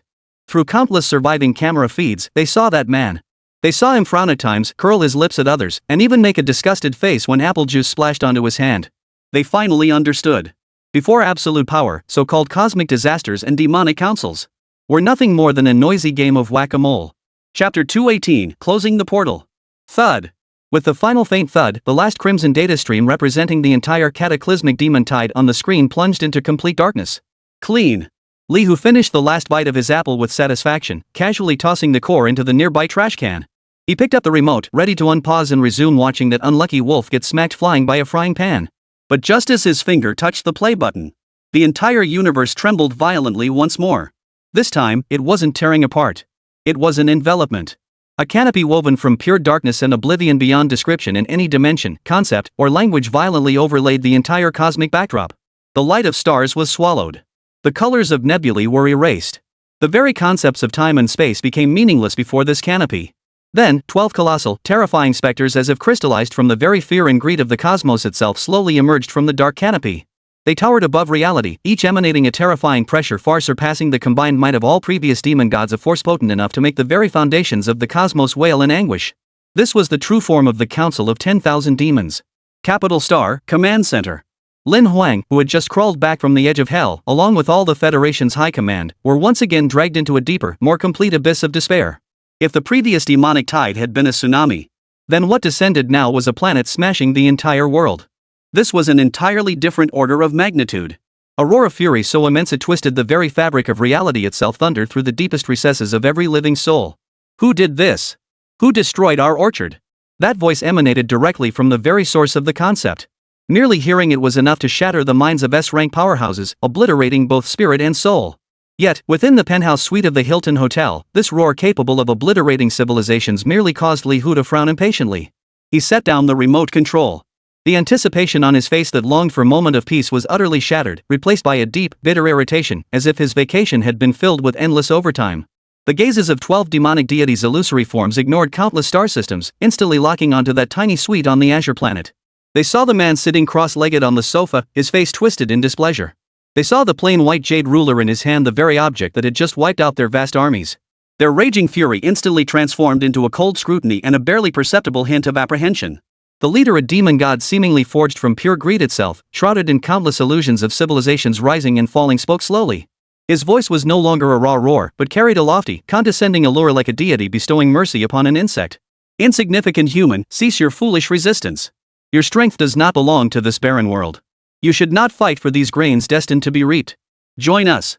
The voice brimmed with boundless demonic power, each syllable seeming to promise cosmic dominion. You shall gain eternal life. You shall sit with us atop the pinnacle of all realms. You shall share in the supreme joy of harvesting countless worlds. You shall.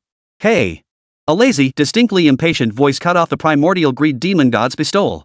Li Hu scratched his ear and finally rose from the sofa.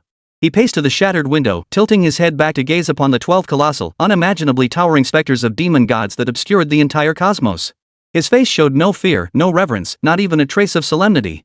Only a pure, unadulterated annoyance at having his peace disturbed. Are you done? He asked. If you're done, get the hell out. The promise of that primordial greed demon still echoed within the dimensional crevices. But before the words had fully faded, Li Hu moved. Without uttering another word, he casually swung the jade ruler in his hand, striking the 12 terrifying, sky-obscuring phantoms with brutal force. Noisy. Those two words were his final, and only, judgment on this divine decree capable of ending an entire cosmic civilization. The ruler descended. No earth-shattering roar. No light that tore the cosmos apart. Those 12 colossal specters formidable enough to make gods tremble, forged from cosmic annihilation and greed itself, burst like soap bubbles popped by a child's finger. Silently, fragile, shattered in an instant. The dark canopy that had shrouded the entire cosmos, the very emblem of the Council of 10,000 Demons' supreme authority, melted away like thin ice under the scorching sun, vanishing without a trace in an instant. The stars reignited their light. The Milky Way regained its original brilliance. Lin Huang, kneeling on the ground, lifted his tear-streaked, dust-covered face and stared blankly at the clear night sky. His mind had completely ceased functioning. Within the unperceivable hall of 10,000 demons, transcending all dimensions and concepts, 12 agonized howls, filled with pain and terror beyond mortal comprehension, erupted simultaneously. The 12 demonic deities, seated upon their thrones of civilizational remains, trembled violently in unison. Upon their divine forms, forged from immortal divinity and pure law, a jade-like gash materialized out of thin air. The scar was shallow, yet it radiated an incomprehensible, indelible aura of law, as if the very way of heaven itself had branded an eternal mark of guilt upon their very existence. Divine power could not heal it. Law could not repair it. Time could not wash it away. Agonizing pain surged from the deepest recesses of their divine souls, as if the very fabric of their existence had been fractured by that ruler's blow.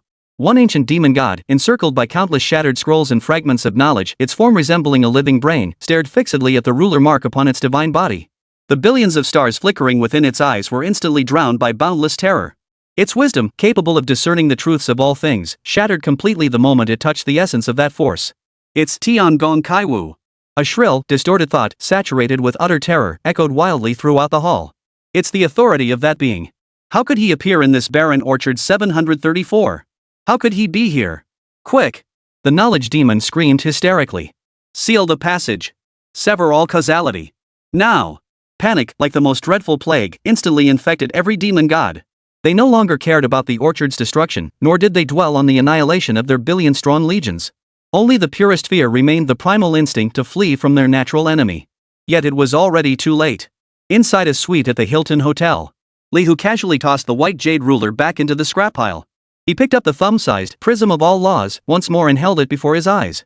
For the first time, his eyes, usually lazy and filled with irritation and boredom, reflected the clear coordinates of that distant dimension, the violently trembling hall of 10,000 demons, struggling to detach itself from the real universe. Chapter 219, Causality Fairy. Through the prism, he clearly saw the coordinates of the hall of 10,000 demons. It was not a location measurable by physical distance. It existed beyond the folds of the real universe, a malignant tumor in the dimensional crevices, constructed from pure malevolence and chaotic laws. No warship, no portal could reach that place. Li Hu's lazy eyes narrowed slightly. He deeply disliked this feeling, defeating the minor threats only to have the elder ones linger in another universe, waiting to wreak havoc again. Only a permanent solution would let him relax and watch cartoons in peace.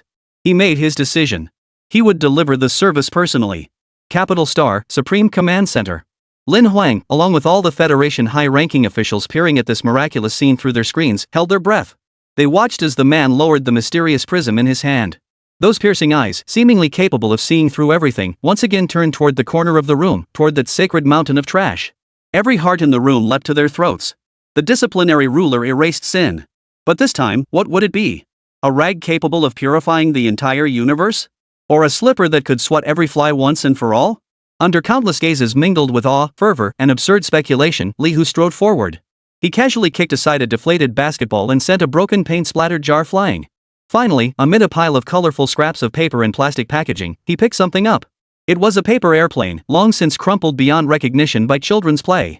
One corner of its wing was torn, and the nose was bent crooked from a collision. Lin Huang's eyes nearly popped out of their sockets. His mind, that commander's brain that had just been forcibly rebooted, once again crashed into a blue screen of death, unable to process the information before him. A paper plane?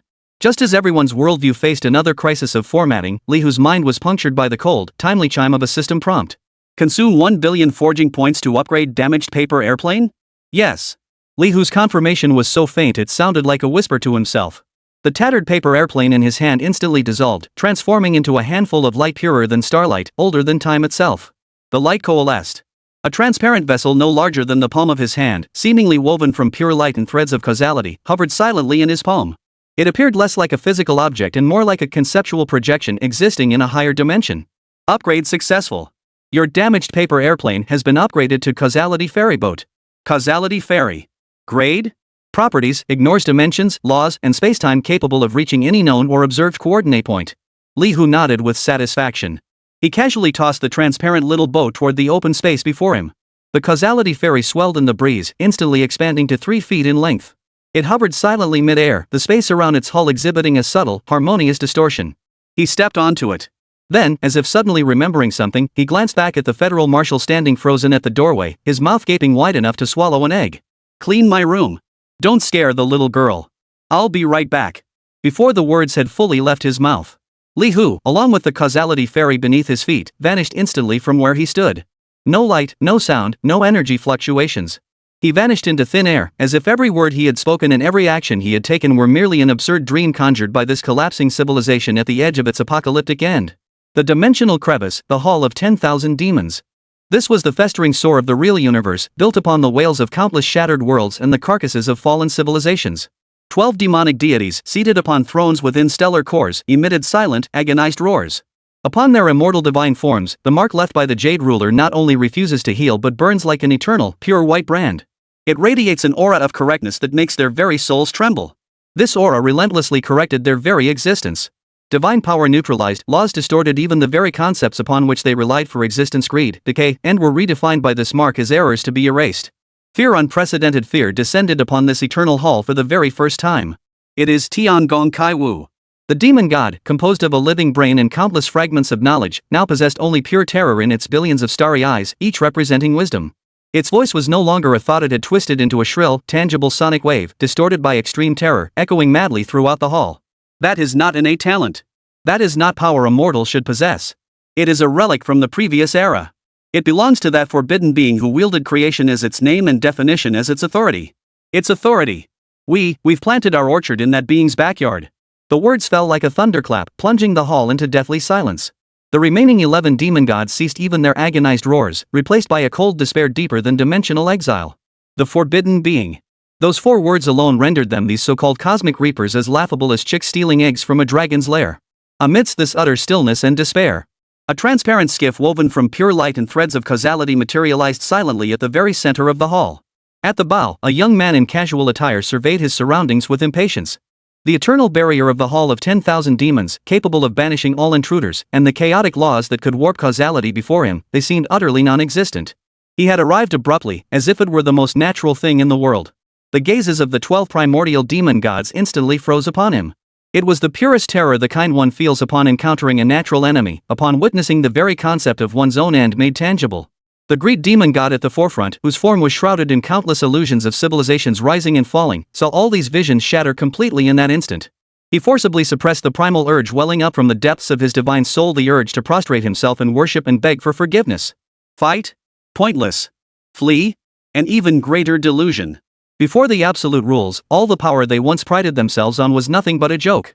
At the edge of despair, the last vestiges of madness take root. Wait. The great demon god emitted a hoarse, devoid of divine majesty thought. We know we were wrong. We can offer everything we have, just hear us out. Li Hu's eyebrows lifted slightly. His irritated face finally revealed a hint of amusement. Seeing this, the great demon god clutched at this last straw, summoning every ounce of divine power to transform its most core, most hidden message into an irresistible thought, hurling it toward Li Hu. This universe is a lie. What we call harvesting is not the end at all. We are merely pre-selecting and nurturing sacrifices for you for the heir to that heavenly craftsman. Chapter 220, Sacrifice. That thought, like a boulder cast into a deathly still pool, stirred the final ripples within the Hall of 10,000 Demons. Li Hu halted in his tracks. The impatience on his face that urged to just get this over with and call it a day was replaced by a faint glimmer of curiosity. The great demon god's soul, already teetering on the brink of collapse, seemed to glimpse a glimmer of hope. Without hesitation, it forced a boundless torrent of information into every inch of the hall, unfurling before Li Hu a cosmic panorama of the future beyond description. It was a realm of pure nothingness. An immense shadow, undefined, unobservable, beyond even the concept of existence, slowly drifted through the starry seas. It possessed no form, no will, no purpose. It merely carried out a predestined program called the end. Wherever it passed, matter, energy, laws, time, space, causality, even the very concepts of life and death were utterly, completely reduced to nothingness. Like an eraser, it wipes away everything from the canvas. That is the harvester of the end.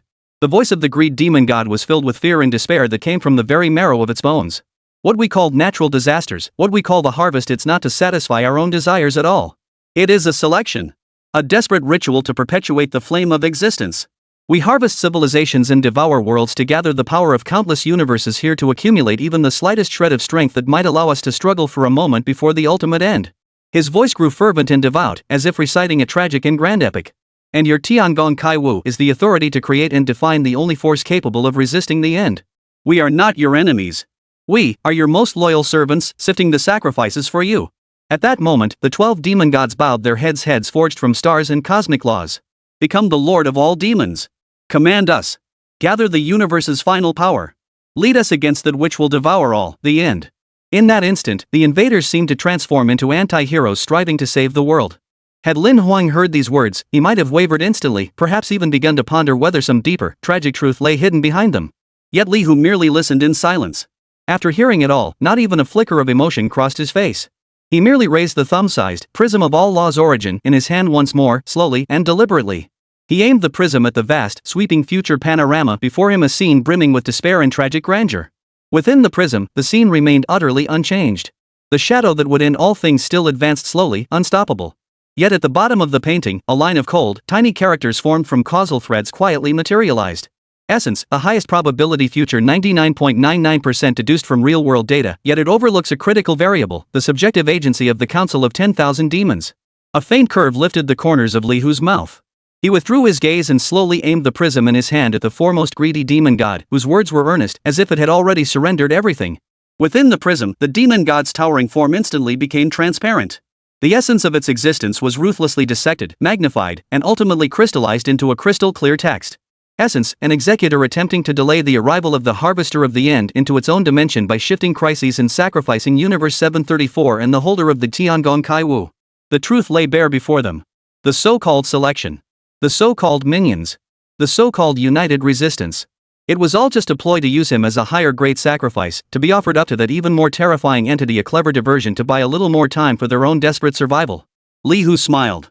It was a smile tinged with the realization of I knew it, mixed with pure, mocking contempt, the kind one might reserve for watching clowns perform. That mocking smile became the final straw that shattered the 12 demon gods' sanity. The great demon god, who had led them, saw his feigned sincerity and piety collapse in an instant, replaced by the purest, most hysterical madness. Begging for mercy was futile. Battle was a joke. When the final lie was exposed, all that remained was the venomous hatred of mutual destruction. If we must all perish, then let us perish together. The demon god, formed from living brains and the remnants of knowledge, emitted a final roar, sharp, distorted, and utterly incomprehensible to mortal ears. Let us witness with our own eyes how this forbidden power crumbles to dust before the true end. Its words became the final command.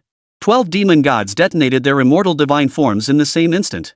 It was not an attack. It was a sacrifice. Their colossal forms, forged from stellar cores and the laws of decay, dissolved in an instant, transforming into 12 surges of the purest, most chaotic energy. The countless illusory civilizations swirling within the hall screamed as they were crushed, becoming fuel for the ritual. The entire hall of 10,000 demons, this sinful temple built from the pus of the cosmos, began to disintegrate. Every stone, every inch of space, along with the very existence of the 12 demon gods, was forcibly twisted, compressed, and reshaped. A colossal altar, unimaginably vast and radiating an aura of utter destruction and despair, abruptly materialized amidst the temple's ruins. Beneath Li Hu's feet, the causality fairy hovered silently, starkly out of place amidst this world-shattering spectacle. At the apex of the altar, the core that had gathered all the divine power and resentment of the 12 demon gods suddenly tore open a fissure. This was no rift to any known dimension. Instead, it was a scar, a fissure piercing reality and nothingness, pointing directly towards some absolute forbidden place. From that scar seeped a wisp of pure nothingness so faint it was barely perceptible, yet potent enough to freeze the entire dimensional rift. The next instant, a crystal-clear coordinate beacon, forged from the very essence of the 12 demon gods' existence, transformed into an unstoppable beam of light. That light bore the deliberate, deep imprint of the authority aura of Tiangong Kai Wu. Like a poison-tipped arrow bearing the most vicious curse and guidance, it pierced viciously into the scar of reality before vanishing without a trace. Having accomplished this, the colossal altar reached the end of its existence, silently beginning to dissolve into primordial dust.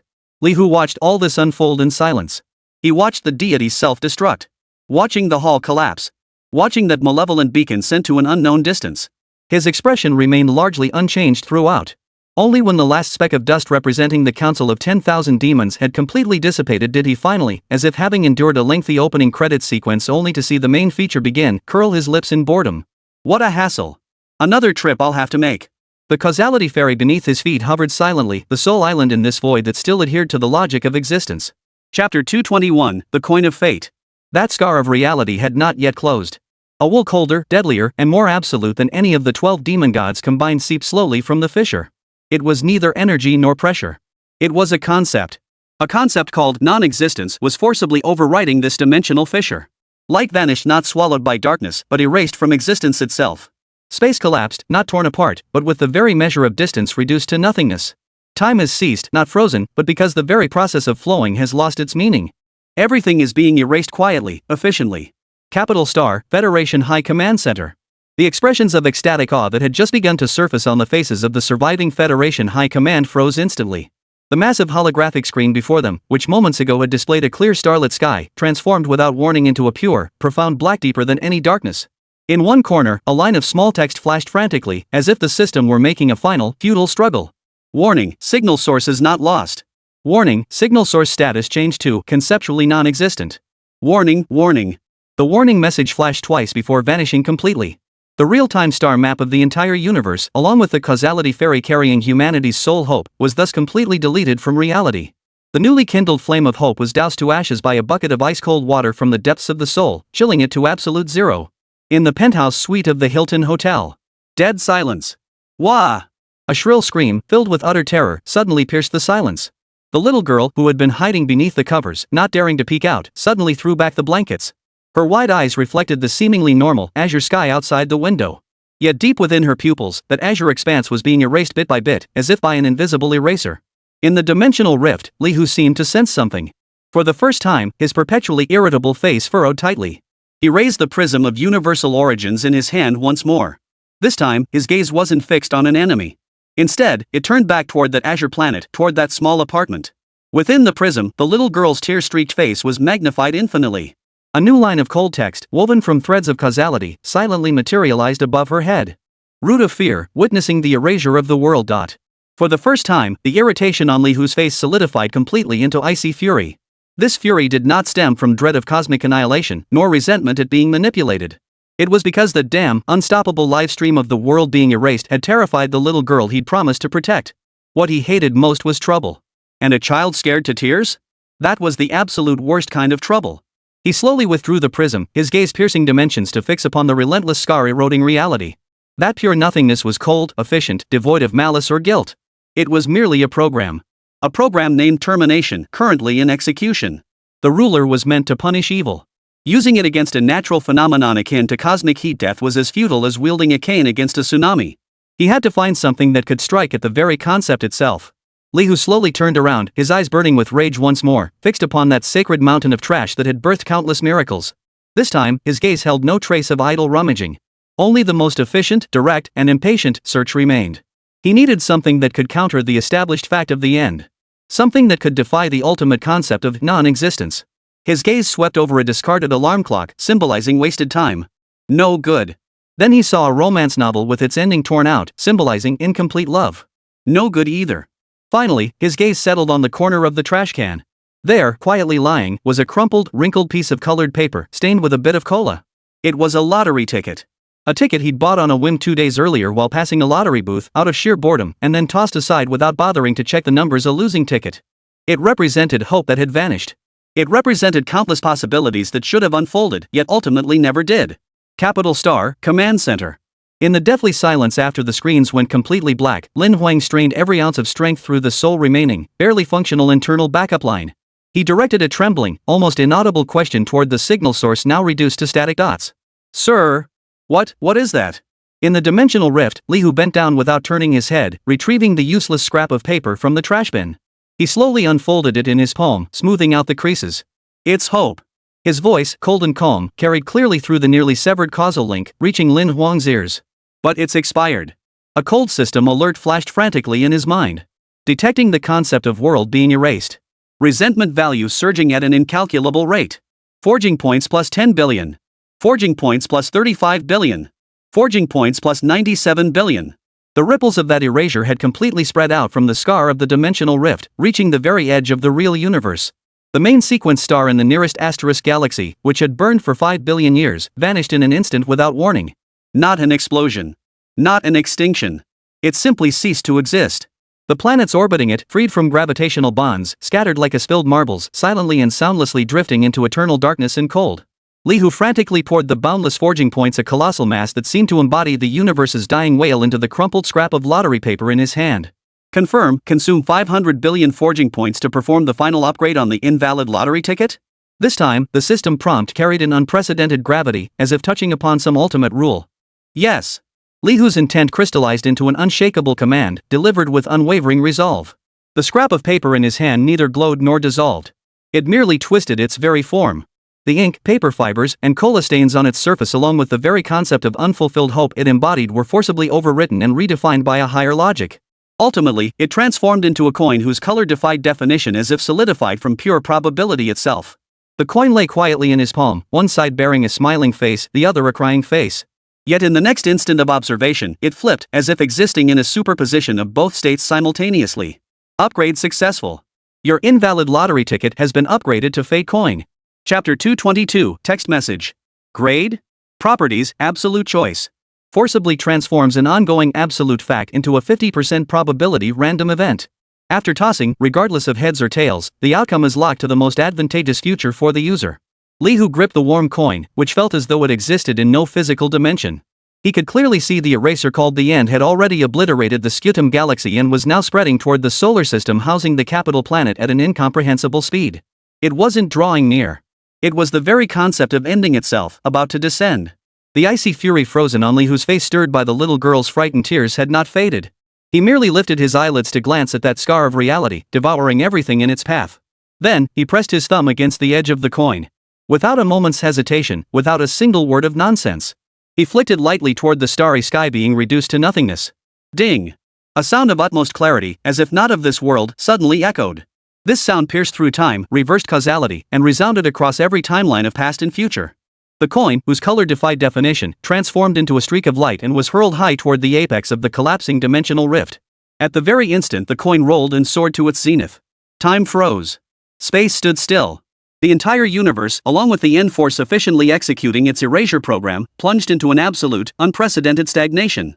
That irreversible absolute fact unfolding the erasure of the universe. In that instant, it was forcibly interrupted by a higher dimensional logic called choice, transforming into a probabilistic event with two possible outcomes. The coin rolls slowly and silently in the still void. One side bore a hideous skull, crystallized from the pure concept of end. It represented the original future, the universe continues to be erased. Its other side, however, was a simple, pure smile sketched with the most basic lines. It represented a forcibly created, entirely new possibility, the event never occurred. The coin began its descent. In the absolute stillness of nothingness, it traces an indescribable, shimmering trail of light, embodying every conceivable possibility. Li Hu didn't even bother to look up, merely extending his hand casually. The coin, bearing the weight of resolving a cosmic mystery, floated lightly into his palm. He casually clenched his fist, lacking even the curiosity to glance at the outcome. The next second, the universe's stillness shattered. That cold, unstoppable force of termination, which had been efficiently erasing everything, vanished abruptly and completely from every corner of reality, like a program forcibly shut down. It did not retreat, rather, the very fact of its existence was negated. The dead, empty void of the sputum galaxy flickered violently. The erased star, along with the light and heat it had radiated for 5 billion years, was forcibly re-established in its original position. The lost planets instantly returned to their warm orbits, as if their journey into eternal coldness had been nothing but an absurd dream. Capital Star, Command Center. The pitch-black screen, symbolizing absolute despair, began to flicker violently. Warning, signal source. Signal source restored to normal. Cosmic string vibration frequency stabilized. Structure of spacetime continuum intact. All data streams, in an instant, recovered from non-existence to perfectly normal. It was as if the catastrophe that had nearly sent the entire Federation leadership into a panic had been nothing more than a bizarre, minutes-long glitch in the server. In the dimensional crevice, Li Hu curled his lips. He opened his palm, glancing at the fate coin that had reverted to its ordinary appearance, now indistinguishable from a common game token. Then, as if discarding a used bottle cap, he tossed it back into the trash heap in the corner. Clink. The coin landed on a rusty tin can, producing a crisp, cheap-sounding clink. He paced back to the sofa, settled back into a cross-legged position, picked up the remote, and unpaused the show. On the TV screen, the unfortunate wolf, frozen mid-air in a comical pose, came vividly back to life once more. "I'll be back." Accompanied by a classic, shrill, drawn-out howl, Grey Wolf was sent flying by Red Wolf's frying pan, transforming into a sparkling star on the horizon. Outside the window, the starry sky shone brilliantly, serene and peaceful. It was as if the cataclysmic disaster that had shaken the cosmos, sacrificed the gods, and summoned the end of the world had never truly occurred. Or perhaps it was never as significant as that scene on TV where the wolf got smacked by a frying pan. Capital Star, Supreme Command Center. Dead silence. A stillness more complete, more bone-chilling than the one faced before the end. Lin Huang, along with every high-ranking Federation official who had witnessed that non-existent farce through their screens, had completely lost the capacity to think. Their minds felt as if they'd been formatted countless times by the flip of that coin, leaving only a pure, blank reverence. On the screen, that man, the very being who had just rescued the universe from its cancelled fate, was intently watching a wolf get smacked flying by a frying pan. This scene felt even more absurd and incomprehensible than the end itself. In that instant, a crystal-clear, oracle-like thought rose from the depths of every soul present. This universe might just be the living room of this gentleman's house. And they? Not even dust in that living room. In the Hilton suite, a profound stillness hung in the air. On the bed, the faint, fearful whimpers had ceased at some unknown hour. From beneath the covers, a small head timidly peeked out. The little girl's eyes were large and bright, staring unblinkingly at the broad, slumped figure seated on the sofa. The fear in her eyes had vanished without a trace. In its place was an indescribable sense of security, mixed with pure, intense curiosity, as if she were watching a magical wizard. Amidst this harmonious scene, one watching TV, the other peeking. Buzz. Buzz buzz. The old, yellowed screen of the clunky old phone Li Hu had casually tossed into the sofa cushion suddenly began to vibrate violently, completely out of place. Li Hu's brow instantly knotted into a tight knot. Reluctantly, he tore his eyes away from the thrilling scene of Grey Wolf getting blown up yet again and reached for the noisy phone. On the screen, a brand new text message from an unknown number flashed brightly. He tapped it open with irritation. Code 734 Cosmic Reality Stabilization. Anchor Li Hu, you have triggered the end event and caused its abnormal termination, violating Article 11 of the Multiverse Observer Basic Law. Your actions have been recorded. A higher-level civilization inspector will contact you at a later date. Do not leave the current reality quadrant without authorization. Multiverse Management Committee, Order Department.